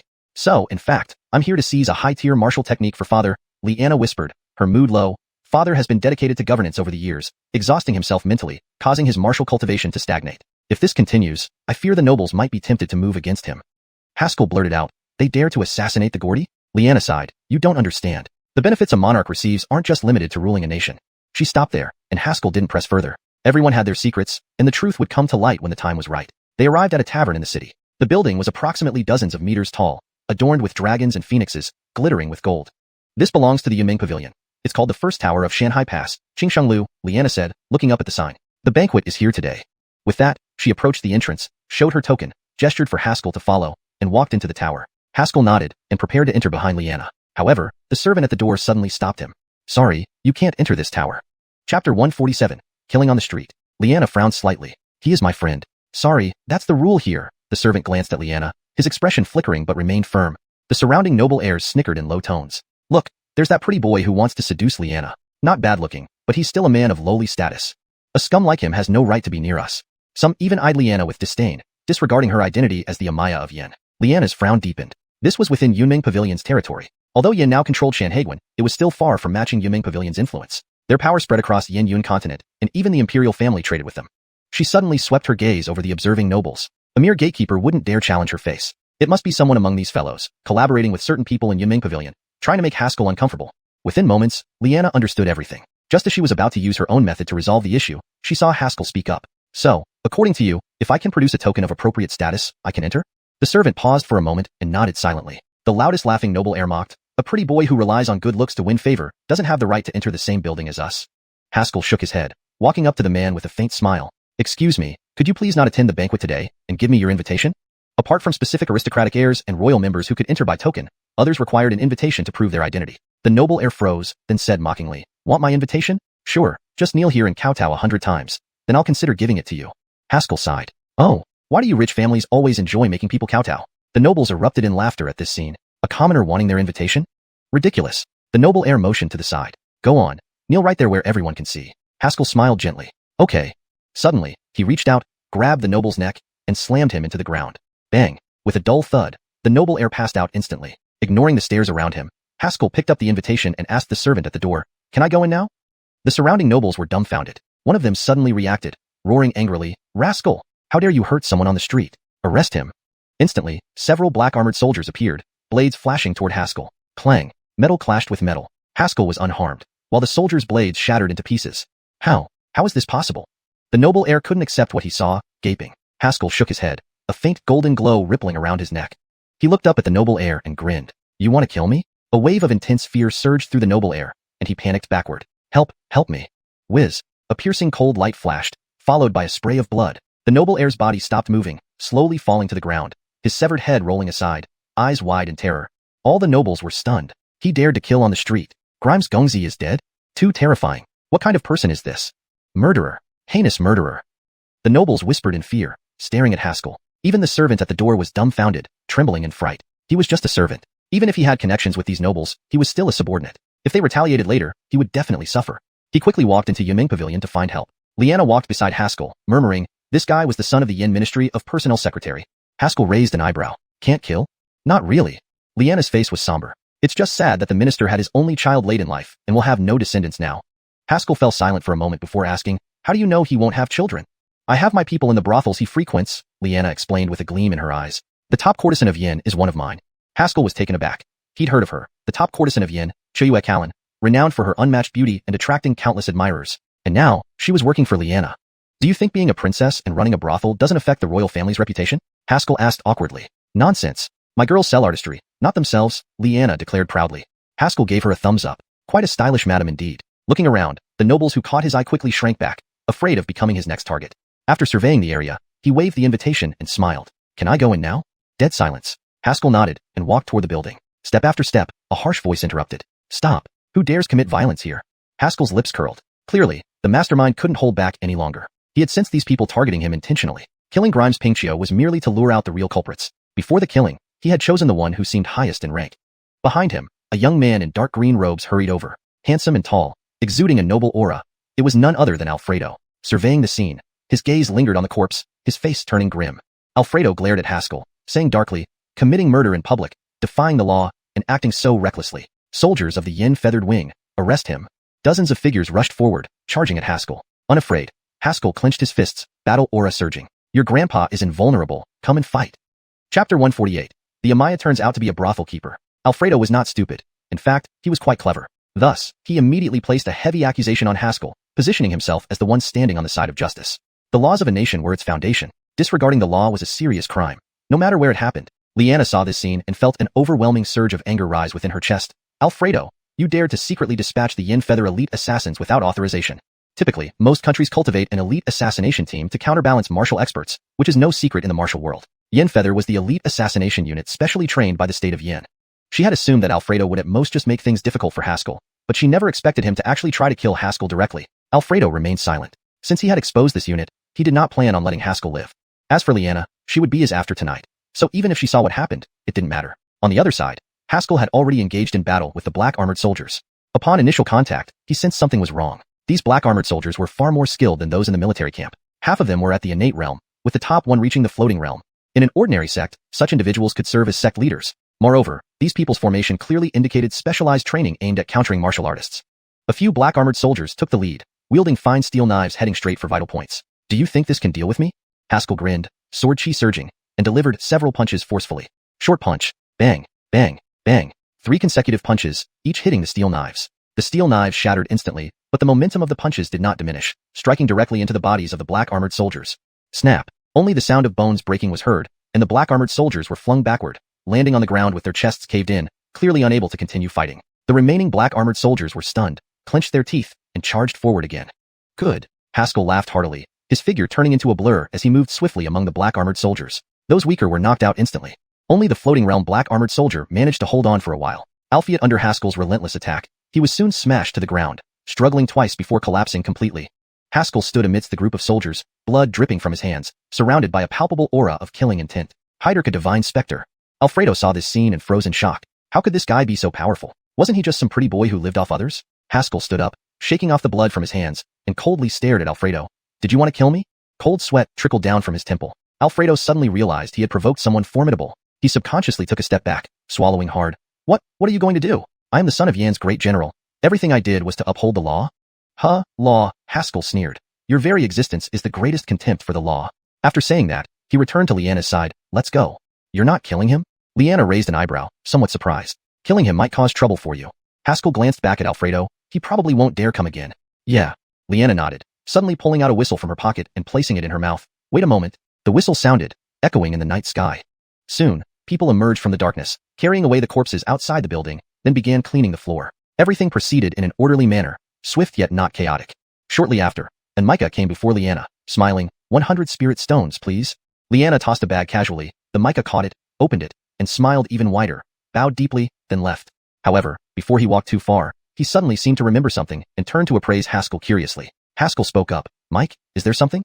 The old man hesitated. Young friend, have you ever heard of Xiuxian? At that moment, he felt the heavenly Dao pagoda inside him tremble slightly before calming down again. This name seemed to have triggered a response from something inside the heavenly Dao pagoda. Maintaining a blank expression, he shook his head. Never heard of him. The old man closed his eyes, sensing carefully, then opened them, sighing. Sigh. Earlier, I felt as if you carried a hint of my old friend's aura. He paused, fished out a black jade pendant from his pocket, and handed it to Haskell. This is a token of our spider web. Meeting is fate. Should you need help in the future, you can present this token. The jade pendant was entirely black, carved with a spider, smooth and lifelike. After speaking, the old man bowed again and disappeared into the darkness. Haskell looked at the jade pendant in his hand, then at Liana, puzzled. What is the spider web? I'm not sure either. All I know is that they specialize in cleanup services. Liana shrugged. I contacted them earlier. I always call them whenever I've killed someone. Cleanup services? Haskell was dumbfounded, thinking it was likely a cover identity. And why would a princess be closely associated with an organization responsible for disposing of evidence? So, you really are part of a terror organization, right? Liana shrugged, indicating she knew nothing, and walked into the incomparable city tower. Haskell followed, asking silently, Senior, does anyone in the heavenly Dao pagoda know this spider web? Are you kidding me? Leander said lazily. To be honest, I don't even know their names clearly. Haskell was speechless. Even after being cellmates, you don't even know each other's names? Boy, understand this. We are all beings closely watched by the heavenly Dao, Leander explained. Have I ever told you my name? No, because as soon as our names are mentioned in the outside world, even just by your lips, it would attract the attention of certain indescribable entities. According to Leander, in earlier years, they couldn't even communicate with each other inside the heavenly Dao pagoda. Later, when they could talk, they were too lazy to ask for names. Everyone only needed to know the strength of their neighbors. Haskell was momentarily dazed, realizing that merely uttering names could draw the attention of taboo entities. These seniors inside the heavenly Dao pagoda seemed even more extraordinary than he had imagined. Chapter 149, Breakthrough Pill. Before they could react, a servant girl greeted them. Honored guest, your private room is ready. Please follow me. She bowed and gestured for them to follow.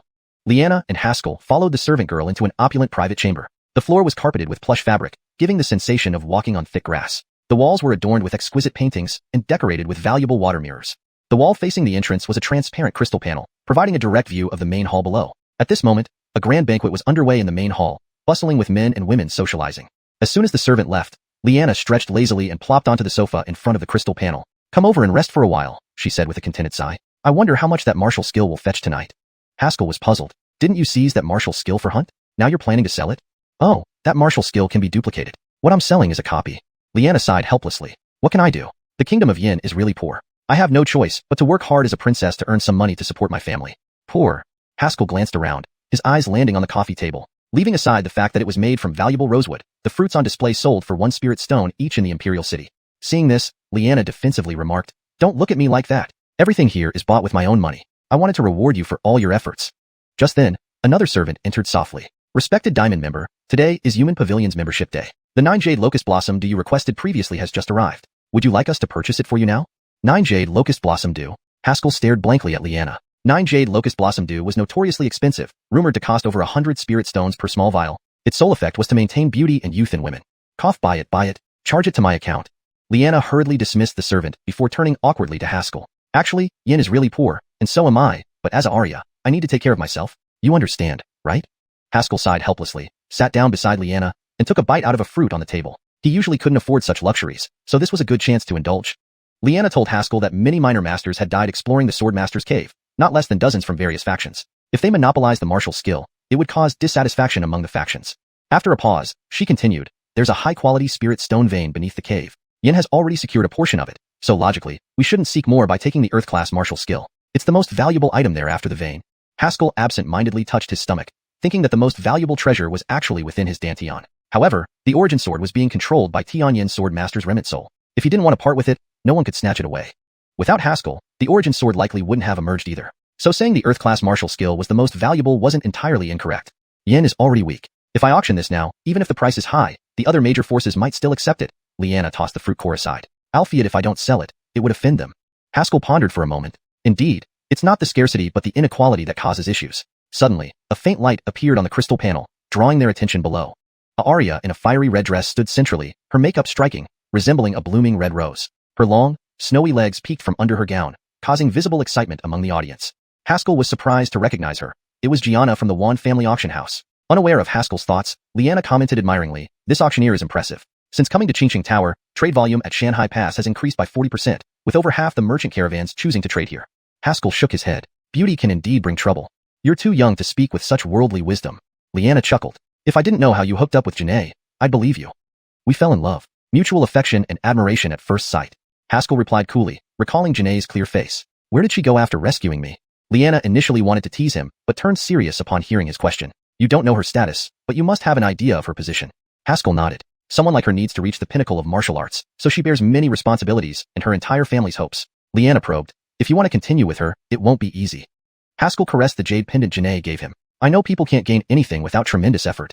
Liana smiled warmly. She didn't misjudge you. Below, Gianna's appearance stirred immediate applause and discussion. Even the noble heirs were captivated by her presence. After a few polite words, Gianna cheerfully announced the auction start. A servant placed a golden-trimmed wooden tray before her, then withdrew. Gianna unveiled the red cloth, revealing a pill to everyone. This pill looks pretty good, Haskell remarked, judging only from its appearance as he knew little about pills. Ander interjected, trash, nothing special. Startled, Haskell then heard Gianna say, this is called the breakthrough pill. After consumption, it allows one to directly break through from the air control realm to the step-through void realm. Starting bid, 500 mid-grade spirit stones.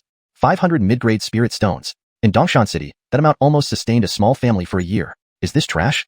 Haskell asked incredulously.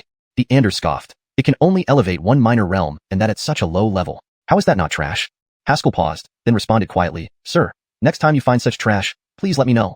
Chapter 150, Purple Cloud Token in hand. The auction was proceeding systematically. Haskell, sitting in his private box, felt parched and tongue-tied. The prices of these auction items were sky-high, far exceeding his imagination. During the auction, a famous sword was sold for the exorbitant price of 5,000 medium-grade spirit stones, nearly causing Haskell to choke. Superior-grade and supreme-grade spirit stones, due to their scarcity, were mostly used by martial artists for cultivation. 4 auctions among martial artists, lower-grade and medium-grade spirit stones were the most commonly used. 5,000 medium-grade spirit stones would likely take Haskell an entire year to rob, even if he tried his hardest. Teske, who would have thought this sword would come up? Liana clicked her tongue. It was buried with the Blade Emperor. Someone must have dug up his grave. Haskell shuddered, suddenly recalling the Ander suggestion. The fastest way to become rich without hindering cultivation was grave robbing. The more skilled the person buried, the better the treasures inside. Initially, he thought the man was joking, but now he reconsidered. Just how many treasures could be found in a sword master's tomb? Haskell pondered for a moment and looked at Liana. Do you know the location of any experts' graves? Liana was taken aback and burst into laughter. Are you crazy? Really thinking about grave robbing? Pushed by circumstances really, Haskell smiled awkwardly. You'd better drop that idea, Liana waved a hand. If experts' graves were so easy to find, people wouldn't get as excited as they do upon discovering one. Moreover, those graves have extremely powerful restrictions that ordinary people can't breach. Haskell remained silent and continued watching the auction when it abruptly stopped. At that moment, a group of aristocratic descendants walked around with wine glasses in hand, chatting amongst themselves. Let's go down and stroll. Liana stood up and stretched. It's the banquet time now. The heaven-class martial technique is the last item. The auction will start at least half an hour from now. Haskell nodded and followed Liana down. Some of the aristocratic descendants greeted Liana while others, seeing Haskell, quickly distanced themselves, not daring to approach. Do you really fear that kid? One descendant mocked another who had backed off. The mocked person laughed. That guy killed Grimes Pinkchio right at the entrance earlier. You're welcome to provoke him if you're not afraid of death. Hearing this, everyone turned pale and backed away, clearing a path. A peculiar scene emerged. A crowd of descendants surrounded Liana, while a few steps away, Haskell walked through what seemed like a no-man's land. Any aristocratic descendant within 3 steps of him would retreat, not daring to step closer. On the side, Gianna deftly conversed with several descendants and, glancing over, noticed this scenario. She instantly beamed and walked toward Haskell. Mr. Fong, it's been a while. Gianna smiled gently. It has been. Haskell beckoned her. Why are you here? Gianna blinked twice. Mr. Fong doesn't know? Now it was Haskell's turn to be surprised. Is it related to me? Gianna gave him a reproachful look. Mr. Fong really forgets things easily. Their conversation drew envious glares from the surrounding aristocrats. Friend, you look unfamiliar. A descendant stepped in front of Gianna and whispered menacingly. This isn't your place, scram. Haskell glanced at him and casually waved him away, sending the young man flying. I really don't remember. Haskell looked back at Gianna. Would you remind me, Nikita-su? Seeing how effortlessly Haskell had tossed the man aside, Gianna felt a shiver of excitement. He had grown stronger. A few weeks ago, a black-clothed Arya arrived in Dongshan City. In the name of Hunt, she exiled the Fong family, Gianna softly explained. I came along with her. Haskell paused, recalling that incident. He then gave Gianna a deeper look. This Arya, despite seeming superficial, seized the opportunity to accompany that powerful Arya here. Knowing that the black-clothed Arya was incomparably strong and stealthy, he realized Gianna must have built some relationship with her already.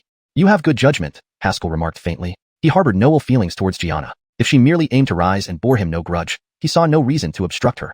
Gianna's eyes sparkled, moving closer, her soft breath caressing Haskell's face, carrying a delicate fragrance. The best decision I ever made was meeting Mr. Fong, she whispered. Suddenly, a sharp voice erupted. Who dares to use violence in my incomparable tower? This edit ensures that the sentence reads naturally in English while maintaining the original meaning and style. The term xiuxian is translated to incomparable tower to better fit the context and provide a meaningful name in English. Micah swooped down from upstairs, landing beside the throne aristocratic descendant. The servant from earlier rushed down too, pointing at Haskell. The Micah's gaze grew cold, sweeping toward Haskell. Did you kill someone outside my tower earlier? Haskell nodded. And you still used force inside? The Micah's eyes narrowed further. Haskell nodded again. The Micah paused, then sneered, excellent. It's been long since I've seen such a bold youth. As he spoke, a formidable aura, indicative of an air-walking realm master, slowly rose in the room. Nearby descendants scrambled to their feet, shouting excitedly, Uncle! Quickly kill him. He's just a country bumpkin who dared to touch me.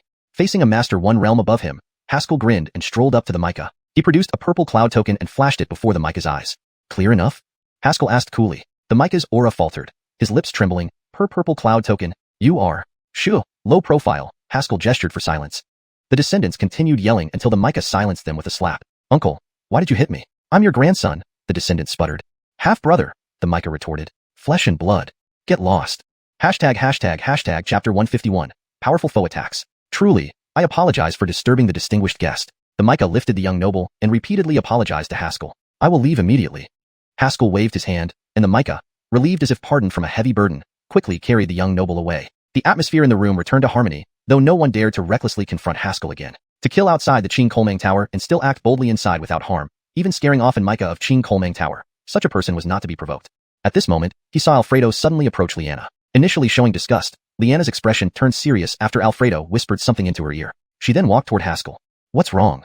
Haskell stood up and asked with concern. Liana shook her head and whispered, It has nothing to do with you. There's news from the capital. I'll be right back.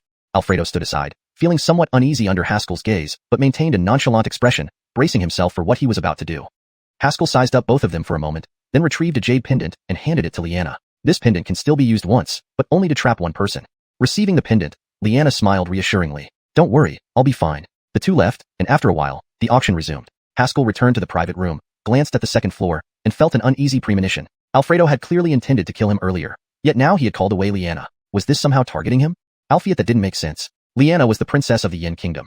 Alfredo couldn't possibly use her against him regardless of any plans. Thinking about the fact that he had given the jade pendant of the 10,000 sword formation to Liana, Haskell put his mind at ease and focused on the auction. Gianna stood in the center, holding a redwood box containing a black iron scroll. This is the last item for auction today. The upper-class Earth rank martial technique 9 Nether Palm. Gianna displayed the wooden box. This martial technique was discovered in Tianyan Sword Master's cave and tested by professionals from Yumeng Pavilion. If mastered by a Qi Change Realm cultivator, it can challenge Meridian Unification Realm opponents. For a Meridian Unification Realm practitioner, it can overpower 60% of their peers, making them nearly unbeatable.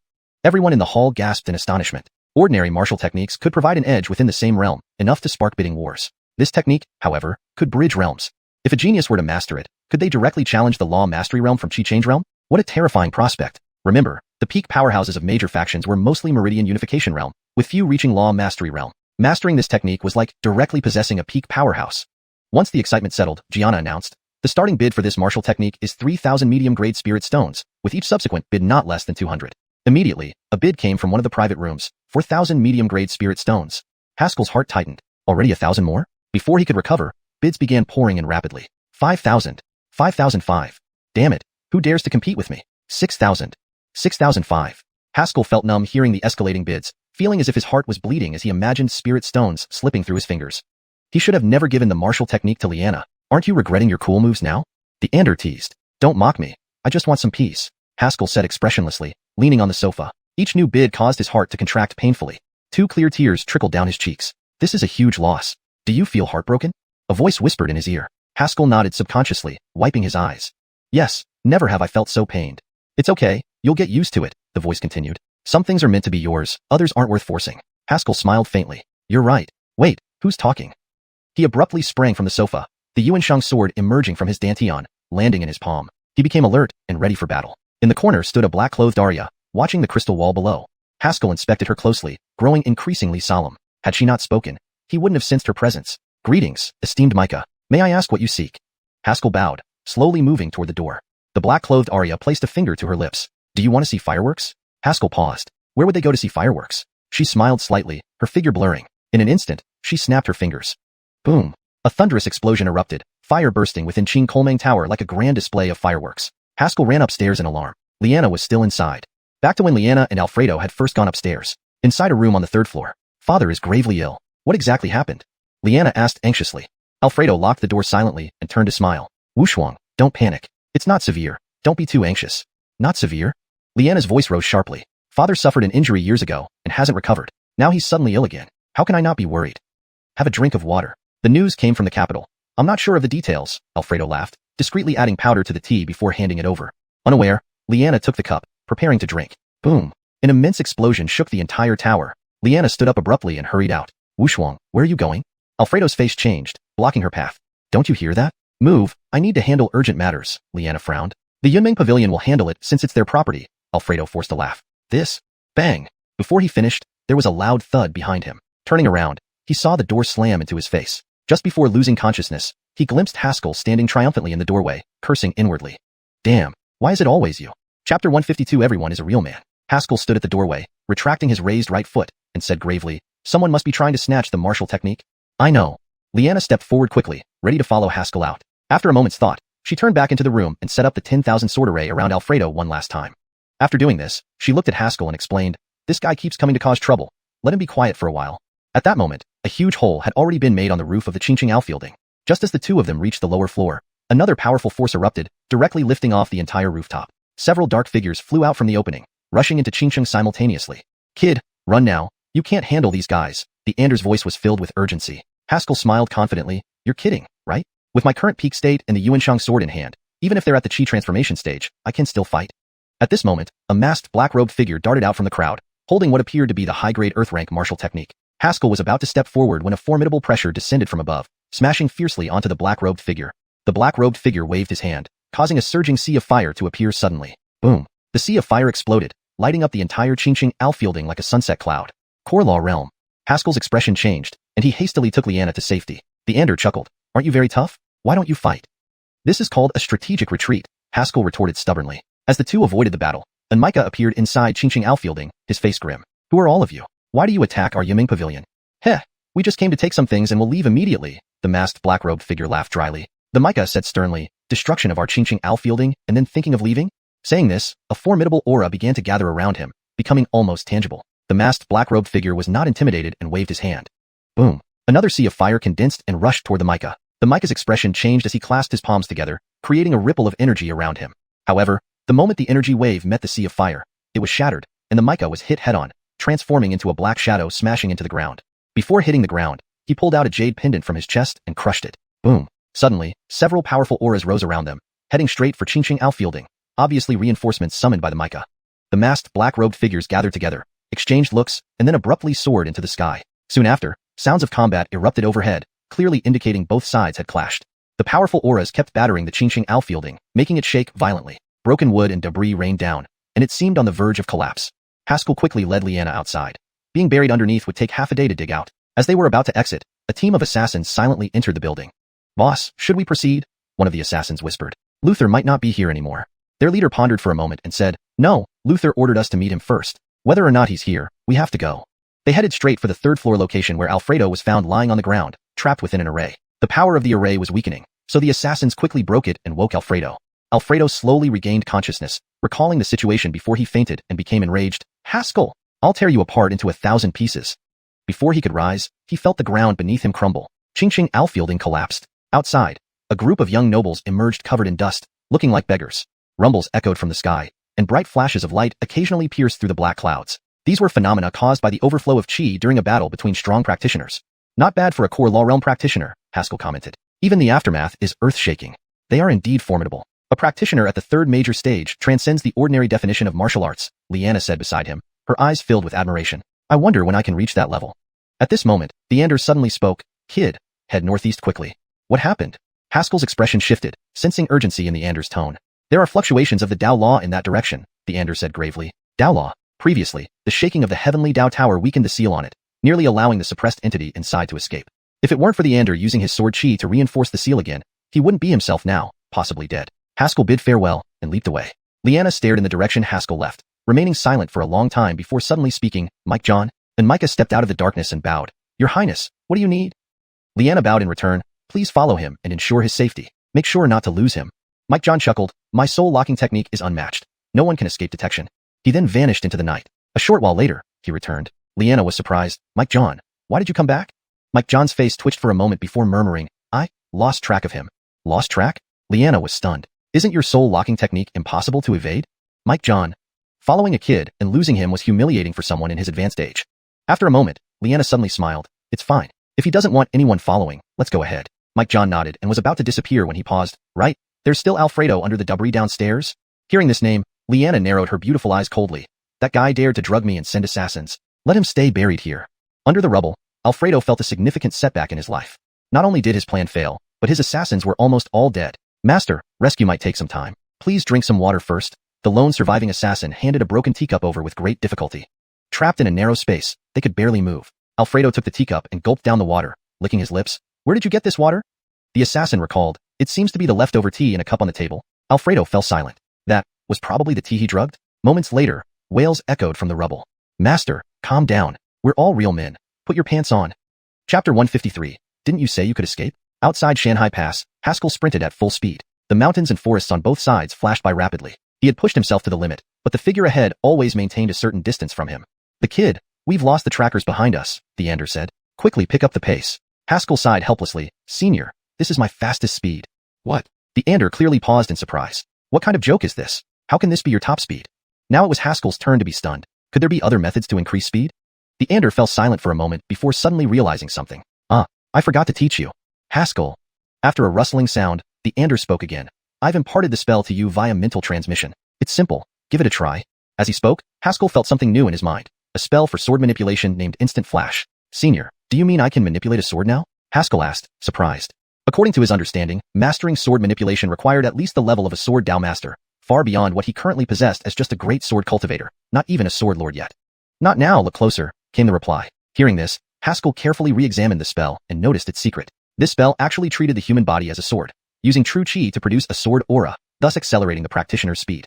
I'll try, directing the sword aura to my feet, compressing it forcefully without releasing, then letting it erupt. Swoosh. Just as he started, everything blurred before Haskell's eyes as he covered a large distance in an instant.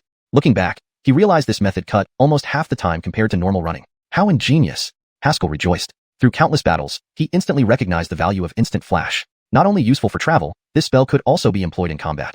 In sword combat, especially in evenly matched fights, distance control was crucial. Maintaining the right distance allowed a warrior to be flexible, advancing, or retreating as needed, reacting calmly to the opponent's attacks. Instant Flash could break this sense of distance. Imagine an opponent who was 10 steps away 1 second, suddenly appearing right before you the next. It would be terrifying.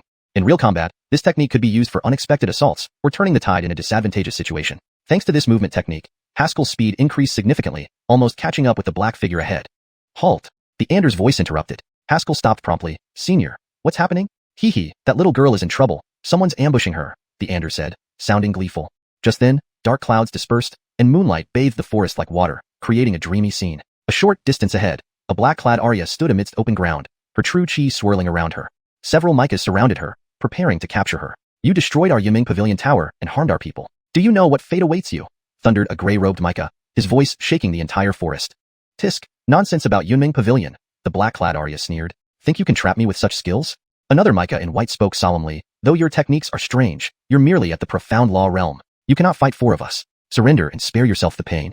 Don't dream, spat the Arya. Suddenly, she raised her hands, and a dazzling lightning bolt streaked across the sky. Crack. Her hands pressed downward, and thick, arm-like bolts of lightning rained down.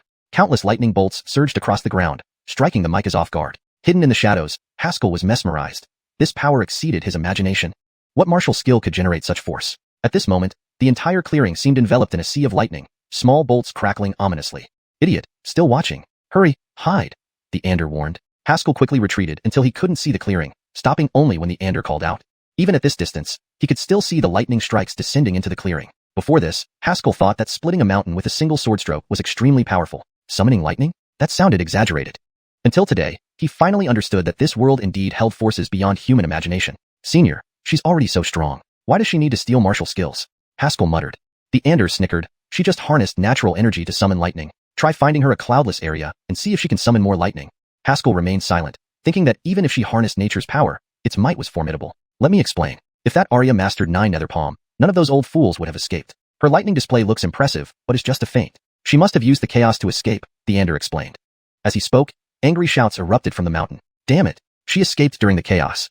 Chase her quickly. She's been hit by my heart-burning soul-breaking fist. She can't go far.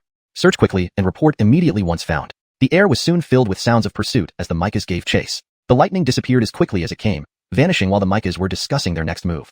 Seeing this, Haskell cautiously moved toward the source of the noise, concealing his presence. The devastation along the way alarmed him. Alpheant trees and shattered wood littered the ground. Craters dotted the land, as if the area had been bombarded. A complete mess. Haskell felt uneasy. Senior, won't I get killed if I just walk over? Don't worry. The girl is likely injured. If necessary, run, Theander assured. With the spell I taught you, you can definitely escape. Almost immediately after these words, a weak female voice rang out behind Haskell. Don't move, or you die. Simultaneously, a cold blade pressed against his neck. Haskell was silent, feeling bitter. Senior, didn't you say I could escape? Theander countered. I said you could escape. How can you escape if you're ambushed? Haskell, you make a lot of sense and I can't argue. Translation completed with attention to tone, style, fluency, and coherence with previous content, maintaining the same paragraph structure and line breaks as the original text.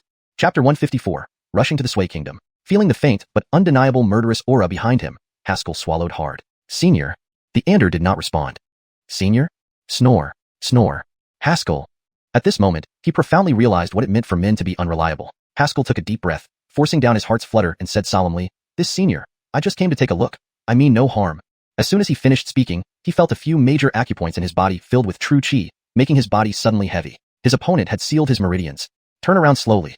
A female voice emerged again, sounding somewhat weak. Haskell complied, slowly turning to face her for the first time. Standing before him was the same black-clothed Arya who had appeared in his room earlier. Upon closer inspection, her beauty rivaled Anna's. Her eyes, like bright moons, shimmered with luster, and her high nose resembled majestic mountains. Her originally rosy lips were now pale due to blood loss, adding an ethereal beauty. Her skin, delicate and unblemished, looked like fine white porcelain.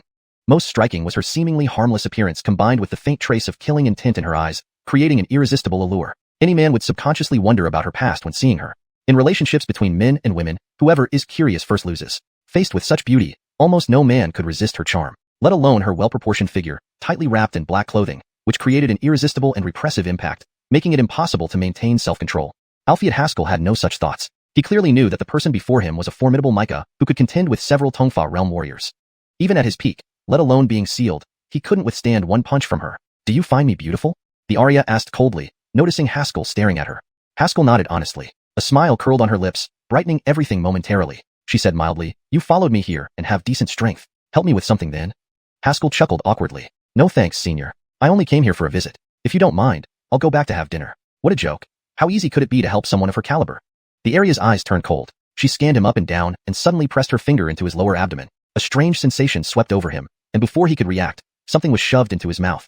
Before he could spit it out, she slapped him on the back, forcing him to swallow the object. 1,000 spider poison pill. You need to take the antidote once every 3 days after swallowing this, or you will die from being devoured by thousands of poisonous spiders, she said calmly.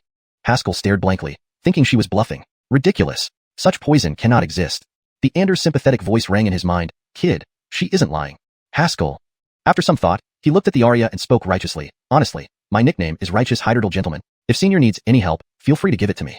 The Arya scrutinized him with interest. You are quite interesting. Fine. I won't make it too hard for you. Just help me. Before she could finish, her expression changed abruptly. She grabbed Haskell and hid them in a nearby cave. Get down, she whispered, forming several seals with her hands. Whoosh. With a slight gust, they were enveloped in a dim darkness. Swoosh. Just as the darkness solidified, an Michaeli man appeared and landed not far from them. The old man surveyed the area, closing his eyes and scanning with spiritual sense. After a while, he opened his eyes. It seemed she really escaped. He disappeared instantly. Haskell felt enlightened. The pit they hid in was small, easily visible from the old man's position. Yet, he seemed unaware, leaving directly. Clearly, this darkness was the key. Such a bizarre technique was unheard of even in the capital. Who was this Arya? Her strength was impressive enough, but her mastery of unique spells added another layer of mystery. Senior, he's gone now. Can I leave? Haskell asked cautiously when the Arya remained still. Silence greeted him. Haskell raised an eyebrow and turned to see her pale, trembling, and on the verge of fainting. This is a secret technique that uses personal potential for concealment. She's experiencing backlash now, Theander explained. If she weren't injured, she might have held on, but in her current state, she can't suppress the backlash. Suddenly, the Arya grabbed Haskell's shoulder, pressing half her weight on him, whispering, Take me to the Sway Kingdom. I'll give you the antidote. Then she fainted. Haskell stood dumbfounded for a moment. Seeing no response, Theander curiously asked, Are you going to take her there? Can you detoxify, senior? Haskell asked. I am a sword immortal. My body is immaculate and invulnerable to poisons, the Ander stated confidently. So, you can't detoxify? I told you, I'm immaculate. Haskell rolled his eyes. Then he remembered something. Wait, I also have an immaculate sword body, so I'm immune to all poisons too. I'm a sword immortal, the Ander patiently explained. Right now, you can probably resist things like arsenic, but not the 1,000 spider poison pill. Damn. With reluctance, Haskell picked up the aria, concealed himself, and started walking down the mountain. With his meridian sealed, he wouldn't be able to use sword chi for 12 hours and could only rely on physical strength to carry her down. The city was in chaos due to the collapsed inclined city tower and the intrusion of experts. Haskell slipped out under the cover of night and rushed towards the direction of the Sway Kingdom. Running through the night, he conversed with the Ander. Senior, are you sure the Sway Kingdom is this way? Nonsense, I've been there countless times. Do you doubt me? Alphiet, we went to the capital in this direction last time. Seems we're off course. Turn around, head southwest. Damn it, I've already run 50 miles. Chapter 155, Reversing the Tide. The state of Sway was a peculiar one. On the Yin Yun continent, there were countless small states and several large powers. Alphiet regardless of size, every subject in those countries knew what their rulers looked like. However, since ascending to the throne, no one had ever seen the face of the ruler of Sway, not even the court ministers. Over the years, the Sway ruler had remained behind the scenes, yet he had managed his nation with such skill that it flourished and grew wealthy. In recent times, its strength rivaled that of the Qin state. If viewed on a map, Sway, Qin, and Yin formed a tripartite balance, checking each other and maintaining a delicate equilibrium. Qin's ambitions had been rising over the years, causing frequent friction with Tang, but it had never launched a full-scale invasion because of Sway's looming threat. An all-out advance by Qin would invite an attack from Sway, leaving its rear exposed. Haskell listened intently as the Ander explained these matters while sprinting across the dark wilderness. Senior, you're giving me history lessons instead of teaching me how to break through my blocked meridians, Haskell said exasperatedly. Sealed meridians meant he couldn't circulate his sword chi, and running on foot to Sway could likely kill him before he covered half the distance. After a moment's silence, the Ander replied, Didn't I teach you? Haskell felt like tearing his hair out. You didn't teach me squat. You've just been narrating the story of the 3 rival states. Oh, sorry about that. Let me teach you now, the Ander finally said. Moments later, Haskell began forcibly channeling the sword chi within him, attempting to break through the major acupoints sealed by the aria. As the Ander had said, the aria had been injured and lacked sufficient true chi when she sealed him. His internal force wasn't ordinary true chi but the razor-sharp sword chi. Continuous impact would surely break the seals. After several attempts, sensing the seals weakening, Haskell felt a glimmer of hope and prepared for more attempts. Suddenly, a weak voice called out from behind, Stop, stop. Haskell froze, quickly retracting the sword chi back to his dantian. Don't worry, senior. I'm definitely taking you to Sway. Someone is coming. Hide quickly, the aria whispered. A chill ran down Haskell's spine. He immediately turned left and darted into a nearby mountain range, finding a cave and hiding inside, concealing his presence and slowing his breathing. About 15 minutes later, breaking sounds echoed overhead, clearly indicating multiple people approaching. Peering cautiously from the cave entrance, Haskell saw several figures flying past. The leaders exuded a terrifying aura that made him realize they could kill him instantly if they wished. TCH, sending experts at the recognition realm, impressive, the Ander remarked from within the heavenly Dao Tower. It looks like Yunming Pavilion is getting desperate. Haskell chuckled wryly. If your own auction house got disrupted and goods stolen, with the thief escaping, anyone would be desperate. Feeling the power of those experts, he realized again just how strong the Ander had been in Xianfan City. Even these leading experts were far inferior to the Supreme Pavilion Mike who had delivered a mountain-like blow. To think that the Ander had shattered that with a single sword strike. It was almost unfathomable. After waiting half an hour, Haskell emerged from the cave, continuing his run towards Sway. Recalling conversations with Meadow on the boat, she had mentioned Yunming Pavilion's typical pattern during manhunts. 3 waves of hunters. The first wave consisted of elite forces sweeping the area, the second wave conducted urban searches, and the third wave, numerous but weaker, searched the wilderness. He had encountered the first wave, the second wouldn't come this way, so the third wave would be next. He needed to reach Sway before then, or escape would be impossible. Under the heavy night sky, the young boy carried the mysterious aria across the vast wilderness toward an uncertain future. They pressed closely together, and though Haskell could feel her softness, he dared not entertain inappropriate thoughts. They were being pursued, after all. As they ran, Haskell suddenly tensed and prepared to hide in the adjacent forest. Halt! A commanding shout froze him mid-step. He slowly turned around to see a robust Remy standing nearby, exuding formidable energy. Kid, he's at the Chi transformation realm, the Ander warned. Haskell said nothing, focusing intensely on the man before him. This opponent was a realm above him, a gap he could neither match nor escape. The Remy smiled wickedly. Kid, hand over the aria, and I might spare you. Haskell's expression remained cold, muscles tense and ready for combat. Facing an opponent 2 realms above him, even at full strength, victory was at best 50-50. Now, with sealed meridians, he smiled politely. Senior, I was coerced. If you want, I can give her to you now. The man nodded approvingly. Good, hand her over. As he approached step by step, when only 10 paces away, his face twisted into a malicious grin. Kid, trying to deceive me? Die. In an instant, his figure blurred, becoming a phantom as he surged forward, fist enveloped in powerful true chi, aiming directly for Haskell's head. At this critical moment, Haskell's eyes lit up as a streak of light shot out from his dantian. A single sword decided life and death. Yama Pierce. The sharp sword pierced through the Remy's head, ending his life. His face frozen in disbelief, he crumpled to the ground. Haskell withdrew his yuanshang sword, looking down at the body, sighing, I agreed to give her to you. Why did you still try to kill me? Hashtag chapter 156, A Night of Spring Wind. Don't pretend. Run now. The Arya said this and fell silent once more. The yuanshang sword transformed into a streak of light, returning to Haskell's dantian. He plopped down on the ground, ignoring the person behind him, his hands trembling. Scared me to death?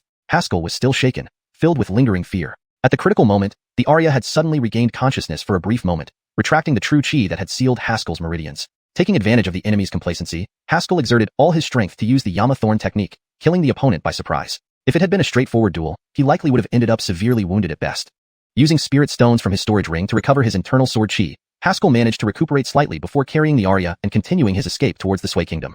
2 days and 1 night later, at the border of the Sui Kingdom, amidst the dense forest, cries of battle echoed through the air. Haskell, holding the yuanshang sword, faced forward with a cold expression as he delivered a sweeping slash. An unparalleled sword beam flashed, sending a head rolling, its face filled with disbelief. This was the third chi transformation realm opponent Haskell had killed. He exhaled deeply, his body shaking as he slumped to the ground. Why are there mercenaries in Yiming Pavilion? On his way to Sui Kingdom, he encountered 5 groups of searchers. 2 groups were led by sky-soaring realm martial artists, who were easily dispatched. However, 3 groups were led by chi transformation realm martial artists. Through superb acting, Haskell barely overcame them, preserving his life. By midday, he had considered revealing his identity using the purple cloud token, which could at least buy some time. Albeit unexpectedly, most of the third wave of searchers from Yunming Pavilion turned out to be mercenaries. One warrior informed Haskell that Yunming Pavilion had issued a bounty within Yin Kingdom, offering substantial rewards for capturing the person who stole martial techniques. With money being a powerful motivator, these mercenaries did not recognize the purple cloud token. Even if they did, they would not stop for the bounty. This dissuaded Haskell from using the token. Despite having profound sword chi, Haskell was now in a state of near exhaustion. Just as he prepared to rest, his face changed abruptly, and he spat out blood. What happened? Haskell looked down and saw that his blood had turned an ominous black color. Had he been poisoned? Pitched. Before he could react, the Arya also spat out a mouthful of black blood. During their escape, she had woken several times, attacking then falling unconscious again. She had helped him kill this chi transformation realm martial artist just moments ago. Haskell quickly rolled up his sleeve and saw that the wound caused by the blade had started to turn black and fester. The same condition appeared on the Arya's wounds.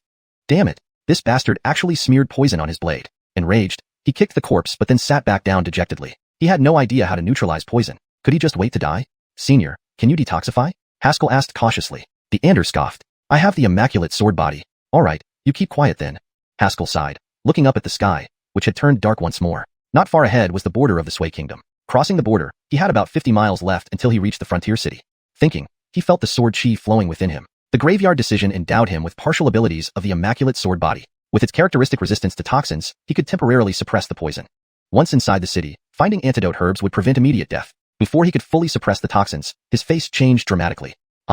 Even the pain from the toxins didn't cause him to cry out. Now, the excruciating pain from within made Haskell scream. It felt like thousands of spiders crawling inside him, gnawing at every blood vessel. A bone-melting, heart-searing agony.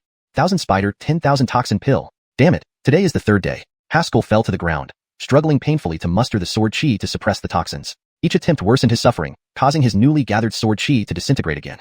This pain surpassed what he had experienced during his initial training at the Vajra realm multiple times over. No, this cannot happen. He must find a way. Haskell twisted his head toward the fallen Arya. Only she could save him. Wake up. He struggled to crawl beside her, trying to rouse her. Albeit she remained motionless, eyes tightly shut. Haskell gritted his teeth, took a deep breath, and forcefully activated the yuanshang sword. As soon as the sword moved, massive amounts of sword chi surged from his dantian. Seizing the opportunity, he directed the sword chi to gather between his fingers and pressed them against the Arya's chest. She slowly came to, despite her extreme weakness. Seeing Haskell's condition, she instantly understood what had happened. With a flick of her hand, bottles and vials appeared before her before she fell unconscious again. Haskell stared dumbfounded. Damn, with so many bottles, tell me which one is the antidote. We're both poisoned. Senior, do you know which ones are the antidotes? I have the immaculate sword body. Never mind, I'll figure it out myself. Struggling to sit up, Haskell opened each bottle, trying to identify the correct antidotes with his limited knowledge of elixirs. Finally, he selected 3 types of pills. The moment of truth had arrived. With his current knowledge, he couldn't tell which pill was for which poison. Albeit taking all 3 together couldn't be wrong. Haskell took a deep breath, selecting 1 pill from each bottle and putting them in his mouth. After swallowing, he gave the Arya the same dosage. Sitting still for a moment, Haskell suddenly felt the intense pain gradually subside. He stood up abruptly, cutting his finger. The blood flowed normally, bright red. I got lucky. I really got lucky. Haskell shouted triumphantly. On the other side, the Arya slowly regained consciousness, her face flushed red. Too hot. Too hot. As she spoke, she began tearing off her clothes. Haskell noticed the heat enveloping him too. Senior, what's going on? It seems you ingested a potent aphrodisiac from the world's greatest seducer, Alaric, the Anders stated matter-of-factly. If you can't find someone within 15 minutes to solve this, you'll both explode. Haskell sucked in a sharp breath, staring at the Arya. She clearly realized what she had taken and stared right back at him. Under the moonlit night, their eyes met. Boom. A piercing bolt of lightning flashed across the sky. Dark clouds churned, heralding the coming storm. Chapter 157. Return to the Swordmaster's cave. A night of wind and rain caused the forest to sway. The rain suddenly became intense, then slowed again. A chaotic mix like pearls large and small falling on a jade plate. At some point, the rain stopped, and the crescent moon quietly disappeared into the clouds. Albeit the sounds of earthly pleasure continued without ceasing. The next day, a hint of dawn spread across the sky. The storm had long passed, and droplets of rain hung heavy on the edges of the lush green leaves. Unable to bear the weight, the leaves shivered slightly, causing the water droplets to fall and splash into tiny splashes on the ground. Haskell lay on the ground, his fingers tapping lightly as he slowly sat up. It hurts. My head feels like it's going to explode. This was his first thought. His gaze inadvertently fell upon the Arya beside him. Her perfect curves were exposed to the air, appearing exceptionally enticing, and the trace of redness between her legs revealed her past belonging. Sigh. Memories of last night flooded back, and Haskell's brow furrowed. This situation was beyond what he could handle. The Arya stirred awake, grabbing a nearby black robe to cover herself. Haskell glanced at her, and saw that her clothes were almost completely torn. He quickly pulled a set of clothes from his storage ring and handed them over. She stared at him silently, her eyes fixed intently. I usually wear these, but they might be a bit big for you, Haskell said awkwardly. The Arya took the clothes and dressed quickly. Despite trying to restrain himself, Haskell couldn't help but glance over, memories of last night surfacing in his mind, making him restless. Seeing that she had finished dressing, Haskell cleared his throat. Since we met under such circumstances, this is indeed hard to handle. The Arya suddenly spoke. If you tell anyone, you're dead. Feeling the chilling edge in her words, Haskell shivered and promised hurriedly. Heaven knows, earth knows, you know, I know, no one else will. She stared at him for a moment before nodding imperceptibly and tried to stand by leaning on the cave wall. Haskell immediately went to support her arm, helping her up. At their touch, the Arya shuddered and instinctively tried to pull away. Albeit then, seemingly recalling something, she relaxed and allowed Haskell to assist her. Outside, the morning light was bright, and the post-rain air was particularly fresh. The blood from last night's skirmish had been washed away by the downpour.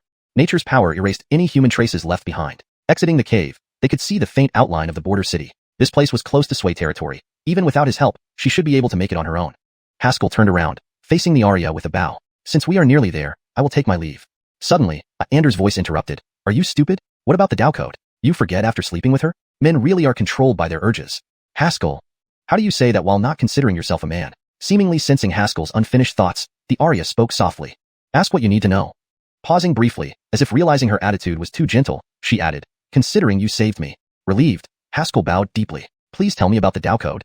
The Arya raised an eyebrow. At your level, you shouldn't know about the Dao Code. This is important to me. Please tell me, Haskell pleaded, bowing lower.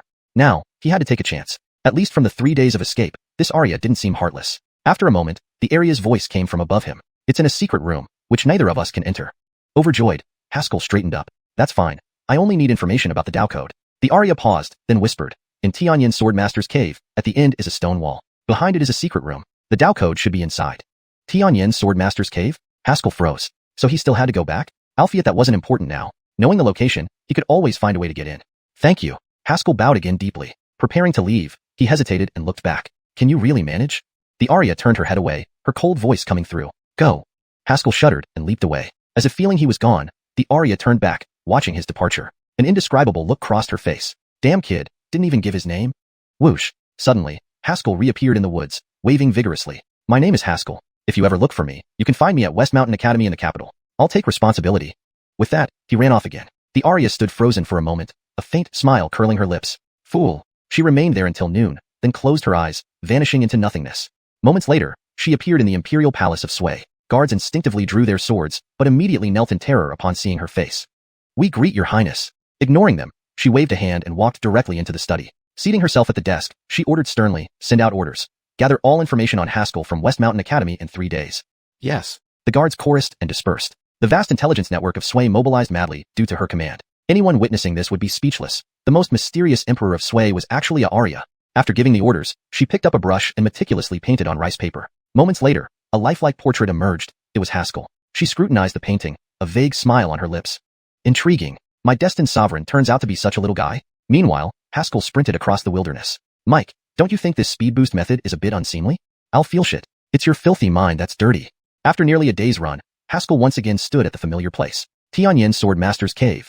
Chapter 158. The Golden Dao Regulation emerges. Several days had passed since the first opening of the Sword Master's cave residence. Almost no martial artist remained in the vicinity, and Haskell easily entered the premises. The rooms on either side were in disarray, littered with debris and stained with blood. Those who explored the cave residence had ransacked it like locusts, taking all treasures within. Naturally, many battles had taken place as well. Following the path to its end, a sturdy stone wall now blocked his way.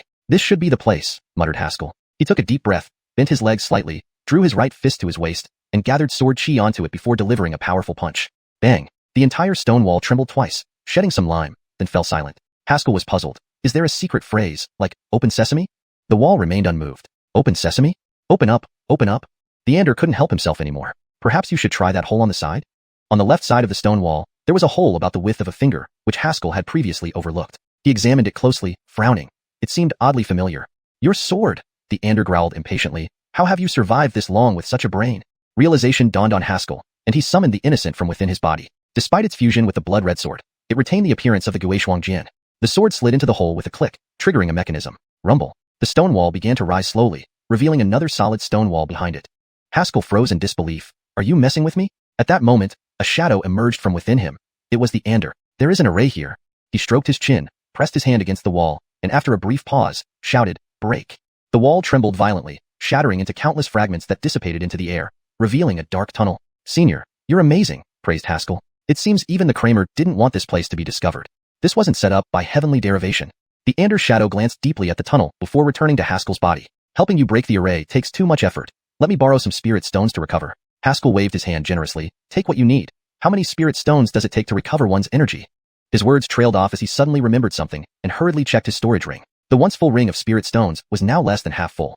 Senior, are you robbing me? After a while, walking through the tunnel, he had forgotten the loss of spirit stones, replaced by a different kind of unease. This tunnel was incredibly long. He had been walking for 15 minutes, but still hadn't reached the end. It seemed like it would lead straight to the center of the earth.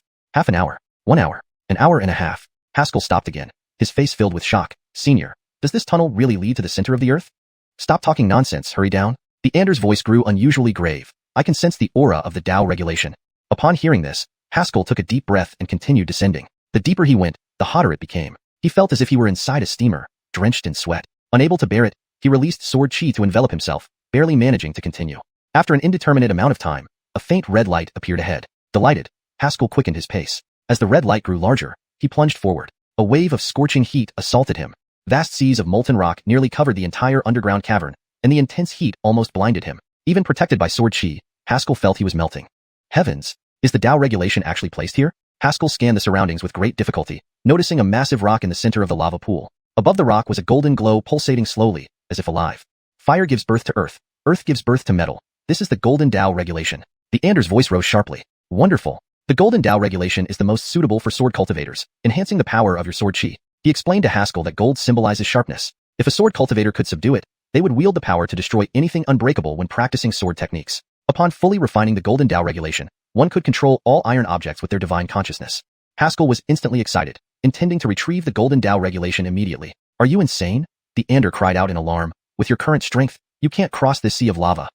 Haskell regained his senses, suppressing his excitement. Senior, then how do we get it? Follow my instructions. We will use the Heavenly Dao Tower to retrieve the Dao regulation, said the Ander. Haskell nodded repeatedly, preparing to act as instructed, but hesitated, asking cautiously, Senior, won't retrieving the Dao regulation be painful? The Dao regulation is a manifestation of natural laws. It's our honor to subdue it. How can it be painful? The Ander assured him confidently. Reassured by the multiple assurances, Haskell formed the finger seals as instructed. A few moments later, the shadow of a black tower emerged from his forehead. Bam! Instantly, a powerful suction force erupted, drawing the Golden Dao regulation into the Heavenly Dao Tower without resistance. Haskell opened his eyes, breathing a sigh of relief, just as his expression suddenly changed. Swoosh! A sharp piercing sound rang out, causing his eyes to widen, veins popping. Sharp energies burst out from within his body, like thousands of tiny swords stabbing through him, akin to being torn apart by 1,000 knives. Haskell gritted his teeth through the pain. Senior, didn't you say it wouldn't hurt? I read that in ancient texts, the Ander replied nonchalantly. Seems even the ancients can't be trusted. Haskell spat out a mouthful of blood. It's you who can't be trusted. The situation wouldn't allow him to speak further. He managed to sit cross-legged, forcing the sharp energies back into his body. However, the energies grew more violent, leaving his body riddled with wounds, seemingly about to perish. Suddenly, the Heavenly Dao Tower inside him trembled, casting a black light over him. Countless spiritual swords shot out from the first level of the tower, circling around him. Boy, quickly run the sword grave technique to absorb the spiritual swords. Chapter 159. Ugly appearance, grand ambitions. Upon hearing this, Haskell immediately began channeling the sword Tumart, starting to absorb the spirit swords around him. Although these spirit swords were not of high quality, they were abundant in quantity. Once absorbed, they transformed into pure sword chi, countering the sharp aura within his body. Initially weaker, as more spirit swords were absorbed, the sword chi inside Haskell gradually took the upper hand, suppressing the sharp aura and beginning to slowly repair his body. Haskell heaved a sigh of relief, relaxing slightly. Just a moment ago, he had felt as if he was about to be dismembered. The countless sharp auras inside his body felt like multiple blades rapidly cutting through him. If it had taken any longer, he might have fainted. As he devoured more spirit swords, Haskell felt his strength growing, quietly advancing toward the void-soaring realm. About an hour later, Haskell's body radiated with a golden glow, completely repaired. He looked like a true golden body, shining brilliantly within the cave. These golden lights seemed to have lives of their own, rising and falling with his breathing. Another half hour passed, and the golden light began to contract, gradually fading into his skin. As the last trace of golden light disappeared, Haskell opened his eyes and slowly exhaled a puff of white breath.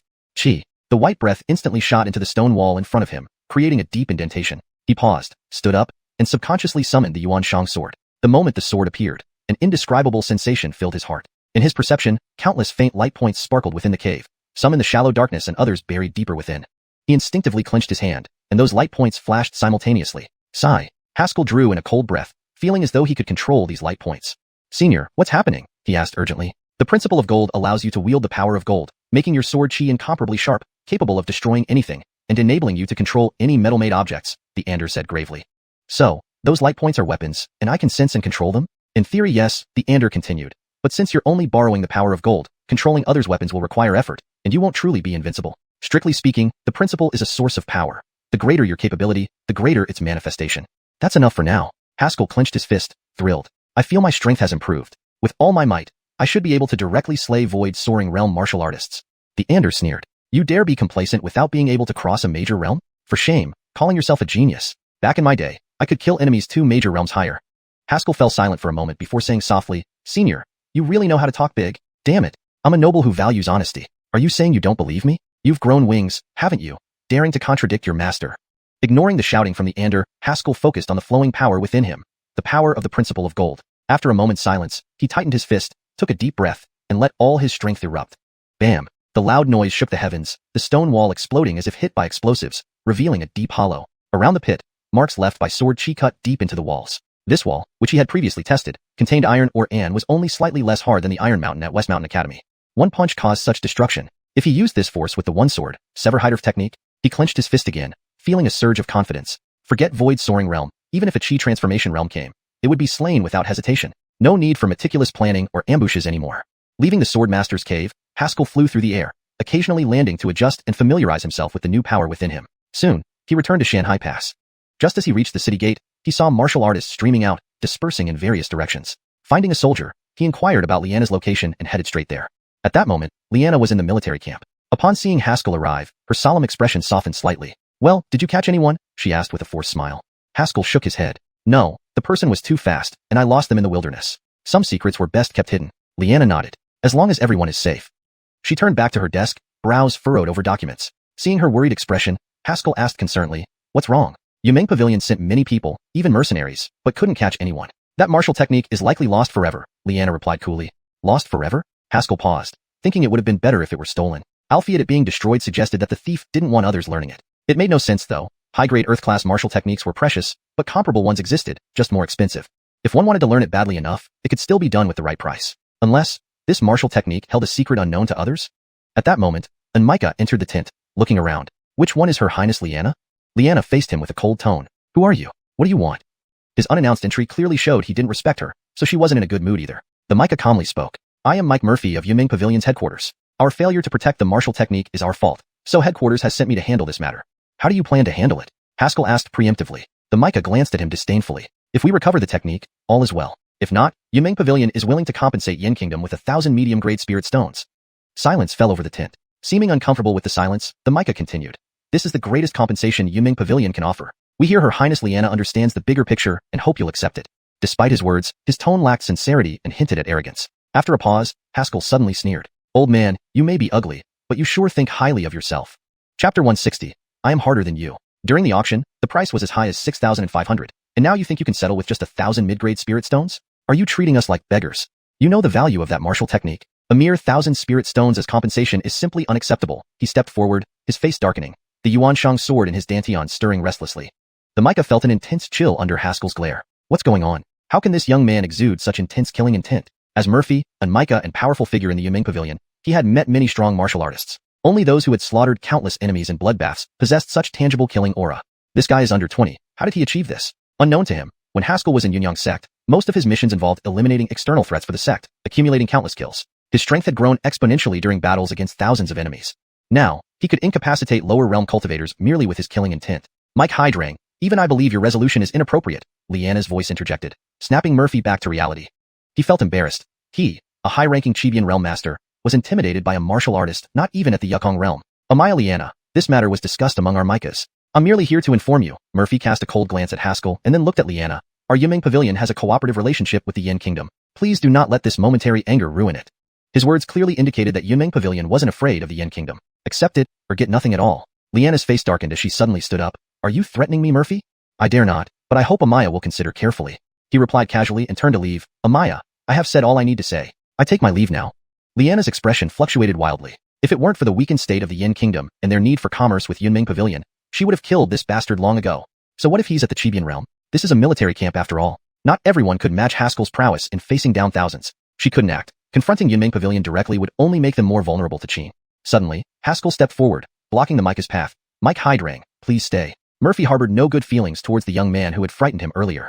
Seeing him block the way, he snorted and gathered true Qi, preparing to push him aside. With his Qibian realm strength, any ordinary Yukong realm martial artist would suffer broken bones upon impact. Albeit in the next moment, he stopped abruptly. A token appeared before him, gently swaying. Murphy's face turned extremely grim. He also possessed a token, but it was 2 ranks lower than this one. Stepping back, he sized Haskell up. I've heard that Supreme Jack Conan bestowed the Ziyun token to an outsider. Didn't expect it to be you. Supreme Jack Conan? So the former Supreme Micah was surnamed Conan. Haskell remained calm, smiling. Mike Hydrang, can this token change your mind? He already knew the status of the Ziyun token in Yumeng Pavilion. It was second only to the Supreme Micah. Seeing Murphy handle this unpleasant task, Haskell surmised that he was likely below the level needed for the Ziyun token. Just as Haskell thought the issue was resolved, Murphy suddenly sneered, Esmond, you're not qualified to intimidate me with your token. Turning to Liana, he sternly added, since the princess refuses our offer, we will withdraw the compensation, and this matter is closed. Haskell was taken aback. What's happening? Why the sudden hostility? Is the token powerless now? Murphy, seeing Haskell stunned, stepped closer, looking down on him with disdain. In Yumeng Pavilion, there isn't just one Supreme Mike named Conan. Don't assume your token makes you invincible. A beggar wearing a dragon robe remains a beggar. He raised his hand to brush past Haskell and leave. So you're not willing to reason anymore? Haskell suddenly asked coldly. Murphy paused, replying arrogantly, in this world, might is right. Exactly. Haskell advanced quickly, laughing loudly. Then let's see whose right is stronger. Whoosh! A streak of light shot from his dantian, transforming into a blood-red longsword in Haskell's hand. He swung the sword, releasing a sharp sword beam aimed at the Micah's right shoulder. Just moments before, this old man had planned to use that shoulder to knock him aside. Caught off guard by Haskell's sudden move, Murphy snarled, you dare attack me, brat? Don't blame me for being ruthless. He brought his palms together, emitting earth-yellow true Qi rapidly forming a thin protective barrier around him. The sword beam struck the barrier and dissipated. Haskell frowned. This barrier was incredibly tough. Arrogant. The true Qi of the Qibian realm is formidable. You, a mere Yukong realm great swordsman, think you can break through my defense? Murphy laughed madly, changing his palm into a claw, gathering lethal true Qi which he thrust downward. Liana's face paled. She rushed forward, knowing it was almost certain defeat for Haskell. Even a genius couldn't withstand the Micah's attack. Facing the relentless attack, Haskell suddenly looked up and smiled. So you think you're really hard, huh? Instantly, he swung his sword, releasing an overwhelming force, golden light emanating from him. SSSH. There was a sound like slicing leather. Murphy's entire right arm flew off. Blood splattered inside the tent. Liana froze, momentarily forgetting to assist. Murphy turned his head to look at his empty shoulder, then at Haskell, and screamed in shock and fury, Impossible! How did you break through my defense? Because. Haskell switched the sword to the other hand and placed it on the Micah's left shoulder. I am harder than you. SSSH. Another arm flew off.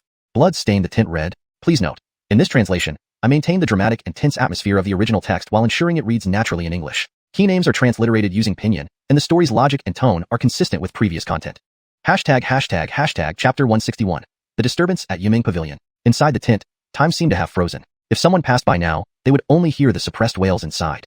Murphy's face was pale, his expression twisted with rage, and his eyes full of malice. How did you manage to do it? With both arms broken, even as a Qi transformation realm martial artist, he had completely lost his combat ability. Without hands, how could he fight? Albeit no matter how much he thought about it, he couldn't understand how an opponent who hadn't even reached the Qi manipulation realm managed to break through his proud defensive true Qi. Didn't I say that my logic is harder than yours, so I won? Haskell casually swung his sword, splashing off the blood on its blade. Murphy stared at him intensely before speaking after a long while. You can't kill me. Emmett is currently negotiating with Grandmaster Yi. If I die, Grandmaster Yi will certainly seek revenge for me. When that happens, Yumeng Pavilion will be in chaos, and your Yin Kingdom will also be affected. Haskell suddenly froze. Who was Emmett? And who was Grandmaster Yi? It seemed like he was getting dragged into something strange. Seeing his reaction, Murphy frowned deeply. You weren't sent by Emmett? I was just passing by. An old man gave me this token and said I could get discounts when buying things, Haskell replied. Murphy. Curiously, Haskell asked, tell me, what's the situation with that old man and the Grandmaster Yi you mentioned? Come on, speak. Could you at least stop the bleeding first? Oh, sorry, I almost forgot. After a moment, Murphy, whose meridians were sealed, sat on the ground and bitterly explained the current situation at Yumeng Pavilion to Haskell. Yumeng Pavilion has many Grandmics, but the three strongest are Emmett, Grandmaster Yi, and Grandmaster Ning. Among them, Emmett is the most powerful, followed by Grandmaster Yi, while Grandmaster Ning rarely intervenes and has less presence compared to the other two. The old man who gave him the token was Emmett. These three possess formidable strength but do not directly participate in administration. They exist primarily to serve as a symbol of the pavilion's power. However, since the Pavilion Master has passed away, and Yunmeng Pavilion lacks a governing leader, these three Grand Mics stepped in to handle matters. On the surface, none of the Grand Mics seem to favor anyone closely, but in reality, factions have formed based on their relationships. Murphy is a Micah of the lineage supported by Grandmaster Yi. His mission was to gather information on any mistakes made by those under Emmett in the Yin Kingdom, hoping to use the theft of a Tier Earth martial technique to strike against Emmett's faction. Who knew he would run into Haskell, a troublemaker? Why did you treat me so badly then? Haskell asked, puzzled. Murphy snorted, your purple cloud token has the emblem of Emmett's lineage. I thought you were in Micah from Emmett's camp, here to hinder me. After hearing Murphy's account, Haskell was amazed by the internal strife at Yumeng Pavilion. The Pavilion Master died, and you all are fighting over what? Isn't a new Pavilion Master going to be chosen anyway? Wait, so the three Grand Mics don't agree on the successor? Murphy sneered coldly. Of course, each Grand Mic supports different candidates. Because of this, Yumeng Pavilion is already in chaos, with everyone trying to strike against their rivals before the selection contest begins. Liana said solemnly, becoming the Pavilion Master and controlling Yumeng Pavilion means controlling the vast power network across Yinyun continent. Once you become the ruler over thousands, it's indeed worth fighting for. Haskell expressed a certain disdain for such power struggles. It's just a Pavilion Master position. Why bother fighting over it? He was the sole holder of the Heavenly Dao Tower. If someone wanted it, he would hand it over immediately, showing true disinterest in fame and glory. Have I finished talking? Can I go now? Murphy asked in a deep voice. Haskell glanced at him. Who said you could leave? You. Murphy's face turned pale. I've told you everything I know. I didn't promise to let you go after telling me. Haskell's gaze grew colder. The matter of the Tier Earth martial technique isn't resolved yet. Either compensate with 10,000 medium-grade spirit stones, or leave your life here. A chilling aura filled the air, black clouds looming heavily. Murphy's face turned white, and his body began to tremble uncontrollably. No, you can't kill me. I represent Yunmeng Pavilion. If you kill me, Yunmeng Pavilion will surely send people to hunt you down, until death. Haskell laughed. I'm also in Micah of Yumeng Pavilion, with a higher rank than you. Murphy froze, feeling even more desperate. Right, this guy is also in Micah. Realizing this, his eyes flashed, and he abruptly sprang up from the ground, spitting out a stream of blood. Haskell simply tilted his head slightly, avoiding it. However, in the critical moment, Murphy unleashed his Chi transformation realm capabilities. His form became ghostly fast, seizing the fleeting opportunity to dash straight towards the tent's exit. As long as he left this tent, the sky would be wide open for him. One advantage of the Chi transformation realm is the ability to fly continuously, ensuring that these two couldn't catch up. Haskell's gaze turned icy as he took a step forward, his Yuan Shang sword already slicing through the air. This person cannot be spared. Bang! Suddenly, there was a sound of breaking air behind him. Instinctively, he dodged to the side, watching helplessly as a massive jar gold hammer flew out like a meteor, smashing violently into Murphy's head. Crack! Murphy collapsed instantly, his skull caved in significantly, his eyes wide with disbelief. You! Haskell turned to look at Liana, momentarily stunned. Liana slowly walked to the corpse, picked up the jar gold hammer, and placed it on her shoulder, saying calmly, "This is the Yin Kingdom, and I am the princess. Those who target my country should be killed by me." She looked at Haskell and added, "I've heard a bit about the struggle for the Pavilion Master position at Yumeng Pavilion. Grandmaster Yi actually has another identity. What is it? A supporter of the Qin Kingdom." Haskell was silent for a moment. No wonder this old man had proposed such stringent demands. If he succeeded, he could not only undermine Grandmaster Yi, but also weaken the Yin Kingdom, a two-pronged gain. Hurry up and leave. Although you have the purple cloud token, Yumeng Pavilion won't recognize you. Liana turned and walked out of the tent. Head back to West Mountain Academy. As long as Atticus is guarding, no one will dare touch you. Just as she exited the tent, a gray-robed Micah appeared in front of her. Her eyes flickered, and she turned to walk in another direction, only to encounter a fox and three black-clothed figures blocking the path. "Your Majesty, I am one of Yumeng Pavilion's three Grand Mics. I have long heard of your reputation." Chapter 162, Supreme Mic arrives. Liana took a step back, her back pressing against the tent as she spoke in a low voice. "I've heard that Yumeng Pavilion has appointed a new Alex recently. Could it be you?" "Not at all. This old man is indeed he." The gray-robed Micah bowed slightly, smiling faintly. "I wonder if my incompetent subordinate is here with your highness?" Liana didn't respond immediately, instead rapidly considering how to deal with the situation. On the other side, a black-clothed figure approached the Alex and whispered, "Alex, Mike Heiderang's soul jade has shattered." The Alex nodded slowly, his smile turning cold, a hint of frostiness in his eyes. "Your Highness?" "Indeed, I was the one who killed him," Liana interrupted suddenly. The Alex remained silent, merely staring at her intently, waiting for more. Liana gathered her thoughts and said firmly, "Regardless of any internal disputes within your Yuming Pavilion, the high-tier Earth-class martial technique entrusted to you by me was taken by someone else. Not only did Mike Heiderang fail to compensate me, but he also attempted to threaten me. This was an act of disrespect towards royalty, so I killed him." She deliberately omitted certain details, trying to extricate Haskell from the matter. The Alex nodded and responded gravely, "Your Highness, there might have been some mishandling on our part, but it doesn't warrant death. Therefore, this old man needs an explanation from you." "How do you want me to explain?" Liana asked. The Alex pondered for a moment. "Please accompany this old man back to Yuming Pavilion headquarters, where you can provide your reasons and await judgment." His words implied that Liana was already being treated as a criminal to be judged. A surge of intense humiliation washed over Liana. She clenched her fists tightly and drew a deep breath, forcing herself to suppress her emotions. Yuming Pavilion had vast influence and immense power across the land, not fearing any royal family or kingdom. They couldn't afford to openly confront them. This was their last chance to maintain relations with Yunming Pavilion. "All right, I'll go with you." Suddenly, another voice cut her off. "Wait." Haskell emerged from the tent, pulling Liana behind him, declaring loudly, "It was me who killed him. If you want an explanation, I will give it to you." "What are you doing?" Liana's face changed abruptly as she grabbed Haskell's arm. "This is the Alex. You have no authority. He won't recognize your status." "Don't worry." Haskell patted her hand reassuringly. "There's me." These simple words were like a ray of sunshine, warming Liana. Haskell then approached the Alex, standing in front of him, and said seriously, "Before giving you my explanation, let's address the issue of the Earth-class martial technique first. I demand Yunming Pavilion compensate me with 20,000 medium-grade spirit stones, and assure there will be no intentional difficulties in future collaborations with the Yen Kingdom." Liana's eyes nearly bulged out of her head. From 10,000 just a short while ago to 20,000 now? The Alex was stunned for a moment before his face turned ashen. He coldly replied, "Esmond, you're overestimating yourself, no matter what status you have." He was interrupted when a purple cloud pattern token suddenly flew in front of him, hovering mid-air. The purple cloud token. The Alex's expression drastically changed. Murphy was just an ordinary Micah and lacked knowledge of many matters, but as the newly appointed Alex, he was almost in the inner circle of Yunming Pavilion. Naturally, he knew the significance of the purple cloud token. Even he, the newly appointed Alex, did not have the authority to issue such a token. Only the Supreme Mics could choose to whom they would give the purple cloud token. Anyone holding the purple cloud token, regardless of their identity or strength, held a position equal to that of the great Mics of Yunming Pavilion, second only to the Supreme Mics themselves. When the Supreme Mics did not appear, the holder of the purple cloud token became the highest-ranking person. While position often did not determine power, it still deserved respect. Haskell stared straight at him and said sternly, "If you can't decide, let Supreme Mike Conan discuss with me." Supreme Mike Conan. The Alex carefully examined the token, truly seeing the unique mark belonging to Supreme Mike Conan. Could this young man actually have connections to Supreme Mike Conan? He hesitated, unsure of this young man's true identity. Time seemed to stop for a few moments. The Alex then sneered coldly, "Esmond, do you think you can fool me with a fake token? Ridiculous." He decided to bluff first, no matter what. Haskell looked disdainful, his tone becoming increasingly arrogant. "Doubt the purple cloud token? Should I interpret that as doubting the Supreme Mike?"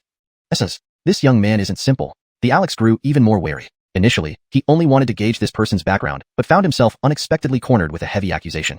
Looking at his confident demeanor, could this youth really have a connection with Supreme Mike Conan? After some thought, the Alex chose to temporarily retreat. He took out a talisman from his sleeve, flicked it, and swiftly mouthed some incantations. The talisman burst into ashes instantly. "Senior, what is that?" Haskell asked curiously upon seeing this.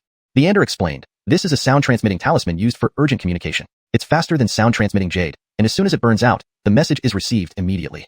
Seeing that the other party chose to summon help, Haskell's expression remained calm, but internally, he breathed a sigh of relief. Damn, that was scary. Fortunately, someone who recognized its value came along. If he encountered someone clueless, would he have to fight again? Remember, Mics are not amateurs. The previous Alex's palm strike was powerful enough that even his current self might struggle to block it completely. If it really came down to a fight, he couldn't rely on the senior either. And the senior can't intervene right now either. Thinking about this, Haskell felt somewhat stifled. Clearly having a mighty sword immortal as a backup, yet unable to use it, was incredibly frustrating. After a brief standoff, a talisman suddenly flew from the Alex and began burning in midair. The Alex closed his eyes, seemingly listening to something. After a few moments, his face darkened as he opened his eyes, filled with murderous intent. "The token is fake. Capture them." "Haskell. What's going on?" The old man's denying everything now? Several sharp true chi attacks came rushing towards him, accompanied by an overwhelming pressure descending upon him. Haskell felt his body weigh heavily, his movements slowing down several times. Damn, prepare to fight. He gritted his teeth, gripping Yuan Shang's sword, the sword energy within him stirring. He only had one chance to strike. Once the opponent reacted, they would forcefully suppress him. Just as he was about to attack, a fox suddenly appeared in front of him. It was none other than Supreme Mike Conan, whom he had met once before. Those around saw this and bowed in unison. "Greet Supreme Mike Conan." The Alex broke into a cold sweat, panic setting in. Damn it. Didn't you Supreme say the token was fake? Why did Supreme Mike Conan come? Chapter 163. His master is a sword immortal. Seeing Coulter appear, Haskell immediately felt relieved. On the contrary, the third pavilion Mike seemed to realize something and hurriedly said, Coulter, this person used your name to kill in Micah of our Yuming pavilion. I have come here under the name of Patriarchy to apprehend the culprit. His words were extremely tactful, not only defining the nature of the event, but also clearing himself from involvement. However, Coulter ignored him completely and instead turned to look at Haskell with a smile, saying, Young friend, it's been a while. How have you been? Sigh. All present sucked in their breath sharply. When did Coulter ever speak so gently with anyone? After all, among the three Micahs of Yuming Pavilion, this great Mike was known for having the worst temper. No one had ever seen him be this friendly. Haskell gave a respectful bow and replied, Greetings, senior. This junior is doing well. Coulter nodded slightly. How has your esteemed master been recently? Thank you for asking, senior. My master is currently comprehending profound truths, hence unable to meet with you, Haskell spoke softly. Very good, very good. Coulter nodded with a warm smile, inwardly quite astonished. Comprehending again? This sword immortal senior truly has unfathomable strength. After some small talk, Coulter then turned to the third pavilion Mike with a cold voice. What happened? The third pavilion Mike dared not delay, and quickly recounted the entire incident. Is that so, young friend? Coulter tilted his head slightly and asked. Haskell clasped his hands and said, That's correct, exactly as the third pavilion Mike described. Coulter suddenly felt a headache coming on. Am I just not getting along with this sword immortal this year? Why did these Micahs provoke this sword immortal again? Last time it was the third pavilion Mike, and now it's him again? What's wrong with this position? Can't someone hold it properly? As he thought, his gaze towards the third pavilion Mike started to change. The third pavilion Mike shivered, feeling a chill run down his spine, and quickly responded, I merely followed orders. Please investigate clearly, Coulter. Coulter nodded, temporarily setting aside thoughts of dismissing the third pavilion Mike. In reality, the whole situation was quite simple. Jerry wanted to consolidate power by suppressing people aligned with him. Coincidentally, when a mid-grade martial technique was seized and Micah holding the purple cloud token appeared, Jerry assumed someone was sent by him to handle the matter and decided to create trouble, even denying the token. For an ordinary person, Coulter wouldn't want to cause internal turmoil over such a trivial matter in Yuming Pavilion. Albeit the problem was, this youth holding the purple cloud token had a sword immortal behind him. If they offended him too much, it wouldn't just be about causing chaos in Yuming Pavilion. It would be a matter of survival. Young friend, how do you wish to handle this matter? Coulter decided to feel out the situation first. Haskell feigned a thoughtful look, then clasped his hands after a moment. This junior has no other demands, only that justice be done for Yin Kingdom. The third pavilion Mike almost lost his composure. How could this guy go from kingdom to kingdom like that? Coulter fell into contemplation. Indeed, offending a sword immortal wasn't something they could afford. Albeit the issue was 200,000 medium-grade spirit stones. Handing them over was painful. Seeing Coulter fall silent, Haskell's eyes twinkled, and he suddenly put on a despondent expression. Forget it. I understand there are difficulties for senior. My teacher once told me that this world is filled with callousness. Indeed, that seems to be the case. Speaking, he squeezed out a few tears and looked up at the sky with a tragic smile. Well, I'll return to my teacher and report the truth, and never set foot in this world again.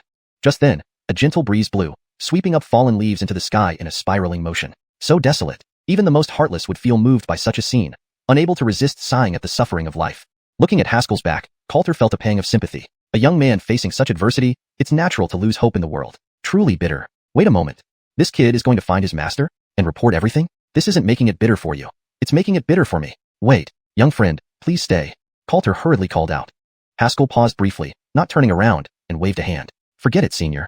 No need to keep me. I don't want to cause you trouble. No trouble at all. Not at all. Coulter said sternly. There is true human compassion in the world. Don't lose hope. A mere 200,000 spirit stones mean nothing to Yuming Pavilion. If it can restore your broken heart, even 300,000 would be fine. All right, let's make it 300,000. Haskell turned and said quickly, Coulter. He stared at Haskell for a long time, took a deep breath, and forced a smile. All right, if it can restore your hope, 300,000 shall be it. Beside him, the third pavilion Mike was dumbstruck. In the records, only he would be listed as responsible for the 300,000 spirit stones. He would be held accountable. Coulter, this? Before he finished speaking, Coulter glared fiercely. Silence, you fool. Are you planning to further hurt Haskell's already shattered heart? The third pavilion Mike fell silent, thoroughly intimidated. Seeing this, Haskell quickly bowed and laughed. Thank you, senior. You truly embody righteousness and integrity. My teacher likes associating with people like you. Heiderking is good. Liking is good. Coulter chuckled awkwardly. Since this matter is settled, I have other business to attend to. If you're free another day, you and your master are welcome to visit Yuming Pavilion. Certainly, certainly. Haskell smiled. Coulter gave another nod to Liana and disappeared from sight. The third pavilion Mike and others didn't dare linger and left soon after. In a secluded mountain area, Coulter slowly reappeared. The third pavilion Mike followed closely behind and finally opened his mouth cautiously. Coulter, those 300,000 spirit stones? Give them. Alphiet. No buts. Coulter said calmly. I know you're new in this position, trying to prove yourself. That's why you were exploited by Jerry. Alphiet, you didn't know the boy's identity. He turned and looked at the newly appointed third pavilion Mike seriously. Your predecessor died by his master's hand, and his master is a sword immortal. Even I can't withstand his master's sword. The third pavilion mic froze, not daring to say another word. Clouds drifted across the sky, and Coulter's vantage point offered a view of the distant military camp. To think this young man was taken as a student by Old Wind. Looks like the imperial capital will see some drama. Chapter 164. Xianxia is about to fall into chaos. Before leaving, Aiden gave orders for the 3 cabinet mics to prevent news of Haskell from spreading and to increase cooperation with Yin Kingdom in the future. Aiden, what about those 30,000 spirit stones? The 3 cabinet mics asked cautiously. No information related to him is allowed to be leaked. Conan glanced at him. Understood? Yes, understood. Not allowing it to spread meant erasing Haskell's existence from the record of this operation. Thus, the 30,000 spirit stones wouldn't appear on any ledgers. To save his life, the 3 cabinet mics had reluctantly coughed up the 30,000 spirit stones themselves, suffering a significant loss. Elsewhere, the turmoil had dissipated, leaving Liana feeling as if she were in a dream. If Haskell hadn't been there, she would have inevitably accompanied the 3 cabinet mics to Yunming Pavilion. Without her, the local garrison would lack a commander, and Qin's troops, who had been watching closely, would surely take over Xianxia. Losing Xianxia would mean opening both nations' defenses, allowing Qin's army to invade Yen easily. Alphiet refusing to go would strain relations with Yunming Pavilion, leading to economic and other restrictions on Yen. Haskell had resolved such a dilemma with just a few words. I finally understand why Alicia admires you, Liana said quietly, looking at him deeply. Haskell puffed out his chest proudly. Of course, it's because I'm a genius and handsome. Shameless, Liana scoffed but then asked, so, what are your plans now? The exploration of Swordmaster's cave is complete. I should return to the academy. Haskell thought for a moment. He wondered how Arwen and Jeremiah had progressed. If he hadn't advanced as fast as them, it would be embarrassing. As he was about to speak, he suddenly frowned, reaching into the air and pulling out a glowing card. Fong Young Hero, this card contains 30,000 mid-grade spirit stones. It's our Yunming Pavilion diamond card, granting an 80% discount on purchases and many conveniences. The voice of the 3 cabinet mics echoed. There were misunderstandings earlier. Please don't hold a grudge. For some reason, Haskell sensed a hint of pain in the mic's voice, which puzzled him. What did he have to be pained about? It wasn't like he was paying the spirit stones. Is this the 30,000 spirit stones? Liana asked, eyeing the card. Haskell nodded and casually tossed the card to her. Here. Liana caught it, stunned. She looked down at the card, then back at Haskell. You? Just give it to me like that? I can't keep all the benefits after getting the return origin sword. Haskell smiled lightly, seeming exceptionally generous. In reality, he was already starting to feel the sting. Senior, are you sure this will work? The Ander sounded experienced. Trust me, this Arya is Alicia's best friend. Pleasing her best friend is crucial. Remember, best friends are like mini mothers, huh? All right. Liana pondered for a moment and looked around. Earlier, the 3 cabinet mics had sealed off the area using secret methods, so the garrison remained unaware. She called a soldier and asked for a wooden box. What's this? Haskell raised an eyebrow, sensing something familiar from the box. Liana opened the box, revealing a bright red fruit covered in flame patterns. Just its presence caused the surrounding temperature to rise. The 9-petal crimson fire vine only appears once every 100 years, blooming and fading over 10 cycles. After the final bloom, it bears the 9-fire crimson pattern fruit. Liana closed the lid, handing the box to Haskell. I know about your sister's cold body syndrome. This might help her. Thank you. Haskell accepted the box without hesitation. Boom. Suddenly, a thunderous roar came from the distant mountains. Even from the camp, they could see a towering spout of spiritual energy shooting skyward like a dragon before dissipating into numerous lights. They've broken through the seal array on the spirit vein. Liana's eyes hardened. Xianxia is about to fall into chaos. What do you mean? A spirit vein has a seal array? Haskell felt like he was missing something.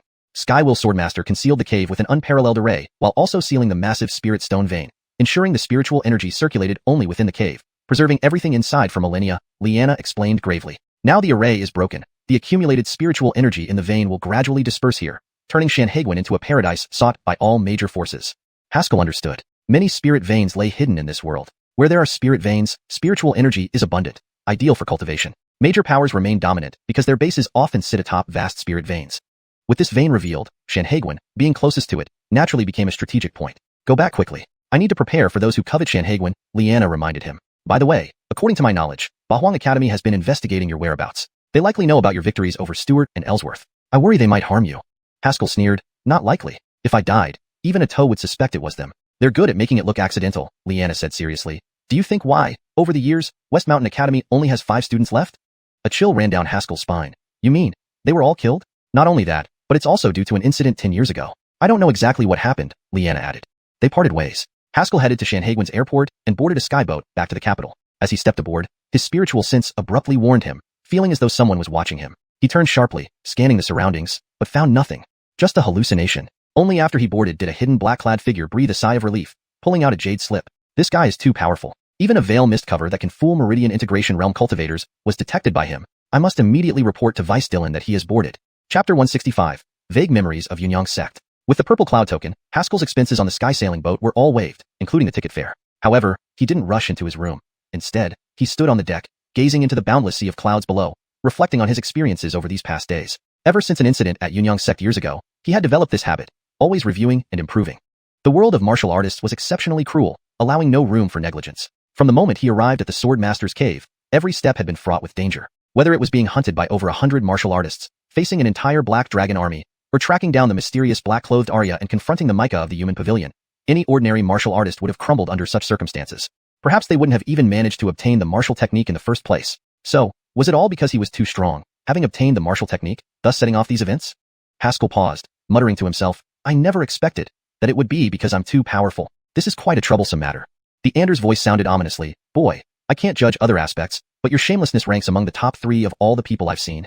Only third? No, I'm an ambitious person. I strive for first in everything. Then keep trying. The Ander paused, suddenly sounding puzzled. Speaking of which, there's something I've always been curious about.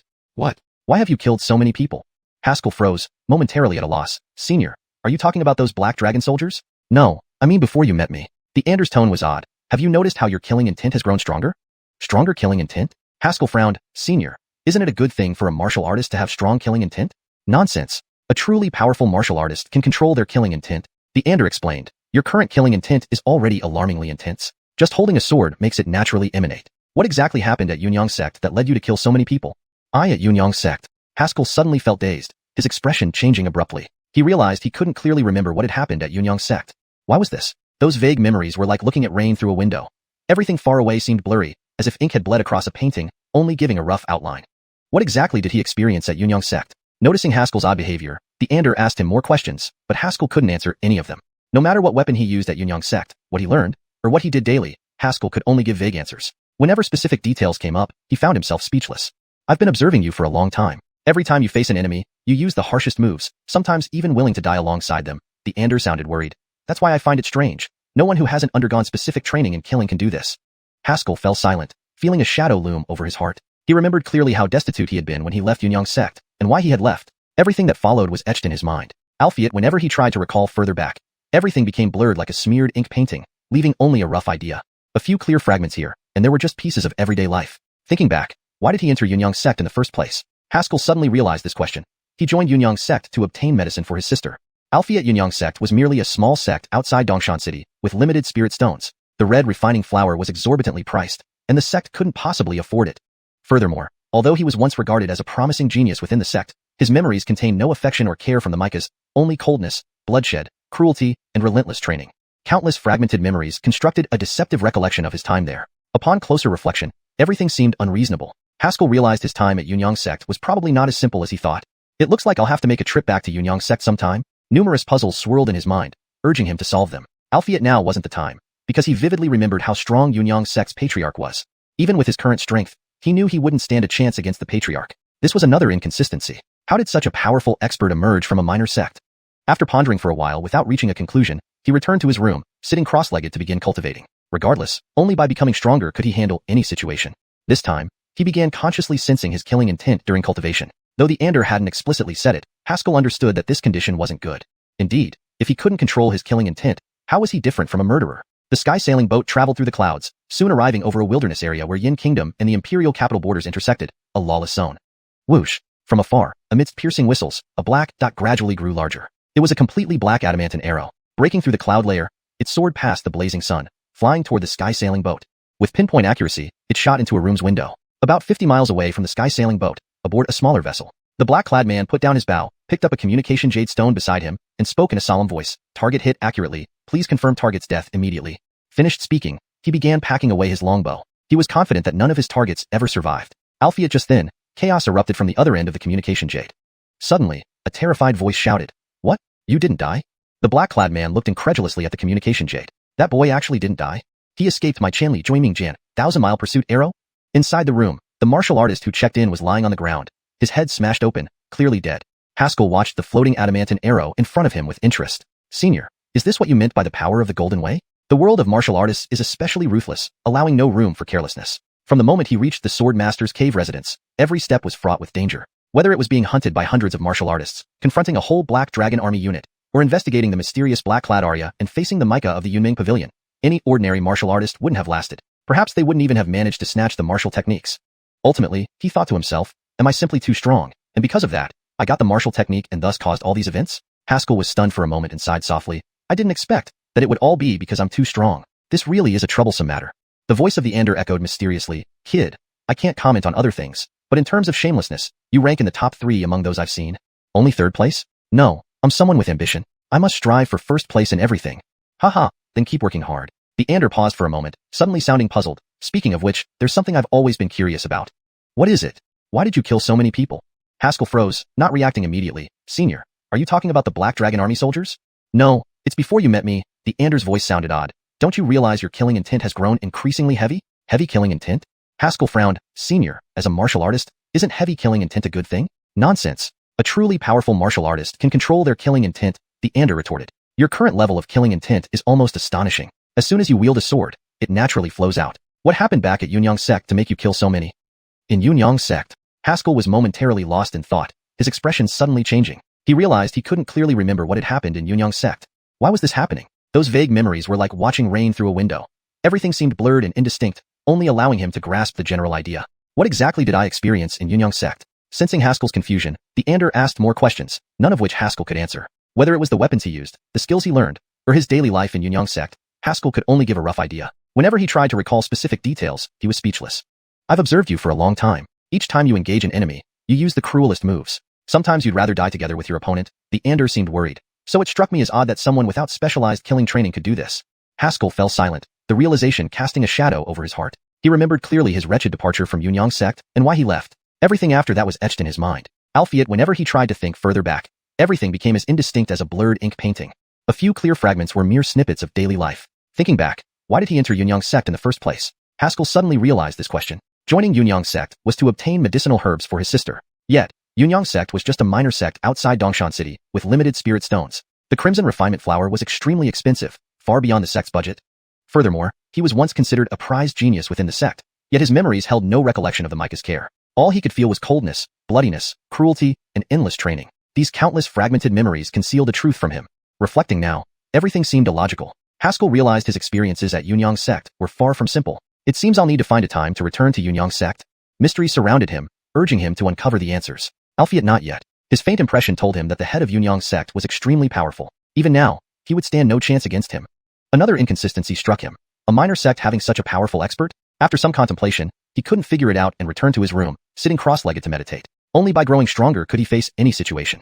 This time, he consciously felt his killing intent during meditation. Although the Ander hadn't said it explicitly, Haskell knew the current state wasn't good. Controlling one's killing intent was crucial. Otherwise, what made him different from a madman? The sky-sailing boat moved through the clouds and soon arrived over a wilderness area at the border between Yin Kingdom and the imperial capital, a lawless zone.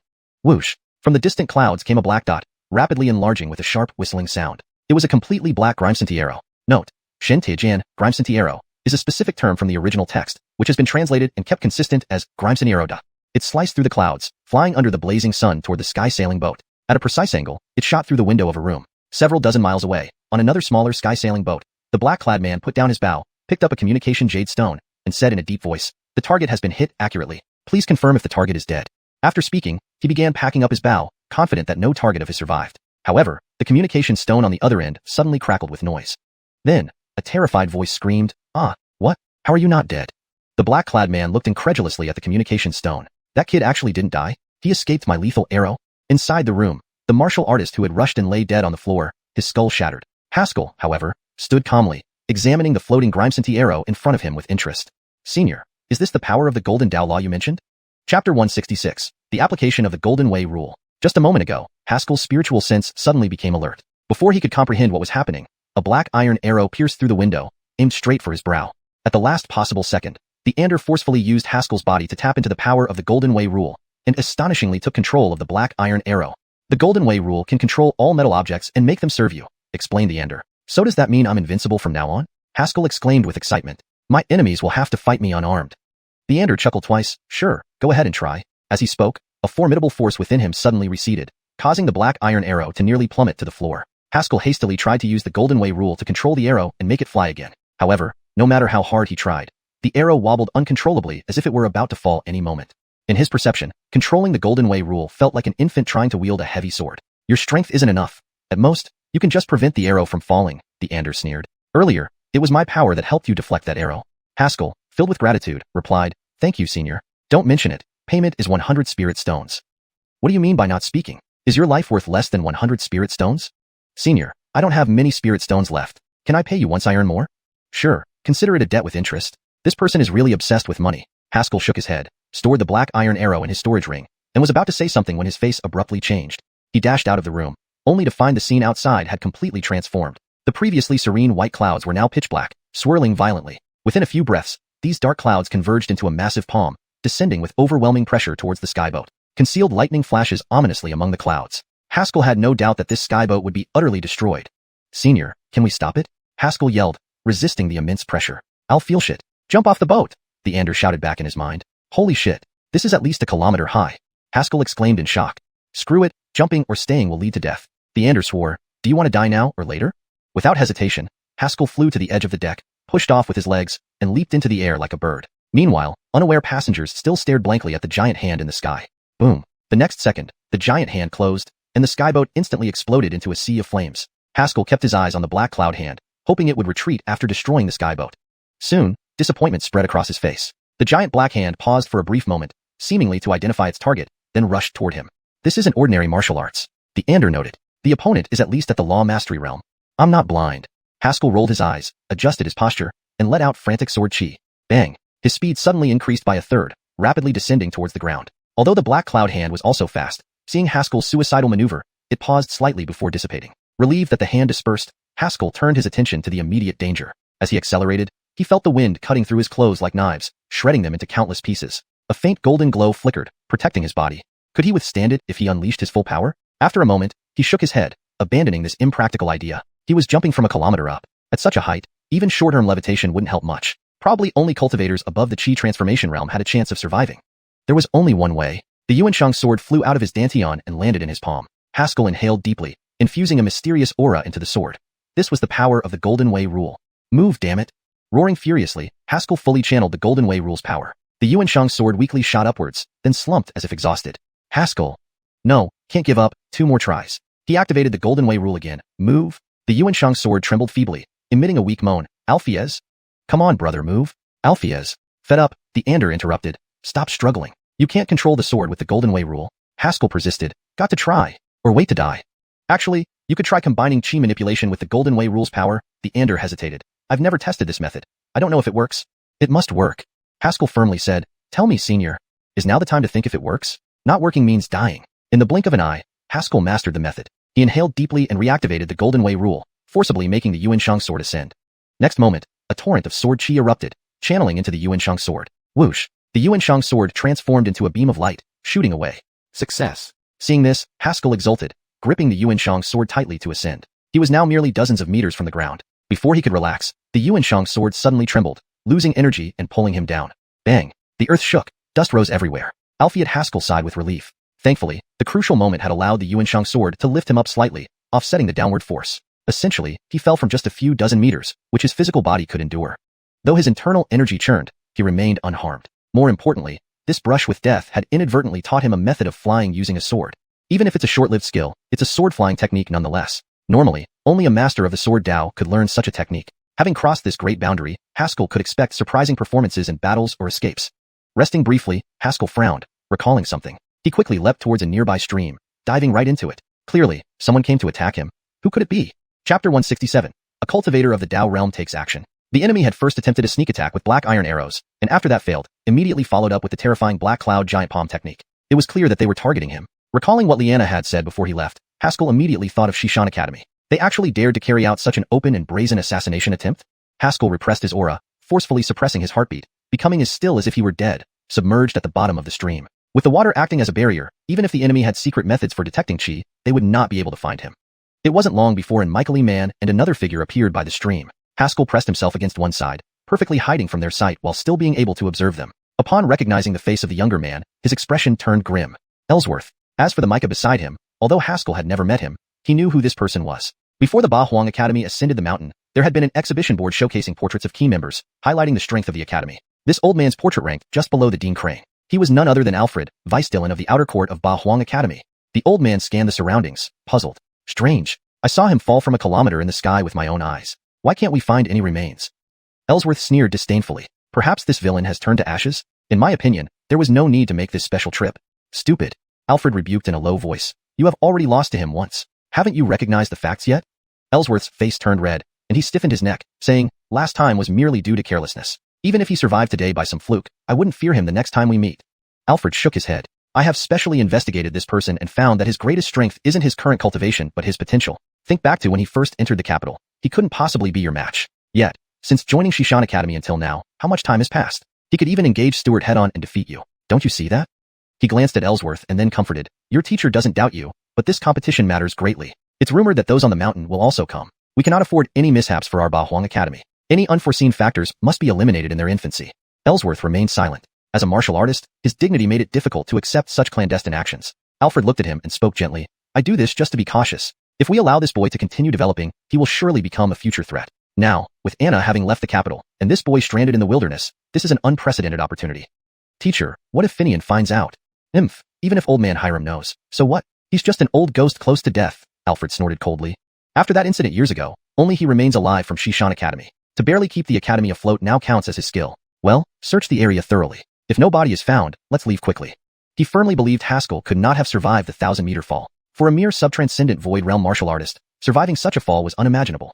After searching the vicinity without finding Haskell's body, the duo left the scene. In the stream below, Haskell didn't rush out but waited for about 15 minutes before emerging. Without pausing, he sprinted away. After putting considerable distance between himself and the previous area, he finally relaxed, changing into fresh clothes from his storage ring. Haskell couldn't believe that the vice-dean of Bahuang Academy would personally try to assassinate him. From their conversation, it seemed they had begun to fear his rapid growth. With Anna previously present, Bahuang Academy hadn't dared act so openly. Alphiet with Anna now gone, Haskell's only support in the capital was left as Xiuxian Academy. Old bastard, you'll pay for this. Haskell's eyes glowed coldly, anger bubbling within him. Had it not been for his mastery of the Golden Dao Law, and using the sword control method to slow his descent at the critical moment, he would have ended up as a pile of mush. This reminded him. Everyone in the capital was ruthless and calculating, just fearing his potential. They wanted him dead. And it sounded like this wasn't the first time they did something like this. Haskell began to understand why Xiuxian Academy had only 5 students left over the years. Others likely died due to various accidents orchestrated by Bahuang Academy. Alphiet, what did the old man mean by the incident 10 years ago? Haskell recalled Carnell's mention that over a decade ago, Xiuxian Academy was the capital's premier institution, with even the Imperial Courts Academy ranking second. However, an accident 10 years ago caused the loss of Xiuxian's top students, leading to its decline. Alphiet, this wasn't his immediate concern. He looked into the distance, where the undulating mountains stretched endlessly like the gentle curves of a maiden. This place was still a significant distance from the capital, and running back would take more than half a month. By the time he arrived, it might be too late. After pondering for a bit, Haskell decided to try flying with the sword again. He had experimented in the air before, which might yield different results. Alphiez. A faint golden light emerged as the Yuan Shang sword hovered around him within a foot's radius. He controlled the sword to stay suspended before him and cautiously stepped onto it. Thud. Before he could stabilize, the sword sank under his weight, causing him to fall directly to the ground. Too weak. My sword chi is not strong enough to support a person. Haskell scratched his head, feeling disheartened. I can control it for flight, but it can't bear any load because the sword chi infused in the blade is too weak to support a person's weight. This explained why during his previous mid-air trial, he had succeeded briefly but then fell straight down. Since this was the case, he had only one option left. Haskell rose, determined to reach Sanheguin. That night, aboard the last airboat, a figure shrouded in a black robe, completely covered from head to toe, stepped onto the deck. A man fully cloaked in black boarded the deck.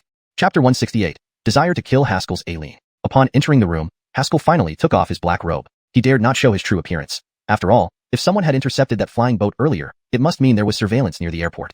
Otherwise, it would be hard to explain how they found him. With his current spiritual perception, anyone who could track him without being noticed would need to be at least 2 minor realms higher, at least at the Tread Air realm or even the Chi Change realm. Considering the micas in the Heavenly Dao Pagoda, he guessed that even a Donghua realm warrior couldn't have tracked him down. However, the Ander was unreliable and sometimes wouldn't speak up even when something was discovered. This time, no one should be able to track me. Once I return to the academy, I'll settle accounts with you. Grant sat cross-legged and directly entered the Heavenly Dao Pagoda to practice the sword control techniques he had comprehended during the day. He wasn't yet capable of completely controlling a sword with chi and needed to combine the Golden Way regulation with sword chi. In the pagoda, the Yuan Shang sword, glowing red, flew erratically in mid-air. Sometimes it would veer wildly as if drunk. Other times it would drop suddenly halfway through its flight and stop working. This was due to Haskell not fully mastering the coordination between the two forces, but it didn't stop him from practicing. Even if he couldn't fly with the sword, this sword control technique alone was deadly enough. Until warriors reached the Donghua realm where a simple gesture could unleash devastating seals, battles were fought within close range. The saying, an inch longer is an inch stronger, held true. Mastery of sword control extended one's reach significantly. An unexpected attack might allow him to slay a Chi Change realm or even a Pulse Convergence realm warrior. After integrating the Golden Way regulation, his sword chi could now penetrate the true chi defenses of a Chi Change realm warrior. Unless the opponent specialized in defensive techniques, ordinary warriors were as fragile as paper against him. They stood no chance at all. Time ticked by as he practiced, oblivious to fatigue within the Heavenly Dao Pagoda. He repeatedly performed the sword control technique, unaware of how much time had passed. When he emerged, the eastern sky was already tinged with the first light of dawn.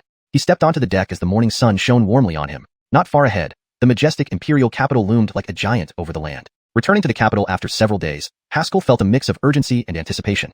Despite spending only a short time at Xiuxian Academy, it felt like a real home to him. Meanwhile, back at Xiuxian Academy, inside the main hall, Hicks and Arwen sat across from Laverne, their faces serious. Each held a hand of cards and nodded to each other. One pair, Hicks winked at Arwen. One pair, Arwen replied knowingly. It was Laverne's turn to play, 4 of a kind, 3 with a kicker. I have a straight, and that's my last card. Laverne jumped excitedly. I win again. Pay up, pay up. Reluctantly, the two handed over the money from their pockets. You've got to be kidding me. Does Haskell play cards with his sister every day? Hicks wondered aloud. We've been playing since yesterday and haven't won a single game? Bah, you're just too bad, Arwen said irritably. Seeing the dejected expressions, Laverne patted their shoulders generously. Don't be discouraged. Your card skills are lacking, but with perseverance and effort, you can improve. Does that mean we can win then? Hicks asked curiously. No, it means you'll lose less. Hicks suddenly understood why Haskell had so many enemies, probably all because he irritated them. It seemed to be a family trait. Suddenly, Arwen frowned deeply. Junior brother, take Hydertal Grimacin away. Just as he spoke, a towering figure appeared in the hall out of nowhere. The man looked ordinary, dressed in plain gray clothing with no trace of true chi, seeming like a common civilian. Yet Arwen leaped to his feet, enveloping himself in golden light and activating the indestructible body technique. The moment this man appeared, Arwen felt a deathly presence descend upon him, making him feel powerless regardless of what he did. This guy is dangerous. Arwen glared at the newcomer coldly. Hicks shielded Laverne, swallowing hard. Sir, may I ask what brings you to our Xiuxian Academy? They both protected Laverne behind them, immobilized by fear. The immense pressure from the man far exceeded their capabilities, leaving them with no thought of resistance. Heard your academy's Haskell defeated the useless Stewart and Ellsworth. The man stared coldly at them, a twisted smile forming on his lips. So, I came to see what this fellow has got. Targeting Haskell, Hicks's mind raced. He recalled Finian's words about a hidden expert over 20 years old at 8 Horizons Academy beyond the Dragon Tiger Hydurst. Was this the man? Then the man introduced himself quietly. Forgotten my introduction. I am Boris from the 8 Horizons Academy. Boom. As soon as he finished speaking, Hicks was sent flying as if hit by an immense force. Arwen's pupils constricted into pinpricks as golden light formed around him like a tangible bell protecting him. Boris stood where Hicks had been, looking at him with a grin. Indestructible body? He strolled slowly to the golden bell, tapping it twice before casually throwing a punch. Crack. His seemingly simple punch shattered the golden bell into fragments. Arwen's eyes widened in shock. He gripped the staff and swung it towards Boris's head. No choice but to face him head-on. Before the staff could strike, Boris unleashed another punch. Arwen felt an overwhelming force slam into him, shaking his entire body, freezing for a moment before being flung backward, landing next to Hicks. This man was too strong. Neither of them could withstand a single punch. Not coming out yet? Boris scanned the room, his eyes revealing cruel intent. If I kill your sister, will you still hide? Hearing this, Arwen panicked. Wait, Haskell isn't here at the academy. Ignoring him, Boris aimed a palm strike at Laverne. With his strength, this blow would surely be fatal. Chapter 169. Haskell of the Void-Treading Realm. The timing of their arrival was perfect when the 8 Desolations Academy was at its weakest. After Finian brought them back, he disappeared. Eldest senior Aileen Leona was out purchasing supplies, while Coyle and Carnell were on an outing for practice. As for Abraham and Winston, no one knew where they had run off to. They had been missing for nearly 3 days. Arwen and Hicks's hearts were pounding, their limbs weak and unable to prevent the impending attack. At this moment, both felt a wave of regret. If only they had trained harder, just a little bit more. Laverne seemed oblivious to what was about to happen, innocently looking toward the direction of her 2 senior brothers. Everything had happened so quickly. All she saw was a man appearing and both of them flying away. Hold it! A thunderous roar erupted just in time. Arwen snapped his head around to see Haskell dashing down the mountain path with fury on his face. Finally, you show up, the martial disciple said excitedly, licking his lips. His palm movements quickened, as if intent on killing Laverne right in front of Haskell. Seeing this, Grant's eyes bulged in anger. You're courting death. Laverne was his last line of defense. Whoever dared touch her would be spared nothing. He raised his hand, summoning the Yuan Sang sword. A powerful surge of sword chi erupted from the blade, like a torrential river converging into a single point on the sword. Devil King stab. With the decisive force of life and death, the sword strike severed everything in its path. Alfie at this speed wasn't enough. Haskell steeled his resolve, unleashing all the power of the golden Tao inside him. The Yuan Sang sword flew out of his hand, transforming into a streak of light charged with immense sword chi, speeding towards the martial disciple. Almost instantly, the sword was upon him. Sword control technique? The martial disciple's pupils constricted as he swiftly retracted his right palm. True chi surged through his meridians, forming a true chi shield in an instant to block the strike. Seizing this opportunity, Haskell darted forward and grabbed Laverne, retreating backward. The Yuan Sang sword struck the true chi shield, piercing through it slowly like thick ox leather. Seeing this, the martial disciple grinned. A pity. Your sword speed is good, but the power falls short. Is that so? Haskell gave him a cold look, handing Laverne over to Arwen before grabbing the sword hilt. The power of the golden Tao flowed into the sword. Let's see how it goes now. He roared, raising the sword high and bringing it down fiercely. The martial disciple felt the decisiveness of the strike approaching. This strike couldn't be blocked. He kicked off the ground, channeling true chi to leap and dodge the sword. Swoosh! The sword cut through his true chi shield effortlessly, sending the martial disciple flying. He rolled twice in midair, landing steadily on the ground. He looked down, seeing a gash stretching from his neck to his abdomen, narrowly missing slicing him open. The martial disciple was astounded. This guy was clearly only at the void-treading realm. How could he have pierced through his true chi shield? You do have some skill? He licked his lips, eyes gleaming with bloodlust. Looks like my trip today was worthwhile. From afar, Laverne waved her fists, shouting loudly, "Brother! Beat him!" Arwen brother and Hicks brother were beaten by him. Arwen and Hicks's faces twitched, feeling somewhat embarrassed. Haskell casually flicked the sword, letting the blood fall to the ground. Haskell, this guy is from the 8 Desolations Academy. Hicks shouted, he's the one beyond the Dragon Tiger Hydurst. Beyond the Dragon Tiger Hydurst? That was the expert who surpassed Stewart and Ellsworth? He stared coldly at the man, his body radiating murderous intent. Indeed, very worthwhile. We have plenty of graves here. The other party had attacked Laverne without hesitation. No matter who he was, Haskell was determined to kill him today. To the dragon, touching its scales meant provocation. Laverne was his scale. Seems you're quite aware. The martial disciple wiped the blood from his chest, which now looked even more sinister. Looks like someone has to die here today. On the way back, Haskell had absorbed the residual power of the spirit sword, reaching the void-treading realm. Albeit facing this man, he still felt a hint of dread. This guy was much stronger than Stewart. No wonder old man Hiram had said there was someone at the 8 Desolations Academy who was almost as strong as Nicole. Hicks, seeing Haskell arrive, suddenly became brazen. You're heavily injured and still acting tough? The martial disciple glanced at him, pulling out a bottle of pills and swallowing one. Moments later, the pill dissolved, cleansing his skin of the blood stains. The fearsome wound inflicted by Haskell's sword had almost fully healed, leaving only pinkish new skin. Now what? The martial disciple laughed. You. Hicks stuttered. We are 3 against 1. Even if you're strong, can you fight all 3 of us? Don't blame us for outnumbering you later. Just then, dozens of figures appeared on the square. Leading them was none other than Ellsworth, second on the 8 Desolations Academy's Dragon Tiger Hydurst. He stood at the end of the mountain path, holding a long spear with a mocking smile. Now, we outnumber you. Hicks. Arwen. Haskell. Facing dozens of 8 Desolations disciples, Hicks still tried to muster defiance. Even if you have dozens of people? You shut up with your bad mouth. Arwen kicked him. Hicks felt wronged. Could he be blamed? The other party had clearly summoned reinforcements beforehand. How could he be called a jinx? Haskell, you really didn't die, Ellsworth said smugly. At the time, I felt something was off. No corpse was fine, but not even a trace of remains. You dare to appear before me? Haskell held his sword vertically in front of him, expressionless. It's just right, we still have unresolved accounts. Ellsworth chuckled mockingly. All these are students of the 8 Desolations Academy. With one word from me, you'd be surrounded. Haskell, aren't you too overconfident? Haskell smirked. Overconfidence doesn't come from others, but from one's own strength. What do you have? Before Ellsworth could finish, a sense of imminent danger gripped his heart. He saw Haskell raise his hand, seemingly making a casual slash. In the next second, a fierce sword chi shot out, aiming straight for his neck. Chapter 170. One sword to fell Ellsworth. This sword aura was imbued with unparalleled killing intent. Haskell even used the power of the Golden Tao regulation, making the sword aura even sharper. Clang. The sword aura met the spear, and the metallic sound echoed through the air. However, this standoff only lasted a fleeting moment. The spear snapped in two with a resounding crack. Worthless, you can't even block my single strike, Haskell sneered, retreating slowly to join Arwen and the others. To be precise, Ellsworth was never within his real considerations. The true danger was that martial initiate. Haskell had a feeling that if he hadn't immediately changed his move after using the Ghost King's thrust just now, the other party might have realized and caught him.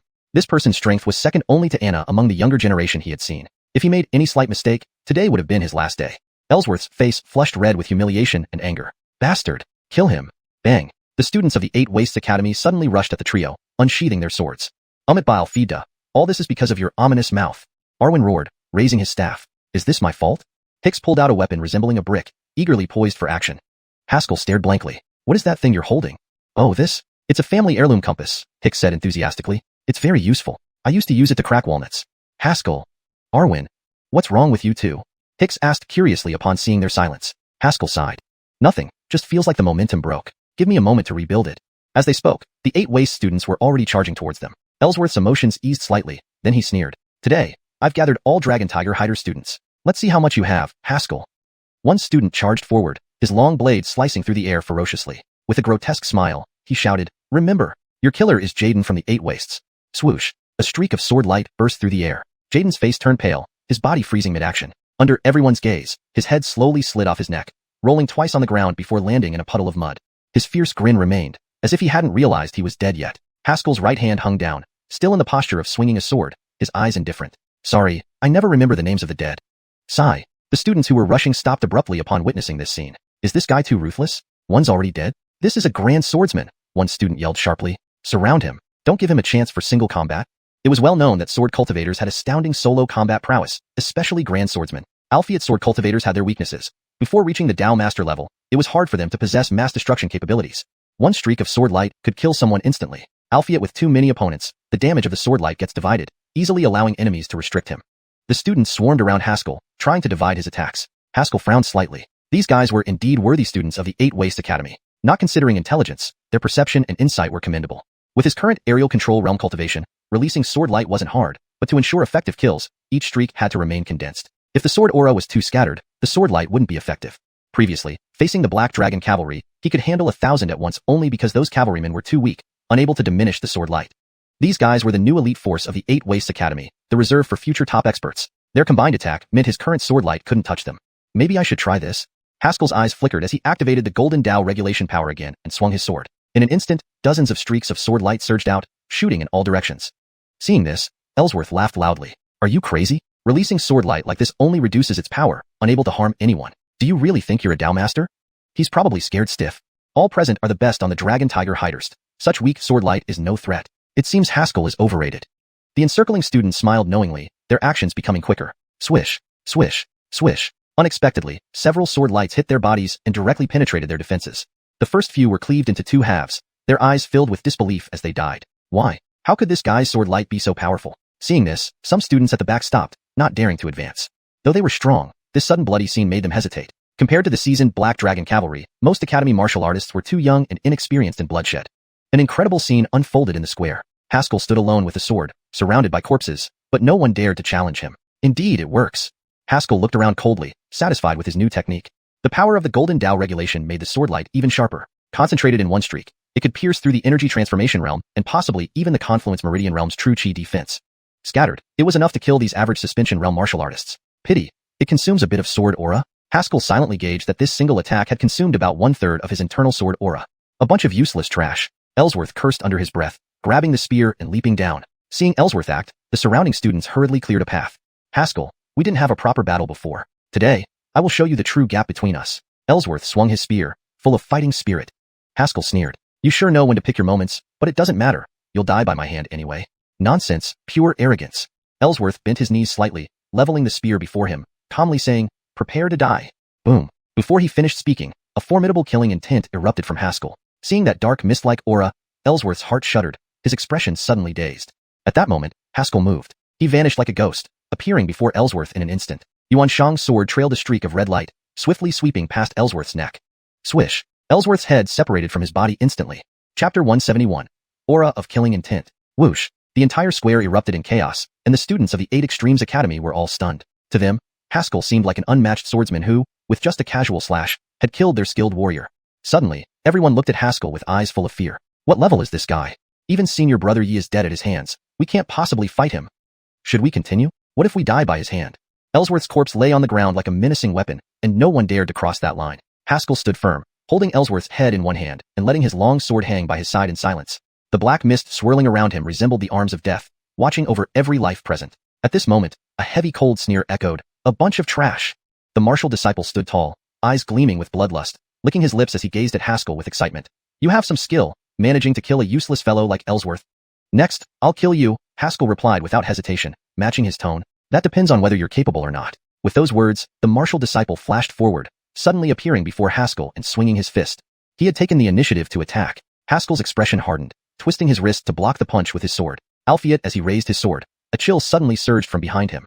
Yet the martial disciple was still in front of him, his fist about to land. What was happening? Haskell's mind raced. Then he abruptly ducked, lowering himself completely, executing the technique known as xiuxian sword carrying.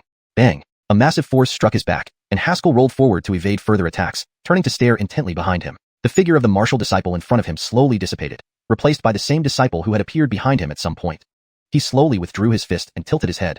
Not bad reaction time. Realizing the true killing blow came from behind, Haskell gritted his teeth, suppressing the internal turmoil of blood and chi. I didn't expect the top-ranked expert of the 8 Extremes Academy to use such a trick. The opponent's frontal punch was a feint. The real lethal strike came from behind. If Haskell hadn't reacted in time, he would be lying on the ground now. Martial arts are for killing. The martial disciple looked up at the sky, seeming to savor the feeling. If they can't kill, what's the point of practicing? A faint red aura began to surge from the martial disciple, resembling blood-colored snakes coiling around him. Haskell's pupils constricted into pinpricks, not because of the opponent's strength, but due to the red aura emanating from him. It was undoubtedly killing intent. This guy actually has this too. Predecessor, how does this man's killing intent compare to mine? Haskell hurriedly asked inwardly. The Ander chuckled. Don't joke. This guy's killing intent can't compare to yours. He's just a junior. You could even suppress his killing intent. Hearing this, Haskell fell silent.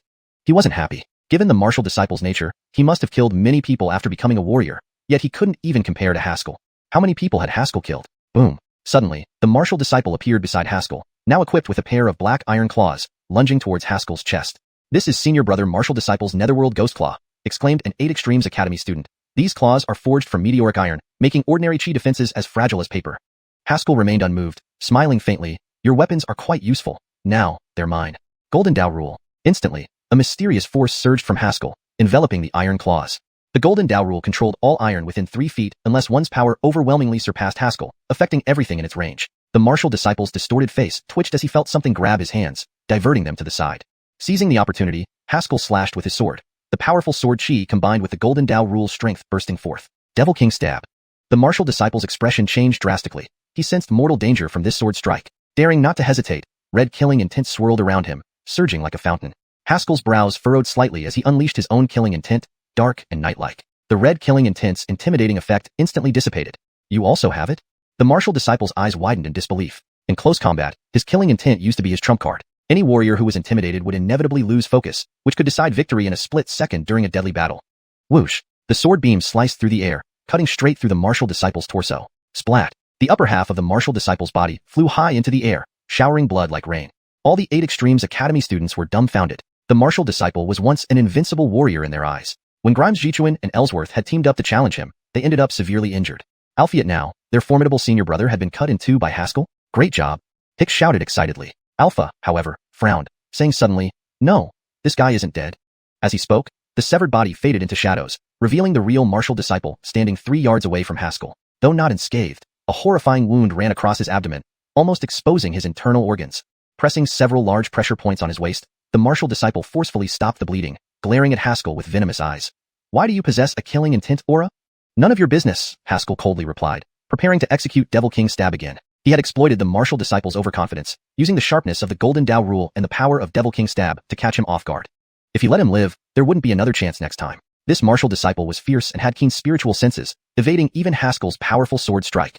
Absolutely cannot let him live. Boom. Suddenly, a force akin to Mount Tai erupted, overwhelming Haskell. An old man appeared overhead, eyes burning with rage. Haskell, how dare you kill my disciple? Today, I will tear you limb from limb. It was Emmanuel. His hands merged, transforming boundless true chi into countless blades emerging from the void. The old man will make you suffer 1,000 cuts. Emmanuel pressed his palms down, sending the countless blades hurtling toward Haskell. Haskell's gaze grew serious as he tried to dodge, only to see the martial disciple charging through the barrage of blades, aiming his iron claws directly at Haskell's face. Die!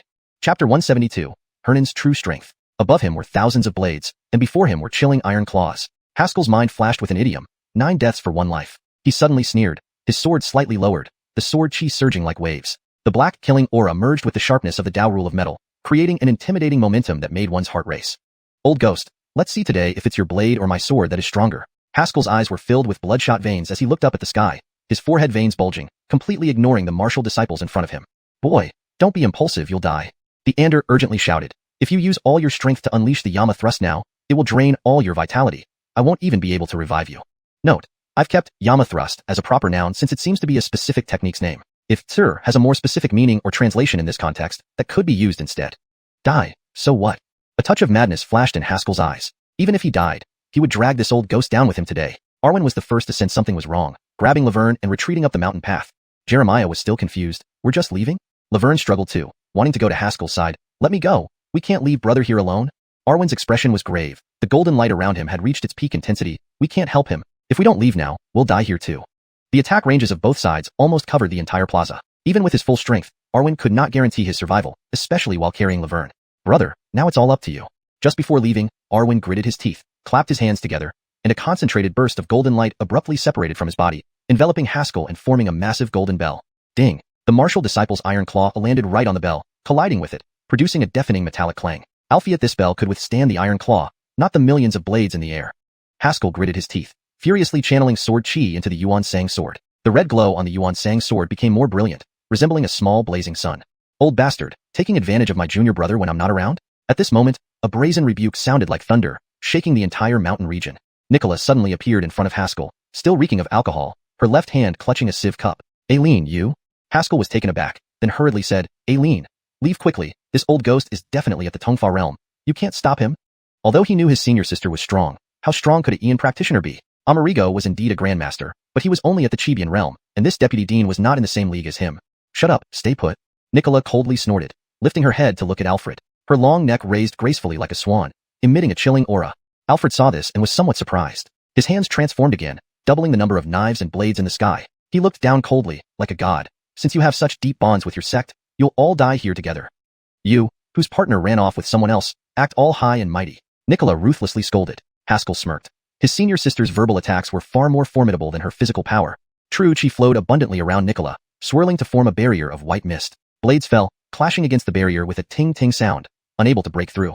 Alfred frowned slightly, preparing to attack again, but heard Nicola's cold snort, Old bastard, now it's my turn. Boom. As she spoke, the barrier exploded instantly, turning the sky's blades into fragments. The surrounding forest swayed violently, branches rustling. Haskell froze in shock. Even Hicks and others, who were fleeing, were stunned speechless. After a moment, Hicks slowly said, Big Senior Aileen is awe-inspiring. They didn't expect Nicola to be this powerful. Alfred was also surprised. Della glanced down. You're the Xiuxian Academy's Ian Senior Aileen? That's me. Any problems? Nicola crossed her arms, extremely arrogant. Just now you messed up my winning hand. You won't walk out of our academy without paying. Then she whispered, Junior brother, support me a bit. Haskell's heart skipped a beat. Senior Aileen, are you alright? He was worried Nicola might have used some life force training secret technique, and now the backlash had appeared. Nothing, haven't moved for too long. Pulled my back? Alfred, hearing such arrogance, did not get angry, only coldly laughed. Alright, since that's the case, I will destroy the Xiuxian Academy today. Who do you think you're going to wipe out? An Michaely voice suddenly rang out. Nicola paused, looking aside. Dylan, I thought you'd die drunk at Qingyu Outfielding. Old man Hiram stood hunched beside her, smelling strongly of alcohol, drunkenly saying, Someone bullied my students. How could I not come back? Alfred glanced at old man Hiram, a hint of ridicule crossing his eyes. Ernan, you've been decadent for decades. You're already a waste? Before he finished speaking, old man Hiram vanished from his spot. Bang! Under everyone's stunned gaze, Alfred was directly blasted into the plaza. Large slabs of green stone shattered, revealing a huge crater over 10 meters wide where Alfred lay, bleeding from the corner of his mouth, momentarily dazed. Who am I? Where am I? What happened? Everyone around was also stunned. This was their vice dean, a donghua realm powerhouse. Across the entire capital, there were no more than 2 handfuls of people stronger than him, yet he couldn't withstand a single blow from this drunk old man. At this moment, old man Hiram took a step forward, appearing suddenly by the pit, half squatting down with a smile. Destroyed my Xiuxian Academy buildings. How do you plan to compensate? Feeling the other's aura, Alfred's face changed drastically. You didn't give up cultivation. You've surpassed donghua? Don't talk nonsense. Old man Hiram picked his ears, impatiently. With that, he leaped into the pit, kicking Alfred squarely in the body. Bang! Alfred flew up like a rubber ball. Old man Hiram flashed next to him, his fist gripping tightly, smashing down fiercely. The punch shook the very void itself. Horror filled Alfred's face, shouting, No, you can't kill me. Before he finished speaking, powerful true chi transformed into a golden dragon roaring into the sky, swallowing him whole. Next second, the golden dragon roared toward the distant cliff, crashing hard into it. Boom! Countless dust clouds erupted, rocks flying, the earth shaking. After the dust settled, a huge hole appeared in the mountain, Alfred lying within, pale-faced. He had lost. Chapter 173, The Confrontation Between Two Chancellors. Emmanuel now lay in the pit, his bones shattered, unable to move. His life was slipping away slowly. Without immediate treatment, he would die from his injuries within half an hour. He struggled to lift his head and look towards the distant cliff, gritting his teeth as he said, Ernan, you have been hiding for so many years. I die without regret. With those words, Emmanuel's head fell to the side, his breath ceasing completely. A once formidable warrior had thus fallen. The students of Baohuang Academy were dumbstruck. They initially thought it was just a student brawl, but never imagined it would involve even the vice-chancellor. And not only was the vice-chancellor involved, he died. The chancellor of Xiuxian Academy must be terrifying if he could kill the vice-chancellor with just a few punches. Ernan flashed over to Haskell and patted him on the shoulder. A powerful force suddenly surged within Haskell, gradually repairing his body. Ernan then used the same method to help Bridger recover by infusing her with energy. Haskell pays respect to Chancellor, Haskell said, bowing slightly as the determination to fight to the death slowly faded from him. The old man, Hiram, pulled out a flask from somewhere and took a large gulp, looking at him with blurred eyes. Don't rush into danger so easily. You have a long journey ahead. It's not worth dying for these worthless fools. Yes, Chancellor, Haskell replied. Bridger, standing nearby, was unsatisfied. You make it sound easy, old man. Junior brother almost died. If not for my heroic efforts, you'd be preparing to bury us. Not far away, Garfield turned his head to look at the dead vice-chancellor on the hillside, then back at Haskell and the others. He muttered to himself, so powerful. I've never seen such strength before. His body trembled, but not out of fear. out of excitement. His intense desire for power made his heart fill with fierce battle lust, or perhaps even killing intent, when facing Ernan. This surge of killing intent caught Hiram's attention. He glanced sideways at Garfield, frowning slightly. In that instant, an overwhelming power burst forth, aimed directly at Garfield. Albeit instead of dodging, Garfield tightened his fist excitedly, shouting, "Come on, kill me!" Just then, a figure appeared before Garfield, casually waving his hand to dissipate the force intended to kill him. Garfield, who was bracing himself for death, was taken aback. Chancellor? A man dressed in gray, with white hair and a grave expression, stood before them. It was none other than the Chancellor of Xiuxian Academy, Crane. "Old Bat Hiram, are you seeking a war today?" Crane thundered. He had rushed here upon sensing Ellsworth's death, yet still arrived too late to save a powerhouse from Baohuang Academy. Unfazed, Ernan laughed loudly. "Crane, you're going senile. When we were young, we fought whenever we wanted. Now, you ask pretentiously? Are you afraid I'll massacre your entire academy?" Crane's brows twitched. He truly feared this. Xiuxian Academy barely had 10 people at most. He could certainly kill all of them, but Baohuang Academy had so many students. Even a one-for-one exchange would be a loss. Albeit as Chancellor, he couldn't simply back down. What would the Imperial capital think of him? "Fine, since you want to fight, let's do it." Crane stepped forward. Before his foot touched the ground, the cobblestones beneath him cracked with a loud crack. An unprecedentedly powerful aura gathered like dark clouds before a storm. Boom.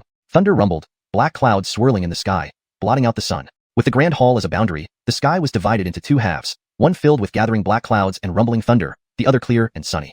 The eruption of such formidable power caused anomalies in the heavens. Back in the Imperial capital, the conflict between Xiuxian Academy and Baohuang Academy drew the attention of many powerful figures. At Huangting Academy's central imperial outfielding, a fox stood atop the highest point, his hands clasped behind his back. He observed the distinct black and white sky in the distance, frowning slightly. Hiram Lau and Crane have clashed again? Yeah, these two old-timers have disliked each other for ages. Another Micah in black suddenly appeared behind him, saying solemnly, "Shouldn't you stop them? This is your territory."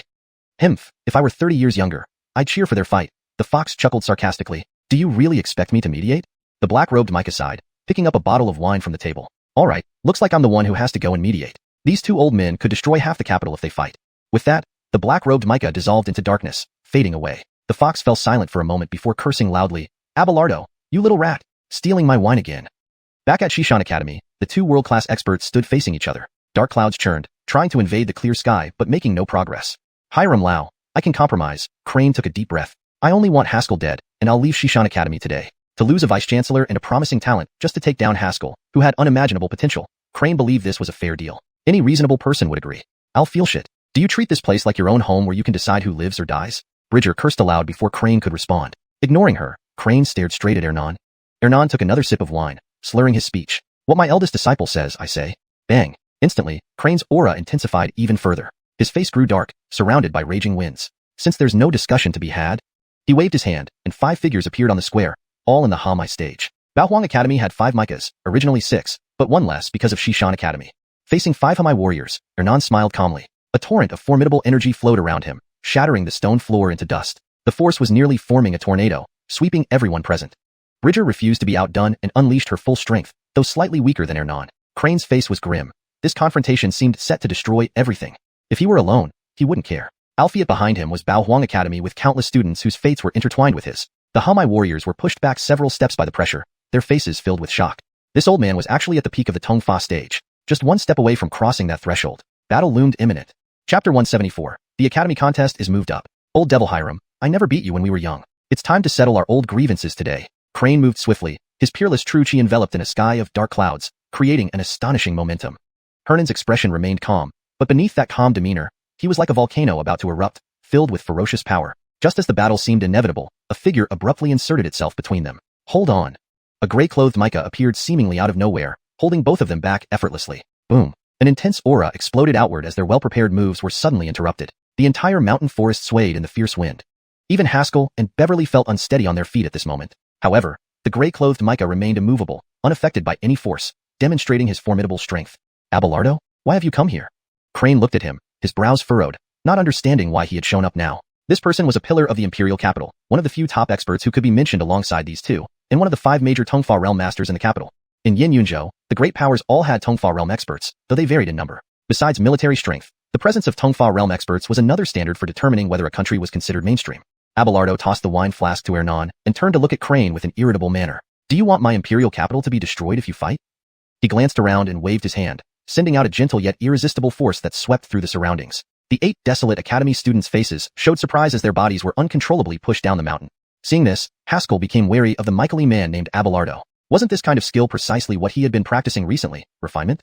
The boy, pay attention. Learn this technique, and your swordsmanship will reach a new level, the Ander reminded him. Haskell nodded inwardly and carefully observed the flow of force. When the force swept over him, it felt like several vines were wrapping around the joints where he couldn't muster strength, then pushing him down the mountain. Himph! Suddenly, Beverly let out a cold snort, her true chi exploding outward, dispelling the surrounding force, including the one affecting Haskell. Although the moment was brief, Haskell felt a glimmer of insight. Soon, apart from Haskell, Arwen, and a few others, the rest of the 8 Desolate Academy students were sent down the mountain. As for Arwen and the others, Ernan personally intervened to keep them. This is West Mountain territory, the Academy students won't leave. Ernan took a sip of wine and said calmly. Abelardo raised an eyebrow and sized up Beverly further. In his perception, this young Arya was only at the Ian realm, yet she managed to resist his force? Old Hiram, your disciples aren't bad. Abelardo complimented, then added seriously, let's end this here. Everyone has suffered losses. Continuing would only lead to worse consequences. End it here? Crane's face turned almost black. I've lost so many students, and you say everyone has suffered losses? Wasn't it you who started this? Abelardo clearly favored Ernan. If it continues, news will spread, and the upcoming evaluation of the 8 Desolate Academy might not go well. Upon hearing this, Crane clenched his fists tightly, his expression stormy. Brother Chi, you've been here for nearly a decade, aiming to reach the Central Region headquarters. If you start a conflict now, given old Hiram's current strength, no one in the entire 8 Desolate Academy will survive, Abelardo said earnestly. Would you want your 10 years of effort to be wasted? Central Region, the legendary most prosperous continent in the Zhonglan world. Places like Yin State and Qin State don't even compare to a small city there. Entering the headquarters of the 8 Desolate Academy in the Central Region was the aspiration of every mentor and Micah in the academy, including the principal himself. I can stop now. Crane took a deep breath and said grimly, Alphiot Haskell must die. Without waiting for a response, he launched a powerful true chi attack toward Haskell. Haskell's eyes widened, sensing imminent danger. Bang! Suddenly, Ernan appeared before him, casually waving his hand to dissipate the true chi. Crane, your disciple wasn't good enough and was killed by mine. I'll let you off once for attacking him, Ernan said, swaying his wine bottle, his eyes slightly blurred, but not again. If anything happens to my disciple, I'll make sure your academy. He paused, his gaze suddenly clear, enunciating each word, hiders and ruins with corpses piled high. Gulp. Hicks swallowed hard. Principal, you're just joking, right? Beverly glanced at him, dead serious. Junior brother, trust me, Principal is not joking. There was silence in the room. Crane felt helpless. In this situation, someone without constraints isn't afraid of those bound by rules. If he really wanted to kill Haskell, he would find an opportunity. Alphiot, even if he wiped out all of West Mountain Academy, it wouldn't be close to a tenth of the 8 Desolate Academy's numbers. If Ernan went berserk, it would result in countless casualties within the 8 Desolate Academy, greatly affecting his plans to enter the Central Region. After some thought, he said gravely, fine. Then let only the students from both academies fight from now on. Starting today, no mentors, Micahs, or principals are allowed to intervene. Let the students handle it themselves, regardless of life or death. Ernan sneered, all right, if my students lose to their peers, it means they weren't skilled enough. Seeing Ernan agree, Abelardo sighed in relief. The crisis was defused. However, the battleground shifted from 2 Donghua realm experts to the younger generation of the 2 academies. I have one more request, Crane suddenly said. Hernan's eyes narrowed dangerously. Old Devil Chi, don't push your luck. Ignoring him, Crane continued. I want the academy contest to be moved up and held by the end of this year. Moved up? Haskell instantly understood his strategy. Though he had advanced to the Yukong realm, Arwen and Hicks still lagged behind the top students of the 8 Desolate Academy. Given enough time, they could close this gap. However, Crane insisted on moving it up, not wanting to give the West Mountain Academy students too much time. Alphiot why specifically by the end of the year? Chapter 175. We're dropping out. Haskell suddenly turned his head to look at the distance. On the distant cliff, a martial disciple stared coldly in this direction. Noticing Haskell's gaze, he grinned and lifted his right hand, sweeping it across his neck. Haskell was not one to back down. He flipped him off without hesitation. Good job. That's the spirit. The Ander inside the Heavenly Dao Tower cheered loudly. That bastard isn't even fit to lick your shoes. An agreement was reached. Crane didn't wish to linger and left with the martial disciple. Abelardo, seeing Crane leave, nodded respectfully to Ernan and followed suit. At the foot of the mountain, a group of students from 8 Desolate Academy were waiting. Seeing Crane descend, they quickly surrounded him. Director, what's the situation now? Director, Brother Yi is dead. He was cleaved in two by that guy. We should have a showdown with West Mountain Academy. Crane glanced at these students and shook his head. From now on, the academy's curriculum will change. All mentors will focus entirely on teaching you combat skills until the academy contest begins. We will not rest until we settle the score with West Mountain Academy. He explained the agreement between West Mountain Academy and 8 Desolate Academy to them. Hearing this, the students fell silent. They had witnessed Ellsworth being split in two. Now they were told that they would have to personally duel someone named Haskell. Director, we can't beat him, one student said timidly. The martial disciple shot a glance at him and sneered. Afraid even before the battle begins? How could 8 Desolate Academy accept someone like you? The student's face flushed red. Facing the top student, he dared not argue. Enough, Crane said sternly. Let's figure out how to handle the next steps. This time, the academy contest must be won. Martial disciple, follow me. I will teach you how to defeat those guys. Though confident in his students, the ease with which Hernan spoke troubled him. For an old fox like him to still be alive and making breakthroughs, he must have been hiding something. Otherwise, he wouldn't have agreed so readily to his demands. And where is Amerigo? Crane looked at several pulse condensation experts, his tone unfriendly. One of them stepped forward and replied, Director, due to the loss of both arms, he is recuperating in the academy. Recuperating? Humph, if not for him, things wouldn't have come to this. Crane was furious when reminded of this. Hadn't it been for Amerigo forcing Haskell away for Suzanne, this talented individual would now belong to their 8 desolate academy. Even Crane regretted overlooking Haskell's potential back then, thinking he was a crippled waste of space. So, Director's decision? Expel him from 8 desolate academy. Crane coldly ordered, tell him that sparing him immediately is already considering his past service. The Micah hesitated for a moment, then bowed. Yes, Director. The surrounding Micahs showed no outward reaction but felt a sense of sympathy deep down. Now, inform all branch academies across the countries that all students are allowed to join the Imperial City's 8 desolate academy, Crane instructed. Since we're handing this over to the young ones, let's recruit more young people and leave it to them. If Haskell and company heard this, they'd surely curse Crane as shameless. He turned toward the direction of 8 desolate academy. Anyone who wishes to join 8 desolate academy only needs to meet one of these conditions. Slay any West Mountain Academy student, capture any West Mountain Academy student, or succeed in any other task. Winners not only get to join West Mountain Academy, but also receive rewards such as a middle-grade Earth-class martial technique, 10,000 spirit stones, and mentorship from the director of 8 desolate academy. Even current students of 8 desolate academy couldn't help but feel envious at the promise of these rewards. Kanglan Realm is divided into 4 continents: Central Continent, Yin Continent, North Sea Continent, and East Hydran Continent. Central Continent, located at the heart of Kanglan Realm, is where martial arts flourish the most, hosting the headquarters of 8 desolate academy. However, on Yin Continent, small kingdoms abound, housing many branches of 8 desolate academy, gathering local talents for training. Exceptional ones get recommended annually to become students of 8 desolate academy after evaluation. Albeit very few students each year actually make it into 8 desolate academy's main branch due to the extremely stringent evaluation criteria. By offering such terms, Crane anticipated the frenzied response from the geniuses in the branches. To them, all that was lacking was an opportunity, and now the members of West Mountain Academy became stepping stones for them to enter the Imperial City's 8 desolate academy. As news spread, it caused a significant stir in the Imperial City. Haskell from West Mountain Academy actually split Ellsworth in 2 with one strike. Not just that, apparently, the kid almost severely injured the martial disciple too. That's amazing. I've heard he's a great sword cultivator. Rumors about Haskell began spreading throughout the city. West Mountain Academy had been absent from public attention for nearly a decade. Who would have thought they would return with such force? Shock. Astonishment. The entire Imperial City was abuzz with discussions about West Mountain Academy. Meanwhile, within West Mountain Academy, everything seemed unusually calm. Well, that's about the gist of it, Old Man Hiram said lazily, reclining in his chair. Your training intensity will increase tenfold. Hope everyone works hard. Haskell and the others exchanged bewildered glances. Director, are you saying we 3 will face the 8 desolate academy's pursuit? Just moments ago, Hernan had recounted his agreement with Crane and the subsequent actions taken by 8 desolate academy. No, of course not, Old Man Hiram waved dismissively. The trio sighed in relief. It's the entire Yin continent, the young martial artists seeking entrance into 8 desolate academy. Old Man Hiram smiled. Age limit, under 26. Haskell and the others fell silent. After a while, they looked at each other, seeing determination in each other's eyes. They turned and walked toward their rooms. You're planning to start training now? Old Man Hiram asked curiously. Without turning back, their voices came firm and resolute. No, we're dropping out.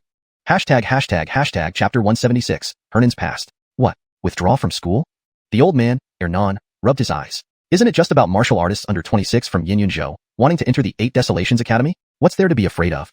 Haskell was almost rolling his eyes to the heavens. What's there to be afraid of? Hyderston to this. Does this even sound human? There are countless martial artists in Yinyunzhou, and those who want to enter the 8 Desolations Academy must be half of them at least. And most of those who have this thought are geniuses. In other words, they would face half of Yinyunzhou's geniuses. How the hell are they supposed to fight that? They'd be spit to death by one person's saliva alone. A martial artist's life should be one of advancing bravely. The old man said animatedly, I found so many practicing partners for you. Shouldn't you thank me? We should thank your entire family. Withdrawal. We demand withdrawal. Right. Unless Chancellor cancels the agreement. The 3 of them simultaneously expressed their opposition to the agreement. The old man pondered for a moment, narrowing his dim old eyes slightly. Really want to withdraw? Yes. No reconsideration? No. Sigh. The old man sighed deeply and waved his hand. Fine, then go on. Half an hour later, on the plaza of Xiuxian Academy, Haskell's gaze was resolute as he said unwaveringly, Chancellor, after some deliberation, we feel that we should share the fate of Xiuxian Academy. Correct. Born a person of Xiuxian, die a spirit of Xiuxian. No matter how many enemies come, I will definitely defeat them all. Hicks shouted loudly in agreement. Umitba, this poor monk will surely save these ordinary beings. Alpha expressionlessly said, hands clasped together. Hernan, with his hands behind his back, nodded approvingly. Very good. Seems like you have a strong sense of responsibility. That's what my Xiuxian Academy students should be like. Indeed, Chancellor. After speaking, Haskell glanced at Hernan and smiled ingratiatingly. So, could Chancellor perhaps deactivate the formation? Oh, almost forgot. Hernan snapped his fingers, and the millions of floating blades in the air vanished. The gathering thunderclouds also gradually dissipated. Haskell and the others let out a long breath of relief, plopping down on the ground. The three were now disheveled and bruised, looking almost like beggars by the roadside. Mother, Chancellor is too ruthless, Hicks muttered, rubbing his cheek. Using a killing array against us? You aren't always solving killing arrays every day? Why can't you get out of this one? Haskell retorted irritably. This killing array is too advanced. After a series of friendly communications with Chancellor Hiram, the three firmly decided against withdrawing and resolved to stay with Xiuxian Academy through thick and thin. Laverne came over, hugging Haskell's neck affectionately. Brother, you're finally back? Haskell lovingly patted her head, suddenly remembering something. He took out a jade box from his storage ring and handed it to Chancellor Hiram. Is this a red practice fruit? The Chancellor opened it, raised an eyebrow, and said, You want me to help refine this into medicine for that little girl? Please do, Chancellor. Haskell politely bowed. Direct consumption isn't as effective. The poor girl has indeed been through much. The Chancellor put away the jade box. Train well. Once the medicine is ready, I'll send it over. Haskell bowed in gratitude. Thank you, Chancellor. Ernan waved his hand and walked away. Brother, were you tired out there? Would you like me to cook for you? Laverne blinked innocently. Haskell lifted her into his arms, gently poking her nose. Why should you do it? I'll cook. What do you want to eat? I want to eat Brother's braised pork belly. Laverne raised her arm excitedly. Hicks and Alpha exchanged glances, raising their hands in unison. We want to eat too. Can a monk like you eat meat? Wine and meat pass through the gut. Alfida resides in the heart. Junior brother, you are still attached. Nonsense. I've long felt that your Alfidist sect is hypocritical, while our Taoists are sincere. Laughter echoed through the hall, and a long mist relaxed atmosphere filled the academy. Ernan stepped out of the hall and flashed to a remote wilderness mountain. A gray-robed Micah stood at the cliff's edge, gazing down at the hall, unaware of the presence behind him. It's wonderful to be young. Even on the brink of being hunted, they can still enjoy a meal. It was Abelardo, who had mediated earlier. At the time when we were being hunted, you still had the heart to visit your old loves, Ernan casually remarked, passing the jade box. Help me refine some medicine for a cold constitution. Why should I? I'm not one of your 8 Desolations Academy people. Abelardo replied puzzlingly. Ernan glanced at him, then said quietly, If your honorable wife finds out you have several old loves in Auspicious Cloud Tower, she might be quite interested to see them. Auspicious Cloud Tower was a famous brothel in the capital known for its talented beauties. Abelardo solemnly replied, Old Hiram, we're brothers. Your affairs are mine too. Just leave the medicine to me. Hernan's expression froze, showing a look of reminiscence. Brothers? Crane was also our brother back then. Abelardo was also taken aback, pausing before saying, He chose his path, and we chose ours. We each serve our own masters. If time could rewind 50 years, the three of them were once outstanding young geniuses like Haskell and the others in the capital. Unfortunately, times changed, and past friendships were lost in the river of time. Well, if Old Chi really wants to enter Zhongzhou, let's see his abilities. Ernan took a swig of wine, his eyes reflecting years of experience. Today, you stand on my side. Aren't you afraid Crane might retaliate? What am I afraid of? I'm an Imperial Court advisor. No matter how powerful the 8 Desolations Academy is, it still falls within my jurisdiction. Abelardo put away the jade box and said calmly. Moreover, I quite like Haskell. The Gordy even sent a message asking me to take care of him. That boy is indeed impressive, much like me in my younger days. The old man stood up, his figure gradually vanishing in the air. Stop chit-chatting. I need to teach students. Get lost, dinner isn't for you. Abelardo cast a final glance at Xiuxian Academy, shaking his head with a bitter smile, then disappeared on the spot. This capital city won't be peaceful for long. That night, everyone had gone to sleep. Laverne lay in bed, staring at the moon outside the window. Suddenly, a little girl's silhouette appeared at the door. Chapter 177, New Training. Laverne was still sleeping in the same room as Beverly. With Beverly's strength, she should have woken up the moment someone entered. However, oddly enough, she seemed unaware of any anomaly and continued to sleep soundly. The little girl approached Laverne, looked around, found a stool, and sat down before speaking. Have you thought it over? Do you want to come with me? If Haskell were here, he would immediately recognize this little girl as the one who had tried to compete with him for the jade pendant. I don't know. Laverne curled up on the bed, hugging her knees tightly. Today, bad people wanted to kill brother, and I couldn't help it all. If you come with me, I can make you one of the greatest warriors in this world, the little girl said with an expression far more mature than her age. Your brother will face stronger and stronger enemies. If you stay by his side, you'll only become his weakness and be targeted by the enemy. Then, both of you will die. Alphiet, I don't know what to do, Laverne said, her eyes lost, making one's heart ache. Since birth, she had been by Haskell's side. Although Haskell spent a few years at Yunyang sect, their bond grew even stronger. Now, Haskell was the only family she had left.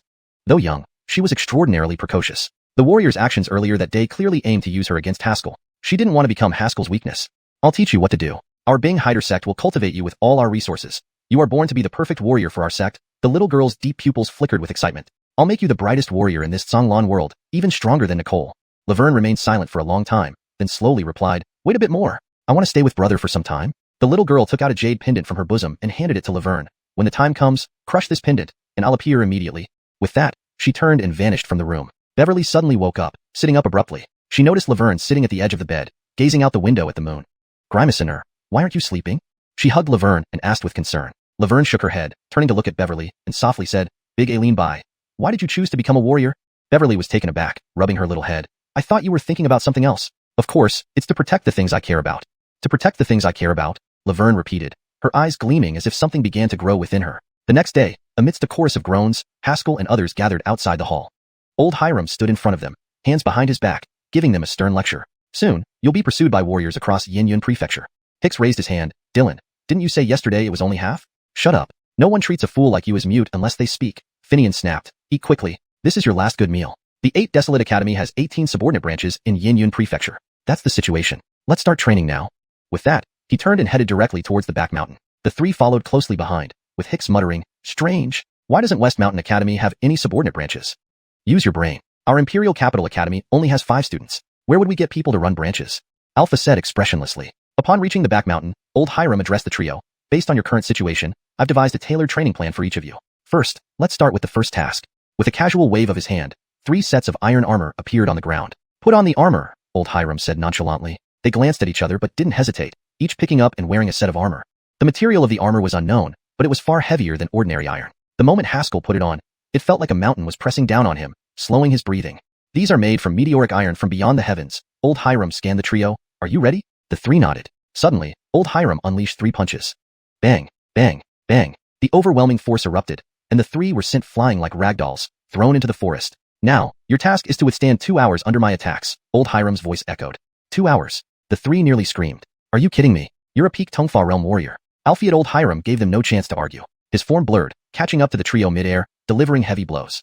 Instantly, the back mountain filled with cries of pain. After 2 hours, the trio removed the iron armor and stood in a line. Bruised and battered, clothes tattered, bodies bruised and swollen, they swayed on their feet as if they might collapse at any moment. Not bad, none of you fainted. Old Hiram inspected them, nodding approvingly. They exchanged glances, hearts still racing. 2 hours. They were beaten mercilessly for 2 hours without a chance to retaliate. Rest for half an hour, then we move on to the next training. Old Hiram turned and walked into the woods. The trio breathed a sigh of relief, collapsing onto the ground, not wanting to move a muscle.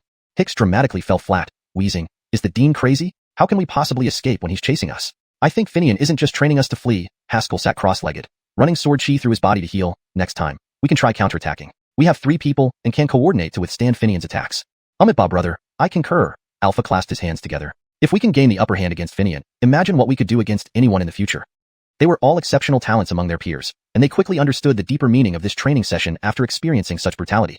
Half an hour flew by. Just as Hicks was about to stand up, a loud thud sent him flying into a ravine, splashing water everywhere. Finian reappeared where Hicks had been standing, saying casually, remember, always stay alert. Otherwise, you'll end up like that, unable to react even when I'm right behind you. Haskell gave Alpha a glance. Dylan sure is petty. Alpha maintained his composed demeanor. Unmatched, this poor monk doesn't know. End of translation.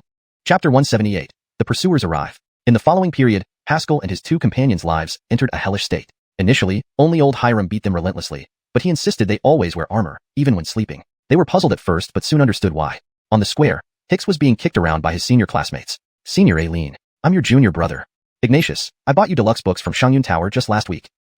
Stop please. Haskell and Arwen hid nearby, exchanging worried glances, still in shock. Just moments ago, the eldest senior sister and other seniors had planned to ambush them during dinner. If Haskell hadn't been quick to notice something was off before entering the hall, it would have been all 3 of them suffering the beating now.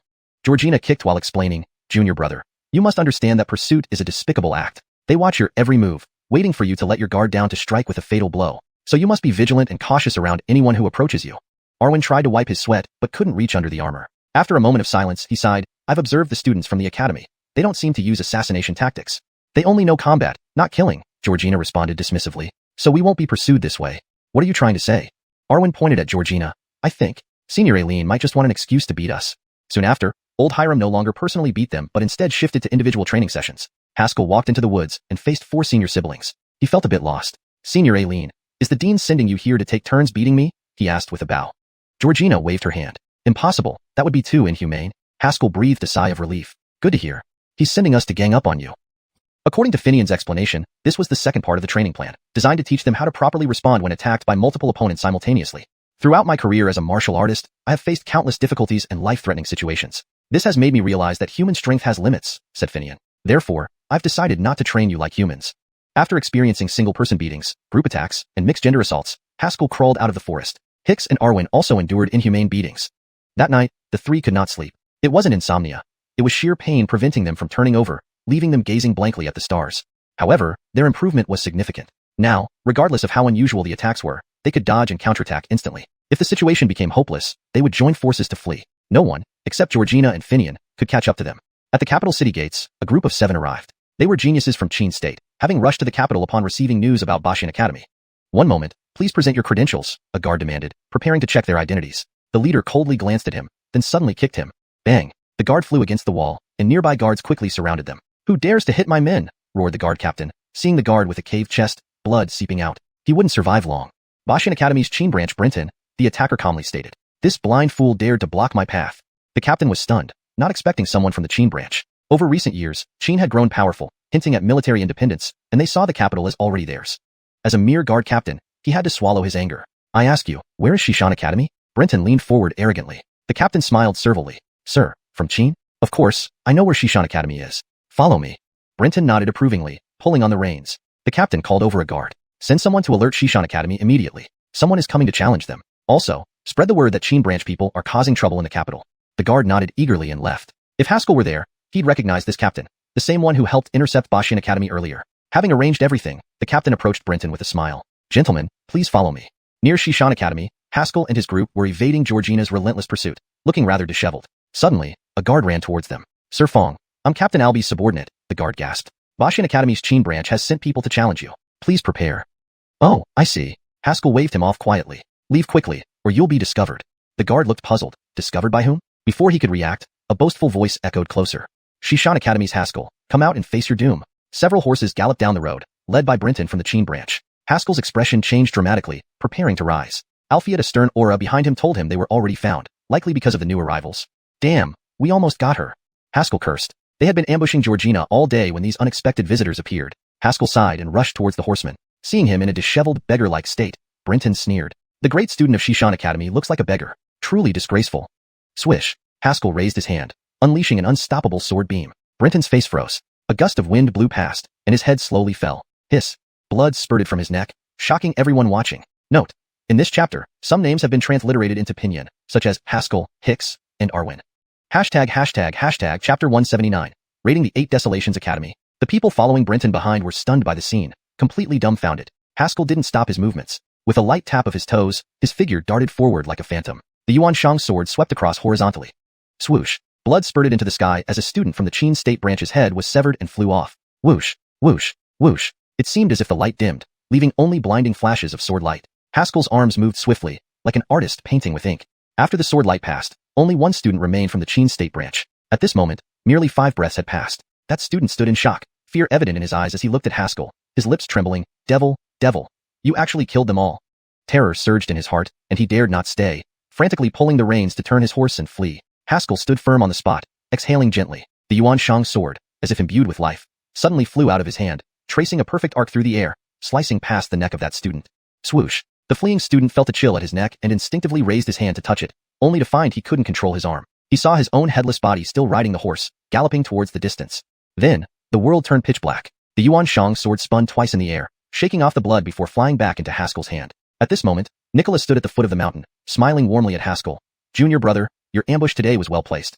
It was the best chance you had to catch me." "Senior Aileen, you jest?" Haskell laughed awkwardly and walked up the hill with Xiuxian Callan, their heads hanging low. "These good-for-nothings. Dying is one thing, but they even exposed our position. It seems it's time to deal with these guys." The 4 figures disappeared on the mountain path, leaving the remaining people standing there like statues. The servant who came to inform Haskell and the others felt like it was all a dream. "Is it over? I didn't see anything clearly." The crowd who came to watch the spectacle also regained their senses and started murmuring. "This Haskell is truly amazing, directly killing those guys instantly. Haha, the Qin State has been too arrogant these past few years. It's good to put them in their place. I think the 8 Desolations Academy will be crying now. To lose such a genius and end up enemies with him is hilarious. Not to mention, I believe among the young generation, only Anna can possibly surpass him." News of Haskell's quick kill of the Qin State branch spread rapidly throughout the capital city. Everyone who heard it applauded. The Qin people have always been domineering, even in the capital city, doing as they pleased. Over half the population harbored no good feelings towards them.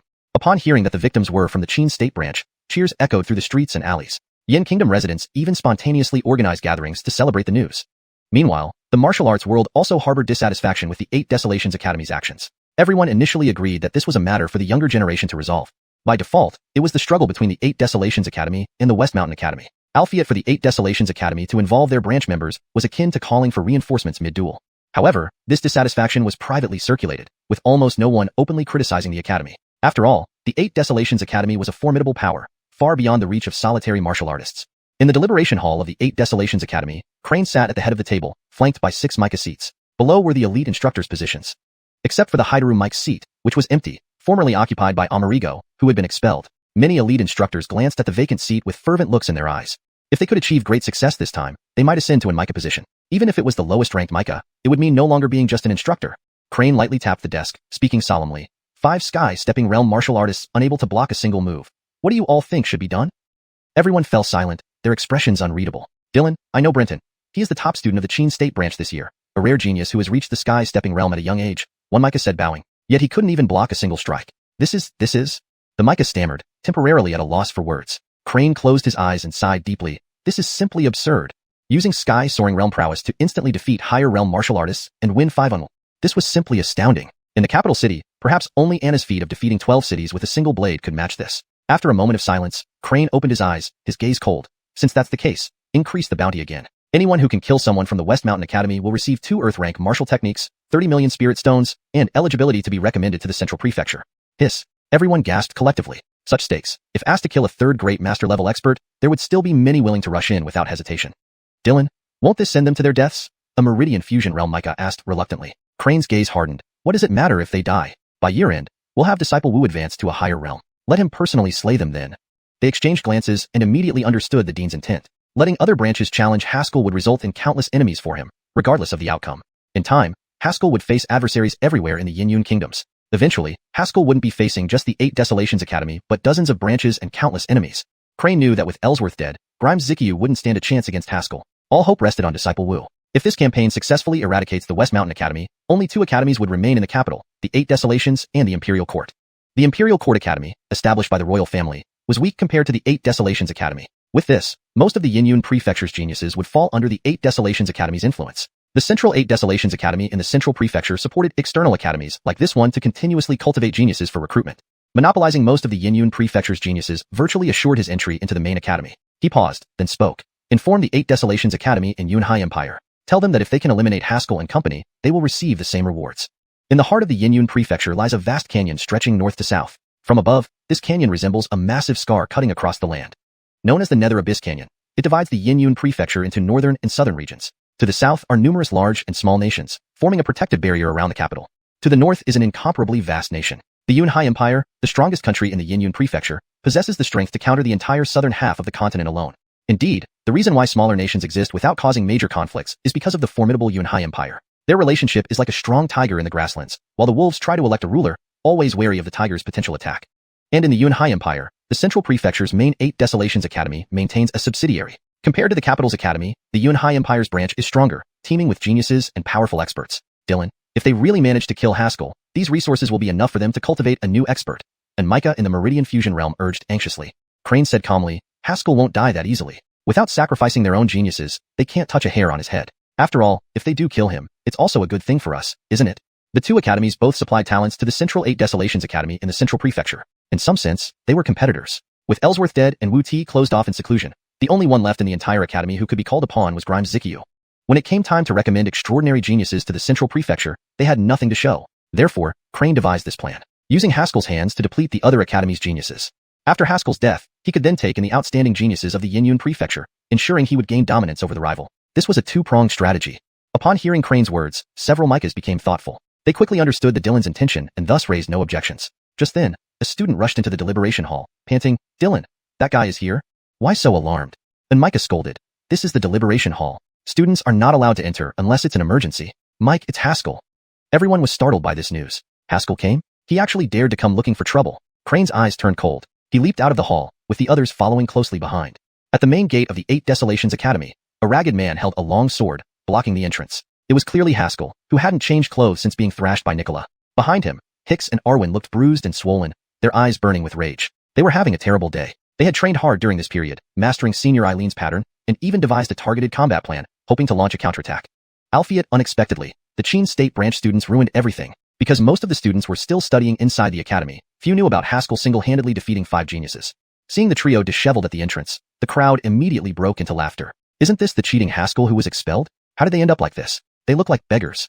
Weren't they hungry? Come, kowtow to me, and I'll give you a bowl of rice. Many students hated the West Mountain Academy due to Haskell's earlier victory over the 8 Desolations Academy. Seeing his current state, they couldn't help but gloat. That one there, laughing the loudest. Haskell pointed casually, gesturing to Hicks. I remember them. They tried to gang up on us last time. Grab them. Hicks nodded, stepping forward with a board-like compass in hand. Swoosh. 3 flashes soared from the ground, seizing the 3 students and dropping them before Haskell. There were only a couple of people at the entrance, not enough to stop them. As the trio fell before Haskell, they panicked. What are you going to do? Haskell smiled, leaning down to ask the first person, did you eat today? The first student paused. Yes, I ate. Haskell's face darkened abruptly. I told you to eat.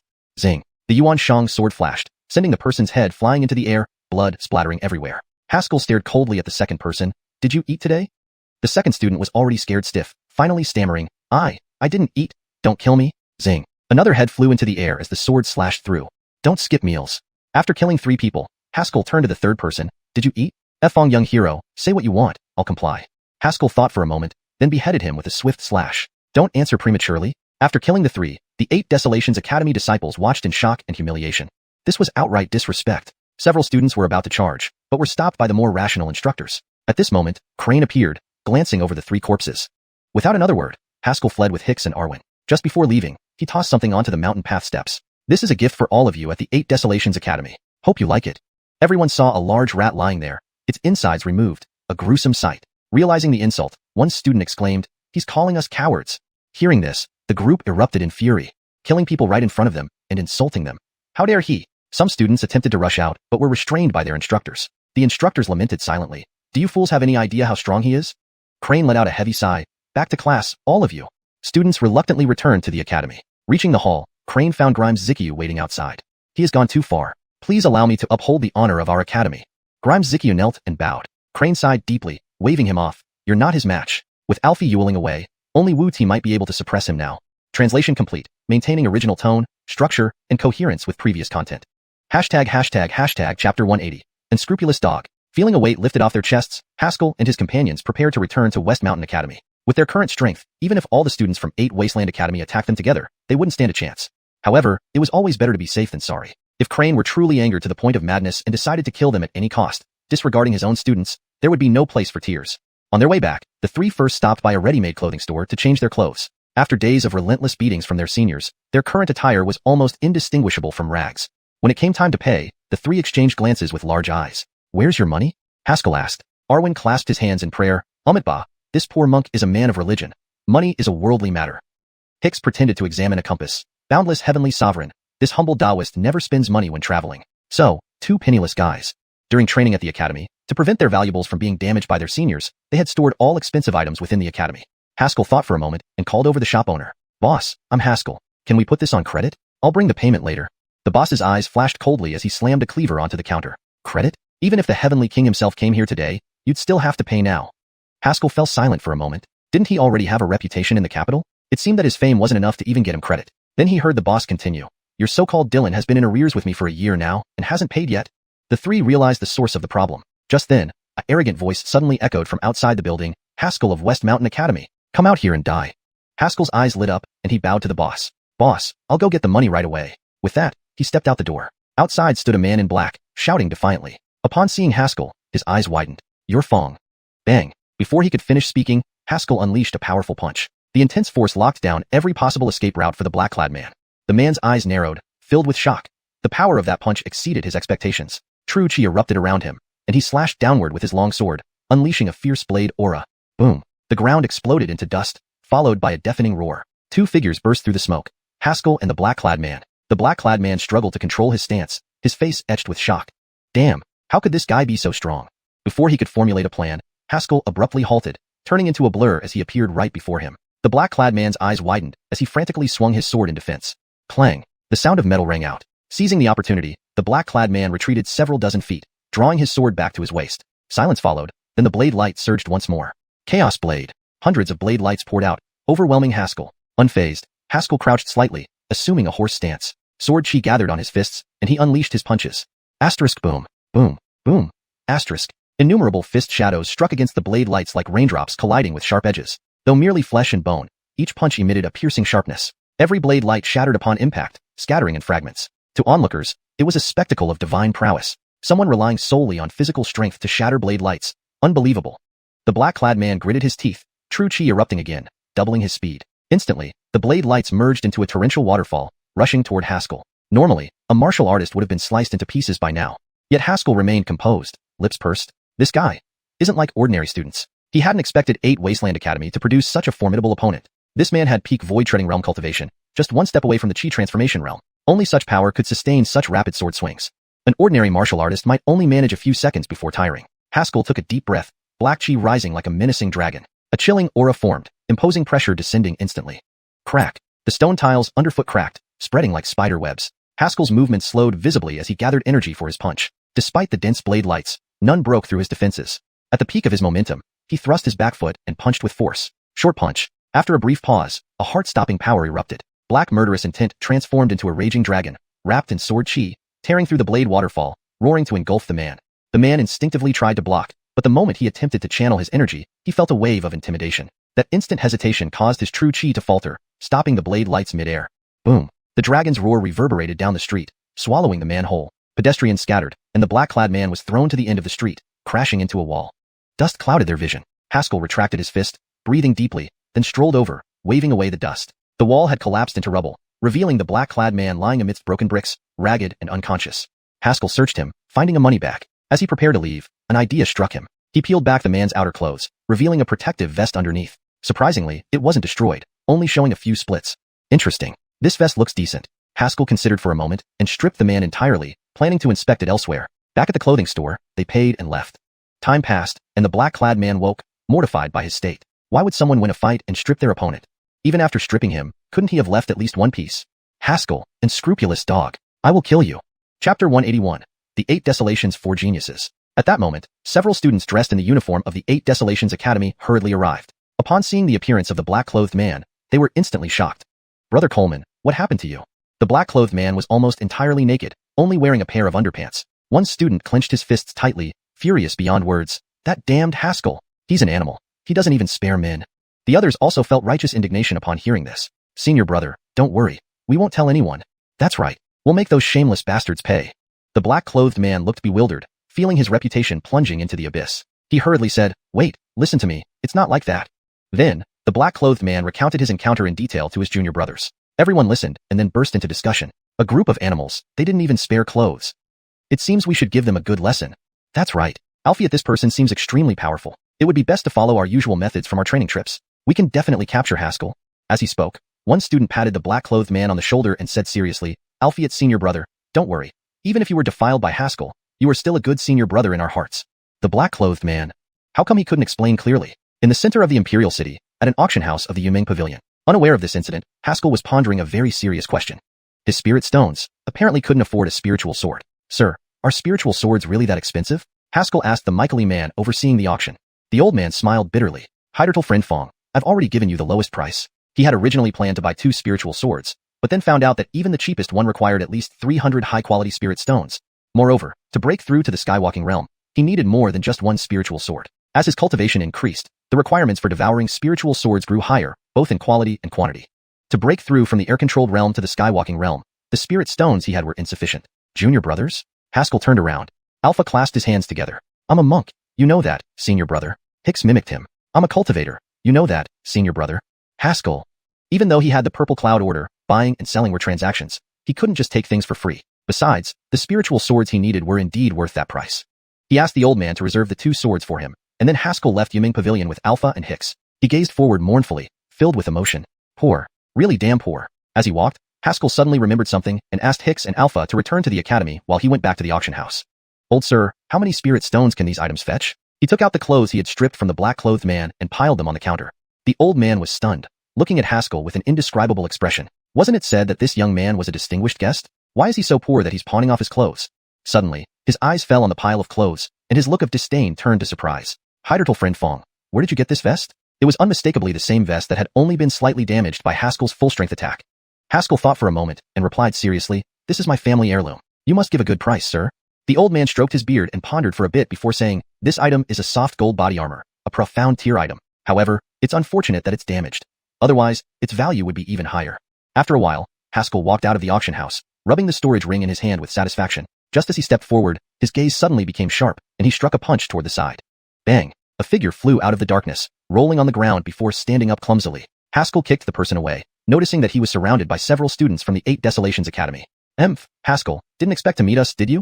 The 8 Desolations Academy martial artist who had been hit earlier sneered. Today, the 8 Desolations 4 geniuses will kill you. The martial artists arranged themselves into a highly complex formation, surrounding Haskell tightly. Surrounding martial artists gathered when they saw the conflict unfold. Upon hearing the martial artist's words, someone exclaimed, "It's actually the 8 Desolations 4 geniuses. They have returned. What's so special about the 8 Desolations 4 geniuses? Tell us," someone else asked curiously. The person replied smugly, "These 4 geniuses are a famous team from the 8 Desolations Academy. Together, they can combat across major realms. They're incredibly strong. Ordinary martial artists can't do anything to them." It turned out that the 8 Desolations 4 geniuses were well known in the academy, but they had recently been on wilderness training, which is why Haskell hadn't met them before. The black-clothed man, who had been knocked unconscious by Haskell earlier, was now dressed in new clothes and glared at Haskell with venomous eyes. On either side of him stood a martial artist with a long knife and another with a long staff. Their cultivation levels were slightly below the black-clothed man, but not by much. Haskell took a step forward, slowly accumulating sword chi in his hands behind his back. "I heard your group can fight across major realms?" The black-clothed man's face darkened, replying in a low voice, "Humph, peasants like you wouldn't understand?" Before he could finish, Haskell suddenly blurred and charged straight at him. In the next moment, Haskell appeared right before him, as if there was no distance between them. Whoosh! Suddenly, Haskell's expression changed. He rapidly retreated, dodging arrows that followed his every step. By the 10th step, the flying arrows flickered, splitting into 2 beams of light. Haskell couldn't dodge one in time, causing him to stagger slightly and reappear under a nearby eave. Looking up, he saw Arya in the academy uniform holding a black longbow on a rooftop nearby, aiming directly at him. A half-step spirit transformation realm archer. No wonder you can cross a major realm, Haskell mused. With such an assassin-like presence, it wasn't impossible to fight across a major realm. Chapter 182. Relief arrives. Interesting. You don't think you can kill me like this, do you? Haskell's arms hung loosely at his sides as he spoke, simultaneously observing the situation around him. 3 martial artists had blocked 3 of his potential escape routes, leaving only the front as a possible breakthrough. Alfhiet the Deborah blocked his path ahead, her arrows ready to rain down the moment he moved. Haskell smiled. For half-step chi transformation realm practitioners, quite a formidable force. Alfhiet, just the 4 of you aren't enough. The sword light flared up suddenly, like the dawn piercing through clouds, revealing a sharp point in the darkness. The black-clad man didn't have time to react. All he saw was a sudden brightness followed by an overwhelming killing intent that nearly engulfed him. The dense killing intent felt like molten iron, making his limbs stiff and almost immobile. The glint of cold steel grew larger, transforming into a long sword aimed directly at his forehead. He trembled uncontrollably, struggling to move but feeling as if countless ropes bound his body, making even a single step incredibly difficult. Ding! Just as the sword tip was about to pierce his forehead, a long knife appeared before his eyes. The sword struck the blade, immediately creating a crack on its surface. The black-clad man felt an incomparable sharpness invade his mind. His vision went dark, and he lost consciousness instantly. One opponent eliminated in a blink. Seeing this, the green-robed man wielding the long knife changed expression drastically. Even with a knife blocking it, the attack still managed to incapacitate his comrade. How sharp must the sword chi be? Together, the green-robed man roared, not daring to hesitate. He leaped forward, swinging his long knife in an arc that sliced toward Haskell. On the other side, the gray-clothed man, using a long staff, knew the strength of their opponent well. He swung his staff to coordinate with the green-robed man's attack. Their decision was quick. They realized after seeing Haskell's ability to instantly defeat one of them that none of them could match him one-on-one. After knocking out the black-clad man, Haskell wanted to finish him off with another strike, but stopped momentarily, his Xiuxian sword circling around him before settling behind his back. Behind him, the long knife descended, striking against the Xiuxian sword. Clang! Using Xiuxian's sword-blocking technique, Haskell deflected the strike, but saw the black long staff already before him. The staff trembled, carrying immense power. Without time to retract his sword, Haskell clenched his left fist and swung it straight at the staff. Bang! The long staff was knocked upward, and the gray-clothed man's face turned crimson, barely holding onto the staff. Before Haskell could counterattack, the long knife came down again. This blow was fully prepared, filled with raw power that Xiuxian's sword-blocking couldn't withstand. He dropped the Xiuxian sword. The green-robed man rejoiced, knowing that for a sword cultivator, their weapon was part of themselves. Without his sword, the sword cultivator's combat effectiveness would be significantly diminished. Die now! The green-robed man roared, his long knife slashing down with a force that seemed capable of splitting heaven and earth. At the same time, several iron arrows flew towards Haskell like swift birds, locking onto multiple vital points on his body. The Deborah stood atop a high spot, her eyes fixed on Haskell, her fingers sore from continuous firing. She dared not take a break. The pressure from the sword cultivator named Haskell was immense. If not for her 2 comrades holding him off, she doubted she would survive much longer. Meanwhile, the gray-clothed man recovered, gripping his staff tightly and smashing it directly at Haskell. None of the 3 used any techniques that required prolonged preparation. They relied on perfect coordination, aiming to strike down their opponent at the slightest opportunity. A deadly formation had been set. Haskell's gaze became clear, his mind unusually serene. Suddenly, he recalled the knife technique used by the black-clad man earlier. To counter the current situation, he needed an extremely fast response to block these attacks. The most suitable technique would be an exceedingly rapid knife method. Haskell took a deep breath and closed his eyes. His clear sword heart reached its peak here, visualizing every strike in slow motion, clearly visible. This was the first time he used this skill to perfectly dismantle the opponent's moves. When the last strike landed, Haskell abruptly opened his eyes, catching the Yuan Shang sword. Sword drawn. This time, he didn't use Yin Wang thrust but opted for a simple stab. The Ander once told him that a true sword cultivator could unleash god-defying power with just a regular strike.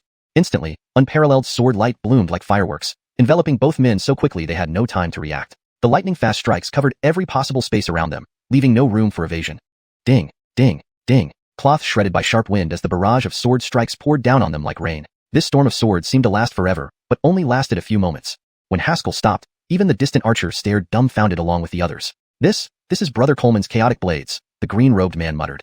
The gray-clothed man's lips trembled, barely able to speak. For a moment, he truly believed he would die under the storm of sword light. In reality, these stabs weren't overly powerful.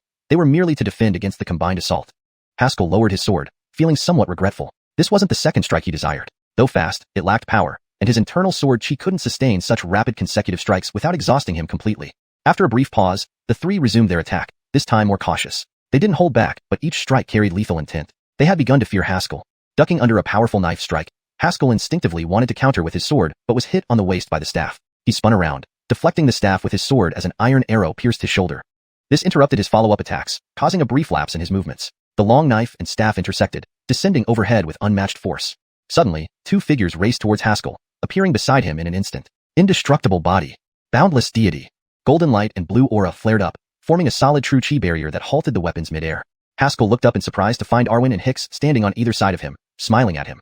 ##### Chapter 183. Searching corpses makes me rich. Senior brother, next time when you're ambushed, just give us a shout. You have a junior brother after all, Hicks said with a mischievous grin, holding a compass that resembled a brick.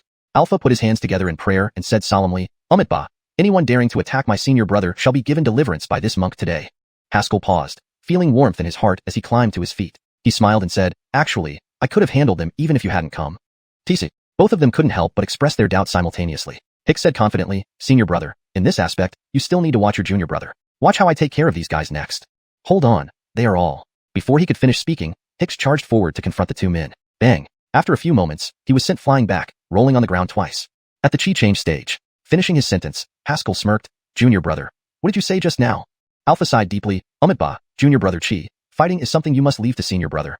Saying that, he also leaped into the fray. Moments later, Alpha was thrown back faster than before, landing in front of the two. Haskell.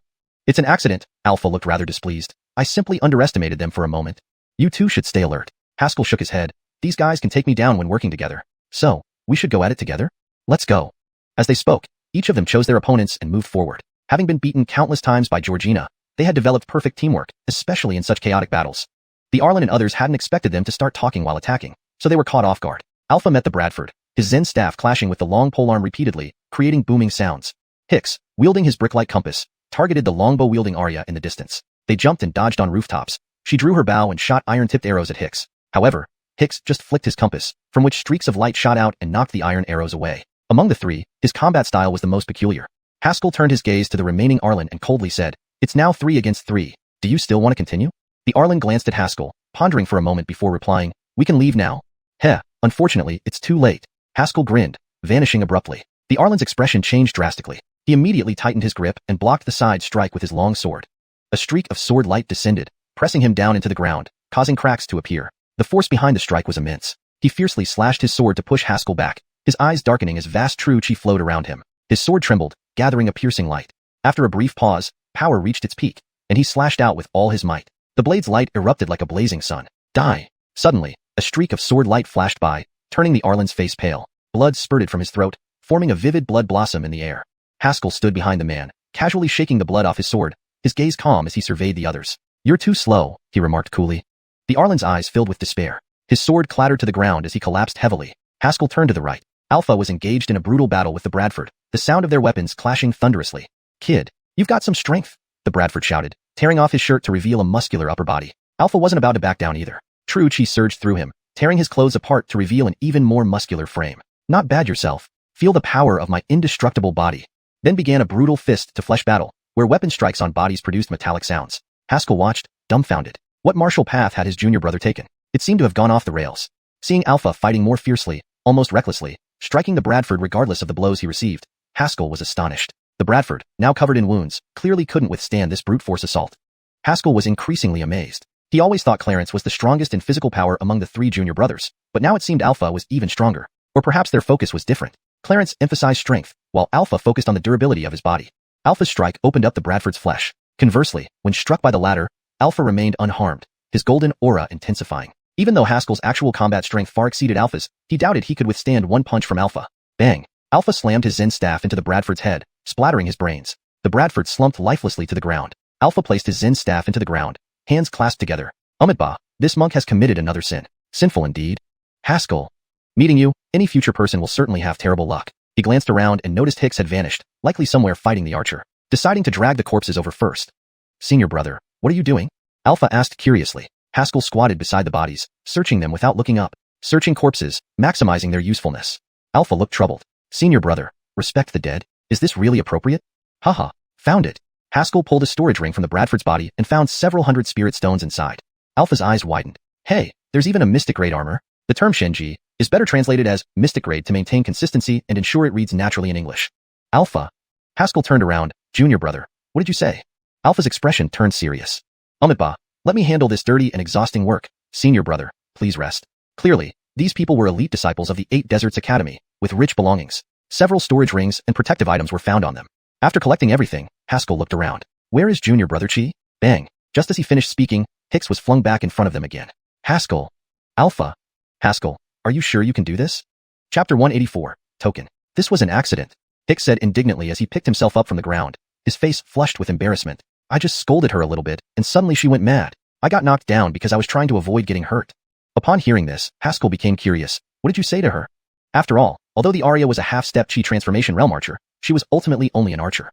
Hicks was indeed the weakest among the 3, only just reaching the floating air realm. Albeit after so many days of rigorous training by Leona and others, his close combat skills were considered top-notch within his realm. Archers, once in melee combat, typically saw their fighting power drop by at least 50%. So how could she still knock him flying? Hicks gritted his teeth and said, I punched her chest just now, and my hand went numb from the impact. So I commented that her chest felt like steel, and then suddenly she went berserk. The scene fell silent for a moment. Haskell stared blankly for a while before patting Hicks on the shoulder and sighing, You're lucky you didn't get killed. Umitba, brother Chi, if you keep this up, you won't find a wife, Alpha added. Ha, the admirers who line up for me would stretch from here to outside the city. Wait, why am I the junior brother?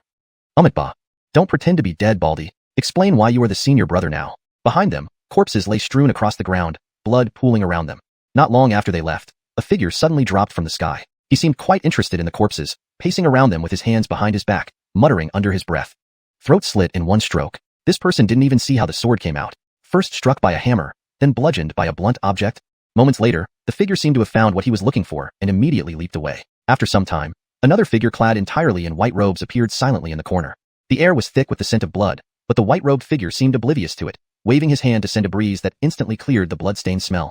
He walked over to a corpse, bent down to examine it and whispered, Guidance of fate. You tried to erase the beloved of destiny? With that, he lifted his head to look into the distance, where the sky was a clear blue, as if freshly washed.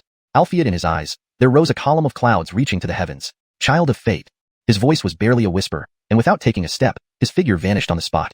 Elsewhere, Haskell used the spoils from the assassins to successfully acquire the spirit swords from the auction house in the Yuming Pavilion, including the assets in his storage ring. Leaving the auction house, he had plummeted from the wealthiest student in Xiuxian Academy to nearly penniless. By the way, don't we have some kind of student stipend? Haskell suddenly realized this critical issue.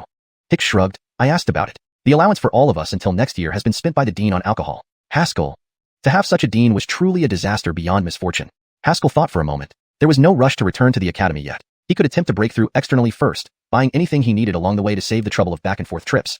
Thus, he chose to break through right in the peach grove outside the academy, with Alpha and Hicks guarding him. After making all the preparations, Haskell sat cross-legged, took out 2 spirit swords, and placed them on his knees.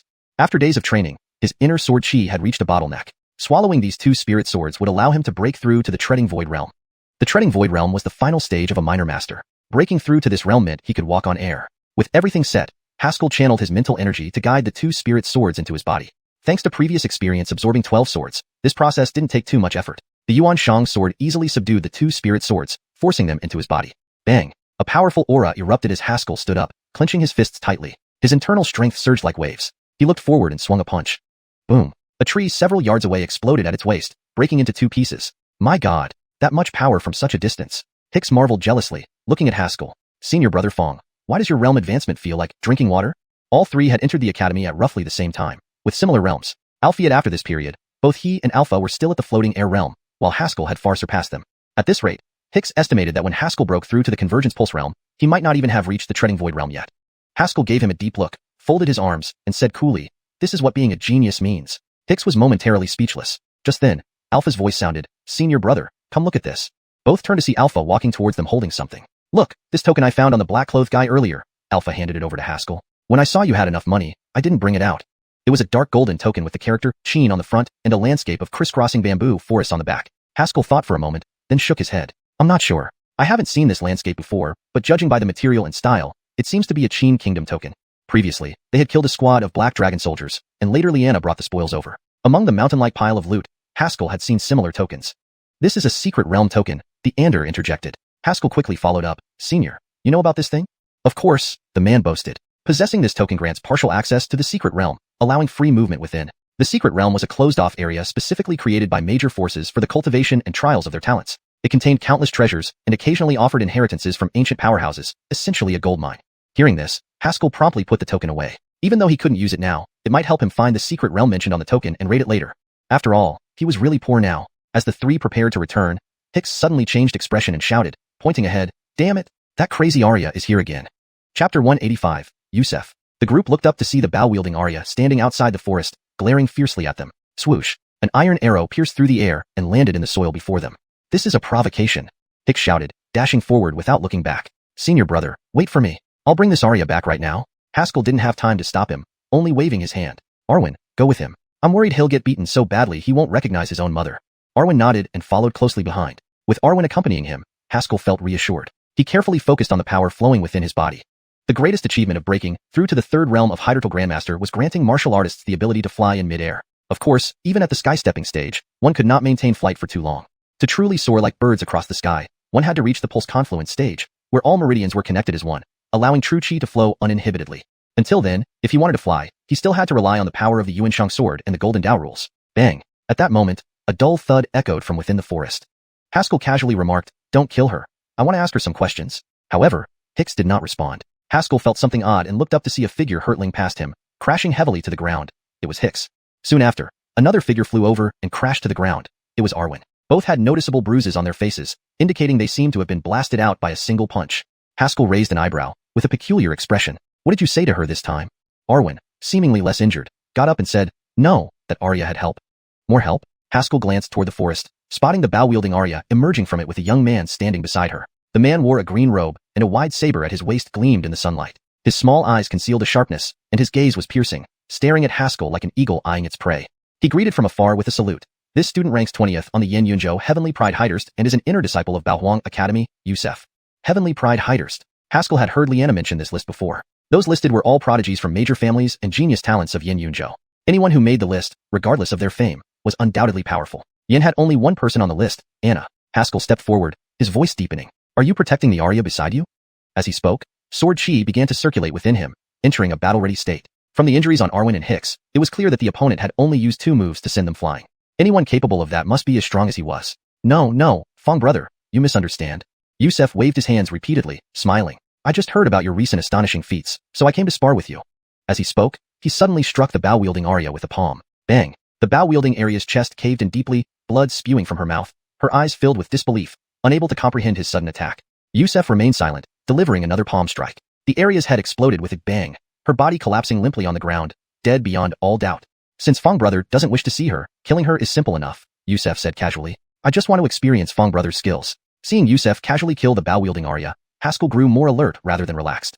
Hicks stood there dumbfounded. Is this guy crazy? That's a fellow student from his academy. What use is such trash who can't even kill someone properly? Yusef said coolly, his gaze fixated on Haskell with a hint of madness. "I've heard Fong brother has achieved such cultivation before the age of 20. I itch to test my strength against you." "What if I don't?" Haskell asked. Yusef's smile faltered, turning sinister. "If Fong brother isn't willing to fight, then I will kill these 2 disciples and force you into a confrontation." "Humph, typical Baohuang Academy style," Haskell scoffed. The Xiuxian sword flew from his dantian, circling around him before landing in his palm. "Come, let's see what you're made of." Haskell blurred into motion, moving like a phantom, charging forward. The Xiuxian sword quivered rapidly, unleashing a formidable sword chi that soared towards the sky, a deadly move. Yusef still smiled, but his eyes became solemn. Though he seemed nonchalant, he never underestimated Haskell. Making the heavenly pride Heiderst possessing formidable combat skills, how could one become enraged by a few words?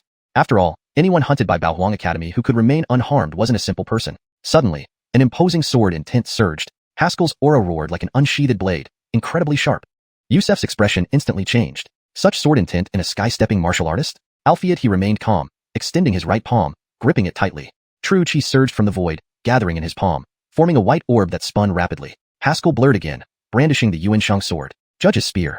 Overwhelming sword intent rushed forth, like a raging river, trying to engulf the opponent. Yusef raised both hands, meeting Haskell's sword with the energy sphere in his palm, which shattered immediately.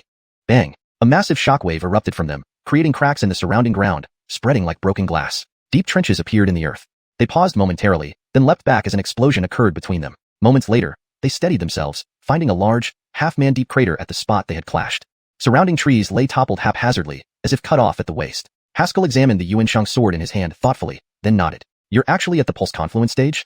His previous strike used Judge's spear, which should have left no intact defense even for a chi change stage martial artist. Especially sensing the surging power, Haskell confirmed his suspicion. This lunatic was a pulse confluence stage powerhouse. Only at the pulse confluence stage could one mobilize such vast amounts of true chi. ##### Chapter 186, Dividing the Autumn Colors. This guy, judging by his appearance, was not much older than Haskell, probably just in his early 20s at most. A Meridian Confluence Realm warrior in his early 20s. The correction is made to ensure the phrase reads naturally and fluently in English while accurately conveying the meaning of the original text. The term, Amai Jing, was not properly translated before, so it has been corrected to Meridian Confluence Realm, for consistency and clarity. Haskell's gaze darkened, and he gripped the Xiuxian sword tightly. Although this person was still somewhat inferior to Anna, his Meridian Confluence Realm cultivation was genuine.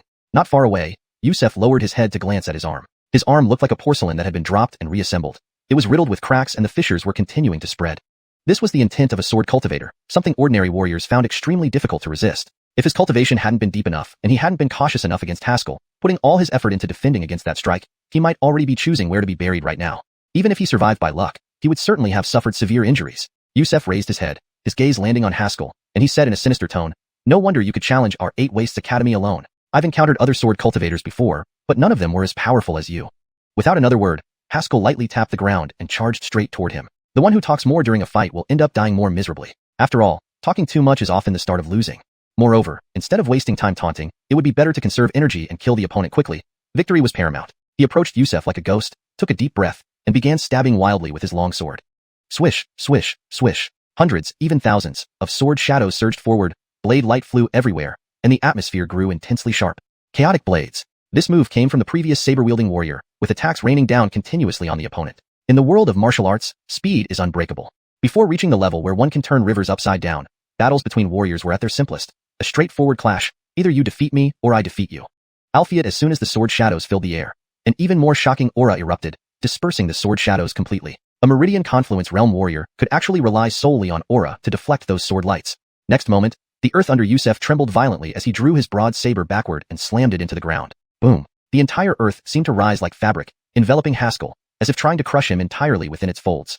Damn, that's an earth rank martial technique, Hicks exclaimed, his face changing color. Martial techniques below the earth rank were mostly driven by personal true chi, with their power depending on the warrior's strength. If one's true chi wasn't thick enough, the power would be similarly weak. However, once reaching the earth rank, martial techniques would reach another level. While earlier techniques focused more on skill, strength, and true chi usage, earth rank and above techniques began to involve harnessing the power of heaven and earth. This move clearly wasn't an ordinary technique, both in terms of its power and range. It was extraordinarily terrifying. Even standing at a distance, Hicks and Alpha felt the ground shake, as if walking on a ship that rocked side to side. And along with it came a terrifying pressure. The might of the heavens, the power of this Kanglan world. Just sensing this might made wild beasts in the distant forest howl in distress, unable to withstand the heavenly pressure. Hicks and Alpha stood rooted to the spot, struggling to stabilize themselves, their faces pale. They weren't the ones being targeted, yet they already felt exhausted. How much pressure must Haskell, who faced it directly, be enduring?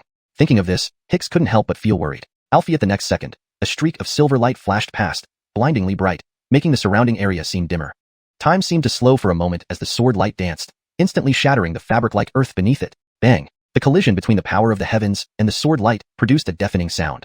Both figures rapidly retreated, using the momentum to dissipate the shock they received. During the retreat, a silver glow suddenly emerged around Haskell. Then he forcefully gripped the Xiuxian sword and hurled it forward. Go! The long sword tore through all obstacles and reached Yusef in an instant. Yusef remained calm, drawing a half circle with his broad saber, dragging it across the ground, causing large chunks of rocks to fly up and form a stone wall in front of him. Snap! The Xiuxian sword pierced through the stone wall but was held firmly by the debris, unable to advance further. Yusef smirked. Are you insane? Throwing your sword out like that? Bang. Before he could finish, the Xiuxian sword suddenly spun, leveraging that force to tear a hole through the stone wall. Sharp blade light shot out, aiming straight for his brow. Yusef's eyes widened in disbelief. This? Sword summoning technique? Have you become a sword master already? Though the sudden movement of the Xiuxian sword caught him off guard, Yusef's reaction was swift. He raised his broad saber to block.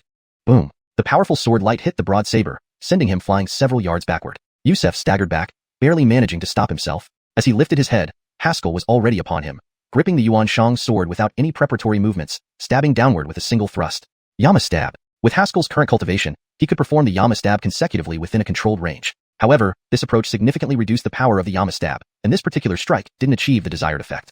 Yusef hesitated not at all, charging forward with a touch of madness in his expression, his broad saber swinging down at Haskell. Bang! Blade met sword, and they separated. Haskell gracefully floated a short distance through the air, landing just as the ground shattered beneath his feet. Yusef also suffered. He rolled twice in midair, landing on the ground with his broad saber deeply embedded, but still sliding back dozens of steps. The Meridian Confluence realm is truly formidable, Haskell remarked reflectively. If any other warrior at the same realm faced his series of attacks, they would have been cut in half before finishing the assault. Yet, this man had deflected every move without sustaining severe injuries. This was the advantage of the realm. At the Meridian Confluence realm, the meridians within the body are interconnected, significantly increasing the flow of true chi, allowing for instantaneous reactions. Thus, they can fully unleash the power of earth rank techniques without fear of backfire due to insufficient strength. This Yusef, though seemingly just newly broken into the Meridian Confluence realm, could perfectly counteract his assault, showcasing just how much advancement comes with reaching this realm. It looks like I still need to hurry. Reaching the void-treading realm is only the beginning. Chapter 187, Turning Spears into Jade. Azariah lowered his head, noticing a clear crack on the wide blade in his hand. With a slight flick of his wrist, the broadsword shattered into countless pieces with a clatter. The power of that sword strike had been overwhelming. This broadsword was only of average quality and could barely hold up through sheer reliance on his true energy. Azariah's expression turned serious. He had thought his strength would completely overpower Haskell, yet the latter's strength far exceeded his expectations. From the start of the battle, he hadn't held back at all, even using the force of heaven and earth beyond his capacity, but still failed to subdue the other party. And this guy was merely at the void-stepping realm. What would happen if he reached Azariah's own realm? Suddenly, a chill went down Azariah's spine, as a sense of danger crept upon him. If Haskell were at his level, there was no doubt Azariah wouldn't be able to defeat him. Should he kill him here? Azariah suddenly raised his head to look at Haskell, his eyes narrowing slightly as waves of killing intent rose within him. Such a talented person, left unchecked, would surely become invincible. Alfie at this thought vanished instantly. There wasn't any deep-seated enmity between them, making such action unnecessary. He turned around, frowning. Old Conan? Not far away, a Michaely man draped in a gray robe appeared abruptly, standing still as if blending into the fabric of heaven and earth. Haskell also noticed the old man, his expression stirring. If not for Azariah speaking out, he wouldn't have noticed the old man's presence at all. He instinctively tightened his grip on the Xiuxian sword, the surrounding sword chi swirling, power gradually accumulating. This feeling, as if existing alongside the heavens, he had only felt from Finian before. This old man was very likely on par with Finian. At this moment, the Micah seemed to sense Haskell's vigilance, casting a glance at him with a faint smile. Relax, little one. I'm not here to kill you. Haskell didn't respond, not letting his guard down in the slightest. Although such a being could easily kill him with just a wave of the hand, it was unnecessary for them to speak kindly to relax his vigilance. Alfie at Haskell never underestimated others' malicious intentions. Maybe this old man had ulterior motives. The Micah slowly walked up to Haskell and laughed. Previously, Crane said you had no talent and refused to take you in, right? Yes, replied Haskell gravely. The Micah pursed his lips in disdain. Idiot. Serves him right for being just a Dylan in the outer academy. Then, he smiled benevolently. Young Fong, today's events could have happened without the fight. How about shaking hands with my disciple and turning hostility into friendship? Before Haskell could reply, Hicks beside him shouted immediately, what a joke. Beating someone up and then trying to walk away? Not so easy. Look at my face. Taoist priest like me lives off his looks. As he spoke, he pointed at various parts of his bruised face, which was at most a light injury. Arwen echoed beside him. Indeed, what Heidertal brother said makes sense. The Micah nodded understandingly and waved his hand casually. 2 streaks of light flew from his sleeve, landing in front of Arwen and Hicks respectively, a bottle of pills and a mountain-cleaving axe.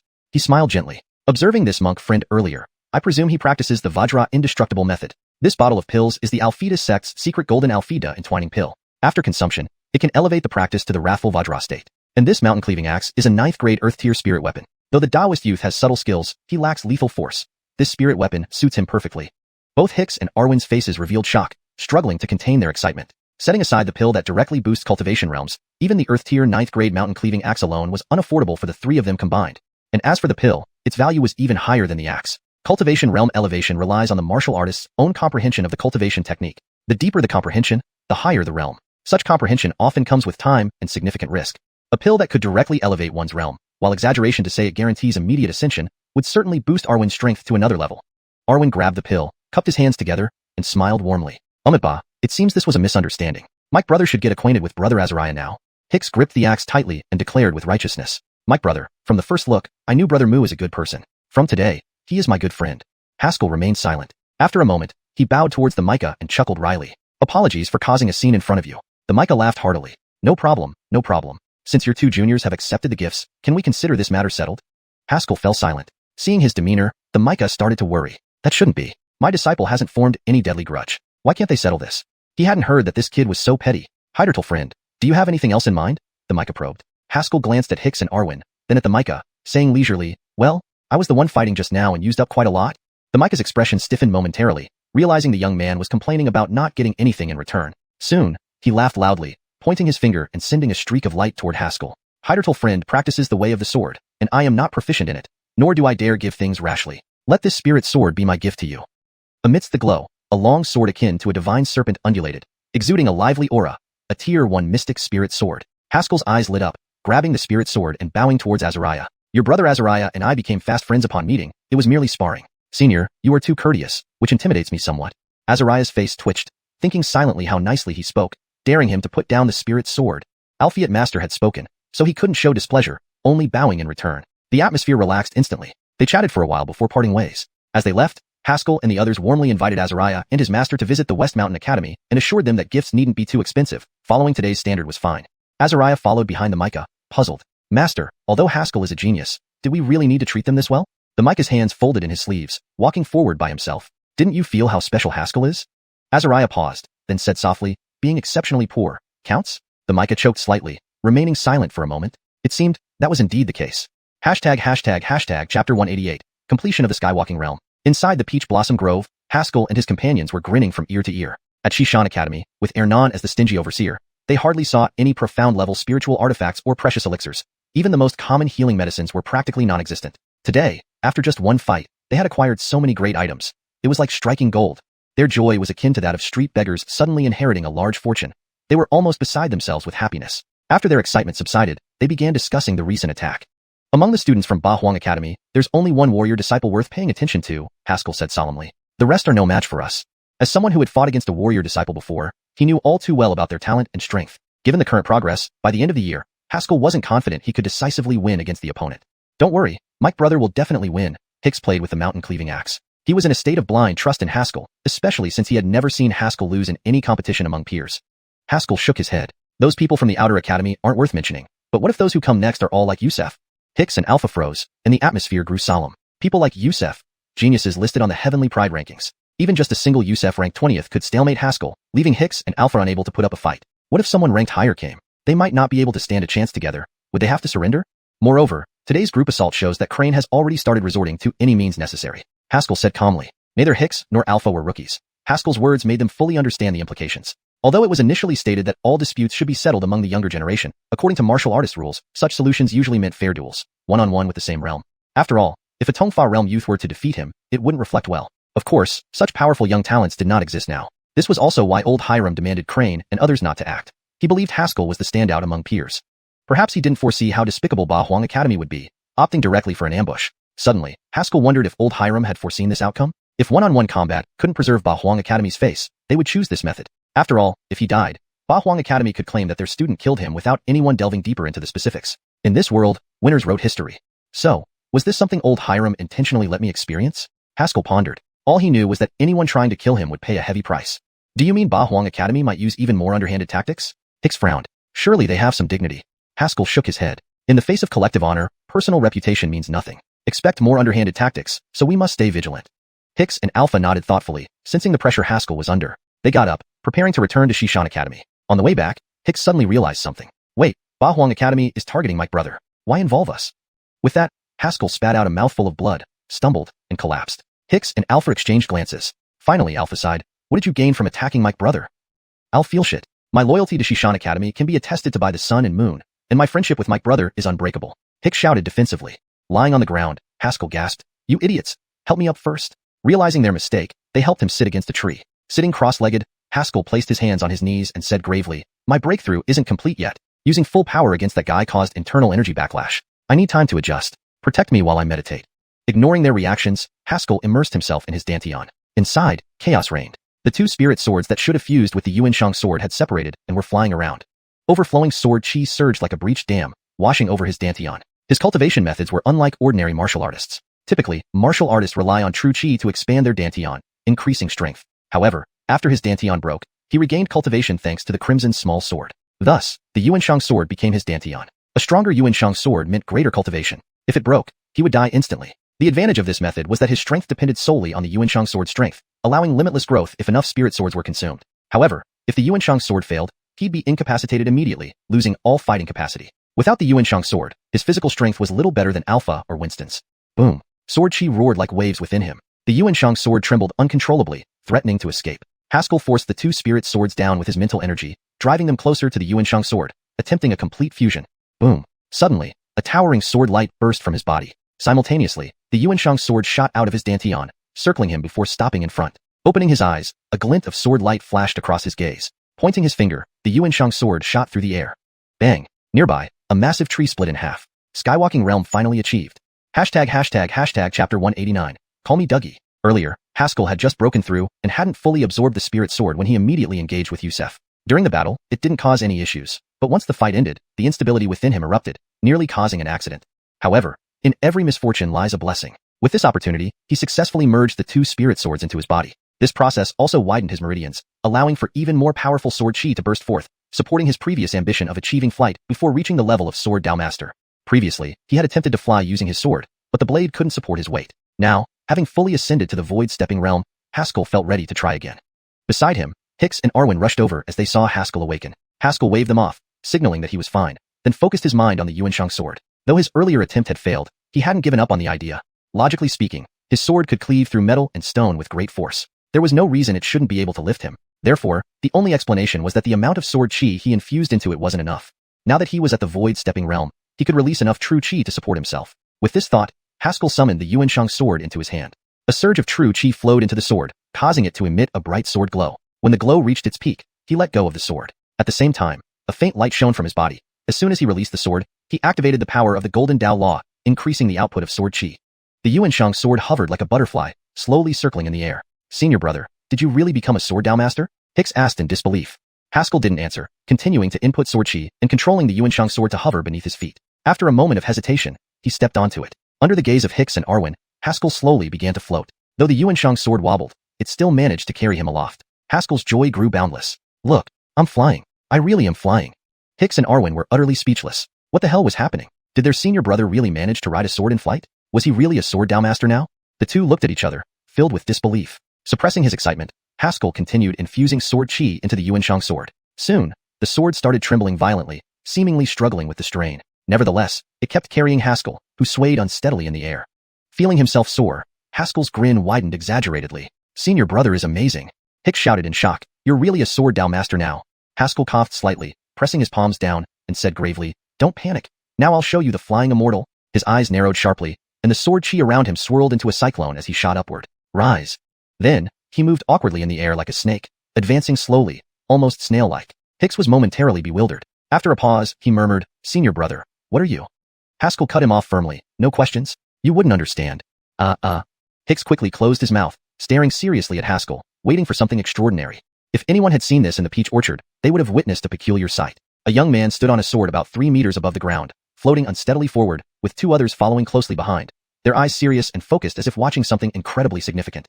Half an hour later, the trio stood outside the peach orchard. Haskell jumped off the sword, breathing heavily and proudly declared, From today onward, call me Dougie. Hicks and Arwen stared blankly at him, unable to speak for several moments. The entire peach orchard journey was merely a few miles, yet it took half an hour. It was slower than walking. Haskell remained enthusiastic. Come, let's fly back to the academy. Hicks and Arwen exchanged looks, then lunged forward, hugging Haskell's legs. Senior brother, riding a sword is too taxing. Let's walk. Yeah, your health is important. For such a short distance, it had taken 30 minutes. If Haskell insisted on flying back, they might not reach the foot of the mountain by nightfall. Amidst their exaggerated praise, Haskell finally agreed to walk back. At this moment, in the 8 Desolations Academy's principal's office, Crane sat behind his desk, his face pale. Why did Mikey prevent Yusef from killing Haskell? He's one of my inner court Micahs. The mentor reporting the news trembled. It seems Mikey wanted Haskell and Yusef to reconcile, to turn their enmity into peace. Reconcile? Crane found it hard to believe. Are you kidding me? That Haskell killed students of the 8 Desolations Academy. The mentor hesitated before whispering. Mikey said, outer court is the outer court, inner court is the inner court. Matters that the outer court can't handle shouldn't be dealt with through the inner court. He also said. Thinking of the latter part, the mentor hesitated. Crane's expression turned cold. Continue. With a grimace, the mentor blurted out, Mikey also suggested that if you feel overwhelmed, you should consider stepping down. A deafening bang echoed as the jade-carved desk shattered into dust under the force of Crane's blow. His face flushed, he trembled with anger, as if ready to rush out and kill someone. Principal Chi, you haven't been well lately, your temper grows worse, an Michael-y voice called from outside. Who? As Crane spoke, he unleashed a surge of true chi. An old, bony hand reached through the doorway, catching the true chi midair and crushing it effortlessly. The owner of the hand was an Michael-y man with piercing eyes and gaunt cheeks. He grinned, revealing white teeth. Principal Chi, I bring news of Haskell. Isn't this greeting rather unfriendly? Chapter 190, 1000 Absolute Secret Realm. Gustavo? Crane stood with his hands in his sleeves, glaring at him coldly. Why aren't you staying as the Grand Mike and run here for nothing? Or are you finally conceding and not competing with Conan Yunlu for the leadership? Gustavo smiled faintly. Naturally, I came here because of the troubles you face. Crane's eyes flickered slightly, and he sat down on a chair. After a long silence, he said, give me a reason. Haskell agreed to help Meadow vie for the leadership.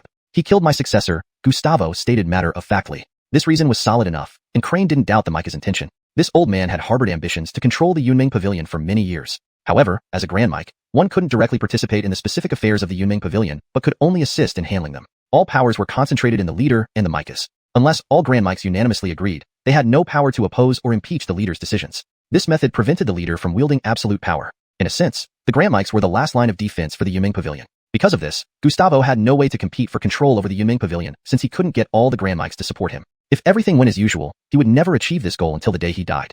Albeit now, an opportunity had come. The sudden death of the pavilion leader without naming a successor meant that a new leader had to be elected. As long as he could get someone he supported into the leadership, he would effectively control the Yunming Pavilion. What is your plan? Crane asked solemnly. The 1000 Absolute Secret Realm of the state of Qin is about to open. I will have someone ambush inside the realm. Once Haskell enters, he won't come out alive, Gustavo whispered softly. Crane fell into deep thought. The 1000 Absolute Secret Realm was among the top 10 secret realms in Yin Yun continent, filled with both perilous lands and abundant treasures. It even once yielded the legacy of ancient warriors. Despite being located within Qin's territory, it opened annually to geniuses from various countries who sought hidden secrets and treasures. Albeit behind the high rewards lay a staggeringly high mortality rate. According to incomplete statistics, less than 1/10 of the martial artists entering the 1000 Absolute Secret Realm survived each year. Most died either in battles with other martial artists or succumbed to the perils within. Given the treacherous nature of the realm, a first-time entrant, especially under deliberate ambush, stood no chance of surviving. Gustavo's plan was absolutely brilliant. What do you want? Crane asked. Gustavo paused briefly before answering. I want you to hand over his body to me. Body? What do you need his body for? Crane asked, puzzled. That's none of your concern. Gustavo moved towards the door, then added, by the way, Patty from your academy seems to have a close relationship with Haskell. 2 days later, inside the 8 Desolate Academy, in a quiet pavilion, in the study room on the 2nd floor, Arya in white sat cross-legged on the floor, cultivating diligently as chi circulated around her. Luo Jr. sister, I truly love you, please agree. Suddenly, a sincere voice rang out from outside the pavilion. Patty's surrounding chi abruptly paused, her eyelids lifted slightly, and in a flash, she appeared outside the pavilion. At the entrance of the pavilion, a man in black held flowers in his hands. Seeing Patty come out, he approached happily. Junior sister, did you agree? Patty sighed lightly and shook her head. Senior brother, I already have someone I love. Please return. The man's expression changed slightly, and he forced a smile. Junior sister, are you joking? I've never heard such news before. Who do you like? Someone better than me? Patty hesitated for a moment, then replied earnestly, the person I love is Haskell. The man's expression froze. Over these past days, he had heard this name countless times, all about Haskell's glorious achievements. Now, even Patty liked him? His face twisted with anger. Junior sister, that Haskell is just a broken Danteon cripple. What's worth loving about him? Besides, he has offended the 8 Desolate Academy. He might die abandoned in the wilderness. Dying abandoned in the wilderness? Patty suddenly recalled how in Dongshan City, Haskell almost fought against the entire city alone. Back then, no one supported him except herself. Amidst overwhelming odds, he relied solely on his formidable strength to fight his way out. One man, one sword, carving a path through adversity. He won't. A gentle smile curved Patty's lips. He will live until he becomes the strongest. With that, she turned and returned inside the pavilion without paying any heed to the man's reaction. The black-clothed man stood still for a moment, then violently threw the flowers on the ground, stomping on them. Haskell, always Haskell. His expression was distorted with malice. What's so good about a cripple? At this moment, a green-robed man suddenly walked up and patted his shoulder. Brother Qian, if you want to win Patty's heart, I have a plan. The black-clothed man glanced at him impatiently. Tell me. The green-robed man leaned closer and whispered in his ear. After a moment, the black-clothed man mused, this method isn't bad. Alphiet, are you sure Junior Aileen Luo will cooperate? If she doesn't, so what? The green-robed man grinned confidently. This array is designed by the dean himself. When she is in your hands, can't you do anything you want with her?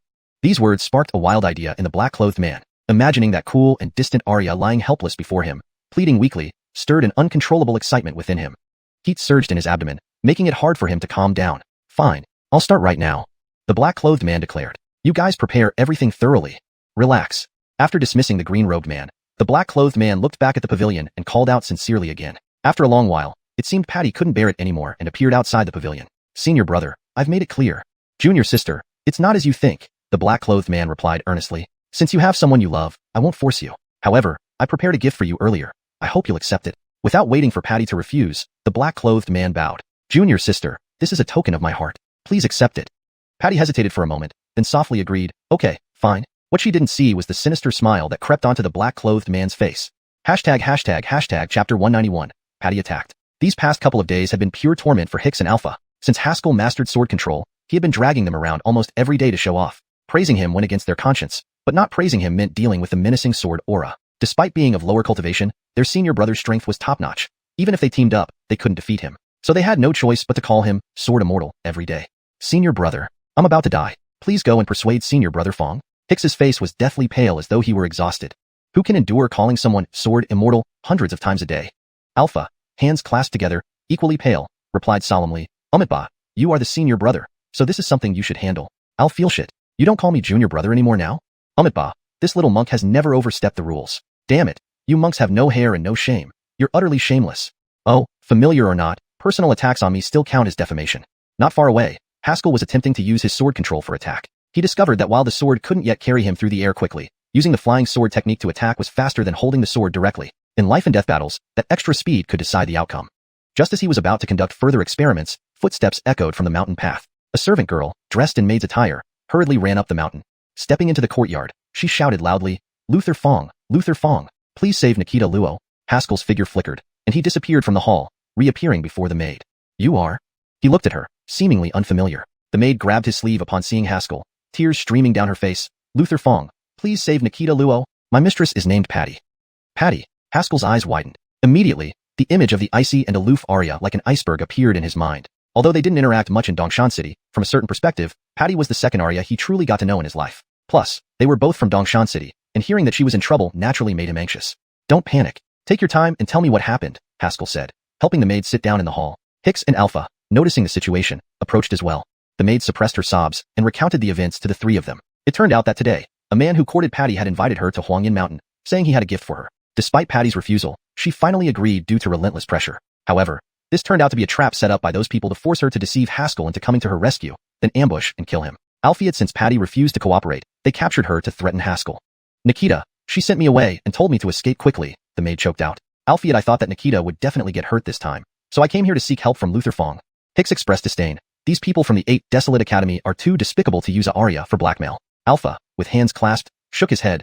They fear senior brother growing stronger, but such behavior is despicable. They both turned to look at Haskell, waiting for his response. After all, Patty wasn't related to either of them, and how close they were depended on what Haskell decided. Haskell remained expressionless, his gaze fixed outside. Where are they? The maid wiped her tears and urgently replied, they are at the foot of Huangyan Mountain in the east of the city. Haskell nodded and gripped the Yuan Shang sword. I will go and slaughter them now. Clang. The sword resounded, and Haskell vanished instantly. Hicks and Alpha exchanged glances and followed suit immediately. Since the others dared to set a trap, it showed they had plans to kill Haskell. Given the precedent set by the 4 heroes of the 8 Desolate, they worried about Haskell facing the enemy alone and thus chose to assist him.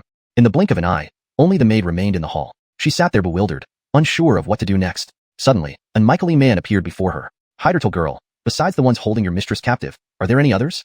The maid hesitated, timidly replying, this servant does not know clearly, just that someone wants to harm Nikita. Headmaster Hiram nodded, turning to look outside as though he could see far beyond the walls.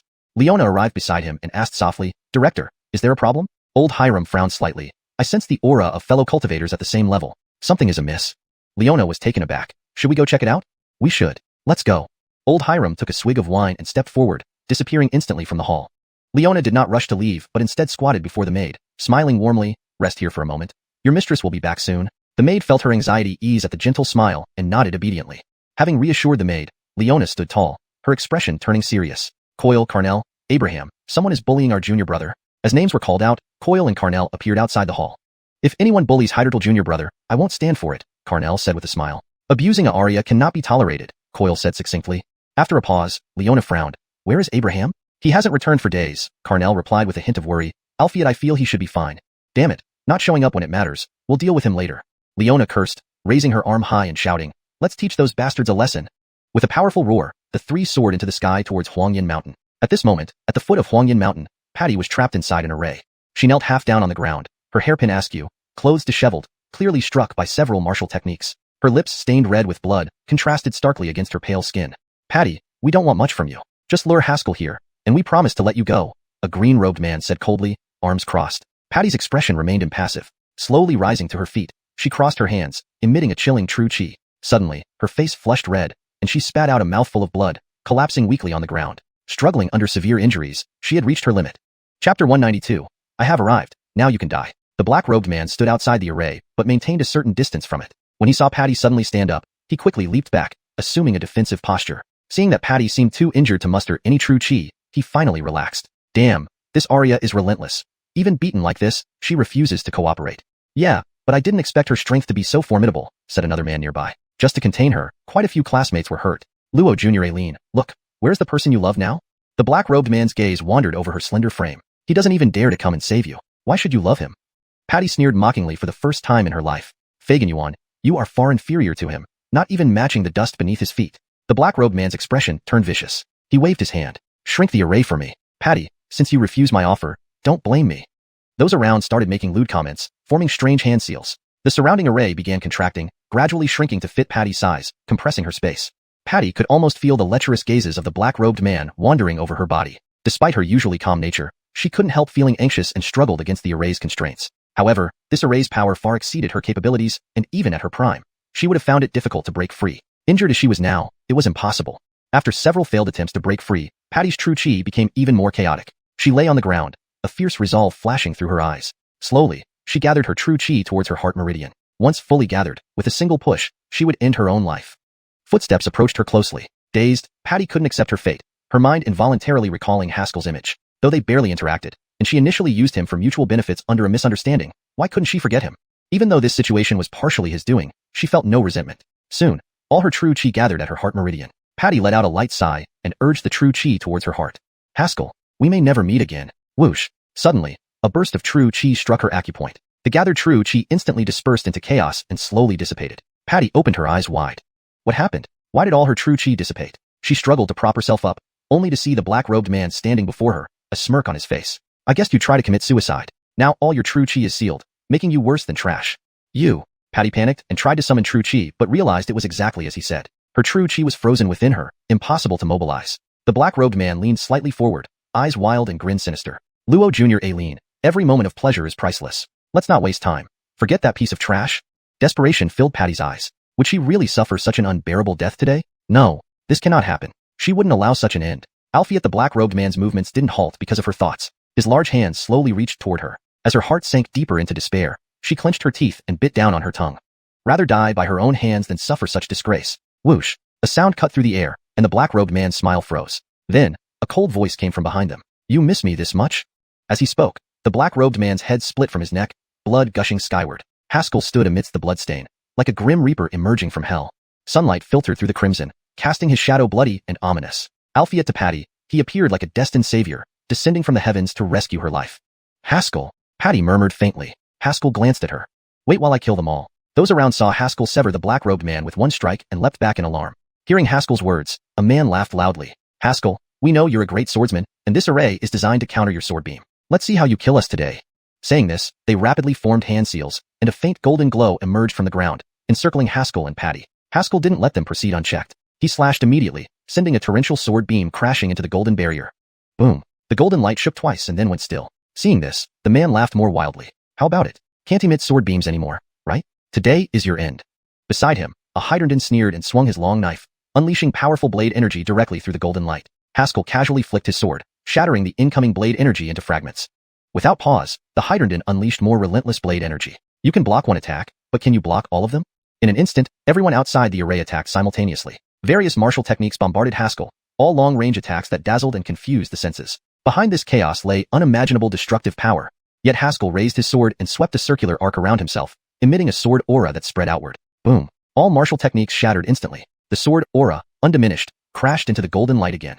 Bang. This time, the golden light swayed momentarily before stabilizing once more. Only able to enter but not leave? Haskell muttered. The surrounding men grew alarmed. They thought restraining Haskell's sword energy would easily capture him. Albeit his sword beam was ferocious, shredding all their long-range attacks with a single strike. He was insanely strong. The Hydranden forced a reply. Don't think this is the end, everyone. Contract the array. They nodded and changed their hand seals. Boom. The golden light contracted further, nearly touching Haskell, leaving little room for swinging a sword, let alone emitting a sword beam. Patty gave a bitter laugh and closed her eyes. Haskell, kill me and escape. She knew Haskell's skills relied entirely on his sword. Trapped here with his sword energy restricted, what else could he do to save her? Haskell gently patted her head, speaking softly. Relax, rest for a moment. Let me handle this. He stood up, looking at them, his gaze turning icy cold. I have arrived, now you can die. Whoosh. The Yuan Shang sword transformed into a streak of light, piercing through the golden barrier and flying towards them. Chapter 193. Is he still human? Amidst the golden light, a faint blood glow darted back and forth, penetrating through as if it faced no resistance. The few people witnessing this scene were instantly stunned. How is this possible? The Hydranden exclaimed repeatedly. This formation should be able to withstand the sword beams of a great sword cultivator. As the blood glow danced around, several anguished cries suddenly erupted. The two cultivators with weaker strength lay on the ground immediately, their necks bearing deep wounds that bled profusely. Panic seized them all as they hurriedly huddled together, bracing against any potential attacks. Damn it! What realm has Haskell reached? Why can't the formation stop his sword beam? The Arlen cursed. The Hydranden's eyes were filled with terror as he tightly gripped his long knife. I don't know either. The formation was given to me by the Dylan. Dylan? Haskell, who was controlling the Yuan Shang sword, grew cold-eyed, recalling a name in his mind. The person called Dylan by the students of the 8 Desolations Academy could only be Crane. Himph, did you really think a simple sword technique could trap me? Haskell held Patty by her waist and said with icy eyes, Today is your day of reckoning. Whoosh. The blood glow abruptly descended. The Hydranden's pupils constricted sharply and, at the last moment, raised his long knife just in time to block the blood glow. Finally, they saw the true form of the blood glow. It was a long sword, 3 feet and 3 inches long, radiating a soft bloody glow that pulsed as if it were alive. Seeing the sword, everyone felt an intense chill. Damn it! The Hydranden panicked and shouted. He can wield the sword from afar. He's a sword Dao master. Horror filled their hearts, and they were momentarily at a loss for what to do. A sword Dao master. Sword cultivators already possessed top-tier combat power within their realm, and reaching the level of a sword Dao master meant being almost invincible against thousands of enemies. For warriors of the same realm, facing a sword master was like being mere cabbages. Haskell could kill them as easily as slicing through melons. Suddenly, one of them regained their senses and lunged forward. Hold him down. Don't let him recall the sword. All of them advanced simultaneously, true chi surging as their weapons converged to lock the Yuan Shang sword firmly in place. Everyone knew that only a sword Dao master could control a sword from afar.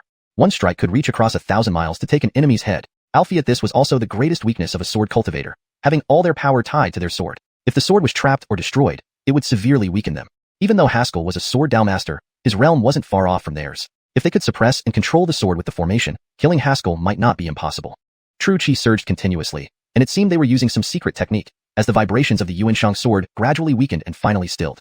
They exhaled deeply, feeling a sense of relief as if they had survived a disaster. Throughout this entire ordeal, Haskell remained expressionless, staring at them as if powerless. Patty embraced Haskell's neck, her expression complicated. Certainly, she was in this predicament because of him, but considering the looming situation, guilt inevitably crept into her heart. These people definitely wouldn't let Haskell go. After hesitating for a moment, Patty whispered, Haskell, put me down. I know a secret technique that might help you escape. Before she could finish speaking, Haskell covered her mouth. Why would I let you risk your life here? He gave a faint smile, took out a bottle of pills from his storage ring, and set her down gently. Stay behind me and tend to your injuries. Patty obediently did as told and stood behind him. Looking at Haskell's not particularly tall figure, Patty's heart trembled. This silhouette gave her an unparalleled sense of safety. On the other side, after carefully observing for a moment, confirming the Yuan Shang sword was motionless, they redirected their attention to Haskell. Unbelievable. You actually became a sword Dao master, the Hydranden sneered. Too bad. You're going to die by our hands this year. The Bradford chimed in. Killing a sword Dao master might well be the pinnacle of my martial career. Want to kill me? Haskell stood calmly with folded arms. Try then. Humph, a fish in a jar. And you still dare to act arrogant? The Hydranden sneered, stepped forward, and surged with true chi, striking towards Haskell with his palm. To him, Haskell now lacked his flying sword and was trapped by the formation. Killing an equal realm warrior should be easy. Crack. In the next second, a sharp snapping sound rang out. Haskell caught the Hydranden's right hand and twisted his fingers until they deformed, pulling him into the formation. Idiot. You dared to enter the formation? Haskell grabbed the man's head and slowly twisted. Crack. A bone-chilling sound of bones twisting echoed, and Haskell snapped the man's neck into a tangle in front of everyone. Save me. The Hydranden's eyes were full of terror as he mumbled and struggled frantically to free himself. However, his usually effective true chi failed completely. He was like a captured prey, calmly ended by Haskell. With a flick of his wrist, the corpse fell beside the others like a discarded sack. Haskell stretched his fingers and looked at them calmly. Who's next? Everyone was thoroughly unnerved. What's going on? Isn't he a sword cultivator? Why does his physical combat power seem so insane? The Arlen took a deep breath, suppressing his shock, and said sternly, attack him with all martial techniques.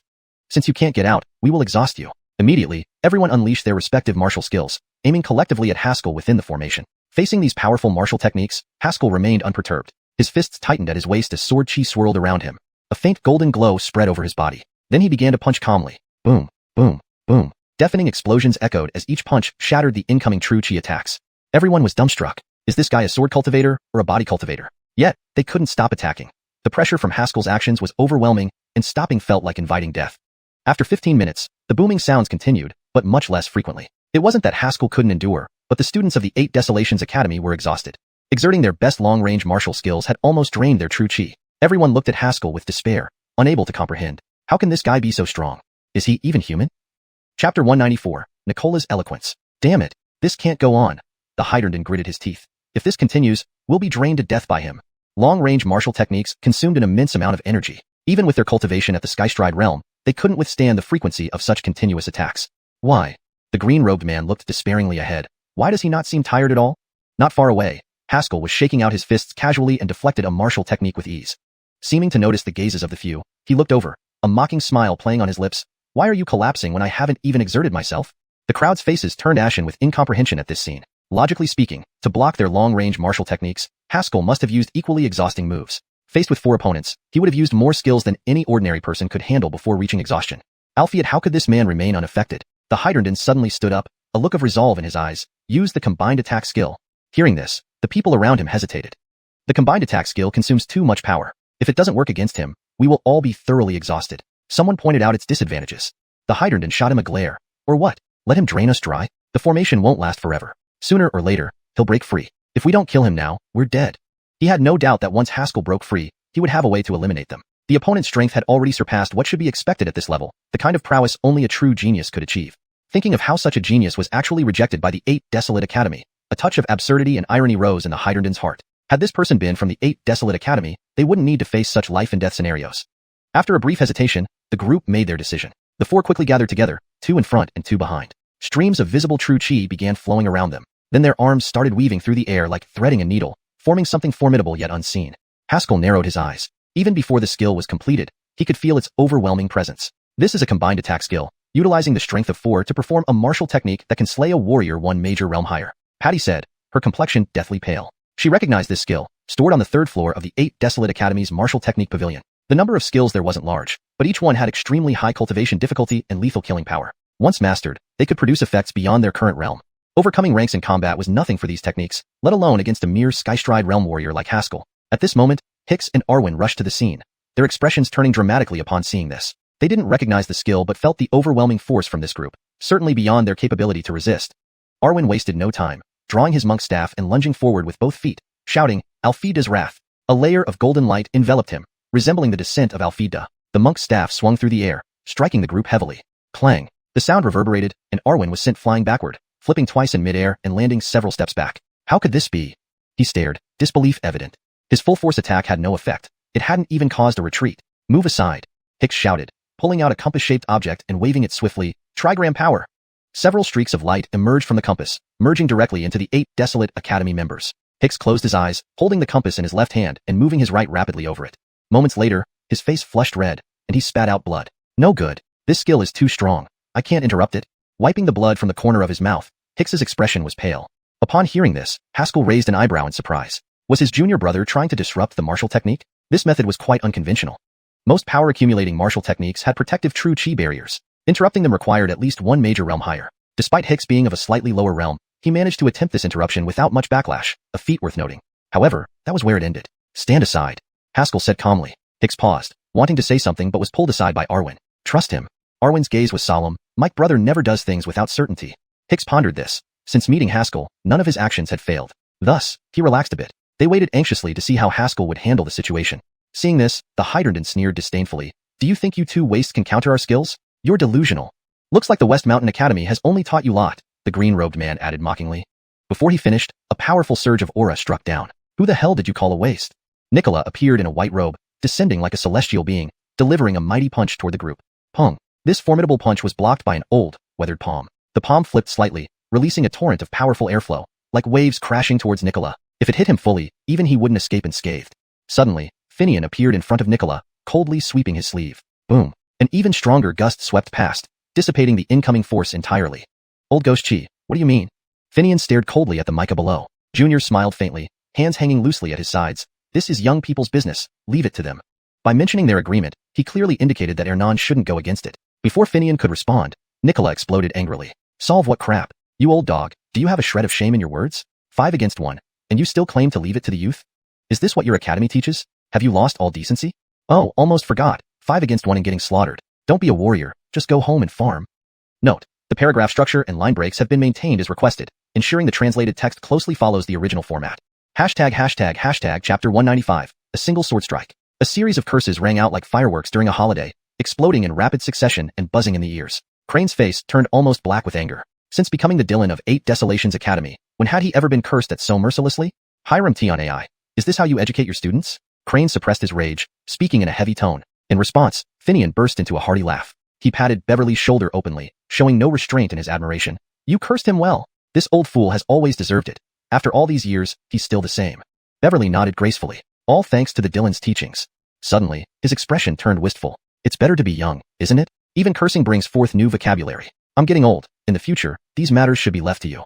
Crane's temples throbbed, his blood pressure spiking. Are you actually proud of this? Hernan, you were like this when young, and now that you're old, you're still the same. You deserve never making it to Central Continent, Finian said, sipping wine mockingly. If you can't get something, you just want to destroy it. How selfish can you be? Crane replied coldly, one who does not help oneself will be destroyed by heaven and earth.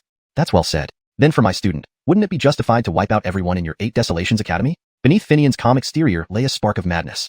Crane was startled. Hernan, you're inciting war. He didn't doubt that Hiram Tion would do such a thing. In his eyes, this old man was never normal. After all, who in their right mind would spend most of their life guarding an academy with fewer than 10 students? Hiram Tion remained silent, only staring coldly at the other. His cloudy old eyes now gleamed with a sharp light. This michael man, drunk and muddled for most of his life, suddenly seemed to transform into a sharp steel blade, ready to cut through all obstacles. Boom. An ear-splitting roar echoed as a golden dragon abruptly surged from the 8 Desolations Academy members. It was a purely chi-formed golden dragon, a manifestation of true essence. Just the sight of this dragon made Hicks and Arwen tremble uncontrollably. They weren't afraid but rather overwhelmed by its sheer might, causing involuntary physical reactions. Beverly was about to intervene but was stopped by Finian. Are you crazy, old man? Beverly stared disbelievingly at the dean. You really want Alejandro to bear this?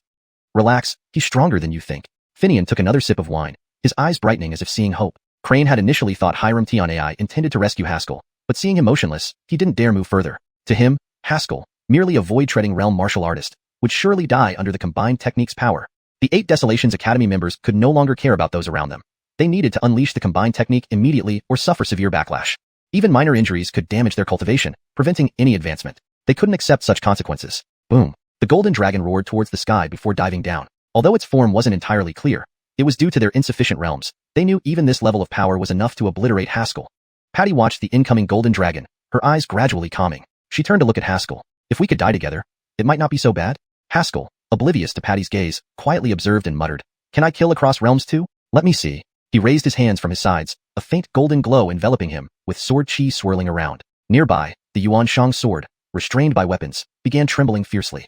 As the sword vibrated to its limit, the weapons failed to hold it back. Whoosh! The Yuan Shang sword turned into a streak of crimson light, breaking through the air and arriving in front of Haskell before the golden dragon. Grasping the hilt, he poured intense sword chi into the blade, his arms trembling with force. A gust of wind erupted around him, and soon a powerful whirlwind centered on the Yuan Shang sword engulfed Haskell.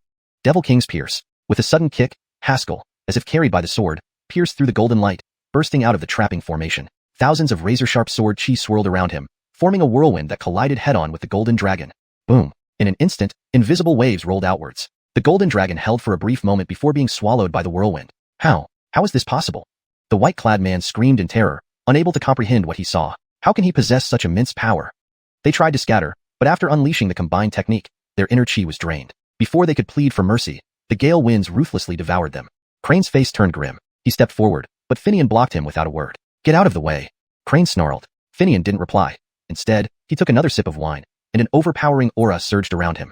In that split second, the gale winds dispersed. The surroundings lay in ruins, as if hit by a tornado. Several disciples of 8 Desolations Academy lay dead, their necks marked by prominent wounds. Haskell stood amidst the corpses, sheathing the Yuan Shang sword, unafraid as he looked at Crane. Is that all? One more from 8 Desolations Academy, and I'll kill one. Upon hearing this, Crane's hand at his side began trembling. He felt an overwhelming urge to crush Haskell on the spot. At that moment, a black-clothed figure appeared beside Crane, whispering into his ear. Crane's expression suddenly changed. He then looked at Haskell and said, "Today, the 1000 Absolute Secret Realm opened in the state of Qin. I believe you'd be very interested in going inside." Haskell frowned. Clearly, the 1000 Absolute Secret Realm held some plot. He wouldn't be foolish enough to go. Suddenly, his eyes widened in fury. Crane raised his right hand, revealing a string of red beads. "That belonged to Laverne. You bastard. What did you do to Laverne?" Haskell roared, flashing forward toward Crane before anyone could react. Chapter 196. Laverne is captured. Clang. A piercing sword cry erupted as a powerful beam of sword light soared into the sky, carrying an unparalleled aura as it slashed directly towards Crane. Haskell's face was contorted with rage, his chest burning with unprecedented fury. He who harms Laverne, dies. The sword light surged forward relentlessly, brimming with intense killing intent, as if it aimed to annihilate everything in its path. Facing such a powerful strike, a cold smirk crept onto Crane's lips. He extended his right hand and casually flicked his finger. It was an extremely disdainful gesture. Though he held the prestigious position of Dylan at the 8 Waste Academy, he didn't hesitate to use this method to strike a blow at the young man's confidence. A faint stream of true chi shot from his fingertip, floating lazily toward the sword light before colliding with it. Boom. The sword light shattered instantly, and that tiny stream of true chi, like a spring, suddenly recoiled towards Haskell. At that moment, Finian appeared before Haskell, his withered fingers stretching out to pinch the strand of true chi, crushing it to nothingness. Unsuccessful in his attack, Haskell prepared to strike again, but Finian stopped him, his expression grim. "Crane, you truly are degenerating. Attacking a helpless girl?" Crane's face remained expressionless as he replied coolly, "You know what I want, so you should understand why I did this." His words seemed cryptic, but only Finian understood what he meant. The Central Academy. That was Crane's goal, and for this, he would stop at nothing. Finian gave up trying to reason with him and instead spoke seriously. "Crane, if anything happens to little Grimacener, I will obliterate your 8 Wastes Academy. You know I can do it." Crane's face twitched as he responded gravely, "I will follow the rules. I won't harm her. Albeit if Haskell doesn't enter the 1000 Perils Secret Realm, then who knows what might happen." As he said this, he pointed at Haskell, his expression darkening. "You boy, do you understand what I mean?" Haskell's heart burned with rage. He never expected the other party to attack an unarmed girl. He took a deep breath, suppressing his anger, not acting impulsively but instead staring fiercely at the other man. "Old monster, if you dare to harm her in any way, I will never stop until I destroy you." His voice was resolute, each word heavy and striking, stirring the hearts of all present. Crane frowned slightly, observing the youth. He could sense that the youth was truly determined and capable of following through on his threat. After a moment of contemplation, he slowly said, "I won't harm her, but if you wish to save her, you'd best go into the secret realm." With that, he waved his sleeve, causing the bodies on the ground to vanish along with the scene. "Wait," Haskell roared, stepping forward to chase after him, but Finian once again stopped him. Turning to look at Finian, his expression ferocious, Haskell remained silent. Finian shook his head. "You won't catch him, and even if you did, how do you plan to rescue little Grimacener?" It was a very real question. Fighting was not an option. Haskell wasn't a match for Crane. Even though he was talented, he had to admit that he was still far from the level required. Standing silently in place, a heavy low-pressure atmosphere surrounded him. The group exchanged glances, unsure of how to console him. Beverly was the first to react, giving Carnell a significant look. Carnell understood and ran back toward the academy. Moments later, he returned, shaking his head somberly. "She's gone." Bam! Haskell punched the nearby peach tree, shattering it into countless fragments. "Bastard!" Haskell muttered furiously. "I'll kill him." All previous ambushes and attacks had not stirred such immense anger within Haskell. Instead, he had treated them as stepping stones in his cultivation path. A martial artist training wasn't confined to solitary practice. Appropriate opponents helped perfect one's skills. These opponents of similar strength were excellent whetstones. Albeit today, Crane's actions had crossed Haskell's line. His family having severed ties with him, Laverne was the only remaining relative, his Achilles heel. A dragon has its vulnerable spot, and those who touch it will die. Beverly wore an apologetic expression, speaking softly, "Sorry, it was my negligence." She had lived with Laverne for a long time. Today, driven by a burst of temper, she left Laverne behind in the academy, leading to this outcome. "Don't blame yourself," Haskell shook his head, rational enough not to vent his frustration on others. Finian sighed, folding his hands behind his back. "That old devil is ruthless, willing to use these airstride disciples as bait and even come personally to trick us." With Finian's experience, he understood the sequence of events clearly. The ambush was genuine, as was Crane's presence, but they weren't the primary objectives. The true aim was to draw everyone away from the academy to create an opportunity to sneak in and take Laverne. The usually quiet second senior brother, Coyle, suddenly spoke up. "This grand scheme indicates that the 1000 Perils Secret Realm is more perilous than we thought." Everyone fell silent. If even airstride students could be used as bait, it must mean that the 1000 Perils Secret Realm was a death trap. Once Haskell entered, there would be no chance of survival. In normal circumstances, they would have advised Haskell not to go. Albeit now, with Laverne in their hands, they knew their advice wouldn't succeed. CK, that old bastard is shameless. Hicks cursed angrily, clenching his fists. He turned to Finian. "Can we find a way to rescue little Grimacener?" Finian shook his head. "Impossible. This old devil wouldn't say it unless he was confident we can't get her back. I know him too well." He resorts to tricks when he can't fight fair. Truly despicable, Alpha added. Haskell suddenly spoke. Actually, everything boils down to my weakness. If I were stronger, I could have prevented Laverne from being taken. If I were stronger, Crane might not have dared to touch her. He looked ahead calmly, a calm yet fiery determination burning beneath his indifferent eyes. To become strong. To become a supreme powerhouse no one dared challenge. Hashtag chapter 197. A helping hand in the snow. Haskell forcefully suppressed his rage and did not rush to the state of Qin immediately. The other party's goal was merely to get him to enter the 1,000 absolute secret realm, and their only means of leverage was Laverne. Therefore, Crane absolutely wouldn't dare to harm Laverne. After all, if Laverne were to die, the 8 Wastelands Academy would inevitably face a full-scale counterattack from the West Mountain Academy, which would bring an unprecedented heavy toll on the 8 Wastelands Academy. Crane couldn't bear that responsibility. Qi Laogui's lifelong wish is to enter the central capital headquarters, Finian explained. Now, you and the 8 Wastelands Academy are at odds to the death. Moreover, with so many geniuses already dead at the 8 Wastelands Academy, as long as you don't die, he has no hope of entering the central capital headquarters this lifetime. Finian told Haskell that actually, the West Mountain Academy also had a central capital headquarters in Zhongzhou, and it was considered an enemy force to the 8 Wastelands Academy.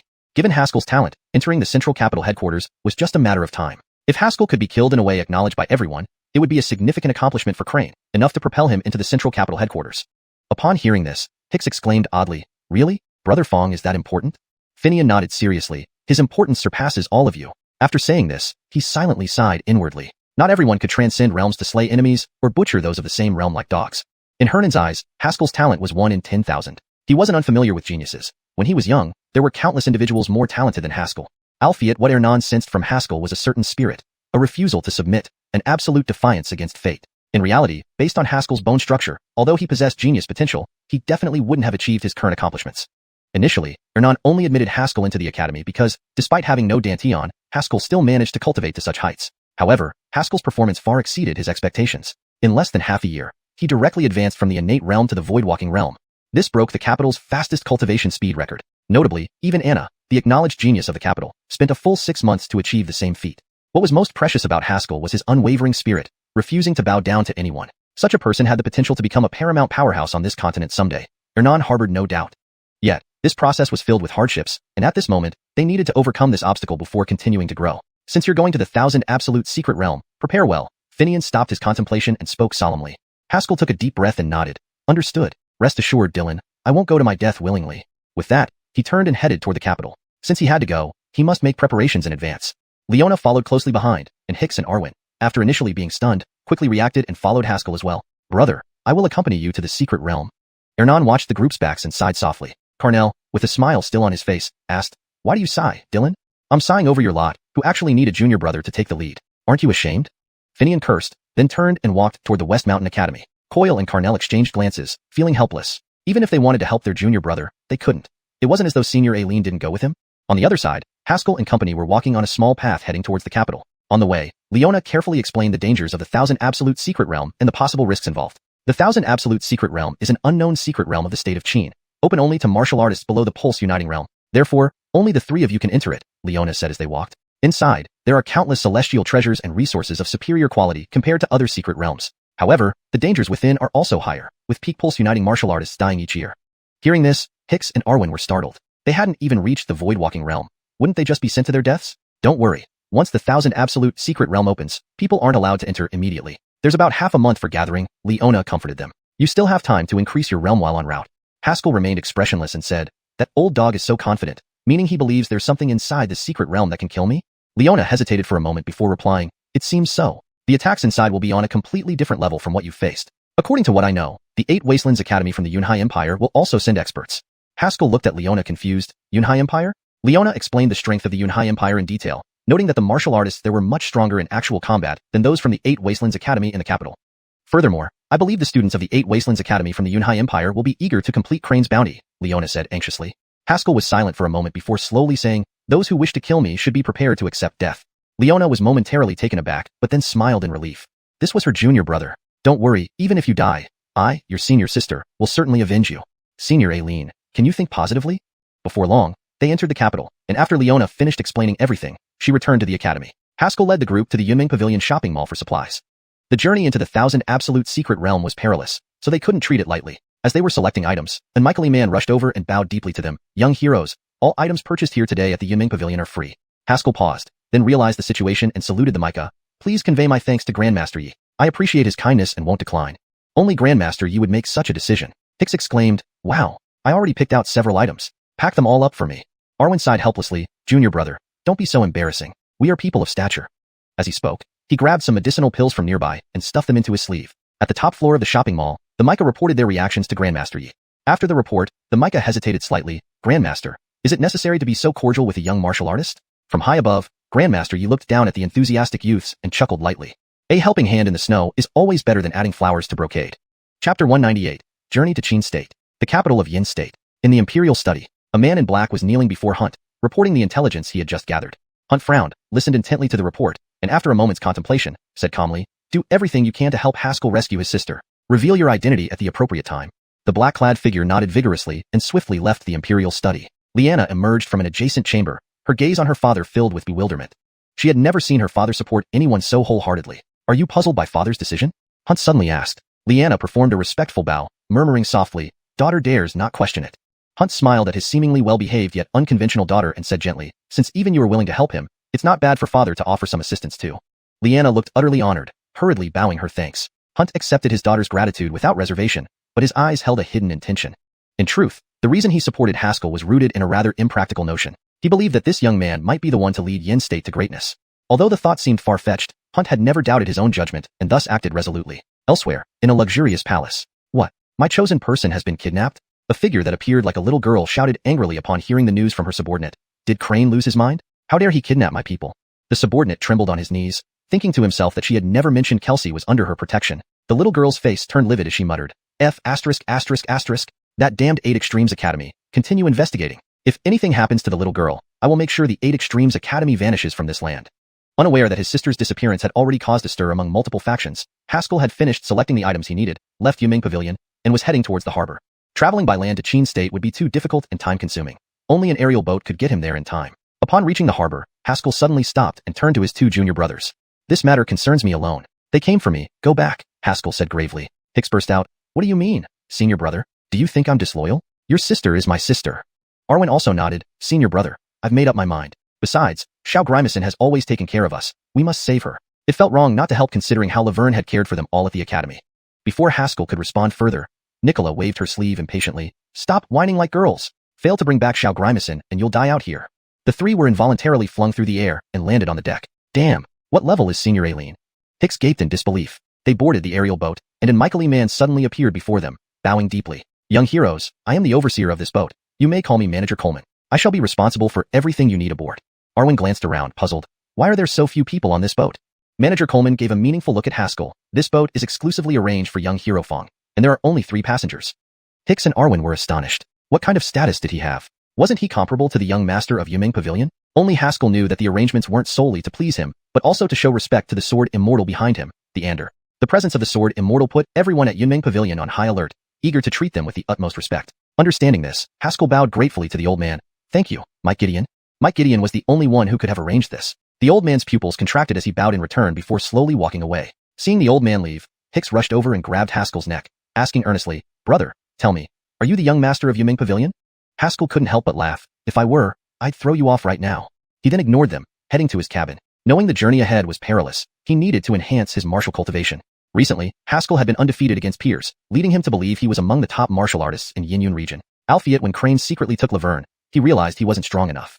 If he were stronger, he could have sensed her location. Unable to do so, he had no choice but to enter the Thousand Perils secret realm honestly. Back in his room, Haskell sat cross-legged on the bed, subconsciously guiding the sword chi within his body according to previously learned techniques. Despite his dantian being ruined, something inexplicable was happening with the Origin Sorrow sword inside him. In the heavenly Dao Tower, the Ander woke up abruptly and looked up at the sky. Clear images of deceased souls' lives flickered above, information that, if revealed to the living, would cause chaos. Kid, what are you doing? The Ander asked but received no response. Strange. The Ander was puzzled while Haskell continued his actions, oblivious to the question. His hands rapidly formed seals, gathering powerful energies and collecting the soul images, as if crafting something. Meanwhile, in the capital city, a massive protest against the 8 Extremes Academy was taking place. Most citizens detested the academy for their actions. Shameless 8 Extremes Academy. Give our little sister back. How disgraceful. They targeted a little girl. Hashtag chapter 199. Crane's decision. In the 8 Realms Academy, Crane sat high above in the Grand Hall, his face ashen with anger. Who was spreading these messages and leading the protest march outside? Below, Tutor Khalil bowed respectfully and said, Sir Dylan, the leader is Leona from the West Mountain Academy. As for the one spreading the message, he hesitated for a moment before speaking in a low voice. It seems that both the Yin Kingdom's royal family and the Yunming Pavilion are involved. Inside the hall, everyone's expression turned grim. The Yin Kingdom's royal family and the Yunming Pavilion were formidable forces. Now they were openly siding with Haskell to oppose the Eight Realms Academy. Everyone was thinking the same thing. What kind of background does this boy have? Crane took a deep breath, closing his eyes slightly. Have you thoroughly investigated Haskell's background? Khalil nodded. This boy hails from Dongshan City, an outcast from his family. I'll feel shit outcast. Crane couldn't hold back his anger anymore. He glared fiercely and roared, a remote small city, how could it cultivate a great sword master? And even someone who can wield the sword technique of the Grandmaster level? He was already a great sword master before joining the West Mountain Academy. Who cultivated him? An outcast capable of slaying Ellsworth and fighting a warrior to a draw? Which family would be blind enough to break ties with such a genius? Everyone exchanged uneasy glances, feeling somewhat doubtful. At first, Haskell should have joined the Eight Realms Academy. Wasn't it because you looked down on him due to his destroyed Danteon and had him work as a servant? Noticing their gazes, Crane quickly understood what they were thinking and sighed inwardly. Back then, he had misjudged as well. If he had admitted Haskell into the academy at the time, none of these troubles would have happened. Perhaps, he might even have entered the Central Academy of Zhongzhou through Haskell's prowess. Albeit now, regret was useless. The urgent task at hand was to handle Haskell and neutralize this threat. Only by resolving Haskell could the Eight Realms Academy ensure victory in the upcoming competition and give him the opportunity to enter the Central Academy of Zhongzhou. Stop sending people to investigate Haskell's background. Crane straightened up, saying seriously, our priority now is to ensure that Haskell dies in the 1,000 Absolute Secrets realm. How are the preparations for this operation coming along? The second Mike of the Eight Realms Academy stepped forward and said solemnly, Sir Dylan, the Emperor of the Qin State has agreed to my request. They will dispatch elite operatives into the 1,000 Absolute Secrets realm to ambush Haskell and seal off all escape routes. Crane nodded approvingly and turned to the other side. What about the Academy of the Yunhui Empire? The Alex clasped his hands. Sir Dylan, the Yunhui Eight Realms Academy has also agreed to send students to kill Haskell, but they require additional compensation. How much? They demand a scroll of a heaven-tier martial technique. After a brief pause, Crane made a decisive decision. Agree to their terms. Tell their head that besides the original conditions and the heaven-tier martial technique, we will give them a spirit tool of the earth tier if they succeed in killing Haskell. Suddenly, the hall erupted into chaos. This was a heaven-tier martial technique. After years of accumulation, the Eight Realms Academy only possessed 6 scrolls of heaven-tier martial techniques, and an earth-tier spirit tool was invaluable. To eliminate one person, Haskell, they were willing to pay such a high price. The second Mike looked taken aback and murmured, Sir Dylan, such generous rewards would entice even a pulse merger to die. Just one Haskell. Such an offer might even tempt hidden old monsters to act. Crane's expression turned ruthless. Old man here demands Haskell's death. No one can save him. I want him to become the enemy of the entire world. Outside the Shanghai Pass, Liana sat silently in her tent, holding a confidential report. After some time, she put down the report and began to remove her armor. Unknown how long had passed when a soldier entered the tent to deliver today's battle report. Just as he walked in, he froze in shock. Moments later, the camp echoed with the soldier's frantic cry. The general has left the camp again. On a distant cliff, Liana glanced at the scene far below, recalling the confidential report about Haskell. A smile tugged at the corners of her lips. Heidertal guy, last time you saved me. This time, it's my turn. As a gentle breeze swept by, her elegant figure vanished into the clear sky. Inside the Eight Realms Academy, a purple-robed Arya packed her belongings and left the academy without hesitation, heading directly towards the Qin state. Haskell remained oblivious to everything happening in the capital. He was completely immersed in the heavenly Dao Tower, where a mysterious aura enveloped him, and the strange phenomenon caused earlier had vanished without a trace. The Ander frowned, scrutinizing Haskell as if seeing something peculiar. What is happening to him? A spiritual voice floated out from the heavenly Dao Tower. It seemed several pairs of eyes were simultaneously focused on Haskell. The Ander shook his head. I've never seen anything like it, but this boy seems to be fusing all his internal energies to advance to the next level. As he spoke, Haskell suddenly opened his eyes, stood up, and the Yuan Shang sword hummed, flying around him. With a thought, the Yuan Shang sword danced gracefully. Fellow Daoist senior, have I mastered the sword technique? Haskell asked, looking at the Ander in surprise. The Ander, momentarily stunned, quickly recovered and sternly replied, You are far from mastering true sword technique. Don't be too ambitious. Haskell simply nodded and left the heavenly Dao Tower without further ado. After Haskell left, the Ander exclaimed, Damn, that kid actually comprehended the essence sword. The spiritual voice sounded surprised. The first 2 steps of the sword technique are controlling the sword with chi and controlling it with intent. Usually, only those who reach the Grandmaster realm can achieve this after sufficient harmony with their sword. He did it prematurely? After a while, the Ander calmed down and smiled faintly. This kid really is a prodigy. On the deck, Haskell noticed that the hydrangea in the airboat was approaching the Qin state, its shadow visible like a massive creature in the distance. Coleman, the steward, appeared behind him, bowing respectfully. Luther Fong, we are about to land. Please get ready. Haskell blinked. We haven't entered the Qin territory yet, right? Coleman looked towards the sprawling buildings in the distance and said gravely, Actually, the Yunming Pavilion's hydrangea in the airboat cannot enter the Qin state. #### Chapter 200, Death to those who stand in my way. With the Nine Nether Valley as the dividing line, the Yunhai Empire controlled the vast territories north of Yin Yun continent. South of this valley, the state of Qin took the lead. Situated closest to the Nine Nether Valley, standing face to face with the Yunhai Empire across the divide. This country once had the potential to rival the Yunhai Empire, but its campaign to conquer southern Yin continent was delayed by the sudden death of its monarch a few years ago. Despite this setback, it maintained its hegemonic status. So, whether it's Yunming Pavilion or other forces, none can monopolize power within the Qin state. They can only collaborate, Manager Coleman explained meticulously. Hence, aerial boats departing from other countries must disembark and change outside the Qin borders before entering. Hicks exclaimed in surprise, "Is Qin so domineering?" Manager Coleman paused, lowering his voice. In fact, Giselbert E., Qin's top expert back then, nearly killed Grand Mike of Yunming Pavilion. If not for Yunming Pavilion's full intervention, there might not be any presence of Yunming Pavilion within Qin now. Haskell felt a chill run down his spine at this revelation. The Grand Mike of Yunming Pavilion seemed quite accommodating when faced with the Ander because of his identity as a sword immortal. However, Haskell could clearly sense the overwhelming power exuded by Gideon during their confrontation. It was on par with the likes of Finian. How strong must Giselbert E. be to nearly kill the Grand Mike? Soon after, the aerial boat gently descended. Hicks and Alpha were the first to step off. Just then, Manager Coleman called out to Haskell. "Luther Fong, we have investigated thoroughly. It turns out this incident was orchestrated by Grand Mike Gustavo and Dylan Crane. The person who abducted your sister is one of Gideon's subordinates. They both issued a high bounty covering the entire southern continent, allegedly aiming to kill you. We urge you to be cautious." Anyone who could make it onto the list of young elites was formidable. Even Yusef could match him in strength. It was evident how perilous this secret realm expedition would be. Haskell clasped his hands in respect towards Manager Coleman and said solemnly, "Manager Coleman, please thank Grand Mikey for his assistance on my behalf. I cannot repay such a kindness, but if you need help in the future, I will do everything I can." With that, he leaped off the aerial boat and strode toward Hicks and the others. Watching Haskell depart, Manager Coleman turned back into the cabin and entered a room. "Greetings, Alex." Manager Coleman bowed slightly, then looked up, puzzled. "There's something I don't understand. Given the current tense situation, could our public support for Haskell affect the upcoming Pavilion Master selection?" Alex sipped tea and thought to himself, "Understood, I am openly supporting Haskell now." After meeting with Grand Mike he realized the previous Alex met his end because he offended Haskell, leading to his demise at the hands of a hidden sword immortal. To avoid the same fate, Alex hesitated not a moment before switching sides to align with Grand Mike he, bolstering Haskell's forces. If he survives this, we will become a powerful ally for the next Pavilion Master. Alex glanced at Manager Coleman and spoke calmly. Manager Coleman's expression changed abruptly, understanding dawning on him. Bowing even lower, he respectfully retreated. Alex casually gazed out the window, his eyes resting on an eaglet soaring in the sky. In his mind, Haskell was like this fledgling, possessing immense potential, with a mighty eagle protecting him. How could such an existence not rise to become a legendary figure? The eaglet flapped its wings and circled over the imperial city before landing in a secluded corner. There, a black-clothed spy awaited. As the eaglet landed, the spy retrieved a sealed message from its talons, released it, and hurriedly headed for the palace. Inside the grand hall of the imperial city, a Remy dressed in imperial robes sat high on the dragon throne. His presence commanded respect, embodying regality. He was Giselbert, the Emperor of Qin, the most powerful nation in southern Yin continent.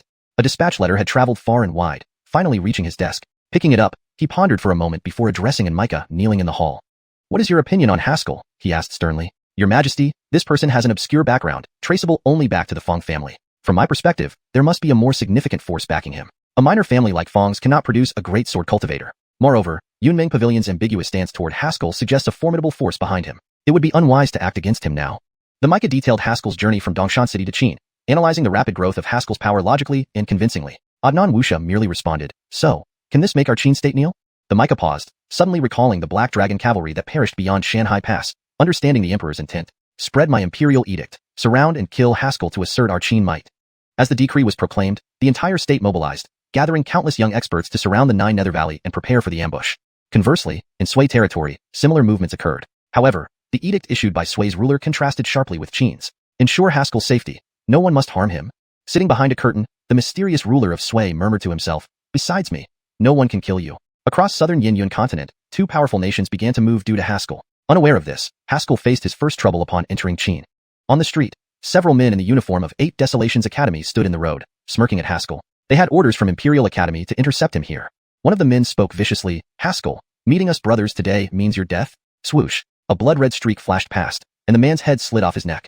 Yuan Shang's sword continued its assault, transforming into a stream of light zipping through the scene. In 3 breaths, the sword returned to Haskell's dantian. Without glancing at them, he walked forward, declaring coldly, "Death to those who stand in my way." Behind him, the body shattered, staining the ground red with blood. Chapter 201. The Strange Haskell. At this moment, Haskell was surrounded by black and red hues, with a trace of madness visible deep within his eyes. After slashing several people down with a single sword stroke, he didn't pause for a moment, walking straight ahead. Hicks and Alpha quickly followed in his footsteps. The massacre of dozens of the Imperial Academy students naturally alarmed the 8 Desolations Academy of the Qin Kingdom. Soon, dozens more students appeared to block their path. The leader of these students looked wary, speaking sternly, "Haskell, we have no grievances with you. How could you use such deadly force?" Before he finished speaking, Haskell's figure suddenly vanished from his spot. The student's expression turned pale with shock as a blood-red streak of sword light flashed before him. Swish! A pillar of blood shot up into the sky as the man's head was instantly severed from his body. The sword claimed a life, but did not stop there. Xiuxian's sword circled in the air and once again rushed towards the Imperial Academy students like a scythe in the hands of death, effortlessly splitting one student in two. The surrounding students were visibly shaken, scattering hastily, too frightened to engage him directly. Haskell remained silent, the red glow beneath his eyes flickering intensely as the dark aura around him intensified. He took a step forward, blurred out in an instant, and appeared before everyone, sweeping the Xiuxian's sword across the area. Swoosh! Several students who didn't react in time were cut in half at the waist, their bodies littering the street. Hicks started feeling uneasy. Master Brother never used to be so bloodthirsty. Alpha's expression grew serious.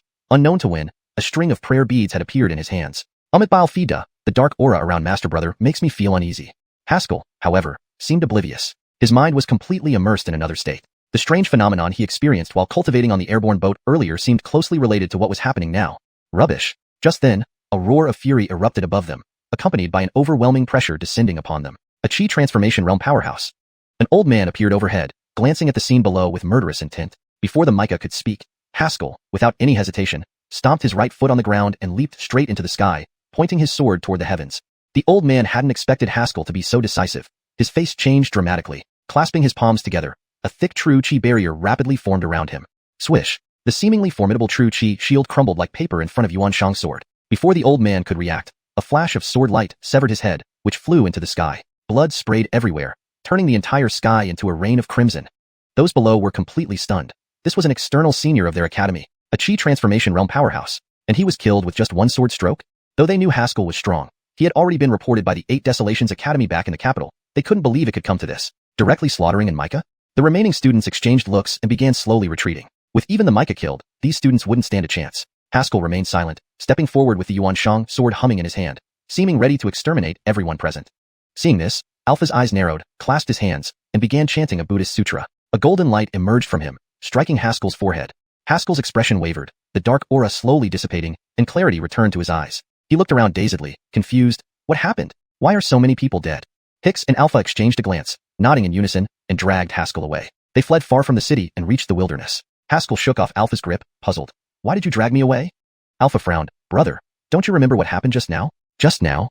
Haskell shook his head. I only remember someone blocking the way, and then everyone was dead.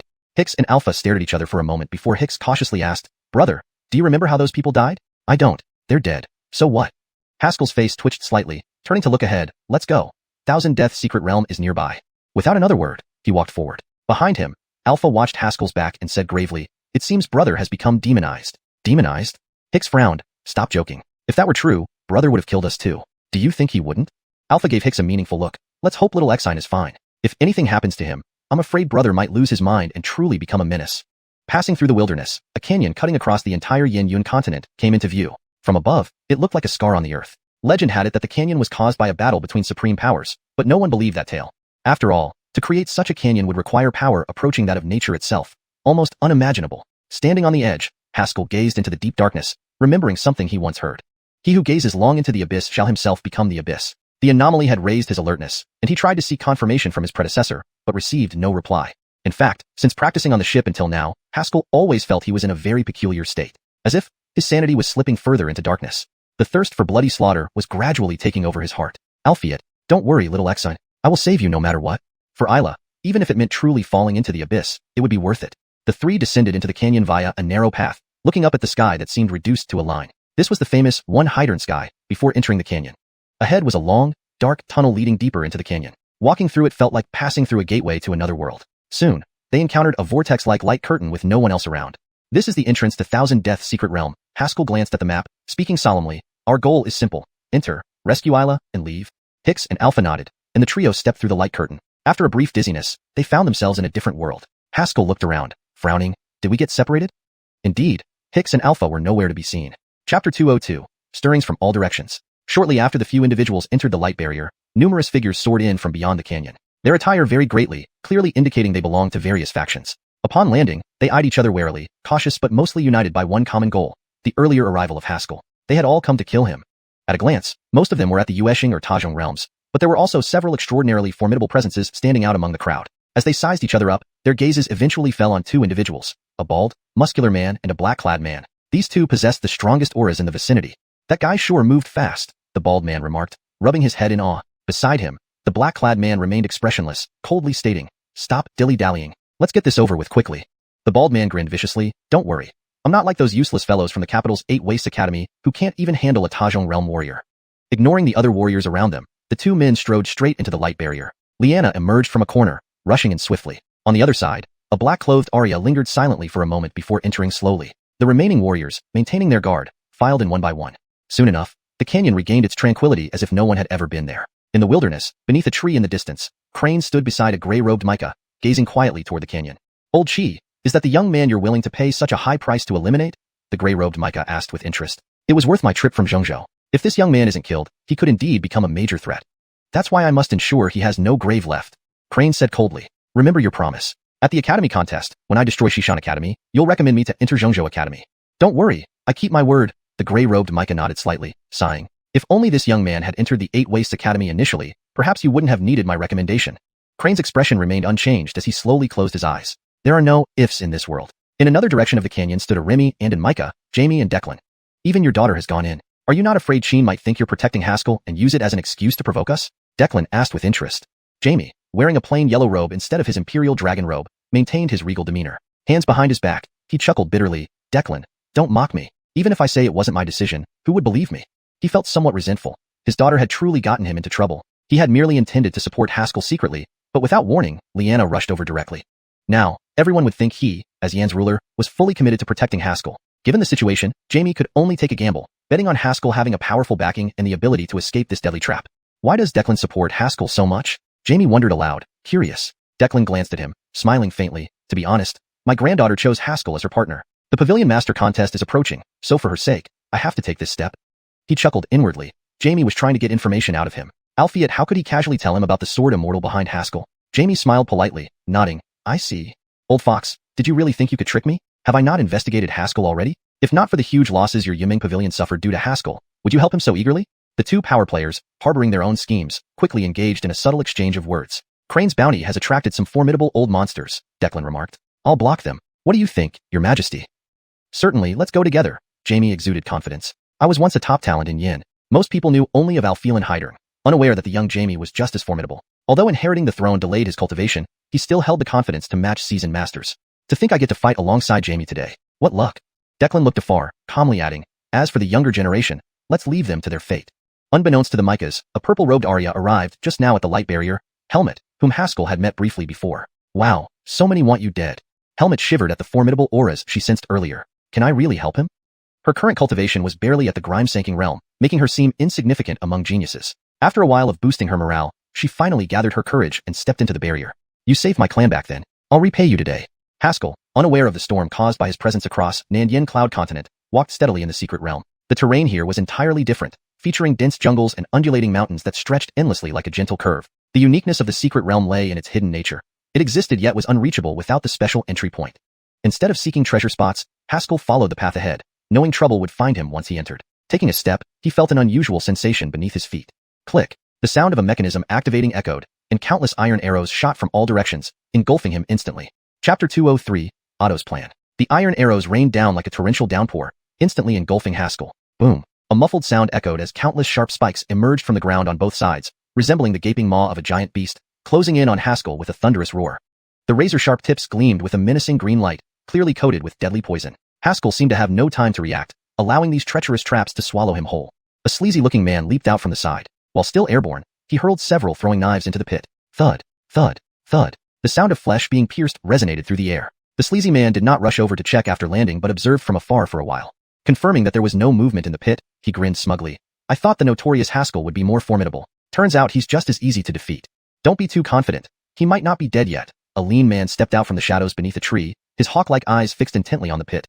The sleazy man sneered. "Even if he's not dead, he's half dead. My traps are laced with sea blood sealthroat poison. Even with robust true chi, he can only suppress it barely." Hearing this, the lean man felt slightly relieved and walked cautiously toward the pit. Before he could make any move, he saw the pit tremble slightly. Clang! A piercingly sharp sword beam suddenly burst forth, slicing across his neck at lightning speed. Swoosh! The lean man's head flew off instantly.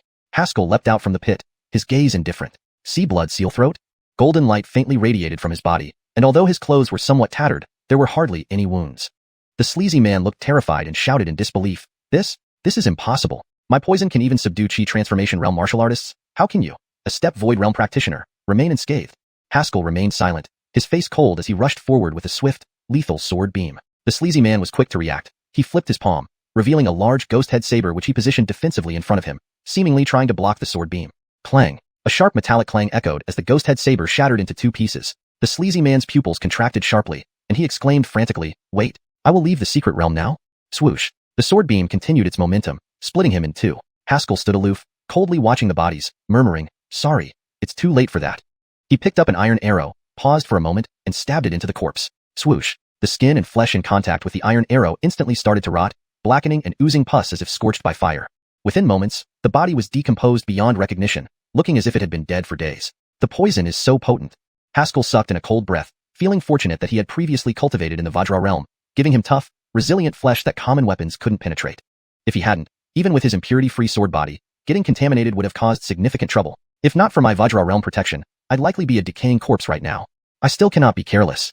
Although these two opponents were relatively weak, their methods were devious. A typical martial artist would have been killed long ago. This made Haskell realize that the martial artists who came to ambush him this time were no longer the mediocre ones from before but geniuses from various major forces. While he could defeat ordinary martial artists 2 realms higher than him, he mustn't underestimate other geniuses. Yinyun continent was vast, teeming with talented individuals. He was far from invincible. Haskell recollected his thoughts and began to search the bodies as usual. The black-clothed man only carried a rank 4 spirit weapon, while from the sleazy man, Haskell found quite a few medicinal pills, from healing medicines to poisons. He threw all these items into the Heavenly Dao Pagoda. Storage rings could be lost or stolen, but the Heavenly Dao Pagoda wouldn't be. After collecting the spoils, Haskell used a sword beam to dig a shallow grave, dumped the bodies in, quickly buried them, and resumed his journey. The secret realm was vast, and he didn't know Laverne's exact location, so he had no choice but to search methodically. Meanwhile, back in the capital city's Yunming Pavilion, Meadow received an unexpected visitor. Prince Shangguan personally visiting. "What brings you here?" Meadow held the teapot, pouring clear tea water that emitted a misty warmth. Facing her was the most prestigious presence in the capital, Prince Otto. He wore a plain white robe today, without the opulent attire befitting a prince. Delicate gold threads wove patterns of flowing clouds along the edges of the robe. "Nikita Yi, I am here to assist you in your immediate crisis." Otto lifted his teacup, took a gentle sip, and said calmly. Meadow hesitated slightly, smiling. "Your Highness jests. What troubles could I possibly have? The Pavilion Master contest is imminent. Nikita Yi surely hasn't gathered enough powerful warriors yet?" Meadow's motion froze as she poured the tea, still maintaining a delicate smile. However, the spilled tea revealed her inner turmoil. She stared intently at Otto, trying to read his intentions. With the Pavilion Master contest approaching and preparations incomplete, it wasn't surprising that Otto, as the prince, knew about it. Alphiet, why had he come to see her today? Meadow set down the teacup. "Your Highness, please speak candidly." Direct indeed, Otto showed no hint of displeasure, appreciating her straightforwardness. "I can help you secure the position of Pavilion Master. What are your conditions?" "A union between Yunming Pavilion's master and the Imperial Prince of the capital would be a fine match." Meadow froze, her expression turning grim.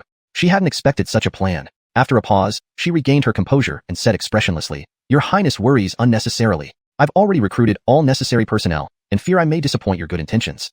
This was a direct refusal of Otto's request. He wasn't upset but spoke calmly. "Actually, recently, Cyan from your pavilion borrowed some people from me." Meadow's gaze turned cold. "Your Highness, are you threatening me?" Cyan was one of the strongest contenders in the Pavilion Master contest. By saying this, Otto was clearly warning Meadow. If she refused to marry him, becoming Pavilion Master would be impossible. "I have no such intention. I merely hope Nikita Yi considers carefully." Otto placed the teacup down and left the Yunming Pavilion with a leisurely demeanor. ##### Chapter 204, Big Brother will come to save you.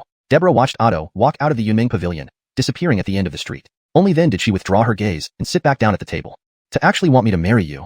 Deborah frowned deeply, feeling somewhat infuriated. In recent days, her recruitment efforts had not been going smoothly. Perhaps it was because the warriors chosen by her competitors were all exceptionally powerful and well-known prodigies. Every time she mentioned her name, the warriors would refuse outright. So far, apart from Haskell, she had failed to recruit a single warrior, leaving her disheartened. Even Haskell was now imprisoned, struggling to survive on his own. Albeit if she were to sacrifice herself for this, Deborah could never accept that. The Yunming Pavilion could remain above the world mainly due to its formidable strength, but more importantly, each successive Pavilion Master maintained complete independence. Mikes, senior advisors, or even Grandmasters might have their own allies, but the absolute ruler of Yunming Pavilion, the Pavilion Master, must never have any overly close ties with major forces. There could be transactions and alliances, but they must not be controlled by others. This was the rule established by the legendary first Pavilion Master, and no one was allowed to break it. Deborah could easily imagine what would happen if she agreed to Otto's request. It wouldn't take long before the entire Yunming Pavilion became a tool in Otto's hands. She walked to the window, gazing at the distant horizon where birds flew through the clouds. "Haskell, now I can only depend on you. You must return alive." Outside the Yunming Pavilion, Otto was slowly walking back to the palace. Although he held a prestigious status, most residents of the capital didn't recognize this future ruler. They simply viewed him with the envious eyes reserved for wealthy young masters. At some point, an old man in a hooded black robe appeared behind Otto. His aged voice grated like sandpaper. "Your Highness, did she agree?" Otto shook his head and laughed helplessly. "She refused." The Micah looked up, revealing his face under the hood. It was none other than Qian of the Yunming Pavilion. "Understood. In that case, I will continue with the original plan." Qian nodded slightly and vanished into the street. Given his status, he didn't need to be overly respectful to Otto. Otto showed no particular reaction to Qian's departure, just turning his head to look at the towering, majestic building. This tower seemed like a spider in its lair, continuously weaving webs over the entire Yin-Yun continent, expanding its influence across the land. As a prince of the imperial city and the future overlord of the 100 kingdoms of Yin-Yun, he could not allow such a force to remain beyond his control. Yunming Pavilion can only belong to me. Since Deborah refused his proposal, he would have to bring her down using his own methods. When that happened, cooperating with Qian would still allow him to control the Yunming Pavilion. As for Deborah, a greedy gleam shone in Otto's eyes. He desperately wanted to see this high and mighty Arya beg beneath him. Alfie Otto found it strange why Deborah had chosen to refuse him. According to his plans, the best scenario would be for Deborah to agree, allowing him not only to control the Yunming Pavilion, but also to make her his Arya. Now that she refused, he could still control the Yunming Pavilion with Qian, but negotiating with the old ghost would require considerable effort. Regarding Deborah, he could only wait for her to fail. When that happened, this Arya would become marginalized within the Yunming Pavilion, and as the prince of the capital, he could easily take her in. However, Otto didn't realize that from a certain perspective, the greatest obstacle to controlling the Yunming Pavilion was a young man wreaking havoc deep within a secret realm. Haskell walked along the riverbank, firmly gripping the Yuan Shang sword. His eyes remained vigilant while his mind stayed alert. Having already killed more than 10 people, mostly at the flight realm level, he began to feel pressure as he ventured deeper. Amidst this silent, secret realm, countless pairs of eyes were watching him, many belonging to extraordinary geniuses who were not easily dealt with. Taking a few steps forward, Haskell suddenly noticed someone. Ahead stood a young man holding a long knife. Just as the man was about to speak, Haskell vanished from his spot, reappearing instantly in front of him, the Yuan Shang sword piercing through the air. The young man's pupils constricted sharply as his long knife swept upwards, releasing a powerful burst of true chi. Peak skywalking realm. This was the first warrior at his own level. Moreover, this man surpassed Haskell, reaching peak level. The long knife moved like a blaze, carrying immense heat, striking at Haskell's lower body with a cunning angle. This strike was so devious that avoiding it meant abandoning his offensive, which would give the man a chance to counterattack and suppress Haskell. Albeit if Haskell didn't dodge, he would have to face the blade with his body. Even though he had cultivated the Vajra body stage, he dared not take such a risk. In the next second, Haskell's figure vanished, and the Yuan Shang sword disappeared as well. Before the Ander could react, a chill swept across the back of his head. From an unseen direction, the Yuan Shang sword emerged, stabbing directly into his skull. Sword technique, swallow return. This was a sword technique Haskell had cultivated while at the academy. Though Xiuxian Academy was poor, it indeed had some valuable martial techniques, which Haskell naturally wouldn't pass up. The next moment, Haskell withdrew his sword and stepped back. The young man stared blankly ahead, turning around with great difficulty, seemingly trying to understand how he had been struck. Before he could fully turn around, he collapsed, dead. Haskell glanced down at a savage wound on his abdomen, blood soaking through his clothes. If he hadn't acted decisively and forcefully used swallow return without hesitation, he would likely be severely injured now. Yet he wasn't discouraged. Instead, he raised his head and looked toward the forest ahead. He sensed numerous powerful presences hidden within. This indicated he was approaching Isla's location. The strongest warriors had been placed at his ultimate destination. Haskell's eyes turned cold as he walked into the forest. "Isla, wait for me. Big Brother is coming to save you." ##### Chapter 205, The Monster. On the other side, in a desolate wilderness, Alpha held his Zen staff against someone's chest, frowning deeply. "You mean to say that you've ambushed 15 void-stepping realm martial artists outside Xiao Grimason's confinement area?" The man lying on the ground was also one of those who had come to participate in the encirclement and annihilation. Unfortunately for him, he had bad luck. Not only was his cultivation low, but he also encountered Hicks and Alpha. While these two weren't as formidable as Haskell, when they combined their efforts, ordinary skywalking realm martial artists were no match for them. Hicks squatted next to the man, waving a brick threateningly in his hand. "Are you kidding me? Where did you find so many void-stepping realm martial artists?" The man quickly begged for mercy. "Brothers, I'm telling the truth." It's said that this time, not only did the 8 Desolations Academy send people, but experts from the state of Qin in the Yunming Pavilion have also come. Even the legendary assassin organization, Inmen, has sent people to take Haskell's head. Even the 8 Desolations Academy of the Yunhai Empire has sent 2 experts. Afraid of being killed on the spot, he hurriedly revealed everything he knew. Hicks and Alpha exchanged glances, their hearts heavy. So many experts came? Doesn't that mean Senior Brother Fong is now in extreme danger? Seeing this, the man on the ground forced a smile. "Both of you, I've told you everything. You see. Don't worry, we won't kill you." Hicks smiled while swinging the brick compass towards the man's head. Then Hicks threw the unconscious martial artist under a tree and returned to Alpha's side. "What do we do now?" Hicks looked into the distance. It was at least several miles from where they had just questioned the direction. "We need to find Senior Brother Fong quickly." Alpha frowned deeply. "We can't let him go there alone." He was worried. Haskell's mental state had already shown signs of instability. During this period, he should not engage in any combat. If he got trapped in an ambush, Alpha feared Haskell would descend into madness. The consequences of falling into madness were boundless. At best, His mind could be damaged, turning him into a madman, and at worst, he could exhaust himself to death. Without hesitation, the two rose and walked towards the forest. Walking through the forest, silence enveloped everything around, as if all things had fallen into a deep slumber. Haskell narrowed his eyes slightly, seemingly fixed in place, yet always remaining vigilant. His senses were attuned to the smallest sounds around him. Something was wrong. Although there were no human activities in the forest, it should be bustling with animals and birds. There should be a symphony of rustling leaves and chirping birds. Albeit now, this part of the forest was eerily quiet, as if no living creature existed here. This kind of silence indicated the presence of something far more powerful. Originally, the wild beasts that lived in the forest were extremely sensitive. When a stronger presence appeared, they would instinctively choose to avoid it. Albeit these humans were hiding in the shadows, being in the dark and in the open. Even though Haskell wasn't afraid of them, passing through this forest wouldn't be easy. He took a deep breath, letting the sword chi within him settle completely, immersing his heart and soul into the Xiuxian sword. A mysterious aura radiated from his body. In the woods, figures hid in the shadows, silently watching Haskell. They were the first line of defense, each varying in strength, but all possessing void-stepping realm cultivation on average. Together, these people undoubtedly formed a powerful force, enough to crush a small sect. How come this guy isn't moving anymore? Did he notice us? Maybe let's test him. After a brief exchange, one person initiated the attack. A sharp blade of light shot out from the darkness, carrying immense killing intent, piercing through the air. Haskell stood like a tall tree amidst dappled light, eyes closed. The blade approached, but he didn't even blink, merely sidestepped slightly. The sharp blade missed even the edge of his clothes, striking a nearby tree instead, leaving a deep dent. Before the attacker could react, Haskell vanished from his spot. In the next second, he appeared in a dark corner, not bothering to look, raising his fist and smashing down. Bang! A spray of blood exploded, and before the hidden attacker could react, he was reduced to a pile of minced flesh. Having finished this, Haskell returned to the open ground, standing quietly, no different from the towering trees bathed in sunlight. However, the martial artists hiding in the shadows drew a sharp breath, even fear creeping into their hearts. Not only because of the brutal fighting power Haskell displayed, something they had long heard about, which was why so many gathered here, hoping to achieve a successful encirclement by outnumbering him, but because Haskell didn't even open his eyes during the entire attack. While martial artists could rely on sensing chi, it couldn't match natural sensory perception. An expert who didn't open his eyes could kill another expert of the same realm with a mere gesture. What kind of terrifying power was this? The looks cast from the shadows lost their initial confidence, now filled with fear and even retreat. This is impossible. No matter how strong this guy is, it can't be this strong. If we all attack together, can he possibly kill us all? That's right, attack together. Whispering like ghosts, the martial artists agreed. They weren't fools. Almost immediately after making the decision, several figures rushed out from their hiding spots, wielding sharp weapons aimed at Haskell. Simultaneously, several powerful ranged techniques erupted, shooting towards Haskell. Killing intent was everywhere. Even a strong figure like Nicole would have to temporarily retreat from such a concentrated attack by dozens of martial artists of the same realm. Albeit Haskell stood silently as if oblivious, until the first blade reached him. With a slight shoulder turn, he stepped forward simply, perfectly avoiding the vicious slash. Immediately, he struck back. The attacker managed only a brief moment of shock before feeling a chill in his chest, losing life as it drained away. Haskell withdrew his sword, casually slashing, splitting the corpse in half. Blood rained down, splattering over him, painting his clothes with crimson spots. Yet Haskell seemed unaware, turning once more to dodge a ranged technique while slashing his sword, cutting another assailant in half. Each subsequent attack was deflected or evaded by Haskell, and every attacking martial artist became a bloody corpse. Everyone was stunned. Once might be considered luck. Albeit repeated success made everyone reconsider. Fear gripped everyone. Some stared at Haskell with terror in their eyes. Monster, monster.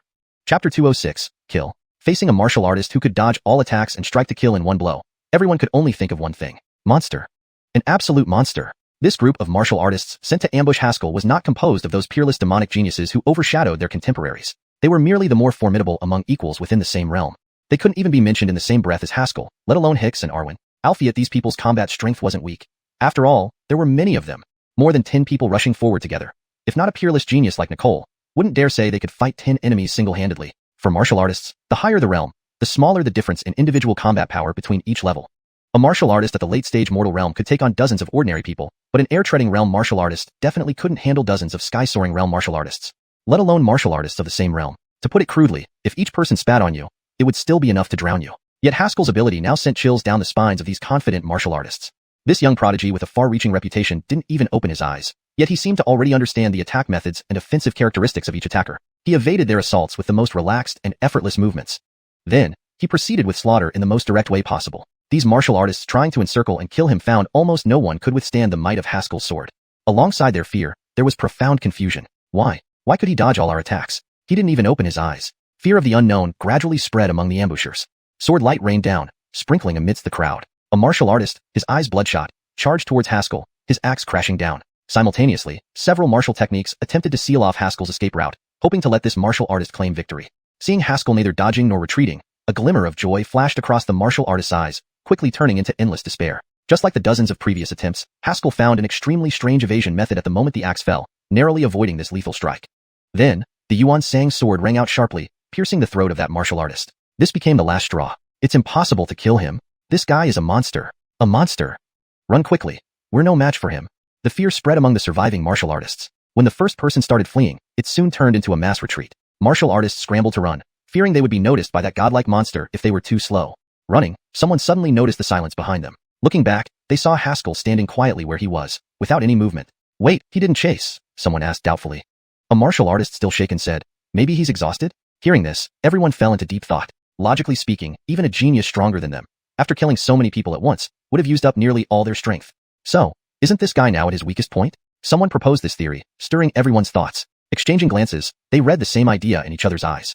What if they went back and killed him? Before they could act, however, they saw Haskell vanish instantly from his spot. Everyone was stunned. Where did he go? He must have fled. Damn it, he must have used up all his energy and ran away. The martial artists felt regretful, thinking they had missed a heaven-sent opportunity. Swish. The next second, a sharp sword light shimmered through the forest. The eyes of the martial artist at the rear widened abruptly, staring blankly at the emotionless man standing in front of him, full of murderous intent. He felt utterly confused. How fast is his movement? How fast is his sword? Thud. The sound of the body falling immediately caught everyone's attention. When they saw the specter reappear silently and kill another person, they completely lost it. With such unpredictable movements and unstoppable sword light, Haskell was now an unfeeling harvester of lives, cutting down heads like grass. Damn it, this guy isn't exhausted at all. Run. Quickly call the other geniuses over. Everyone fled wildly, but none could escape the sword light, which was like the scythe of death. Completely immersed in the state of sword heart enlightenment, Haskell not only accurately avoided everyone's attacks, but also locked onto their escape routes. In his eyes, the trees that masked their figures simply did not exist. Every escape path and means taken by the martial artists became clearly visible lines in his mind. At this moment, all his emotions were cast aside. Heiderk, a mechanical being, he moved through the forest. Each appearance brought about the end of another life. No, don't kill me, please. I'm leaving right now. Please spare my life. It's not my fault. Don't kill me. Begging and screams intertwined, composing a symphony of slaughter. Moments later, the forest grew quiet. Corpses lay strewn everywhere, blood saturating the woods. Haskell stood amidst this blood-stained greenery, silent. Facing this bloody scene, there was no emotion in Haskell's eyes. Instead, a chilling killing intent coiled around him. A surging black aura wrapped around him like a black armor, gradually enveloping him. Haskell stared expressionlessly into the depths of the forest. At this moment, he was calm yet filled with boundless killing intent, a sight even the Ander hadn't foreseen. Boy, calm down. You can't continue like this. Hey, wait a moment. Fuck, this kid isn't listening. The Ander inside the Heavenly Dao Tower was somewhat dumbfounded.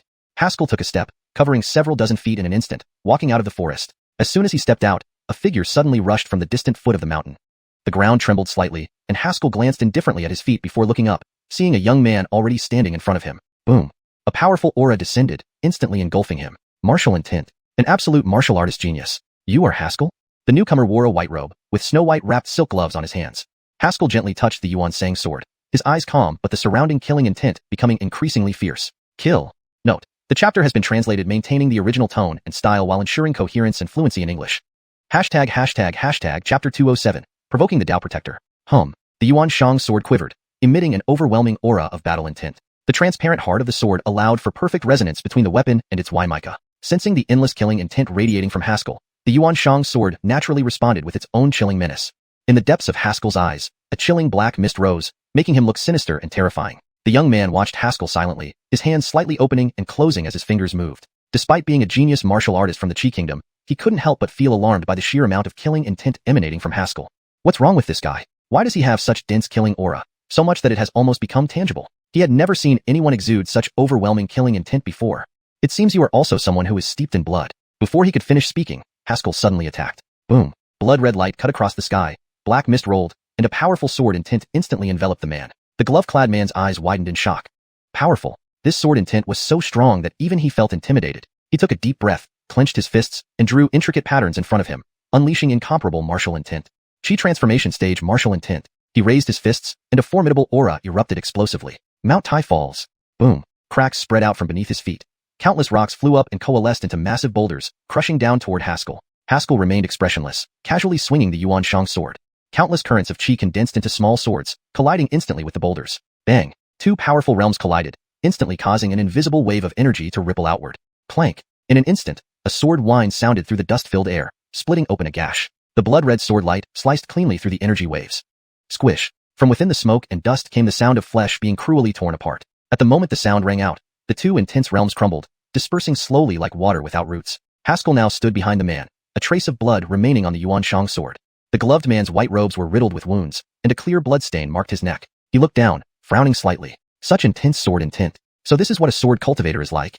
His body fell with a thud, resembling a decaying log. Haskell walked forward blankly, paused after a couple of steps, then turned back to the corpse, searching it. After a moment, he stood up again and continued walking down the mountain. To him, that familiar presence was getting closer. Laverne, wait for me, Big Brother is coming soon. Not long after Haskell left, a bald, muscular man and a black-clothed man appeared beside the corpse, the same duo who had been arrogant at the entrance. The black-clothed man knelt down, brushing away the tangled hair of the corpse, frowning slightly. This is the Qi Kingdom's Cloud Chaser Handbret. He reached the Qi transformation stage at just 20 years old, with his cloud-chasing 12 forms being unpredictable even to deities and ghosts. He was a highly regarded talent in the Qi Kingdom, acclaimed as the top among peers. The bald, muscular man poked at the corpse a few times, his previously wild eyes now slightly restrained. There are 81 sword wounds of varying sizes on him, with the fatal wound piercing his heart. All 81 strikes landed simultaneously. They exchanged glances, both feeling a chill run down their spines. This meant the martial artist who killed Brett had swiftly struck 81 times within a single breath, breaking through his defenses, then stabbed straight through his heart, completely ending his life. Can you do that? The bald, muscular man asked the black-cloaked man. Both knew there would be no mutual slaughter among martial artists inside this secret realm. Everyone's target was Haskell. Only Haskell could have killed Brett. The black-clothed man pondered for a moment. If I were at the void-treading stage, I wouldn't be able to do it. He paused. Alfie at my cultivation level is higher than his, so he must die. Good, then let's go kill him. They stood up and followed in the direction Haskell had left. Hey, did you see how Haskell not only killed the guy but stripped him naked too? I'm not sure. Subsequent arrivals saw Brett's corpse and gasped in horror. This is too cruel. Not only did he kill him, but also stripped off his clothes. It's beyond wicked. Word spread quickly through their channels, and soon everyone knew about Haskell's actions. Outside the secret realm, Dao protectors from several countries were held back by Gideon and others outside the secret realm. Everyone, this is all about the younger generation. Why don't you take a rest here? Gideon said with a smile, though his surrounding aura didn't match his words' calmness. Behind him, Hunt crossed his arms, a formidable presence brewing. A few Dao protectors exchanged looks, not wanting to conflict with these two powerhouses. One was the Grand Mike of Yiming Pavilion, and the other the former top genius of Yin Kingdom, both top-tier experts in their respective forces. Even if these Dao protectors joined forces, they likely wouldn't fare well. Since the two of you are waiting here, we old-timers won't withhold our courtesy. With a loud laugh, conversations started in the wilderness. Mike Hydern, I heard your Qi Kingdom's top genius, Brett, entered too? A Dao protector asked curiously. You actually allowed him to come out for training? Mike Hydern, stroking his beard, smiled warmly. Rajade needs polishing. Moreover, I am confident in this child. Haskell is no match for him. As they talked, it seemed certain that Brett would subdue Haskell. At that moment, a black-clothed figure ran over, kneeling before Mike Hydern. Report to Mike Hydern. Master Bronson has been slain by Haskell. Boom. The news hit them like a thunderclap, shocking the Dao protectors. The black-clothed figure hesitated, lowering his voice. And, it seems his clothes were stripped clean, left exposed in the wilderness. Hiss. All the Dao protectors gasped collectively. They hadn't expected Haskell to be such a ruthless killer. His actions were utterly depraved, a loss of morality. Before Gideon could react, an enraged roar blasted out. Damn it, Haskell. I'll make sure you have nowhere to bury your bones. An immense aura erupted as Mike Hydern's figure flashed, turning into a streak of light charging towards the secret realm. Oh no. Mike's face changed rapidly as he chased after him. Mike Hydern was near peak meridian formation stage. If Haskell encountered him, it would surely be a death sentence. Chapter 208. The Fierce Haskell. Inside the secret realm, Hicks and Arwen took another route and reached the foot of the mountain. This place is dangerous. We must be cautious, Arwen said in a deep voice. Hicks nodded. A faint green light emanated from the compass in his hand, enveloping both of them. They silently followed a narrow path around the mountain base to the riverside. The sight that greeted them made them freeze. How strange, there's not a single person here. The visible stone beach was empty, not even a hint of human presence. Hicks scratched his head. That's odd. We followed the directions given by that man. The place where Laverne is held should be right here. After some thought, they continued along the riverbank. Suddenly, Arwen shouted, "Get down!" Hicks complied immediately, whispering, "What's wrong?" Arwen crouched behind a large rock, peeking out cautiously. His expression turned grave. Laverne is ahead. Less than 10 paces away, Laverne was tied to a tree, his face pale and eyes closed, clearly unconscious. Beside him stood a man in blue robes. Just standing there, he exuded an imposing aura that left one feeling uneasy. Arwen discreetly observed the man, his gaze finally settling on the token at his waist. A golden threaded border with the character, Qin, intricately carved in the center, indicating his identity. Blue robe, Qin Kingdom token. Arwen furrowed his brows, then his eyes flickered. I heard that the Qin Kingdom has an unparalleled genius who reached the peak of the airwalking realm at just 19 years old, with combat prowess rivaling the peak of the air transformation realm, known as the peerless Desmond Qing. Could this be him? Upon hearing this, Hicks's complexion changed drastically. Damn, that's Desmond Qing? No way, he's the top genius of the Qin Kingdom. How can we rescue Laverne with him here? Arwen pondered for a moment. I'll draw his attention in a bit. You need to act quickly and rescue Laverne. Can you handle it? Hicks asked anxiously. You're not yet at the air-riding realm. Even with Vajra Wrath, you'd only match the power of an air-walking practitioner. I have to try. A dense golden glow enveloped Arwen, and formidable true chi began to flow through him. Just as he prepared to rush out, Hicks pulled him back. Wait, it seems someone is coming. Hicks pointed forward. Across the river, there was commotion. Loud noises erupted from the woods, followed by several disheveled figures dashing out. These people were covered in blood, their clothes torn, and their expressions filled with terror. The leader frantically ran towards the riverbank, shouting, Haskell is charging over. Whoosh! A crimson sword beam flashed past, and the man's head soared into the air, blood gushing out. Hoo-chi! After a brief silence, a heavy breathing sound echoed through the air. A young man covered in blood slowly emerged from the woods. He was enveloped in black aura, his long sword glowing blood red, while his left hand clutched the severed head of another man, dragging it out of the forest. Upon seeing this man, Hicks and Arwen's pupils contracted sharply. This was Haskell. What happened? Why did he become like this? Haskell radiated an intimidating killing intent. From afar, it felt as if death itself was drawing closer. He casually tossed the decapitated man onto the ground and fiercely struck the Xiuxian sword. The sword's glow slashed out. The screaming man fell silent instantly, becoming a lifeless corpse. At the very moment the man expired, two figures appeared on the riverbank. A handsome man in gray bent down to examine the body. One sword stroke to extinguish all vitality. This person is almost at the master swordsman level. So what if he's close to being a master swordsman? He's still at the air-walking realm, a man in white said coldly, sweeping his long saber confidently. Not far away, a black-robed man and a bulky figure revealed themselves, approaching slowly. Gentlemen, I fear you're no match for him alone, the black-robed man said seriously. Zeke of Han and donghua of Wei, we need to join forces to defeat him. Zeke stood up from examining the body, looking at the two. Who are you? I am Alexander from Waiyan High Empire's 8 Desolate Academy, the black-robed man replied. Bailey grinned. And I'm Bailey from the same academy. Zeke and donghua exchanged glances, surprised. Never thought the Yunhai Empire would get involved too, Zeke remarked. I've heard of your names before. Even you two lack the confidence to deal with Haskell? Although southern Yin Yunzhou and northern Yin Yunzhou were separated by the Nine Abyss Valley, news among strong individuals circulated freely. Each of these few represented the pinnacle geniuses of their respective powers, naturally familiar with each other's names. After all, they were all candidates to make it to the genius Heidurst. This man is in an abnormal state. Any of us alone would not stand a chance against him, Alexander said gravely, shock evident in his eyes. They had seen too many opponents slain by Haskell's sword strikes along the way. Most victims were killed in a single strike, with very few surviving the first hit, only to fall to the second. After deliberating, Alexander and Bailey came to a conclusion. Haskell's strength had surpassed theirs, moving towards the peak genius level, akin to Nicole. At this level, these geniuses were typically ranked in the top 10 of the genius Heidurst. In a one-on-one situation, none of them could stand a chance. Ridiculous. A mere Haskell needs combined efforts? Donghua, dressed in white, laughed arrogantly and stepped forward. His long saber swept, unleashing fierce gusts of wind blades. Die! He roared, soaring into the sky, cleaving downward with overwhelming force. Haskell slowly lifted his head, his dark eyes brimming with malice. His raspy voice echoed, anyone who blocks my path, dies. Boom. Countless sword beams surged upward from around him, colliding violently with the saber's momentum. In the next second, Haskell appeared behind donghua, the Xiuxian sword glowing crimson as its power descended. Swish! The sword cut through the air, severing Donghua's body into two pieces that fell heavily to the ground. Sword technique, Yin return. Everyone was stunned. That was donghua, the top genius of Wei, unable to withstand even one strike. Attack together! Alexander yelled, rushing forward immediately. Chapter 209, Laverne's Death. With Alexander's roar, the group dared not take the matter lightly any longer and charged forward in unison. Swish! A powerful iron whip slashed through the air, arriving in an instant. Haskell raised the Xiuxian sword and swung it forcefully. However, the iron whip, seemingly solid, suddenly turned supple as it neared the sword. Before he could react, the Xiuxian sword was tightly entwined by the iron whip. Luo Kato smirked coldly after his successful attack. With a swordsman's sword restrained, how much of your strength can you still wield? Boom. 3 formidable presences converged on Haskell simultaneously. Bailey bellowed, his body swelling several times its original size. He lifted his right fist and slammed it down, enveloped in piercing wind like a falling meteor. Zeke moved ghost-like to Haskell's rear. A sharp short dagger appeared in his hand, gleaming with a cold light. Now, there was no way out, nowhere to retreat. He was trapped. The three were undoubtedly top-tier experts of their factions, moving in perfect synchrony without discussion, instantly restricting Haskell's movements and blocking his escape routes. They had watched him charge out of the forest and knew they couldn't give him a chance to act. This deadly scene chilled everyone's hearts. They wondered if they could even retaliate under such circumstances. Axel, hiding at the back, started to move upon seeing this, intending to rush out. Alfred Abdul stopped him. Wait, trust your senior brother. He'll be fine. At that moment, Haskell suddenly moved. His icy gaze lifted slightly, and his right hand tightened fiercely on the sword, which released a sudden surge of black energy. Boom. A bone-chilling aura of murderous intent erupted abruptly. The three's faces changed. They felt as if they were plunged into an ice pit, enveloped in extreme cold. Anyone who blocks me dies. Accompanied by Haskell's hoarse voice, the Xiuxian sword flashed with bloody light, and the iron whip shattered with a sharp sound.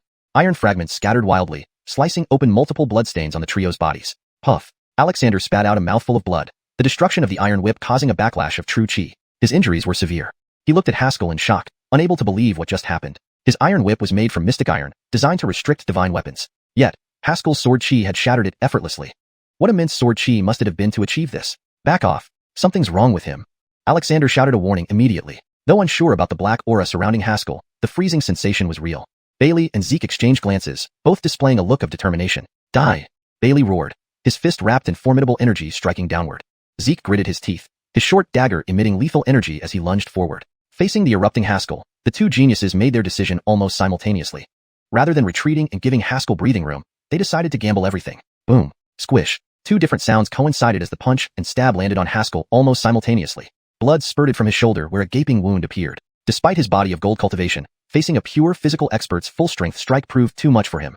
Drip drip. Blood dripped slowly to the ground. The more severe injury came from Zeke's vicious stab, which deeply penetrated his body, injuring internal organs. Had the dagger been longer, it would have pierced through Haskell completely. What's happening? Abdul was shocked, his face turning pale. He hadn't expected Haskell to not dodge. That was impossible. Given their usual sparring speed, Haskell should have been able to avoid it. Zeke held onto the dagger, eyes filled with surprise, then forced himself to deliver a devastating blow. However, as he exerted force, he found the dagger unmoving. A large hand, distinctly jointed, gripped the dagger firmly, restraining Zeke's action. High-lifting his head slowly, his pupils contracted sharply. Haskell had grabbed the dagger with one hand. Looking back at him, his eyes showed no emotion, only indifference and a hidden madness lurking behind his dark gaze. Looking into those eyes, Zeke felt a shock, his mind blank. Is this guy crazy? Doesn't he know this could lead to irreversible damage? Yet Haskell's lips twitched into a sinister smile. Crazy. Crazy. Zeke's entire body froze, instinctively loosening his grip on the dagger, trying to distance himself from Haskell. Albeit as he took a step back, a large hand grasped the top of his head firmly. Haskell's hoarse voice sounded again. Die. Crack. The skull crunched horribly, turning Zeke's head into a gory mess. Shaking his hand, indifferent to the revolting sight, Haskell turned his gaze over Bailey's shoulder toward the front. Under a tree, Desmond, who had been keeping his head low, looked up and met Haskell's gaze. Boom. Their two auras exploded simultaneously, creating a violent shockwave across the riverbank. Bailey, caught between them, trembled violently, spurting blood. Seeing this, Alexander rushed forward, pushing Bailey aside. Boom. Boom. Powerful energies kept bursting out. Ignoring everyone around him, Haskell stepped steadily towards the riverbank. Desmond also approached the riverbank, watching Haskell remotely, saying calmly, I thought you were just a fame-seeking individual, but today, you have proven worthy to be my opponent. Haskell's gaze fixed on the tree across the river. Laverne's frail body was tied to the tree, looking fragile and easily perishable. Laverne. Laverne. Haskell repeated her name, his eyes flickering between madness and worry. No one understood his state, including Haskell himself. It seemed since leaving the airborne boat, he was heading towards a dangerous path. Ignoring Haskell, Desmond frowned, glanced at Laverne, and a dangerous smile curled on his lips. Raising his long saber. Swish. A blade beam shot out at incomprehensible speed straight towards Laverne. Chapter 210. Big Brother is here with you. The blade's momentum was incredibly swift, reaching Laverne in the blink of an eye. Boom. Before anyone could react, the tree exploded, sending dust and smoke flying, obscuring everyone's vision. No. Haskell's eyes turned bloodshot, rage surging through him, clouding his mind, leaving only one emotion. Kill. Kill everyone. They killed Laverne. They all must die. The dark aura around him suddenly erupted, like a celestial river surging upwards. Desmond glanced at Haskell coldly. Those with attachments cannot unleash their full power. Boom. Before he finished speaking, a daunting pressure descended, as if Mount Tai were pressing down, the entire riverbank seemingly sinking under the weight.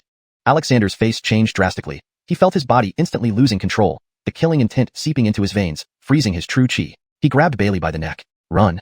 Swish. A blood-laced black mist swept across, their heads flying off instantly, blood splattering into massive blooms in the air. Survivors watching this scene drew in sharp breaths. These two were powerful figures from the Yunhui Empire's 8 Desolate Academy, yet they couldn't even block a single strike. However, Desmond merely cast a dispassionate glance, calmly stating, You can only vent your anger on such trash? Haskell seemed completely oblivious to his words, his almost entirely black eyes glaring at him intensely, gripping the Yuanshang sword, which slowly rose. A formidable killing intent erupted, making the calm river surface tremble. Water droplets leapt out like fish jumping through dragon gates. Black mist swirled, a chill settled, and the water droplets froze into icicles sparkling beautifully under the sun. Albeit this beauty was filled with lethal intent. Die! A hoarse cry burst forth, and the Yuanshang sword slashed down. Swoosh! Countless icicles, like fireflies filling the sky, surged towards Desmond in an overwhelming flood. Sharp and deadly, these icicles carried murderous intent and sword chi, striking fear into everyone's hearts. Desmond sneered, his long blade lowering slightly, touching the ground before bouncing upward violently. Boom! A fierce blade light cut through the onslaught, slicing a gaping hole through the barrage of icicles. He looked disdainfully at Haskell. That's all? Bang! Before he finished, Haskell shot up like a cannonball, ghost-like, appearing before him in an instant. A crimson Xiuxian sword pointed at his throat, the intense killing intent making Desmond scalp tingle, covered in goosebumps. This guy is too fast. Albeit Desmond wasn't a pushover. His arm muscles bulged, halting the ascending blade mid-motion, flipping it to slash down at Haskell. Sunset slash. Fiery true chi burst forth, the blade carving a half circle in the air like a setting sun, radiating intense heat. Sizzle. Trees near Desmond burned black, while the icy spikes instantly vaporized into white mist dispersing into the air. Desmond face twisted grotesquely, laughing maniacally. Become my blade's underling. Just then, his pupils constricted in shock, staring ahead in disbelief. Haskell did not dodge. He charged directly into the powerful slash. His Xiuxian sword emitted a brighter red glow, swirling with black mist, clearly aiming for mutual destruction. Boom. Xiuxian sword met the long blade with a thunderous clash, an invisible wave rolling outward like waves. Dust clouds obscured everything, blinding all.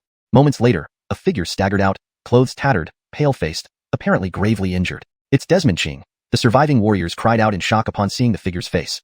It was indeed Desmond Ching, the genius from the Qin kingdom. So, Haskell is dead? Everyone breathed a sigh of relief, feeling a strange sense of relief. Though Haskell's realm wasn't higher than theirs, his strength was unmatched, leaving ordinary geniuses no match for him. If he died here, it meant one less future nemesis. Several weaker cultivators appeared in the forest, followed by the ambushers who had hidden earlier. Their original plan was to surround and kill Haskell with these fighters, but they hadn't expected him to be so powerful. Thankfully, he's dead. If not, we'd probably be dead. Haskell is dead, meaning the mission is complete. How should we divide the rewards from the 8 Desolate Academy? Ha ha ha. Such matters should naturally be discussed privately. The atmosphere relaxed as warriors from different factions cautiously interacted with smiling faces. On the riverbank, a purple-clothed Arya hurried over, her face pale from exhaustion. Hearing their conversation, Ellen's last bit of color vanished, falling helplessly to the ground. Haskell is dead? A shadow appeared atop a tree, looking down, her beautiful eyes deepening. Too late. No, Haskell's aura is still here. Seeming to verify her statement, Desmond Ching, who had been silent, tilted his head slightly, squinting against the bright sunlight. Why like this? Unfortunately, no one would answer his question. Rip. His neck tore open, blood gushing high into the air, paling everyone further. What happened? Who attacked Desmond Ching? A more gruesome figure slowly emerged from the dust. Half his body charred, as if burned. His right hand holding the sword riddled with bloody cracks, his right leg dragging behind limply, yet he walked resolutely step by step. A warrior's face turned from pale to terrified, trembling finger pointing forward, screaming, How are you not dead? Haskell scanned the scene indifferently, his gaze landing on the ruined tree. Thinking of that tender smile, his heart ached painfully, madness reaching its peak and turning eerily calm. He closed his eyes wearily, 2 streams of blood tears flowing from the corners of his eyes. Sorry, Laverne. Big brother failed to protect you. Blame me, it's all my fault. If I hadn't brought you out, you would still be alive. Haskell's grief-stricken face held the Xiuxian sword at his own throat. Laverne, wait for Big Brother. I'll be with you soon.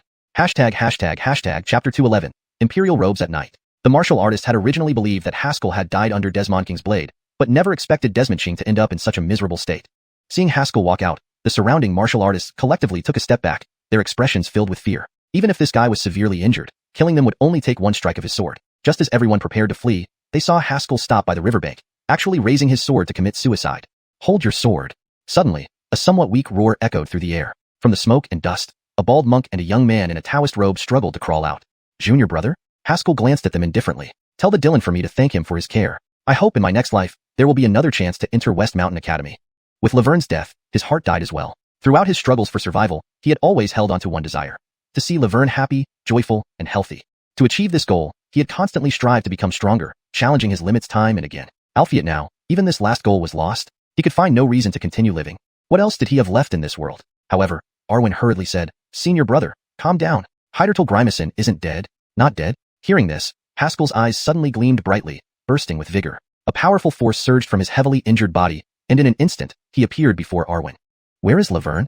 Haskell gripped Arwen's shoulder tightly, barely managing to speak. His mind was still immersed in that dark despair, struggling to maintain clarity enough not to kill Arwen and the others, almost exhausting his remaining willpower. Arwen winced from the grip, pointing towards Hicks. Haskell looked over and saw Hicks enveloped in a layer of green light. In his arms, Laverne slept soundly, her delicate face peaceful and serene. Snap! A crack appeared in the darkness. Haskell trembled, crouching before Hicks, gently covering Laverne's head with his large hand. That's great, you're alive.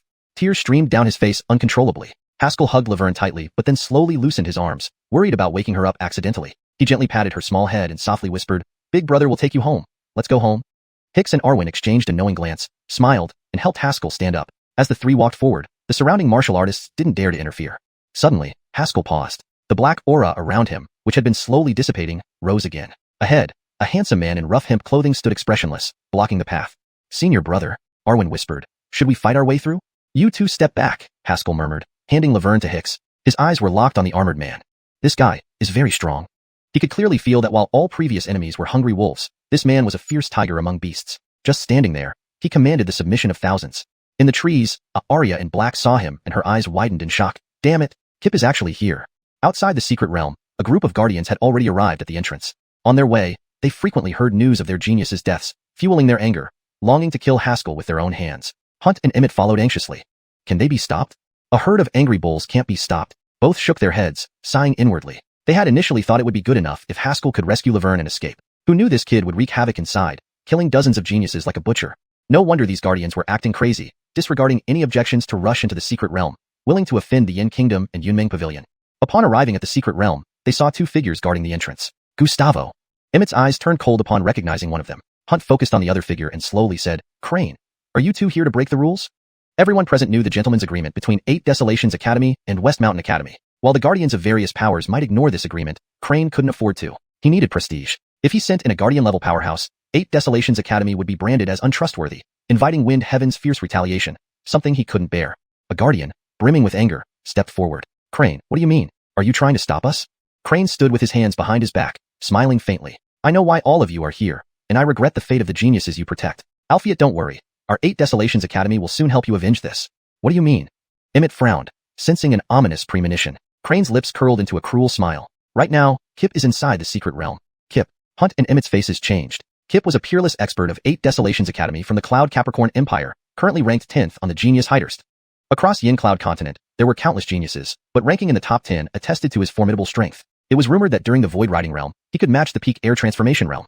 Damn it, you're willing to pay such a high price. Hunt's eyes narrowed sharply. For Crane to summon Kip, the cost must have been more than just treasure. Crane spoke coldly, I'll pay any price to kill that boy. Emmett remained eerily calm, sizing up Crane with interest, showing no concern for Haskell.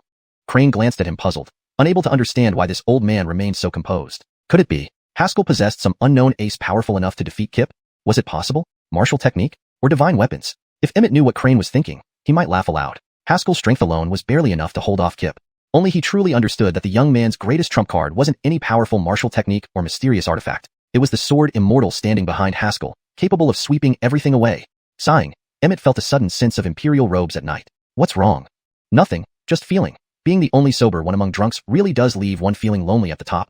Chapter 212, Gathering Storms. In the secret realm, Hicks and his companion were already engaged in battle with the others. Under Arwen's protection, Hicks held Laverne tightly as they charged left and right among the crowd, attempting to break through the encirclement. However, they were consistently suppressed. Though these martial artists couldn't defeat Haskell, they had no trouble restraining Arwen and Hicks. Not far away, Haskell seemed indifferent to their plight. This man before him exerted far more pressure than all his previous opponents combined, stronger even than Desmondching. I am Kip, the man bowed, clasping his hands. I've come here to kill you. Haskell said nothing. He only tightened his grip on the Xiuxian sword, his combat spirit rising, clearly indicating his resolve. Suddenly, two figures leaped down from a distant mountain peak, standing at different points nearby. On the left was a man dressed in green robes, carrying a long sword on his back, with his hair tied high into a knot. He smiled warmly, bowing politely. I am Zhu Yuntang of the Tianshan sword pool. I heard there's an exceptional swordsman here, so I came to observe. On the right stood a man draped in a white robe, his complexion fair as jade, topped with a high hat. I am Grimes Danyuan of the Yunhai Empire. I have no enmity towards you. If you need help, just let me know. Almost simultaneously, they spoke, then stared at each other, locking onto one another's presence. Haskell casually glanced at them, realizing that they were mutually restraining each other and posed no immediate threat. His focus returned to Kip. Kip, surprised by this development, looked at the two men. As the 10th-ranked genius on the Heavenly Talent Heidhurst and a renowned young powerhouse from the 8th Desolate Academy of Yunhai Empire, he was acquainted with both. He found it rather unexpected that they would be here.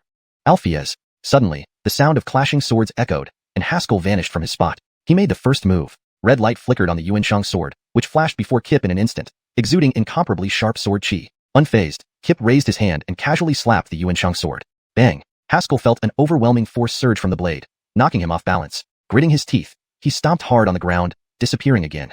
A moment later, a sharp sword glow appeared behind Kip, piercing faster than before. Sword technique, swallow return. Just as the Xiuxian sword was about to strike, Kip spun around, raising his right hand and catching the sword tip between two fingers. Quite a remarkable sword technique, Kip remarked coldly, as his true chi erupted powerfully around him. Bang! Haskell was knocked back several paces, looking at Kip incredulously. Under the influence of murderous intent in his transparent sword heart state, Haskell was now in a cold killing mode. Nothing but Laverne could sway his mind. Yet Kip's strength greatly astonished him. Among peers, he had never encountered such a formidable opponent before. Before Haskell could react, Kip lunged forward, punching straight toward his face. Boom. Dense black energy erupted as Haskell, without dodging, slashed downward at Kip's neck, a move trading life for injury. In normal duels, this slash would either kill or critically injure the opponent. Albeit, just as the Xiuxian sword neared, Kip twisted his body in a bizarre manner, narrowly avoiding it while delivering a powerful blow to Haskell. Bang! The force sent Haskell flying backward. At that moment, a strange dark shadow emerged, aiming a sharp glimmer of light straight at Haskell's chest. Get lost. In the nick of time, a massive gold hammer accompanied by an angry shout smashed into the shadow. The shadow stumbled and fell to the ground, but the sharp light still grazed Haskell, leaving a huge gash. Bang! Haskell crashed to the ground, struggling to stand up, eyeing the massive wound across his abdomen. His eyes blazed with even greater murderous intent. Why did you come? He asked coldly. Liana ruffled his hair, smiling wryly. After coming all this way to save you, not even a thank you, big sister? Haskell turned his head awkwardly, replying oddly, you're no match for him. Of course not. So, I'm just here to handle other nuisances. Liana's gaze fell on the dark shadow, her lips curling into a cold smirk. These sewer maggots finally got what they deserved. As members of the Yin royal family, they had endured numerous assassination attempts over the years. Without the strong guardians of the Yin imperial household, the lineage might have been extinguished long ago. Black mist slowly rose as Haskell casually wiped his abdomen, instantly forming a layer of dark ice crystals that halted the bleeding. Before Haskell could say anything else, Liana roared and charged out, her pair of gold hammers swinging fiercely, suppressing the enemy from afar. Meanwhile, Kip cast a deep glance at Haskell, saying calmly, you're worth using this move on. Bang! With those words, his whole body shook, emitting an overwhelmingly powerful aura. Strands of mist began to coalesce around him under the sunlight, forming a colossal phantom image. Enveloped in this phantom glow, Kip appeared like a divine being surveying all below. Watch out, kid. That's a heaven-tier martial skill. A somewhat familiar voice suddenly sounded. Haskell turned to see the Arya with whom he had once shared intimate moments. Why is she here? Albeit given the situation, Haskell didn't have time to ponder. He looked up at Kip, black chi surging around him, unleashing an extremely cold sword intent silently permeating the surroundings. Zhu Yuntang watched Haskell with interest. His sword intent is quite unique. Never seen such a lethal killer intent without going berserk. The Yin Kingdom truly has its mysteries. It produced Anna and now this Haskell. Grimes Danyuan suddenly interjected. Speaking of Anna, have you heard about her recent news? Yeah. Third rank on the Heavenly Talent Heidest was cut down. Her realm drastically regressed. Now she's dropped to the 15th rank. They exchanged looks, faces twitching in unison. This Arya is too terrifying. Almost superhuman. Kip's aura resembled an impending volcanic eruption. The terrifying power hidden beneath calmness caused a shiver down one's spine. The black chi surrounding Haskell enveloped him entirely, an endless cold making it feel as if frost was about to fall upon this land. Boom. Suddenly, Kip moved. Chapter 213. Stirring the Hornet's Nest. Kip raised his right hand and casually pointed at Haskell. His slender index finger gleamed like jade, emitting a green light. Boom. In an instant, the light in the sky coalesced into a giant finger, pressing down on Haskell. Heavenly rank martial skill, heavenly finger. Rumble. The massive finger descended, triggering continuous explosions as it tore through the air, bearing down with unmatched force, like the mighty Mount Tai collapsing, intending to crush him under its weight forever. The surrounding martial artists were all taken aback by this display of power. Not far away, those who were participating in the beating of Hicks were blasted flying by this force. Haskell's feet were firmly planted like nails, staring upward at the descending finger. Even the oppressive aura alone rendered him immobile. A heavenly rank martial skill was truly so formidable. If it had been someone else, they would have quaked with fear and dared not even think of resistance. The sheer power of this finger was comparable only to that of the Ander by the river's side, whose waterfall from heaven technique could rival this. However, Haskell curled his lips into a smile, his eyes glowing with intense fighting spirit. A black mist swirled around him, growing more violent. Albeit amidst this fury, he seemed to enter a state of unparalleled calmness, becoming as cold as ice, his presence almost disappearing. What's happening? Senior Brother Fong's aura is weakening. Alpha's expression changed dramatically as he steadied himself and looked toward Haskell. At that moment, a purple figure dashed forward, resisting the oppressive aura, intent on aiding Haskell. Albeit she was thrown back after only 2 steps by a powerful force. Haskell took a step forward, the Xiuxian sword circling around him like a rainbow. A chilling sword chi rose up, blending with the black mist filled with shocking killing intent, making everyone's hearts race. Intent. Sword mastery. Yanis watched the dancing Xiuxian sword in awe, his mind wavering. This person has already become a sword Dao master. Grimes Danyuan sighed deeply, a sword Dao master under 20 years old. Even in Yunhui Empire, such a genius would be revered as an honored guest. The two exchanged glances, both feeling an absurd sense of surrealism. 8 Directions Academy has lost a genius, Grimes Danyuan said pensively. Ting. Sharp sword beams blossomed like flowers, circling around Haskell. With a wave of his hand, the Xiuxian sword turned into a black-red streak of light, shooting toward the sky. Black chi surged, sword intent overflowing. The grim reaper strikes, life and death are severed. Haskell's body was filled with rampant sword chi, nearly drained dry, all focusing on this one strike. The Xiuxian sword pierced the air, colliding with the giant finger. Boom. An earth-shattering explosion rang out, sending invisible waves crashing through the area, toppling the surrounding martial artists. Albeit none cared about that. Their horrified gazes were fixed on the giant finger in the sky. Crack. A series of cracking sounds emerged as the giant finger appeared riddled with cracks, shattering into pieces. The shattered finger pieces fell like countless fragments of glass, resembling a crystal rain.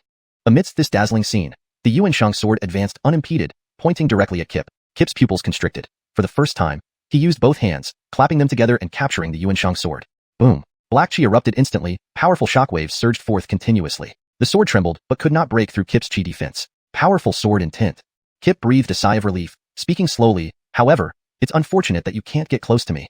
Whoosh! As he spoke, Haskell's figure suddenly shot out from the black chi, his crimson eyes full of madness. He grasped the Xiuxian sword, channeling all his sword chi through it towards Kip. Grim Reaper strike, life and death severed. Concentrated death intent eroded the chi shield, the Xiuxian sword piercing straight toward Kip's brow. Swoosh! Kip's face turned abruptly pale, his features contorted, momentarily blurring. Splash! The Xiuxian sword disintegrated Kip into shards. Haskell stopped, looking at the Xiuxian sword with a strange expression. When he lifted his gaze, he saw the broken shards reassemble nearby, Kip's hands now nothing but a bloody pulp. Kip let out a breath, intending to say something but then flushed red, spitting out blood. The ground turned scorched and lifeless where the blood landed. After the flush subsided, his face became deathly pale. You forced me to use a secret technique? Kip gritted his teeth, clearly showing the toll the move had taken on him.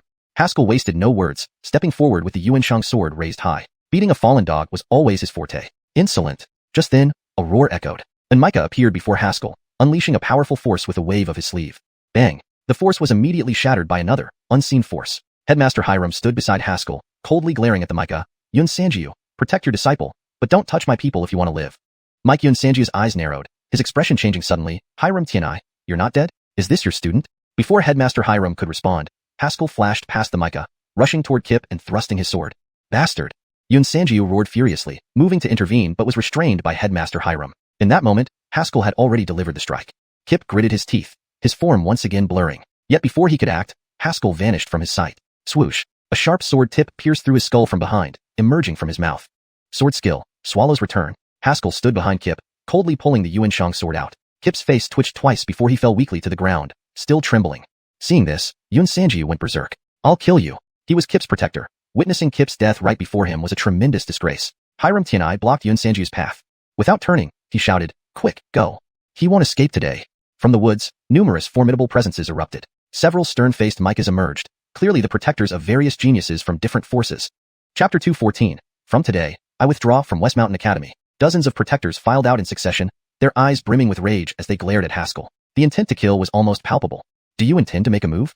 Hernan blocked the way in front of Haskell, his gaze heavy and unwavering on the group. Even though he had reached the pinnacle of the law-penetrating realm, the protectors before him were only marginally weaker. If it came to a fight, he could escape without difficulty, but protecting Haskell would be extremely challenging. One of the protectors growled, Old Devil Hiram, hand over Haskell, and we will let you go.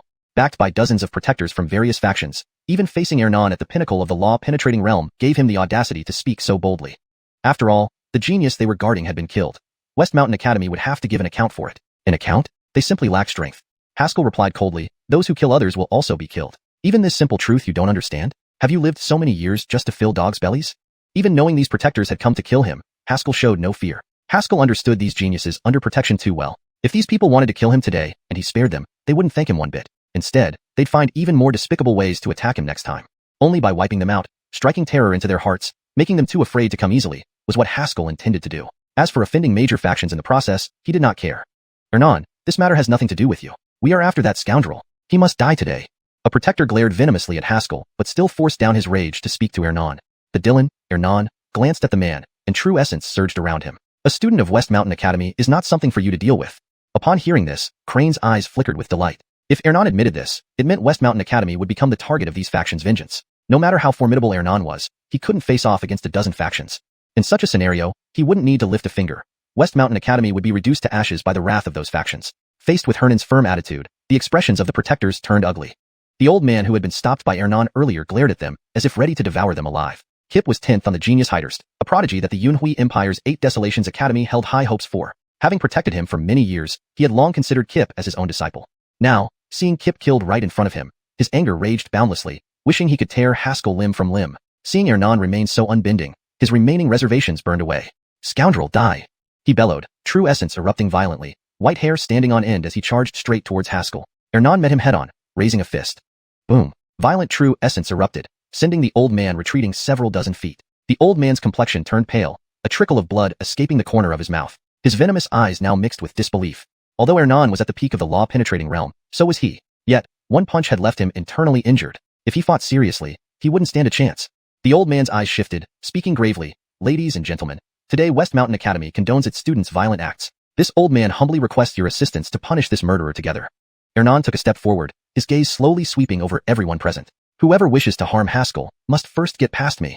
The other protectors exchanged uneasy looks. Hernan wasn't just powerful, but a lone wolf. Offending him deeply worried them. These protectors feared Hernan would settle scores in secret. They might withstand Hernan, but the young geniuses within their factions lacked the skill to handle a peak law-penetrating assassin, a thought chilling indeed. However, the old man added, if we can slay Haskell today, all geniuses of your respective factions will be safeguarded by our Yunhui Empire's 8 Desolations Academy henceforth. While the Yunhui Empire's 8 Desolations Academy might not match the Central Province's main academy, it was far more formidable than the Imperial City's 8 Desolations Academy. More importantly, standing behind him was the vast Yunhui Empire of Yin Cloud Continent. These words put the minds of the protectors at ease. They shed all reservations. Boom. Dozens of protectors instantly unleashed their true essence, stirring the elemental energies of the entire world. The clouds churned in the sky. The entire riverbank trembled. To become a protector, one must be formidable in their own right. With dozens united, even Hernan felt a chill run down his spine. Alphiet as the dean, how could he allow his student to fall into dire straits? Looks like you've forgotten my reputation in Yin Cloud Continent back then. Hernan advanced, eyes filled with murderous intent, true essence exploding as white hair stood on end, radiating immense power. Boom. 2 powerful presences collided, shaking the entire forest. Nearby, surviving warriors lost control of their movements, being thrown about haphazardly, faces ashen. Many warriors struggled to flee farther away. Staying near a battle between dozens of law-penetrating experts was akin to being cannon fodder. At this moment, Haskell suddenly stepped forward. That's enough. He looked at the crowd coldly, murderous intent surging unprecedentedly, yet oddly calm. Haskell took a deep breath and said solemnly, from today, I withdraw entirely from West Mountain Academy. My actions are no longer related to the academy. Hearing this, everyone was stunned. Hicks's eyes widened in disbelief. Is senior brother crazy? Quitting the academy at this time means those protectors will chase him to death. Alpha shook his head sadly. Senior brother doesn't want to implicate the academy. Cutting ties now will shift all attention solely onto him, thus failing Crane's plan to target the academy. This was also Haskell's thinking. Crane's intense targeting of him was merely an attempt to strike at the academy through him. If Hiram Dillon fought the protectors because of him today, he'd likely suffer fatal injuries. As the strongest figure of the academy, any damage to him would leave Crane unbridled, leading to West Mountain Academy's destruction in mere moments. Only by withdrawing could he resolve this predicament. One with some backbone. A protector sneered, Hernan, you heard him. Haskell has quit West Mountain Academy. As long as you don't obstruct us, we won't touch the academy. Hernan snorted derisively, you're dreaming. Before he could finish, Haskell interrupted. He looked calmly at the Michaely man and shook his head, Dillon, there's no need to protect me anymore. Chapter 215. Escape. Hernan was momentarily speechless in response to Haskell's plea. He knew very well that the best option now was to sacrifice Haskell to protect the Xiuxian Academy. If he insisted on saving Haskell, the dozens of powerful forces in southern Yin Yunzhou would become enemies of Xiuxian Academy. He could stand up to Baxiang Academy, but he couldn't withstand so many formidable entities at once. Alphiet as the dean, could he not even protect a single student? Don't talk nonsense. Hernan swung back a burst of true chi, attempting to immobilize Haskell and break through the encirclement with him. However, Haskell just slashed out with his sword, severing the true chi stream. Dillon, please take care of Xiao Grimacin for me. Without any hesitation, he turned and fled into the barren mountains behind him. Before anyone could react, his figure had vanished into the wilderness. Do you think you can escape like this? A Dao Guardian sneered, this place has been sealed off by us. The only thing leaving here today will be a corpse. With that, he leaped over Hernan and pursued Haskell into the wilderness. Seeing that Hernan didn't intervene, the other Dao Guardians followed suit after some hesitation. Crane's face darkened. He hadn't anticipated that Haskell would use this move, which fundamentally disrupted his plans. All his actions against Haskell were aimed at striking a blow to Xiuxian Academy. If Haskell were just a genius outside the academy, chasing and killing him would have no meaning. Forget it. If we can eliminate one genius from Xiuxian Academy, it still counts as effective. Crane stepped forward, intending to witness Haskell's death, but Hernan blocked his path. Old Ghost Chi, if anything happens to Haskell, I'll butcher your entire Baxiang Academy, Hernan said coldly. Crane retracted his steps, sneering, he is no longer a student of your academy. If you attack our students, old man, I will ensure the destruction of your Xiuxian Academy. Their gazes met, filled with hostility. In the blink of an eye, the riverbank became eerily quiet. Surviving martial artists, seeing the Dao Guardians pursue Haskell, chose to leave the area and exit the secret realm. They believed that Haskell, being merely an airwalking realm practitioner, stood no chance against so many law passage realm experts. No one noticed a purple figure stealthily following Haskell into the barren mountains. At the same time, a black-clad Arya also flashed into the mountain. Hernan found Hicks and Alpha, taking them away. Dillon, we can't just abandon senior brother. Hicks held Laverne, pacing around Hernan. There are so many experts. He won't last. Alpha folded his hands together, frowning deeply. Senior brother is indeed formidable, but he can't possibly escape law passage realm pursuers. Is the Dillon planning a covert rescue? Hicks's eyes lit up. Yes. Dillon, tell us your plan. The dean drank a mouthful of wine nonchalantly. Rescue? Apart from Old Ghost Chi, there are several Micah-level figures watching us closely. I might be able to slip away, but can you? Though the surrounding forest appeared calm, it concealed several strong presences, showing how vigilant these people were towards Ernan. Hix was taken aback. Then what should we do? Just let senior brother die? Die. Ernan chuckled, glancing at his palm. Maybe he can escape. His gaunt hand revealed a long, shallow cut oozing blood. Haskell's earlier sword slash not only severed his true chi restraint, but left a wound on his palm. Despite appearing casual, he had used his utmost strength, which could immobilize even a peer practitioner. Yet, Haskell's sword slash broke through without any effect. If he could cut through such a restraint, could the Dao Guardians really stop him? The Dean looked back at the barren mountain, eyebrows slightly furrowed. It depends on you now. Using his influence to stall these pursuers was his limit. He had no more energy to deal with the Dao Guardians, especially when he still needed to protect young Laverne. He patted Laverne's head gently. Laverne felt uncomfortable, mumbling in Hicks's arms and turning over. Heidertal girl, may your brother be lucky, the Dean whispered, then led the two, jumping toward the exit. In the wilderness, Haskell suppressed all his aura, hiding under tree shadows as he quietly fled deeper into the mountains. His murderous state gradually faded after encountering Haskell, allowing his thoughts to clear. Facing over a dozen Dao Guardians, he wasn't their match one-on-one and had to find a way to escape. Crossing a ravine, Haskell suddenly changed expression and darted sideways. Bang! A sharp fist wind struck where he had been standing, creating a massive crater. In the air, a white-browed old man stared down at Haskell, fury burning in his eyes. Boy, escaping this far shows some skill, but your journey ends here. Without a word, Haskell adjusted his posture and fled again. He couldn't afford to be delayed. If caught, the remaining Dao Guardians would soon arrive, sealing his fate. Seeing this, the white-browed Micah understood Haskell's intent and grinned nastily. Boy, don't dream. Once I catch you, I'll make you a crippled exhibit for the whole sect to scorn. Stepping forward, he launched another powerful punch. Just as the fist was about to hit Haskell, a Remy appeared behind Haskell, shattering the punch midair. It was Hunt. Boy, you bring honor to Yin's state. Hunt waved casually. Go, I'll hold this old ghost for you. Haskell paused briefly, whispering, thank you, your majesty, before fleeing further. The white-browed Micah's face darkened. Hunt, are you protecting this boy? Is it wrong for me to protect my subjects?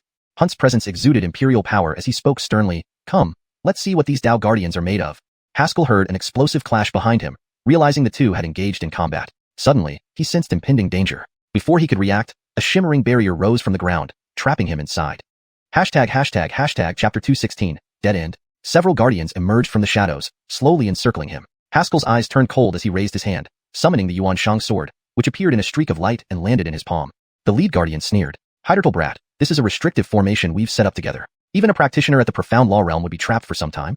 Swoosh. A blood-red blade of light flashed out, slashing fiercely against the light barrier. Crack. A clear crack appeared on the light barrier, rapidly spreading outwards until the entire barrier, still not fully formed, shattered with a loud boom.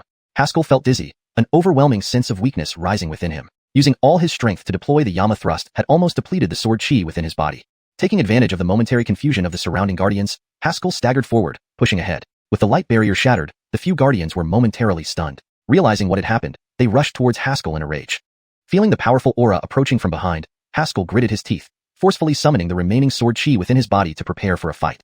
Suddenly, a powerful yet irresistible force struck him, throwing him far away. Boy, remember me well after you escape. Hearing this familiar voice, Haskell's pupils contracted as he turned to look at the Michaely man who suddenly appeared. Sensing Haskell's gaze, the old man slightly turned his head, revealing half his face. It was none other than Declan from the Yunming Pavilion. In the next second, Haskell landed in the distant forest. He struggled to rise, took no rest, only swallowing a healing pill before continuing to flee. With Declan and Hunt helping to block them, he could buy himself some time. From afar, and Micah's enraged roar echoed. Don't think you can escape. The 1000 absolute secret realm has been sealed off. Even if you're not dead, you cannot escape. Ignoring it, Haskell kept running, heading straight for the cliffside. This place was a desolate mountain, with only one path leading up and no way down. Albeit his target wasn't the mountain, it was the adjacent range. Before escaping, he had carefully studied the terrain. At the peak, there was only a distance of several dozen yards between the two mountain ranges, separated by a deep chasm. If he could cross this chasm, he could immediately enter the other mountain range. Invisibility would allow him to leave without being noticed. As he fled, continuous explosions resounded around him, indicating someone was secretly aiding him. Unconcerned, Haskell charged toward the mountain peak. Pushing through a thicket, a sheer cliff, like a severed path, came into view. Haskell's eyes flashed with determination, his pace quickening. Almost there. I can escape soon. At this moment, he abruptly paused, staring gravely ahead. A Michaely man draped in a gray robe had appeared at the cliff's edge. The old man slowly turned, revealing himself to be Kip's guardian. His eyes burned with venomous hatred. Heidertal brat, I've already guessed your plan. You will never escape. Boom. Powerful pressure erupted, causing Haskell's body to freeze as breathing became difficult. The old man stepped closer, grinning grotesquely. For killing Eugene, you must pay the price. I will make you endure countless tortures, crying for me to end your miserable life. Haskell took a deep breath, the scant remaining sword chi surging through his dry meridians. Even if he died, he wouldn't go down without a fight. You old fool, living so many years without advancing, raising a worthless disciple just like yourself, Haskell said indifferently. The old man's eyebrows twitched, gnashing his teeth. Wanna die? Don't dream on it. I will torture you slowly. Letting you die like this would be a waste. Swoosh. A blood-red blade of light slashed out, filled with lethal intent, aimed directly at the old man. The old man had been anticipating Haskell's move. Seeing this, he raised a hand, striking the sword beam to shatter it. Albeit upon contact, he felt a dense wave of deathly chill, crawling up his arm and invading his body, swiftly climbing through his meridians. What the hell is this? The old man was shocked that Haskell's attack could affect him. Taking advantage of his distraction, Haskell stomped his right foot and dashed towards the mountain peak. Want to escape? The old man growled, gathering his true essence into a terrifying force ready to strike. This blow would crush Haskell instantly, leaving no chance for escape. Sensing the power behind him and seeing the cliff just steps away, but too late to reach, Haskell felt despair well up within him for the first time. Is this it? Suddenly, a black figure darted from the side, shouting, Haskell, die. The old man had been about to attack but paused, fearing he might accidentally harm others among the pursuing guardians. Sensing the aura of a profound law practitioner from the black figure, the old man decided instantly, blocking Haskell's escape route. Killing was killing, no matter who did it. The black figure moved like a ghost, reaching Haskell from behind and thrusting a long sword into his dantian. Haskell stiffened, his movements slowing as he felt a chilling sensation spread through his body. Looking down, he saw a glimpse of shock. It was her? The black-clothed figure lifted her head, revealing the stunning beauty who had shared intimacy with Haskell but remained mysterious, the ruler of Sway State. She grabbed Haskell's neck with one hand and held the sword with the other, slowly pushing him towards the cliff's edge. Haskell, since you're a good man, I'll give you a quick end. She yanked out the sword and gave him a gentle push. Haskell felt a sudden emptiness beneath him and, before plummeting into the abyss, caught a sly smile on her lips. Next, fog obscured his vision. After completing her actions, she turned to the old man. Apologies for taking your kill. The old man waved a hand. No problem. As long as this boy dies, it doesn't matter who kills him. May I ask your name? Severely injured, falling from the cliff, and his dantian destroyed by a single strike, Haskell had no hope of survival. Moreover, he confirmed earlier that Haskell's life force had indeed vanished. Just a humble guardian, not worth mentioning, she said softly. Returning this time, I fear punishment awaits. The old man's face hardened with resentment. Yes, all because of that little brat. Such an easy death is too lenient for him. She bowed, suppressing her worries, then left. Boy, this is as far as I can help you. I hope your abilities are as impressive as the report suggests. Chapter 217. Lost Memory. The old man returned to the foot of the mountain and informed the guardians of what he had witnessed. Someone asked, what if the boy didn't die?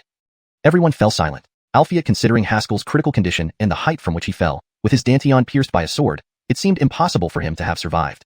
Suddenly, a black-robed figure spoke up. Haskell was slain by my own hands. There is no way he could have survived. If any of you wish to check, please do so. I must return and report this grave news. The losses in this operation were significant, and the time for the grand competition is fast approaching. His words jolted the guardians back to reality. They realized they needed to report back to their respective factions as soon as possible. After all, nearly half of the geniuses from various major factions had died, and they needed to rush back to cultivate new successors. With the others persuaded to leave, the black-robed figure glanced at the desolate mountain, revealing an exquisite face under the hood. This peerless beauty, the Tegan, always kept her appearance hidden from the public eye. The Tegan gazed at the desolate mountain, her eyes filled with complex emotions.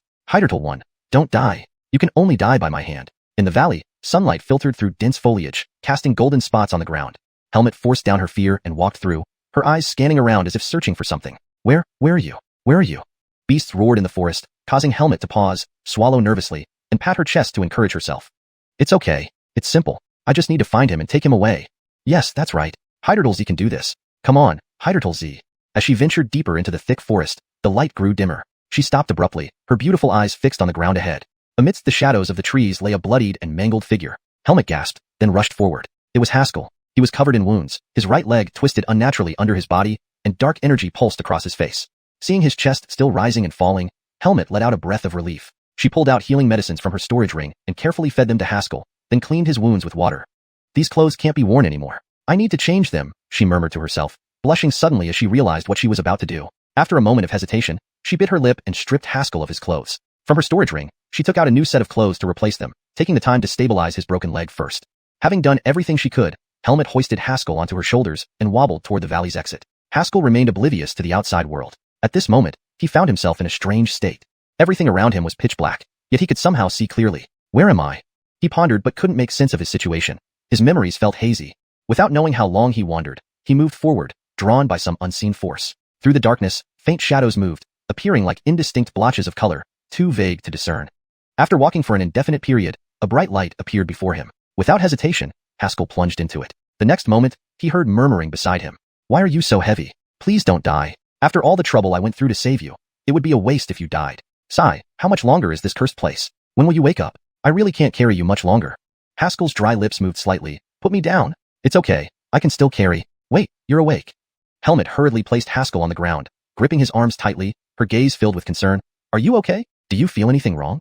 Haskell's eyes were clouded with confusion. He looked around and finally rested his gaze on Helmet. After a long silence, he asked unexpectedly, Who are you? Helmet was taken aback. You don't recognize me? I'm Helmet. You even saved me. I don't remember. How could you forget me? Helmet stomped her feet in frustration, but quickly noticed something was off. She looked at Haskell again, cautiously asking, Do you remember who you are? Haskell fell into another long silence before answering. My name is Haskell. Helmet breathed a sigh of relief, but then heard Haskell add, Alphiet, I don't remember who I am. Helmet felt as if struck by lightning, her mind fixating on one thought. Oh no, Haskell has lost his memory. After a brief panic, Helmet calmed herself and started thinking about what to do next. Well, not too bad, at least you're alive. It's just this memory loss. Helmet's eyes twinkled mischievously as she stared at Haskell with a smile. Dear, do you remember your beautiful wife? Haskell raised an eyebrow and firmly said, You can't possibly be my wife. Helmet was puzzled. Didn't you lose your memory? I may not remember anything, but I don't like your type. How could someone lose their memory and still be so verbally cruel? After a short conversation, Helmet managed to provide undeniable proof that they had met before, earning Haskell's trust. So we're friends. Haskell extended his right hand and shook hers. According to you, I have a sister, and I entered this secret realm to save her. Right? I saw you fall from the cliff and came looking for you immediately. Helmet nodded repeatedly. How do you feel now? Haskell glanced at himself and shook his head. I'm not injured. Not injured. Helmet was astonished and began examining him. Hey, what are you doing? Don't touch my clothes. Not to mention, even if you once admired me, it's ungentlemanly to take advantage of my amnesia. Shouldn't we find a quiet place to talk first? Helmet pulled her hands away, feeling both embarrassed and shocked. She had clearly seen Haskell grievously wounded and close to death, yet upon examination, she found not a single wound on him. What an unbelievably incredible physique. Hashtag chapter 218. Faint east, strike west. News from the 1,000 absolute secret realms soon spread out. At the 8 Desolates Academy, Brody put down the secret letter in his hand and fell into deep thought. Hydertal Fatty Reggie stormed in, panic-stricken, staring at Brody. Brother Hans is in trouble. Shut up. Brody waved his hand irritably. I've already received the message. Go tell your father to prepare a sky skimmer for me. Brother, why do you need a sky skimmer? What else? To go back for reinforcements. Brody growled. These bastards have killed Haskell. I'm going back now to gather a 1,000,000-strong army to finish off those jerks. Reggie was stunned for a moment, mumbling, Brother Ping, where would the Yin Kingdom get a 1,000,000-strong army from? Never mind that. Anyway, I must settle this score with these guys. In the main hall of the 8 Desolates Academy, Crane sat emotionlessly in the chief's seat, scanning the micas below him and said gravely, with Haskell dead, the Western Mountain Academy has no more fighting strength. Everyone should prepare urgently for the upcoming academy competition. All the micas nodded together, yes. Crane leaned back in his chair, closed his eyes and murmured, What a pity. If this talent were in our academy, we wouldn't have had to go through all this trouble. Haskell rose like a shooting star, only to abruptly vanish into the vast sea of people at an even faster pace. Apart from the people in the Western Mountain Academy, and those who cared about Haskell, the other forces shifted their focus from the Western Mountain Academy back to the 8 Desolates Academy. In this academy competition, the 8 Desolates Academy was the true formidable opponent. In addition to the Imperial Court's 8 Desolates, there were various smaller academies backed by other forces in the capital city. Winning the competition meant defeating the 8 Desolates Academy. As for the Imperial Court, it had transcended its former status and became more of a research institution, so everyone tacitly agreed that it would not participate in these conflicts. For a moment, the entire capital atmosphere turned heavy, with tensions brewing beneath the calm surface as various parties moved covertly. However, one force did not abandon its attention on Haskell. Yuanhui Empire, 8 Desolates Academy. Damn it! How dare they kill our empire's genius? And Micah sat in the chief's seat, his face ashen, smashing the stone table in front of him with a single slap. The previous protector of Kip was kneeling below, gritting his teeth. Please forgive me, Mike. I am willing to accept any punishment. The Micah took a deep breath, suppressing his anger, and said sternly, This matter cannot be left unpunished. Select 3 students and send them to the capital's 8 Desolates Academy. The protector's face changed slightly. Dylan, what do you mean? I want the Western Mountain Academy utterly destroyed. The Micah coldly stated, Tell them to kill any student from the Western Mountain Academy on the day of the competition. At this moment, Haskell and Helmet were wandering through the forest, searching for an exit. After returning to the same spot for the 7th time, Helmet despaired. How the hell do we get out of this place? She looked up at the sky, where dense branches blocked the sunlight, making it impossible to determine direction by the sun. Haskell examined the surroundings and suddenly pointed in one direction. Go that way. Following Haskell's finger, Helmet was stunned. Ahead was an even darker jungle, with trees significantly larger than the surrounding ones, emitting haunting roars that echoed ominously. Just looking at it made her feel an intense wave of danger. Are you sure you're pointing the right way? Helmet was confused. Haskell shook his head. I'm not sure, but I can feel that I need something in that direction. Unlike what Helmet saw, a dark jungle, Haskell perceived a faint shadow that seemed to be calling him softly. He wasn't clear what lay ahead, but he could vaguely sense a kindred presence. They followed a narrow path into the dense forest. As they walked, Helmet couldn't help but observe Haskell closely, a hint of sadness in her eyes. She could no longer sense any signs of cultivation from Haskell, making him seem like an ordinary person. Given his severe injuries, surviving was already a miracle. Recovering his cultivation could wait for later. Don't worry, I will protect you. Helmet clenched her fists, promising earnestly. Haskell was taken aback. You protecting me? Yeah. Helmet nodded vigorously. Suddenly, a sharp blade light flashed from the woods. Moving incredibly fast, it reached Helmet in the blink of an eye.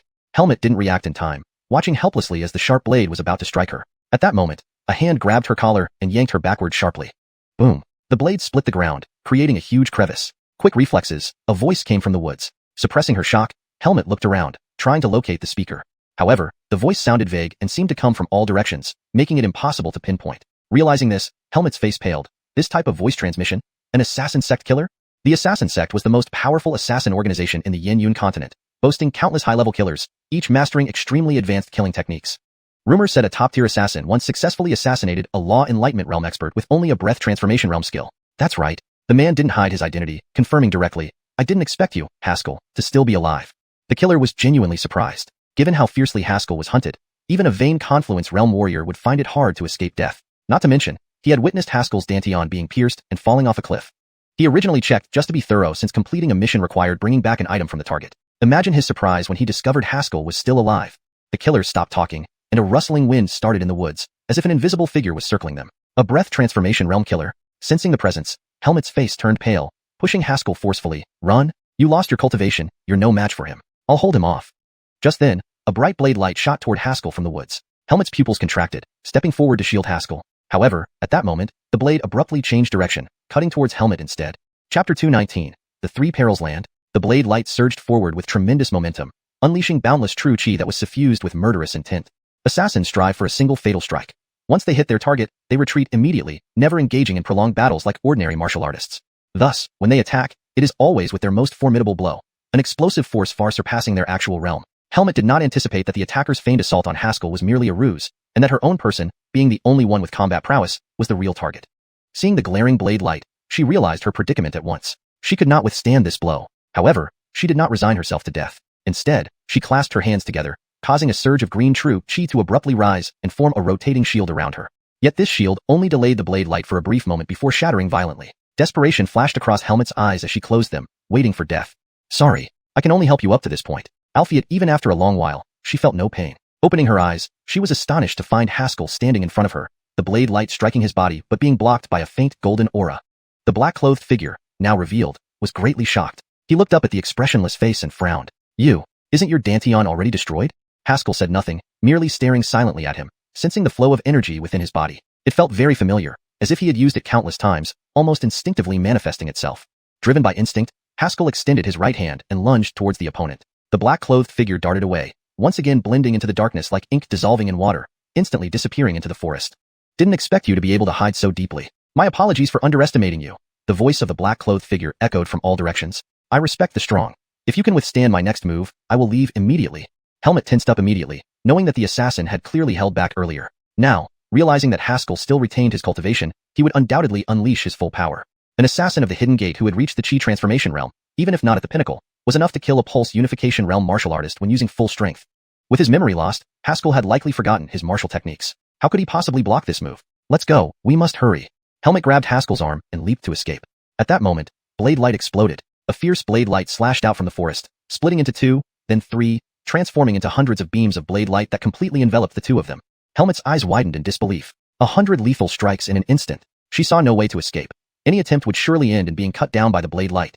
Alphiet Haskell just closed his eyes for a moment, whispering softly, "It's fake." Saying that, he extended his right hand and flicked it lightly. Bam! A sword chi suddenly shot out, striking the most cunning angle of the blade light. The blade light shattered instantly, with the surrounding lights fragmenting into tiny specks of light that slowly dissipated in the air. Silence returned to the woods for a long time, before the voice of the black-clothed figure spoke again. "You are impressive. I keep my word. You may leave." Overjoyed, Helmet turned to flee. "Great. Let's get out of here quickly." Haskell stared intently at the forest for a moment, before suddenly flashing forward, blocking behind Helmet and delivering a powerful punch. Just as he moved, another blade light split out, a stroke far stronger than the previous two. Those two strikes had been feints. Boom. The blade light was engulfed by sword chi and shattered again. Hidden in the shadows, the black-clothed figure gloated, thinking people believed assassins could only launch one full power attack, unaware that he excelled in the triple strike technique. Using dialogue to relax his target's guard, the third strike was the killer blow. He smirked inwardly. This final strike came at the most relaxed moment, surely slaying Haskell. Alfie at the next second, Haskell moved. Damn, this guy actually sensed my intention. Realizing his mistake, the black-clothed figure watched in disbelief as Haskell shattered the blade light, suppressing his astonishment. It doesn't matter. Even if he broke my blade light, he cannot find me.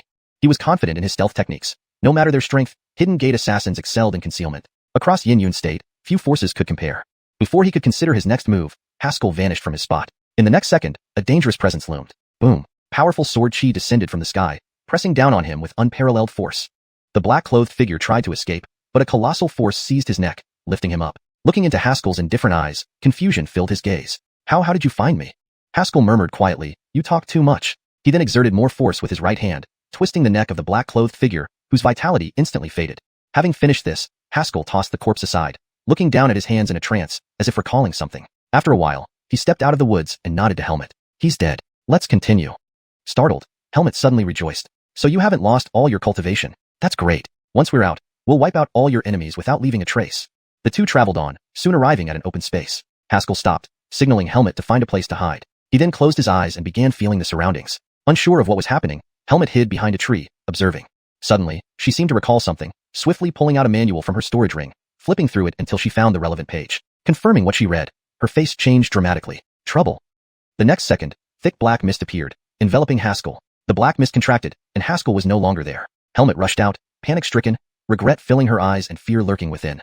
Darn, how did I not see it? This is the Three Perils land. In the Eight Desolations Academy's president's office, a senior Micah sat below, speaking solemnly. President, if Haskell survives the fall, what should we do? Crane paused mid-stroke with his pen, a mocking smile curving his lips. That valley is the third trial ground of the Thousand Perils secret realm within the 10 absolute trial grounds. No one has ever come out alive. If he was alive upon falling, he's likely now nothing but bones. Chapter 220. I will go with you. Weren't you West Mountain Academy students very arrogant? Yeah, if you've got the guts, come out and fight. Cowards, you can't even dare to step out of your door, right? At the entrance of West Mountain Academy, a group of martial artists dressed in the uniforms of 8 Desolate Academy were shouting loudly. In their view, with Haskell dead, the remaining students at West Mountain Academy were nothing but insignificant scum. They had been insulting for a good half day until they were out of breath. They decided to rest on the academy doorstep. In my opinion, that Haskell was just trash. One student sneered after drinking some water. He was surrounded and killed. How could he die so easily?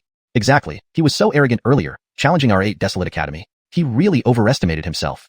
Suddenly, an eerie voice echoed from behind them. Who are you calling overestimating themselves? The group abruptly turned around and saw a young Taoist priest and a bald monk standing not far away. They're students of the academy, apparently named Hicks and Arwen. One of the 8 Desolate Academy students recognized them, smirking disdainfully. These two guys are nobodies, nothing to worry about. They had long known the cultivation levels of the remaining students at West Mountain Academy. Gustav ranked the highest, followed by Coyle. Carnell had never revealed his true strength, and Abraham was the lowest. None of the new students except Haskell had reached the Tread Air realm. Therefore, no need for concern. Senior brother, it seems they called us nobodies? Hicks squinted his eyes, emitting a dangerous gleam. Arwen stepped forward expressionlessly, slamming his Zen staff hard into the ground, creating a crater as true chi surged around him. Several 8 Desolate Academy disciples exchanged glances, laughing boisterously. One student stood up, swaggering towards the two men. Since you're asking for death, I'll grant you your wish. With those words, he unleashed a powerful force, clearly at the peak Flying Void realm. Hicks and Arwen had barely reached the Flying Void realm, which was why these students felt entitled to taunt.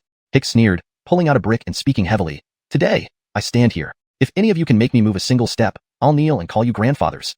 Upon hearing this, the 8 Desolate Academy students' faces were filled with anger. Wait till I beat you to your knees, then see who calls who grandfather. The first student kicked off with his right leg, charging straight at Hicks. His punch erupted with immense power. Hicks watched calmly without lifting a finger. The 8 Desolate Academy students' eyes flashed with murderous intent. If he could kill this guy right here, returning to the academy would be considered a major victory. Thinking this, his muscles bulged, bones cracked, and formidable true chi surged rapidly through his body. In the next second, a huge fist flew from the side and smashed into him. Bang! This student was thrown back like a broken sack, tumbling into the distance. The other students looked horrified. That was their strongest student, yet he was simply sent flying? A robust teenager stood in front of the two, his cold gaze piercing. He was twice the height of an average person, with muscles like rock, visually intimidating. Just standing there radiated a pressure that made everyone catch their breath. What kind of monster is this? A student murmured, bitterly. Hicks patted the robust arm, casually saying, break his limbs and throw him outside 8 Desolate Academy. Clarence nodded, stepping forward. What are you doing? Don't come close, we aren't afraid of you. We're worried about accidentally killing you. Oh, don't touch me. No hitting in the face. After dealing with these troublemakers, the three returned to the academy. Hicks marveled at Clarence's physical combat prowess, wondering where he had gone with senior brother Xia to gain such explosive defensive strength. Even a full power strike from a same realm martial artist only left a white mark. Even from one realm higher, it was only a minor injury. Hicks couldn't help but feel a bit sentimental. Among the four brothers, Haskell used to lead, now with an uncertain fate. Surprisingly, the youngest, Clarence, surpassed both of them in combat strength.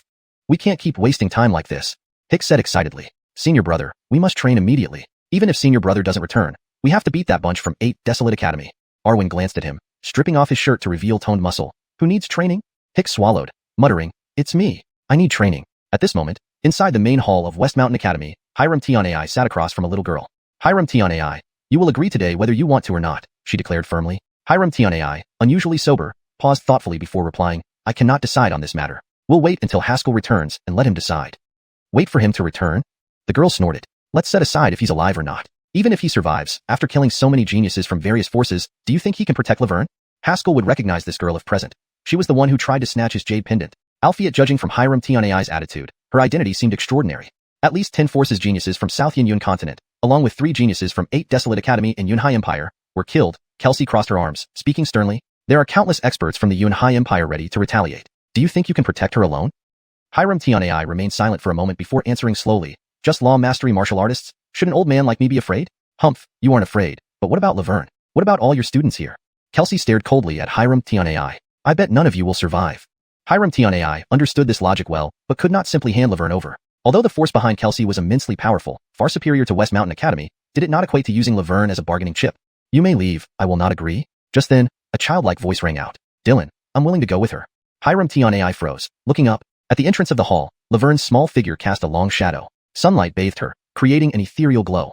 She looked resolutely at Hiram Tianai and the little girl. I will go with you. Chapter 221. Inheritance. Upon hearing Laverne's decision, Ernan surprisingly did not immediately refute her. Because this was her own decision. Even as the Dylan, he had no reason to interfere with Laverne.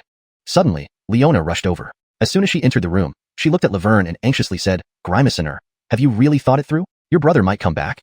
Over these days of living together, Leona had truly regarded Laverne as her own younger sister. Hearing that Laverne would leave now filled her heart with worry. Laverne bit her lip tightly, looking a bit nervous but still nodded resolutely. Aileen bye. I have made up my mind. Alphiet, but I want to become stronger. Laverne stared into Leona's eyes. Her watery eyes were brimming with tears, yet she persisted. Aileen bye. Brother has done so much for me. Now his fate is uncertain. I don't want to be a burden on him. I also want to become stronger. At this moment, an unprecedented resolve surged in Laverne's heart. She must become strong. Strong enough to assist Haskell. Strong enough so that Haskell wouldn't need to worry about protecting her anymore. Leona stared at Laverne dumbfounded. She had prepared many words to persuade her, but now seeing Laverne's eyes, all those words finally coalesced into a long sigh. Since you've decided, I won't try to talk you out of it. Aileen will not stop you. Leona hugged Laverne hard, placing a jade pendant in her hand and gently saying, if anyone bullies you outside, remember to tell your sister. No matter where I am, I'll definitely come and teach them a lesson. Yes, I remember. Laverne nodded vigorously, wiping away the tears from the corners of her eyes. She walked over to the little girl's side and softly said, let's go. The little girl affectionately patted her head. Don't worry. Following me, you will definitely be safe, and you will surely become an unparalleled powerhouse. Moreover, with your physique, our sect is the most suitable place for you. From now on, you won't have to worry about the issues related to your physique anymore.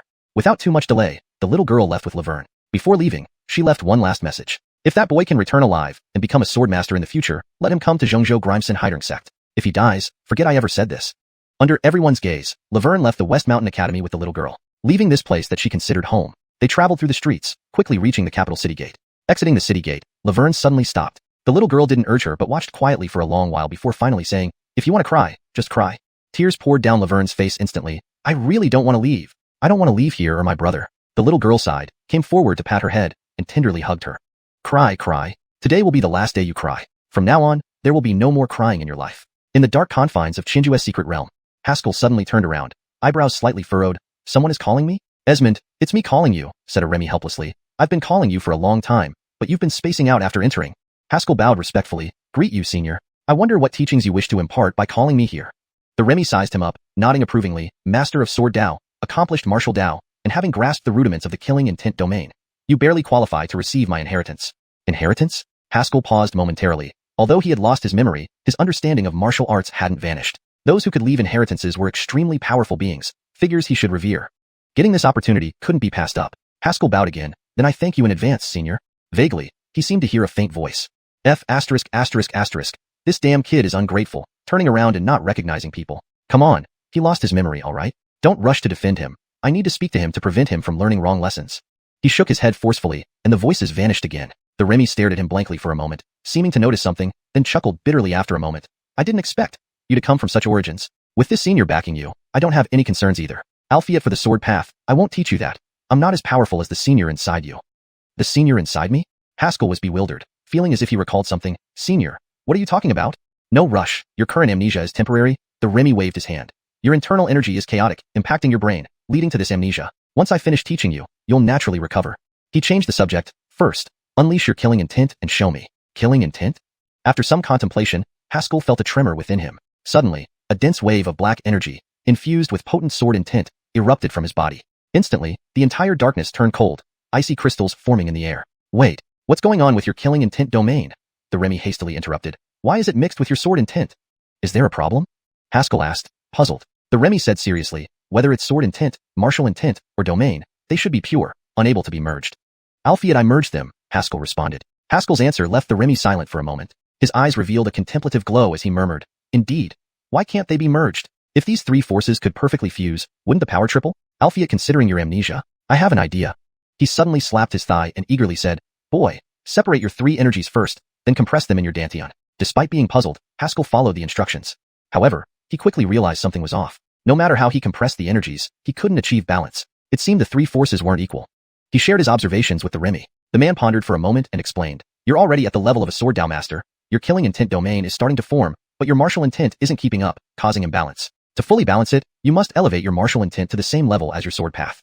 Chapter 222, Martial Intent Achieved. Although Haskell had temporarily lost his memory, balancing power still presented an enormous challenge. Martial artists cultivate and comprehend martial intent, which is akin to understanding a certain state. Combat under this state multiplies one's combat effectiveness, but advancing martial intent is no easy feat. Most people rely on long-term practice, continuous reflection, and summarization, only breaking through at a moment of sudden inspiration.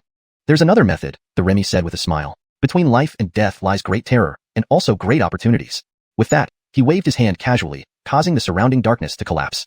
Boy, go train well here. When you can fully integrate everything and thoroughly break through this realm, you'll have succeeded. Before Haskell could ask more, the darkness vanished completely. What appeared before him was a crimson world. The earth was scorched and cracked in places, with dead trees standing stubbornly amidst the blood-red land. In the sky, blood-red clouds flowed, and vultures circled around, occasionally emitting harsh cries. Standing in this world, Haskell felt a dense wave of agitation rise from the bottom of his heart, as if some imminent danger was looming. Seemingly validating his sense of peril, the ground began to tremble. Grim-faced monsters crawled out from underground, exuding heavy deathly aura as they pounced towards Haskell. Is this what it means by great terror between life and death? Haskell clenched his fists tightly. His body started trembling not out of fear, but excitement. A strong combat willpower surged within him. Facing these monsters, instead of fear, a natural battle spirit welled up, driving him to slaughter them all. Haskell took a deep breath, and Yuan Shang's sword flew into his palm. If so, then let's fight. He raised his head abruptly, a faint glint of sword light flashing in his eyes. Boom! A fierce battle erupted suddenly. In the dark space, the Remy sat cross-legged. Suddenly, a translucent figure slowly materialized and lazily sat before the Remy. It was the Ander from the Heavenly Dao Tower. Senior. The Remy opened his eyes and smiled bitterly. Since you're teaching him, why make me go through this unnecessary step? His tone implied familiarity with the other party. The Ander waved his hand dismissively. Don't say that. Although I excel in talent, I do lack in teaching skills. Besides, I practiced swordsmanship all my life but never achieved much in martial intent. You roamed the world with unparalleled martial intent, surpassing me. The Remy chuckled bitterly. Senior jokes, but this boy doesn't seem to notice anything unusual about himself. He thinks everyone can see us, the Ander shrugged. Heidertal, do they know, divine souls are not visible to everyone. From their conversation, it seemed that Haskell possessed some special qualities he himself hadn't discovered yet. After chatting for a while, the Remy finally asked his question. Senior, did you discover the truth when you challenged Heavenly Dao back then? Upon hearing this, the Ander sat upright seriously. Indeed, we found something, but I can't tell. Once revealed, not only we but even this kid might die due to insufficient strength to uncover such secrets. The Remy shuddered upon hearing this. Even with his capabilities, he didn't qualify to hear these secrets. I can only say, everything turned out differently from our original assumptions, the Ander said solemnly. It seems, everything relates to the outer realm. Outer realm. This word felt like a taboo, shaking the entire dark space once uttered. Both hurriedly silenced themselves until the space stabilized again, both looking at each other with lingering fear. Now I understand why you can't talk about it, Senior, the Remy laughed bitterly. This space was built with his divine soul power. No external force could penetrate it. Yet, it still triggered unknown disturbances, showcasing how terrifying the secret was. The Ander sighed softly. Our group failed. I wonder how far this boy will go. The Remy smiled. Trust him. This kid is different. Hope so. While they conversed, Haskell had spent an entire month in the Crimson World. He now looked vastly different from when he first entered. His clothes were tattered, his hair unkempt, covered in countless wounds old and new that refused to heal. Such severe injuries would shock anyone on the outside. For anyone else, they would likely have succumbed to fatal injuries and died. Yet, Haskell remained standing firm on the earth, his sharp black and white eyes staring intently ahead. The ground around him was strewn with monster corpses, impossible to count. He fought nonstop for a whole month. When sword chi was exhausted, he used his fists. When it recovered, he resumed using the sword. Without time to rest, he employed the killing intent domain to suppress monsters, taking time to recover and fight again. Though his cultivation didn't improve, his mastery of the three intents grew ever more proficient. Later, he needed no conscious thought, relying purely on instinct to use any intent for battle effortlessly. Boom. The earth cracked again, releasing more monsters from underground. It seemed there were infinite monsters, always appearing. Haskell drew a deep breath, staring fiercely ahead, radiating a dense intent. What is intent? Insights into combat, feelings toward martial arts, or perhaps just an answer. Why practice martial arts? To become stronger, but for what? What does one need most during combat? Haskell pondered these questions continuously, gaining a subtle enlightenment. He fights to protect. To protect, he must keep fighting, growing stronger. No matter how many monsters lie ahead, he must live. Even severely wounded, he cannot fall. A monster lunged at Haskell, its sharp claws piercing his abdomen. Alpheate Haskell stood his ground, staring intensely at the monster, murmuring, I must live. I must protect Laverne. I absolutely cannot fall, cannot fall. Boom. A sudden surge of resolute determination arose. Despite the fatal injury, he didn't fall, bursting with intense combat willpower. Martial intent, resolute determination, perfected. Chapter 223, Restoring Strength. In the dark space, the Ander and the Remy were chatting. Suddenly, the Remy raised an eyebrow. Senior, he's about to come out. So soon? The Ander exclaimed in surprise, then smiled reassuringly. It seems this kid truly has exceptional talent. All thanks to Senior's excellent guidance, the Remy replied. Don't say that. I just gave some casual pointers. If you could tone down that smug smile when you say that, it would be even better, the Remy remarked with a hint of teasing. Haha, let's not talk anymore. I'll leave first. Only here with you can I emerge without fear. Otherwise, the heavenly Tao will definitely sense me. The Ander waved his hand, and his figure instantly vanished into the darkness. As soon as he disappeared, a rift tore open in the darkness, and Haskell stepped out, appearing before the Remy. He clasped his hands in gratitude and said solemnly, Thank you, Senior. I will always remember your kindness. The Remy waved his hand. It's your natural talent. Your memory should have been restored by now? Yes, Haskell nodded. Once my martial intent reached its peak, my memories returned. Good. Since that's the case, you can leave. The Remy hesitated for a moment. If it's convenient, I hope you can take care of the state of Chu after you leave. Haskell asked curiously, Are you from Chu? The Remy smiled and nodded. I was once the ruler of Chu. I understand. Haskell bowed deeply again. I will remember this. Seeing Haskell agree, the Remy's expression softened. He snapped his fingers and sent a jade seal into Haskell's hand. This is the heirloom jade seal of Chu. When I entered this 1,000 absolute secret realm, I met my end here. If you arrive at Chu and find the situation dire, you can use this seal to cleanse the national government, the Remy said quietly. The heirloom jade seal. Haskell's heart raced. This effectively handed the imperial authority of Chu over to him. If he were someone with ill intentions, he could easily manipulate Chu with this jade seal and bring about its downfall in an instant. What incredible trust. Senior trusts me so much. I will do my best to fulfill your wishes. Haskell took a deep breath and said earnestly. The Remy waved his hand again, and another streak of light landed in Haskell's hand. This is a map of the 1,000 absolute secret realm. There are 1,000 absolute dangers here, and this valley is the third among the top 10. I met my demise here due to an accident, but over the years, I have thoroughly explored this place. With this map, you can leave safely, the Remy said, clasping his hands. May you have great martial fortune. Haskell nodded vigorously and thanked him deeply once more. Then, the darkness began to fade, and the figure of the Remy became increasingly ethereal. Just before he completely disappeared, he left one last message. If you find any promising talents in Chu, bring them here to receive the inheritance. Moments later, the darkness dissipated entirely, revealing Helmet's anxious face. Where were you just now? Helmet rushed to Haskell, pinching his arms and legs. Why did you suddenly disappear? Looking at the Arya who had risked everything to save him, Haskell felt a mix of emotions. From what the Remy had told him, this valley was incredibly dangerous. Even such a powerful individual had perished here, yet Helmet had managed to find him and lead him so far. She was indeed incredibly lucky. How could he repay her? He exhaled softly, pushing aside his complex thoughts, and said gently, Don't worry, I'm fine. I just encountered a senior who taught me some things. He then recounted his experience to Helmet, omitting many details. After listening, Helmet's mouth gaped open wide in astonishment. What kind of luck was this? Just wandering around could result in receiving an inheritance from a powerful person. Are you some kind of chosen one? Helmet looked at him strangely. Why don't I have such good luck? Haskell chuckled but paused suddenly, mid-explanation. Luck? It seemed, his luck was overly good. Any other martial artist, even if they possessed his same strength, would find it extremely difficult to survive in such an extreme situation. Yet, he had managed. He looked up at the sky, his gaze deep, as if trying to see through something. Chosen one. What exactly does that mean? What are you thinking? Helmet asked, worried. Did you hurt your head? Haskell snapped back to reality and shook his head lightly, smiling faintly. I'm fine now. Let's leave this place. Helmet nodded quickly. You're okay, that's great. Let's hurry up and leave. This place is too dangerous. Haha, rest assured. Follow me, and we'll be safe. Stop boasting. They walked further and soon disappeared into the distance. An unknown amount of time passed before a man in white appeared in the valley. The dangerous areas didn't seem to affect him at all. He moved through them effortlessly as if he weren't there.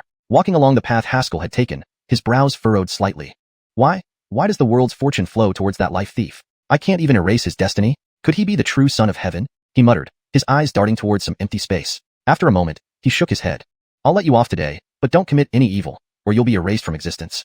His figure slowly vanished, as if he had never been there. Only after he disappeared did the Remy reappear, looking shocked. To think, these people would come here? Could it be, for that boy? Heavens, who is this boy? Why would he draw their attention? After a moment, he sighed lightly. Forget it, I can't help him now anyway. With that senior watching over him, these people shouldn't be able to do anything. As the Remy disappeared, the valley regained its peace. If nothing unexpected happened, only during the next opening of the 1,000 Absolute Secret Realm would this place welcome visitors again. Day turned to night, stars shifted across the sky. After a grueling journey, Haskell and Helmet finally arrived at the exit of the 1,000 Absolute Secret Realm. Chapter 224. Indeed, lying is not easy. We can leave this secret realm from here, Haskell said calmly. Helmet looked at the massive stone wall in front of her, her beautiful eyes filled with confusion. Are you sure we're on the right path? This is not the usual exit. It's a hidden place, Haskell said gravely. This area has been sealed by an array. If we go through the normal exit, we will definitely encounter the 8 Desolations Academy's ambush. Although I'm not afraid of them, I don't want to reveal that I'm still alive just yet. Only by staying hidden could he operate more conveniently. He clenched his fists, a fierce killing intent flashing across his eyes. 8 Desolations Academy, you will pay for your actions. Helmet stared at him, seemingly understanding his intentions. However, she didn't try to dissuade him but affirmed firmly, I support you. Those people treated you so unfairly. They must be taught a lesson. Haskell smiled and changed the subject. Alfred, we can't directly leave through this exit. Come over here and grab onto me. Helmet did as he asked, tightly hugging Haskell's arm. Feeling the soft warmth against his arm, Haskell was momentarily stunned. Strictly speaking, he had very few moments of intimate contact with women in his life. Aside from that night with the black-clothed Arya, this was only the second time. No matter what, he was still a young man in the prime of his youth, inevitably feeling some agitation. Haskell swallowed hard, his voice slightly dry. You don't have to hold so tightly. Just touching me will do, so you won't get left behind when I go out. Sensing Haskell's stiffness, Helmet looked up at him and seemed to understand something, blushing slightly. Alfred, instead of loosening her grip, she hugged Haskell's arm even tighter, lowering her head and whispering softly, No, I'm scared. Haskell smiled bitterly. Scared? You ran into the 1,000 Absolute Secret Realm, braving countless powerful foes, and saved me in the 3rd Absolute place, and you're only in the Floating Sky Realm. And you're still scared? Yet he didn't call her out on this poor excuse. The gratitude for her saving his life, and the 2 days they spent together, made him feel no animosity towards this spirited girl. All right then, get ready. I'm going out, Haskell reminded her, summoning the Xiuxian sword. The moment the Xiuxian sword appeared, it danced excitedly around Haskell. Swords have spirits, and the Xiuxian sword, centered on the blood sword forged by Haskell, possessed a faint trace of intelligence. Now, sensing Haskell's safety, the Xiuxian sword felt delighted. Haskell responded to this joy, patting the sword gently and holding it in hand. We can fight side by side again. The Xiuxian sword trembled slightly, transmitting a resolute will. Holding the sword upright, Haskell closed his eyes, letting the sword chi within his body flow slowly. This was his first use of his own power since his wounds healed and his battle intent matured. Inside his dantian, 3 luminous cores rotated gently. These were formed from 3 realms of intent. Following the Remy's guidance, he now perfectly balanced these 3 intents, ensuring full potential without losing control.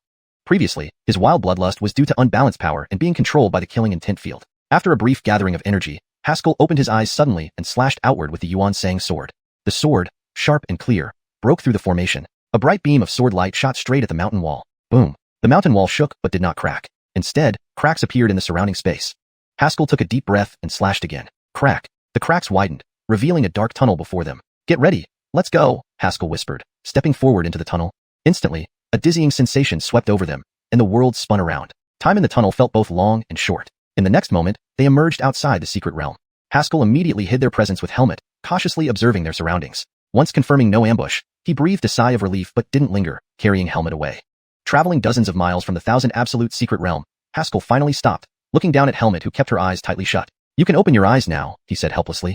Being only in the Floating Sky Realm, Helmet couldn't fly, leaving her entirely dependent on Haskell. Upon hearing this, she cautiously peeked around before breathing a sigh of relief. Finally, this is my first time flying in the sky. It scared me to death. When you reach the sky-stepping realm in the future, you'll get used to it. Haskell withdrew his arm subtly. From here westward, you can reach the nearest city within the Qin Kingdom territory and take a skyboat back to the capital. Helmet nodded but suddenly realized something was off, widening her eyes. Wait, aren't you coming back with me? Haskell shook his head. I can't go with you. I previously killed an entire Black Dragon cavalry unit of the Qin Kingdom, and the 8 Desolations Academy surely has set up a vast net in the kingdom. If I appear, it will leak information, endangering us both. I'm not afraid of danger, Helmet declared resolutely. Seeing her determined gaze, Haskell sighed inwardly. Indeed, it's hard to resist a beautiful person's kindness. He thought for a moment and said gravely, the Dean and others still don't know I'm alive. I need you to return to the academy first and tell them this news. Moreover, I'm very worried about my younger sister. You are the only one who can help me send this message back to the academy. After half an hour of persuasion, Helmet reluctantly agreed to return first. So how are you planning to leave? Helmet looked at Haskell with longing eyes. When will you come back? I'll wait for you at West Mountain Academy. She had already processed her departure from 8 Desolations Academy, no longer being a student there. Haskell pondered for a while and gave an approximate time, 1 month. I'll definitely be back by then. Helmet extended her right hand. Pinky promise. Pinky promise? Is that not okay? Then you're lying to me. Helmet looked at him pitifully. Unable to resist this spirited girl, Haskell finally pinky promised, assuring her he would return to the capital within a month. With Haskell's assurance, Helmet left happily. Watching her depart, Haskell raised an eyebrow and muttered, Indeed, lying is not easy. Chapter 225, Strike me, and I'll let you have it. According to his plan, he would not return to the academy before the grand competition. Even though he had now mastered 3 powerful realms of intent, he was far from fully controlling them. He needed time to refine these 3 forces. Moreover, if he showed up and news spread that he wasn't dead, it would inevitably cause various factions to come after him. After all, he had killed so many prodigies, alienating over half of the major forces in Yin-Yun continent. The ones daring enough to accept the 8 Desolate Academies' bounty on him were almost all prominent powers. With his current cultivation, he still lacked the strength to resist their attacks. At least reaching the Chi Change realm would give him a fighting chance at self-preservation. Haskell gazed into the distance, a faint tinge of melancholy crossing his eyes. He wondered how Laverne was doing. After a brief moment of worry, Haskell determined his direction and leaped forward. His destination was the Sui Kingdom bordering Qin and Yin.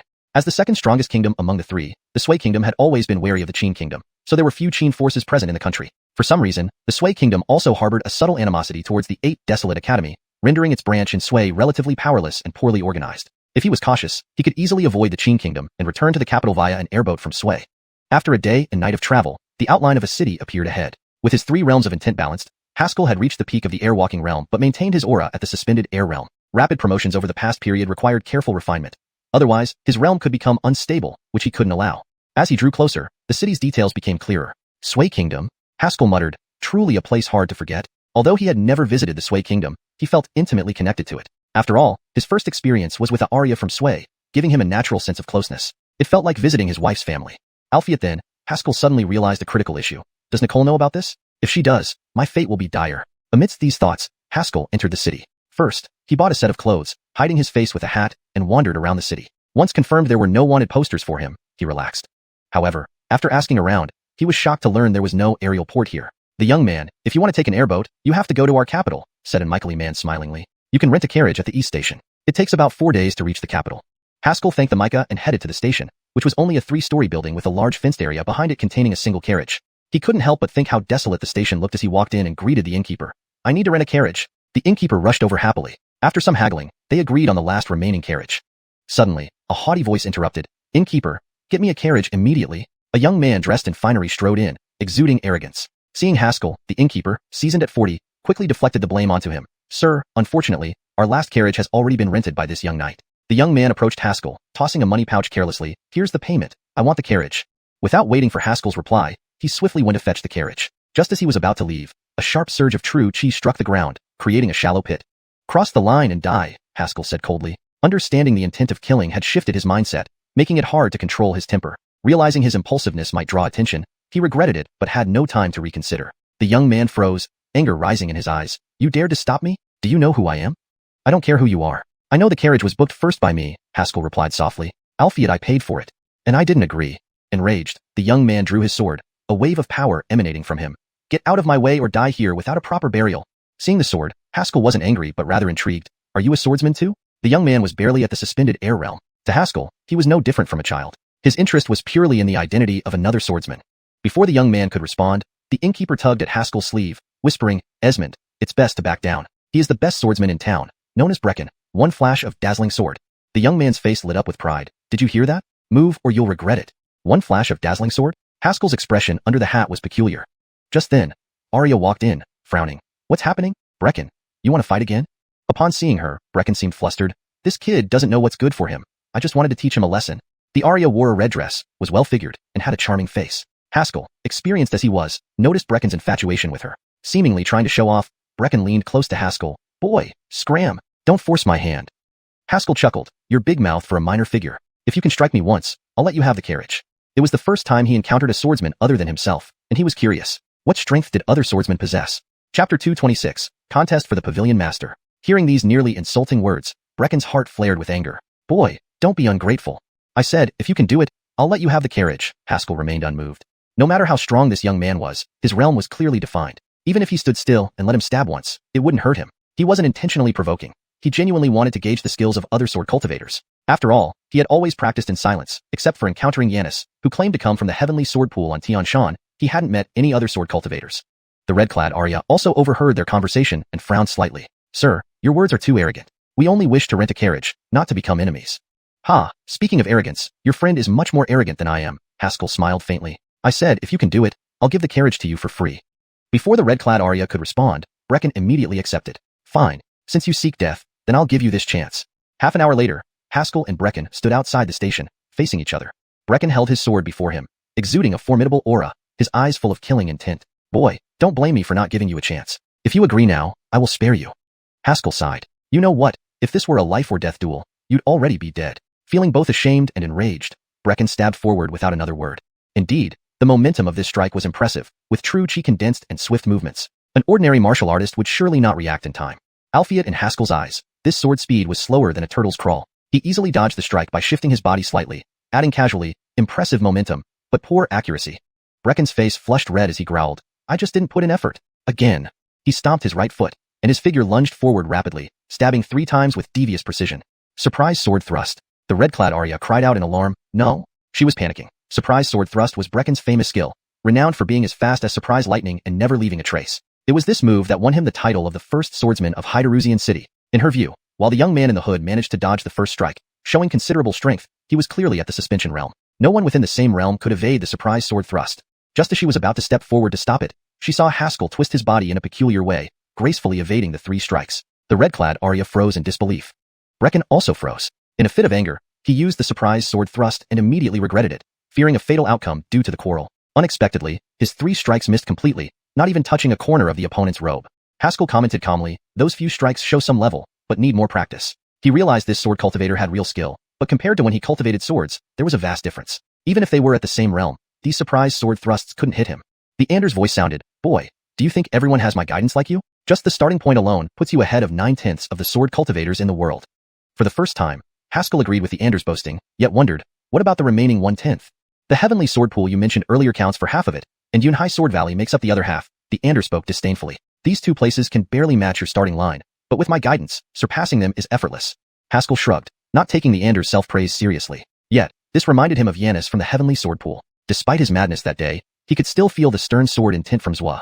The heavenly sword pool and Yunhai Sword Valley, Haskell murmured, having made up his mind to visit these places eventually. The path of sword cultivation was one of challenging the strong to hone oneself. Albeit now, he lost interest in the surprise sword thrust and was unwilling to waste more time, turning towards the carriage. At this moment, the red-clad Arya suddenly called out, Sir, please wait a moment. Haskell turned back with a mock smile. I've given the conditions, which you haven't met. You're not thinking of backing out, are you? The red-clad Arya quickly assured. Please don't misunderstand. Actually, I want to invite you to join us. Join you? Haskell said casually, not interested. Trust me, what we aim to do will certainly interest you, the red-clad Arya urged. Why don't we find a quiet place to talk? Brecken, feeling embarrassed, retorted, Cora, we don't need him. With me, it's enough. Shut up, Cora whispered harshly, looking sincerely at Haskell. Sir, honestly, the reward for what we plan to do is quite substantial. Haskell was entirely disinterested. This small place and this level of martial artists wouldn't offer much reward. Suddenly, the Ander spoke. Boy, accept her invitation. Why? Haskell was puzzled. She carries the aura of the Tao regulation. Haskell halted abruptly, sharply turning to gaze intently at the red-clad Arya. Tao regulation. Since obtaining the golden Tao regulation, his ascension speed became rapid, and his strength grew more destructive, mastering sword manipulation in the great sword cultivator stage. Moreover, suppressing the heavenly Tao tower required the Tao regulation. If he could acquire Tao regulation to suppress the heavenly Tao tower, the Ander could act again, equating to a powerful secret weapon. Why didn't you tell me sooner? Haskell thought. The Ander chuckled sheepishly. It wasn't. Her Tao regulation aura was too weak, and I only sensed it now. Piske, can you be reliable? Haskell approached the red-clad Arya in a few steps and asked, Tell me, what do you intend to do? Cora rejoiced and ignored Brecken's displeasure, explaining quickly, We are heading to the capital to participate in the upcoming Pavilion Master Contest for Yiming Pavilion. Pavilion Master Contest? Haskell paused, suddenly realizing. Wasn't this the favor Meadow asked of him before? Chapter 227. What did you say? Back when Haskell was on his way from East Mountain City to the Imperial capital, he had once encountered Meadow of the Cloud Dream Pavilion. The two had struck a deal that when Haskell became sufficiently skilled, he would help her in her bid for the position of Pavilion Master. However, due to subsequent events and various pressing crises, Haskell had completely forgotten about this agreement. With barely enough time to ensure his own survival, how could he spare any effort for others? It was only now, upon hearing it mentioned by Korra, that he was reminded of it, causing him some embarrassment. If not for running into this girl, he might have broken his promise unknowingly. Cough, regarding this matter, I'm quite interested, Haskell lightly coughed, masking the hint of awkwardness in his heart. Why don't we find a place to chat in more detail?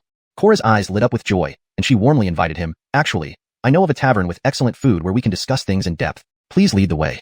After you. The two left together, leaving Brecken standing there, dumbfounded, unsure of what to do. A cold wind blew as the innkeeper approached him, patting him on the shoulder and saying in a veteran's tone, Esmond, take it easy. You'll get used to it. Brecken gave him a look of anguish and hurriedly followed after them. In the small tavern, Haskell sat across from Korra. After listening to her recount, Haskell couldn't help but marvel at the unexpected twists of life. He never expected that Korra's group would coincidentally be going to join Meadow's team. According to her, Meadow had offered high rewards to recruit martial artists willing to participate in the battle for the Pavilion Master position. Albeit after most martial artists learned about the other team's participants, they backed out. Do the other teams have very strong martial artists? Haskell asked curiously. Korra's expression grew serious. It said that someone hired martial artists from Yunhai Empire's 8 Wastelands Academy, and another invited Imperial Guards. They are incredibly strong. How strong? Well, the exact realm levels aren't clear, but at least suspended realm peak, I'd imagine. Haskell fell silent, realizing that Korra and Brecken were considered geniuses only in this small area and lacked a clear understanding of the broader world's martial arts capabilities. Martial artists capable of competing for the Cloud Dream Pavilion Master position wouldn't just be at the suspended realm peak level. He could already foresee how severely this team would be battered if they participated in the competition. Forget it, but why did you think of inviting me? Haskell lifted his wine cup, curious. Korra hesitated before replying, our team now has 4 members, but 5 are needed for the competition. Although your realm is similar to ours, your agility is exceptional. Just your agility alone should secure us a spot in the contest. Haskell raised an eyebrow, realizing they were impressed by his dodging skills. He smiled faintly without responding. Seeing this, Korra added urgently, rest assured, sir, if it gets dangerous, I won't force you to fight. If we win, you can take 30% of the reward. For a team of 5, offering 30% showed significant sincerity. After considering for a moment, Haskell nodded, all right, I'll join you. Since he was already planning to assist Meadow, joining this team would provide a cover, making it less likely for him to expose his identity. Upon seeing Haskell agree, Korra was elated and rushed off to inform the others, not even waiting for dinner. She returned shortly with 3 others. Leading the group was Brecken, looking gloomy. Behind him were twin brothers dressed in black and white, their faces honest and kind, who waved at Haskell. Korra introduced them to Haskell. This is Brecken, unmatched in Flow Rock City with his sword skills. These two are David and Elon, twin brothers who excel at fighting together or separately. Both are suspended realm peak martial artists. As for me, Korra pointed at herself, smiling, I'm the sole Ascension realm member of our team, specializing in the whip. Haskell nodded at each of them in greeting and then stated casually, my name is Josh, and I specialize in agility. Thus, a 5-member team was officially formed. Except for Brecken, the others warmly welcomed the new member, particularly David and Elon. Upon learning that Brecken's 3 stunning sword techniques had been dodged by Haskell, praised him while mercilessly mocking Brecken. Seeing Brecken's face turn green, Haskell clicked his tongue. What an unfortunate kid. Must have such an annoying personality that even his teammates disliked him.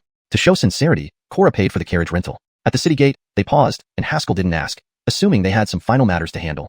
Soon, Korra arrived with a young girl in tow. I'm sorry for keeping you all waiting. I want to meet our employer, Korra apologized. Employer? Haskell was bewildered. We have an employer? Korra looked somewhat embarrassed. Actually, there's something I didn't tell you. I run a security firm, and this young lady is traveling to the Imperial capital and hired us as her guards. Security firm? Haskell struggled to process this concept. In his world, he had little contact with such lower-level martial artists, and found it hard to understand needing to take on business while preparing for the Pavilion Master competition. Before he could question further, the young girl declared haughtily, is this your entire team? Your strength is too weak. How will you ensure my safety with just these few people? Even the usually good-tempered David and Elon darkened their faces. Brecken turned pale but kept quiet due to their employer's status. Korra used her social skills to reassure Kelsey that everyone present, despite not being at high realms, were exceptional martial artists among their peers. Finally, Kelsey boarded the carriage, and the journey began. Riding beside Haskell, Korra apologized again. I'm really sorry. I didn't mean to hide anything from you. Haskell waved it off, unbothered but curious. I believe you're not one to make light of priorities. This girl must be special, right? Korra hesitated but finally bit her lip. As far as I know, this employer is Suzanne's younger sister from the Imperial capital. What? Haskell froze in disbelief. Chapter 228. Preparing for both scenarios. Ever since arriving in the Imperial capital, Haskell had offended quite a few people. After the battle at the 1000 Absolute Secret Realm, almost half of the forces in Yenyunzhou considered him a marked man. Albeit if one were to talk about his earliest adversary, it would undoubtedly be Amaya Suzanne, known as the most beautiful aria in the Imperial capital. The scene where he publicly humiliated Suzanne still vividly lingered in his mind. He never expected that he would encounter Suzanne's younger sister today. No wonder this little girl's demeanor feels so familiar, Haskell muttered to himself. This is just my luck. I can't seem to get away from Suzanne. What did you say? Korra saw Haskell mumbling, and thought he had some complaints. Haskell looked up with a forced smile. Nothing, but it seems like Nikita Korra has made preparations for both scenarios. He realized that Korra was not only trying to establish connections with Meadow, but also had prepared an alternative route through Suzanne. Although he didn't know exactly what her plans were, accepting this escort mission clearly indicated she was ready to hitch herself to Xiuxian.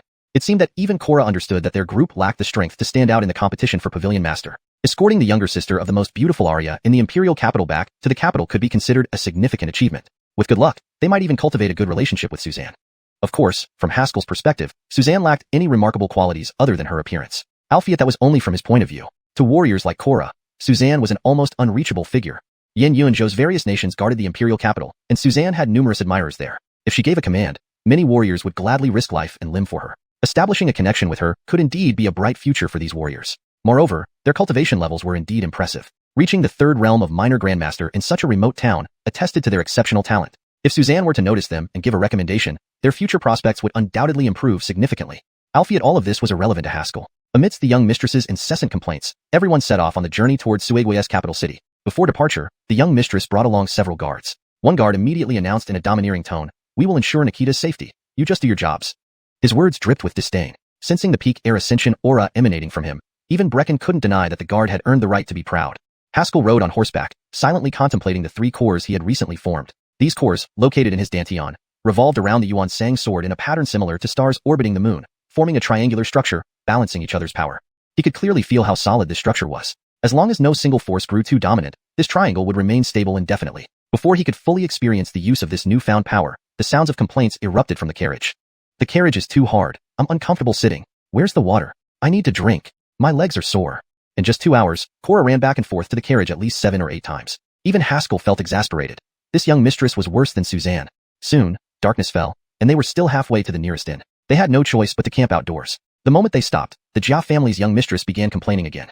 "Why do I have to camp outdoors?" Brecken nearby threw the blanket he was holding onto the ground and leapt away, muttering under his breath. His patience had run out. Davidshire and Alani also wore unpleasant expressions, understandable given the day's events. Only Haskell and Korra remained unaffected.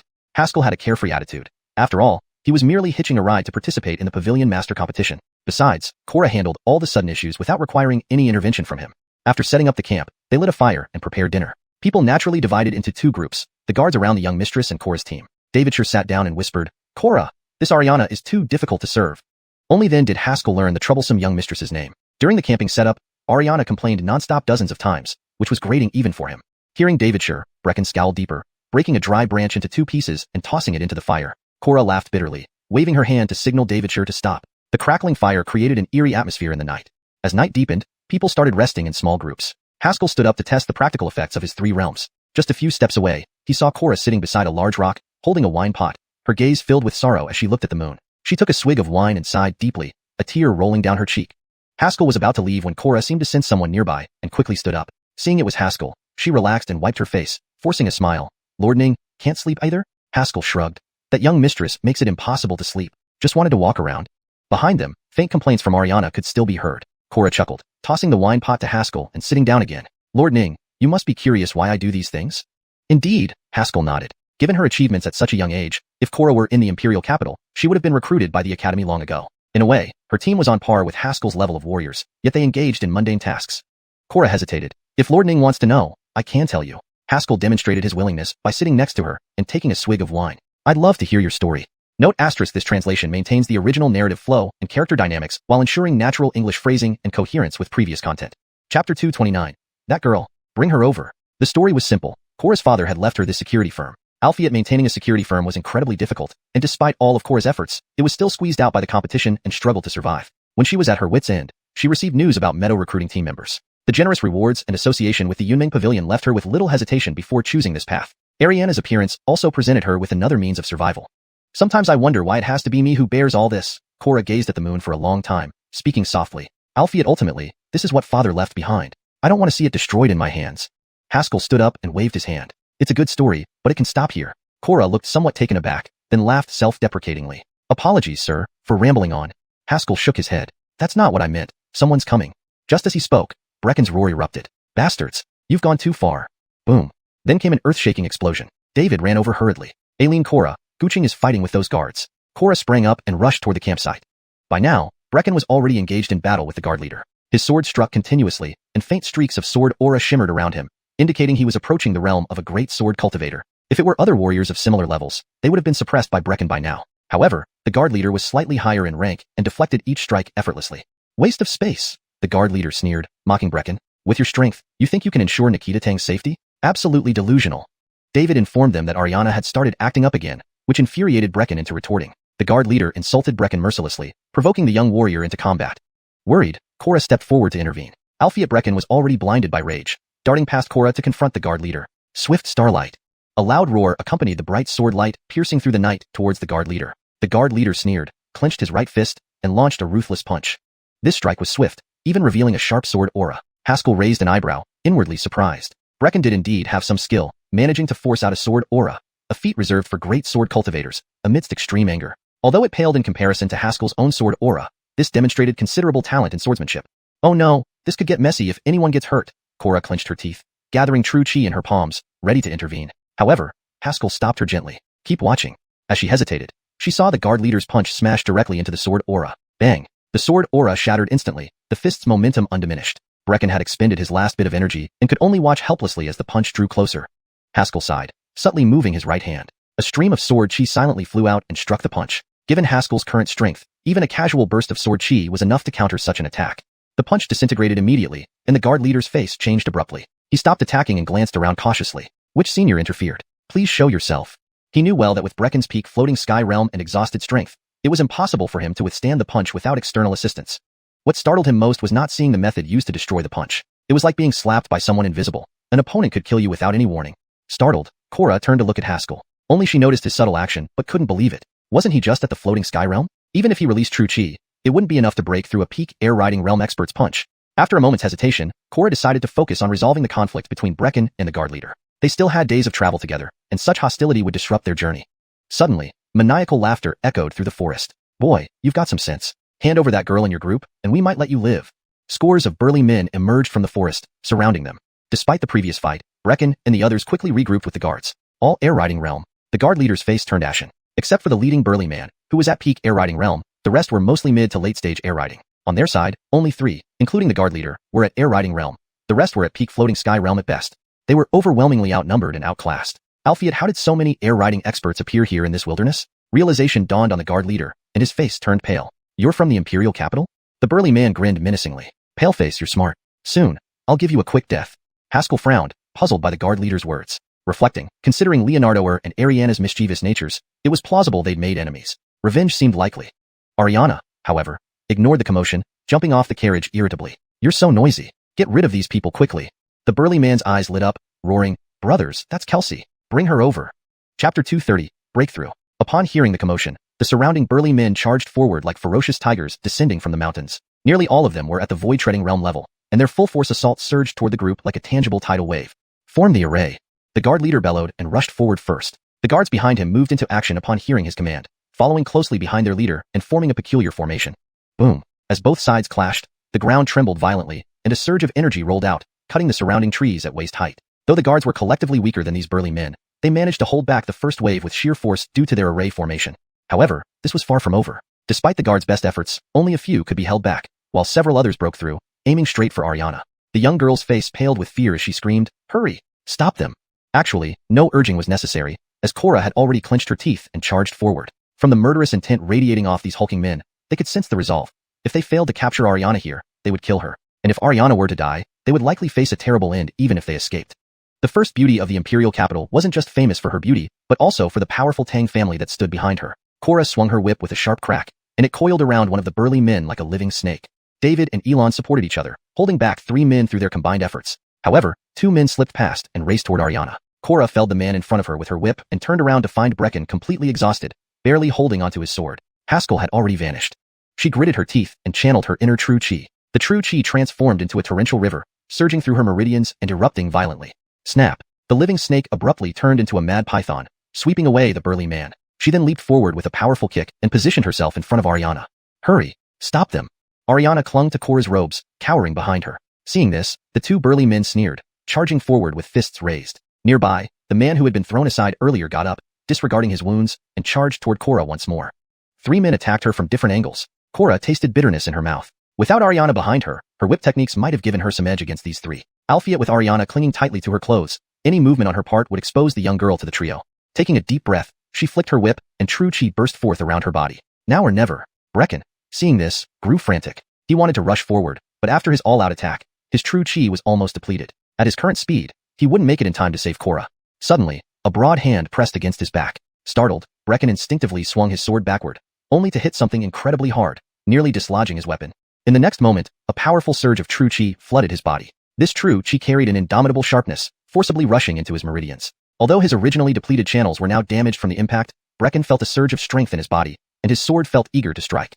This feeling, it was unprecedented power. He turned sharply to see who was helping him but only heard a teasing voice say, "Go, hero." In the night wind, there was no one. Thinking of Korra's perilous situation, he stopped searching and charged forward, his sword slicing through the air toward the burly men. Clang! A melodious sound echoed as a green sword aura soared into the sky, cutting through the night. The burly men, preparing to surround Korra, suddenly felt a strong sense of danger and leaped backward to escape. Albeit in the next second, the sword aura struck them. Splat! 3 heads flew off instantly, blood spurting high into the air, appearing especially crimson under the firelight. Korra, who had been ready for a deadly battle, was momentarily stunned by this sight. After a long pause, she sharply turned her head toward Brecken, her eyes filled with disbelief. Could this sword strike really be from Brecken? How is this possible? One sword strike killing 3 void-treading realm martial artists would be extremely difficult even for someone at the peak of the void-treading realm. At least they would need to be at the air-stepping realm. Have you broken through? Korra hesitated for a moment before asking. Brecken's sword chi had yet to dissipate. His hair and clothing fluttered, giving him the appearance of a transcendent being. Hearing Korra's voice, he looked at his sword blankly and then at the headless bodies on the ground. Blinking, he asked, "Did I break through?" Before he could thoroughly examine his own condition, a sudden wave of exhaustion overwhelmed him. His whole body went limp, and he fell to the ground. Korra moved forward to check on him but was pulled back by Ariana tugging on her clothes. "You can't go. Who will protect me if you leave?" Despite her fear, Ariana maintained her arrogant attitude. "These peasants are nothing. Why bother looking at them?" Hearing this, Korra, despite wanting to use Ariana to connect with the Imperial Capital's powers, couldn't suppress her anger. They were her companions, those she had grown up with since childhood. How could she possibly disregard their lives? Just as she hardened her resolve to shake off Ariana, she heard Brecken's weak voice. "Korra, don't worry about me. I'm just exhausted. Help the Sure brothers quickly." The Sure brothers, fighting 2 against 3, had reached their limit and were now losing ground, about to be seriously injured. Korra gritted her teeth and said softly, "Hold on. I'll be back soon." Without hesitation, she rushed toward the Sure brothers, ignoring Ariana's shouts from behind. "Peasant, get back here and protect me. A minute. I will have my sister execute you." Suddenly, a graceful figure appeared beside Ariana. Haskell patted her head gently and smiled sweetly. "If you keep whining, I'll tear your mouth apart." Chapter 231. You have been enhanced. Get up quickly. With Korra's addition, the Sure brothers felt their pressure decrease instantly. Seeing they couldn't suppress the group, several large men left one behind while the other 2 rapidly headed toward the guards. The overall strength of the guards was inferior to the big men. Once the extra 2 joined, victory would completely tilt in favor of the big men. Korra's expression changed slightly. She lashed out her whip forcefully, producing an explosive sound in the air before it coiled towards the remaining big man. However, as the whip descended, the big man grinned menacingly, and a bright red aura erupted around him. Boom! Instantly, his momentum surged by 3-fold. He caught the whip midair with a backhand, his biceps bulging. "Come over here." Roaring, he forcibly pulled Korra towards him. David and Elon reacted quickly, leaping up simultaneously to strike the big man with a thick stream of true chi. Not only did the big man not dodge, but he also faced them head-on. His crimson true chi swirled rapidly around him. Bang! When the true chi collided with the big man, it was dispersed by the crimson aura. The big man barely wavered, without even leaving a wound on him. "Ha ha ha, you can't stop me." The big man laughed maniacally, eyes glowing scarlet. "With my blood ignition secret technique, even a realm-transcending martial artist wouldn't be able to touch me." Though he spoke arrogantly, Korra understood this wasn't likely an exaggeration. A combined attack from David and Elon, though not peak realm-transcending level, had at least dealt damage equivalent to that inflicted by a realm-transcending martial artist. Yet it hadn't broken through his defensive aura. She knew the blood ignition secret technique was an explosive secret method that boosted power by harming oneself. A sky-soaring realm martial artist could possess strength to overwhelm realm-transcending martial artists if the cost was high enough. Seeing the grotesque face drawing closer, Korra clenched her teeth and fiercely stimulated her true chi, her muscles tensing. This secret technique wouldn't last long. If she could hold on, his strength would naturally wane. Albeit within this time, she would face an assault akin to a realm-transcending martial artist solo. To the death. Her eyes turned red as her true chi exploded outward. She rushed at the big man faster than ever before. Just as the 2 were about to collide, a gentle breeze unexpectedly blew past. It was soft, like tender fingers playing a zither, brushing against their bodies. Unaware of this, Korra suddenly shouted, "Maple leaf palm." Her palm struck the big man's head with a sharp gust of wind. There was a bang, blood gushed from his mouth and nose, and almost instantaneously, his head was crushed by the force of her strike.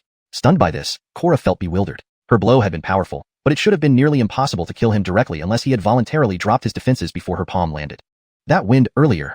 Korra suddenly realized something, looking down to see a slender cut on the big man's neck. Turning her head, she saw Unkit lying nearby, filled with surprise. So, Unkit had become this strong? She assumed he had swung a sword at the last moment of exhaustion, aiding her to break free from danger. Among those present, No one else could have done this except for Unkit. Quick, let's help them. Not wasting any time, Cora called David and Elon to rush towards the guards. Meanwhile, the mastermind leaned against the carriage, slowly retracting the Yuan Shang sword. Boy, your control over power has become increasingly precise. The Ander complimented, rarely praising someone. Haskell replied with a faint smile, thanks to your guidance, senior. Haha, of course. With me teaching personally, I could train even a pig into a world-class expert. Haskell was accustomed to the Anders boasting, responding with indifference. Instead, he recalled a former opponent, a brother who nearly forced him into a dead end. Back then, Germain relied on blood demon refinement technique, aiming to slay him. If it weren't for the Anders' guidance, he might already be dead on family competition day. Blood demon refinement technique resembled blood ignition's secret technique, bringing memories of this man and a long-standing question to mind. Previously, Hunt's messenger informed him that the old scholar of the Imperial Academy took away Haskell's corpse upon leaving. Why would such a prestigious academy need the body of a youth from a remote town? After pondering briefly, Haskell put these scattered thoughts aside and turned his head. Did you do as I said? Why yes, a voice came from inside the carriage, both helpless and gritting with frustration. I've unfastened everything. Good, you're more obedient than your sister. She hasn't listened to my advice even now. Haskell mused aloud, recalling the prideful and arrogant first beauty of the Empire. Ariana paused mid-sentence, then suddenly exclaimed in pleasant surprise, you know my sister? Did she send you to save me? Haskell's lips twitched. Despite significant differences in personality, both sisters shared a remarkable self-confidence. Putting aside how they firmly believed anyone who sought them was there to help, Haskell certainly wasn't part of that belief. Get out of the carriage, he stepped back, merging further into the shadows. Excitedly, Ariana jumped out, scanning around for her hoped-for savior. Yet, all she heard was Haskell's voice echoing, stay there, don't move. Ariana hesitated, probably remembering Haskell's previous icy demeanor, closing her mouth and standing still beside the carriage. Nearby, guards battled furiously with the big men, gaining advantage due to Cora's support, yet the latter didn't retreat but kept holding them off from returning to the carriage. As night winds rustled, a subtle whisper approached. A dark shadow blended into the night, silently arriving at the carriage, taking Ariana and vanishing quietly. Haskell didn't attempt to stop them. Instead, a peculiar smile appeared on his lips. Finally, he moved subtly, trailing after the shadow into the night. Chapter 232. I am a good person. The moment the dark figure touched Ariana, she fell unconscious without even noticing that someone had taken her away. Cora and the others were still fighting fiercely, completely oblivious to Ariana's disappearance. The dark figure carried Ariana through the mountainside, swiftly distancing themselves from the battlefield and arriving at the halfway point of the mountain. The shadows of trees danced around as the dark figure set Ariana down and lifted the black cloth covering his face. His gaunt, pale face wore a satisfied smile. I can't believe it was this easy. I thought the protection around Nikita Tang would be much tougher. Albeit I still managed to kidnap her. Thinking of the rewards he would receive upon returning, his hands trembled with excitement. Right, I must tell them to retreat quickly. Suppressing his excitement, the man pulled out a signaling arrow from his robe and raised it toward the sky. Just as he prepared to launch it, a slender hand silently reached out and easily snatched the arrow. The movement was so fluid and natural that the dark-clothed man didn't notice anything was amiss for several breaths. It wasn't until after 3 breaths that he suddenly realized what happened and jumped backward rapidly, not forgetting to keep Ariana in his grasp. Only after ensuring he was at a safe distance did the dark-clothed man look ahead cautiously and ask, Who are you? Not far in front of him stood a young man with an upright posture, examining the signaling arrow. It was clearly Haskell, who had been following closely behind. You don't need to know who I am. Answer my questions. Haskell casually crushed the signaling arrow, rendering it useless. Who are you? Why did you kidnap her? The dark-clothed man licked his lips and sneered twice. You're very good, managing to track me without my noticing. Albeit you won't want to anger the force we represent. Your best option now is to back off. Haskell gave him a casual glance, extended his fingers into a blade-like formation, and sword energy surged forth. Swoosh, swoosh, swoosh. Several streaks of sword energy shot towards the dark-clothed man like lightning, blasting him into the air and slamming him hard against a tree.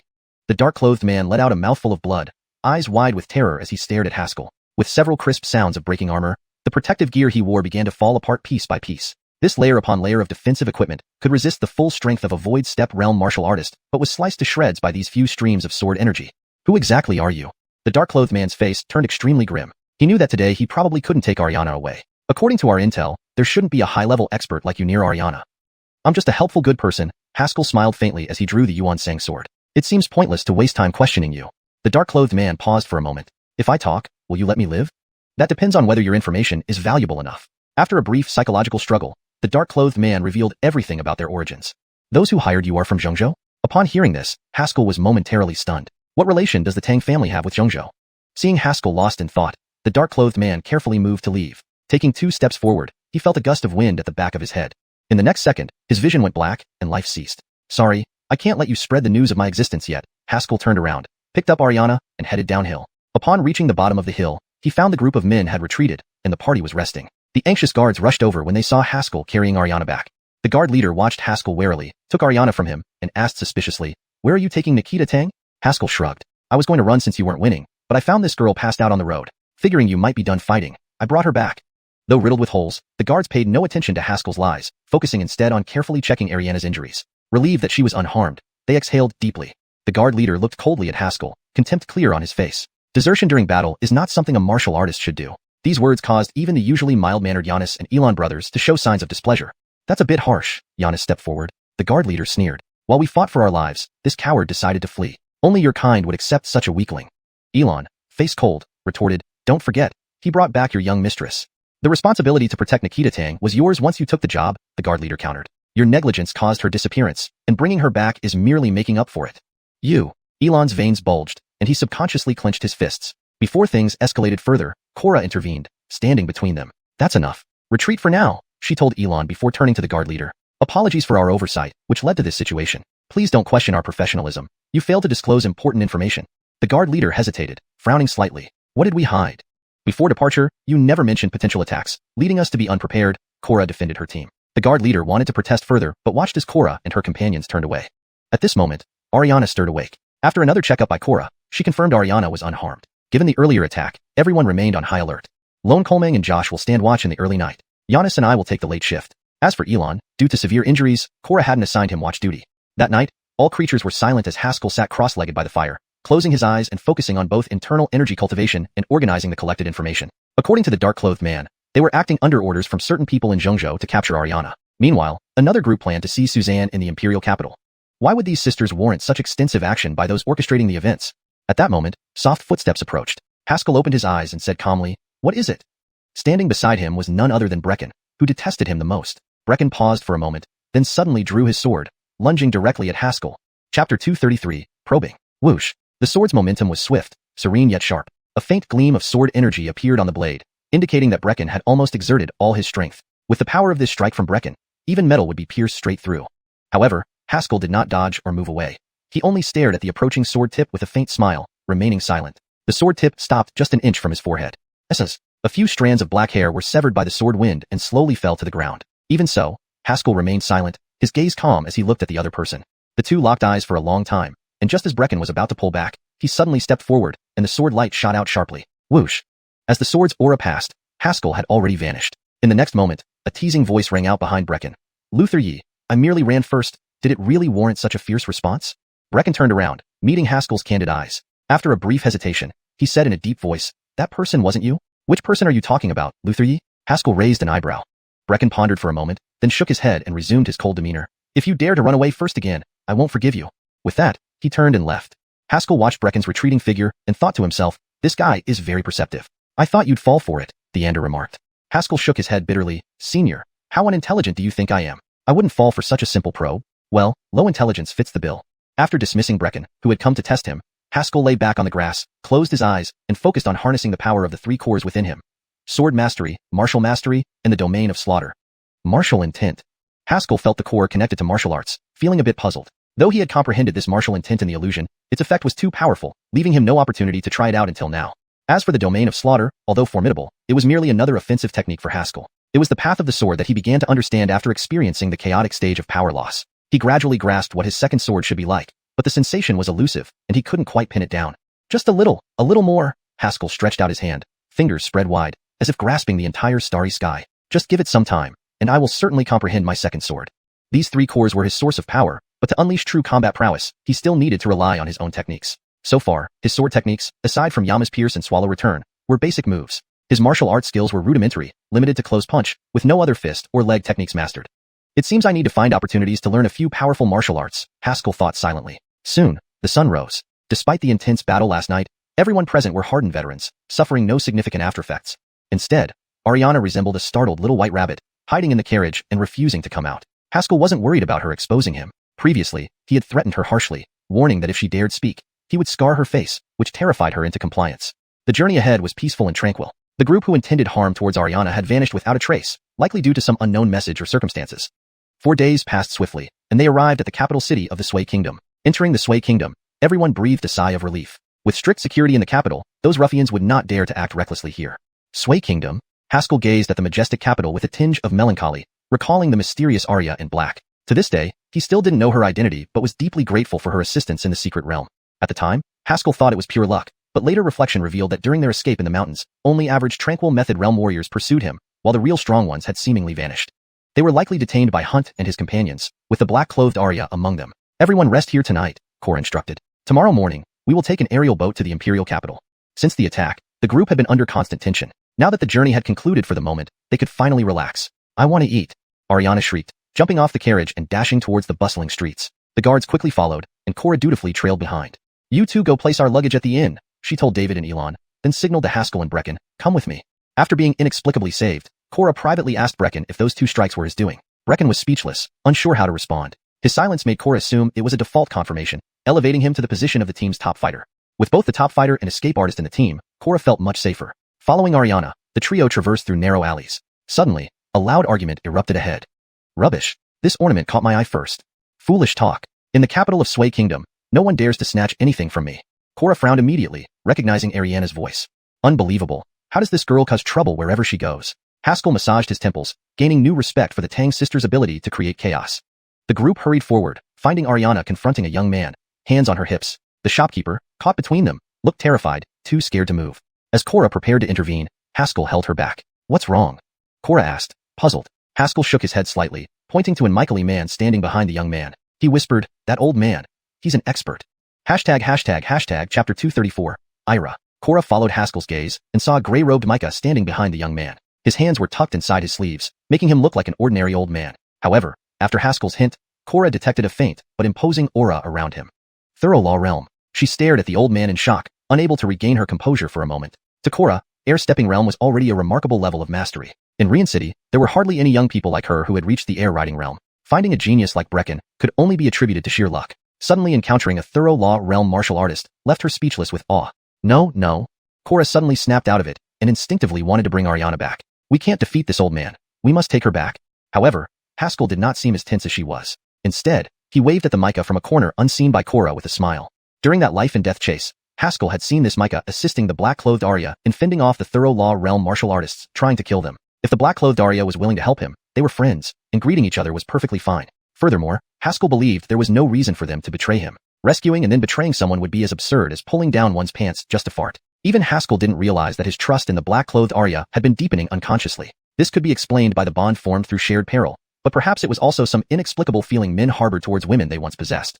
Heaven. This guy is the Emperor's cousin. It's him. Ira. This little girl sure has bad luck, meeting such a scoundrel. People around recognized the young man and started whispering among themselves.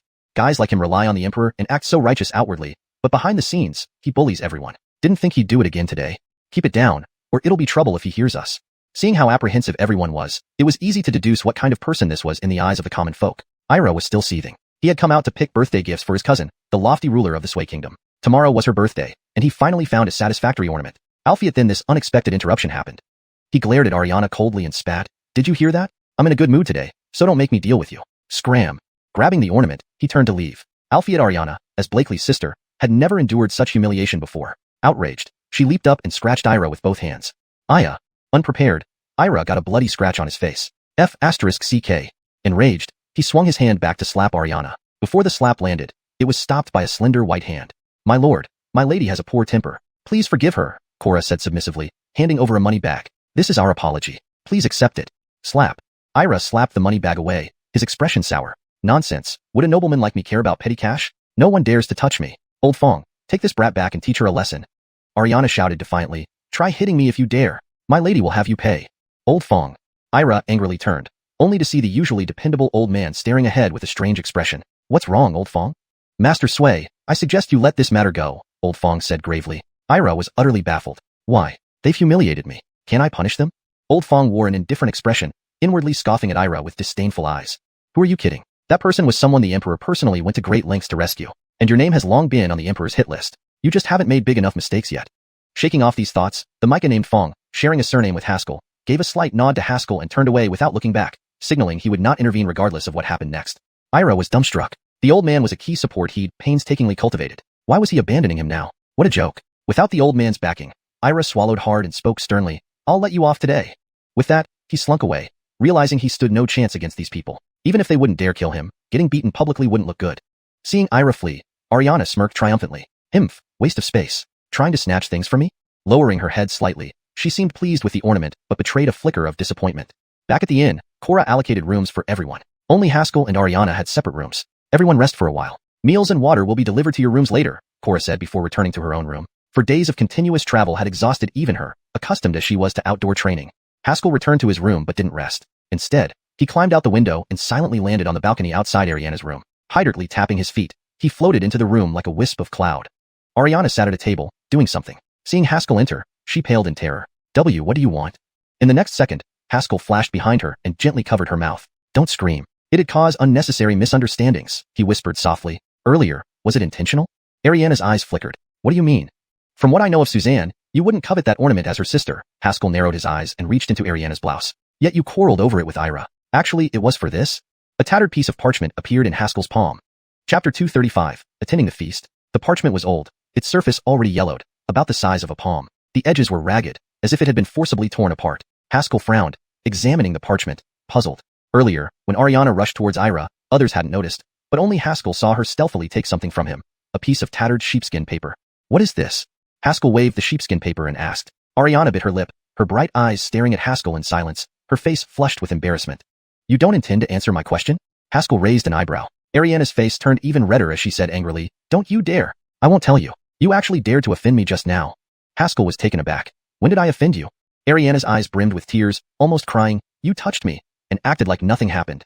The room fell silent, and Haskell remained quiet for a while before mumbling, I really apologize. I didn't mean to offend you. I just wanted that sheepskin paper. Her sobs slightly weakened, then became even more intense. Haskell was stunned. He had said it wasn't intentional, yet she cried even louder. Women are truly hard to please. After half an hour, Haskell finally managed to stop Ariana from crying. Now can you tell me what it is? Haskell looked at the red-eyed girl, a rare pang of guilt rising in his heart. Although this little girl was domineering and had a bad temper, she was still just a young girl after all. Did he go too far? Ariana sniffled loudly and smiled wickedly. Want me to tell you? Fine. First kneel down and lick my feet. Haskell. Another half hour later, Haskell rubbed his temples, sighing inwardly. This girl's character was truly detestable. It was impossible to talk reasonably with her. Having been tickled on the soles of her feet for half an hour, Ariana now curled up her feet, glaring tearfully at Haskell and yelling, Shameless, bastard, shameless. Haskell ignored her completely. He didn't get any useful information from her. Even Ariana herself didn't know what the sheepskin paper was. She only felt that it was a precious treasure but had no idea what it was or what it could be used for. Those people who came to catch you, were they after your abilities? Haskell asked. Ariana initially ignored him, but upon seeing the sudden coldness in his eyes, she remembered the torture she endured for half an hour and shuddered. She quickly replied, I don't know. Only my sister and a few Micahs know about my ability. As long as there are people, there's always a chance of leaks, Haskell said calmly, recalling how he forced her to remove her defensive items to use her as bait earlier. Back then, he was surprised by the amount of valuable items she had. Now he realized she likely found them using this ability. Alright, rest well, remember what I said, never expose me. Otherwise, you know the consequences, Haskell warned before leaving the room, ignoring the shrill scream behind him. Back in his room, Haskell took out the sheepskin paper and asked the Ander, Mike, have you seen such a sheepskin paper before? The Ander unusually remained silent for a long time before saying helplessly, Not sure, I have some vague impression, but I can't identify what it is. Not sure. Of course not, I've been sealed here for who knows how many years. How could I possibly remember clearly? Do you remember things from when you were 1 year old? Haskell chuckled bitterly and shook his head. He couldn't even remember things from his time at Yunyang sect, so he had no right to judge the Micah. Just in case, he put the sheepskin paper into the heavenly Dao Tower. Even if anything unexpected happened, it wouldn't affect his combat ability. Suddenly, a knock sounded at the door. Haskell opened it to find Cora standing outside. What's up? Someone invited us to a banquet. Cora showed him the invitation, somewhat nervous. Our whereabouts seemed to have leaked. That's normal. Haskell took the invitation and saw the name on it. Another person from the Sway family, Alec. Haskell was confused. Just a banquet. No need to be so tense. Then he realized, you know this Alec? I don't know him personally, but I've heard of him. Cora licked her lips and whispered, he's a prince of the Sway kingdom and has admired Suzanne for a long time. Haskell understood. It seemed the invitation wasn't for them, but specifically for Ariana. If there's food, why not eat it? Why are you so nervous? Haskell asked indifferently. No, I heard his dream is to possess a pair of extraordinary sisters, so I'm worried. Cora frowned, and Ira, whom we met earlier, is his son. This family's character is clear. Interesting. Haskell stroked his chin and decided. Did you come here because you want me to escape with Ariana if anything dangerous happens? Caught off guard, Cora didn't feel embarrassed but responded seriously. You're the best in our group at movement techniques, so this task can only be entrusted to you. Fine, I'll do it. Haskell accepted the invitation. Call me when we leave. Cora breathed a sigh of relief and went to inform the others. After a while, the group gathered downstairs and headed to the banquet. The capital of the Sway kingdom was named Kaiyang, divided into inner and outer cities. The prince's residence was near the inner city. Passing through the vast outer city, a grand and luxurious mansion appeared before them. This prince must be very rich. Haskell marveled at the gold-coated pillars. Though martial artists mainly used spirit stones, which were scarce, gold and silver were still widely circulated among most martial artists. Considering he's the uncle of the Sui Kingdom's emperor, having this much wealth isn't uncommon, Cora commented solemnly, though there was a hint of longing in her eyes. If her escort agency had this kind of wealth, life wouldn't be so tough. They walked towards the entrance of the mansion, and Ariana strutted proudly through the threshold. Just as Haskell and the others were about to enter, the guards at the door suddenly raised their hands, blocking their way. Servants wait outside the estate. You may not enter. Chapter 236. Unexpected event. Cora and the others were slightly taken aback, realizing not only they but also Ariana's initial few guards were stopped outside. What does this mean? The guard leader approached with a somewhat displeased look, his voice hoarse from the strain of questioning. The servant at the gate remained unperturbed, his head held high as he replied, exactly as you heard. The group exchanged glances. They had followed to ensure Ariana's safety. If they couldn't enter, what was the point of being here? Cora's eyes darted around, then she stepped forward, offering a money pouch with a smile. Brother, could you make an exception for us? The guard glanced down at the pouch, sneering dismissively. I said no entrance means no entrance. Seeing the guard's obstinate attitude, Unkit partially unsheathed his long sword, while the guard leader's eyes flashed with a cold gleam. At that moment, Haskell stepped forward, murmured a few words to the guard, and slipped something into the guard's hand before beckoning the others over. The group, puzzled but willing, crossed the threshold unimpeded. The guard's previous resolute words seemed to have never existed as he paid no heed to their actions. Even inside the mansion, they were still in a daze. Cora, who was closest to Haskell, couldn't help but ask, how did you convince him? He was supposed to be following orders and shouldn't have let us in so easily. I didn't convince him, Haskell shrugged. Sometimes, the reason why one can't cross a line is simply because the price isn't high enough. He had just handed over some spoils collected from a powerful figure to the guard. Though worthless to him, it was an incredibly valuable treasure to the guard. Naturally, the guard was more than happy to do them a favor. After all, there were others who brought guards in, but their identities were too esteemed for the guards to deny entry. The group smoothly entered the estate, greeted by an extravagantly luxurious courtyard. A lake-sized pond hosted several boats illuminated by bright lights, where songstresses with gentle voices performed. Their melodious songs echoed in the night, adding an intimate and warm atmosphere to the gathering. Numerous elegantly dressed guests moved between the garden and the boats, the scent of perfume permeating the air, making one feel lightheaded. Looks like this duke knows how to live it up, Haskell remarked, surveying the surroundings with a mix of surprise and admiration. In the heavenly Dao Tower, the Ander expressed disdain again. Vulgar, ignorant, superficial. Beside him, Unkit shot a glance at Haskell and coldly remarked, Idiot, haven't you felt anything? His body tensed, not due to first entering such a lavish place, but because he sensed many powerful presences here, those in Air Change Realm, even a couple in Meridian Unification Realm. The guests showcased their power through their guards as a symbol of status. Ariana seemed accustomed to these places, holding a glass of wine with a proud demeanor. Occasionally, someone would recognize her and greet her softly, to which she would nod gracefully, her arrogance barely concealed. Haskell observed for a while before saying quietly, Now I finally understand why our whereabouts were leaked. With her blatant behavior, even a group of experts wouldn't be able to hide from attention here.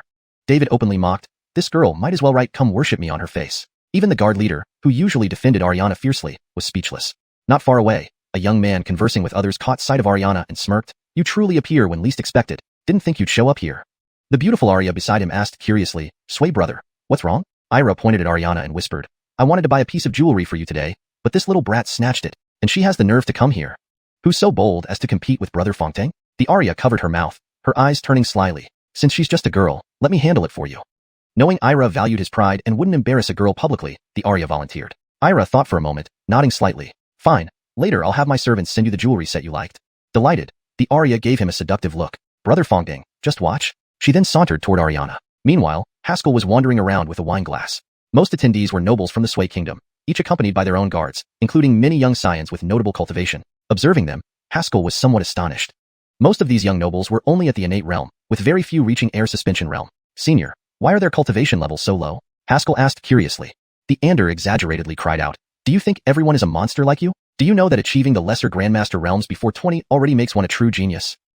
Sorry, I neglected that, Haskell paused, realizing he had set the bar too high for them. Recalling his journey, most he encountered were either seasoned fighters with decades of practice or geniuses from various age groups. Surrounded by geniuses for so long, ordinary people naturally stood out.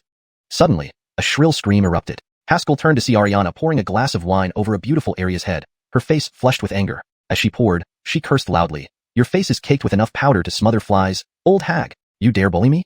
The Arya screamed and dodged, while Ira rushed over, raising his hand to strike. Bitch, how dare you bully my cousin? Ariana's eyes widened defiantly, though her body trembled violently. Just as the slap was about to land, a gust of wind swept by. In the next second, Haskell had blocked the slap, grabbing Ira's hand firmly. He turned to Ariana casually. Are you alright? Chapter 237, Coma. There were still many mysteries about Ariana that needed to be unraveled, and it would be a big problem if she were beaten up now. Moreover, as her current employer, Haskell, as an excellent martial artist, possessed a strong sense of professional ethics. So, When he saw someone about to attack Ariana, he immediately rushed forward without a word to block the attacker. Ariana had braced herself for the hit, but was saved by Haskell at the last moment, her large eyes sparkling with an unusual light. "Hey, are you okay?" Haskell asked again. Ariana snapped back to reality, quickly nodding and gripping Haskell's sleeve tightly, pointing ahead and shouting, "Hurry up and teach him a lesson. Give her a good beating." At this point, the people around had noticed the conflict and began to gather. Ira's face darkened, not even looking at Haskell as he growled, "Get out of the way." With that, he raised his hand and struck Haskell with a palm. A loud bang resounded. Haskell remained completely still, while Ira was sent retreating several steps from the impact. Seeing this, Ariana's arrogance flared up once more, pointing at Ira's nose and scolding, "Open your dog eyes and see clearly who I am. How dare you bully me?" Ira laughed coldly in rage. "I don't care who you are. On Sway territory, no one dares offend me." He waved his hand, and a burly man stepped forward from behind him. "Let these guys know who's the master here." The burly man stood before Haskell, looking down at him with bloodthirsty eyes. "Boy, don't cry too ugly when you get beaten." The surrounding guests murmured in low voices. "An air-stepping realm guard? I heard Ira tried every possible means to hire such an expert recently. This kid is in trouble." The burly man exuded the aura of the air-stepping realm. Although he had just entered this realm, it was enough to surprise Haskell. An air-stepping realm expert could guard an entire city. Why would he end up in this small, remote town as Ira's guard? The burly man sneered, his massive palm like a sky-obscuring canopy, swiftly descending towards Haskell. Bang! The palm struck the ground, instantly shattering the stone floor into pieces, but Haskell was nowhere to be seen. The burly man turned his head, hearing a mocking voice from behind. "Big dummy, where did you strike?" Haskell stood behind the burly man, one hand holding Ariana's collar, the other gripping Ira's neck, smiling at the burly man. "Shall we see whose hands are faster?" Ira's face paled, beads of sweat rolling down his forehead, his heart filled with terror. "What happened? How did this guy suddenly appear behind me?" The burly man's face turned ashen, his aura fluctuating wildly, roaring, "Release my young master." Do you think I will?" Haskell chuckled coldly, slowly tightening his grip. Ira's eyes widened, gasping like a fish out of water. Suddenly, Haskell felt a powerful force surge within him, causing everything to turn black, and he involuntarily loosened his grip. Feeling his neck relieved, Ira hastily hid behind the burly man, staring at Haskell in fear. Seeing Haskell standing motionless, Ira screamed, "Kill him!" The burly man stomped his right foot, lunging straight at Haskell. A colossal fist shot out, carrying potent true chi towards Haskell's face. If this punch landed, Haskell would either die or be severely injured. Just as the fist was about to land, a flash of red attire caught everyone's attention. Snap! A whip, like a snake, lashed out from somewhere and struck the burly man's arm, deflecting the punch. Brecken, sword in hand, leaped over Haskell, rapidly thrusting 3 times. Swift as shooting stars, the swordsman sensed danger from Brecken's strikes, retracting his right hand and crossing his arms in front of him, unleashing a burst of true chi. Clang! The metallic sound reverberated as Brecken retreated, his gaze wary and fixed on the burly man. Finally arriving at the critical moment, Cora and others rushed in. "How is he?"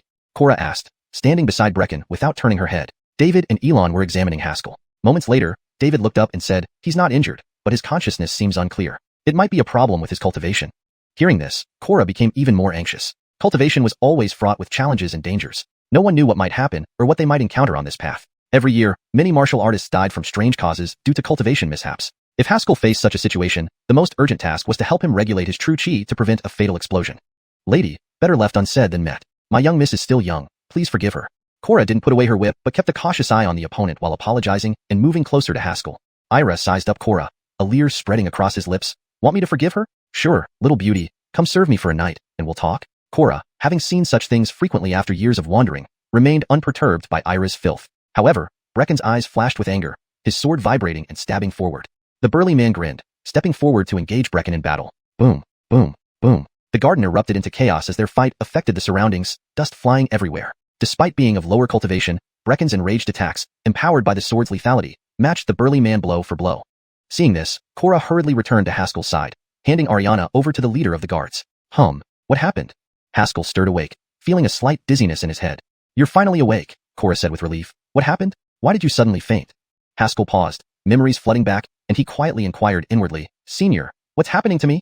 The Ander pondered for a moment and firmly replied, "Kid, you can't kill anyone for a while." "What?" "Your killing intent domain hasn't stabilized yet. If you continue killing, you'll revert to a heartless killing machine." The Ander sternly explained, Heiderk before in the secret realm, only worse. Note: the translation aims to maintain the original tone and style while ensuring natural and fluent English expression. The paragraph structure and line breaks have been preserved as much as possible. Chapter 238, Long Time No See. On the way, Haskell had discussed this issue with the Ander. The most critical point of how he now has this tripartite power system lies in the insights gained during his journey on the spirit boat to the secret realm, which set the stage for what followed. Even the Ander was unclear about exactly what transpired with Haskell at that time.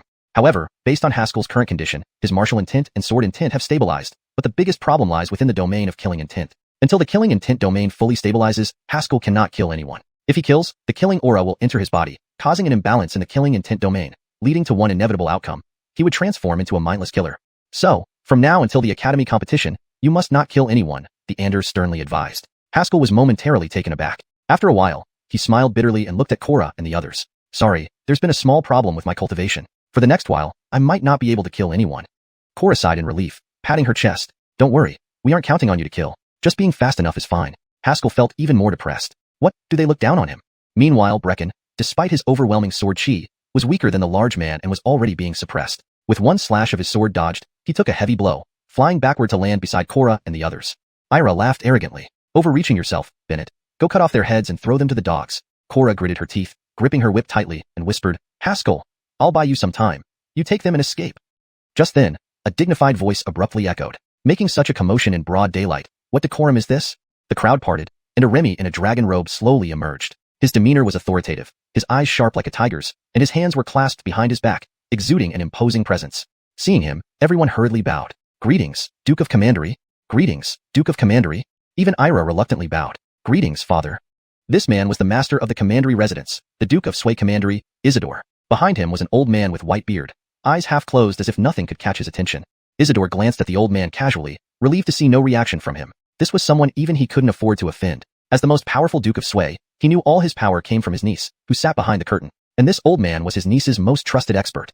This visit was ostensibly for his birthday celebration, but in reality, it was just to keep an eye on him. Thinking this, Isidore put on a solemn expression. Though he often downplayed himself to avoid suspicion, he couldn't appear incompetent in front of visitors. He scanned the surroundings calmly and asked, What happened? A servant quickly explained the incident. Isidore frowned, his gaze landing on Haskell and the others. Upon seeing Ariana, his eyes lit up. Is this Nikita Ariana? He asked with a greedy smile, not hiding his intentions. Capturing Suzanne, known as the capital's most beautiful Aria, was his lifelong dream. So when he heard Ariana was here, he immediately invited her. He hadn't expected conflict with his own son. Straightening his thoughts, he said mildly, Since Nikita Tang has come here, please stay and rest for a few days. Preparing to escort the old man indoors, several guards moved to take Ariana away. Alfie Cora blocked them with her whip. Sorry, we have important matters. Thank you for your invitation, Duke. Isidore's eyes turned cold. Turning to them, he sneered. My invitation was sincere. Do you fear making me angry? We truly have important business, Cora replied respectfully. Ira, growing angry, instinctively ordered an arrest but paused, turning to the old man. Mike Coleman, what should we do? Mike Coleman glanced at him coolly. Since they've insulted the Duke of Sway, let alone the dignity of our country, I shall deal with them. Ira smiled, stepping back. Thank you, Mike Coleman. Mike Coleman? Everyone's faces showed shock upon hearing this name. This is Mike Coleman from the king's side. Mike Coleman is going to act personally? The boy is dead. Mike Coleman is a peak law comprehension realm expert. Who knew the Duke would have such support? Everyone watched Haskell as if he were a dead man. A peak law comprehension realm expert was rare in Sway, and mostly stayed close to the king. With such a strong expert acting, there was no chance of survival. Ira laughed. Boy, you're dead. Maybe if you beg now, you'll live. Ariana shouted defiantly. If you touch me, my sister won't let you off. Mike Coleman sneered. In Sway, no one dares to threaten me. Suddenly, Mike Coleman stopped, his eyes locking onto Haskell, feeling a chill run down his spine. What the hell? Why is this boy here? Isidore, noticing the pause, asked quietly, Mike Coleman, is something wrong? Mike Coleman waved a hand, lost in thought. The king had decreed anyone encountering this youth should ensure his safety. Alphiet, why would he be in conflict with Isidore? Moments later, under everyone's gaze, Mike Coleman approached Haskell. A formidable aura rose, like a looming storm. He managed to smile, saying softly, Long time no see, Luther Fong. The crowd erupted in surprise. Isidore was dumbfounded. What situation? These two know each other? Hashtag chapter 239. Arrival at the imperial capital. Haskell was slightly taken aback and asked in confusion, Sir, have we met before? Connor shook his head and softly replied, On the barren mountain within the 1,000 absolute secret realm, this old man once stopped Gideon of the Yumming Pavilion. Haskell's expression froze for a moment. After a while, he gave a faint smile and clasped his hands in gratitude. Thank you, senior, for your assistance that day. You're too kind. This old man was merely following orders. Connor waved his hand. As to who gave the order, young hero, it's best not to ask more about it. Haskell was startled and sighed with a bitter laugh, shaking his head. In fact, he was just about to inquire about the identity of the black-clothed Arya from that day, but since this legal enlightenment realm powerhouse spoke thus, there was no way he could get any more information out of him regardless of how he tried. The conversation between the two wasn't particularly startling. Even if others heard it, they wouldn't understand it right away. However, this scene appeared extremely shocking to onlookers, especially to Isidore. What's going on? Why is old Coleman so close to this kid? A legal enlightenment realm expert talking amicably with someone who was only at the air suspension realm seemed inconceivable. After a brief pause, Isidore stepped forward with a forced smile and said, Old Coleman, you see? Isidore, don't be disrespectful to young hero Fong. Connor stared coldly at Isidore, his voice as icy as ice itself. If this old man finds out you've been impolite in any way, there will be no mercy. Boom. With his words, an overwhelming legal enlightenment realm aura erupted, causing a whirlwind through the entire mansion, the sky darkening dramatically. The power of a legal enlightenment realm powerhouse was truly terrifying. Isidore's face turned extremely grim. As a prince, second only to the emperor in sway, it was unimaginable to be threatened like this. Alphiet faced with a peak legal enlightenment realm expert. Being a prince was of no help. Moreover, behind Connor stood the true ruler of sway. After a long silence, Isidore slowly bowed and clapped his hands together. This prince understands. Seeing this, everyone was stunned. Isidore actually backed down. What was happening? Who was this kid to make Isidore concede? Suddenly, the aristocrats present looked at Haskell with a mixture of fear and awe. Cora and her companions also gazed at Haskell in disbelief, with Unkit being the most surprised among them. In their eyes, Haskell was just an ordinary martial artist with somewhat strong agility. How could he possibly have connections with a peak legal enlightenment realm powerhouse? Under Connor's authority, they smoothly left Isidore's residence. They headed straight for an inn, where Cora and her group quickly went upstairs to pack their belongings, while Haskell bid farewell to Connor downstairs. Old Coleman, thank you for your help today, Haskell thanked sincerely with clasped hands. At present, he couldn't afford to kill, as the power of his moves would be restricted. If they fought within Isidore's residence, it might not end well. Your politeness, young hero, Connor smiled faintly, but a hint of worry remained on his face. However, according to this old man, the current situation at Xiuxian Academy doesn't seem good. Haskell's heart skipped a beat. Senior, what happened to the academy? It seems after you left, the Eight Wastes Academy became even more arrogant. They send people daily to harass Xiuxian Academy and ambush students and staff. Connor frowned deeply. Furthermore, Yunhai Empire's Eight Wastes Academy has sent martial artists to participate in the academy competition. The Eight Wastes Academy from Yunhai Empire is involved as well? Haskell paused, recalling the many lives he took. It made sense they'd come for revenge. However, Yunhai Empire's Eight Wastes Academy martial artists were formidable, far superior to those in Nanyan Yunzhou. Xiuxian Academy, with its limited manpower, would struggle against them. Thank you, Senior, for informing me. Should you need anything in the future, I will do everything within my power to assist, Haskell thanked again with clasped hands. Hee, there's no need to risk your life, Connor laughed and waved his hand, then said solemnly, this old man will take his leave now. Let's meet again if there's an opportunity. Saying this, Connor turned and left. Watching Connor depart, Haskell's face gradually hardened. He had planned to train steadily over time and return to the academy when his strength was solid enough. Alphiet learning that Xiuxian Academy was in peril filled him with urgency and an intense desire to return immediately. Don't rush. You can't go back to the academy yet, the Anders suddenly said. Don't forget, the Eight Wastes Academy still has a disciple whose talent isn't inferior to yours. If trained under the harshest methods, he would surpass you. Disciple. Haskell fell silent for a moment before asking suddenly, Senior, is there any method that can make me stronger faster? There is a way, but... Senior, no matter how painful it is, I can endure it. Not that. You're too poor. This method costs a lot of money. The group boarded the airboat late into the night. Thanks to Connor's deliberate help, the journey that should have started the next day was advanced by several hours. Standing on the deck, Haskell gazed at Sway's capital under the night sky, recalling the face of the black-clothed Arya. Who are you really? Thank you for your help tonight. Cora walked up beside Haskell and spoke softly. You're too kind, Haskell pondered for a moment, then said abruptly, actually, I need a favor. Speak your mind, Cora agreed without hesitation. She didn't question Haskell's identity, knowing well that anyone who could associate with a high-ranking expert like Connor must keep many secrets. Haskell glanced at her in surprise. You don't even want to know who I am? In our line of work, we know one thing clearly, Cora smiled faintly. The more secrets you know, the faster you die. That makes sense. In that case, I hope you can help me find the graves of those from the Eight Wastes Academy when we reach the capital. Haskell smiled wryly, remembering the Anders' words. The world's fastest way to wealth was grave robbing. 2 days later, at the imperial capital Yuming Pavilion. In a room, Layla's face was flushed with anger as she shouted shrilly, What happened? Why did the martial artists we hired suddenly pull out? A guard stood nervously in the middle of the room, replying, Luther, apparently, someone offered triple the price to hire them. Bang! Layla slapped the table, breaking it into pieces. Bastards! It must be that damn Lao Gui. She sat down helplessly, looking out the window with worry. The selection competition for Pavilion Master was coming up soon. Where could she find replacements? Just then, a figure in red burst in. Nikita Yi, we're willing to join you. Hashtag chapter 240, tomb rating. A red hymn fluttered in the wind, like a maple leaf dancing under the sunlight, catching everyone's eyes. It was none other than Cora, who had set out from Hyderian City to escort Ariana to the capital. Behind her stood the brothers David and Elon, while Brecken trailed behind everyone else with an indifferent demeanor. Who are you? Meadow frowned, her brow furrowing in confusion. Cora smiled confidently. I am Cora, and these are my companions. We wish to become your subordinates and help you secure the position of Luther. She then introduced each member of her group to Meadow one by one. Meadow listened calmly and then fell silent for a moment before speaking in a serious tone. Your cultivation levels are too low. That's why we need your help, Cora replied as she sat down at the table, her eyes fixed on Meadow. In this capital, I imagine you can no longer find any other teams willing to support you? Meadow fell silent, knowing that Cora's words were true. The competition for the Pavilion Master position was approaching, and she had already lost over 10 teams to poaching. No martial artists in the entire capital were willing to assist her. After a brief contemplation, Meadow raised her head and looked into Cora's eyes. What are your terms? Cora did not hesitate. I need financial support to revive my courier service and an opportunity to collaborate with the Yiming Pavilion. Of course, the latter will only be possible if you become the Pavilion Master. Meadow gazed deeply at her, a faint smile appearing on her lips. Alright, I agree. After their short conversation, Cora and her team left the Yiming Pavilion to make final preparations. Meadow sat in her room, pouring herself a cup of tea. A misty white vapor rose, masking the worry in her eyes.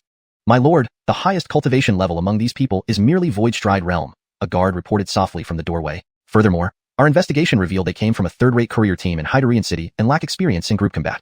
I trust them, Meadow said, her gaze fixed on the small gift left by Cora, a piece of paper depicting a token with a purple gold body adorned with auspicious clouds. This was the emblem of the Purple Cloud token. In the capital, apart from the Grand Mike, only one person possessed such a token. However, that person had vanished after the 1,000 Absolute Secret Realm, even eluding the trackers of Xiuxian Academy. Is it you who has returned?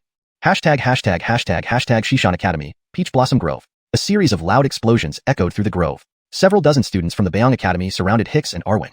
From a numbers standpoint, the battle seemed preordained. Albeit closer observation revealed a different scenario. Hicks moved like a ghost, darting through the peach trees, evading the furious pursuits of his opponents. Arwen glowed with golden light, resembling an enraged warrior monk, each punch accompanied by explosive energy bursts. Despite outnumbering him, the Beiyang students couldn't withstand a single punch from Arwen and were sent flying. The duo's coordination was almost seamless, effortlessly overwhelming the dozens of Beiyang students. After 15 minutes, the sounds of battle ceased, and Hicks and Arwen emerged from the grove, leaving behind moaning students sprawled on the ground. Not bad. You're getting tougher, Hicks patted Arwen on the shoulder. I'm really proud of you, senior brother. Amitba, let me reiterate. I am the senior brother. Arwen adjusted his robe, stretching his arms. Days earlier, Helmet had visited Xiuxian Academy with news of Haskell's survival. Relieved, the group focused on training intensively for the upcoming academy competition. Motivated by Haskell's resilience, Hicks and Arwen trained diligently, advancing rapidly in cultivation. The incessant attacks by Beiyang students became perfect practice for them. From initially fleeing in defeat, they now dominated these encounters, reflecting the harsh but valuable training they endured. Too bad Haskell isn't here. These guys wouldn't dare show up, Hicks sighed. Arwen paused, looking skyward, his expression tinged with concern. Yes, I wonder when senior brother will return. Unbeknownst to them, Haskell was currently trekking through the outskirts of the capital. This was a desolate forest rarely visited, with dense foliage blocking the sunlight. He consulted the map in his hand to confirm his direction. It should be here, the tomb of the Imperial family. If others heard this, they would likely laugh at Haskell's audacity. The Imperial family's tomb was located in the heart of the capital, heavily guarded and opulent. Yet here, amidst this remote wilderness, lay the actual resting place. Unfortunately, they never realized that the Imperial family built the real tomb here to prevent grave robbing, Haskell remarked with a wry smile. Gongshang Yu's ancestors truly had foresight. Today I learned something. It's not the thief you fear, but the one who keeps thinking about it, the Ander commented sarcastically. Even in such isolation, you still found it. They must be turning in their graves. Haskell shrugged. To create value even after death, I'm sure the ancestors wouldn't mind. With that, he began digging. Half an hour later, a heavy stone door buried underground appeared before him. The surface, etched with patterns of beasts, was worn and faded from years beneath the earth. Haskell drew his Yuanshang sword and slashed downward. Boom. The stone door shuddered, cracking open along its seams, revealing a dark passage emitting a foul stench. Haskell covered his mouth and nose, waiting for the odor to dissipate before stepping inside.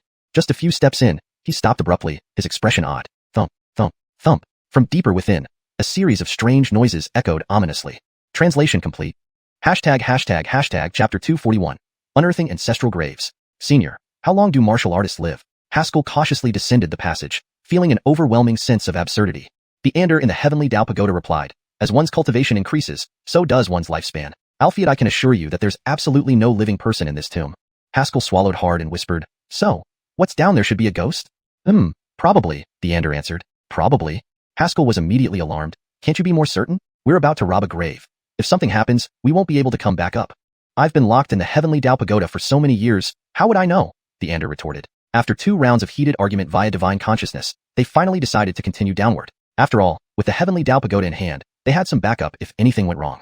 Earlier, after obtaining the Golden Dao Law, the Ander had told him he could now use the power of the first floor of the Heavenly Dao Pagoda. Alfiat, be extremely careful. The power of the Heavenly Dao Pagoda cannot be used lightly. It will drain you completely. Your current strength isn't enough to control it, the Ander had warned him solemnly. Using it consumes more energy than unleashing the Yama spear at full force. Haskell took this warning seriously, maintaining a high level of vigilance. The passage was pitch black, but with Haskell's sharp eyesight, he could barely make out his surroundings in the darkness. The strange noise continued incessantly, adding an eerie atmosphere. After walking for an unknown duration, a faint glow appeared ahead. Haskell took a few steps forward, passing through a cave opening, and arrived in a spacious burial chamber. In the center of the tomb lay an enormous coffin, large enough to fit 3 or 4 people. Was the ancestor of the Imperial capital's royal family a giant? Haskell approached the coffin, checking the markings against the information Cora provided. Cloud patterns, tigers, leopards, dragons, birds, mountains, and seas. All the markings match. Haskell put away the information, puzzled as he looked around. This is indeed the coffin of the imperial capital's royal ancestor, but where are the burial goods? The entire tomb was empty. There wasn't even a piece of broken wood. After searching twice and confirming there was nothing else, Haskell turned his attention to the enormous coffin. If items were present anywhere, it must mean the burial goods were inside the coffin. Senior, I'm going to open the coffin, Haskell announced, placing his palms on the edges of the coffin and applying slight pressure. Rip. A tearing sound echoed, and a white shadow darted out, swirling around the tomb. Haskell leaped backward instantly, sword chi surging within him, staring in disbelief at the white figure. You've got to be kidding me. There really is a ghost? How is that possible? The Ander strongly disagreed. There's not even an array here. What soul could have survived? The white shadow danced wildly in the tomb, dashing around recklessly, making it impossible to see its true form. Haskell pondered for a moment, then his body tensed as a formidable sword intent erupted, sending thousands of sword chi weaving into a massive net in the air. Sharp and powerful sword chi instantly filled the tomb, like layers of thorns, trapping the white shadow. Confronted by the pervasive sword chi, the white shadow seemed fearful, gradually stopping its frantic movements and hovering in midair. Only then did Haskell clearly see the true nature of the white shadow. If I'm not mistaken, the Ander said with certainty, this is an egg. A smooth, white spherical object, emitting a faint, glowing light, floated in the air, pulsating with life. Haskell remained silent for a moment, feeling a chill run down his spine. The ancestor of the imperial capital's royal family was an egg? No wonder I've always disliked Otto. Turns out he's not a normal human. Haskell stroked his chin, saying with greater determination, he needs to be dealt with. Albeit the origin of this egg remained unclear. This was clearly the imperial capital's royal tomb. Why would an egg suddenly appear here? Haskell stared at the egg for a while before extending his right hand toward it. The egg swayed in the air twice, seemingly realizing it couldn't leave on its own, hesitated for a moment, and finally landed gently in Haskell's palm. The eggshell felt warm and smooth, as if freshly retrieved from warm water. Haskell examined the egg closely, frowning slightly. Senior, given your vast knowledge, can you identify what kind of egg this is? He held the egg up, trying to peer through it with light. Even attempting to probe it with divine consciousness failed. The same intent that controlled the primordial sorrow sword couldn't penetrate the eggshell. The Ander was also puzzled. I'm not sure. While beast eggs exist on Yin Yun continent, I've never seen one resembling an egg like this. Haskell casually tossed the egg into the air, and the primordial sorrow sword flashed, cleaving straight at it. Clank. The eggshell remained unscathed, not even leaving a mark. Haskell was astonished. His full-strength strike could injure a practitioner at the donghua realm.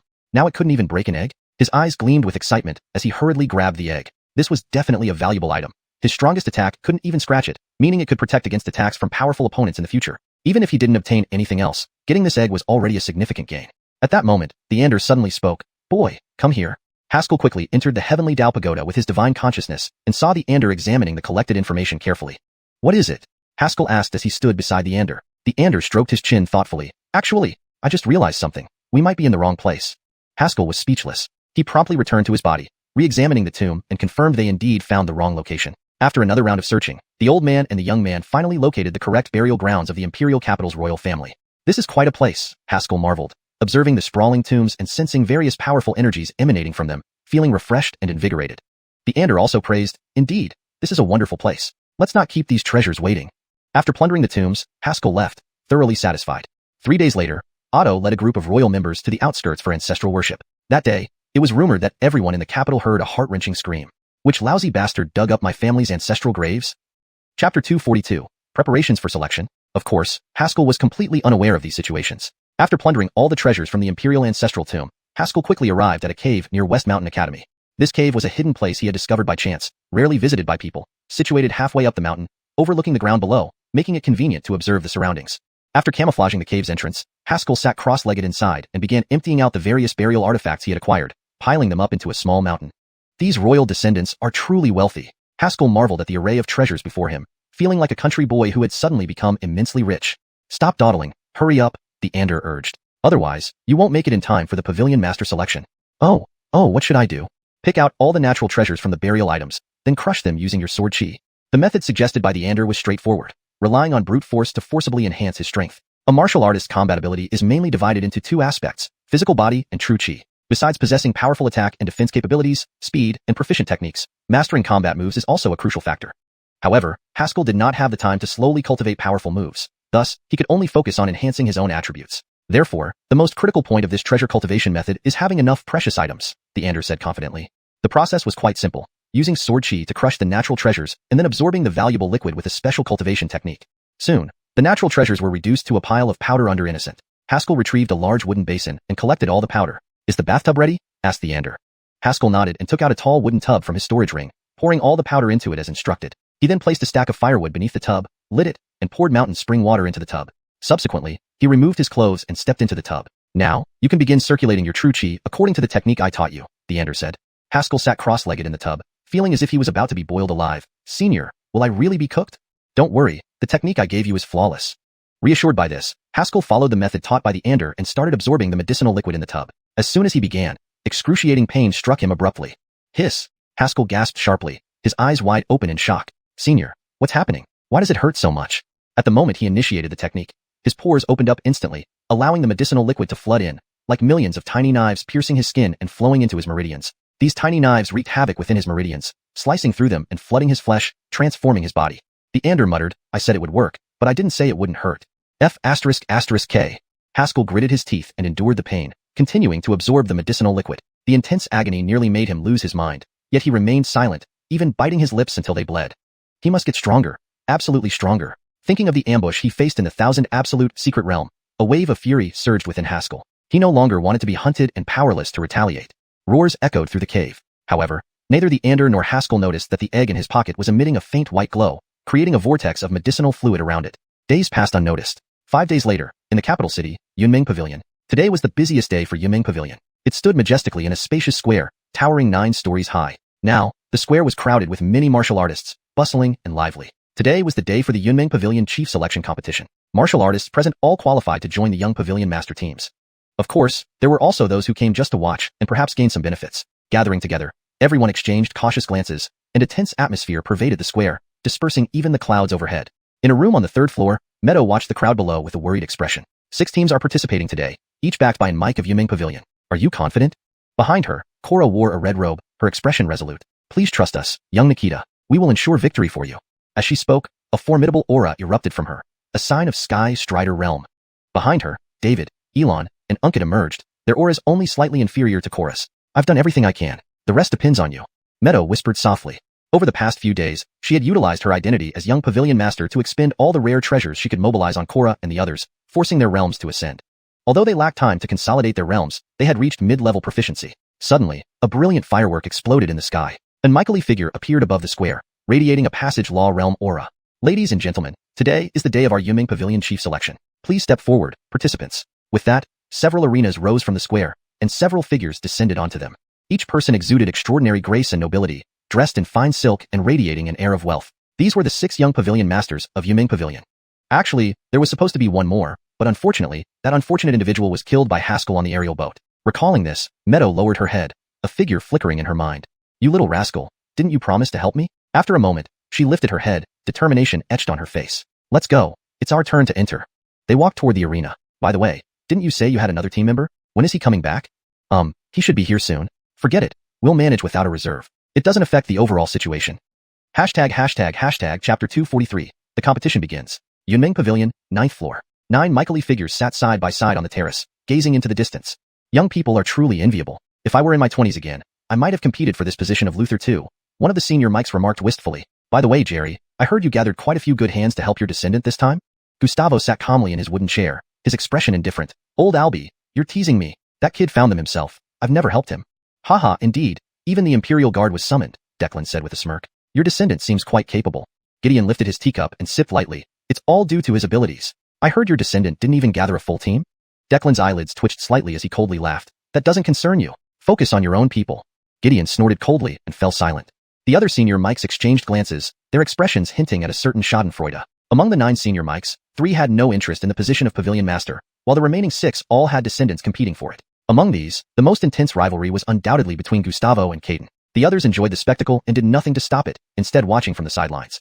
In the plaza below, 6 teams had already prepared themselves. The newly appointed Alex, responsible for overseeing the competition, scanned the area and said coolly, today's contest will be conducted one-on-one. Each team will select one member to compete on the platform. A loss will be declared when either party loses combat ability or falls off the platform. Now, please have the leaders of each team come forward to draw lots. With a wave of his hand, several glowing orbs appeared and floated in the center of the field. The leaders of the 6 teams, Luthers who led their respective groups, stepped forward to draw their numbers. How did it go? Who did you draw?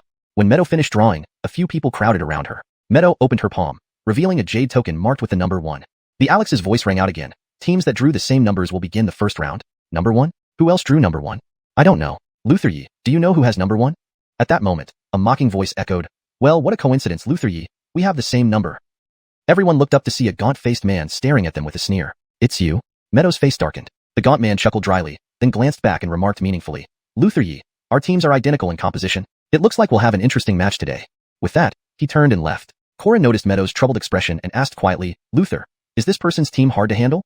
Meadow suppressed her unease and said sternly, "His name is Ezra. He recruits only desperate fighters. I fear you may struggle against them."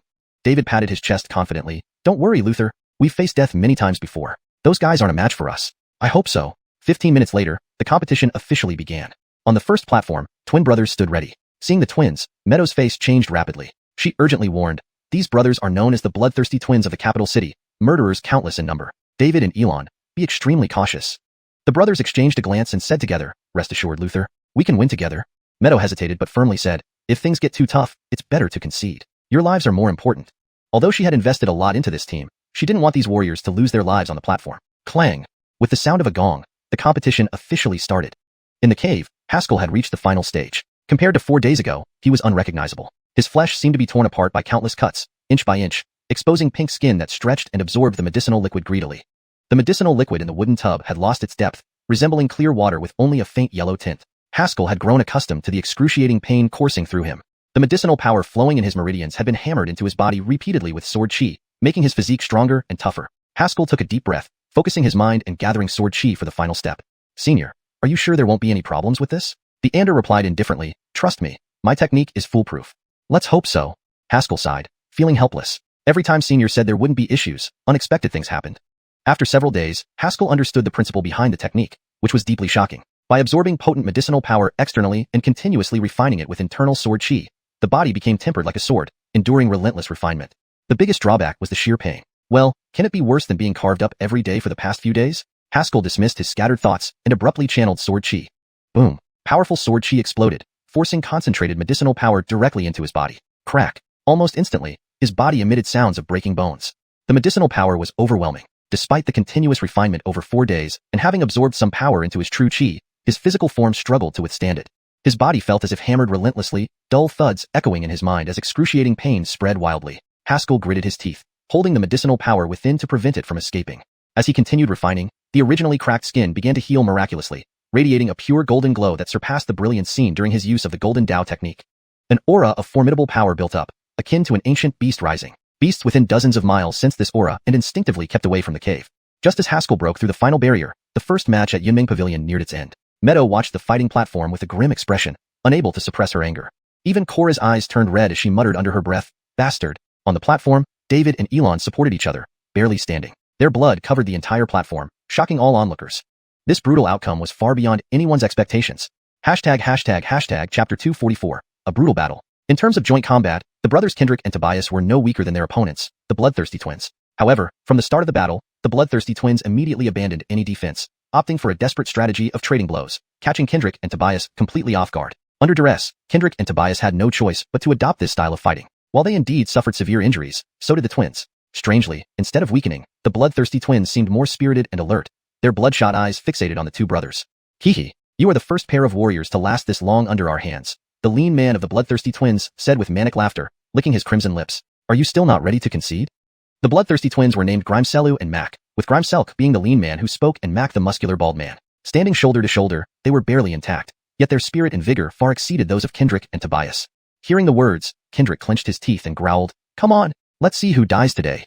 "Great, show some backbone," Mac praised in a low voice, as his true chi erupted around him. "Then die." Bang! Mac's right leg shot forward like a cannon, propelling him toward Kendrick with a punch. At the same time, Grimselu moved swiftly across the ground, ghost-like as he attacked Tobias. Kendrick and Tobias exchanged glances, took a deep breath, and clashed with him without any defense. Boom! Instantly, rubble flew from the arena, and the four figures collided fiercely, the scene unimaginably brutal. Mac's punch sent Kendrick reeling backward. A red light flashed in Grimselu's eyes as he grinned maliciously, unleashing his true chi to deliver a powerful kick to Kendrick's knee. Crack! The bones snapped crisply, and Kendrick screamed in agony as his right leg twisted visibly, broken. "Brother!" Tobias's eyes reddened as he rushed forward, striking Mac's chest with a palm. Mac's chest caved in slightly, his massive body swaying before collapsing onto the arena. However, this move left Tobias vulnerable, and Grimselu roared as he kicked Tobias once more. Bang! Tobias's body lurched to one side, but just before falling, he caught Grimselu's right leg with both arms and twisted hard. Crack! Another bone-breaking sound echoed as Grimselu let out a cry and fell onto the stage. Within a few moments, all four combatants had lost their fighting abilities. Onlookers watched this scene in horror. That was too intense. My god, they fought to this extent. Both sides are merciless. Thankfully, I didn't participate. Too terrifying. The bloody scene stunned everyone. The arena was nearly covered in blood, causing palpitations. The three mics appeared on the stage, looked around, confirmed no one could get up, and calmly announced, first arena, draw. With the result declared, Brecken leaped forward, carrying both brothers back on his shoulders. Hurry, doctor, treat their wounds. Meadow called out to the prepared doctors urgently. After emergency treatment, the doctor wiped the blood from his hands and said gravely, they won't die, but they can't fight again. The brothers lay in chairs, pale-faced due to excessive blood loss. Kendrick managed a faint smile, whispering, Aileen Bet Luther, we haven't let you down. Bet gritted her teeth, suppressing her anger, and whispered, you've done well. Leave it to us now. After comforting the brothers to rest, they turned back to the arena.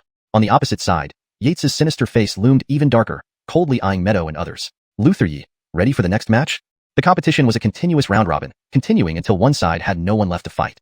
This bastard. He brought only mercenaries, clearly intending to wear us down, Meadow snarled. I heard these guys secretly collaborated, but I didn't expect to meet them in the first round.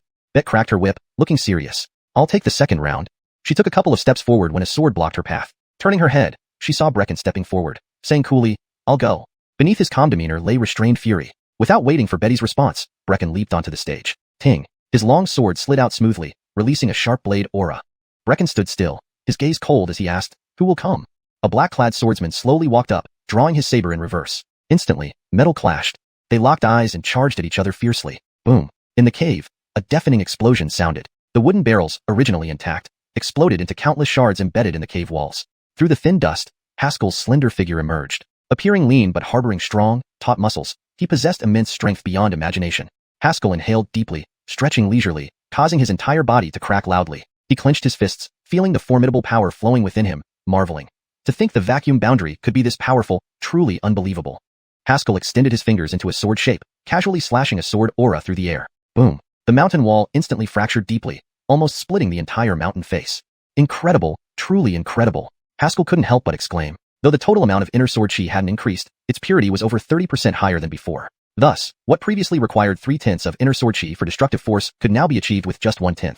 He punched the mountain wall forcefully, shaking the entire deserted hill. My physical body has strengthened too. Haskell looked at his faintly golden glowing body in disbelief. Am I turning into a humanoid beast? With his current strength, even Piers would struggle to break his defenses. Only a peak vein integration realm expert could likely injure him. Killing him would require a legal passage realm expert.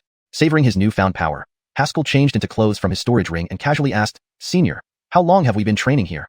About 5 days. 5 days. 5 days. Haskell suddenly realized, fuck, doesn't that mean the Pavilion Master selection has already started? Chapter 245. You really can't do without me. On the stage, Brecken's face was pale, his arm hanging by his side trembling violently. A stream of blood flowed down from his sleeve. Everyone around stared at him in disbelief, whispering and murmuring. This kid is really something. He's incredibly strong, actually managing to fight 2 people at once and take them down. I think he's about to run out of steam. Even if he's that good, can he possibly take on 3? Just a moment ago, Brecken had displayed astonishing combat power with his peak void-crossing realm strength. With just one long sword, he managed to defeat 2 opponents, drawing waves of astonishment from the crowd. However, he had also suffered considerable exhaustion. Now, facing the new opponent, he was heavily injured as soon as he appeared on the scene. The short, wiry man standing opposite him grinned sinisterly, licking the edge of his dagger with a crimson tongue, and sneered, Kid, you sword cultivator do have some skills, managing to beat my 2 senior brothers. Albeit you've met your match with me, today, you probably won't get off this platform alive. Brecken took a deep breath, forcibly steadying the chaotic sword chi within him. Gritting his teeth, he said, Come on, let's see who dies first. He finished speaking as sword chi erupted around him, several beams of sword light slashing through the air. The short man's eyes narrowed, clearly not expecting Brecken to be able to unleash sword beams even when at his limits. His body flickered suddenly, diving into the ground before emerging right in front of Brecken. Whoosh! Several sharp flashes of blade light streaked past, each aimed at vital points. Brecken barely managed to block a few blades, but couldn't hold out any longer and was knocked flying. The wiry man didn't stop there, lunging forward with a malicious grin, his twin daggers slicing down fiercely. Die! At the last moment, Brecken's eyes brightened sharply. He neither dodged nor resisted, but concentrated his remaining sword chi on his sword, thrusting it out abruptly. Ethereal. The dazzling sword beam shone like a rainbow, and after its brilliance faded, both the short man and Brecken fell outside the platform simultaneously. A draw, the 3 mics announced emotionlessly. As he walked away, he gave Brecken an approving glance. Alphiet Brecken paid no attention, only holding his chest and breathing heavily. Sorry, I failed. Cora supported him to sit down beside her, comforting him. It's okay. You did very well. After taking medicinal pills for healing, Brecken lay back in the chair, closing his eyes to rest and regulate his energy. The plaza buzzed with astonished martial artists watching the brutal battle. Except for the main arena, all other arenas had concluded. The most these fighters suffered were minor injuries. No one fought as fiercely as on the main stage, where every fighter left completely incapacitated. Terribly, it was indeed terrible. Meadow clenched her fists, glaring intensely at Alan. Just now, her subordinates had confirmed her suspicions. The intelligence had finally come in. These bastards had colluded long ago. Master Yi, I wonder if anyone can participate in the next round after your match finishes? A young man with a pale complexion and no beard came over, smirking insincerely. Fisher. Meadow glared at him, gritting her teeth. You've orchestrated this brilliantly, bribing others and eliminating competition. Too kind. Merely ordinary means. Fisher said with a mock smile. I didn't expect Master Yi to have such devoted followers. Truly impressive. Bastard. I'll kill you eventually. Meadow clenched her fists tightly, true chi swirling around her, clearly furious. Fisher spread his arms wide and laughed dramatically. Whoa, whoa. Hands off. Attacking during matches will disqualify you. To prevent private feuds, Yunmeng Pavilion set this rule, now acting as Fisher's shield. No matter how enraged Meadow was, she could only watch helplessly as Fisher laughed and walked away. My turn. Cora tightened her whip, eyes focused. Meadow looked at the badly injured fighters beside her, and then at Cora preparing to enter the arena, feeling a pang of guilt. If not for me, you wouldn't be like this? Master, this is a deal. You must give to receive, Cora said sternly. No need for guilt. If you become the leader of Yunmeng Pavilion, remember what you promised. Saying that, Cora slowly stepped onto the stage, her whip dangling by her side. From the other side, a plain-looking Qingyi martial artist with restrained aura approached the platform calmly. Match begins. With the Micah's calm announcement, the two charged towards each other almost simultaneously. Boom. Powerful auras exploded outward. Cora's whip lashed out like a spirited snake, wrapping around the Qingyi man fiercely. Albeit with a mere hand movement, the man grabbed the whip firmly. Only then did Cora realize his cultivation level, her face turning deathly pale. Chi Change Realm. This guy was actually a Chi Change Realm martial artist. In the crowd, Meadow was shocked. She hadn't expected him to find a Chi Change Realm martial artist. Knowing that even in the Imperial Court and the 8 Desolations Academy, Chi Change Realm martial artists were rare geniuses treated like treasures, why would they be sent here for a match? The Qingyi man tugged hard, throwing Cora off balance and sending her flying toward him. Green Dragon Break. He roared, his true chi surging as he unleashed a powerful punch. Meadow's expression turned grim. Green Dragon Break. It's an Imperial Guard. She seemed to sense something, turning sharply to look into the crowd, catching sight of Otto's ambiguous smile. These guys had actually colluded with Otto for the pavilion leader position. Imperial Guards were carefully selected by the Imperial royal family, all top-tier experts among the younger generation. In this group, a Chi Change Realm fighter was merely above average. Anna used to be the commander of these guards, illustrating their formidable strength. Faced with this blow, Cora was helpless. Despite being at the peak of the Void Crossing realm, her cultivation felt shallow, and she was unfamiliar with her newfound power. Now, she was pressed by the opponent's might, unable to circulate her true chi. As the giant fist neared, Cora sighed softly, closing her eyes. Father, daughter is disobedient. I'm coming to meet you. Alphiate moments passed without the arrival of death. Strange, what happened? She slowly opened her eyes and saw a figure blocking the punch with 2 fingers. A familiar voice sounded in her ear. It seems you really can't do without me. Chapter 246. Your shadow is quite significant. The man in green robes watched the young man in front of him wearing a bamboo hat, his expression unchanged, yet a faint unease stirred within him. To block his all-out punch with just 2 fingers, this young man was not to be underestimated. He abruptly stepped back several paces, fists clenched tightly, and his gaze fixed intently on Haskell. Your prowess is extraordinary. I admire you. Too kind, Haskell replied lightly, patting Cora's shoulder and casually shoving her aside. She has conceded. It's my turn now. A gentle yet irresistible force propelled Cora off the platform. Meadow quickly rushed over to catch her, concernedly asking, Are you okay? Are you hurt? I'm fine. As soon as Cora landed, she hurriedly said, Quickly send Josh down. He only excels in evasion techniques and lacks sufficient cultivation. He can't defeat that guy. Bang. Just then, a dull thud echoed from the stage. She looked up and her expression turned dramatically. The formidable man in green robes who had been so overwhelmingly powerful moments ago was struck by Haskell's fist, flying backward like a broken sack and crashing outside the arena. His head lolled to the side as he lost consciousness. What did you say just now? Meadow stammered upon seeing this scene. Just good at evasion? Cora was also dumbfounded. Wasn't Josh only good at running away? When did his strength become so formidable? The surrounding martial artists were equally astonished. When they saw the Chi Transformation Realm martial artist in green robes, they had lost all hope for Meadow's team. However, the sudden appearance of the hooded martial artist refreshed their understanding. To knock out a Chi Transformation Realm martial artist with a single punch required an incredible level of power. Certainly, none of the martial artists watching could do the same even if they reached the Chi Transformation Realm. Not bad, able to withstand my punch. A low chuckle came from under the bamboo hat. Next one, come up. According to the tournament rules, each team could have no more than 6 members. Now, only 1 member remained on Bryce's team. Damn it, where did this guy come from? Bryce gritted his teeth, turning his head to look behind him. It's your turn. Go give that kid a harsh lesson. Behind him, a man in black sat in a chair with his eyes closed, meditating. A bloodthirsty aura radiated from around him, as if he had emerged from a mountain of corpses and a sea of blood. Just being near him made one feel suffocated. Hearing Bryce's voice, the man in black slowly opened his eyes, revealing a cruel smile. Rest assured, no one but a Garfield can beat me. He was a martial artist from the Dragon Tiger Hiders of the 8 Desolate Academy, named Tate. In the academy, he was second only to Garfield. He stood up, stretched his neck, and walked onto the stage. Before he stepped onto the stage, Bryce caught up in a few quick steps and said fiercely, "If you get the chance, kill him." Tate hesitated for a moment, then grinned maliciously. "I would have done that even without you saying." With that, he strode onto the platform and faced Haskell. The final match begins.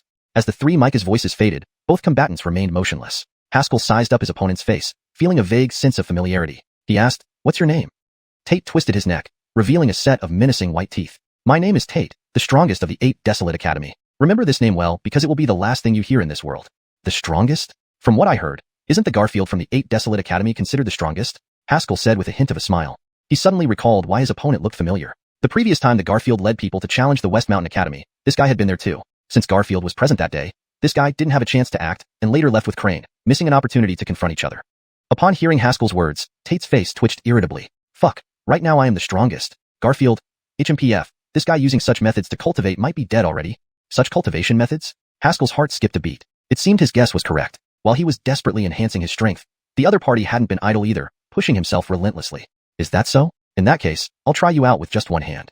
Haskell extended his right hand and beckoned him. This almost insulting gesture instantly fueled Tate's fury. "Kid, you're asking for death." His eyes turned red, and a formidable aura erupted around him, surrounded by strands of red chi. "Soon, you'll regret underestimating me." Haskell frowned slightly. That red chi, it was familiar. Before he could ponder further, Tate vanished in a flash and charged forward. In the audience, Bryce sneered repeatedly, turning to Meadow and loudly declaring, "Young Lord Yi, this is Tate of the 8 Desolate Academy. Prepare a coffin for your martial artist." Clearly, Tate's name held weight in the capital, causing many exclamations. "That's actually Tate? I've heard he is the second strongest in the 8 Desolate Academy. Back when he was in the suspension realm, he could challenge opponents across realms. It's more than that. It's rumored he once killed hundreds to master a bizarre skill. Yes, that skill is extremely strange. Anyone who comes into contact with it suffers limb stiffness and frozen true chi, leaving them helpless." Hearing the discussions around her, Meadow and Cora both turned pale. Meadow had heard of Tate's name and understood just how powerful he was. If she encountered him, she wouldn't stand a chance. Cora's face showed concern, her hands clenching tightly. "This guy is really strong. I wonder if Josh can hold out." Due to extreme anxiety, Meadow didn't notice anything special about the name. She only clenched her lips and whispered, "I hope your companion lives." She had no hope that Josh could defeat Tate, only wishing he wouldn't die here but return alive. "Hiderston to the whispers around you. Soon, you will join their list of failures." Tate's fist smashed forward, red chi exploding outwards, striking several vital points on Haskell's body. Cold, chilling chi flowed through the meridians, slowing down the flow of sword chi. Feeling the familiar chill, Haskell's eyes beneath the bamboo hat lit up sharply. "Can't move, huh?" Tate sneered. "My next punch will crush your skull." Haskell paused for a moment before softly replying, "You even stole this move. Looks like Garfield left quite a significant shadow on you." Chapter 247, The Power of a Single Palm. Facing Haskell's mockery, Tate did not become any angrier but was instead filled with disbelief. "This move of mine is indeed one I learned stealthily from Boris, yet every time I use it, the opponent inevitably moves sluggishly, their true chi becoming stagnant, making them unable to retaliate. Alfie, this boy seems completely unaffected. Boy, stop pretending here." Tate forcibly suppressed his inner agitation as true chi surged around him. "Die." Boom. A shocking surge of true chi erupted, revealing a blood-red skeletal figure faintly behind him. The crowd immediately burst into cries of alarm. "He's using his ultimate move. This is Tate's blood skeleton charge punch. This is a high-ranking mystic-level boxing technique. Initially, he used one punch to kill a fellow realm martial artist. It's too powerful. Now even an apex chi transformation realm could be gravely injured by this punch." Meadow's heart raced and her brows furrowed anxiously. "Trouble. He actually used this move." Cora didn't understand what was so problematic and asked in confusion, "What's so bad about this move?" Though she had experienced many battles, they were at such a low level that she couldn't perceive the danger of this technique. Meadow explained urgently, "Tate wields a mysterious power where those red auras can slow down an opponent's true chi and make it hard for them to control their bodies. Afterward, he finishes with his high-ranked mystic-level blood skeleton charge punch. Within the same realm, it can almost sweep all opponents. Your companion is in grave danger." After hearing Meadow's explanation, Cora realized the gravity of the situation. In martial combat, a second's delay can determine life or death, let alone the fatal impact of sluggish true chi mobilization. "Hurry up and dodge. Aren't you supposed to have fast movement?" Cora whispered tensely, her eyes locked on Haskell. Unexpectedly, Haskell not only didn't dodge, but slowly raised his right fist, choosing to clash directly with Tate. Bang! The two fists collided, unleashing a wave of invisible energy that spread outward. Under their feet, the stone slabs of the arena shattered with a crackling sound, spider web-like cracks rapidly spreading outward. Amidst the sounds of breaking stones, there were several unusual noises. Those were the sounds of bones snapping. Staring incredulously at the man before him, Tate felt intense pain in his arm, his voice hoarse. "You? How weren't you affected?" "Oh, your killing intent is too weak," Haskell shrugged, smiling lightly. "Actually, Boris tried the same method before and failed. Didn't he tell you?" Boris also tried? He knew this was a killing intent domain? In the entire capital, only that person ever suppressed Boris. Tate's pupils constricted sharply, fear beginning to cloud his eyes. You are? Shoo. Haskell moved closer, like an intimate brother. This is someone else's secret. Don't reveal it. In the next moment, his palm gently pressed against Taeteg's chest. Let's try genuine killing intent. Black aura intertwined with true chi swirled up. Before Taeteg could react, he felt his body stiffen as if plunged into an icy abyss. Only then did he finally understand why Boris was once subdued by this man. Killing intent domain. True killing intent domain. You also mastered, and it's even stronger. Taeteg's eyes showed a fleeting understanding in his final moments. This is the true killing intent domain? Yes, you've seen it. So rest in peace. Haskell's gentle tone was filled with icy killing intent, as formidable true chi erupted. Bang! Taeteg flew backward through the air, slamming heavily into the ground.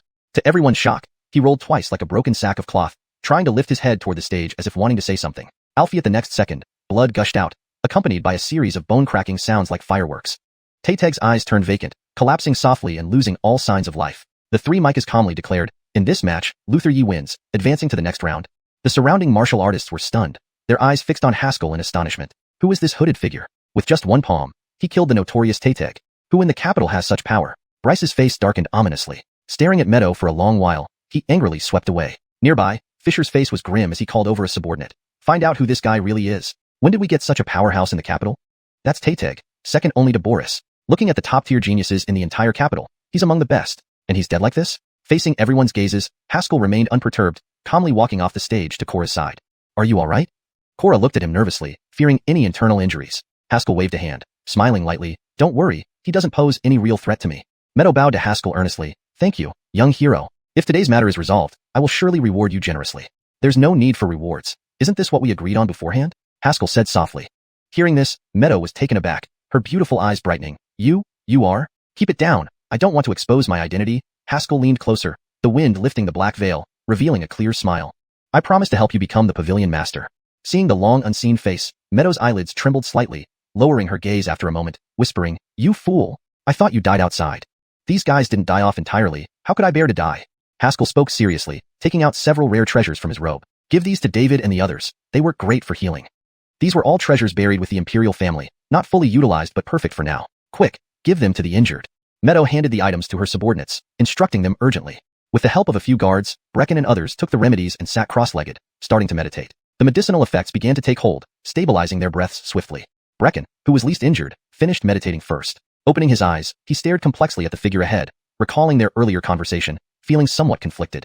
Could this guy be the one who saved me that night? At this moment, Haskell was exchanging intelligence with Meadow. Your ultimate opponent will definitely be Fisher's team. This translation maintains the original structure and style of the novel, ensuring fluidity and coherence in the storyline while preserving character names accurately. Hashtag chapter 248. All of you, come at me together. Meadow informed Haskell that according to the intelligence she had gathered, Gustavo was backing Fisher. To ensure Fisher's victory, Gustavo had made a deal with Otto. Otto would dispatch the Imperial Royal Guard to help Fisher secure the position of Pavilion Master. The final round will be a free-for-all among 3 teams. Fisher has already bribed one of the other teams, so you will face the combined assault of 2 teams, Meadow said in a somewhat subdued tone. These 2 teams include top geniuses from the 8 Desolate Academy and elite guards from the Imperial household. I've heard that the Yunhai Empire's 8 Desolate Academy has also sent representatives. Can you hold your ground against them? TSK Tisk, truly a gathering of experts. Haskell sighed. The 8 Desolate Academy, the Imperial household, and the Yunhai Empire's 8 Desolate Academy. Virtually all the major forces that could be seen on the surface had sent people. Normally, the leader of a single force wouldn't attract so many experts, but this particular force was the Yunming Pavilion. As the largest merchant organization in Yinyun Prefecture, controlling the Yunming Pavilion equated to controlling the entire economic lifeline of Yinyun Prefecture. What do martial artists rely on for cultivation? Not talent or diligence, but money. With enough money, even a pig could be piled up with rare treasures to become an expert. Whoever controls the Yunming Pavilion can possess the most experts on Yinyun Prefecture. This is why just one Yunming Pavilion can have so many genius-level experts. They have sufficient funds to purchase rare treasures and resources to cultivate these experts. All men come together for profit, driven by interest. If not for the lure of benefits, how could so many experts gather here? Don't worry, they won't be a match for me, Haskell said softly. Although he didn't give any guarantees, Meadow inexplicably felt a wave of trust, as if whatever Haskell said, he could definitely achieve. She nodded slightly and smiled lightly. I believe you. Only now did Cora realize what was happening, staring blankly at Haskell. You're that Haskell who was being hunted by dozens of forces across the entire Yinyun Prefecture? Haskell then remembered the others beside him and apologized with a smile. Sorry, because I'm being hunted by too many people, it's inconvenient for me to expose my identity, so I've been keeping it hidden from you. No problem. I just didn't expect you'd actually be Haskell. Haskell, Josh? Cora murmured, such a simple matter, and I never noticed. Thinking about how this famous young genius had once been under her command, Cora felt a sense of absurdity. Although she had aspirations and ambitions, she only wanted to maintain her small security bureau. For this goal, She had refused invitations from many sects, preferring to stay in her small world. Never did she imagine that her one adventure would lead her into the greatest power struggle on Yinyun Prefecture. The sudden leap between classes left her feeling unable to adapt for a moment. After a while, Cora said softly, I always thought we were already very strong, but it seems there's still such a huge gap between us and the real top-tier geniuses. Just Haskell alone easily defeated 2 experts, while their team was almost crippled. Was this the difference? No, you shouldn't think like that, Haskell hastily replied. How can you compare yourselves to me? Not what I meant, my point is, you can't really compare to me. Wait, let me organize my thoughts. What I'm trying to say is, we're not on the same level, damn. Why can't I explain this clearly? Seeing Haskell wanted to continue, Cora quickly waved to stop him. It's okay, I understand what you mean. I was just reflecting. After all, we once thought we could stand shoulder to shoulder with those top geniuses. Haskell shrugged, offering no comforting words. He knew Cora's mindset shift was due to encountering such formidable figures, but with time, these people could surely become powerful experts no less than Choverity. At this moment, Brecken suddenly spoke. That day, was it you who saved me? Haskell turned his head, meeting those determined black eyes. After a long silence, he nodded. Brecken's face darkened for a moment, but his eyes soon blazed with intense light. I will catch up to you. Feeling the surging fighting spirit emanating from him, Haskell finally felt reassured and smiled lightly. Good luck, I'll be watching. On the 9th floor, Declan's eyes flickered, revealing a contemplative expression. Gideon sat stiffly in his chair, his withered hand veins standing out prominently. His original plan was to eliminate Meadow in the first round, but an unexpected force intervened, allowing her team to make it to the final trial. Humph. It's fine. This final pavilion master seat will ultimately fall into my hands. Thinking about his arrangements, he felt more resolute. No matter what, the pavilion master position must be controlled. He had waited so long. This was his only chance. After a brief rest, the final round was about to begin. The previous 3 arenas had disappeared, replaced by a massive central arena 3 times larger.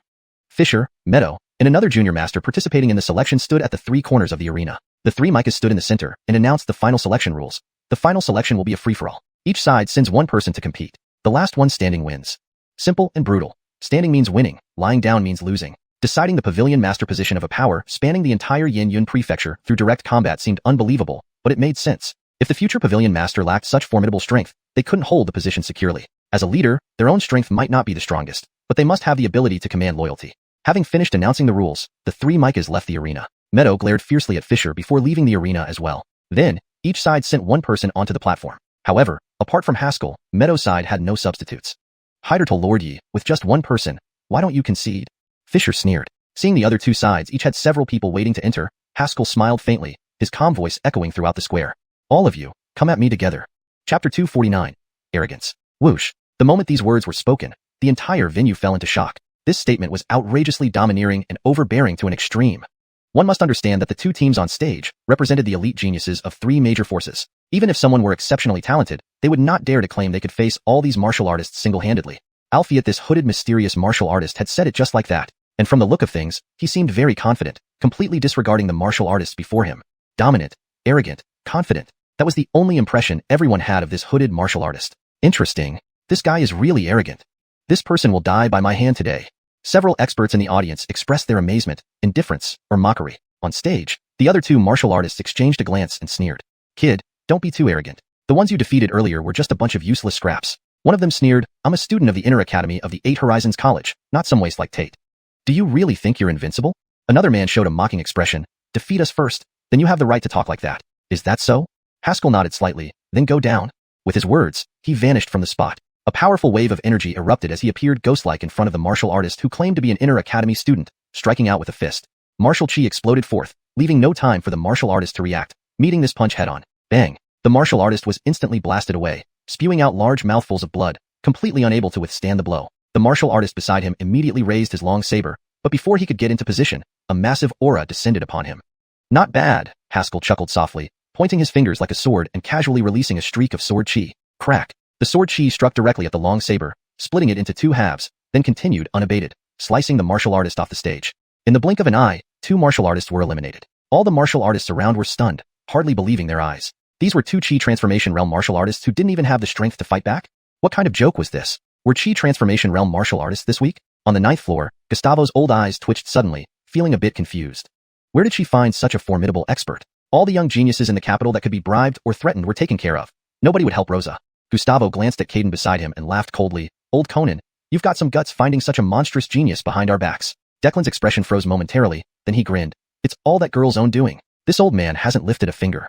Same words, returned verbatim. Below the stage, Rosa and Cora were thoroughly shocked. Their team was almost all severely injured. They had originally planned to let Haskell stall for time, hoping to exhaust the opponent's strength, leaving the rest to finish off the weakened enemy at the end. Instead, Haskell dispatched the opponents in just 2 moves without even drawing his sword. Is he really this strong now?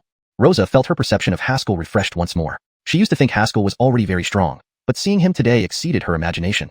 Cora shook her head blankly, murmuring, I don't know. I always thought he just had good footwork. Among the people, Brecken was the most astonished.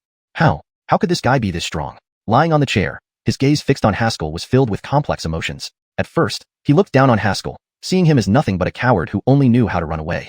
Later, when he saw him talking easily with thorough law realm martial artists, he began to consider him as a privileged heir who relied on family influence to bully others. Now, finally recognizing Haskell's true strength, he felt the absurdity of it all. In the audience, the remaining martial artists from the other 2 teams looked at Haskell with changed expressions.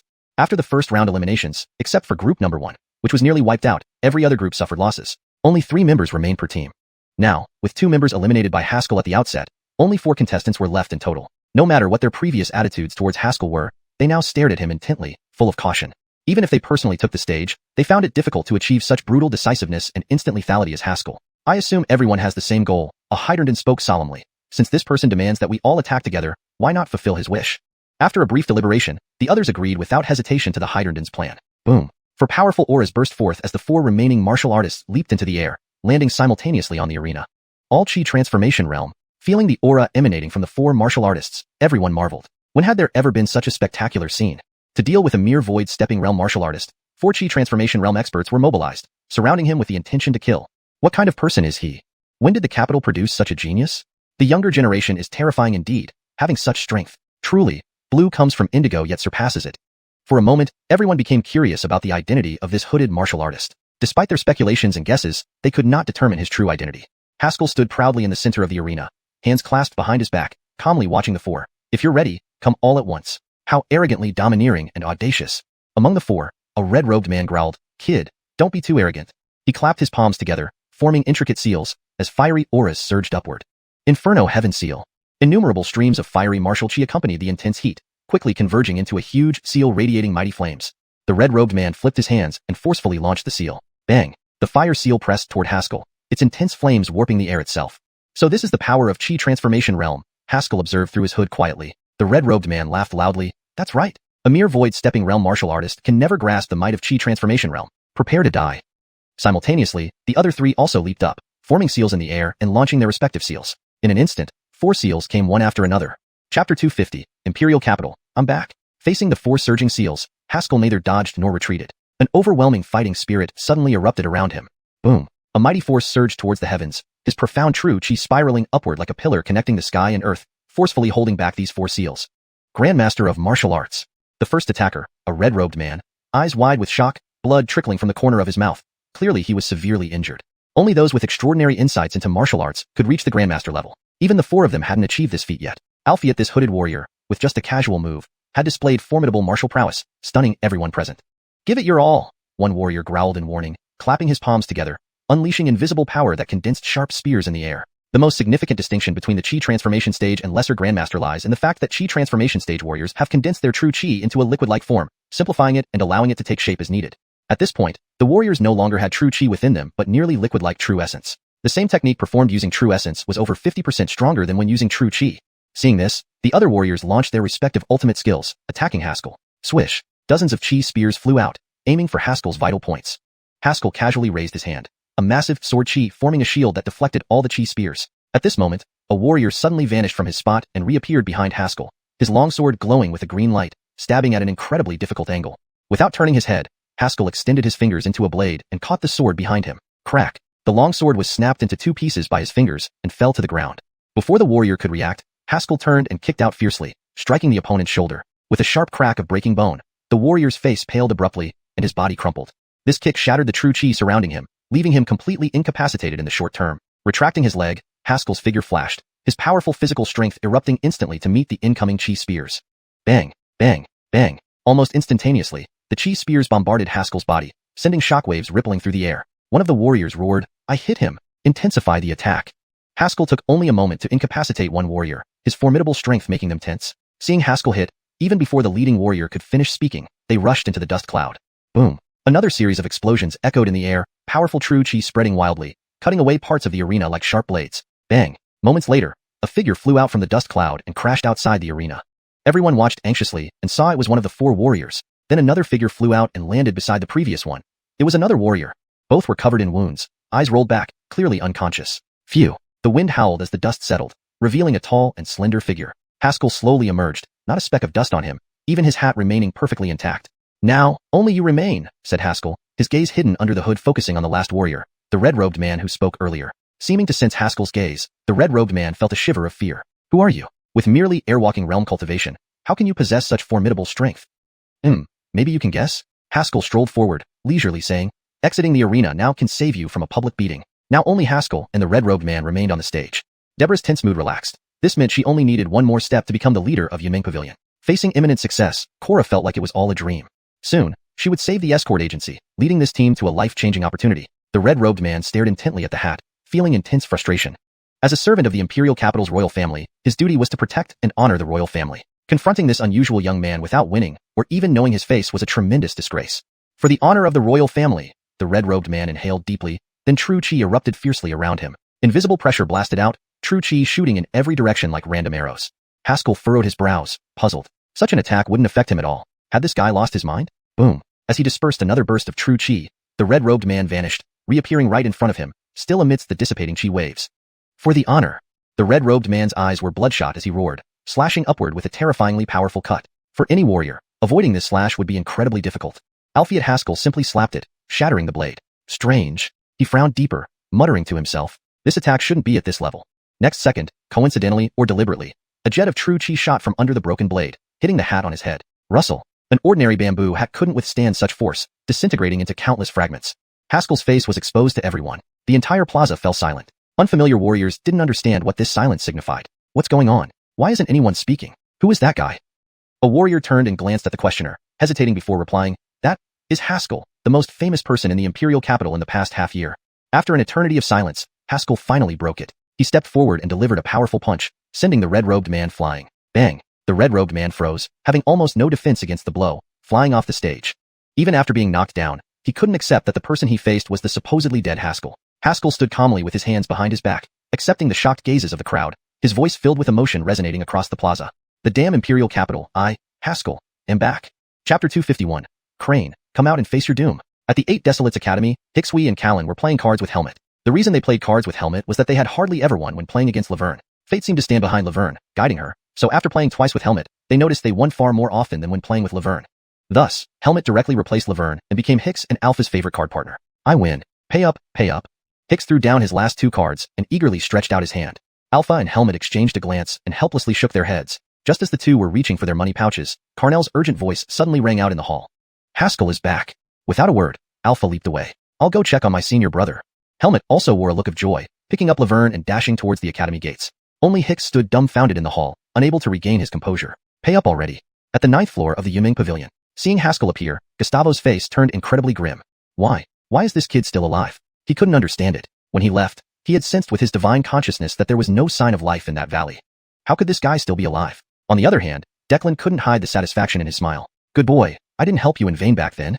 Haskell stood at the center of the arena, surveying the crowd and taking in everyone's reactions. He hadn't expected them to risk their lives just to break his hat and see what he looked like due to some baseless suspicion. I was careless. Haskell sighed helplessly. Alphiet, since his identity was revealed, there was no point in hiding any longer. With his current strength, even if all the students from the Dragon Tiger Hiders of the 8 Desolates Academy came together, they wouldn't be his match. The surrounding spectators burst into a clamor. Those who knew about Haskell's history were astonished by his repeated near-death experiences and the fact that he emerged even stronger. As for those unfamiliar with Haskell's background, after being informed by others, they too were amazed by his power. To be besieged by so many forces yet remain not only unharmed, but also become even stronger. And today, he boldly announced his return before everyone. What kind of fearless heart did he have to accomplish such a feat? Haskell stood proudly as the Yuan Shang's sword flew from his dantian, circling him before landing in his palm. He turned to look at the 3 mics not far away. 3 mics, the competition has ended. Can we announce the final winner now? As the new 3 mics, they had heard nothing but tales of misfortune since taking office. Seeing Haskell now, they felt complex emotions, wondering if he was a curse to the Yunming Pavilion. How could he keep appearing wherever they went? After a long pause, he took a deep breath and announced, I hereby declare that Lesser Pavilion Master Meadow's team wins the final selection. According to the rules, Meadow will become the next Pavilion Master. Snap. A crisp cracking sound echoed as Gustavo's face turned ashen. He threw the broken teacup on the ground and stormed out. Declan chuckled, nodding slightly at the other micas before leaving as well. With the competition over and the new Pavilion Master decided, the Micas naturally returned to their respective posts within the Yunming Pavilion. Out of sight, Gustavo summoned a guard, his face dark. Send word to Otto. Haskell is back, and this time, make sure he dies without a trace. Losing the position of Pavilion Master and watching what might have been his only chance to control the Yunming Pavilion slip away filled Gustavo with incomparable rage. Only Haskell's blood could quell his fury. At the 8 Desolates Academy, in the main hall, Crane sat expressionlessly on the chief's seat, while Micah reported the situation below him. So, based on the intelligence we've gathered, Haskell is indeed still alive. The Micah kept his head low, fearful of accidentally enraging Crane. After all, the Academy had paid a huge price to ambush Haskell in the 1000 Desolate Secret Realm, only for him to reappear stronger than ever. Wouldn't anyone be furious? However, Crane listened calmly, falling silent for a moment before bursting into laughter. Everyone in the hall froze, staring disbelievingly at the elevated figure of the dean. What was going on? Not only was the dean not angry that Haskell was alive, but he also seemed delighted. Could the dean be losing it? The thought crossed everyone's minds, but no one dared speak, merely kneeling silently in the hall. Gradually, the laughter subsided. To be alive, how remarkable. Crane said coldly. Haskell killed countless young geniuses from various factions in the 1000 Desolate Secret Realm. If he had died, all would have ended. I never imagined he'd still be alive. Since he was alive, the factions whose geniuses were killed would surely seek revenge. A small push, and their wrath would be directed at West Mountain Academy.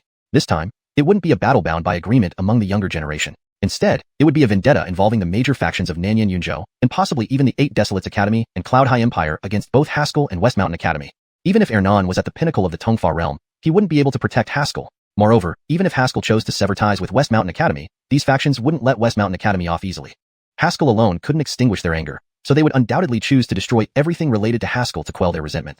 Spread the word. If Haskell challenges us, ignore him, Crane ordered. Haskell's strength was formidable. Even a Chi Transformation Realm martial artist wasn't a match for him in a single move. In the academy, probably only Crane himself could suppress or slay Haskell. As for the others, not even the Micas had the right to engage him. Upon receiving the order, the Micas and instructors acknowledged and left the hall to spread the word. Crane folded his hands behind his back and slowly walked outside, gazing into the distance. Haskell, now that you're back alive, it's your own undoing. Then Micah whispered, Dylan, will Haskell come directly to challenge us? Crane shook his head. Impossible. He will first return to the academy to assess the situation. Knowing he has offended so many factions, he wouldn't dare act rashly. Suddenly, a roar erupted from the foot of the mountain. Crane, come out and face your doom. Crane. Hashtag chapter 252. The day of West Mountain Academy's destruction is drawing near. Haskell stood at the foot of 8 Wastelands Academy, gazing up at the peak he once longed to enter. He let out a roar that echoed across the mountainside. Students of 8 Wastelands Academy, come out and face your death. Hicks and Alpha stood beside him, their faces tinged with excitement. Senior brother, when Nikita Helmet first came to the academy, we didn't believe her, Hicks remarked reflectively. If it weren't for Laverne saying she was trustworthy, we would have definitely taken her for a fraud. Haskell paused, recalling his first encounter with Helmet, then chuckled bitterly and shook his head. You two should be more careful, otherwise, you'll end up losing even your pants. Given Helmet's mischievous nature, he found it hard to believe Hicks and the others hadn't suffered at her hands these past few days. However, Hicks confidently insisted that Helmet had behaved impeccably, like a proper lady, and had not deceived them in any way. Haskell pondered for a moment before suddenly asking, were you guys playing cards these past few days? Yeah, replied Hicks. Check if you've really won or lost, Haskell said. Although skeptical, Hicks retrieved his money bag and counted. Oh, I've been winning these days, how could I lose? Alpha also checked his money bag and chimed in, indeed, senior brother. I've teamed up with Nikita Z every day, she wouldn't cheat me. Haskell remained silent, staring at the two with an ambiguous smile. Moments later, both Hicks and Alpha looked up almost simultaneously, shock evident on their faces. I lost half my money. What about you? The little monk lost a third. What happened? Haskell sighed, shaking his head, thinking that one day, these two might help count the money after Helmet sells them off. Still, he did not think Helmet would do him harm. From the moment she risked her life to rescue him from the valley, she became someone he could trust. Putting aside his thoughts, Haskell turned back to gaze at the mountain gate of 8 Wastelands Academy. He saw a towering figure descending slowly from the peak, exuding formidable power. Old ghost, you finally showed yourself. Haskell grinned, staring mockingly at the vast array of martial artists on the mountain. I've been standing here for so long, and not a single one dared to come out and fight me? Since his appearance at the foot of the mountain, students from various peaks had been continuously gathering at the academy gates. Yet, no one stepped forward to challenge Haskell, all remaining within the safety of the mountain gate. Some hot-headed students wanted to engage him but were restrained by their mentors. Regardless of the order from the dean or the likelihood of victory, this matter wasn't simple. Behind Haskell, many Imperial City martial artists followed. With his return, news of how 8 Wastelands Academy had orchestrated events during the 1000 Absolute Secret Realm spread, adding to the resentment towards the academy for its previous actions. Seeing Haskell block the academy gates without a challenger, they cheered loudly. Everyone looked at Crane, waiting to see how he would handle the situation today. He couldn't remain silent. Allowing Haskell to insult them without a response would devastate the academy's reputation in the capital and all of South Yin continent. Crane slowly landed near Haskell, his expression calm. Haskell, what do you intend by intruding into 8 Wastelands Academy today? Don't misinterpret my intentions. I'm still outside your gates. Haskell pointed to his position and sneered. I'm here to test the abilities of your students. Pick someone to fight me. Crane's brows furrowed slightly, understanding Haskell's true intention. Haskell, you're facing imminent death, yet you refuse to repent. Don't give me crap. Whether I live or die isn't your concern, Haskell interrupted impatiently, surveying the crowd. Who will fight me? Is there not a single brave soul in this Grand 8 Wastelands Academy? The young students seethed with anger but were held back by their mentors. And Micah couldn't bear it any longer and stepped forward, roaring, Haskell, don't be so arrogant. Do you want to try? Haskell sneered, pulling out his xiuxian sword and pointing it at the Micah. The Micah's face stiffened. He himself was merely at the chi transformation stage, certainly no match for Haskell. At best, he could verbally condemn him. Haskell shook his head regretfully, returning the sword to its sheath. I never thought that a prestigious 8 Wastelands Academy would be full of cowards. Suddenly, a wave of murmurs swept through both the academy and the onlookers. Never before had anyone dared to openly mock such a renowned institution in front of its Micahs, mentors, and students. Even Crane, who had ordered against engaging Haskell, couldn't help but twitch an eye. Haskell, if you truly wish to fight, old man, forget it. Since all you are cowards, I won't waste my time here, Haskell interrupted before Crane could finish. He waved at Hicks and Alpha. Let's go back to the academy. Without waiting for a reply, he quickly left, disappearing from view with his companions. Crane watched as Haskell departed, his gaze darkening. He had hoped to provoke Haskell into challenging him, giving him a legitimate reason to kill him. Unfortunately, the boy had clearly come to humiliate them and fled without even giving him a chance to speak. As Haskell left, the onlookers dispersed. While Haskell feared nothing, they did, knowing he could attack anyone except the dean. If they angered the academy members and became targets, it would indeed be a disaster. Dylan, this boy is too arrogant. Shall we take the initiative? And Micah asked grimly. With caution, we can surely slay him. No need. Soon, someone will come to deal with him, Crane said, recalling the message he received earlier. His lips curled into a cold smile. The day of West Mountain Academy's destruction is drawing near. Chapter 253, The Demon Emerges. News of Haskell's return spread through various channels, reaching all corners of the land. Countless factions received this information, and enraged leaders dispatched their powerful martial artists to the imperial capital. Upon learning that Laverne had left, Haskell, surprisingly, did not lose control of his emotions. Instead, he fell into a mysterious melancholy, retreating alone to the back mountain for days without showing any sign of himself. Hicks and Arwen did not dare disturb him, only waiting daily at the foot of the mountain, hoping to catch sight of him someday. The weather gradually turned colder as the year came to an end. At the base of the back mountain, 3 young men stood, gazing at the desolate hills before them. Senior brother has been up there for quite some time, Hicks murmured. I hope nothing happens to him. Beside him, Arwen kept his eyes closed, a faint golden light emanating from around him. After a moment, he opened his eyes and said in a solemn voice, I can sense senior brother's life force. He should be fine. Laverne's departure hit senior brother hard. Alpha, with the academy competition approaching, what are we supposed to do? Are we really going to participate? Hicks asked worriedly. Clarence swung his massive arms and growled, Let me go. I'll crush that guy. Hicks turned his head, feeling the imposing presence of his burly junior brother, and sighed helplessly. He didn't know what exercises Ignatius had taken Clarence on, but since returning, Clarence's cultivation had soared, and his physique became even more formidable. If it weren't for his behavior, who would have guessed he was still under 20 years old? Junior brother, you're no match for that martial disciple, Hicks sighed, rubbing his hands together. Among us, only senior brother can handle that person. Half a month ago, the 8 Waste Academy submitted its application, setting the date for the year-end academy competition. The rules were surprisingly simple and brutal. Each academy would send one student to fight. Standing wins, falling loses. Of course, the student must have enrolled this year, so Nicola and her group didn't qualify. Otherwise, Nicola or Coyle stepping out could easily pin that martial disciple down. Thinking of the upcoming competition, he looked back toward the main hall. As the competition drew near, the Dylan had been holding meetings with the senior disciples these past few days, hoping the seniors and the Dylan can come up with a solution. Inside the hall, Hiram Tianei lay in a chair, drunk as usual, occasionally raising his wine flask for another swig. Nicola, Coyle, and Carnell sat side by side. Despite their usual personalities, their expressions were now heavy with worry and reluctance. Finally, Nicola spoke up.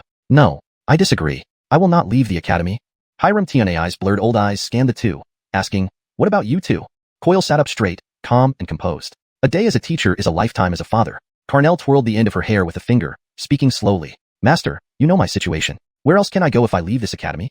Dylan, even if that damn martial disciple beats junior brother, does that mean we're afraid of the 8 Waste Academy? Nicola glared. Those old wrecks aren't a match for us. Hiram Tianei was silent for a moment, then sighed deeply, sitting up straight and sobering up. Do you think I'm afraid of the 8 Waste Academy? Hiram Tianei put away the wine flask, his expression serious. All the forces observing this competition are representatives of the powers whose geniuses were killed by Haskell. Do you think they're just here to watch the competition? Alfred, even so, we might still win, especially with the Central Academy backing us. Nicola persisted. There is no Central Academy anymore. Before she could finish, Hiram Tianei calmly interrupted her. Facing Nicola's incredulous gaze, Hiram Tianei continued. The Central Academy refused my request. They won't send experts to assist us. All along, the reason Nicola and the others firmly believed that West Mountain Academy wasn't weaker than the 8 Waste Academy was because of the Central Academy's existence. Their weakness was temporary. With support from the Central Academy, given both academies similar power in Zhongzhou, West Mountain Academy could hold its own against the 8 Waste Academy.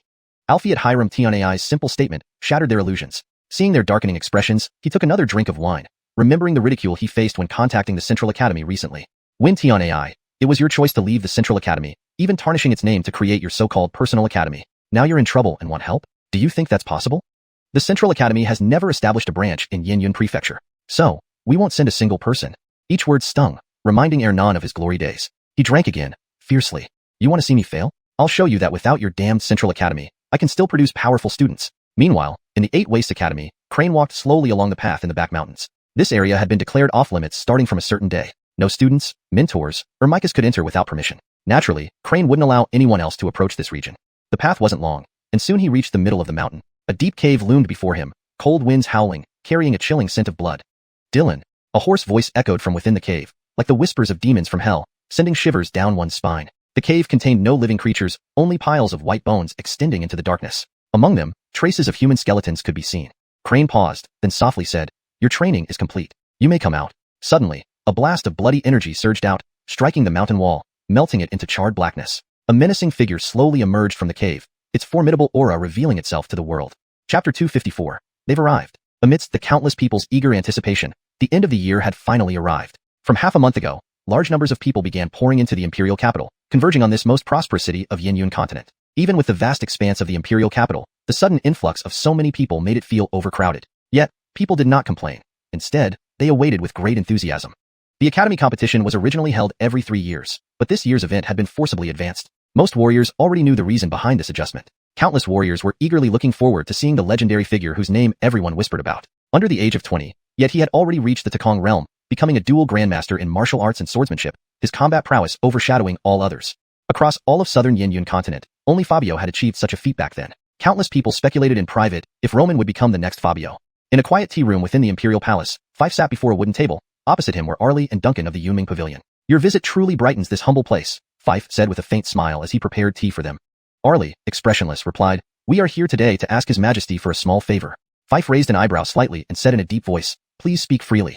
In 2 days, it will be the time for the academy competition. We hope Your Majesty can order the royal guards to seal off the city gates." Fife fell silent instantly. As the crown prince of the imperial palace, he had received numerous messages these past few days. The powerful forces that had lost their prodigies were all sending their best warriors here, determined to kill Roman at any cost and even aim to destroy the Xiuxian Academy. If he chose to cooperate with Arlie, it would mean standing against Roman and being part of the force to obliterate Xiuxian Academy.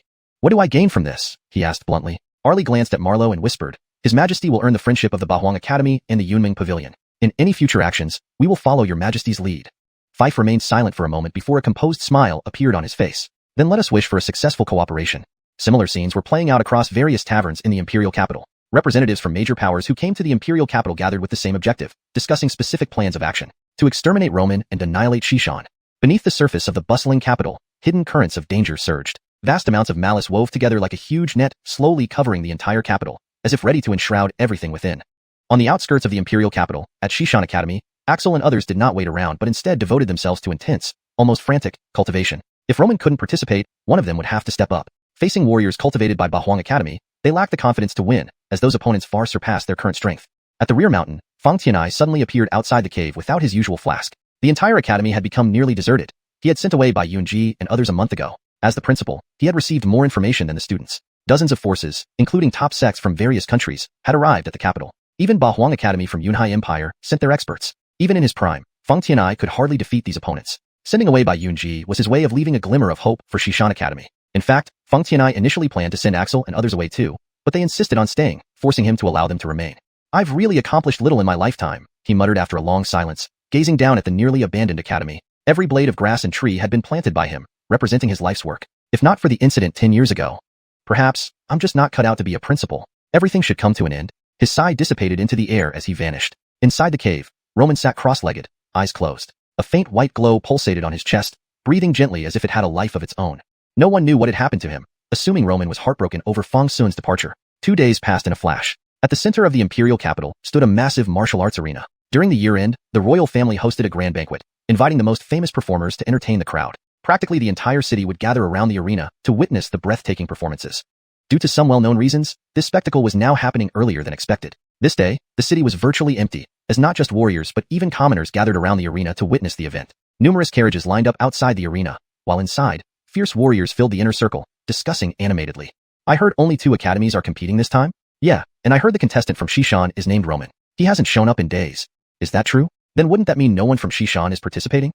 Indeed, especially considering the Bahuang Academy has a warrior surpassing the Dragon Tiger Heidhurst. I heard he was already a peak minor master before his seclusion. Now he must have reached the major master level. Only someone at the peak of Takong realm could be considered a peak minor master. Such a young warrior at this level could be deemed a top genius. Beside the arena, several Micas stood, their gazes icy cold. These were powerful figures from various forces, there to settle accounts with Roman. Arlie sat nearby, inwardly sneering. Although the trap in Thousand Absolute Secret Realm failed, the plan still bore fruit. With so many geniuses killed, Xiuxian Academy had become the target of all enemies. Roman, regardless of winning or losing, you won't escape this capital today. Xiuxian Academy will perish today. Under the midday sun, a group approached from afar. The outermost warriors exclaimed and quickly made way. The people from Xiuxian Academy are here. Everyone turned their heads toward the direction of the sound. Chapter 255. You can all come at me together. Hernan, who was leading the group, had cast aside his usual weary appearance. His disheveled hair was tied back, and his plain gray robe added an air of grand mastery rather than showing his age. Behind him, Hicks, Arwen, and Winston walked shoulder to shoulder, their steps steady and expressions resolute. As the 4 of them moved through the crowd, everyone stared at them in silence, momentarily speechless. There was a palpable sense of grim determination emanating from them, as if they were fully prepared to die in today's battle. They remained silent as they reached the edge of the platform. Hernan crossed his arms behind his back, took a deep breath, and declared in a thunderous voice, "Students of Xiuxian Academy have arrived for the competition." Boom. An invisible wave of energy surged upward, fiercely sweeping through the onlookers around them. Those with weaker strength couldn't hold their ground and stumbled backward. Around the martial arts arena, it looked as if the wind had swept across a field of wheat, knocking everyone down. "Hiram, old ghost, what are you showing off here?" A low, resonant voice echoed, followed by an intense aura that clashed head-on with Hernan's. Crane appeared on the other side of the arena, facing Hernan from afar. Instantly, winds stirred, and the heavens darkened. 2 peak donghua realm masters faced each other, and the sheer force of their combined auras made it hard for anyone to bear. Ah! A mournful sigh sounded from above. Suddenly, a gray-robed Micah appeared between the 2, right at the point where the auras collided, and he plunged into the fray.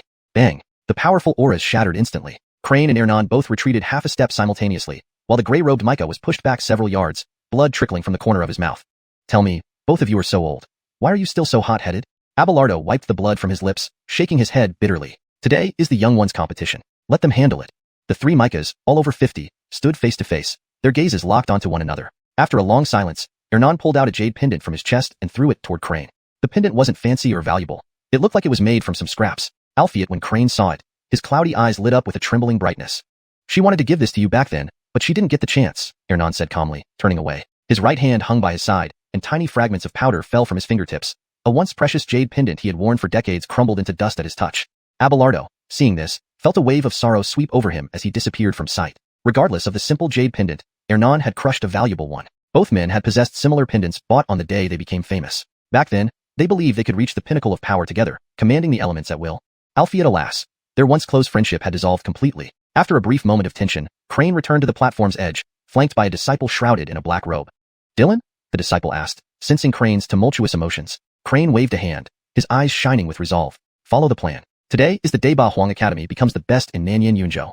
Clang. At noon, a clear metallic chime rang out. Abelardo appeared on the stage, scanning the crowd before speaking. "Today is the Academy contest. Due to special circumstances, only 3 students will be selected to compete in a round-robin match. The last person standing on the platform will be declared the winner." Normally, the contest rules would not be so simple, but under pressure from various parties, this match turned into a direct confrontation. "This isn't a contest," Arwen clasped his hands together, his voice filled with sorrow. "It's a desperate struggle." Seeing the powerful figures from various factions surrounding them, they knew all too well what awaited Xiuxian Academy even if they won. They would be besieged and torn apart by these strong forces until nothing remained but blood-soaked ruins in the capital. As Abelardo vanished, a towering figure stepped onto the platform. He casually removed his black cloak, revealing a calm expression. However, every martial artist who saw his face felt an uncontrollable chill. What coldness did those eyes possess? In them, there was no sign of life, only indifference towards everything, as if life was merely weeds to be casually brushed aside. This was the Wuxia of the 8 Desolates Academy's Dragon Tiger Heidhurst. Hicks couldn't help but swallow nervously. "We're fighting this monster?" Being a cultivator, he was highly sensitive to qi. The coldness he sensed reminded him of the legendary creatures in the 10,000-mile mountains. Winston clenched his fists, his eyes burning with determination. "In the wilderness, even if we die, we must take a piece of our enemy with us." Arwen clasped his hands together, his face full of sorrow. "I wonder if any women will mourn my passing." "Damn pervert," Hicks cursed, pulling out his compass. "If so, let's just fight." Without discussion, the 3 of them silently decided to fight to the death. This was why they stayed behind. Leona and others could leave, but they couldn't. They considered Haskell a brother. With their brother gone, it was up to them to protect everything. The 3 leaped forward, landing on the platform, emitting astonishing auras. These guys are all air-stepping realm. Heavens! When did Xiuxian Academy have so many air-stepping martial artists? The crowd gasped. Xiuxian Academy had fewer than 10 people in total, and besides Leona, all of them were air-stepping martial artists. If this ratio continued, Xiuxian Academy would undoubtedly become the strongest in the capital. Alfie at the Wuxia only grinned, his smile full of bloody intent, hooking his finger at them. Since Haskell isn't coming, you can all come at me together. Meanwhile, Haskell was at a crucial moment in his cultivation. His body emitted alternating colors of chi, with a hint of a mighty sword intent coursing through him. However, this sword intent was elusive and intangible, impossible to grasp. On his chest, a faint white glow flickered, breathing gently. Hashtag chapter 256, the terror of a martial disciple. The sun gradually shifted, and half an hour had passed since the match began at the Western Mountain Academy's arena. What was once a noisy area beside the arena now felt eerily silent. People watched in a daze at the scene on the platform, momentarily unsure of how to evaluate this bout. Hicks and his two companions stood in a triangular formation, bloodied and battered almost beyond recognition. Among them, Clarence and Arwen were most severely injured. One lost a hand, the other a foot, their twisted limbs making everyone uncomfortable. Facing them, the martial disciple was entrapped within a light barrier, sitting cross-legged with eyes closed, silent. These guys actually managed to trap the martial disciple. So amazing. I almost thought they would be beaten to death. The Western Mountain Academy really has talent emerging constantly. From the start, Hicks and his group were at a disadvantage. After his seclusion, the martial disciple became even more ruthless and ferocious. Every move exuding murderous intent, like a killing demon descended upon the world. Though Hicks's trio rapidly advanced to the tread-the-sky realm, they were utterly helpless against the martial disciple, barely managing to dodge blows, unable to retaliate. Even Clarence and Arwen, who fully unleashed their body cultivation, could not keep up with the martial disciple's speed. Albeit, just as everyone believed the martial disciple would crush them all on the arena, the seemingly mediocre Hicks achieved a great feat. Seizing the opportunity while the martial disciple beat Arwen and Clarence carelessly, he used that unremarkable brick to construct a confinement array, successfully locking down the martial disciple. Didn't think you Taoist priest would be so useful. Arwen leaned heavily on Clarence, his leg broken by a single palm strike from the martial disciple. Hicks didn't respond but maintained the hand seals of the confinement array. Sweat poured down his pale face like a dead man. If it weren't for Arwen and Clarence holding the enemy back, he wouldn't have even gotten the chance to set up the array. Clarence took a deep breath, ignoring his mangled left hand, and rose powerfully, speaking in a hoarse voice. "Senior brother, let me kill him." "Are you crazy?" Hicks forced out between clenched teeth. "This guy is beyond what we can defeat. We have to try." All three were outstanding among their peers, feeling deeply how monstrous the opponent was. Just using fists and feet, the martial disciple nearly reduced them to nothing. Even Haskell couldn't achieve this back then. Hearing Clarence's words, Hicks and Arwen exchanged glances, recognizing each other's determination. "This is our only chance," Arwen said slowly. "If he breaks the array, we'll never win." Given the martial disciple's strength, taking on 3 half-dead fighters would hardly make him break a sweat. Hicks paused, suddenly shifting his gesture, causing the array to shatter with a bang. Powerful force spread outwards, but under Hicks's control, a stronger shockwave headed straight for the martial disciple. The surrounding warriors' eyes lit up. To them, Hicks and company trapping the martial disciple was already unexpected. Who would have thought they'd now launch a counterattack? The shattered array energy swirled on the arena, forming violent true chi vortexes. Stone slabs burst into pieces, demonstrating a power enough to wound fighters of the same realm. Hicks spat out a mouthful of blood and collapsed weakly. Since the array was connected to his mental state, even voluntarily detonating it further weakened his already battered body. Swish, swish. 2 sudden wind sounds signaled Arwen and Clarence disappearing from sight, reappearing close to the wild true chi vortex, attacking from both sides. Unbreakable Vajra. Arwen roared, his body emitting intense golden light. The true chi on his staff cascaded towards the martial disciple like molten gold. Clarence's presence wasn't as imposing, yet the punch carried the momentum of a suppressed volcano about to erupt. Witnessing this, the surrounding martial artists felt their hearts leap. They are that strong? If it were me, I wouldn't last 2 moves. The Western Mountain Academy was supposed to be abandoned, yet it still produces such formidable students. As everyone marveled at their abilities, awe filled the air. Boom. Suddenly, Arwen and Clarence landed their blows, sending shockwaves skyward, as powerful as an explosion. Dust flew everywhere. Hicks knelt, straining to keep his eyes open, seeking his friends amidst the chaos. Time ticked by, and all eyes were fixed on the arena, waiting anxiously for the outcome. Whoosh! Suddenly, a faint breeze sounded. Hicks's heart raced in alarm. Just as he tried to evade, a tremendous force struck him. Bang! Caught off guard, he was trampled into the stone floor, cracks spreading, the sound of breaking bones mingling with the crunching stones, sending shivers down everyone's spine. Ah! Hicks's eyes welled with tears, unable to suppress his scream. Dust cleared, revealing a towering figure radiating bloody true chi. The martial disciple held Arwen by the neck with one hand and gripped Clarence's arm with the other, his grin grotesque. Arwen's eyes were shut, his chest barely moving, clearly unconscious. Clarence's cheeks bulged, obviously enduring immense pain. Hiding his bloody lips, the martial disciple whispered menacingly, "So, Haskell really did abandon you?" Pinned under the rubble, Hicks's weak voice emerged. "You? Stop talking shit. Senior brother Fong is just too lazy to beat you up. Otherwise, he'd leave you unrecognizable." "Is that so?" A flicker of crimson crossed the martial disciple's eyes. He slammed Arwen into Hicks, then swung Clarence like a club towards them. "Where's your senior brother?" Haskell? Tell him to show up. You worthless bunch, challenging me? You trash belong beneath my feet. Gutter scum. His manic laughter echoed in the arena, thick blood dripping from the stone floors. Even seasoned warriors turned away, unable to bear witnessing this brutality. Seeming to tire of the game, the martial disciple flung Clarence into the air, leaped over him, and kicked him fiercely. A bunch of waste, go die. Chapter 257. Haskell takes the stage. The might of a warrior disciple was beyond everyone's imagination. Even the Micahs who had lingered at the lesser master realm for many years could not help but feel a chill down their spines when witnessing this spectacle. This youth not only possesses formidable strength, but is also exceedingly bloodthirsty. If he isn't restrained in the future, he will likely cause a storm of blood and rain. And Micah stroked his beard gently, sighing deeply. Crane maintained a cold expression and said icily, as long as he is strong enough, even if heaven turns upside down, I'll bear the consequences. The powerhouses from various major forces all turned to look at Crane with some hidden dread in their gazes. If it were just an ordinary young genius, they might not have paid too much attention. It was because Haskell had killed too many of their geniuses that these forces united to come here to besiege him. Alfie at the warrior disciples' display made them feel alarmed. Being powerful was not frightening. What was terrifying was a powerful yet bloodthirsty genius. Once such a person grew up, they would become a nightmare for all martial artists. No force would allow such an existence to live in the world. Crane glanced sideways at a few people, completely unfazed. As long as he could thoroughly suppress the West Mountain Academy, he did not care what these forces would do. For him, the real future lay in the magnificent and prosperous Central Plains. Destroying the West Mountain Academy was just a necessary step. Even the warrior disciple was merely a pawn in his mind. Thinking of this, Crane turned his head to look at Ernan not far away, a hint of satisfaction crossing his eyes. Finally, this day has come. Old Ghost Hiram, do you regret it? Not joining the 8 Wastelands Academy with me back then? Ernan watched the arena calmly, but his hands hanging by his sides suddenly clenched tightly, his eyes filled with seriousness and heaviness. Powerful true chi surged rapidly within him, like a silent volcano, the flowing lava seemingly ready to erupt at any moment. However, on the arena, only participants in the grand competition were allowed to fight. Even if Ernan wanted to save Hicks and the others in his heart, he could only watch helplessly. Breaking the rules meant that all the forces across South Yin continent would hunt them down. Even Beverly and the others who had left could not escape. It is I who have wronged you. On the arena, the warrior disciple soared into the sky, with powerful true chi surging, transforming into a blood-red mad dragon. Its ferocious mouth, like an abyss, devoured towards several people. Go to hell. Wild laughter echoed in the air, accompanied by massive explosions. In an instant, dust covered the entire arena, obscuring the view. A moment later, as the dust settled, the surrounding martial artists suddenly gasped in shock. What happened? Where did this guy come from? That youth actually blocked it? Truman Disciple's pupils contracted rapidly, his gaze locked onto the person in front of him, disbelief showing on his face. You? The black-clothed youth raised one hand lightly, blocking the warrior disciple's right foot falling down, a faint smile on his face. Hicks and the other two were already shielded behind him, staring at that figure in surprise. He looked up at the warrior disciple and said softly, "Did you expect it to be me?" At this moment, Crane pounded on the table, shouting loudly, "Haskell, you dare to show your face again." This time, not only the spectators but even the powerhouses from those forces turned their attention to the arena. It's actually him? This youth is Haskell? Seeing Haskell's harmless face, several Micahs murmured in doubt. Strange. Didn't they say this guy is ruthless and vicious? How does he not seem like it?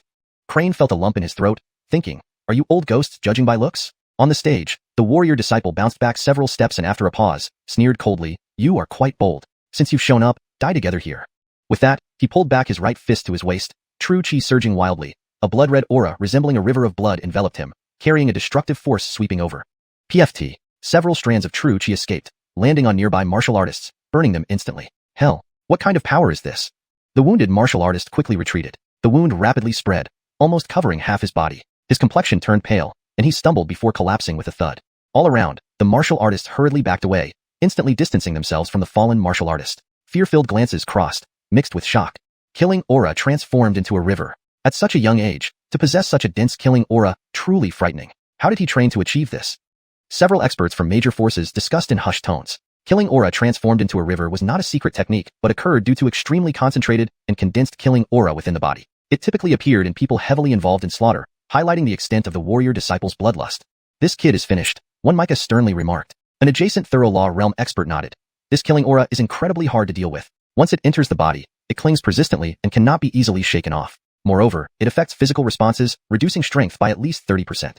With the killing aura river added to his already higher cultivation level in Chi Change Realm, Haskell stands no chance. Everyone couldn't help but show satisfaction. They had come to kill Haskell, and now seeing him die a miserable death without needing to lift a finger brought great relief. The raging dragon formed by the blood river roared towards Haskell, its power overwhelming. Nearby martial artists frowned. Weaker ones could not withstand the pressure and hastily retreated until reaching a safer distance where they let out a breath of relief. Lying on the ground, Hicks gritted his teeth and struggled to support his body, wanting to push Haskell aside. Senior brother, be careful. Before he could reach Haskell, he was pressed back down by an intense surge of power. Boom. The mad dragon struck Haskell instantly, submerging him in a sea of blood. Towering blood chi instantly enveloped the entire arena. Hicks froze momentarily, screaming in anguish, "Senior brother!" Confronted by such a ferocious attack, even he didn't believe Haskell could survive. Arwen clenched his teeth, forcing himself upright, gazing into the blood chi to see what was happening. Truman Disciple said coldly, "He's dead for sure. No one can block that move. It's already an honor for this boy to have lasted until now under my hands." After a long pause, still no sign of Haskell emerged, and a shadow of sorrow slowly spread across Hicks and the others. Did senior brother really die like this? Suddenly, a mocking voice sounded overhead. "Then we'll see whose ancestors get honored, mine or yours, when I beat you up."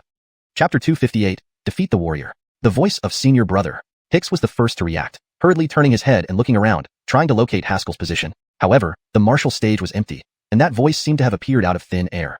Truman was also alert, scanning the surroundings cautiously. Suddenly, he looked up as if he had noticed something. In midair, Haskell was looking down at them from above. He actually managed to evade. How is this possible? Truman's eyes widened in disbelief as he stared at Haskell. How did you avoid that attack? Though it appeared that he had been extremely dismissive of Haskell, in reality, having previously fought him, he never lowered his guard against Haskell. That attack had been a new power he had mastered after closing himself off for training. Before leaving, he had even practiced with Micahs within the academy. Even those Micahs at the Pulse Convergence realm found it difficult to cope with. Yet, this guy remained unharmed? Not even a tear on his clothes. The surrounding experts at the Law Mastery realm watched this scene with expressions of shock. This shouldn't be. This kid is merely at the peak air-stepping realm. How could he possibly resist such an attack? There must be something unusual about this kid. At this thought, the killing intent within these experts only intensified. Such a heavenly genius cannot be allowed to leave this place alive. On the stage, facing the warrior's question, Haskell simply smiled faintly, beckoning him over. "Not strong enough, let's go again." His words dripped with disdain. Truman's forehead veins bulged as he growled, red chi bursting out around him again. "Then let's see if this one is enough." With his roar, several blood-red chi dragons coalesced into form, swirling around him, roaring fiercely. Powerful waves of energy surged outwards, causing trees to sway and clouds in the sky to disperse. A bloody and violent aura raged madly through the air, making the surrounding warriors' breathing turn rapid. Haskell made no move to defend against such a domineering attack, standing there openly. "If I flinch, I lose." A smug smile hung on his lips as his voice pierced through the dragon's roars, reaching everyone's ears. Upon hearing this, the warriors were taken aback. Too arrogant. This guy is insane. He's surely going to die without a burial spot with this move. Hicks clenched his teeth, lifting the compass and starting to make seals with one hand. However, halfway through, Arwen stopped him. "What are you doing?" Hicks glared angrily. "Senior brother needs our help now." "Trust senior brother."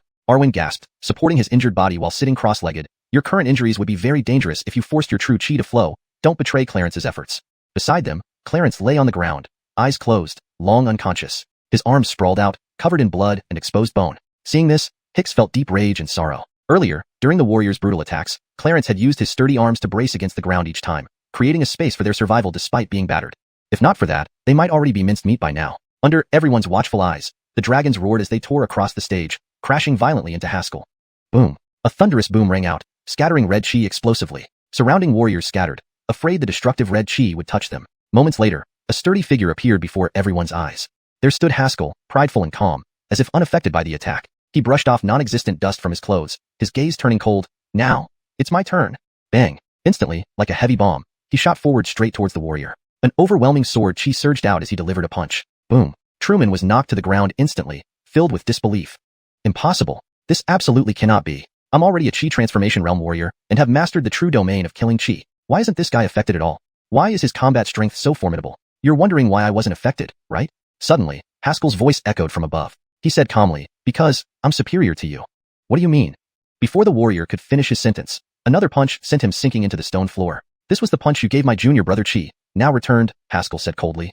Then he grabbed the warrior's right leg and hoisted him up. "Now, the punch you gave junior brother Clarence, here it comes back." His muscles bulging, he swung the warrior forcefully, smashing him into the floor with great force. Watching Haskell handle the once unstoppable warrior like a mere chicken, everyone was stunned. What level of overwhelming strength does it take to achieve this? This guy is terrifying. Thrown into the air repeatedly, slamming into the floor, the warrior's heart was full of confusion. Superior in what way? Where exactly is he superior? What the warrior didn't know was that Haskell's mastery of killing chi had far surpassed his own. Even if the warrior unleashed all his killing chi earlier, he couldn't harm Haskell at all. Realizing this suddenly, the warrior remembered that last time, his killing chi had no effect on Haskell. "Since killing chi doesn't work on you, let's test real strength." Truman roared, still airborne, twisting his body midair, and delivering a punch towards Haskell. Haskell's face didn't change. As the fist was about to land, he grabbed the warrior's hand with ease. "This?" Truman froze momentarily, and before he could react, he was lifted into the air, thrown by Haskell. With powerful leg thrusts, Haskell leaped skyward, surpassing the warrior's speed in the blink of an eye. His right leg raised, enveloped by fierce sword chi. Can't even deliver a proper punch, calling yourself a warrior? Haskell shouted as his leg, like an axe cleaving through mountains, slammed into the warrior. Swoosh! Truman flew like a meteor, faster than before, crashing into the stage, creating a massive crater. Amidst the rising dust, Haskell slowly descended, walking over to Hicks and others, escorting them off the stage. Thank you for enduring, he nodded slightly, his eyes carrying a hint of guilt. Had he emerged earlier, his juniors wouldn't have suffered so much. Then, he walked back to the center of the stage, surveying everyone around. I won. What else can you say? Chapter 259, Dual Master of Sword and Martial Arts. At that moment, a chilling voice suddenly echoed. Haskell, do you think you've won? Haskell's eyes flickered. Before he could turn around, he felt an overwhelming aura erupt from behind him. Behind him, the martial disciple stood up once more, his right fist charged with unparalleled fighting spirit as it fiercely hammered forward. Senior brother, be careful, Hicks shouted urgently. Without turning his head, Haskell spun around and threw a punch. Bang! An invisible wave of air exploded, sending the martial disciple flying out and crashing off the stage. He picked himself up, staring at Haskell in shock. Dual Master of Sword and Martial Arts. Dual Master of Sword and Martial Arts. The martial artists around the practice arena were greatly shocked. Even Hicks and others stared dumbfounded at Haskell. They knew Haskell had become a master of swordsmanship, but they never expected he was also a master of martial arts. It's impossible. How can you? You are merely at the peak void step realm. How can you possibly be my match? The martial disciple's face turned scarlet red, as boundless true chi surged chaotically around him, looking like a madman. It's impossible, absolutely impossible. A frenzied roar rang out as his figure flashed and disappeared from the practice arena. I am the most talented martial artist. You're just a waste of space. What qualification do you have to defeat me? You don't understand what I've gone through for cultivation. Chaotic blood-red true chi raged wildly on the arena, concealing the martial disciple's presence amidst the turmoil, growing stronger. Haskell stood still, hands clasped behind his back, gaze cold. Just by seeing this blood-red true chi, Haskell understood the opponent's method of cultivation. The martial disciple's words did not affect him. Although both aimed to grow stronger, their paths were vastly different. In his view, true strength came only from constantly overcoming oneself. Strengthening oneself at the expense of others was nothing more than a shortcut. You don't understand what true strength is. Haskell clenched his fists tightly, contempt flashing in his eyes. True strength comes from continuously challenging oneself and breaking limits, not like you, devouring others' essence and blood. You're no better than a corpse-eating ghoul that hides in the dark. Boom. A stunning aura surged upward. Haskell leapt up, punching toward the sky. Bang. The blood-red true chi shattered, revealing a figure being hurled out and landing beneath the practice arena. It was unmistakably the martial disciple. He struggled to get up, disbelief and fury blazing in his eyes as he stared at the stage. Within mere months, the other's strength had surpassed his own. His pride and dignity seemed trampled under Haskell's feet, reduced to dust. After several moments, the martial disciple lowered his head slowly. I lost. Boom. Around the practice arena, cheers erupted. Haskell had actually won. Facing such a formidable opponent, not only did he avoid failure, but he overpowered the martial disciple as if cutting through vegetables, which was an unbelievable feat. Standing on the arena, Haskell took a deep breath and raised his right hand high. From today, Xiuxian Academy will be the top academy in the imperial capital. Hicks and others clapped and cheered loudly for Haskell. Ernan was visibly moved. It had been too long since the name of Xiuxian Academy echoed through the capital. He wiped away tears from the corners of his eyes and gazed at Haskell with deep emotion, making a resolve in his heart. Today, even if he died, he would ensure Haskell escaped the capital. Xiuxian Academy's future rested solely on him. Crane's face had darkened immensely. He didn't know how much effort it took to cultivate the martial disciple to this level. He planned to kill Haskell during the competition. And now this outcome. Humph, even if you win the competition, you won't live. Crane turned to look at several people beside him and said gravely, Gentlemen, it's time. Boom. Suddenly, a powerful aura descended, silencing the surrounding cheers. Several Micas who had been standing near the arena advanced in unison, covering the distance instantly to land on the platform. One gray-robed Mica stepped forward, with waist-length beard and piercing gaze, speaking calmly, The competition has ended, let's settle our accounts. Haskell's expression darkened. These Micas were strong figures from various powers, here for one purpose. To kill him. The gray-robed Mica extended his right hand, releasing a formidable true chi that pressed down like a mountain. Haskell's face changed drastically. Even with his current strength, he was no match for this old man. Yet, he straightened his body, glaring directly at the Mica, gritting his teeth in a smile. Old ghost, is that all you've got? Powerful sword intent surged, countering the Mica's pressure flatly. Himph! The Mica grunted heavily, doubling the pressure, causing the sword intent to shatter instantly. At a critical moment, Ernan appeared before Haskell, waving his right hand as if swatting a fly, unleashing a formidable force that swept out like tidal waves. Boom! The two forces collided, exploding immediately. An invisible wave of air roared, turning the entire arena into powder. Ernan flipped his palm again, suppressing the chaotic force instantly. Yuan High Empire's 8 Wastelands Academy? The old man squinted his eyes. Even you sent someone. Haskell killed students from our academy. This matter cannot be left unresolved. The gray-robed Mica stated grimly, his gaze sweeping over Ernan. You are the Dylan of Xiuxian Academy? Who would have thought such a minor academy harbors a powerful fighter like you? Looks like we need to deal with you first. As soon as he finished speaking, the gray-robed Mica vanished from sight. Ernan was the strongest at Xiuxian Academy. Killing him would render the entire academy defenseless. Find a way to escape. Ernan casually waved his sleeve, lifting Haskell and others a few dozen feet away. He then flashed forward, engaging the gray-robed Micah in combat. Two masters clashed, the entire arena exploding into fragments. The power of a peak realm fighter far exceeded its capacity. Senior brother, let's go quickly. Hicks urged, the Dylan will be fine. Escape? Haskell glanced at Ernan, gently shaking his head. We probably can't leave now. Senior brother, preserve your strength for another fight. We can't match that old man. Hicks didn't understand. Suddenly, a cold voice sounded. He's right, you can't escape. It was Crane blocking their path, flanked by powerful figures from various factions. Hashtag chapter 260. Haskell, my teacher is coming. An overwhelming aura surged through the air, forcing the surrounding martial artists to retreat from the arena. They could only step back silently, unable to approach. Crane glared coldly at Haskell. After all these preparations, he was determined to kill Haskell today. Not only that, he intended to obliterate Xiuxian Academy from the imperial capital once and for all. Only by doing so could he pave a golden path for himself toward the Eight Wastes Academy in Central Plains. Haskell narrowed his eyes, feeling the sword chi surge within him. During this seclusion, he had solidified his sword Dao, martial Dao, and killing intent realm, resolving the restriction that previously prevented him from killing. Within his current realm, he was almost invincible. Even a chi transformation realm martial artist would be no match for him. However, against someone like Crane, a peak law mastery realm powerhouse, Haskell felt powerless. Despite this, he wasn't confident in facing such formidable opponents. Haskell sighed inwardly. My realm is still too low, and I know too few martial techniques. Memories of Yunyang sect were long faded, and up until now, he had mastered only two sword skills, Devil King Thrust and Swallow Return. As for martial arts techniques, he barely had any. Although Gustav's rudimentary training methods had improved his strength control, it was merely a drop in the ocean. Mainly because when he joined Xiuxian Academy, it was already on the brink of ruin, leaving very few martial arts manuals available for practice. Regarding the sword Dao, the Ander had outright stated that the Tomb Blade decision had an extremely strong exclusivity. Practicing it meant one could not cultivate other sword cultivation methods. Haskell had vaguely suspected something at the time, but the surging power inside him interrupted his thoughts, preventing further contemplation. Now, faced with a powerhouse like Crane, Haskell found himself lacking effective means to counterattack. If he could reach the Chi transformation realm, perhaps there would be a chance. Albeit due to his rapid progression from suspension realm to air treading realm, even he felt his cultivation foundation was somewhat hollow. Without consolidation, future troubles might arise. Moreover, he lacked an appropriate sword to devour. Or perhaps not. The two heavenly swords within the Heavenly Dao Tower made his heart tremble just by looking at them. In dire straits, he would have no choice but to take this route. Putting aside his complicated thoughts, Haskell refocused on the enemy. He then took out several bottles of pills from his robes and threw them to Hicks. Take these to heal. Hicks didn't waste words, distributing the pills to Clarence, Arwen, and others who sat cross-legged on the ground, starting their recuperation. Their injuries were severe. Hastening recovery might give them a fighting chance to support Haskell. Seeing Haskell's actions, Crane sneered. Useless struggle.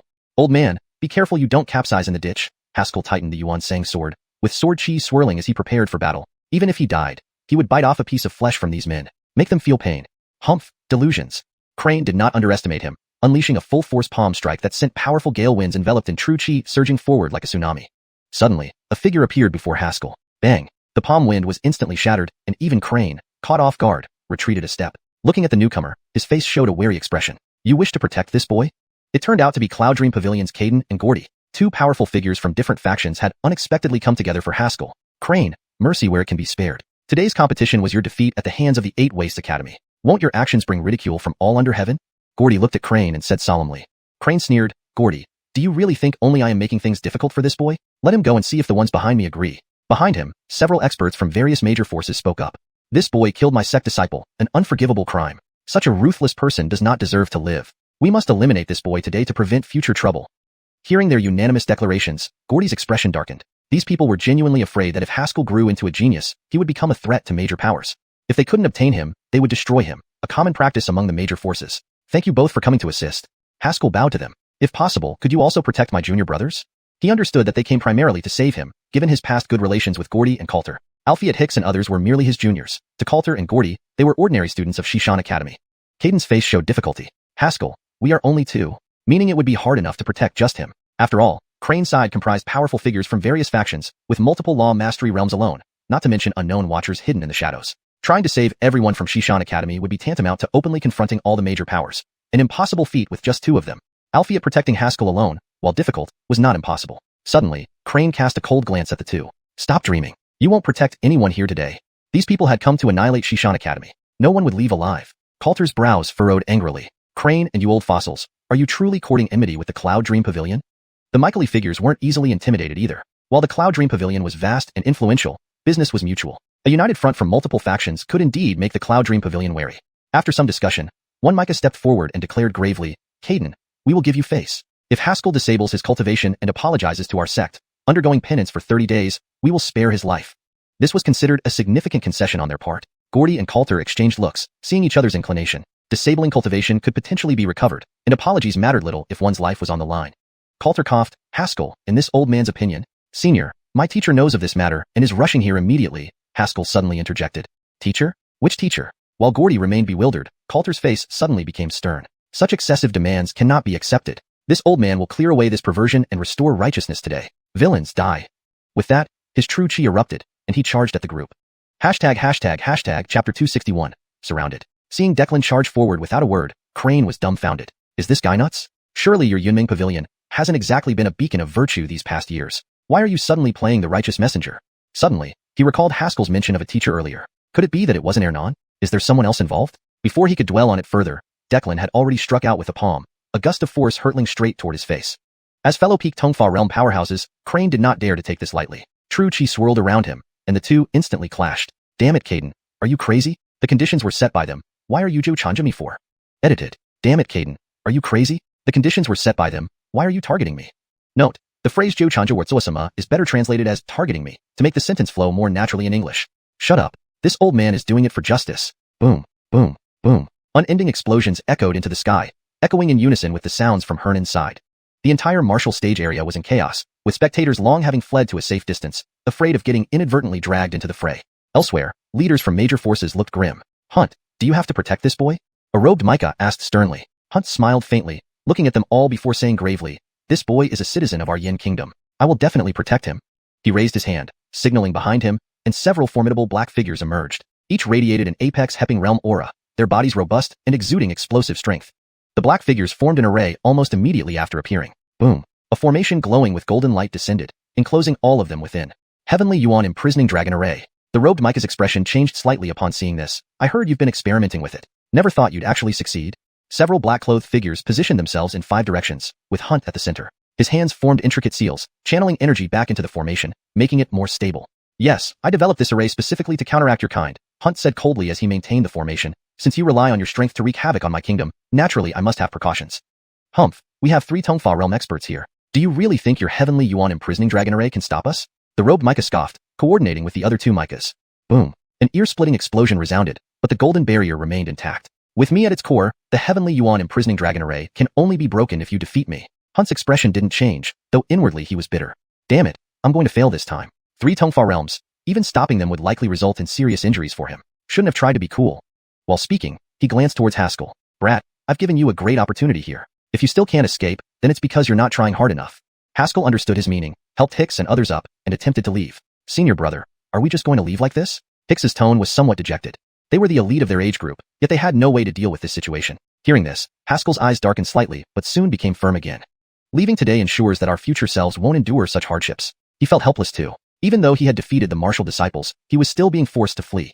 Why? Because he wasn't strong enough. If standing here now was not the Tapos Verity realm him, but a Donghua realm expert, these forces wouldn't dare do anything. As for those so-called young geniuses, killing them would be nothing. What could they do to him? Clarence was still confused. They attacked first. This isn't fair. There's no concept of fairness. Arwen clasped his hands, pale-faced. Righteousness in this world is built on strength. To defend it, one needs immense power. Arwen is right. Haskell looked back seriously. We must leave. Staying here will only burden the Dylan and others. Apart from Crane, everyone else had come for him. Only by leaving the capital and Xiuxian Academy would they finally stop. Staying would lead to Xiuxian Academy's destruction. He gazed deeply in the direction of Ernan, vowing silently to himself. Someday, he would return. The group quickly left the martial stage area, fleeing towards the city's outskirts. However, Hicks and others' injuries hadn't fully healed, so their speed was still slow. Just as they neared the city gates, they were intercepted by hidden pursuers. Haskell, you won't escape the capital today. A masked black-clad figure led dozens who surrounded them. These individuals exuded formidable auras, with the weakest being Chibian realm and the strongest a Tapos Verity expert. Although weaker than Crane or the Dylan, they were undeniably powerful, capable of overwhelming Haskell and his group. Sensing their strength, Haskell frowned, protecting Hicks and others, and said sternly, once the fight starts, you leave first, and I'll hold them off. Since they were targeting him, it seemed they wouldn't obstruct Hicks and others from escaping. As long as he wasn't killed immediately, he could find an opportunity to escape. Albeit before Hicks could respond, Clarence gruffly said, in our wilderness, we never abandon our companions. Hicks also gave a bitter smile, shaking his head helplessly. Senior brother, where would we go if we leave? This academy is our home. Though they hadn't stayed long, each disciple had grown emotionally attached to the academy. Haskell clenched his teeth, deciding to seek aid from the predecessors within the heavenly Dao Tower. After a prolonged silence, he realized even the Ander within the tower was having issues. Since the last encounter, the Ander often responded inconsistently, frequently not communicating. Haskell didn't place much hope on this, but gripped the Yuanshang sword firmly, filled with fighting spirit. If no one wants to leave, let's fight to the death. Boom. Before he could act, a thunderous roar came from the sky. The gray-robed Micah exchanged blows with Ernan, separating afterward. Ernan landed beside Haskell as a streak of light, followed closely by the gray-robed Micah. The Micah eyed Ernan warily, admitting, I didn't expect you to be so strong. No wonder you've protected Xiuxian Academy for so long. Meanwhile, dozens of figures emerged from all sides. They were once again surrounded. Chapter 262, Hernan's strength. The situation was extremely dire. Aside from the powerful figures held back by Hunt and Supreme Mike Conan, there were still 3 experts at the Donghua realm standing before them, including the gray-robed Micah. Such a concentration of Donghua realm experts could raise half of Yinyun continent. Yet, they had gathered together just to slay one Takwang realm martial artist. Haskell suddenly laughed without any particular reason, thinking that he had indeed become a high-value target now, capable of drawing so many powerful figures to surround and kill him. Even if he died, it might be worth it. Do you still have the face to laugh? Finian scolded angrily. I told you to run quickly. Why haven't you left yet? Haskell glanced at Hicks and the others behind him, a smile hanging at the corner of his mouth. He turned to look at Ernan and nodded forcefully. We're not leaving. What nonsense is this? Ernan was stunned for a moment, thinking he had misheard. Hicks roared loudly, we're not leaving. If the academy stands, we stand with it. The academy is our home. As long as we are alive, no one will destroy it. Arwen and Clarence did not speak but stood up silently, their bodies emanating a formidable flow of true qi. These two, most severely injured among the group, expressed their resolve through their actions. Ernan stared blankly at them. His neatly tied white hair, which had come undone during the battle, now floated loosely behind him in the wind. The surrounding experts did not dare approach, given that Ernan was at the peak Donghua realm. A dying counterattack from him would be more than enough to give them a tough time. They weren't worried about Haskell escaping. Even with all his means, Ernan was only one person. One person couldn't protect so many. The gray-robed Micah exchanged glances with the Donghua realm martial artists around him. After a brief moment, he stepped forward, seemingly making an important decision. Ernan, we have no intention of targeting you today. Hand over Haskell, and we can let Xiuxian Academy be. Upon hearing this, Crane opened his mouth, wanting to say something but ultimately remained silent. In his mind, Xiuxian Academy should have been destroyed today. However, it seemed that this wish would be hard to fulfill. Without uniting so many forces, it would have been impossible to force Xiuxian Academy into this dire strait. If he insisted on destroying Xiuxian Academy, Hernan's peak Donghua realm strength exploding fully could at least take down one person. Achieving the Donghua realm required immense effort, and thus those who reached this level naturally treasured their lives, unwilling to die here merely for killing a Takwang realm martial artist. This was why, despite so many powerful figures present, none of them attacked with full force. Fundamentally, they had no conflict with Xiuxian Academy or personal grudges with Ernan. They were only after Haskell. Once Haskell was dead, everyone would naturally retreat. Alphiet, would Ernan let Haskell die like that? It was a simple calculation. One life for the safety of the academy. Very cost-effective. The gray-robed Micah thought that even if Haskell was a world-class genius, he was still just a genius. With the billions of people in Yinyun continent, finding another genius wouldn't be too difficult. Ernan, think carefully. You can always find another genius, but if the academy is gone, everything is gone. And Micah sincerely advised. Ernan did not directly respond to the gray-robed Micah's demand. Instead, he took out a wine flask and gulped down a mouthful. The academy stands, I stand, he muttered, then suddenly turned to look at the gray-robed Micah, revealing a grim smile. My students said they stand with the academy. Do you really want me to trade one of them for the safety of the academy? Since you want war, then let it be. Today is the day for Donghua realm experts to fall. As he spoke, a powerful aura surged from Ernan. Suddenly, the entire earth trembled, and the clouds in the sky dispersed. The gray-robed Micah felt a chill in his heart, eyes widening in shock. In the distance, the imperial palace was already distorted into a vortex. Alphiet, this wasn't due to someone affecting the royal city. It was because of spatial distortion,